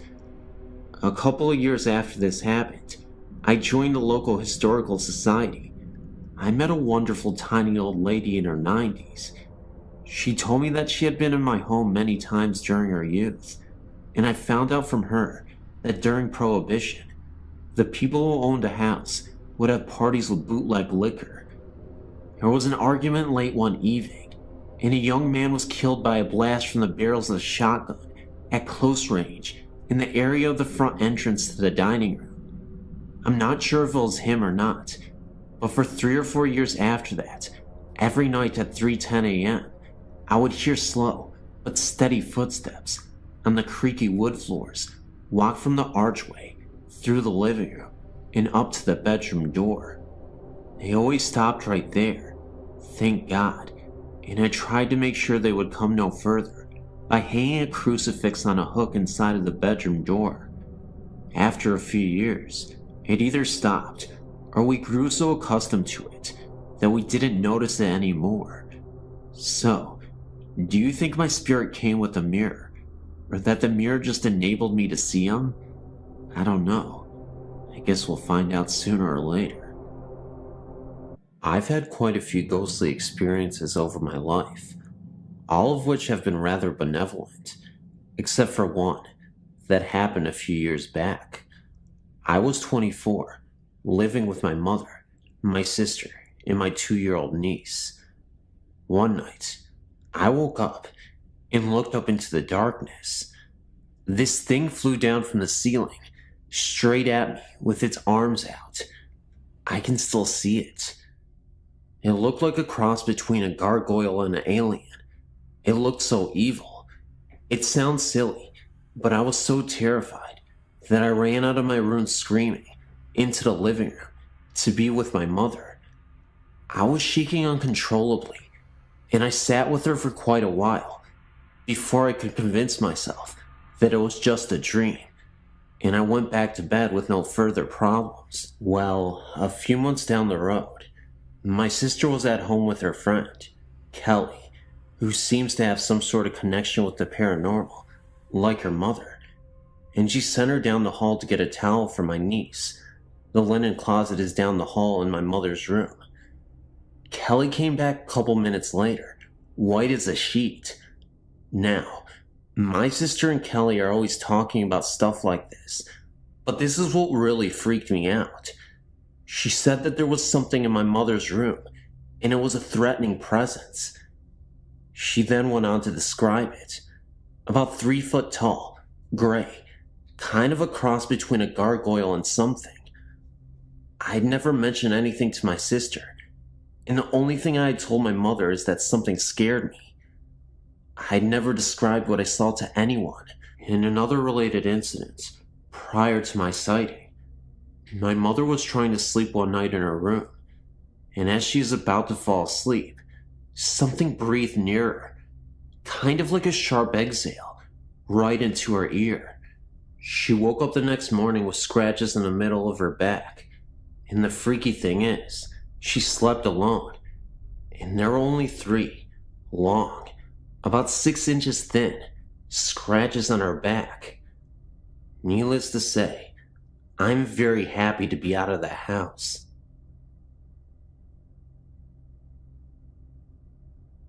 I'm not sure if this qualifies as a ghost story, but it was more than an ordinary dream. My cat Johnny, my sweet silver bad boy for 10 years, died at home of aggressive cancer in March. During the month between his diagnosis and his death, I showered him with even more attention than usual, so by the time he passed away, we were closer than ever.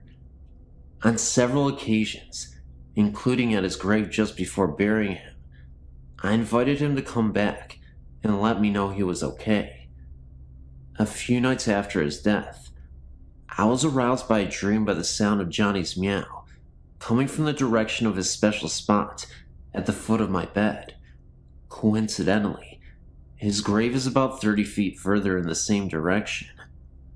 I waited with a mixture of hope and anxiety to feel him walking up my body to my face, but it didn't happen. Instead, I became aware of something tickling my left ear and tried to reach over to pet him, only to find that I was paralyzed. That's when I panicked, remembering all the scary ghost stories involving a period of paralysis. That was the moment where I woke up, and I suddenly saw something in the corner of the room. It was a dark, small figure, but I couldn't really make it out. It was a dark shadow, even though it was a very dark outline of something. I'm assuming it was a kid or something. It was very terrifying.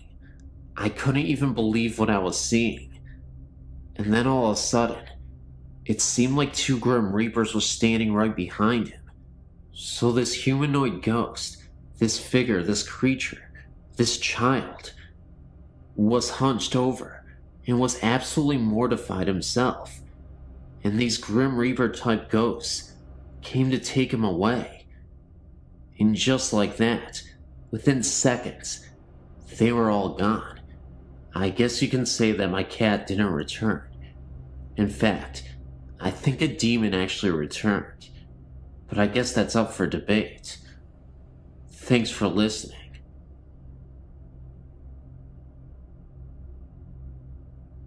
After you read this experience, you might think I'm crazy or something, but believe me, it was the most terrifying night in my life, and it has taken me a lot of time to get over it. Before I moved out, about a year ago, I lived in a 100-year-old house.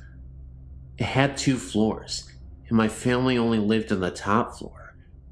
We barely ever went into the basement, because the floors were all rock, and there were no lights down there. One day, when I was about 15, I had a friend sleep over, and we thought it would be cool if we slept in the basement and told ghost stories.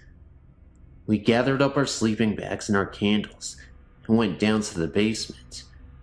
As soon as I entered the room we were going to sleep in, I immediately felt as if we were being watched, and I told my friend that I thought we should maybe sleep upstairs. She just told me to quit being a wimp and to set up my sleeping bag. As soon as we stayed up and talked and laughed, we never did tell ghost stories. I felt more comfortable and fell asleep easily. In the middle of the night, I remember this so clearly because this scared the crap out of me so bad, and I'm absolutely positive I wasn't dreaming. I woke up to knocking coming from one side of the house, and slowly getting louder and closer, and right when it was so near that it was shaking the ground, there was a big crash, and it went away. I sat up straight in my sleeping bag, and my whole body was trembling. After I calmed down a bit, a figure appeared at the foot of my sleeping bag, and I froze. I couldn't move. I couldn't scream. I couldn't do anything. The figure was of a man dressed in rags that were covered in coal. He stared at me as if he recognized me from somewhere, and then his eyes widened, and he exclaimed with a gasp, "Mary Beth, Mary Beth, help me." He then disappeared with a flash of light. Apparently, my friend had woken up right when he disappeared and saw the flash of light. The next day I told my parents, and they said that they had felt a presence down in the basement earlier. I read up on the history of our house and found out that the mistress of the house was named Mary Beth, and her picture resembled myself. One of her servants had been trapped in the basement and tried to climb out of the coal chute without succeeding, and after being trapped for about 3 days, he died in an unexplained fire accident while in the basement. Thank you for taking your time to read this.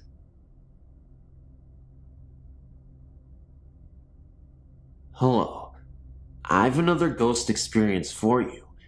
In March of 1994, my husband, my oldest daughter, and I, we visited Venice. We booked a room at the ancient Palazzo. We were assigned a room on the second floor, overlooking a canal. The view was accessed by opening the heavy wooden shutters, which opened into the room. These had a metal rod, which fit into a U-shaped hook on the other window. Opening out were double windows, also heavy, with numerous panes of glass. This room had double beds, with a narrow walkway between them. About 3 times during our 2 days there, we would hear footsteps start from approximately the middle of the room, march smartly over to the windows, at which point the wooden shutters would fly open. We would track this phenomenon with our eyes, but saw nothing and felt no fear. The first time we rushed over to the windows to check them, these shutters were so heavy that it felt doubtful that a gust of wind was blowing them open. What's more interesting is that the glass pane windows remained shut and seemed pretty airtight. The catch was not all that easy to work, either. My daughter, then 14, remembers having to struggle with it to open it. Even my oh-so-logical and mechanical husband looked over the shutters and could come up with no good explanation. The last night we were there, we were retired for the night with my husband and I in one bed, and my daughter in the other. She and I could hold hands in the space between the beds. They were so close together. Right after lights out, we heard the footsteps, this time walking up between the beds to where our heads were. We could hear breathing. We were both too scared to do anything, but we certainly compared notes the next morning. I wanted to ask as we were checking out if the place was haunted, but the only folks on duty that morning didn't speak English, and we don't speak Italian, but we'll never forget the place.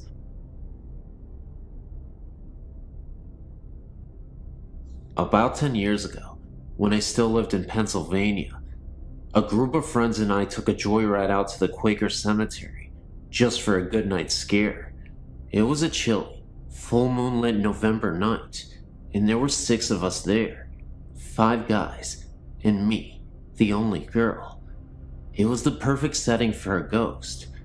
Now, I don't know how many of you readers have ever been to this cemetery, but to describe the first time I saw the place, I screamed and just about curdled my boyfriend's blood. The crematorium scared me the most. I don't know, something about the way it looks and what it was used for. Anyway, back to that night.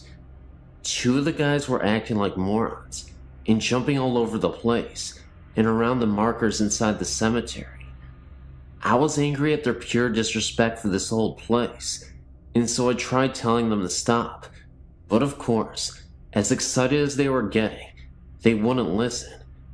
Me and this other guy were too chicken to go along with them, especially because of the way they were acting. They were bound to disturb peace in the cemetery, so we stayed by the car. We kept hearing a fake bird call coming from the trees along the opposite side of the road, and then I started smelling the lilacs.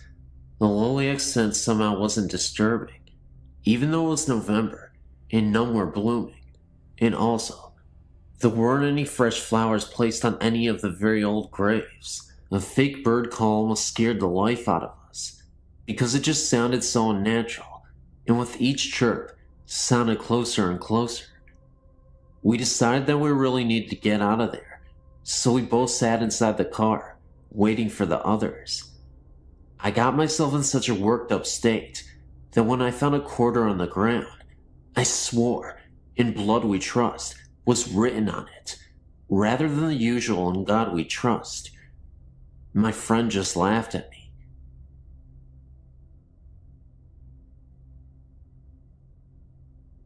The story that I'm about to relate to you took place when I was about 11 years old. I'm 17 now, and most people whom I've conversed with about this matter shrug it off as the hallucinations of a child. It was the fall of about 92 or 93, maybe before, maybe after. I do not honestly remember. I was living with my father here in Texas at the time, because my mother had hauled off to Arizona to take care of her father, who had succumbed to a stroke. My father and I had gone to my grandmother's house for dinner.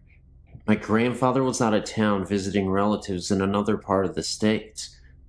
My father, my grandmother, and myself were in the kitchen conversing about things that I can no longer recall, because my memories of this occasion are starting to fade and jostle in my mind. My father told me to go wash my hand in the restroom, as my grandmother had just finished making dinner, and we were about to sit and eat. I walked out of the kitchen and into the dining room.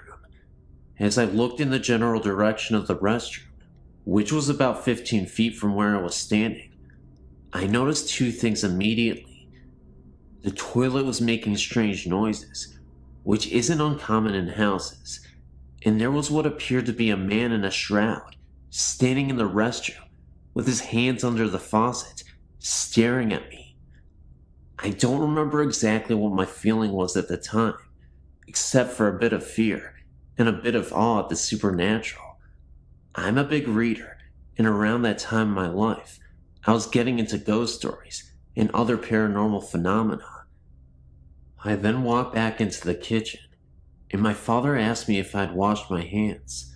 Of course, being as frightened as I suppose I was, I told him that I had, and then I proceeded to eat my dinner. But the events of that night have never entirely left me. I had seen the man in the cloak on at least 2 other occasions since, but those stories are for a later time. Thanks for reading, and good night.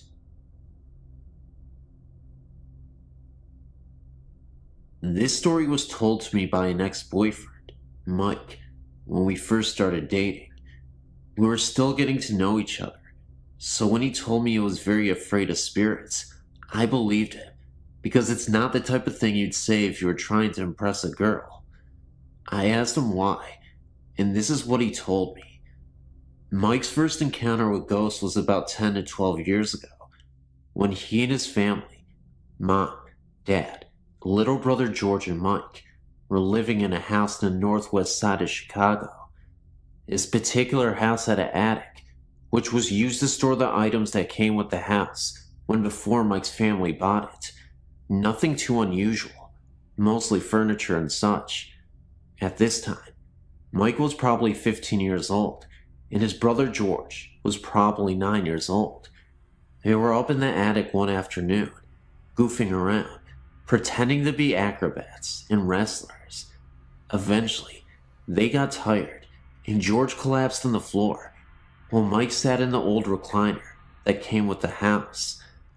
The brothers continued talking until their mother called from downstairs, announcing that dinner was ready.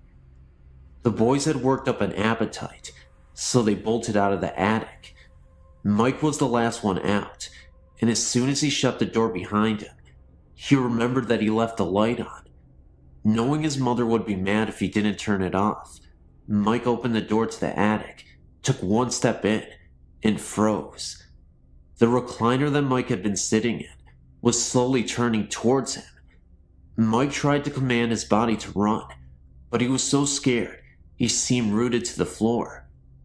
The recliner turned enough so that Mike could see the form of a knee, and it was at that point that Mike got the strength to bolt out of the room and down to the kitchen.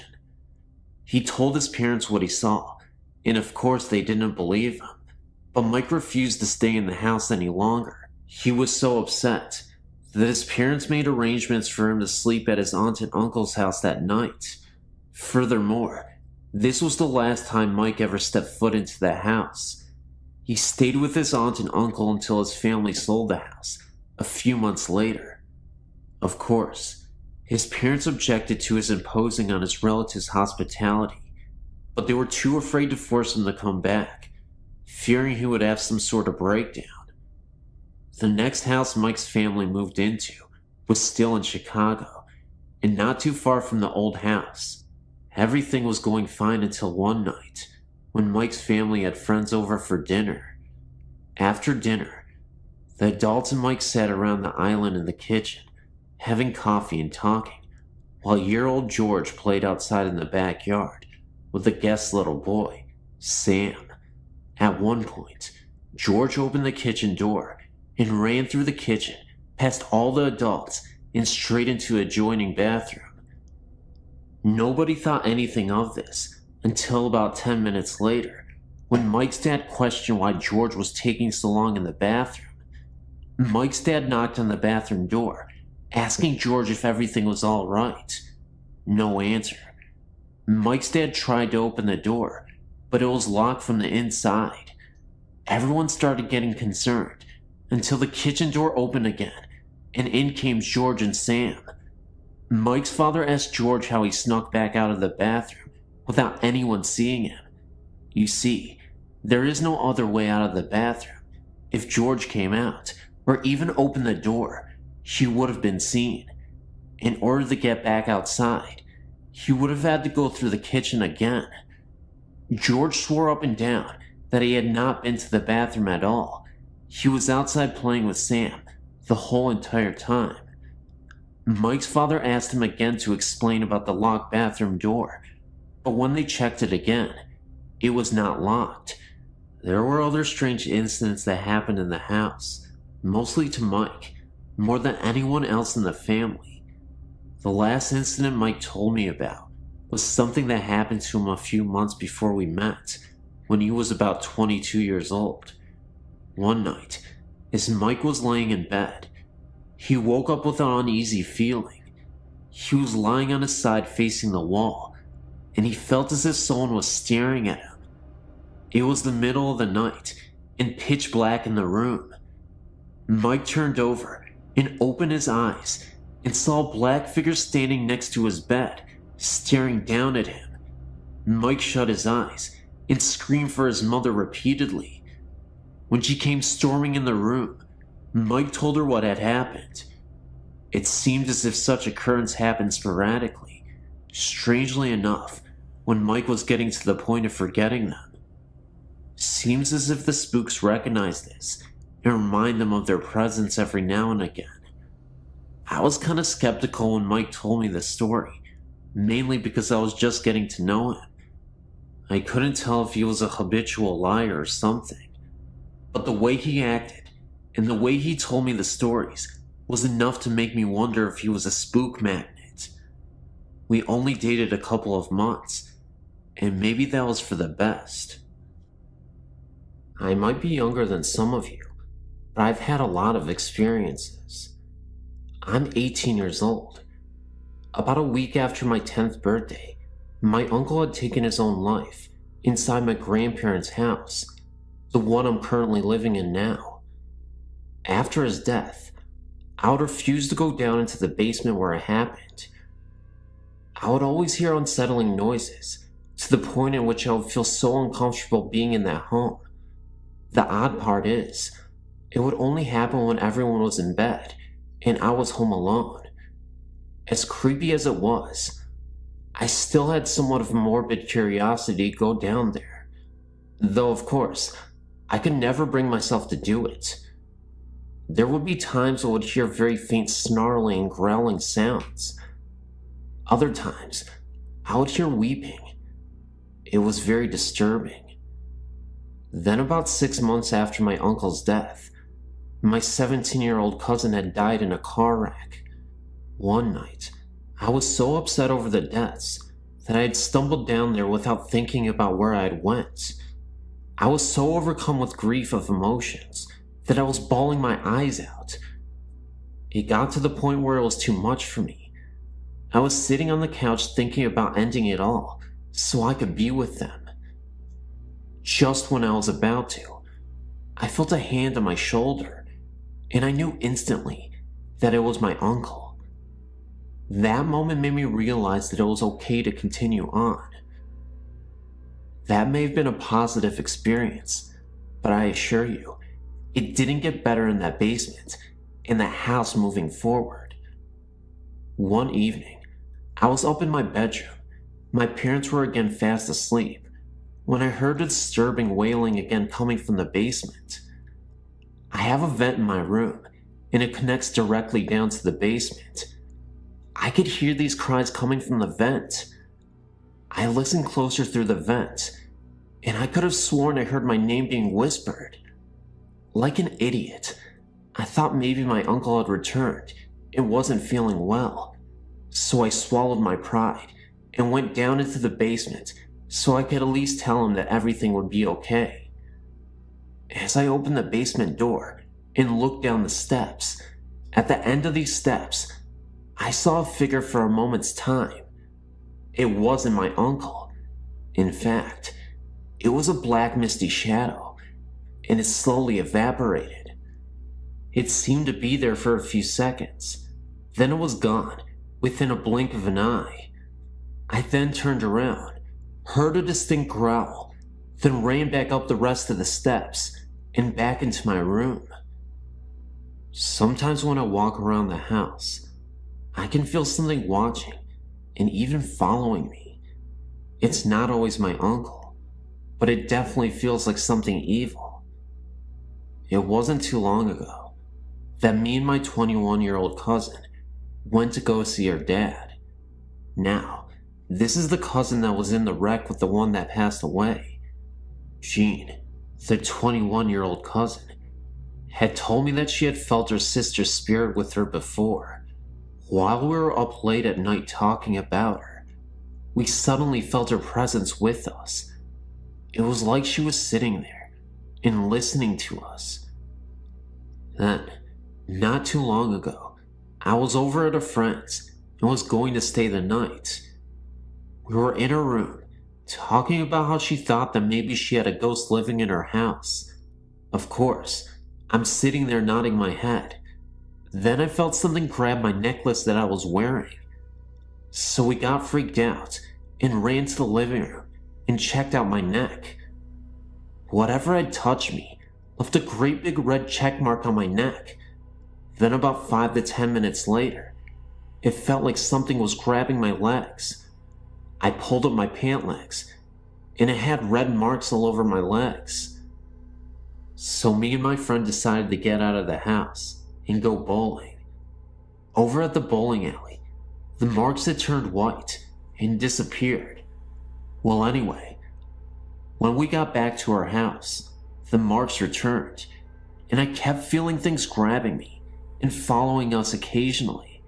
But the weird thing is, nothing was happening to her, and she told me that nothing like this has ever happened to one of her friends before. I was beginning to think that this bad presence at my home was starting to attach itself to me. So we decided to go to bed.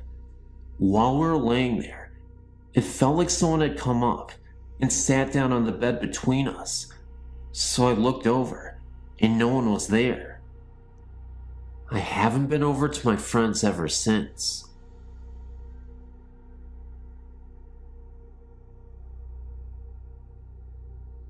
A friend sent me this and suggested that I tell my stories, so here's one of them that I hope you enjoy.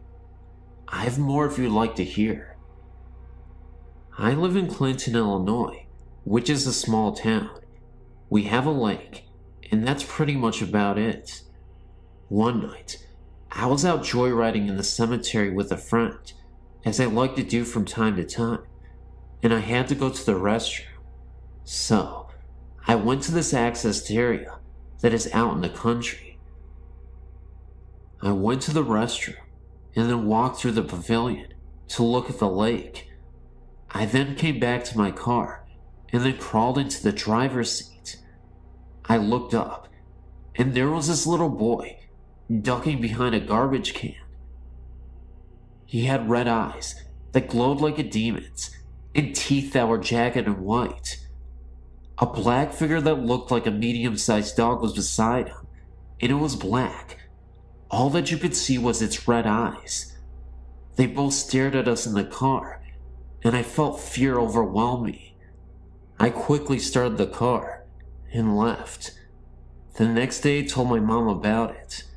She grew up in the area, and she said that they often had Satan worshippers out there, and that rumors were that a little boy was drowned and used as a sacrifice many years ago. My aunt, she says that the little boy was evil and therefore was put to death in that spot. I've tried to research this, but there are no records of any murder of a child taking place in this area. But I will never go there again, night or day. This is just one of the countless stories that I have. I have some photos too. I don't know if you can use this, but if you can, feel free to. You may also edit if needed.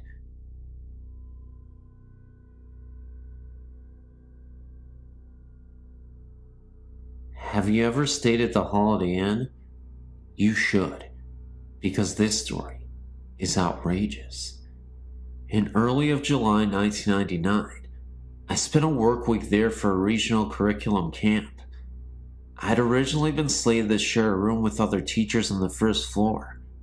However, the room was a smoking room, and the odor was causing my asthma to flare up, so I was transferred to a room on the 4th floor. Buggered if I can remember the room number. When I retired on Monday night, I had not heard yet of the ghost or any legends. I was awoken 3 times during the night by the phone ringing. I was really ticked because no one was ever there. I vowed to speak with someone at the front desk about it. In the morning I learned about Tanya, the ghost. We all laughed at the story, thinking it was something to amuse tourists. Being WNY natives, we weren't going to be suckered by any such nonsense. I forgot to talk to anyone about the phone and decided not to bother. I fell asleep very quickly that night. I was awakened that night by the sensation that someone was staring at me from the left side of the bed. I have small children. My son often wakes me using the stare method. Now, I might have thought the ghost story was crap, but I wasn't going to test the theory by looking to see what was next to me. I said, "Go away. I'm not going to look at you. I need my sleep."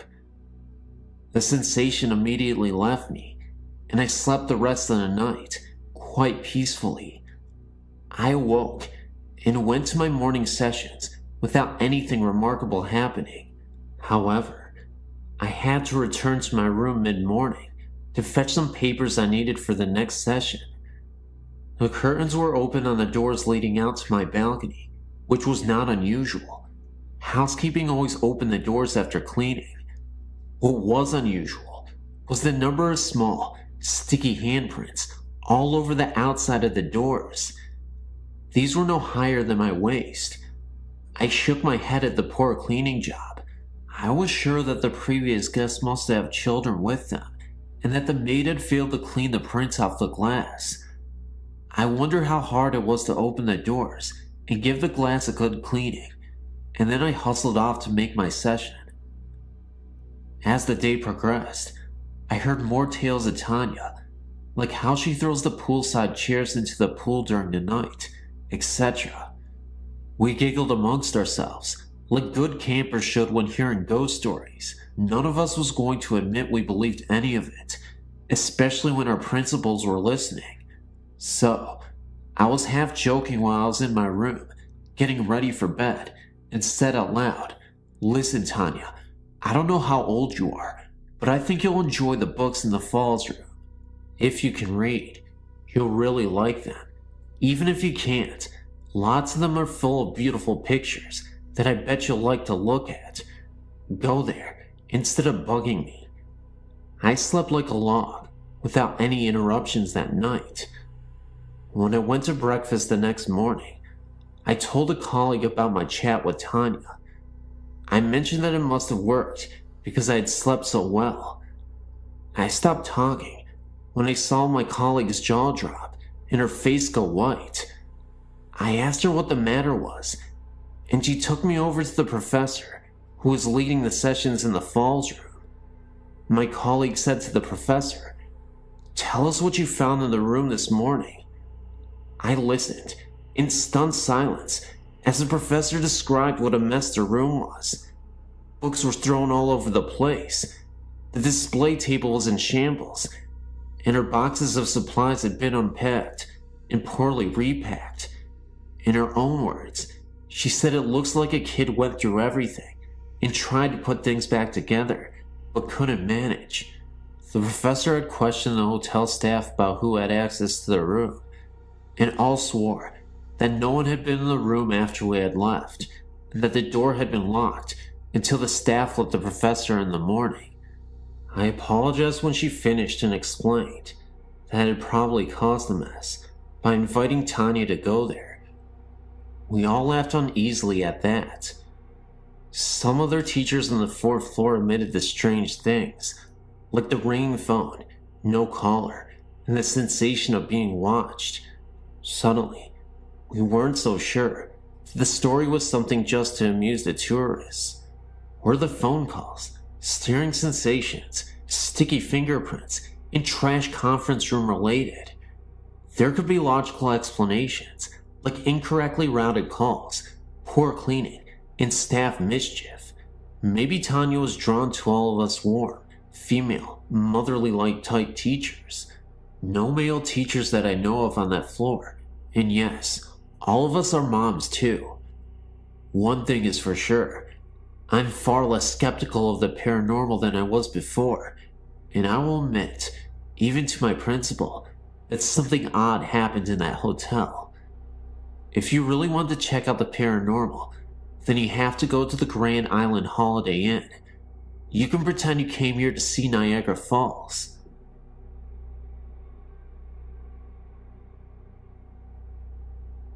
I've had many experiences with ghosts and hauntings, all beginning around age 3. I'm now 28, and my connection to ghosts and spirits has only grown stronger with time. I suppose I should start with my earliest haunting. I was around 10 years of age. My parents had just divorced, and I was feeling alone and angry. I don't like to sleep with my bedroom door open. When I did, I felt I was being watched. One summer night, the air was hot and humid, and I had no choice but to sleep with my door open to get a cool cross breeze. I remember waking up sometime around midnight or shortly thereafter, feeling I was being watched. When I looked out my bedroom door, I saw a frightening sight. A figure with pure black skin, bright yellow eyes, and a cloak of red, white, and black harlequin-like design was staring at me, its hands on the door jamb, about to enter the threshold of my room. I screamed, saw its eyes widen in shock, possibly, and flee down the hall adjacent to my room. I even saw its robes fluttering after it as it fled. My scream woke my family, who searched the room for the thing, lack of a better word, but found nothing. All the doors were locked, no windows were broken. I shut my door, put up with the heat, and it hasn't returned since. I've been told that the creature was a demon. I also found out that I was depressed at the time, and that may have been drawing it to me. I can still feel its presence when I think about it. I feel very frightened just remembering the experience. Thank you for letting me share my experience here.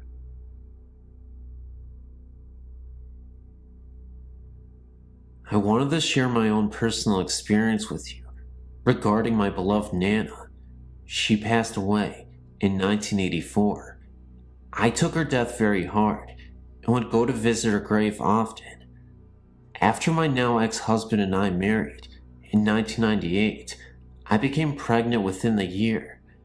Since I knew that my ex and I would not stay together for the long term, and since our marriage was so troubled, I found myself up at Nana's grave many times, sometimes just to talk to her and ask her to guide me and to watch over myself and the baby.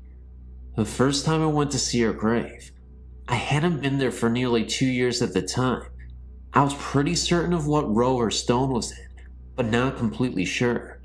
I asked her out loud to help me find her, and so help me God if I'm lying. I ended up parking directly in front of her row. I thanked her and walked over to her grave, placing a single rose on it and crying. I was about 6 months pregnant with my daughter at the time, and I was very certain that her love for us would get us through the rough months ahead.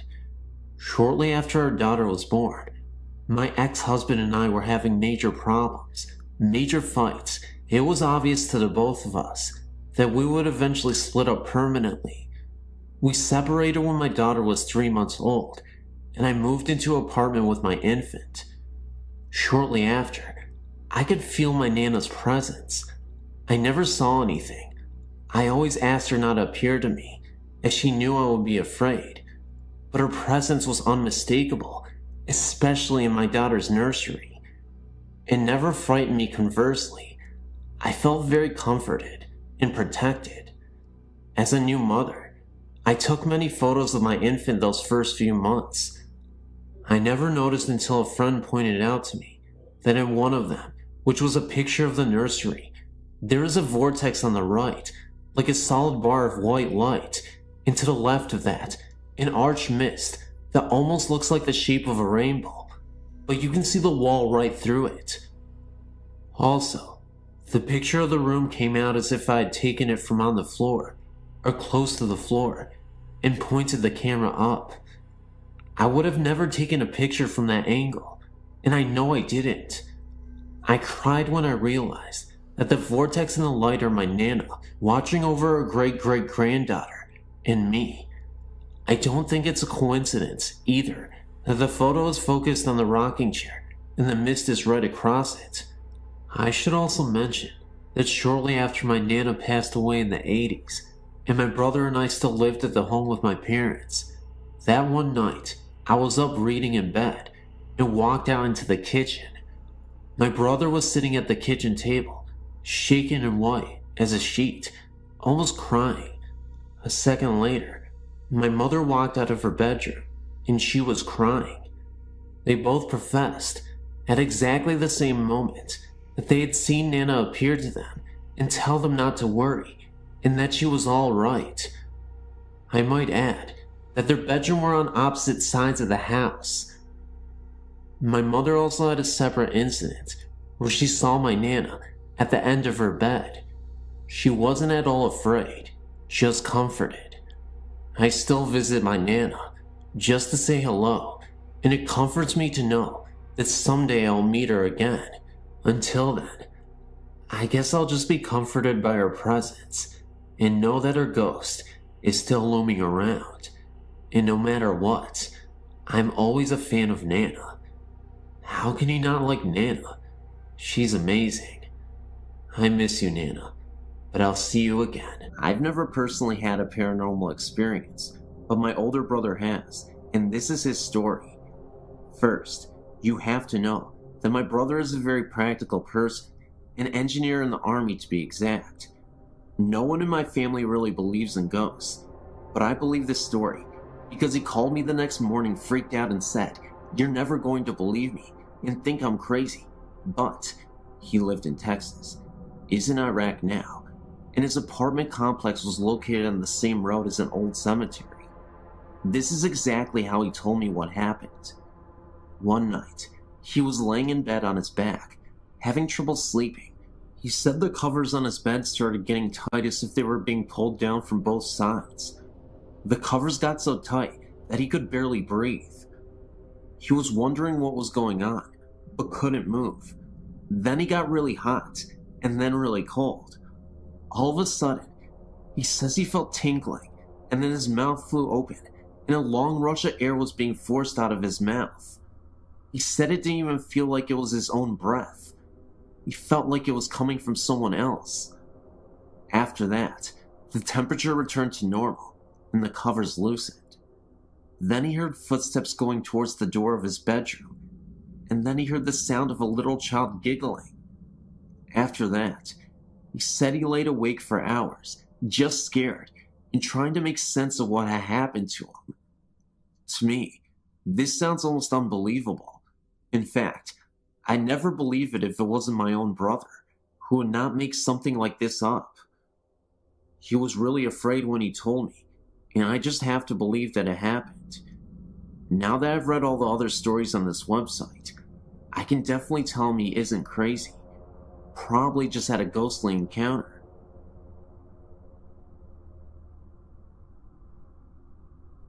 I've had many ghost experiences through the 14 years I've been on this earth. Well, my first happened at the second house I lived at. My younger sister and I used to share a room. She's always rocked and made noise. Well, one night I was asleep, and she started crying and rocking in her crib. I couldn't stand the noise, and needed my sleep for school the next day. So I grabbed my blanket and pillow, went into our living room, and crashed out on the couch. I awoke to a strange presence. Something that was watching me. I opened my eyes, and across from me, on a brown chair, was a hazy yet solid figure. I can only describe him as well-dressed. A gray suit, a tie, buzz cuts, and a mustache. He sort of looked like my great-grandfather, who had passed away. I couldn't believe what I was seeing, so I shut my eyes and opened them again. He was still there. He just sat there, staring back at me. After a while, I started to fall asleep again. I didn't have any nightmares, but I woke up to the door of our garage being opened. I looked around, and the figure was gone. I later discussed it with my parents. They said that weird stuff happened in that house to them too. They told me that they woke up to our back door being shut. They said that they thought it was me letting out the dog, but I was sound asleep in my bed.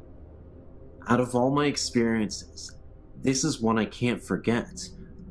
I found out later on about the history of the house. An old man who lived there before us died of a heart attack. He was kind to all the kids of the neighborhood. His wife had already passed on, and he was just waiting for his time to go.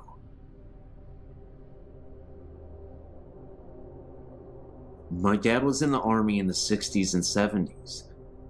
After he was out of Vietnam, he was assigned to Okinawa in Japan to guard a chemical weapons storage there. Each night, him and 4 others would patrol the area. My dad and 2 others had guard dogs with them. One night, one of the other ones that was patrolling called for backup that he had spotted someone on top of one of the chemical weapons mounds. They were buried underground. The 3 with the dogs led the way, and as they approached the mound, the dogs would not go one more step. These were German shepherds who were mean and were never scared, and none of them would go past a certain point. They decided to tie them up and go ahead without them. The plan was, the guy with the shotgun would go back up the mound and flush the guy down the front towards the other 3. As the guy headed up the back, this thing that they said was misty and dark colored came running down the side. All of them started chasing after it. These are 19 to 20-year-old guys, and the thing they said was moving in slow motion and was pulling away from them. One of the guys yells at it to stop and pulls out his pistol and puts 5 shots right in the thing's back from point-blank range. It did not even faze it. They were headed towards a 10-foot fence with barbed wire on the top. The thing just glided up and over the top of it, like it was not even difficult. On the other side there was a big money area, and by the time the patrol got around to it, the thing was gone, and there was no footprints. Okinawa was the site of a major battle in World War II, and this is one of only many experiences that he had while there.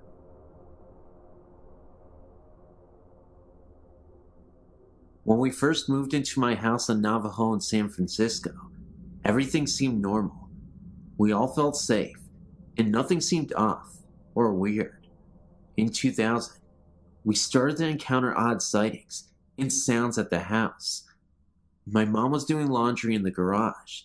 Usually she only has one light on, but this time, she turned both of the garage lights on. As she was getting the clothes from the dryer, she saw a young teenage boy standing near a parked car we had inside. He slowly moved towards the garage door and disappeared. Later on, a few weeks passed. We didn't make much of it. One night, my sister was sleeping alone in her room. It was just me and her at home. I had been watching TV with the mute on, waiting for my parents to come home. I then saw the doorknob slowly move. I had the door locked, and I could look under, and no one was there. The following day, I woke up with bruises on my arm. After that, my sister felt and saw someone all in black, sitting at the edge of her bed. My brother had seen the same young boy my mom saw downstairs in the guest room we have. After my sister got married, she and her husband stayed with us. Every night, she recalled being awakened by someone. She would feel like someone was lying next to her on the opposite side of where her husband was, and touching her. It got so bad that we had to call a spirit channel person. She took the ghost away, but it wasn't over. Every night in my room, I see objects change from place, or things on the floor when I haven't touched anything. I've heard repeated voices calling my name, knocks on my door, someone walking in the kitchen, turning on the faucet. The last sighting I saw was at night. It was 10 p.m. No one was home but me. I was doing exercise, and I turned around, and I saw a woman standing at the doorway for my kitchen. As I winked and blinked, I saw the faucet running, and I felt a cold chill, when it was really hot weather that day too. Whatever it was, it just won't leave till it gets its message across.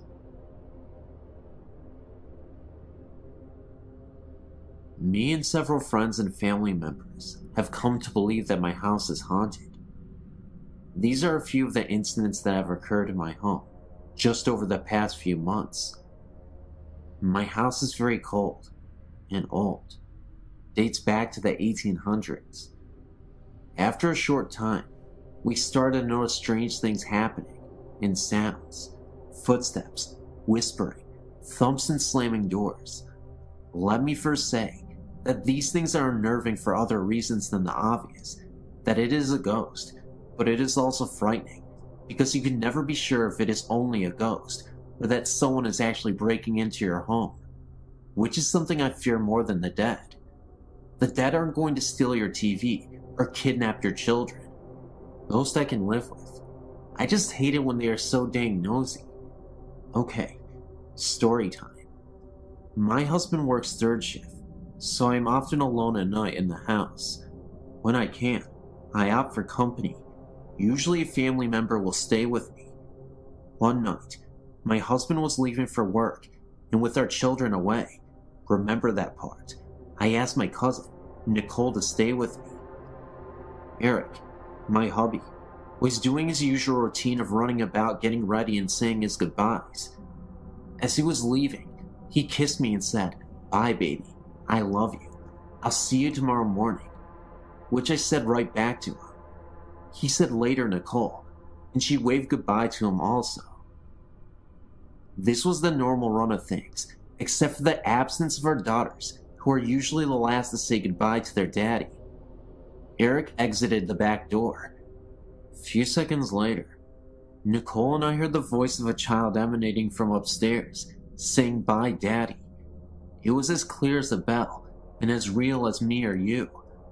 I looked over at Nicole, who was just staring ahead with a frozen look of fear on her face. I of course said, "Did you hear that?" Even though I knew she just did by the look on her face. She said, "Yeah, I did, but I don't want to talk about it until the morning." I think we were both a little freaked out for the rest of the night. We had known that the house was haunted, but we did not expect an actual interaction with them. My second experience happened just a few weeks ago. I told you my husband, Eric, works the late shift, so he basically sleeps during the day while our daughters are in school. On that particular day, I had a few errands to run, so my sister Maggie decided she would tag along, and we would go have lunch together. We were away from the house for about 3 hours, and when we arrived home, we entered the back door that leads to my kitchen, so we would not disturb my husband who was fast asleep on the couch in our living room. As it happens, our kitchen is separated from the rest of my house by a big wooden swinging door that leads to our dining room. Now please note that when we shut the back door in the kitchen, the air from it will cause a suction and make the swinging door swing back and forth on its hinges. I'm used to seeing this happen so many times. As I said, we entered the back door, Maggie going in first and sitting some groceries down on the kitchen table. I came in last, sat down my things, and proceeded in shutting the door behind me. I automatically look up, as did Maggie, to see the swinging door moving on its hinges. No biggie, I knew what caused it. But as the door swung outward, I saw a man standing about 6 inches away from the door frame. He then grabbed the door and held for about 3 seconds and just stood there, looking back at me. I gasped and he let the door go. I told Maggie to get out of the house, that I saw a man in the dining room and without a phone in that room. There is no phone jack there due to the fact that my dog decided to eat it. I did the dumbest thing I could. I grabbed the nearest object, which was the frying pan. I then did what came natural, and holding the frying pan out in front of me, I pushed through the swinging door using every stealthy move I had ever seen on all those cop shows. I know it sounds funny now, but I was so scared that all I could think that there was someone in my house, and my hubby was asleep on that couch.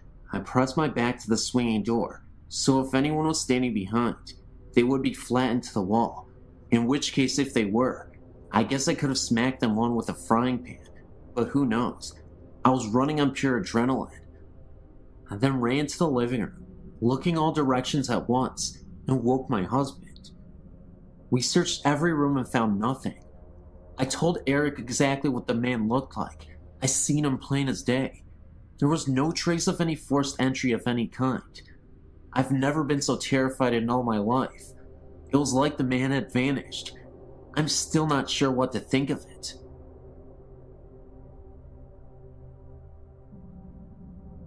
I've moved back to my hometown in Michigan after being away for many years. I have many stories to share, but this is a recent one that stands out. A fixture in my town was a burly guy named Bronco. Bronco was the typical bar bouncer type. Not surprisingly, this was his usual job. When I was younger, he used to drive his blue Ford Bronco. My family knew him well, as my mom ran the after-bar breakfast restaurant where all the party people congregated when the bars closed. Since I had moved away years before, I lost touch with the old party crowd. I did hear, however, that Bronco sold his beloved truck a few years after I moved. Anyway, it was June of 2002, I think, and I was driving on I-94. I saw Bronco's old blue truck driving on the opposite lane and mentioned it to the person who was in the car with me. I hadn't seen Bronco in a few years, but knew I would run into him at our upcoming Ventenian festival, and would mention the sighting to him then. A few nights before the Ventenian festival, a friend and I went to a local bar to hear the band rehearse. As I walked into the place, I spied Bronco on the far side of the bar. I raised an eyebrow at him, and he acknowledged me in his cocky way from across the room. My friend and I went to look for a space to sit.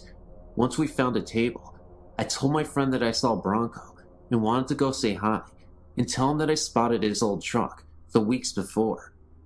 As I made my way through the crowd to the bar, I heard the band dedicating a song. They were dedicating it to Bronco and said he had passed away. I was sure it was a joke. I finally made it to the bar where he was sitting. No one was there. I was absolutely perplexed. I walked around, trying to see where he went, to no avail. Finally, I questioned a ton of mutual friends, and they confirmed that he died of a heart attack or something the previous April. I was in total shock. He was only in his early 40s when he passed away, and one of those muscle-bound types. Even now, when I look back on this incident, I'm so amazed, because I saw him clear as day. Anyway, I thought it was pretty nice of him to remember me after he passed like that. I guess he knew I would appreciate the drama and the irony.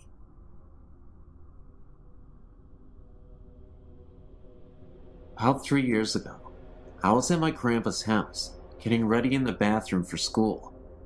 I saw a woman walk down the hall towards the living room. I just thought it was my grandma, so I just brushed it off. Then a few moments later, I was looking out the door into the hallway, and I saw her again. I didn't recognize her. I ran into the living room screaming at the top of my lungs, "There's someone in the house! Hurry!" My grandpa took off into the house, searching for an intruder. He looked in every room, under the beds, and in the closets. He even looked in cabinets big enough for someone to hide. There was no one there. Later that day, he said an old boarding house used to be on the same spot as the house was built a long time ago. He said that I more than likely saw the woman who owned it. He took out his picture box and showed me an old book that he had the town's history in it. He turned to the page where it had information on the boarding house.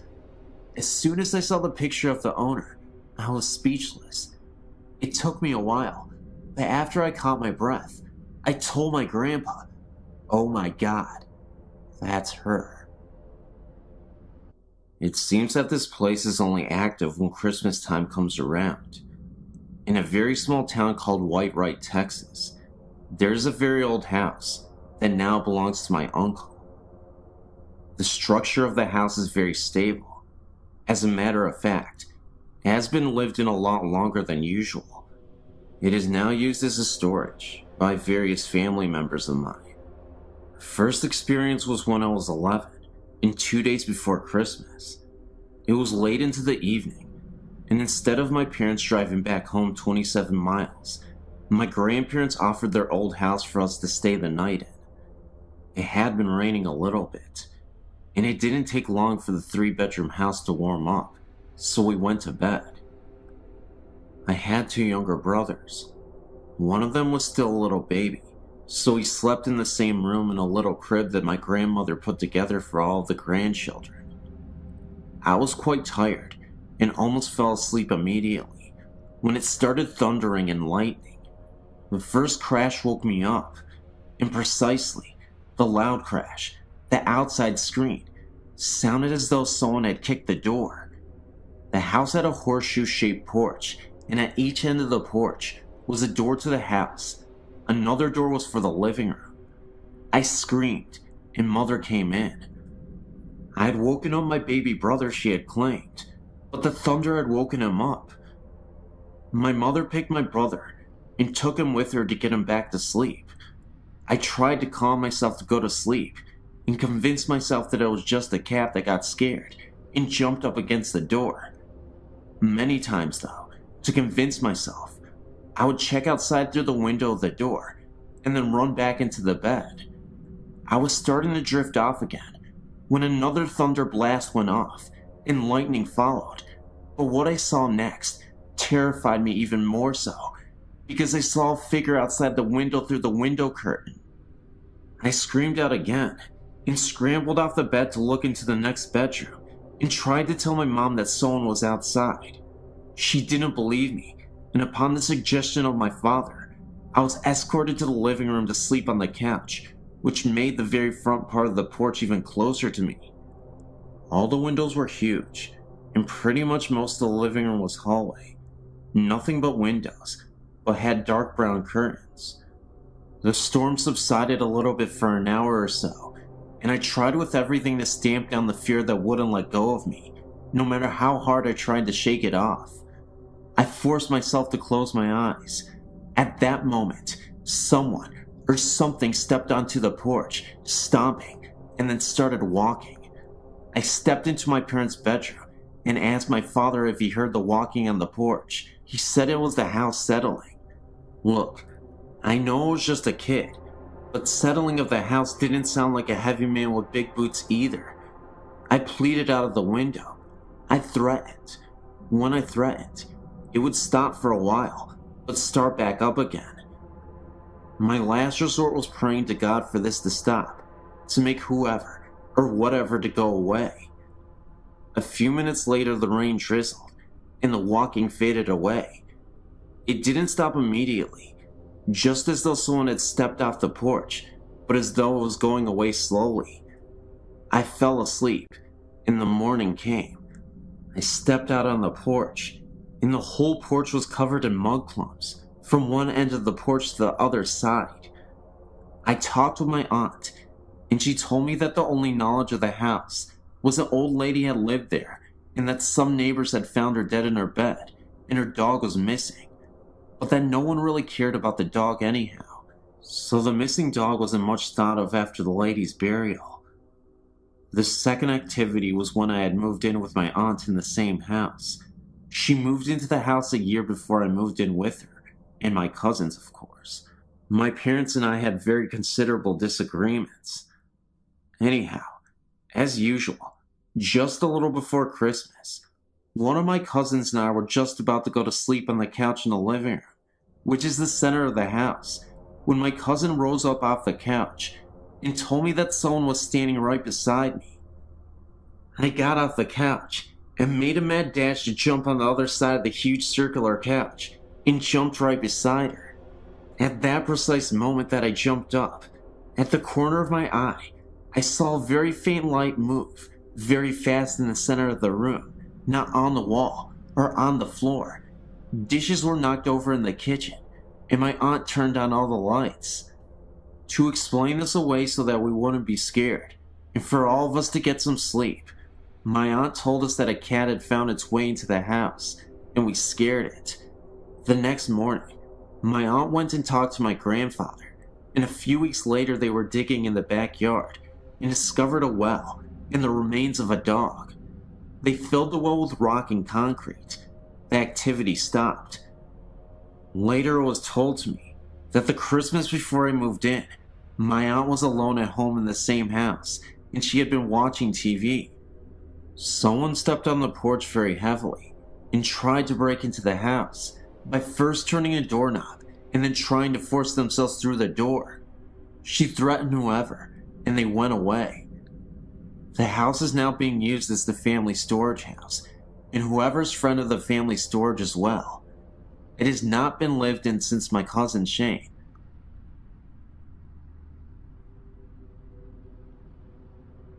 The story I'm about to tell you is one of a disturbing nature. It absolutely chokes me up every time I tell it. If my grammar or language skills are not up to par, it's only because I'm caught up in the horrid memories of that night. It was New Year's Eve. My cousin and I waited for our girlfriends to arrive, as we were having a party that night. Yes, there was alcohol, and say what you want, but I know what I saw. The same thing we all saw. Anyway, later that night, we were all in my room, drinking and singing, just having fun. It was a party. Time passed, and more time passed, and it began to get late. Something startled my cousin's girlfriend. She quickly eased her mind with the thought that it was a household pet, a large dog, she thought. Little did she know, we had no pets. When she later confronted me about it, I told her just that. A little shaken, but mostly tired, She and my cousin went to lay down, leaving my girlfriend and I alone in my room. We watched TV for a while and just talked. We brought up how drunk my cousin's girlfriend must have been and laughed. Well, it wasn't funny long. As we sat there on the bed, half paying attention to the television, a thing slothed across the floor in my room. We both sat stuck with fear, holding each other as tight as we could. When it got to our feet, it stopped, looked up at us, and almost smirked at our fear. We got a better look at it then. It was a bloody, bludgeoned mess. It seemed to be walking on nubs of his knees and elbows, and finally dawned with a bashed-in skull. It made my poor girlfriend sick to her stomach. It continued its path to my closet and disappeared. We didn't sleep 1 second the whole night. If we hadn't all seen the godforsaken creature, I wouldn't have believed it myself. The next morning, the black lights were still on, music was still going, and bottles were everywhere, so I decided to clean up. When I moved the speakers back to the other wall, the black light shone down on the wall. Streams upon splashes upon streams, upon handprints of bright green trails, were on my wall. It looked as if someone with green blood was bludgeoned to death. And I remember watching forensic files, and the luminol that they put on the surfaces to detect blood showed up green wherever blood was. This really choked me up. So finally, I went and asked my stepdad if he knew the house's history. His exact words were, "No. Why? Is the house haunted?" This is the first time I've ever publicly shared this story. I've only told 2 of my closest friends, and sadly, they looked at me like I had gone crazy. I've never even told my family this. It happened when I was very young, so that could be a reason why my friends looked at me like I was insane or something. But the weird thing is that the memory of these strange encounters has stuck with me until now.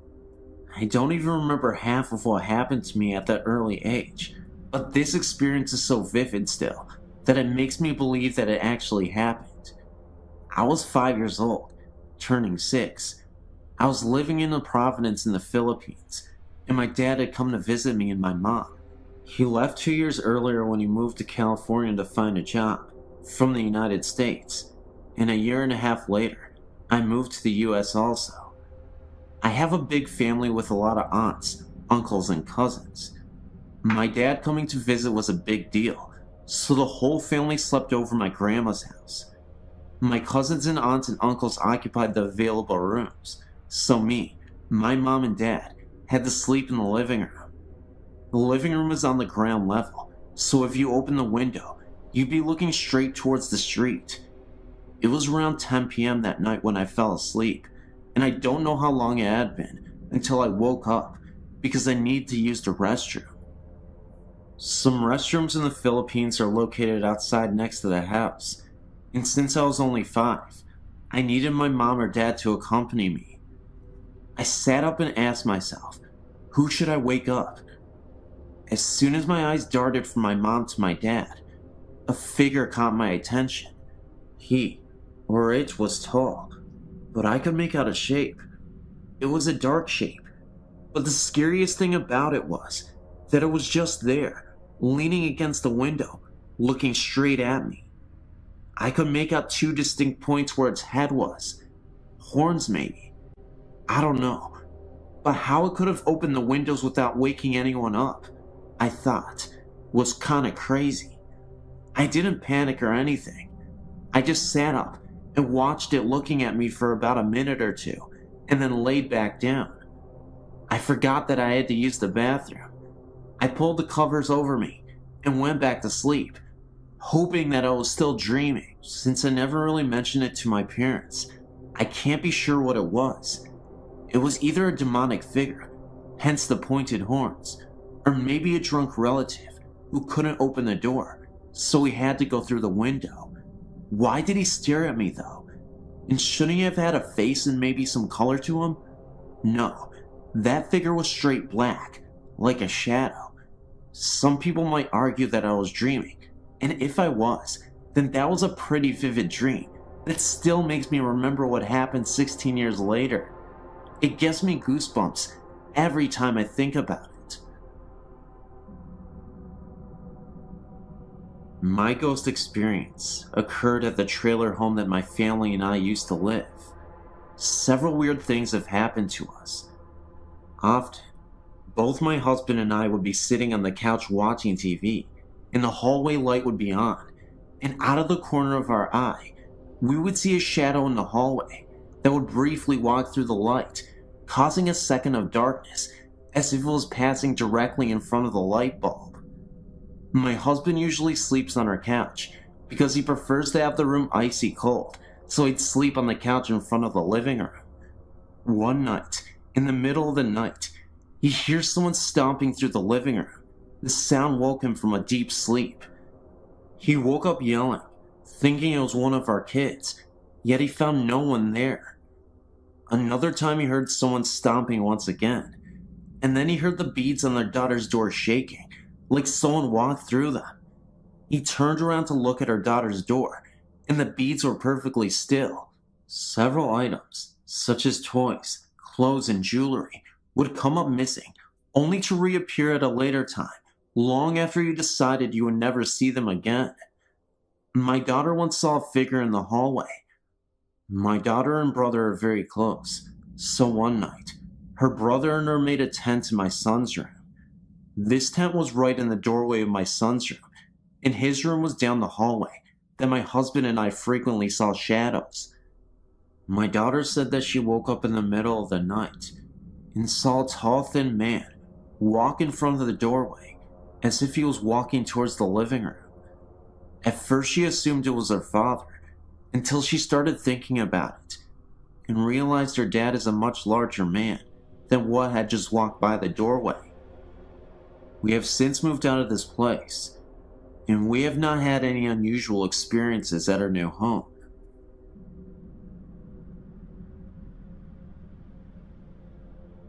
When I was younger, probably around 12, I had what I later surmised may have been a paranormal experience. My brother and parents slept upstairs in our 1.5-story house in Waukesha, Wisconsin. One evening, I was awakened by one of my cats meowing quickly about 5 times or so. Her last meow was cut short, and I then heard footsteps quickly approaching my room. The footsteps stopped, and I heard what sounded like heavy breathing, like one out of breath, just inside the doorway of the room next to mine. The two doorways formed a corner. I was quite scared, as I thought someone was in my house. I also thought it could have been my brother, but didn't want to take any chances. I laid scared for a few hours until I fell asleep. Before falling asleep, the breathing slowed and stopped, but I never heard anyone walk away. Years later, I took into account that my cat never meowed like that. It would not likely stop so suddenly in mid-meow. She was fine, and I never saw any clues regarding this incident. Another time in that same house, it was an older house, probably from the 40s. I was walking down my hallway, and for a brief second, saw that the doorways were arched instead of the normal squared look. Imagination, who knows? My next incident took place when I was around 18 or 19. 2 of my friends and I took a walk around my friend's neighborhood. The night was right out of a scary movie. Very dense fog that stopped probably 10 or feet so above our head. We could make out the full moon if we looked closely, and sounds of geese echoed when they flew overhead. We walked to a small graveyard, of course, where one of my friends proceeded to run ahead of us. My other friend and I stopped at a rather young grave. The death date was only a couple of years previous to this incident. As soon as we stopped, I felt an energy, for lack of a better term, in my head and chest, but not quite physically there. More like in my mind and soul, if you will. This lasted a couple of minutes. About a half a second after the feeling stopped, my friend said, "Whoa," Did you feel that? He and I described the exact same feeling to each other. My other friend had been hiding to try and scare us, had looked back at us, and saw us standing in front of the grave with blank looks on our faces. My final incident happened to my wife and I. She was using the bathroom, and as soon as she was done, called to me. She said that she saw the wall bulge out, like a bubble, she stated. The bulge then moved up the wall, and then sunk back in. The walls were plaster and solid. The bulge was about as big as a fist. Shortly after that, she had to go, I think to a function at church, leaving me home alone. A little while later, I saw something black fall from the ceiling out of the corner of my eye. I then heard what sounded like magazines slap on the dining room table, which was below the spot where I saw the black, falling thing. When I looked at the table, there were indeed magazines on it, which already had been there before I heard the sound. Nothing was disturbed, besides me. I've always had a fascination with things like this, but due to my beliefs, don't quite hold the same views as many of our readers or contributors regarding ghosts and spirits. Nonetheless, I like this site.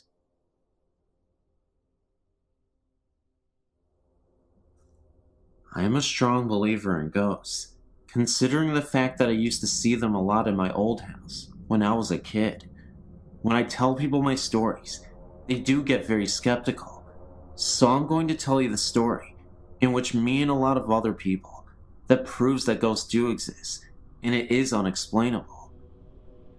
I had found a stray cat back in 1996, and his name was Blackie.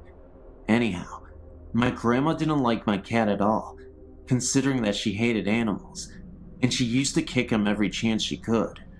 Of course, I would have a fit about it, and try to protect him every chance I got, but it was inevitable. So if Blackie was around her, she would kick him away, and as a result, every time Blackie saw my grandma, he would hiss and run underneath the table in the living room, all the while staring at my grandma, and growling until she would leave. To make a long story short, I live in Illinois, and my grandma had taken a trip to see her daughter in New Jersey, and ended up passing away there. And then the day finally came, when they finally brought her body to Illinois for her final funeral. Of course my grandmother's body was at a funeral home, but the very first day that her body had arrived in town, my cat began to act as if she was around again. It all started when me and my family were all sitting down in the living room with Blackie and getting prepared to go to the funeral, when all of a sudden, Blackie got up and looked at the doorway. His whole body arched as he hissed and ran underneath the table. The very hairs on my neck and back rose up, and I tried to ignore the thoughts of thinking that my grandma was in the very room with us. However, it was hard to ignore because he kept growling and hissing and watching something that we couldn't see. He would stare at the very chair she would sit in and hiss at it and avoid it as much as possible. Like I said, he was acting as though she was there, and his eyes would be moving about as if he was watching her walk around the room. He did this for exactly 3 days. He didn't stop until they finally shipped my grandma's body to her original home in Europe. After that, he never fussed over anything ever again. So, Blackie proved to me and my family that ghosts do exist. Hi, my name is Tariq, and this is my supernatural experience. It happened to me when I was about 5 or 6 years old. I seem to remember it was quite a sunny afternoon. Nothing particularly unusual about that day. My mother asked me to go upstairs and wake my father, who often took afternoon naps. I remember feeling quite lazy, and I could not really be bothered going all the way upstairs to attempt to wake my dad sleeping. However, my mom insisted, so I did. I was about to walk up the stairs when I suddenly was overcome with fear, as what I had saw made no sense to me. There, at the top of the stairs, was the biggest dog I'd ever seen in my life. It appeared to fill the whole space of the landing and was near the height of the ceiling. The dog appeared to be aggressive and was barking and growling so loud that it could have woken the dead. I was so shaken and scared that I just froze in the spot. I shouted for my mom. I said, "Mom, I can't go upstairs," and she told me not to be lazy. I told her no, there was this big dog at the top of the stairs, and it would not let me pass. My mom came out to me, and she said, "Tariq, we do not even have a dog." Of course, this is what I already knew. I quickly told my mom to get over here and see what I was seeing, but by the time she arrived and looked up the stairs, it was gone. This perplexed me even more, and being the age I was, I couldn't even understand it. I started to doubt myself, wondering if I ever even saw it at all, and I trusted and believed in my mother. So if she didn't really see it, maybe I was just hallucinating, and it really wasn't there. Obviously, the dog disappeared, and after a while, I forgot about it, and never resurfaced again. However, these memories came back when I was about 12 years old, and I spoke to my mom about it.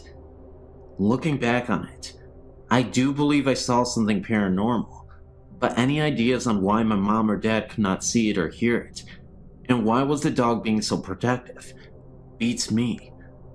I don't know, but it was sure a scary sight. It just sucks that I feel like I was the only one who had saw it, and it makes me crazy. But what can you do? I don't know.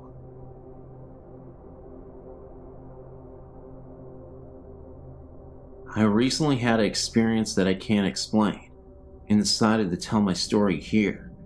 In June, my boyfriend Ian, our then 15-month-old twins, of course me as well, we all went to his family reunion.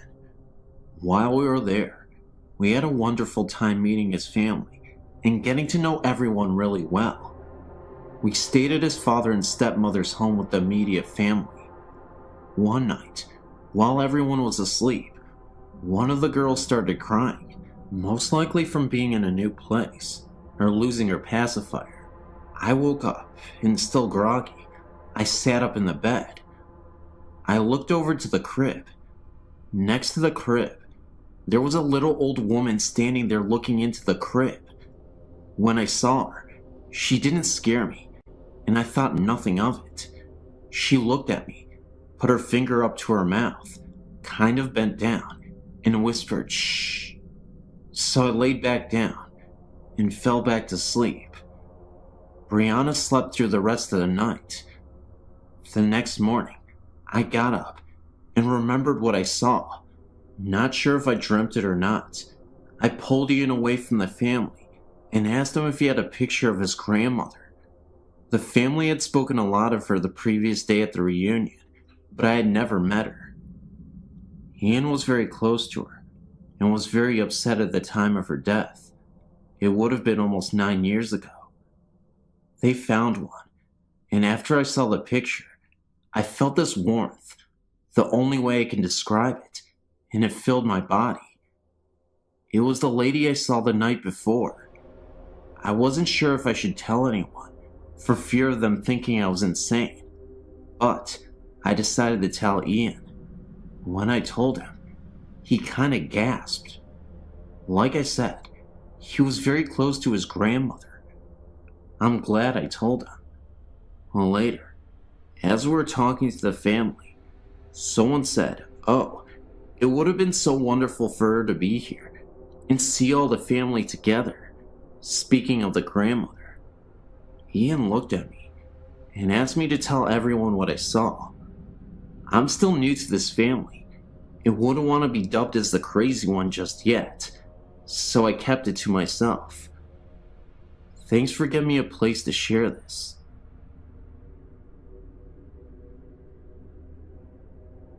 In 1983, we moved into a home that had suddenly been vacated by the owners. The man had suffered a heart attack at the front door and died. His wife went into serious shock and suffered some emotional distress. After the funeral, Her children decided to take her back to Missouri. I'd personally known the couple in 1971, as I had lived in a house on the connecting street. Our backyards were contiguous. Mr. Williams had been the water superintendent for the city for many years. He was an upstanding citizen, a loving family man, and a friend to many people. Shortly after moving in, he got the feeling that Mr. Williams had never really left his home. At night, after everyone had turned in, footsteps could be heard throughout the home. It sounded like heavy footsteps stomping up and down the hall, outside the bedrooms. I would get up and check to see if the children were awake, and would find them sleeping soundly in their beds. Once in a while, doors would open up wide, as if someone was entering a room, and then the door would slam shut. One night, my wife at the time awoke to see the form of a man standing at the end of our bed. He woke up on her side and leaned over a little. She laid there terrified, knowing that I was very hard to wake up, and that if this were a burglar, I would not suddenly spring into action against the intruder. She maintained her position and just peered through her eyelids. Suddenly, the figure just faded away. These occurrences persisted for about a month. One morning, at around 2:30 a.m., we were suddenly awakened by the bedroom door slamming open with a violent force. We were very tired of Mr. Williams' nightly tirades, and I was running on my last nerve. I got up and decided to try to talk with this confused soul. I addressed him as Mr. Williams and told him that he had suffered a heart attack and had died. I told him that his wife had gone to Missouri to live with his children. I told him that we were paying rent to his children to live in this house, and we worked hard for our money. I started to get angry with him and told him that if he wanted to rant and rave and stomp about the house, he needed to do it when we weren't there, as he was disturbing our sleep. If he continued, we would be forced to move, and his children would have to find other renters. I suggested he go to Missouri, because that is where he would find his wife. After that, we never heard from Mr. Williams again.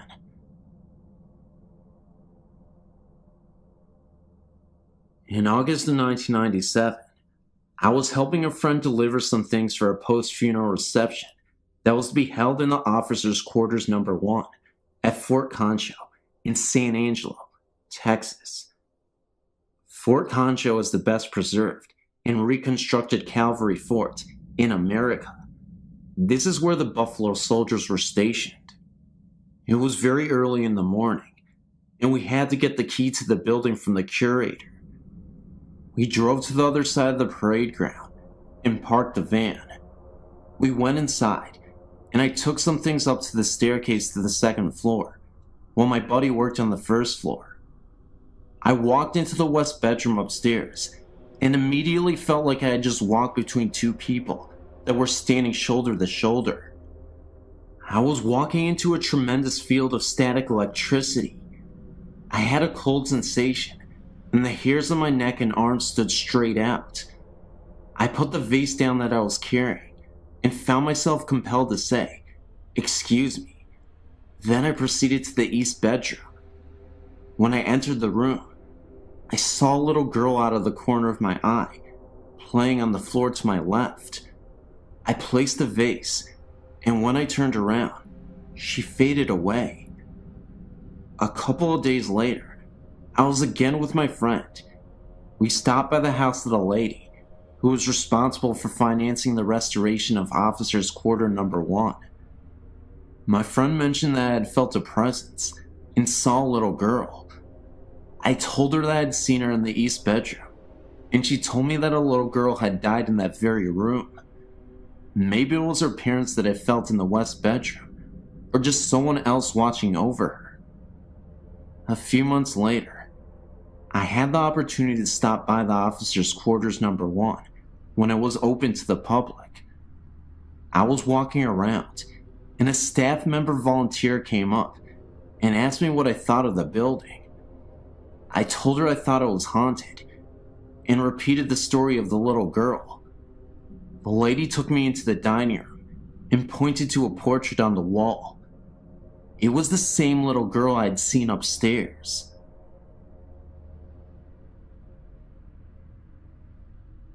I would first like to say, I was not a believer in ghosts or spirits. I was in the Navy at the time, and had been just transferred to Japan. My family and I arrived there in August of '91. I felt very lucky because the Navy had just opened Harrio, a new housing complex about 9 miles from the naval base. This meant that my family and I would not have to live off base.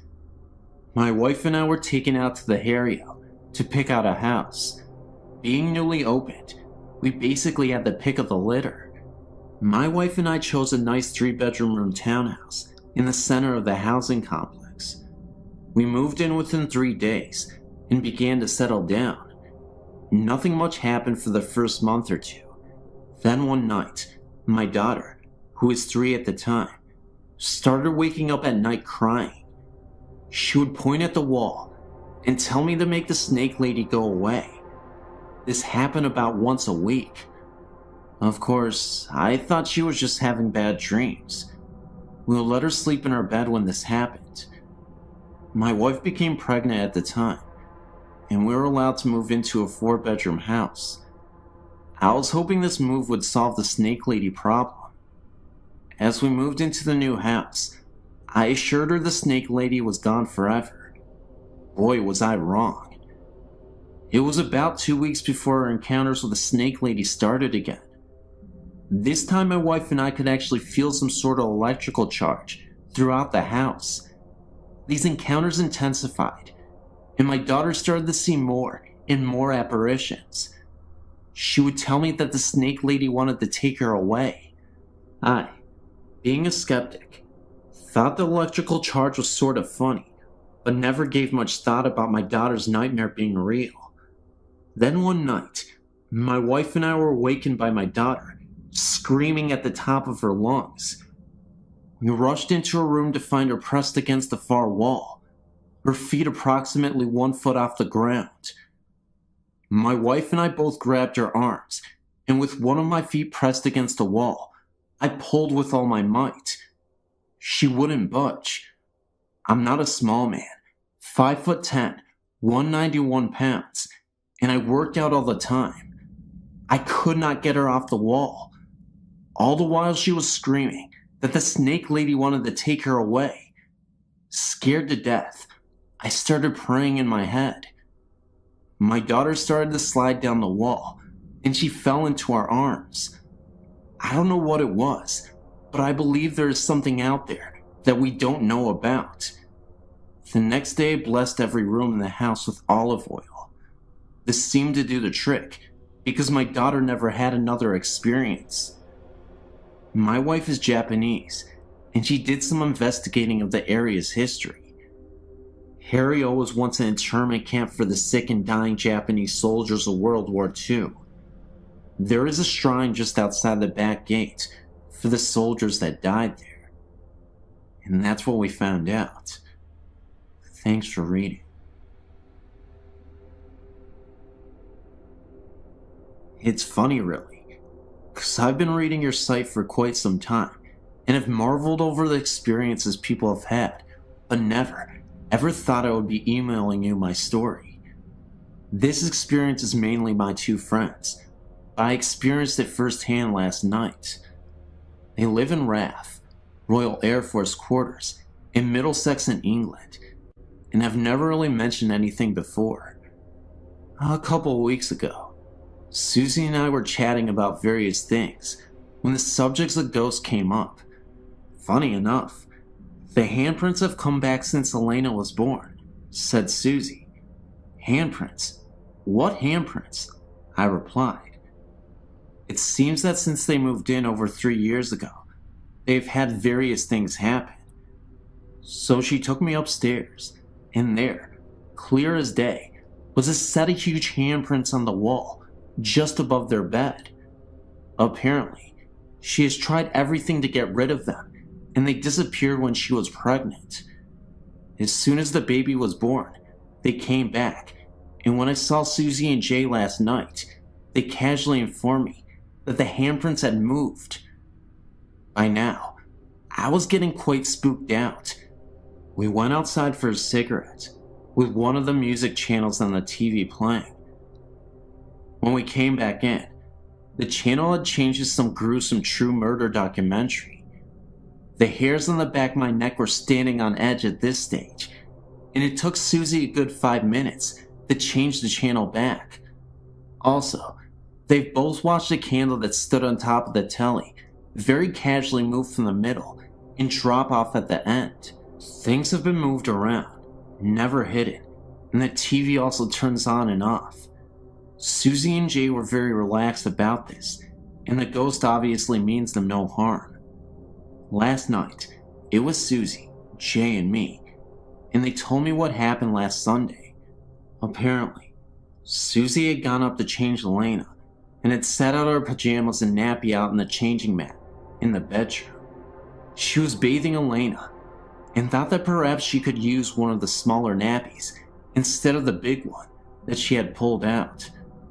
When she went back into the bedroom, the pajamas and the big nappy had been thrown onto the chair, and in a perfect arc were 3 of the smaller nappies on the changing mat. Poor Jay got it right in the neck for that, until he explained that he hadn't been upstairs at all.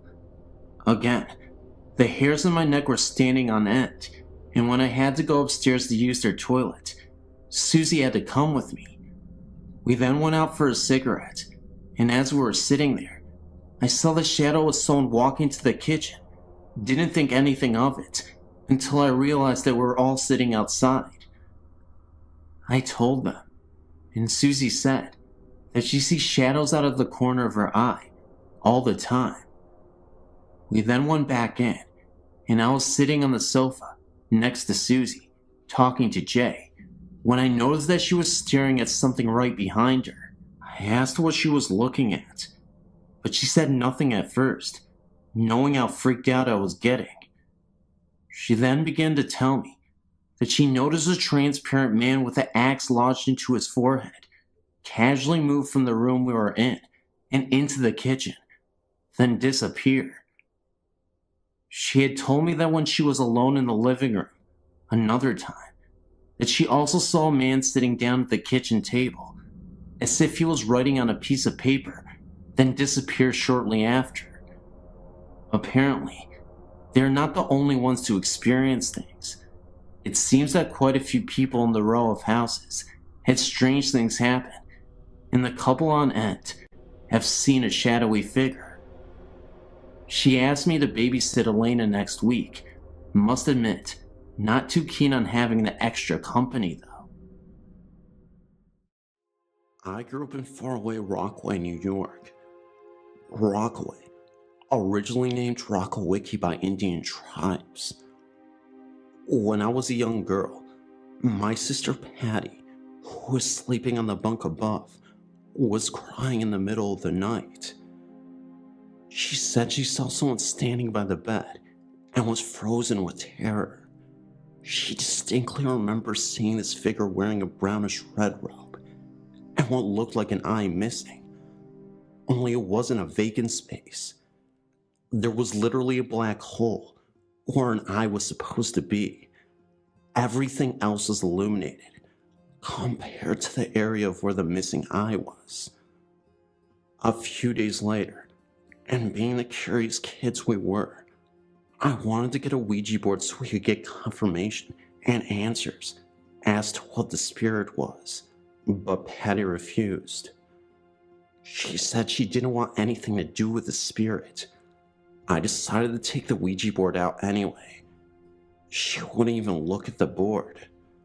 So I put my hands on the planchet, and what happened was either the biggest of coincidences, or we were summoning spiritual activity. My other sister, who was also there, refused because she knew that messing with the Ouija board was always a bad idea. Then, the landline phone we had in the room started ringing. I hesitantly rushed to pick it up. say hello, but there was no voice on the other end. For 2 minutes this went on, and you could actually hear that there was someone on the other line, but it was silent. Very light breathing sounds, almost as if someone was trying to speak, but couldn't. A few more seconds go on, and the line on the phone gets a busy signal. A couple years after that, my sister Patty woke up screaming out of nowhere. When we asked her what was wrong, she looked delirious, as if she had no idea what was going on. I asked her if she may have had nightmares or something, but she said she couldn't give me an answer because she didn't think anything bad happened. I think she thought we were just messing with her or something. So I told her once more, "You screamed in your sleep." That was when it really sank in that I was being serious. She told me that there was definitely something in this room where we always slept, something very dark that we shouldn't mess around with. My other sister said a ghost attached herself to Patty, the spirit that she saw at the end of her bed. This really started to affect Patty for a while. A couple of days later, she said she had a dream of a dark figure slowly moving around the room in a cabin. At first, this figure wasn't even a person. It was just a dark cloud. Then it moved into the corner of the cabin and appeared to be a silhouette of a woman, crouching down in a fetal position. Then, she hears a loud guttural sobbing, as if this being in the dream was being tortured or suffering greatly. My sister woke up screaming once again and told us what happened. I think from then on she was convinced that there was some sort of haunting there. She couldn't sleep and was so upset, no matter how many times my other sister and I tried to comfort her. She talked about it for days. Some 8 years later or so, I was reading a book about apparitions on Long Island. It was full of stories about Native American sightings. I suddenly remembered my sister's experience and how insistent she was. On a hunch, I wrote her an email and innocently asked her if she remembered the time she saw a lady standing by her bed, or if she still remembers the dreams and Ouija board incident with the phone. At the time, I didn't mention the book I was reading, nor did I tell her why I was asking. When I received her reply, I closed my email. I was so stunned. She wrote, "I'll never forget the time I saw the lady standing by the bed. Of course, she had the black hole of an eye and the red and brown robe, but she also had long, black braids. I believe she saw someone."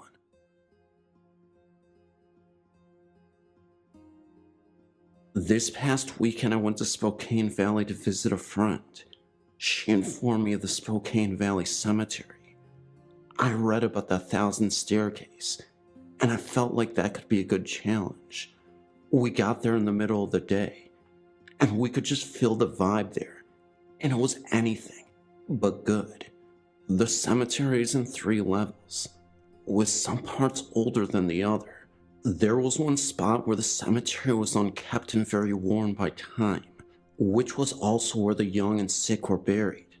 Still, every time we were in this particular area, we felt a kind of dread and sickness that we couldn't comprehend ourselves. In fact, anybody who went into the area of the cemetery felt the very same way. You'd hear distant voices that sounded like they were far away, and in my case, a crying sound that always seemed to be coming from the bushes behind the cemetery. It was creepy. Anyway, this particular time we were sitting there in the car, when all of a sudden, the car went on by itself. We couldn't even explain it at all, and it was quite terrifying. My friend's foot was nowhere near the gas. I thought that maybe it was just a car rolling, but then it started to accelerate a little. Whoever was there at that moment certainly volunteered us to leave without our permission. We drove on the other side of the road where the cemetery was more modern. You could sense the change in the air, much more peaceful and calm, almost a welcoming feeling, unlike the other side, where it is cold and bone-chilling. I was trying to find the staircase, which I found camouflaged in the trees off the side of the road. It definitely wasn't 1,000 steps, but certainly was a lot of them. I got out of the car and immediately felt a chill, as if to warn me not to go further. The thing is, I'm in the Navy, and I have Irish in my blood, so I'm a very stubborn man. That mixed with the curiosity, I climbed up the stairs. Each time I made it to a landing, I wanted to turn and leave, but I wanted to reach the top. I made it all the way to the top to what looked like a crypt. That was when I saw a shadow person moving in front of the crypt, with the crypt itself a small distance from where I was standing at the top of the landing. I bolted back down the stairs and got back to the car.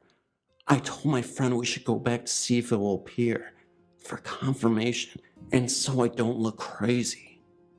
We both went back up there and saw an orb this time, after waiting a few minutes. We didn't see the shadow person, but I think my friend ended up believing me. I've always been a big believer in the paranormal, and I've been lucky enough to have ghostly experiences in the past. I thought it was about time I shared a couple of my stories with a larger audience, as I really feel I've kept them in for too long. Experience number 1. I'm from a little town in the northeast of England called Hartlepool, part of County Durham, which has been an established town for over 1,000 years, as it was once one of the main seaports in the country.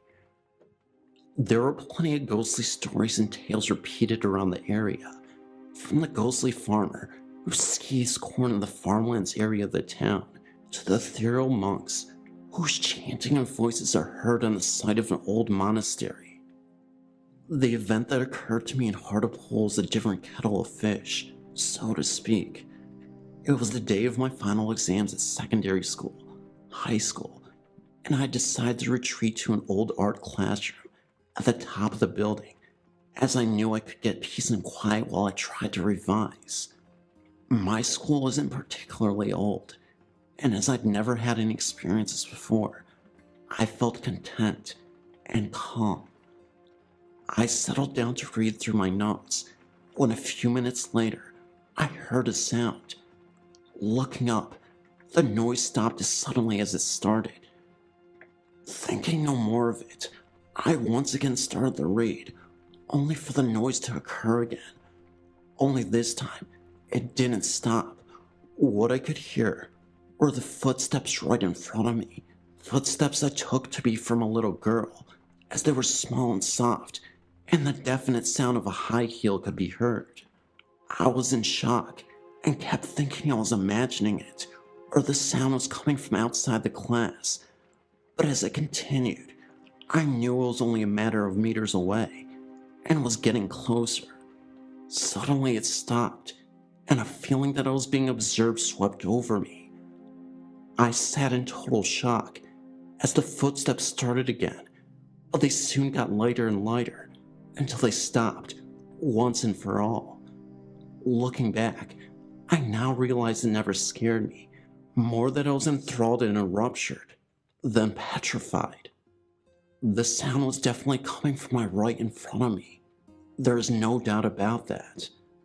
It lasted for about 20 to 25 seconds, which gave me enough time to hear and determine where it was coming from. The strangest, yet most fascinating part was that when I explained my story to my teacher, who had worked at the school for around 25 years, he told me that I wasn't the only one to have experienced this event, and that 2 cleaners had even seen the little girl. I felt privileged to have had such an experience. Experience number 2. A few years ago, I went on a lad's holiday to Portugal for a week or 2 of being merry and having a really good time, and to get me away from the bleakness of England. After several days and nights of hard drinking, Me and a friend decided to take a break to spend the night in, playing cards and having a good chat. After a while, we both felt tired and retired to our beds, which happened to be in the same room, and I soon felt myself drifting off to sleep. However, around an hour later, I woke up with a start. I could hear voices, but in my grogginess, I couldn't even tell what the voices were saying. I sat back and listened to these voices until I could take in what was going on. To my astonishment, the voices weren't talking, but singing. As I sat and listened, I could tell the language was Portuguese, and rather than one or two people were singing, it was a whole choir. They all sounded young, boys and girls mixed in together. They had the voices of angels. I sat listening to this beautiful music for a while, and then turned my head to the side to observe my friend and to see if he was awake. His eyes were open with an astonished look on his face, and he turned to me and said, "Can you hear that?" To which I replied, "Yeah, I can."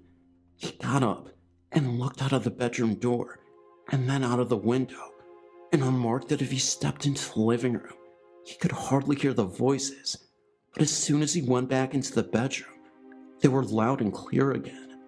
We both wondered where the singing was coming from, as we were staying in the isolated villa with no one around us for miles, until we both decided that there was no rational explanation, and that what we were hearing was paranormal. Taking into account that it was the early hours of the morning, just what was going on? After a while, the voices got fainter and fainter until they just faded away. I never heard the ghostly choir again for the rest of the holiday, and me and my friend decided to keep the experience to ourselves. However, on the plane back to England, one of our friends remarked about the singing he had heard on the last night, and if anyone else had heard it. At this, another friend also said he'd heard it, and he had also woken up to find a young girl at the foot of the bed. I've no doubt that the villa in Portugal was haunted, and I once again feel privileged to have experienced something not of the world. Thank you for your time.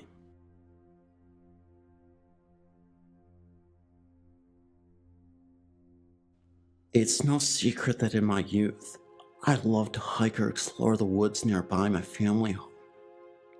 After we moved out of the duplex neighborhood, my parents moved us into our first home, a nice plot of land on the corner of the street, the largest yard in the neighborhood, a neighborhood at the time that was surrounded by underdeveloped wooded land, thick trees, with the abundance of the sounds of cars and such.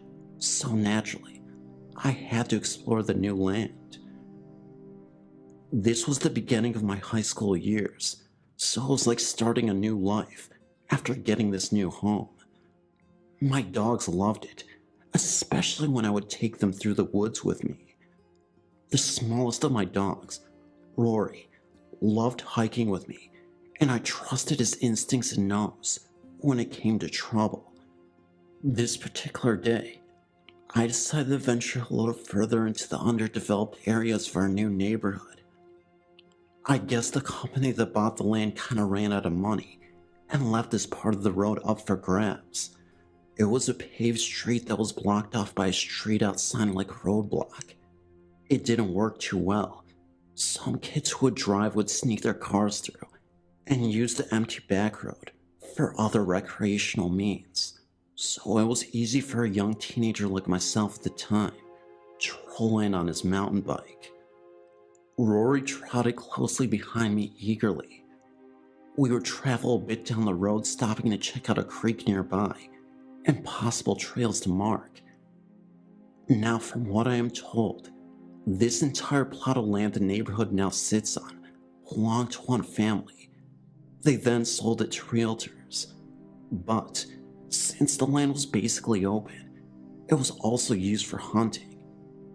I would find old rickety wooded hunter towers built into the trees and whatnot.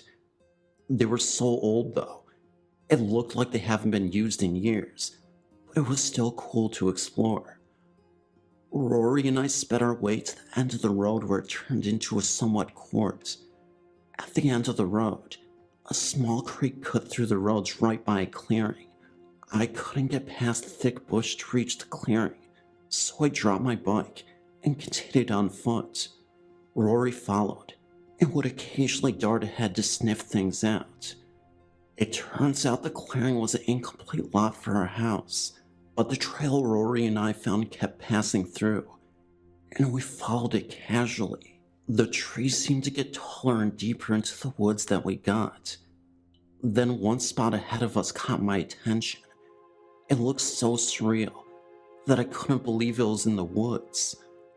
Rory and I approached the spot, and I noticed the trees in the spot were all dead. Not just dead as in no leaves, but dead as in no leaves, and completely stone gray. I stood there, trying to understand what I was looking at. There were 5 tall trees in what I could tell was a perfect circle. In the circle were leaves, just like in the rest of the woods. They were just as dead and gray as the trees, and the trees were gray, all the way up as far as I can see. Rory sat at the outside edge of the gray circle. I decided I want a clearer look at the strange small plot of land, and stepped into the circle. The leaves cracked and squished loudly as I stepped in. The air seemed cooler than the rest of the wooded land, and the sounds seemed to just stop. All I could hear was my leaf crunching footsteps, and Rory's whining. I looked back at Rory to call him to me, but he just sat there on the outer edge watching me. It was very strange and stagnant. I slowly sifted through the leaves on the ground and found some old rotting 2x4s covered by a layer of rusting chicken wire. I tried lifting the debris, but it was thick, and the noise the leaves made were so loud, it was almost disorienting. Rory whined and lightly whipped at me, so I decided to follow his advice and back off. We left that spot intact and avoided it. In the years that came, I would sometimes walk by the spot on the road to see if there was any change. I could see the dead trees sitting there, as though they wait for me to venture out there once more, but I never took another step closer, especially after Rory died of old age. Now for the ghost story associated for what happened inside that circle. One night I was walking there, and it was pretty bright enough to see what was going on. In that circle, I noticed that there was a ghost standing there inside the circle from the distance. Me and Rory approached the guy, or whatever being it was standing in the circle, and he slowly faded away. He was as solid as you and I were, but it was so shockingly creepy. The weirdest thing about it was, the guy had a stone stare, and it was completely and utterly disgusting. Anyway, now several years much later, that part of my parents' neighborhood is completely developed. Houses decorate the once empty back road, as this remote neighborhood is now a fully active suburb. I went back to find the spot a few years back. I'd say about 5 years ago. Now where the dead gray spot used to be, and that strange figure inside the circle, a cute 2-story house sits there. Now, I'm not sure what that spot was, nor do I have any speculation of what it is, but what I do know is that nobody has lived in that cute little house for too long. Whenever my wife and I would visit my folks, we would walk past a lot and see it was up for sale. Every single time. I sure wonder if that figure that haunts the house is still there, inside the house, wondering why someone took up their area.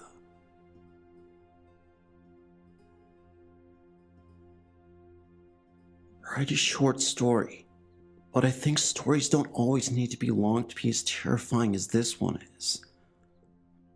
My big old house is situated just east of town about 4 miles, and was built around 1860 or before.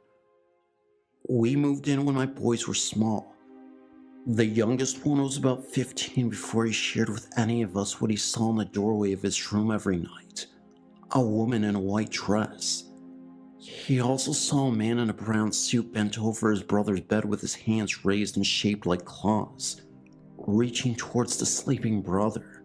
There were guests that also woke up one night and saw that man bent over the crib of their small child.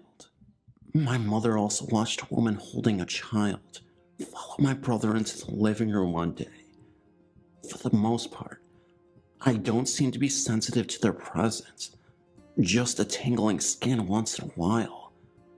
But I was a little shook one evening while home alone when a book flew off the shelf.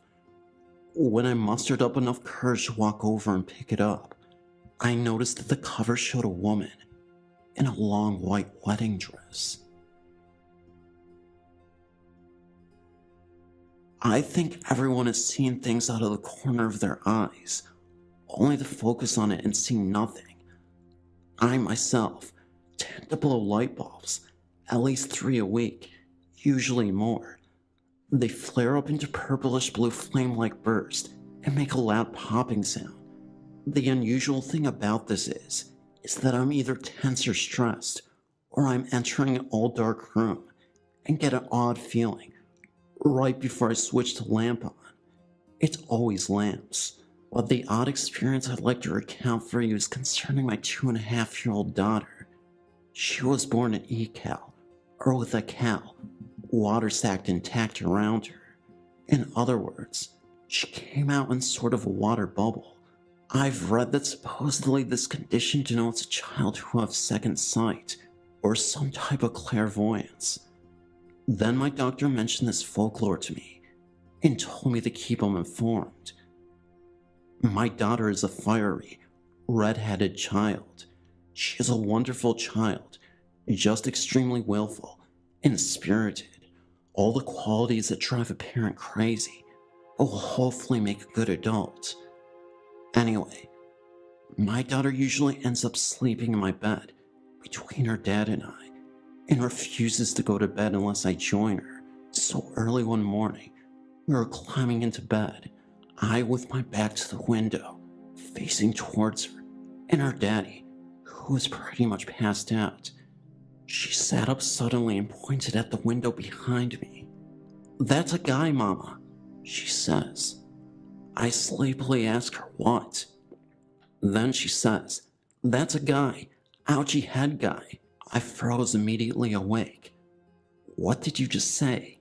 I ask, trying not to alarm creep into my voice. I nudged my husband awake and said, "Tell Daddy what you said." She says, "Look, Daddy, that's an ouchie head guy." Then she laid down to sleep. I just sat there, locked eyes with my husband's, unable to turn around. I didn't feel particularly cold, or the feeling of being watched. I knew by the look on my husband's face that there wasn't anything behind me but the thickly curtained window. Then, around 3 days later, while we were in the living room, she pointed into the corner behind the front door, which was closed, and said, "Ouchie head guy" again. Of course, there wasn't anything there, or was there, but the suddenness of this was startling. 1 minute she was sitting on the floor playing, and then she turned and pointed, almost behind her, and said this. This happened around 6 months ago. My daughter just turned 3 years old in August, and my grandmother died nearly a week later. My daughter had only seen her like twice, both times in a nursing home for brief visits, other than times when she was a small baby. She didn't know her, and only recognized her as Grandma because that's what I call her. Anyway, one day, within the week after my grandma passed away, I was doing laundry with my daughter playing next to me on the floor. As a nickname, I sometimes call her Mama's baby girl, or baby girl. She was chatting to me, and I asked her if she was Mama's baby girl. She usually replies, "I'm Mama's baby girl," but this time, she replied, "I'm Grandma's baby girl," with a big smile on her face. I was completely astonished. She had never brought my grandma up or referred to her, especially without me talking about her first. I know that these and my numerous other teeny experiences, the kind I usually write off as coincidence or ignorance altogether, are incredibly common, but I'm curious to see where my daughter's gift goes, especially when she develops the vocabulary to suppress the things she sees. I just hope diligently that she doesn't outgrow her gift and discount her senses or second-guess her experiences as well as we all do. When we question and doubt the credibility of our senses, we rob ourselves of the experiences we all are anxious to have. We know it's there, but it's the fear of the unknown which protects our minds from it. It's always hard to wrap your mind around things that have always been just stories or make-believe. Children have no preconceived notions and just see what they see. I feel like I want to see, but I'm scared, and this definitely holds me back. Ignorance is bliss, right?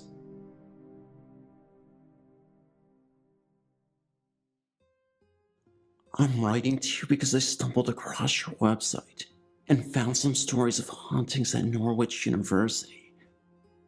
My brother and I attended Norwich, and I can tell you without a doubt that there are ghosts at Norwich University. Norwich is a military college, and most of the stories regarding the ghosts stem around the environment only found in a military environment. Alumni Hall is one of the dormitories on the Norwich campus. It is the oldest dorm located on the upper parade ground. The bottom floor of the Alumni Hall used to be a stable area during the time when muted cavalry was still in the military. The stable areas used to be a popular place for hazing at the university, and it is believed that the hauntings may be related to hazing event in which a student died. There is also a room that is blocked off in Alumni Hall. Some people believe that this room was blocked off after students in consecutive years permanently discarded themselves in that room. I have researched articles relating to that at the university and have come up empty-handed. I lived in the bottom floor of Alumni Hall my senior year. For unexplainable reasons, books would fall off the shelves, doorknobs would rattle, and doors would slam shut. I never saw a spirit, but constantly had the feeling someone in my room uninvited. My roommate and I both felt this feeling, on our own, and also while we were in the room together. Champlain Hall is reported to have a ghost as well. Norwich, like other universities, used to have tunnels between buildings to allow students to travel back and forth without being exposed to the harsh winter weather. Champlain Hall is the last building with evidence of these tunnels. There is a bricked up entrance to the tunnels in the darkroom. The popular belief is that a student by the name of Lawrence Stillman was killed in the tunnels during an initiation into a secret organization called the Skull and Swords. Sightings of spirits and strange happenings have dwindled since Champlain Hall was removed in the mid-90s. Students have also reported hearing horses at night on the upper parade ground. I hope this helps. I would love to know if any further research has been done on Norwich. I'm 14 years old. Even though I may be a teenager, and some may not believe me, please listen to my experience. When I was young, I was not scared of ghosts, nor did I really believe in their presence but slightly. One day, I went to a Japanese shrine with my parents in Japan. This shrine was close to my mother's house she grew up in. I was very attached to my mother. I was all just 7 or 8. I was a crazy little child. Soon it was time for me to leave. As a Japanese tradition, I threw in 10 yen. My mother gave me to throw in and make a wish. Because I was really attached to my mother, I could sometimes feel the sadness of how much she missed her parents. Since I didn't really know my real father, I cared a lot more about my mother than anyone in the world. I threw the coin in and made a wish. I wish I could once meet my grandmother. I had heard many stories of her from my mother, so that was why I was so anxious to meet her. But the only thing was that she had passed away when my mother was around 21. After I made a wish, I saw a box with a whole bunch of paper in it. I ran over to my stepdad and anxiously asked what it was. He told me it gives you wisdom to your wish. So, as a whiny little child, I begged my stepfather to get me one, so gave me money, and I put it in the little slot. I slowly put my small hand in and grabbed a piece of paper. To my surprise, it really did give me wisdom to my wish. I remember exactly what it said. If you wait, nothing will appear, but when you least expect it, I shrugged it off and went on with my life. About 2 weeks later, I returned from my second country. I went to the washroom in the middle of the night. Normally my wishes never come true, but I was in for a big surprise. There, I saw an old lady who looked exactly like my grandmother in the picture my mom had stood there. She was smiling at me. She had a long white dress, and she was all white. Well, obviously, since I was small, I ran at a speed that could make me the fastest person alive, or at least it felt like it. I didn't have to go to the washroom after that, but that's when it all started. After that, I've been having strange experiences. I've seen my future self twice, once in grade 4, and the other I forget. In grade 4, I innocently walked to the washroom, and that's when the weirdest thing happened. That's when I saw the 12 to 13-year-old version of myself. I would say that maybe it's a doppelganger, but I'm not sure. And I know this sounds a little far-fetched, but it did happen. I told my mother, but she said it was probably my imagination. Many years passed, and many odd experiences had gone by. I'd moved during those years to Japan and back. This time, I was in a different building. It was in 6th grade. It was about 11:30 p.m. I went to the bathroom and washed my hands. I'd grown up a bit. I'd opened the door to only see a younger me.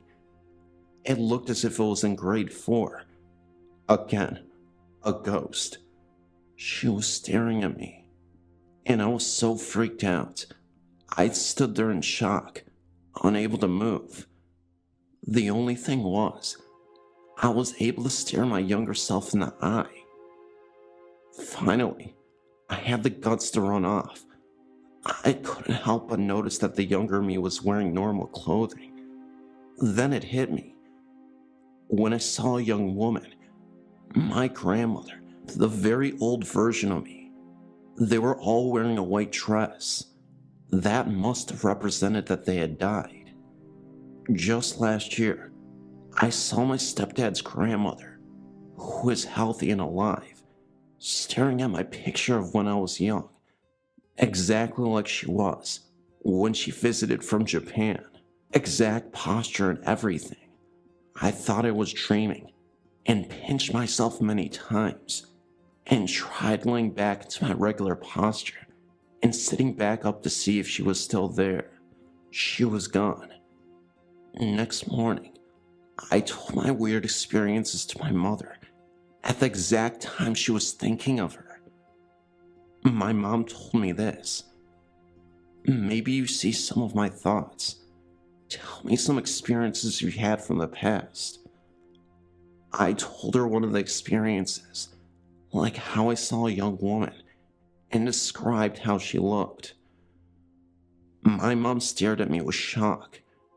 That description fit exactly her best friend's friend, who offed herself. In fact, a couple of months ago, I saw a faceless figure standing over my bed watching me. Earlier that day, my mom was imagining that and thinking how to see that it would be unpleasantly scary. Last but not least, at camp, I had this scary feeling inside myself. I'd never been so scared for so much a small thing. I knew that was fake.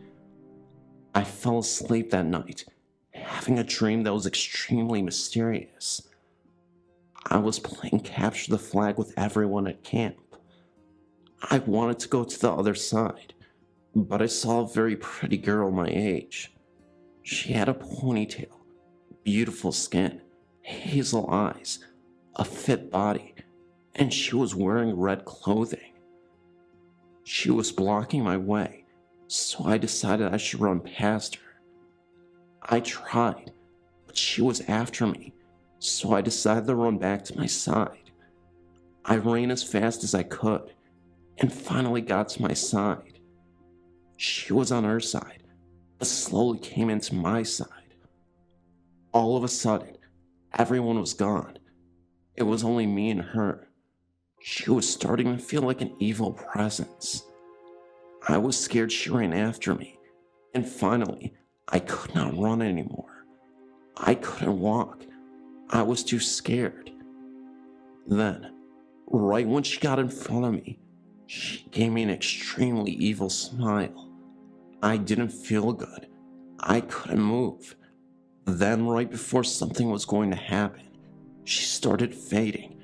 Then, only her hazel eyes were left, except those pair of eyes were brownish white. They were staring at me, just staring. I woke up in shock and was scared so much. I've never experienced such an evil dream. Then, I turned to see right beside me, the girl from my dream fading, and just watching me. Then her eyes disappeared. I can't make this stuff up. I woke up and told my cabin buddy, who I was really great friends with. I told her what happened, and she happened to live in the area. She told me about a girl who had gone missing a while ago. The description fit her. A few weeks after camp ended, my friend sent me the newspaper about her missing. I saw her picture. It was her. Was she telling me something? What caused me to see all these things? I believe it was the shrine I visited in Japan, and it started there. I'm extremely scared of ghosts now. I sometimes consider visiting the shrine again, wishing I wouldn't see a ghost again.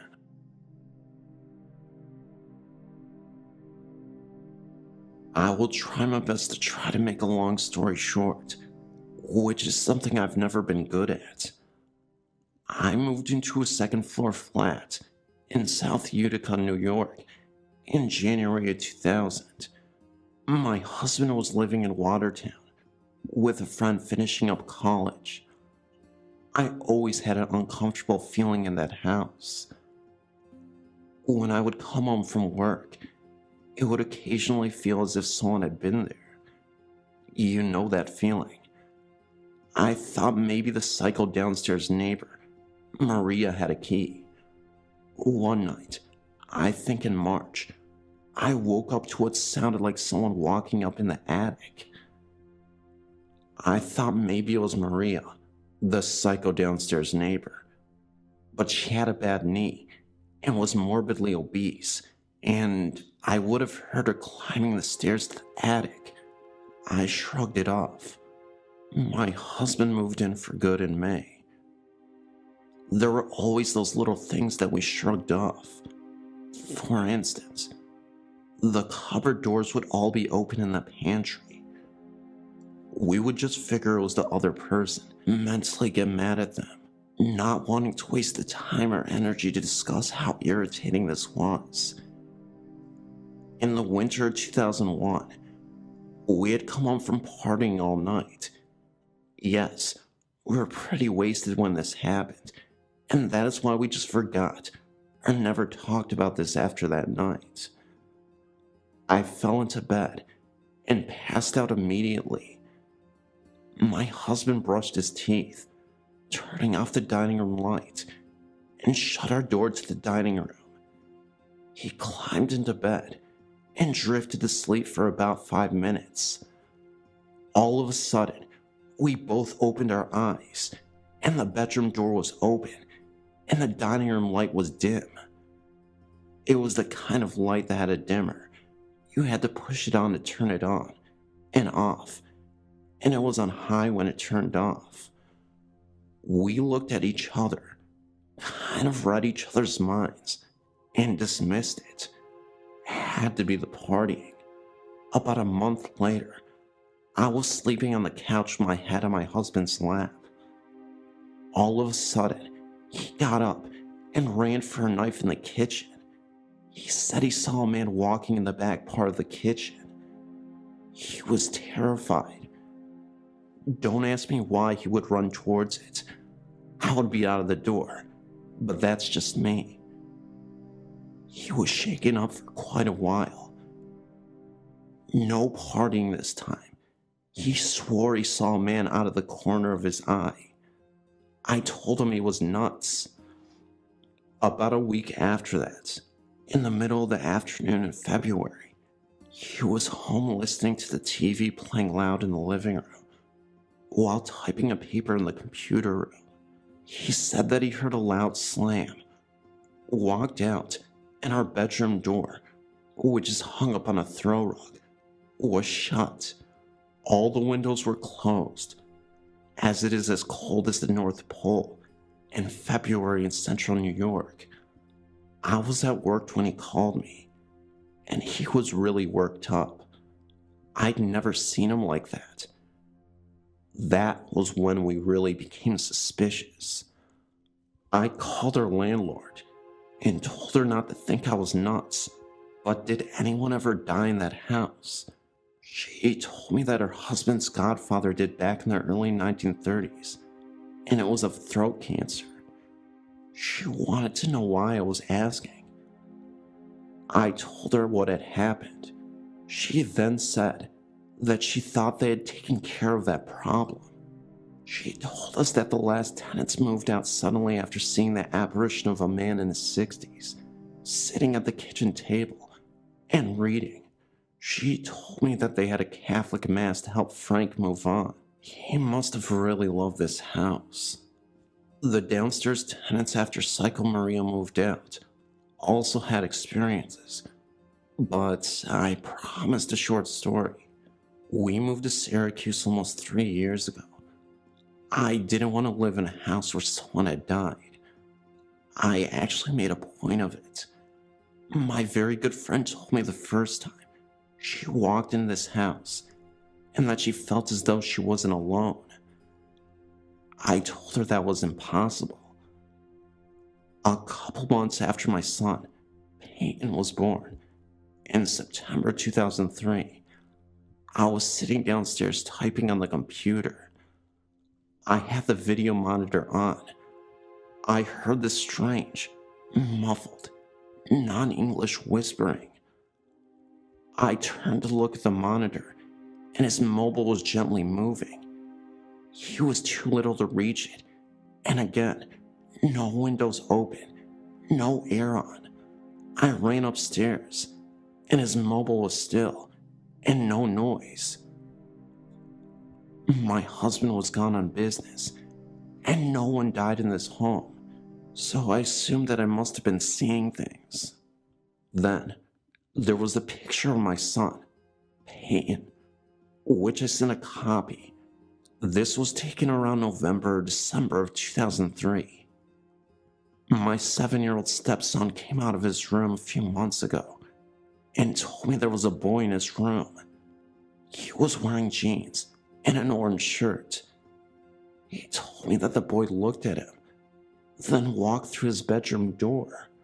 Lastly, the top to the kitchen trash can has fallen off, and my stepson in my presence twice. Lastly, The TV station has changed itself twice. And that's all I have to say for now. Thanks for reading.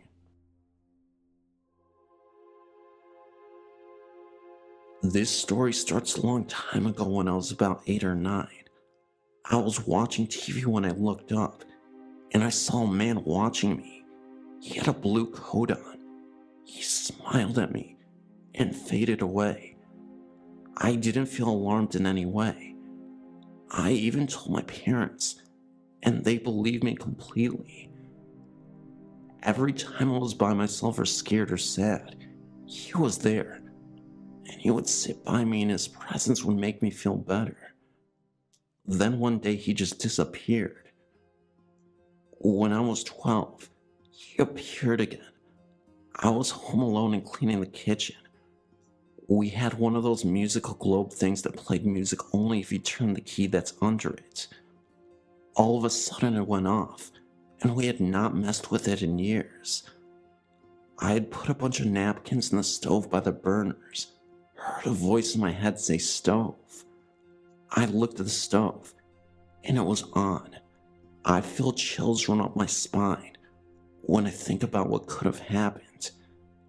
I guess the blue man was still there all along, still watching over me.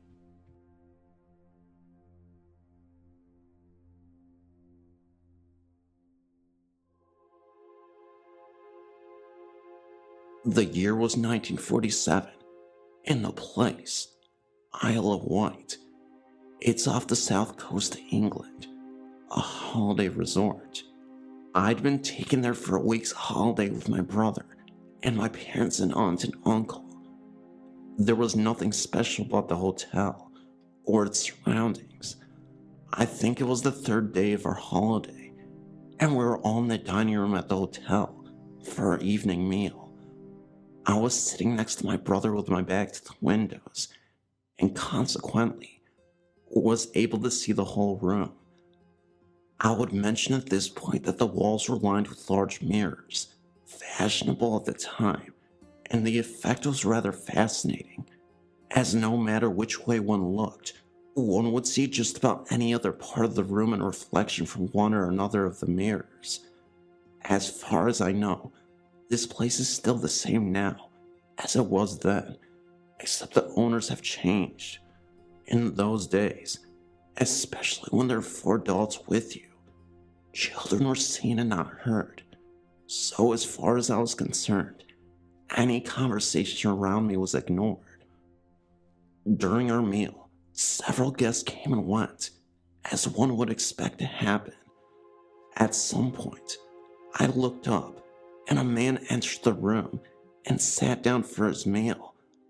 There was nothing special about him, and my alarm bells were ringing. I didn't and couldn't see why he looked so ordinary. Eventually, it really dawned on me what was wrong. I couldn't see him anywhere in the mirrors. Impossible in that situation. I tried to whisper to my brother about this, but was told to be quiet and eat. I watched this man until we left, and checked as we went out that no one could see his image in the mirrors. At the time, all this left in my mind was a question mark. How? The next day we were down at the beach, enjoying a rare, warm, sunny day. My brother had gone in for a swim, and I was lying on the sand watching him and others, simply enjoying the sunshine. I looked around and saw the man from the night before coming down the steps to the beach. He was some way away from us at this point, and started to walk along the beach near the water's edge, heading in our direction.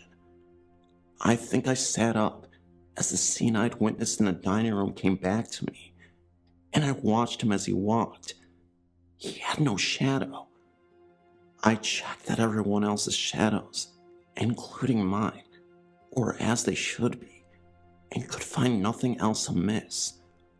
I never spoke to him, nor have I any idea who he was. I never saw him again after that day. This is a story that my mother told me and my sisters. Back in the 40s, My dad accepted a job in Atlanta, Georgia, and my parents moved from Chicago, Illinois to Atlanta. For several weeks, they stayed at the Biltmore Hotel in Atlanta while looking for a home. One night, my mother, who was 8 months pregnant at the time, was alone in the room by herself because my dad was on a business trip. She said that she woke up at about 3:35 in the morning and saw a man standing beside the bed and looking at her. The man was well dressed in a suit and smiling at her, but she knew immediately it was a ghost because although she could see him plainly, he was transparent. She could see through him. When she was growing up, the woman who had raised her told her if she ever saw a ghost, to say the Lord's Prayer, and it would go away. She pulled the sheet over her head and said the Lord's Prayer, but when she looked again, he was still there. She would close her eyes and open them again, but he did not go away. She fell asleep with the sheets pulled over her head, and the next day she found out at the front desk that a man had died in that room at that exact time she saw the ghost. She described the man she saw to the clerk to ask if she knew him. She felt like the ghost meant her no harm and was there to make himself known and protect her. Her and her sister lived in an old house in Champaign, Illinois, and they both told me that they encountered ghosts several times in that home, and one time they both woke up and saw one standing in their room. So far, I've never seen a ghost, but I'm convinced that they do exist.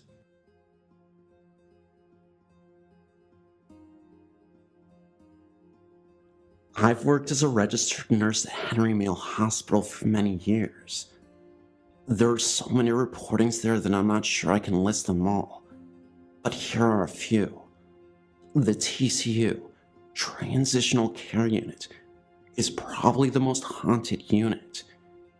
It serves patients who are not acutely ill, but are also not quite well enough to return home, so consequently, a lot of our elderly patients have spent a great deal of time there, including one that never quite made it home and died on the unit. There have been reports of a walker moving by itself down the hall at night. One room in particular, don't know the number as I didn't work there regularly, has a reputation for the call light repeatedly going off at night when it is empty of patients. So much so that the engineering has refused to come fix the bell when the nurses plead to have it silenced. I only worked there one night and had a heavy fire door slowly swing open in front of me and another nurse, as if someone was going into the room. No windows or doors were open as they were bolted shut, and the door is extremely heavy. The other nurse, terrified, screamed at me, "Close the door, close the door." That same night, I had a female patient who had been in her room for a few months and said she felt like she was going batty and that she was so thankful for her TV. Shortly after, it went to static, and I couldn't turn it off with the remote, nor by pushing the power on and off button on the set itself, and finally had to get a chair to flat out pull out the cord from the outlet that was situated near the ceiling. One night, one of the nurses was working a very late shift at night, and she went to go grab a mop after she spilled her drink all over the lobby floor. She went down to the storage area where she knew nobody was there at the time.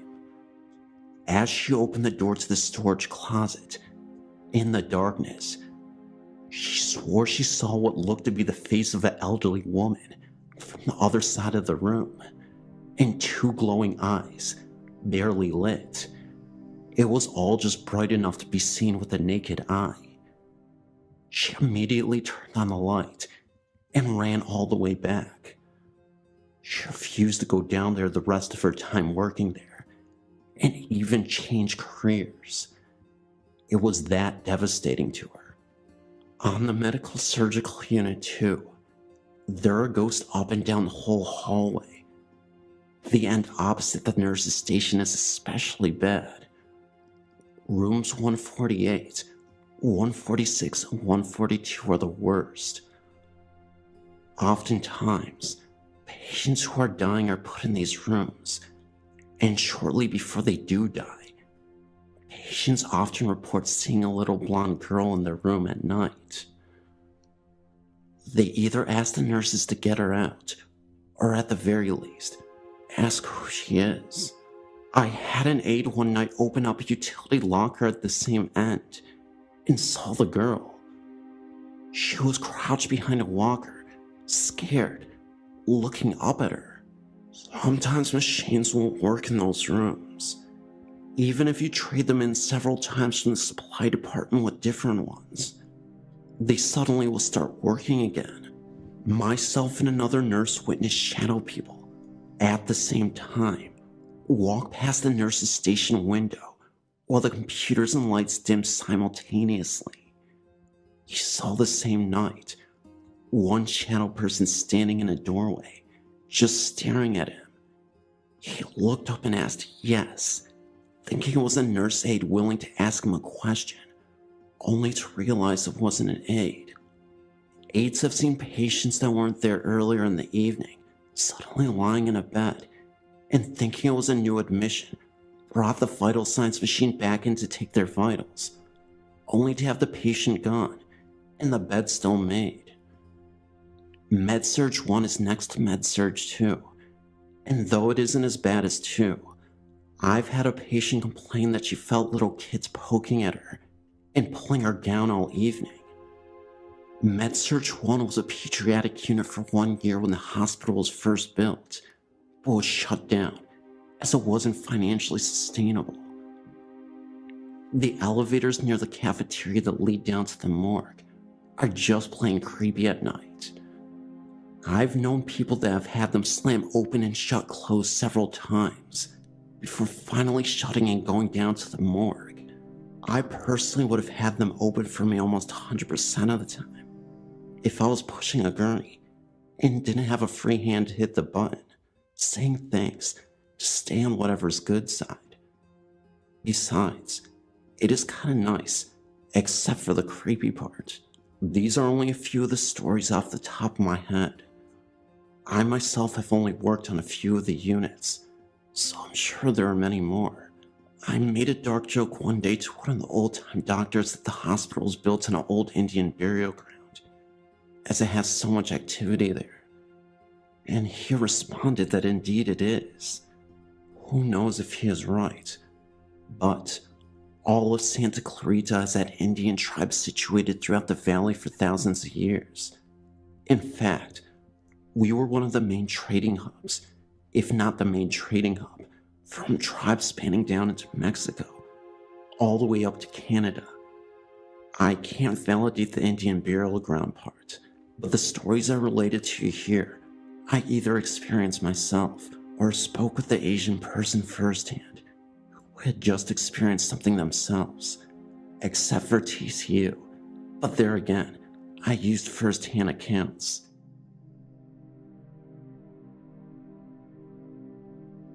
I grew up in the great state of Utah. As many know, this state has a rich and glorified history of Native Americans who have lived on the North American soil for generations. I'm going to tell you about my experiences with a ghostly apparition, a series of unusual chants I heard while camping at the famous Uneta National Forest, and even a ghost dog. The climate of Utah is more diverse than you would think. We have areas of lush vegetation, forests, and other greener parts of the state in the north, and in the south, we have dry, barren deserts. This first story is about what my grandfather witnessed when he was driving late at night on the road. This was in St. George, Utah. My grandfather was always a very straight-laced person, never drank, never smoked, always got enough sleep, and had a good head on his shoulders. The reason why I'm mentioning this is to explain what he saw that night. He was driving late at night, where there were barely any cars on the road. In fact, it seemed like he was the only one driving on this road. It was pitch black, and the only visibility he had was from his headlights that shine across the road. He had been driving on the same road for about 15 minutes, a road that was completely isolated in the middle of nowhere. Out of nowhere, he saw what looked to be a Native American man standing in the middle of the road from the distance. He slowed down immediately after he saw this, fearing he would hit the man. As he got closer, the Native American man disappeared. Now, he knew it wasn't his imagination. The man looked real to him, at least from afar. His mind wasn't playing tricks on him, and he swore to this day he wasn't tired. He knew what he saw. My grandfather was so floored by the whole event, he had to pause for a second and pull off to the side of the road. Where he stopped was where he saw the man. There was absolutely nothing and no one there. No homes in the area, just desert and a long winding road at night. There was no way he could explain it. This was also in the 1960s, and St. George was way smaller than it is now, a population around 5,000. My grandpa's still alive, in his 90s, and he hasn't given up on the authenticity of his story. He swears he saw a real ghost, and I'm convinced he will take his story to his grave. As for my experience, my family went camping in the Uinta National Forest, where we set up a tent deep in the woods. I remember it was a fantastic time, just me, my dad, and my brother. We heard nothing but the sounds of nature, and were truly enjoying our time alone from civilization. It was getting later in the night, and so we set up a campfire. It might have been around 11 p.m. at night, when my brother, my dad, and I all heard what sounded like a ghostly chant, almost sounding like a group of Native Americans. It sounded almost as if the chants were as low as gorillas chanting to us, which was unusual, because gorillas definitely don't live in Utah, and I couldn't think of an animal that could make such a deep voice. And not only that, but multiple voices chanting at once. What made it so eerie was that it wasn't frantic. The chants had a peacefulness to it. But of course, we were all freaked out. It was definitely not a comforting chant, but it wasn't boisterous. So anyway, my dad told me and my brother to get into the tent to sleep at night, because my dad was genuinely concerned that maybe there were dangerous people out there trying to scare us. The chants only lasted for about a minute, and it eventually went dead silent, and we never heard it again. I think my dad must have waited outside the tent with the campfire for an hour or two, just to make sure everything was okay. He eventually went back into the tent himself. However, that night of bizarre events were far from being over. As we were sleeping, my dad said that he was awakened by the sound of rustling leaves. He woke up and noticed from the inside of his tent a shadow on the other side, as in when you are in a tent and you see someone or something shadow move by. He immediately jumped out of the tent to investigate, but there was nobody there. He thought nothing of it, and then went back to bed. On the third night after camping, we went to bed as usual, and this time, I experienced the same occurrence. Instead of it being a shadow of what my dad thought was a person, it seemed to be of a creature. My guess was a dog, because the shadow shape looked to be of that. It could have been a bear, because the shadow was small from seeing it move from inside of the tent. I immediately woke my dad up, and he went out, and again, nothing. Not sure what to make of all these events, but I'm certain there's more than meets the eye. I had a strange thing happen to me once when I was in the Philippines visiting family. The home I stayed in was part of a group of 3 homes around a central courtyard and a shared restroom and shower facility with the other 2 houses. My family showed me around the place the day I arrived, and then told me to be careful when going outside at night because there was a ghost that haunted the area. My reaction, of course, was yeah, right, because I just knew they were messing with me. My 3rd night there, I wasn't feeling well and needed to go to the restroom a lot more than usual.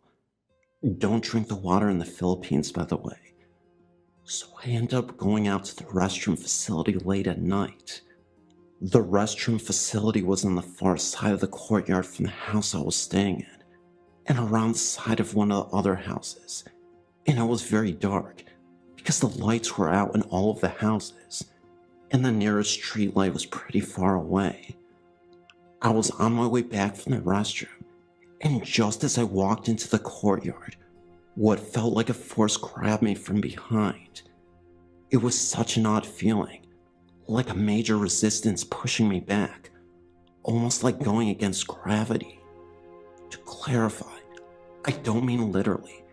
It was just an overwhelming pressure, but I could feel the energy around me so strongly, it's hard to explain exactly. I ended up turning around and going in the opposite direction to an empty field that bordered the courtyard, because something was almost pulling me in that direction, like there were hands on my body. I say something because it felt like a force grabbing me on my arms. This force seemed to disappear when I got closer to the field. I shifted my body around, and all of a sudden, I saw this solid black human shape from a few feet away, not moving. Just a black mass silhouette that I could identify as a human, if that makes sense. I took off running towards the home and looking over my shoulder again, and the black shadow was gone. I burst into the home, and apparently I screamed. I don't remember even doing it, but I'm not surprised, and I'm not ashamed, because people were coming out of their bedrooms to see what was going on.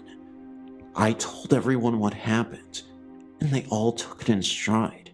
One cousin even said, "Oh yeah, that happens." I was really freaked out, and didn't sleep the rest of that night, and I didn't go out at night alone. The rest of the time I was there. I did some reading and asked some questions since then, and the answer I got most often was that I was an evil spirit. From what I've read and been told, these are paranormal entities that are angry, evil, and seek to harm people. Sometimes they used to be human, but others were never human. When I asked what they were if they weren't human, I hear the word demon tossed around quite often. Regardless, there are many stories similar to mine where a black shadow or human shape has grabbed a person, and I just wanted to tell you about my experience. Maybe someone else has had this kind of experience as well.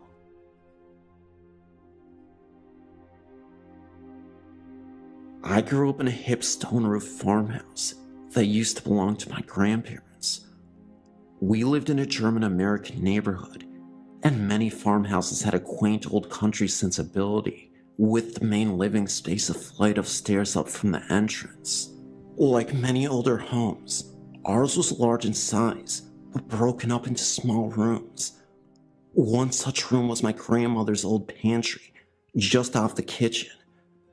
My parents had turned half of it into a small home office, with a desk for the telephone, back in the day of one telephone per household, next to a window that looked out into our backyard.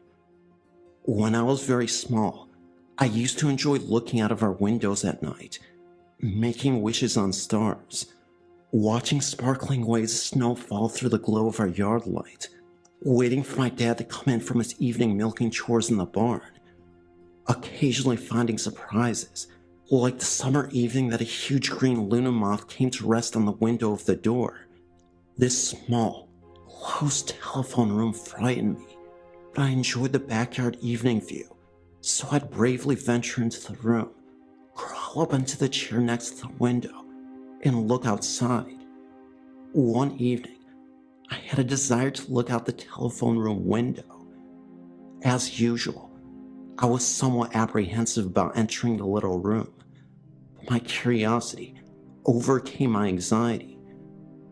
I took a deep breath and prepared to step over the threshold from the warm light of the kitchen into the darkness. As I did, I looked into the window, and there I saw, staring right back at me, the wizened face of an old man, hovering in midair. He was partially bald and had a long handlebar mustache, and he had a furious, even hateful expression. I remember screaming in terror and running outside into the arms of my perplexed mother, crying that a scary old man was floating outside. I remember my mother wondering if I'd seen a frightening program on television and had let my imagination run away with me. I was understandably afraid to venture into that room for a while. The fear and the memory of that night faded away. To the extent that I remembered my experience at all, I tended to explain it in terms of a vivid imagination, and I never had another experience like that in that room. Many years later, when I was a teen, I was sitting at the dinner table with my parents as they were reminiscing about their childhoods, their earliest memories. My father said that one of his earliest memories was of his father's original home, a small wooden home that once stood a short distance away from our farmhouse.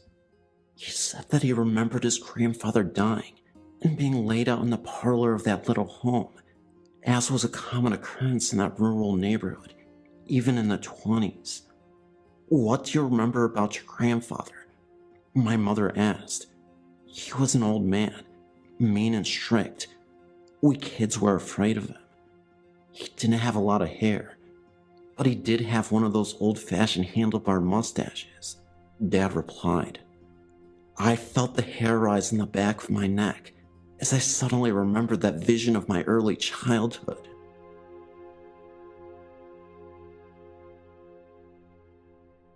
My name is Lena, and I'm from Malta. I was looking at your site because I have a ghost story I wanted to share with you. About 8 years ago, I was living with my ex-boyfriend, who had recently changed the house at the time. The home was about 50 years old, and as we were fast asleep, maybe it was between 2:30 and 3 in the morning, I began to slightly wake up, because although I was not fully awake in my head, I was hearing some noises like I had a metal bucket in my yard, which was near the bedroom, like someone was dragging it. Then the wardrobe doors began like someone was shutting and opening them. The wardrobe was by the wall on the side where I was sleeping. I want to remind you that by then, I was still not fully awake. And then I could hear near my ear like people talking. Remember, I was half awake until all of a sudden, I was fully awake, and at the end of the bed, I saw 2 figures of 2 men, and although it was dark in the room, I saw them clearly. When I saw this, I was in awe, and I rose on my ankles, and these 2 figures, as I already told you, were of 2 men. One was young, and the other was older, and they were wearing white robes, and on their heads they had these white turbans, and they had no feet. They half turned and looked at me, and then they went forward like in a slow motion, and began to fade, until they vanished through the wall. I was not frightened at all. I swear that I was fully awake when I saw them, and in the morning, I told my ex-boyfriend, who did not see nothing, because only me they had woken up, and he didn't believe me, but I know for sure that it happened. To this day, I don't know who they were. Excuse me for my poor English.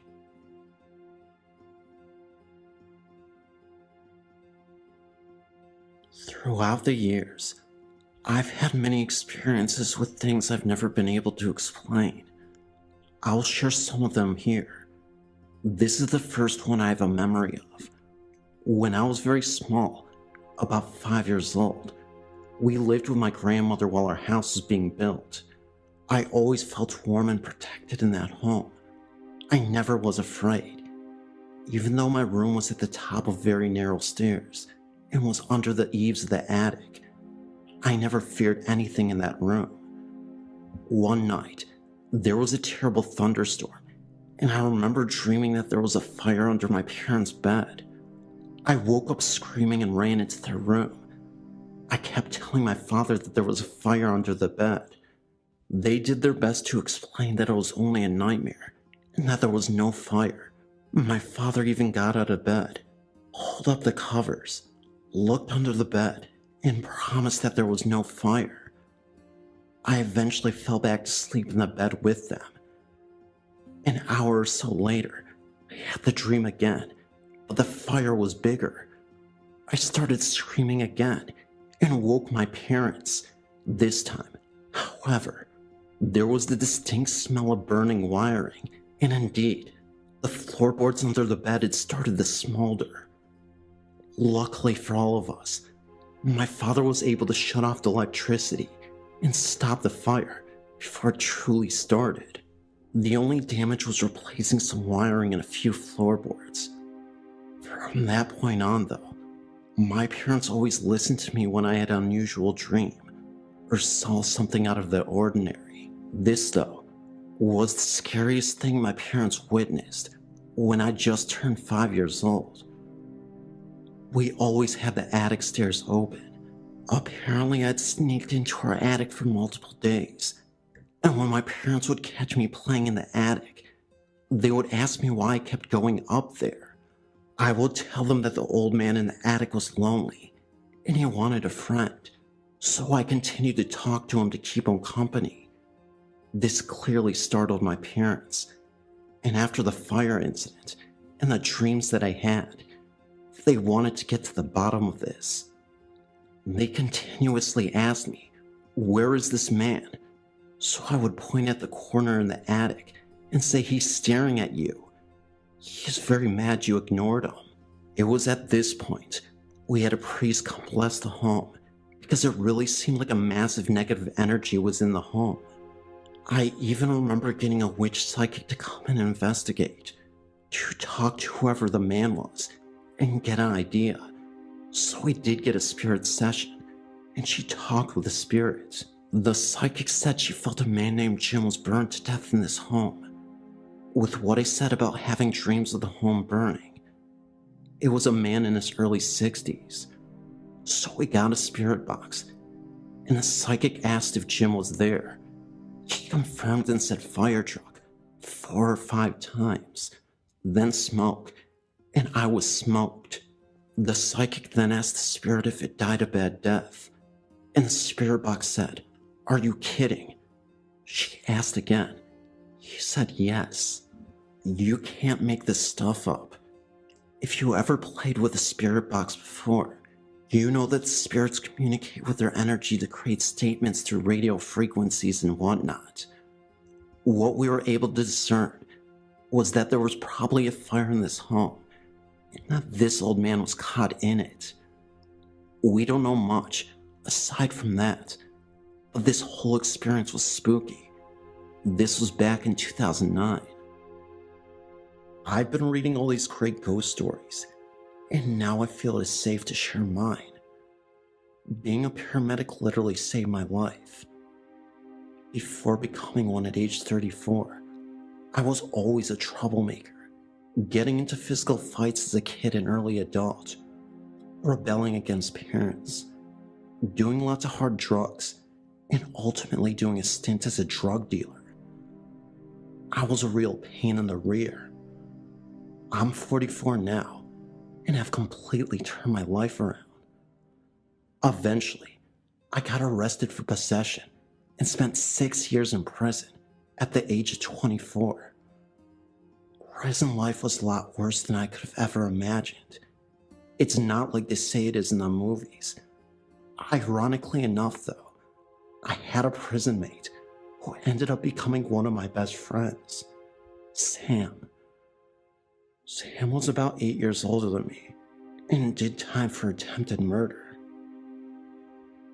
He once walked in on his sister getting abused by her boyfriend, grabbed a bat, and beat the man in the face until he became severely deformed. He ended up surviving, both permanent injuries sustained. Sam was a good guy, but he had a bit of a temper issue, and it only really came out when he felt like he or his loved ones were in true danger. So, Sam was always a bit of a protector, even to a fault. Sam and I would always have these profound conversations, as my cell was next to his. The last conversation we ever had, he told me that the stuff that I was doing was too petty, and he didn't want to see me throw my life away. I remember him distinctly asking me who I wanted to be, and I always just said I don't know. He suggested a paramedic because he saw me as a healer, figuratively and literally. He made me promise him that when I got out, I would straighten my life out. When I asked him what he was going to do when he got out, he just laughed at me and said, "Kid, it's my time to go." At first, I didn't really think much about his statement.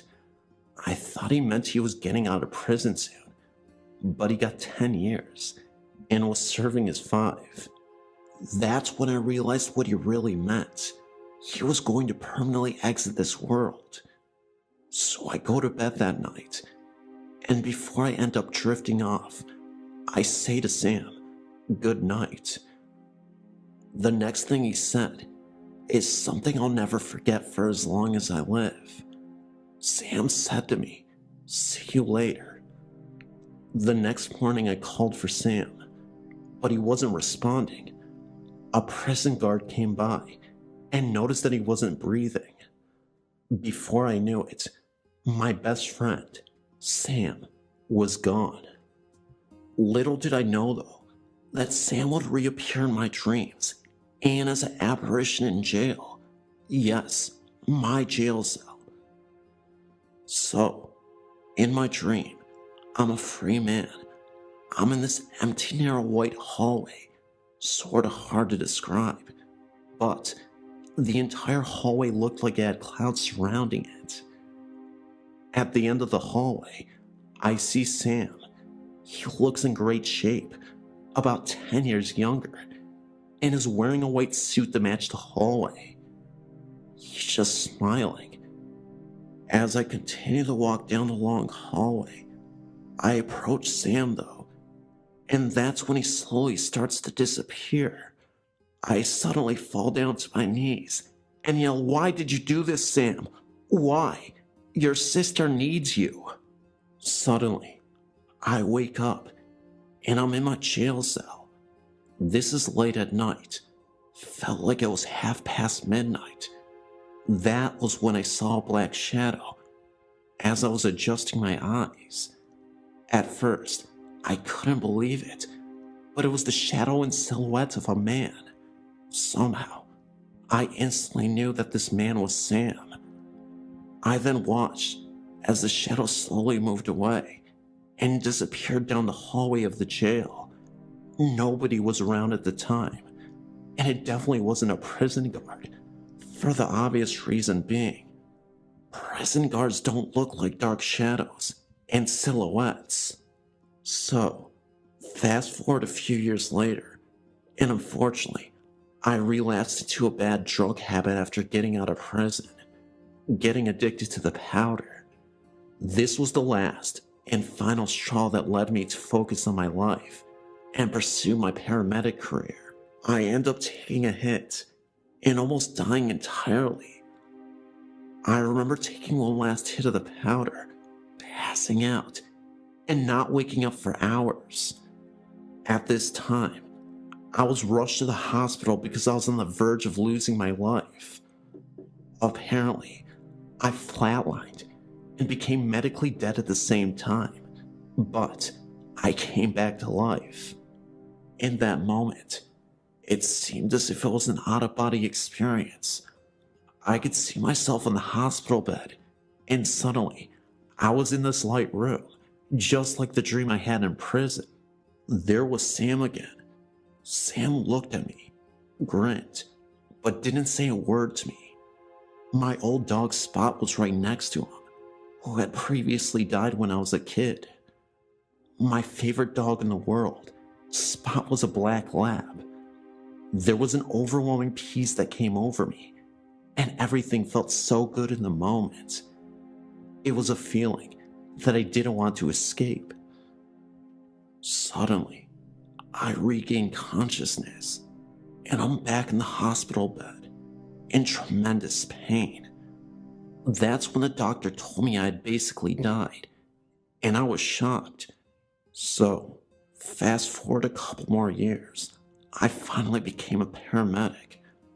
I turned my life completely around, and I truly believe that Sam was responsible. I believe that I did see Sam in the afterlife, through spirit communication in my dreams, and also the black outline I saw in the prison. I remember what he said about trying to be a medic, and it just sort of resonated with me. I did want to help people in the end, and it was the best decision I ever made.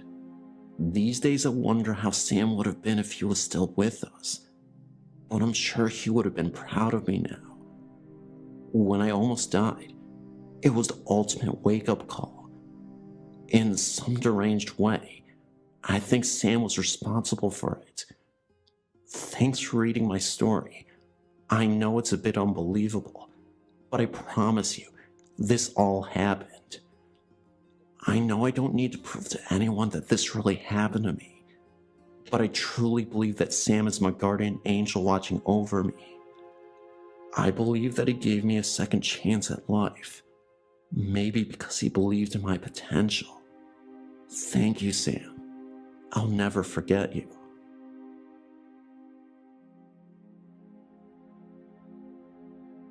I have one last story for now to tell you. I was born in 1955, so I went to high school starting in 1970. Needless to say, the fashion and hairstyles I liked were very different from those which my mother was used to. We frequently had clashes over these things. Also, from the get-go of my life, I'd always been interested in things like camping, fishing, hiking, and nature in general.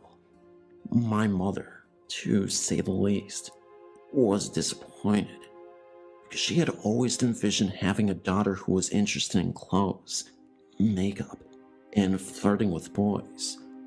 I just wasn't the daughter she had envisioned. I ended up working in forensics for years, and I do believe she was proud of me during the last 20 years of her life.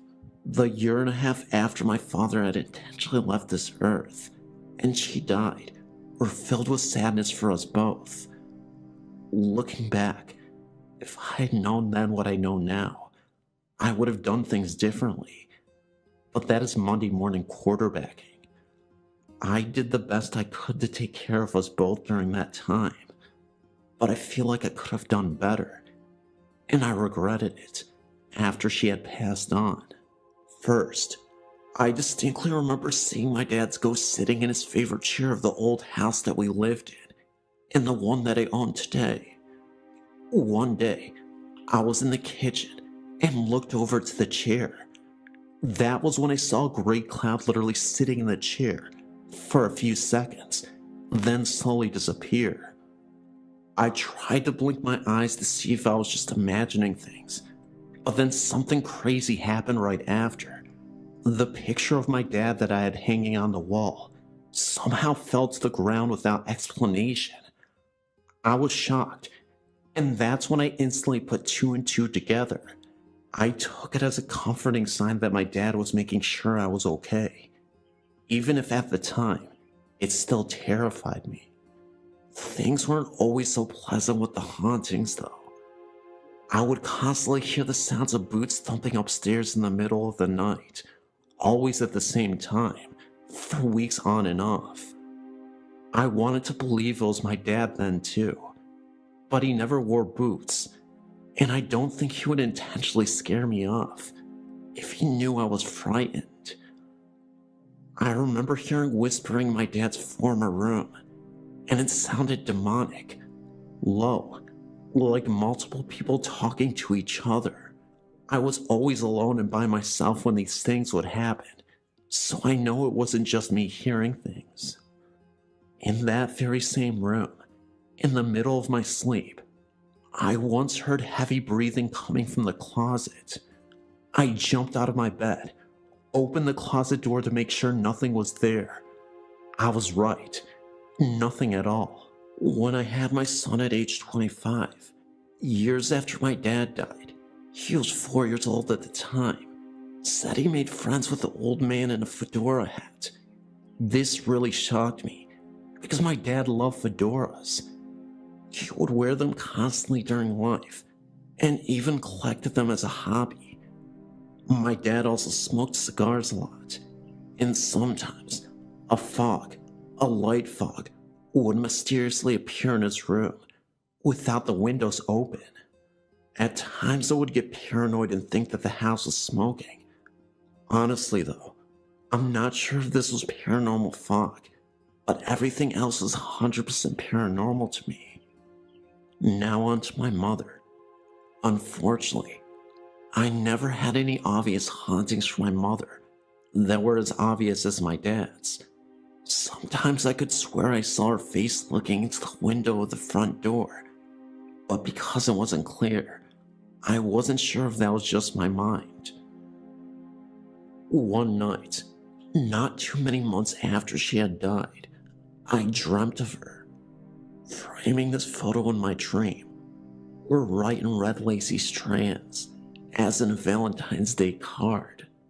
As I viewed this picture in my dream, I heard her tell me I love you. Her voice radiated nothing but 100% love.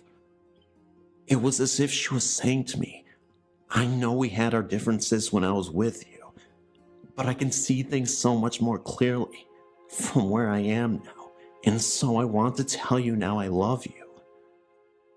This was a very intense dream, and I do believe it was a message from my mother. The memory of this dream has been a great comfort to me.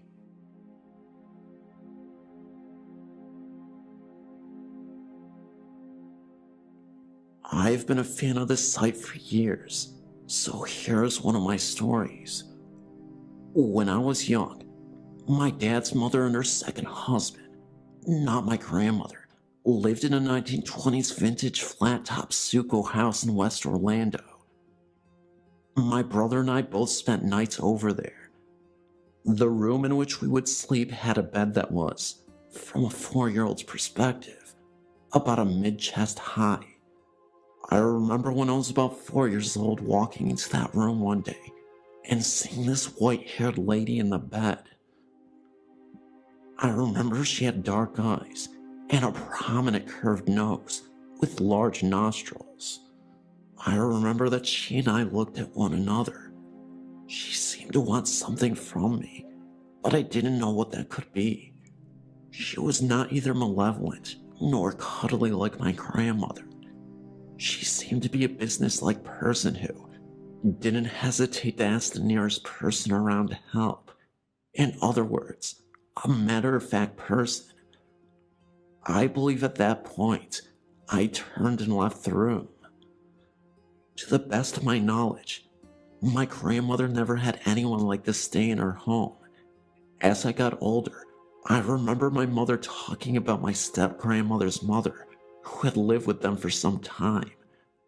During one of these conversations, I said that I remembered her, thinking of the older lady that I'd seen in that bed. My mother said there was no way I could remember her, since she died before I was born. I never brought this up with Mother again, and since then, my mother has passed. I still can't help but wonder who that lady was.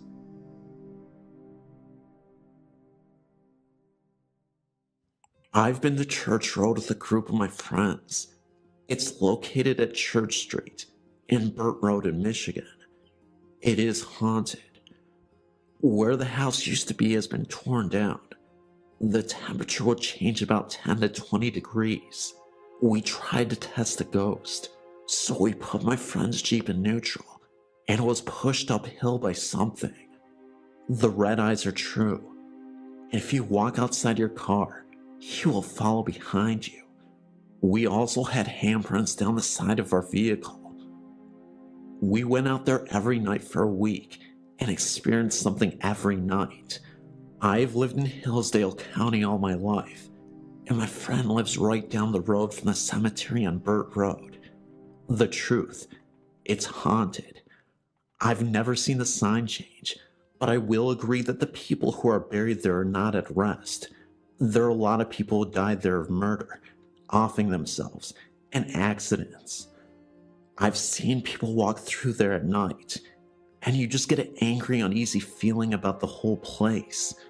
You also have to remember that right behind the cemetery is a gravel pit where a woman drowned while swimming out there with her friends. I love the ghost hunt, and I've seen spirits since I was little.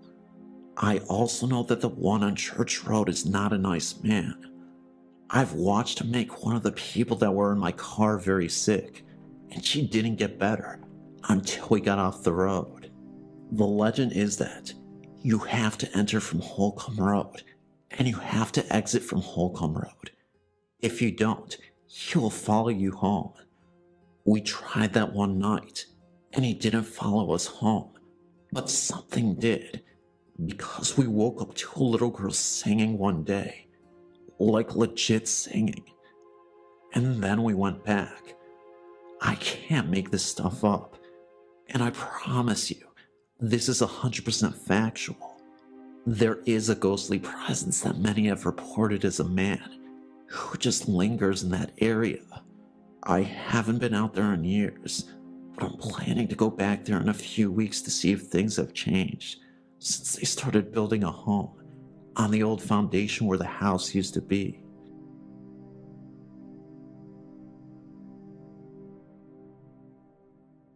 I grew up in a city in southern Ontario, and I've had several encounters with paranormal activity. When I was 8 years old, my mother and my brother had moved into a single-family home that was attached in the front to a store for clothing alterations and such. The home was built in the 1930s, and I was unaware as to what the history of the home was. However, there was always the strong feeling on the back of my neck that I was being watched in a way that made me feel horrid and vulnerable. There were certain parts of the home that had felt more evil than the whole house felt. The first part was the stairs going to the basement, and the upstairs bathroom made my stomach turn. I always felt eyes of anger on my neck. My little brother, who was 6 years old at the time, and I were rollerblading in the basement that was not developed enough to be a problem with the rollerblades. There was a separate room in the corner that had a glass pane door, and we had never gone into that room as it was just really creepy. We both very suddenly stopped blading and both looked to the glass paned window, and we both had seen a clear apparition of an older man who had the evil look in his eyes, just like we always felt, looking at the back of our necks. We ran upstairs with the blades on to tell our mom. She refused to go look, as she then admitted to having the same fear in the home. We did move out within 6 months, as it seemed to be getting worse with things going missing, and my Barbie dolls going missing for weeks, and then re-showing itself mutilated. It just felt horrid to be there for all of us. As an adult, I'd share that story with a woman that I had met, and she knew exactly which house I'd spoken of. I showed her the exact home, and she said that the home had been a funeral parlor. The home was evil, and I could never go into it again. I've been a fan of your website for years. I love to read the new and upcoming stories that have been published to your page, as well as the old ones. I used to not really believe in ghosts, like many, until I began encountering them myself. My first experience was when I was right out of high school, and I was working at a bed and breakfast. I sent in that story when it happened. I've since graduated from college, and am now teaching in a quaint town called Woolmarket in Mississippi. The school has been registered as being the oldest in Mississippi, as well as one of the oldest in the United States. In the 1800s, the community was the center of the wool trade, hence the name Wool Market.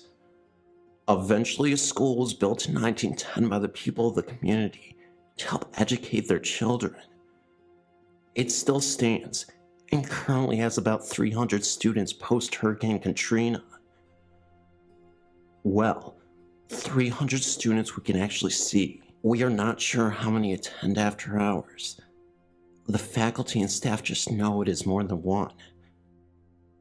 This is my second year teaching, and I absolutely love it. The faculty are close, and some of us even stay after school on Wednesdays to do lesson plans together. I was told upon being hired that it isn't the safest place to be after hours, but I didn't realize what they even meant until I started staying late to do lessons. The teacher I worked with started telling me stories of when she used to have a classroom in the main building. She said she used to come real early in the morning to get things set up in her room before the children came, and she would hear children laughing and giggling in the hallway, but she was the only one at school. She said the intercom would come on in her class, and she would hear little children whispering through the system, but when she walked up to the office, it was locked. When I was hired on, the lead teacher told me she never sits at the school alone for the same reasons. Well, doing the lessons at school was just a lot easier for me than dragging all the books home and doing them, so my teacher friend and I began doing them together to make the time go quicker. Usually when everyone had left for the day and we had settled into our seats for a good while, is when we began hearing strange noises. The door to the main building would open and shut by itself, and we knew no one was there. We would hear little children giggling and running down the hall. The intercom would come on in different classrooms down the hall, and we could hear a voice that was not familiar. We began hearing what sounded like adult voices telling students to be quiet in the hallway. Last, but not least, desks would be heard moving and being arranged in different rooms, including the one I taught in. I would walk in, and my desk would be rearranged from the day before. When we would leave the school at night, sometimes after dark, we would see lights flicker on and off in the main building. Soon, things began missing. My lesson plans that I would have placed on my desk to be turned in the following morning would show up in a strange place I know I did not put them, or never be found.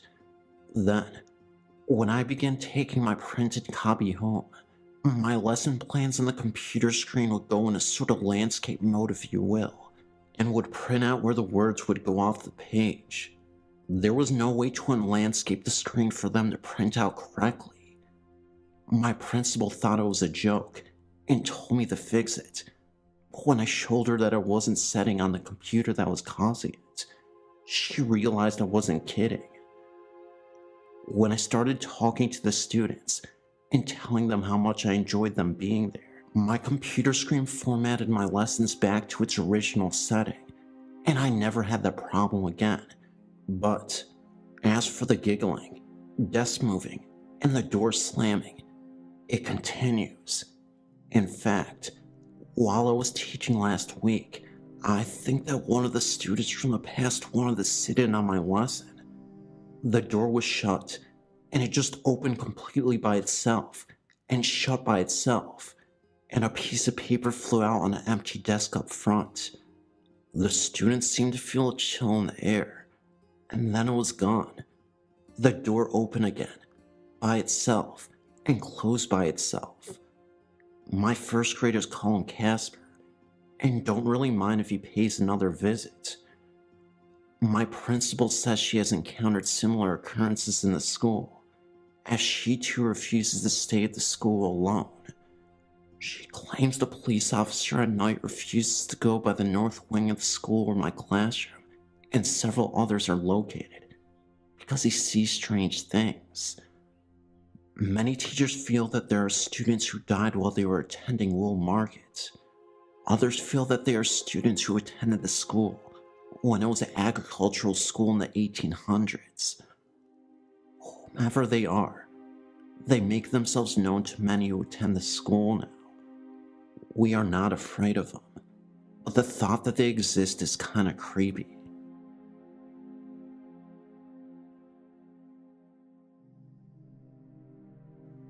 After renting a house in Longview, Washington, my grandmother informed me that their very close friends owned the house before I was born, and that they went there quite often. On occasion, while watching TV in the living room, I would see a man in a brown suit walking down the hallway out of the corner of my eye. When I looked directly that way, he would disappear. On my 12th birthday, my sister-in-law had got me a black balloon with a tombstone on front of it with the saying, "R.I.P. Youth." About a week later, I had just finished barbecuing some steaks and was sitting down to watch the Seahawks play a Monday night football game. With no wind to propel it, the balloon came around the corner from the kitchen into the living room. It stopped halfway into the living room and went back into the hallway towards the bedroom that the man in the brown seemed to be heading to. Halfway down the hall, it stopped, reversed direction, and came back into the living room, where I attacked it with a steak knife. After draining all the helium from it, I threw it away. Our daughter would not sleep in the bedroom that the man appeared to be heading to, saying she felt his presence and was frightened. We changed bedrooms with her, but I had no feeling of his presence there myself. I saw this apparition on numerous occasions, but never felt any dread associated with it. When I described the estimated height and attire of this apparition to my grandmother, she said it sounded like their friend George. I never saw his wife, and according to my grandmother, they were childless.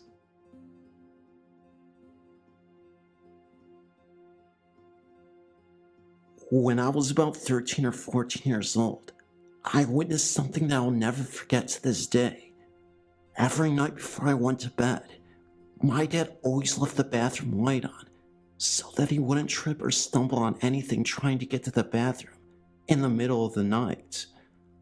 I knew that the bathroom light was on before I closed my eyes.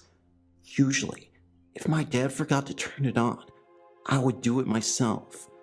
The light from the bathroom always shined directly into my room, and I would have my door cracked open so that the light would not be directly in my face.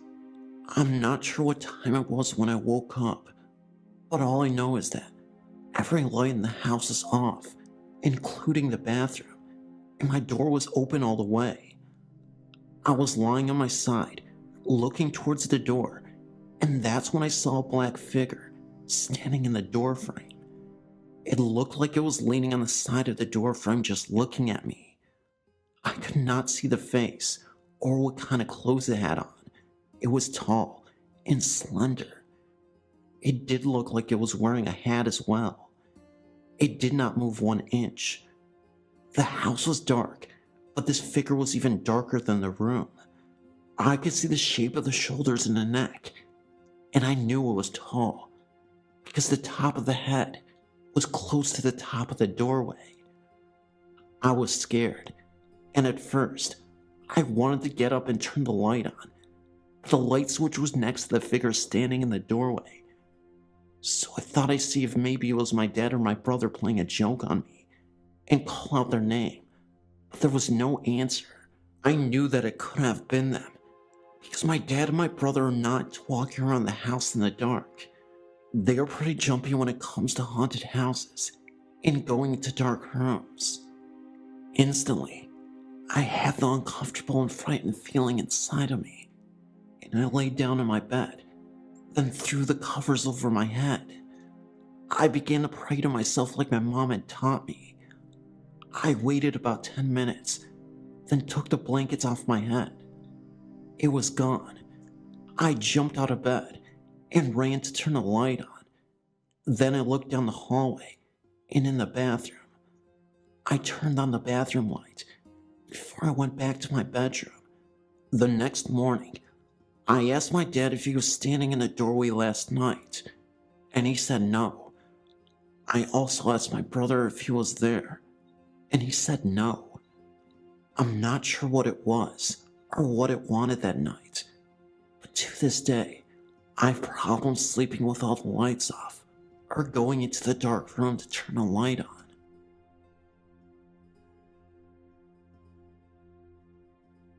I have many stories from my childhood encounters with the supernatural, which I might share at a later date, but for now, I would like to tell you of my current home and the spirit which resides in it. The home used to belong to an older couple, who, as I've been told by neighbors, were pretty much forgotten about by their own grown-up children. They had both passed away of old age, and of course, the home and almost all of their belongings went up for sale. My husband purchased the home, and we moved in.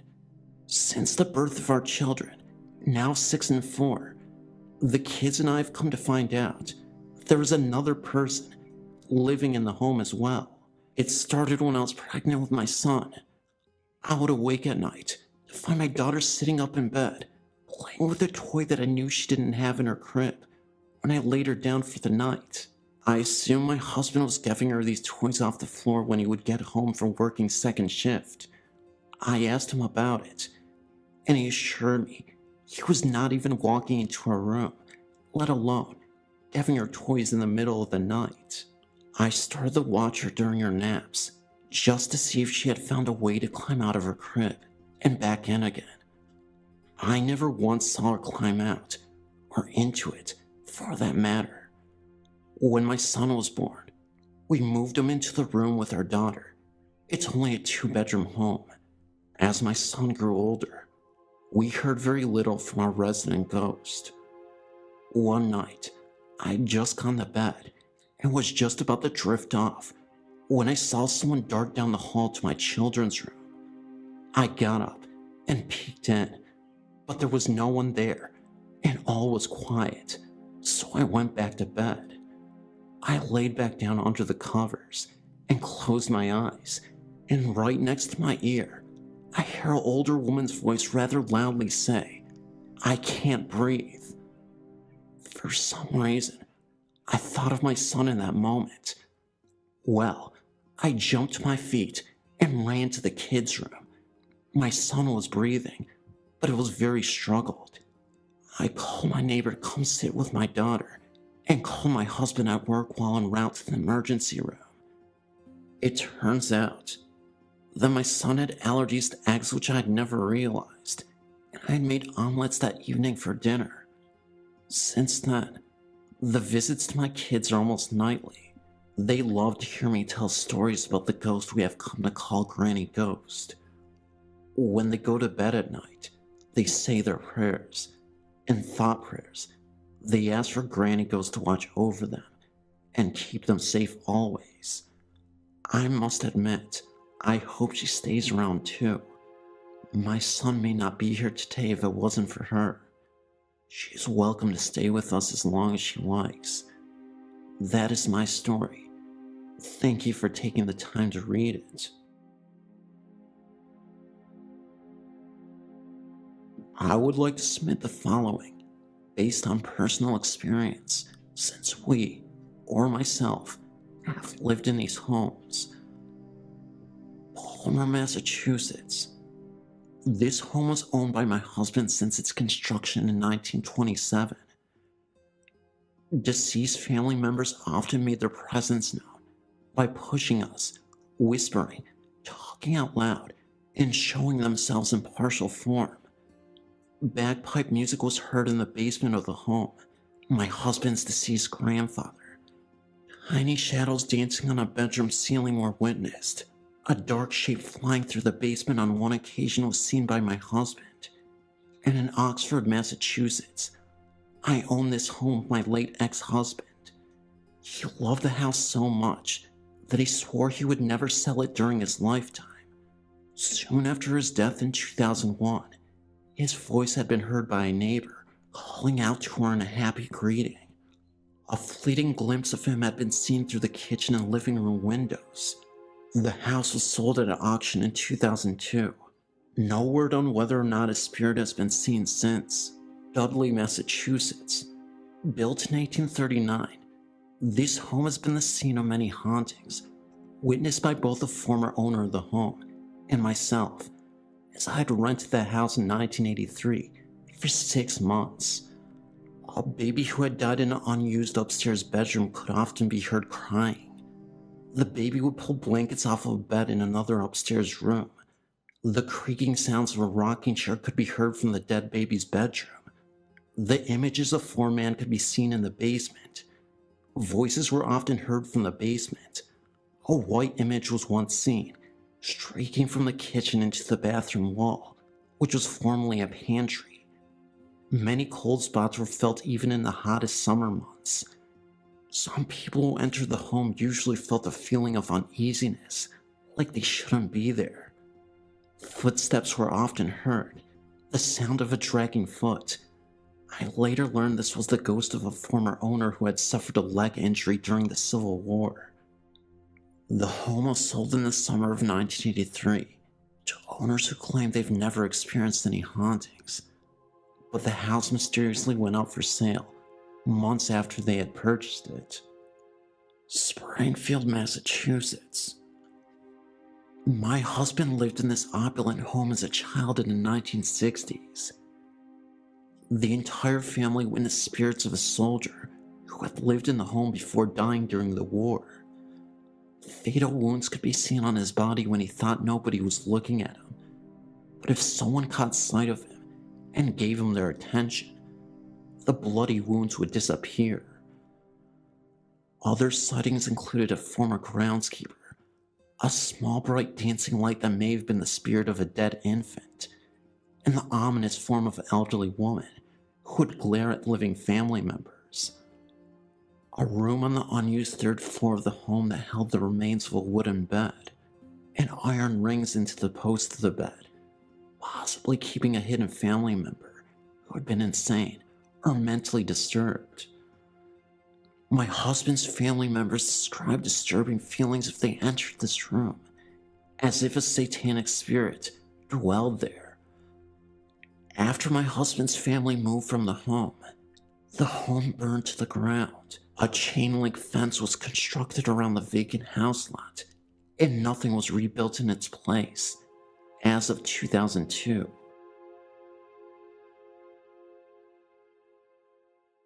I actually just remembered a story. I guess I blocked it out because it scared me, and it was so long ago, and I've added a couple of legends from around here. When I was in middle school, I would stay with my friend a lot. She was all into ghosts, witchcraft, and all that. She lived in the country, way out. One night she told me a story about an old house up in the mountains, that a family used to live there, and one day, their children, boy and girl, were left unattended. The girl had an apple and a sharp knife, so she could cut it. They began running around, and the little girl flipped over the couch, and well, you can come to the conclusion it wasn't good. She fell on a knife and bled to death on the couch. My friend told me the couch was up there still, and what she had experienced on trips up there. Well, being that it was so late there was no way I was walking up a dirt road on a mountain up to a haunted house. So the next day we started walking up there. We passed an old barn that was just spooky. You know how you can just look at a house or structure and get a bad feeling from it?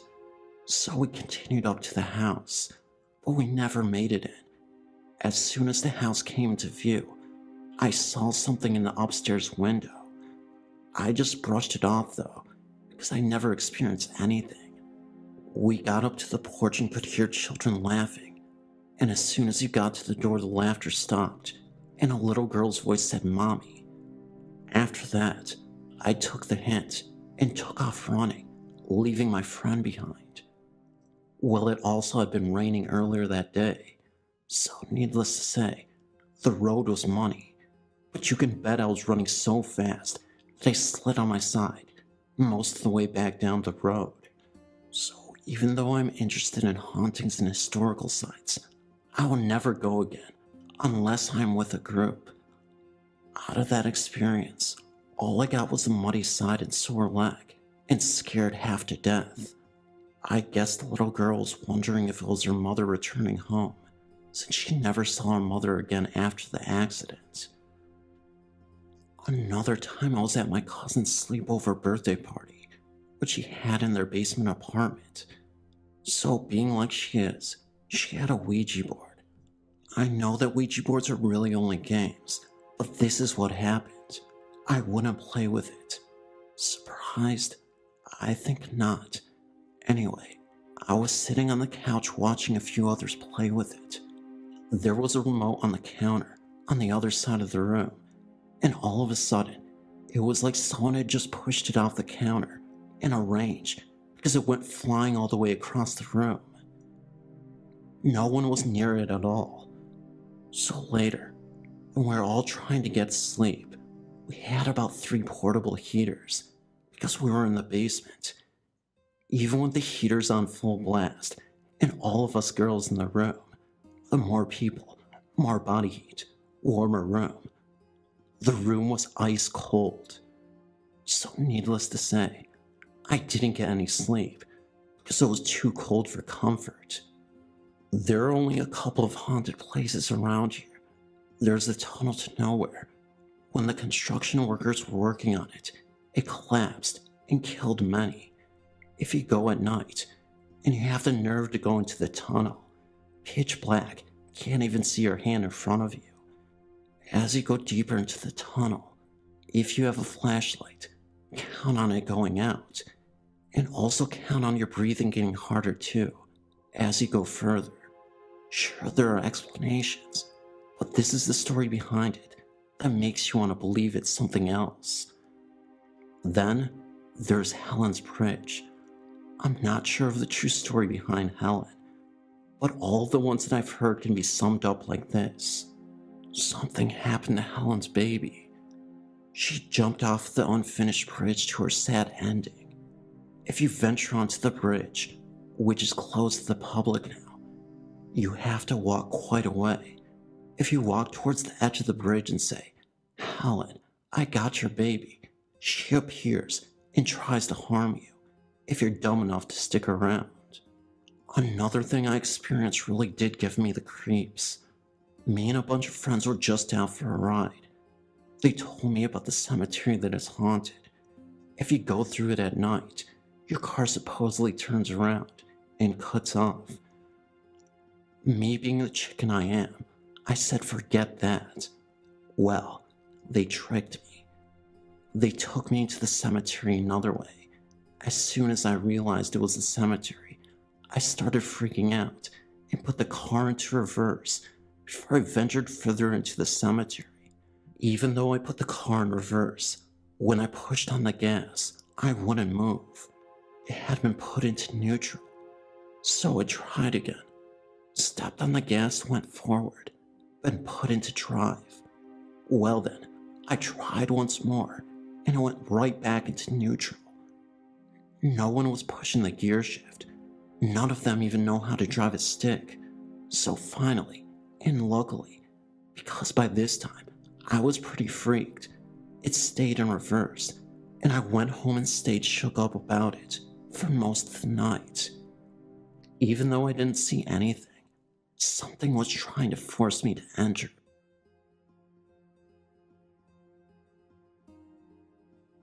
My name is Joe, and this is my most recent encounter.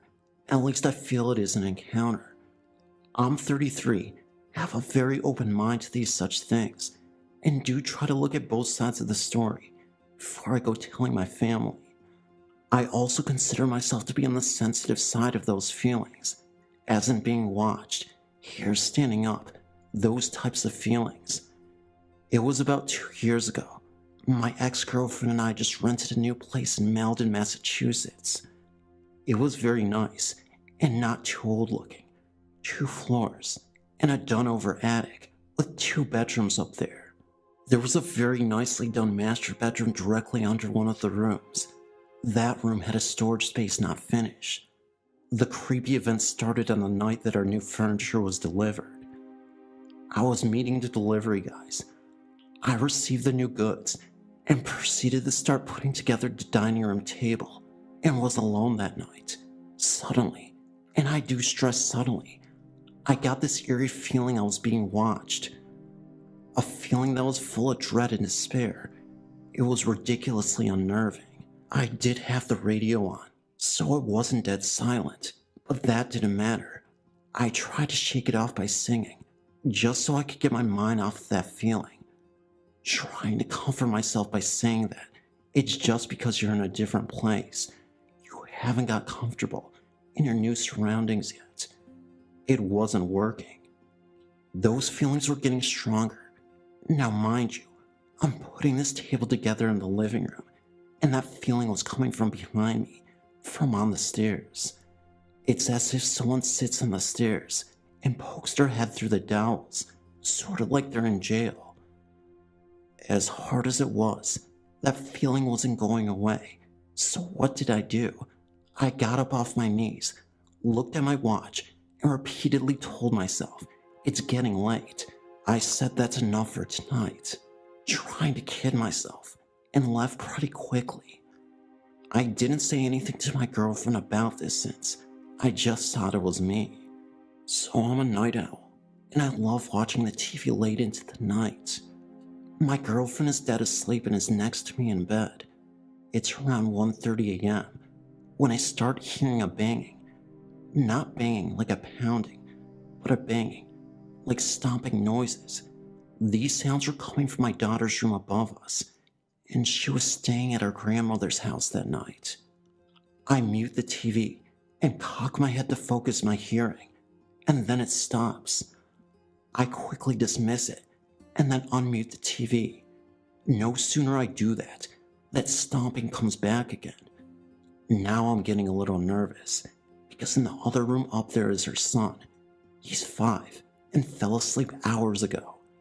I shut the TV off, put a pillow over my head, and go to sleep, all the while wondering what the heck that was. But it did stop, and nothing else happened that night. Now mind you, this was only a couple span of days, 1 weeknight. And oh, by the way, we had a mini chihuahua. I was going in the basement to do laundry and the basement wasn't finished, but it was still nice and had small box windows at about the outside grass level, and the dog was following me. At about the time I got to the 3rd step down, I noticed he was still at the threshold of the entranceway refusing to come down. I called, and I said, "Come on." He whined and fled back upstairs. I started to do the laundry, and it starts again. Hairs on my neck stand straight up. Goosebumps start appearing on my arms, and the feeling of not being alone floods my body.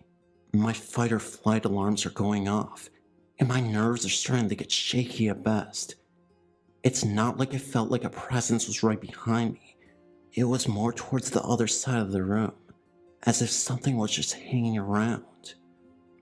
Being curious, I finished putting the laundry in the washing machine and started to go upstairs. I then start getting a sense of relief. Now this could be my own mind playing tricks on me. But as I got to the top step, I felt it again, but this time, it was like it was watching me from the bottom step, just looking up at me as I left. When I got through the door, I felt fine, and nothing really else happened the rest of the night. Up until now, this whole experience was a little unsettling, but nothing major. One night, however, at about 2 or so in the morning, I was playing a computer game. My ex was asleep once again. The computer room was small, about 6 by 6 feet, and it had a doorway, but no door. The computer faces the back wall, so when you sit by the computer, your back is to the very short hallway and stairs. So if you turn around, you can see both very easily. Anyway, I'm playing and feeling comfortable when all of a sudden, the stairs creak. I thought it was just the stairs being stairs, making settling noises and the like, and then again I hear one more creak. Now, the daughter, and she was home this time, was known for trying to sneak down the stairs at night and watch TV. This second time I thought it was her and I turned around, but no one was there. You hear one creak, you can easily dismiss it, but two? That's when the nervous thoughts start to creep in. Suddenly, they stop. No more creaks as I started to relax and continue to play. All of a sudden the room, even though small, had an open air about it, so if you sit at the computer, you could just feel that there was no door, and hence open. I felt as if there was someone standing in the doorway, and making me feel closed in, casually standing there, and watching me.